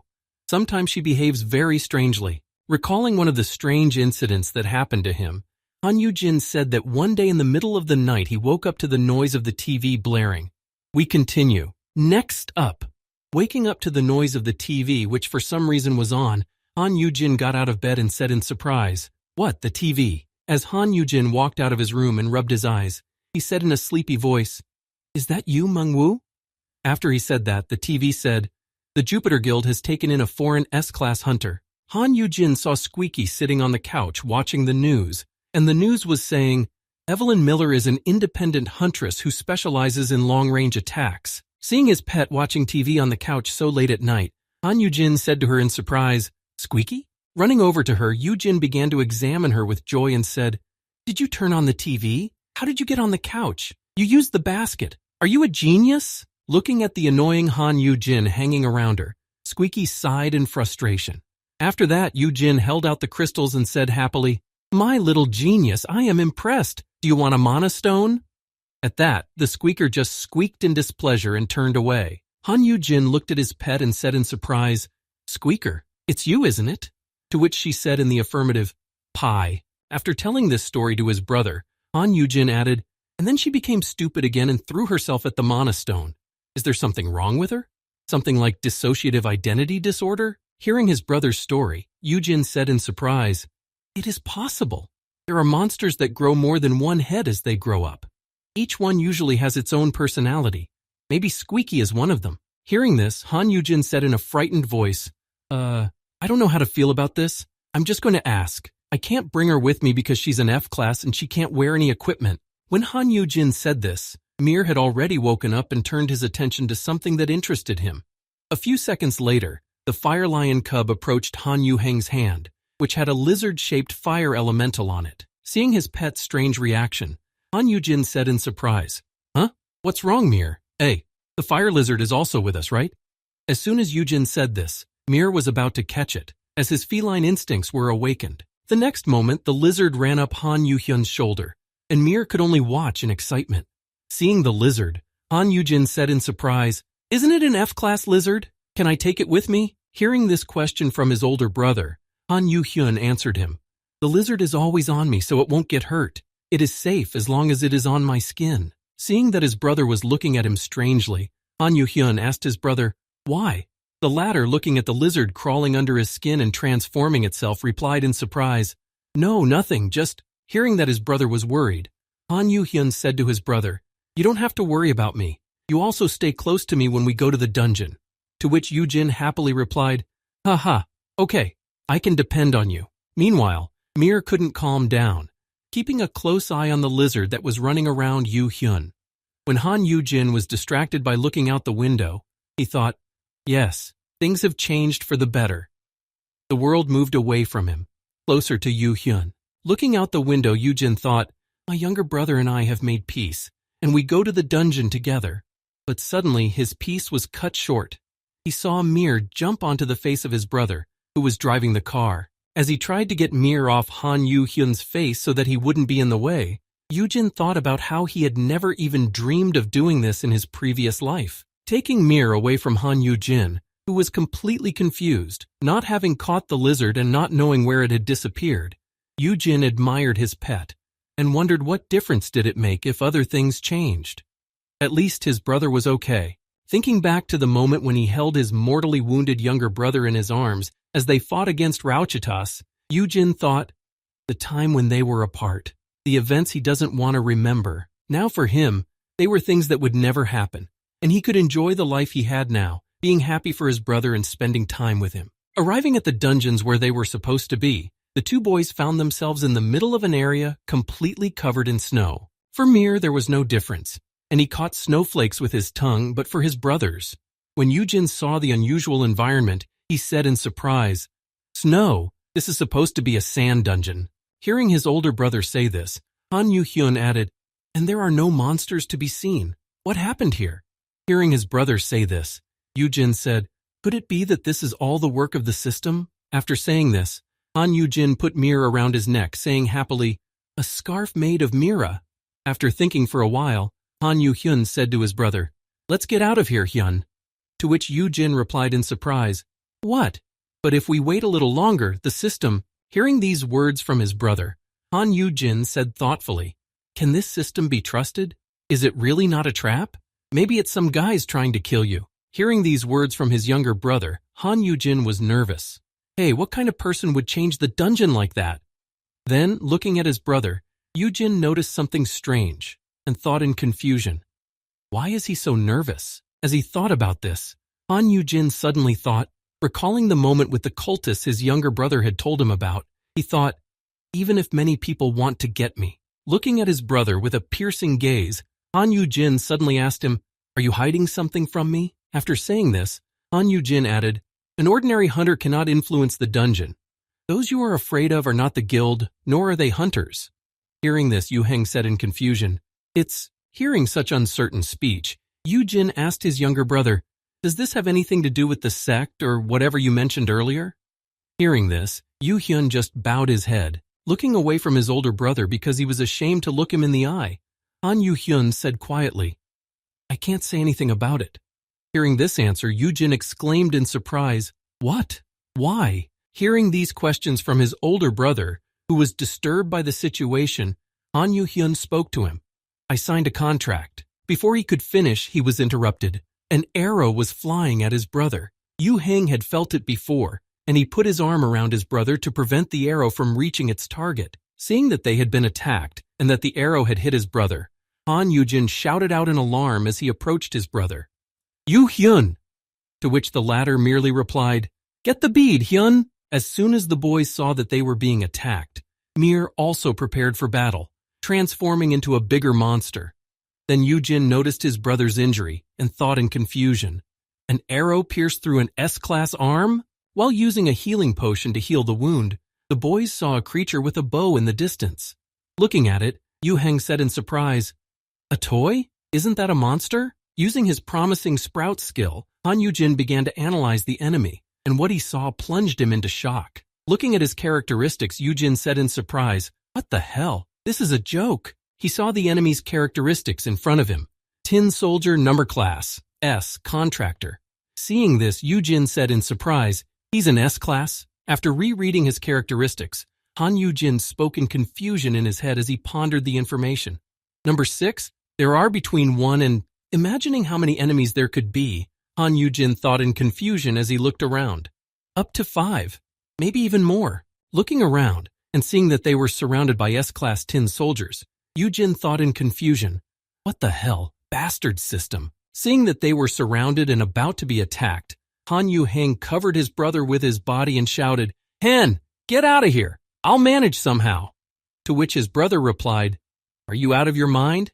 How will you manage on your own?" After saying this to his younger brother, Han Yugin suddenly exclaimed in fright when he noticed that the soldiers were attacking. "Ah, they're coming!" As the enemies were approaching and about to attack, someone's voice came from behind them and said, "Stop!" As soon as the toys heard this command, a huge magic box appeared behind them and began to pull them inside, when a strange voice said, "Everyone, turn around." After that, all the soldiers began to fly into the magic box at the same time, simultaneously moving away from Han Yugin and Han Yugin. After all the soldiers flew back to the box from the hunters, a pink ball that appeared out of nowhere spoke to the boys. "You must have been frightened, sweetheart." Seeing this strange thing, Han Yugin, curious, went to the ball, but his younger brother stopped him, blocking his way with his hand and telling him to stay behind him. Looking at this strange toy, Han Yugin said in surprise, "A volleyball?" To which he immediately replied, "I'm sorry, I didn't think they would attack your bra-at." Hearing this strange reference to himself, Han Yugin, pointing to the ball in surprise, asked, "Oh, it was you, the system, right?" To which the ball bounced happily and replied, "Call me Rookie." Hearing this, Han Yugin, unable to control himself, pounced on the ball and began to kick it to the ground, shouting menacingly, "I don't care! You put a hole in my brother's arm!" Frightened by Han Yugin's sudden actions, which he did not understand, the system administrator exclaimed, "Ah, but it's partly his fault too." Hearing this excuse from the new system administrator, Han Yugin was surprised. What did my brother do?" Before he could say it, his brother and the world caught his eye, and they were in the same layer. Looking at the unsuccessful attempts of his younger brother in peace to get out of that prison, Han Yugin called out to them in fright, "Yuhun! Mir! Why?" Looking at the ball he was holding in his hand, Han Yugin heard him explain what had happened to them. "I blocked it for a while. They're not allowed to hear our conversation." Jumping up from Han Yujin's hands, the pink ball spun around in flight and said, "This place was specially created for you, sweetie." Looking at Han Yugin and the fiery horned lion trapped in the barrier, the new system administrator said in confusion, "I won't let them burn him like they did that time." Hearing this explanation from the pink ball, Han Yugin gestured to his brother that he was fine and said to the system administrator, "Well then, you took me away without saying a word." Hearing this, the new system administrator, feeling guilty for what he had done, said guiltily, "I'm sorry for attacking your brother. It's because he is involved in something we are not allowed to mention." Hearing these words from the pink ball, Han Yugin was very surprised, and then suddenly asked, "He said he couldn't tell me about something. Is it about some cultists?" Hearing Han Yujin's question, the new administrator replied, "I can't talk to you about that." Han Yugin added sharply, "Are they very dangerous? Will my brother be okay?" Observing this concern for his younger brother, the system administrator said, "Don't worry, there is no way they can harm you or your brother." After saying this, the pink ball also added, "It's against the rules to interfere directly." Hearing this unsatisfactory answer, Yugin, enraged, began to try to break the ball, shouting out menacingly, "But they can break the rules!" After a short time of mocking the ball, Han Yugin suddenly stopped when he heard a strange noise somewhere in the forest and looked in the direction of the noise in confusion.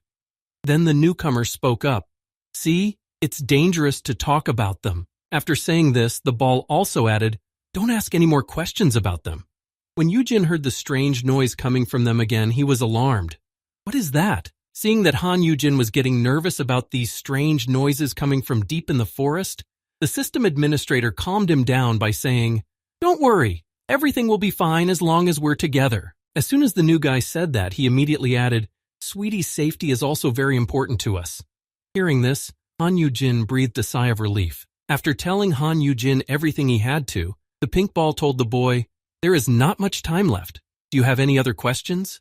Hearing this, Han Yugin suddenly became thoughtful. Thinking about what he still needed to know about the most important things, he went through his mind. "Right, I need to get to the point. And then he decided to ask his question. I picked up an F-class bird named Squeaky. After saying this, the guy added, it has a broken state window and it's acting a little strange. Hearing this, the ball said thoughtfully, a squeaker? Let me see, it doesn't work. Are you sure it is under your influence? Hearing such a strange question, Han Yugin said in surprise, what? That's impossible. The code word worked. Hearing these words from Yugin, the administrator said, that's strange. Bring it with you next time. Hearing this request from the newcomer, Han Yugin was surprised to hear this. Oh, you're going to help me deal with her? He replied, yes, I'll delete it just for you. Hearing this solution to the problem, Han Yugin threw the ball aside with all his might and said angrily, delete it! She's alive! Turning back to Yugin, the administrator said, what's wrong? You have to get rid of the bugs. Shaking his head at this kind of problem-solving, Han Yugin said in frustration in his head, are they all crazy? Can I trust them? The more answers I get, the more uneasy I become. Approaching Han Yugin, the new system administrator said, I don't think the F-class will cause many problems. Hearing this suggestion, Yugin thought, he attacked my brother, and he talks about killing Squeaky so carelessly. Thinking about this whole situation, Han Yugin put his hand over his face and felt nervous and thought, this reminds me of a scary story I read in my childhood. The story was about a strange deity who had his own goals for life, but he had no human feelings at all. It always gave people what they wanted, but in a distorted form. Recalling the moment when he defeated the dragon of poisons and the curses of Rauchitas and received the wishing stone that could fulfill anything as a reward for his victory, the system deceived him with this stone. Thinking of this, and of the fact that the system did not want to fulfill the wish he had originally made, therefore, thinking about the fact that the system could still make its own decisions and perhaps use the boy, Han Yugin thought in confusion, no, it can't be. After thinking about it, Han Yugin asked the administrator, the reward for the S-class dungeon I know is different from the one in my past life. Although, unlike in his past life, the guy was satisfied with the outcome of his life. Everything had changed for the better. Then he added, does it happen sometimes, or is it somehow connected with the fact of my regression? Hearing this question from Han Yugin, the system administrator decided to clarify some things before giving an answer, saying, was the reward a one-time item? Then it's most likely that the changes occurred because it was already used. Hearing this answer, Han Yugin was surprised and said, but I turned back the clock, that's why it wasn't used. Hearing this question, the system administrator replied, no. Hearing Han Yujin's strange question, the system administrator said to him in surprise, sweetie, so you don't know? Jumping up and down in front of Han Yugin, the new guy spoke to him. Just because you went back in time doesn't mean that all the previous events didn't happen. Hearing this response from the system administrator, Han Yugin, not understanding what he meant, exclaimed in confusion, what? Creating a mirage behind him to explain the world's workings in more detail, the new guy spoke to him. Here we go. Let's take data overwriting for example. Having created two vases in this mirage, one with liquid in it and the other empty, the administrator spoke and began to pour the liquid from one into the other.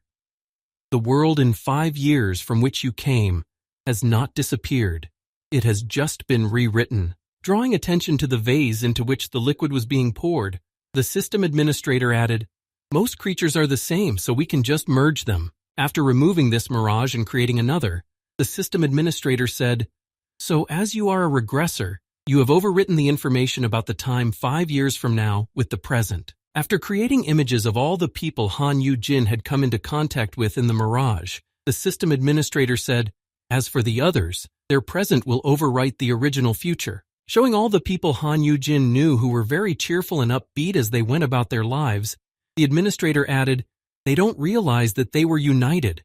Only someone who is very sensitive can feel something. Having said that, and having transported himself and Han Yugin to another place in the mirage, somewhere in the city, the administrator continued, that's why, in theory, everyone still has the data of the original future. After saying that, the system administrator finally got to the part where Han Yujin's question was present, saying, apart from the items used. After also explaining what was what, the system administrator also added one horrible piece of news, or dead people. It's impossible to turn back time for them. Looking at Han Yugin, who was kneeling in the danja listening to this explanation, the system administrator said in conclusion, you cannot mix the information of the dead with the living. Kneeling in front of the system administrator, shocked by the information he had told the boy, Yujin said in dismay. So, trying to come to terms with what he had just heard, Han Yugin added, the events that happened in the original future cannot be undone, but instead they will be erased and deleted. Hearing this question from the sweetheart, the new system administrator jumped up and down and said, yes, they will disappear. No big deal, right? Hearing such a disappointing confirmation of his words that he had to pull out of himself, Han Yugin said in alarm, then my brother, who died that day in the dungeon. Thinking back to that day 5 years ago when it all happened, Han Yugin said in confusion, 25-year-old Yuhun, who suffered alone for 8 long years, he died protecting me. Recalling the very moment when he left his brother at the stone to patch him up and then he died, giving him his strength in double measure, Yujin said he still had to go through it. Thinking of his brother's terrible fate, Yujin added, he will remain lying right in the dungeon where I left him, cut off from the world. Seeing Han Yugin, who was so distressed and immersed in his horrible memories, the administrator spoke to him. The reward you are talking about has most likely been used. It simply does not exist in the post-regression world. That's why it didn't even appear. After listening to the system administrator, Han Yugin could no longer bear the separation and the pressure he felt for leaving his brother's body in that dungeon. And he spoke as he walked over to the ball, let him out. Hearing this sudden request from Han Yugin, the system administrator asked him in confusion, what? To which he replied by putting his hands on his brother's hands through the protective ball. Why are you unable to contain his emotions? Han Yugin exclaimed in frustration. Separated me from my brother without saying a word? Let him out right now, instead of leaving him alone in a place like this? Unable to understand why Han Yugin was so irritated, the system administrator repeated himself again and then added, why?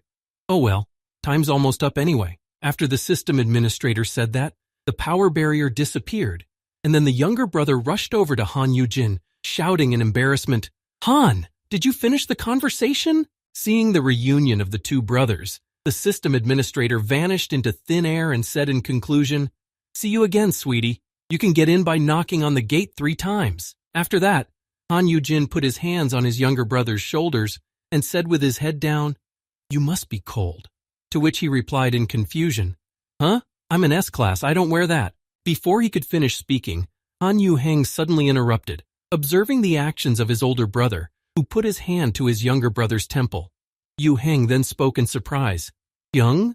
The next moment Han Yugin pulled his younger brother close to him, nuzzling his shoulder to hold back his tears and said, sadly, I'm sorry, I'm so sorry. Han Yugin stood in this position for a while longer, thinking in confusion, my brother, my little brother who saved me at the cost of his life. Thinking about how his younger brother had fared in the world from which he had returned to this one, Han Yugin said sadly in his mind, has the future Yuhun already disappeared beyond this world? After the trip to the dungeon, Han Yugin returned home in a completely bad mood. Lying in a dark room on the cold kitchen floor, Han Yugin said sadly, my little brother is dead. Looking down at his hands and thinking about how helpless and weak he must have been to allow this to happen, Han Yugin added, he's gone. Imagining in his mind how his younger brother from another dimension dissolved into thin air and turned into nothing, he said in disappointment, he, the one who suffered, the one who protected his older brother for 8 years. Lying on the floor, he said sadly, I thought that everything that happened then in the future had ceased to exist. When Mir saw his grieving master, he came whimpering to him and wanted to comfort him. Approaching his master, who did not look like himself at all, Mir tried to help him in some way. Seeing that his grieving pet had come to him, Han Yugin shed tears and said to Mir, oh Mir, are you worried about me? I'm fine. Hugging his pet, Han Yugin was determined to prevent the incident from happening again this time and said, yes, this time everything will be fine. Taking his pet in his arms and walking to his room, Han Yugin said, I'm amazed, but right now, I should only think about the present. There are some strange people connected to my surviving younger brother. Remembering the moment when he tried to ask his brother about them, Yugin thought, strong enough to make even the system developers afraid of them. When we were coming back, Yuhun avoided answering my questions. Thinking back to his past life and the memories of his brother that he had received after his death, Han Yugin took out his phone and thought, with the help of the last retribution, I received only a part of my memories. Deciding to find out everything on his own, Han Yugin decided to turn to perhaps the only person who could know about those mysterious people. When Han Yugin dialed the number of his familiar friend, he heard a surprised voice speak into the phone and say, "You have never called me first." Hearing this from his interlocutor, Han Yugin decided to get right down to business and said, "I want to ask you something." After saying this, Han Yugin raised his head to the sky and looked at the clear stars. "Do you know of any sect that is similar to Confucianism?" Hearing Han Yugin ask this question, Song Hyun-jae spoke to him. "Young master will be angry if I answer this question and involve you in it," calling someone who had been acting suspiciously even before Han Yujin's regression. It was obvious that he was in on it. After this response, Yujin said, "I'll be angry if you don't answer the question. Which is better?" Hearing Han Yujin say that in a confident tone, Song Hyun-jae said to him with a sly smile, "Of course, you're much more dangerous when you're angry." After saying this, Song Hyun-jae added to his words to Han Yujin, "I can't tell you, but I can show you. Prepare the bracelet and the attack enhancement skill." The next morning, after he discussed his trip with Song Hyun-jae, Han Yujin informed his younger brother that he was going to the dungeon. Hearing this, Yuhun responded in surprise. "You're going to go to an A-class dungeon?" Hearing this question from his younger brother, Han Yujin scratched the back of his head and said in confusion, "I took an interest in the ruins after our last cleanup. It turns out that Song Hyun-jae knows a dungeon where the fortress wall is still standing." Hearing this explanation from his older brother, Han Yu-hyun said to him, "Then take me with you." To which Yujin nervously replied, trying to refuse his help, "No need, it's just a picnic walk." Recalling his nighttime phone conversation with Song Hyun-jae, who emphasized to him, "If he says he wants to come with us, tell him no. They won't take the bait as strong as Yu-hyun." Recalling this moment of his dialogue with the Jupiter Guild leader, Yujin thought, "I don't quite understand what he meant by bait, but..." After refusing his younger brother, Han Yujin informed him that they would be taking another S-class warrior with them. Upon hearing this, Yujin said, "Instead of you, we will take Noah. I'll be completely safe with him. I have the skills to resist the Shalos bead and support the system." Hearing this argument, Han Yujin was surprised. What if this is a trap? Hearing his elder brother's fears, Han Yujin spoke to him. "Why waste so much energy killing an F-class that can be easily swatted away? Besides, this dungeon doesn't belong to Jupiter, it belongs to the Judgment Guild." Hearing this, Han Yu-hang said in surprise, "Sudam?" Hearing his brother's question, Han Yujin said nervously, shrugging his shoulders, "Uh-huh. He wouldn't set a trap in someone else's dungeon." Hearing this argument from his elder brother, Han Yu-hyun said, "Well, if it's true, then well, it's true. If it's the Sudam..." Sudam is the guild of Yoon Kyung-soo, the last S-class member in Korea whom Han Yujin has not yet met. Han Yujin will be very interested to see this head of the Sudam guild, as he is the only one who did not come to meet him then, along with the other S-classes. Arriving at the entrance to the dungeon, Han Yujin saw Yoon Kyung-soo of Sudam standing in front of him. As Han Yujin approached the guild leader, he stretched out his hand to greet him and said happily, "It is a pleasure to meet you. I've been waiting to meet you for a long time." The latter responded in fright, jumping away from him. "No, I might accidentally hurt you or something." Pointing to the gate to the dungeon, Yoon Kyung-soo said in displeasure, "We're just lending you the dungeon. Whether you go in or not is up to you.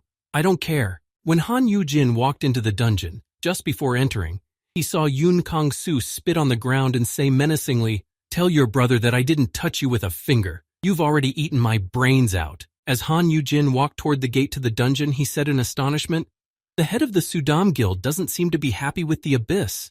Song Hyun-jae replied, "It's more like he just hates it." Hearing this from the leader of the Jupiter Guild, Han Yujin was surprised. "What? Then why are we going to their dungeon?" To which he replied, "That is exactly why we are going there." Hearing this answer from his friend, Han Yujin also heard him add, "They will almost certainly take this chance and attack, and maybe they'll also enlist additional support to guarantee their victory." Having said that, Song Hyun-jae added, "Our goal is to lure that support." Hearing this, Han Yujin thought anxiously, "So we are going there knowing that we will definitely be attacked?" After thinking about this development, Han Yujin decided for himself, "This is dangerous. We must be on our guard." Just as he thought this, Song Hyun-jae handed him a basket and said, "Take it." Han Yujin took the basket and looked at it in confusion. A picnic basket. After handing the basket to Yujin, Song Hyun-jae happily announced, "There's even a cake in there. I'll definitely be a great tour guide." As he said this and walked forward, Song Hyun-jae said to Han Yujin in a joyful tone, "Don't you think this will be fun?" Han Yujin looked at his guide, who would be by his side, and thought a little cautiously, I guess I'll be safe with him, no matter who attacks us. At the same time, somewhere on another continent, a massive rally was taking place under the Association of Hunters in Mexico, and people were shouting, "We need security measures in our local dungeon." Standing with posters under the building, the protesters shouted, "Whose side is the association on?" pushing high-end hunters to emigrate. There are only 2 S-class hunters in the capital. At the same time, at the airport, Rieta was trying to leave the country, speaking menacingly to the security guards. "Can you hear me? Please send a complaint to the Korean Hunters Association." Hearing such threatening words from the S-ranked hunter, the guards were frightened. "Well, that's—" Then Rieta spoke menacingly. "An entry ban because of some illegal contract, isn't that too harsh?" Hearing such a complaint from a high-class huntress, the guard was embarrassed. "It's not in my power. You saw it yourself." Now the situation is not the easiest. When Rieta heard this excuse from the guard, she was angry and said, "That's why I'm telling you to quietly deal with my documents, if this is what they are doing here." After saying this, Rieta added angrily, "Breaking through the dungeon is not such a disaster. Are you going to continue to behave like this?" Hearing this complaint, the security guard said, well, I will contact the management, if you can wait a little longer." As soon as the girl said this, she was shot with a gun and her blood got on Rieta's clothes. "Huh? What's going on?" Then someone's voice came from the street. "This is the association's punishment for its sins. The breaking of the dungeon is God's will. Do not resist it." When Rieta saw what was happening on the street, she was surprised and said, "What the hell? It's those terrorists again." Meanwhile, the crowd, which was fleeing the building in panic, was shouting loudly, "Are they crazy? Are they going against the association now?" Looking at her clothes, which were stained with the blood of the girl whose cat had been killed in front of Rieta, she said in disappointment, "It was a souvenir. It's a pity." At the same time, one of the port workers who was hiding near Rieta said in fright, "Eek!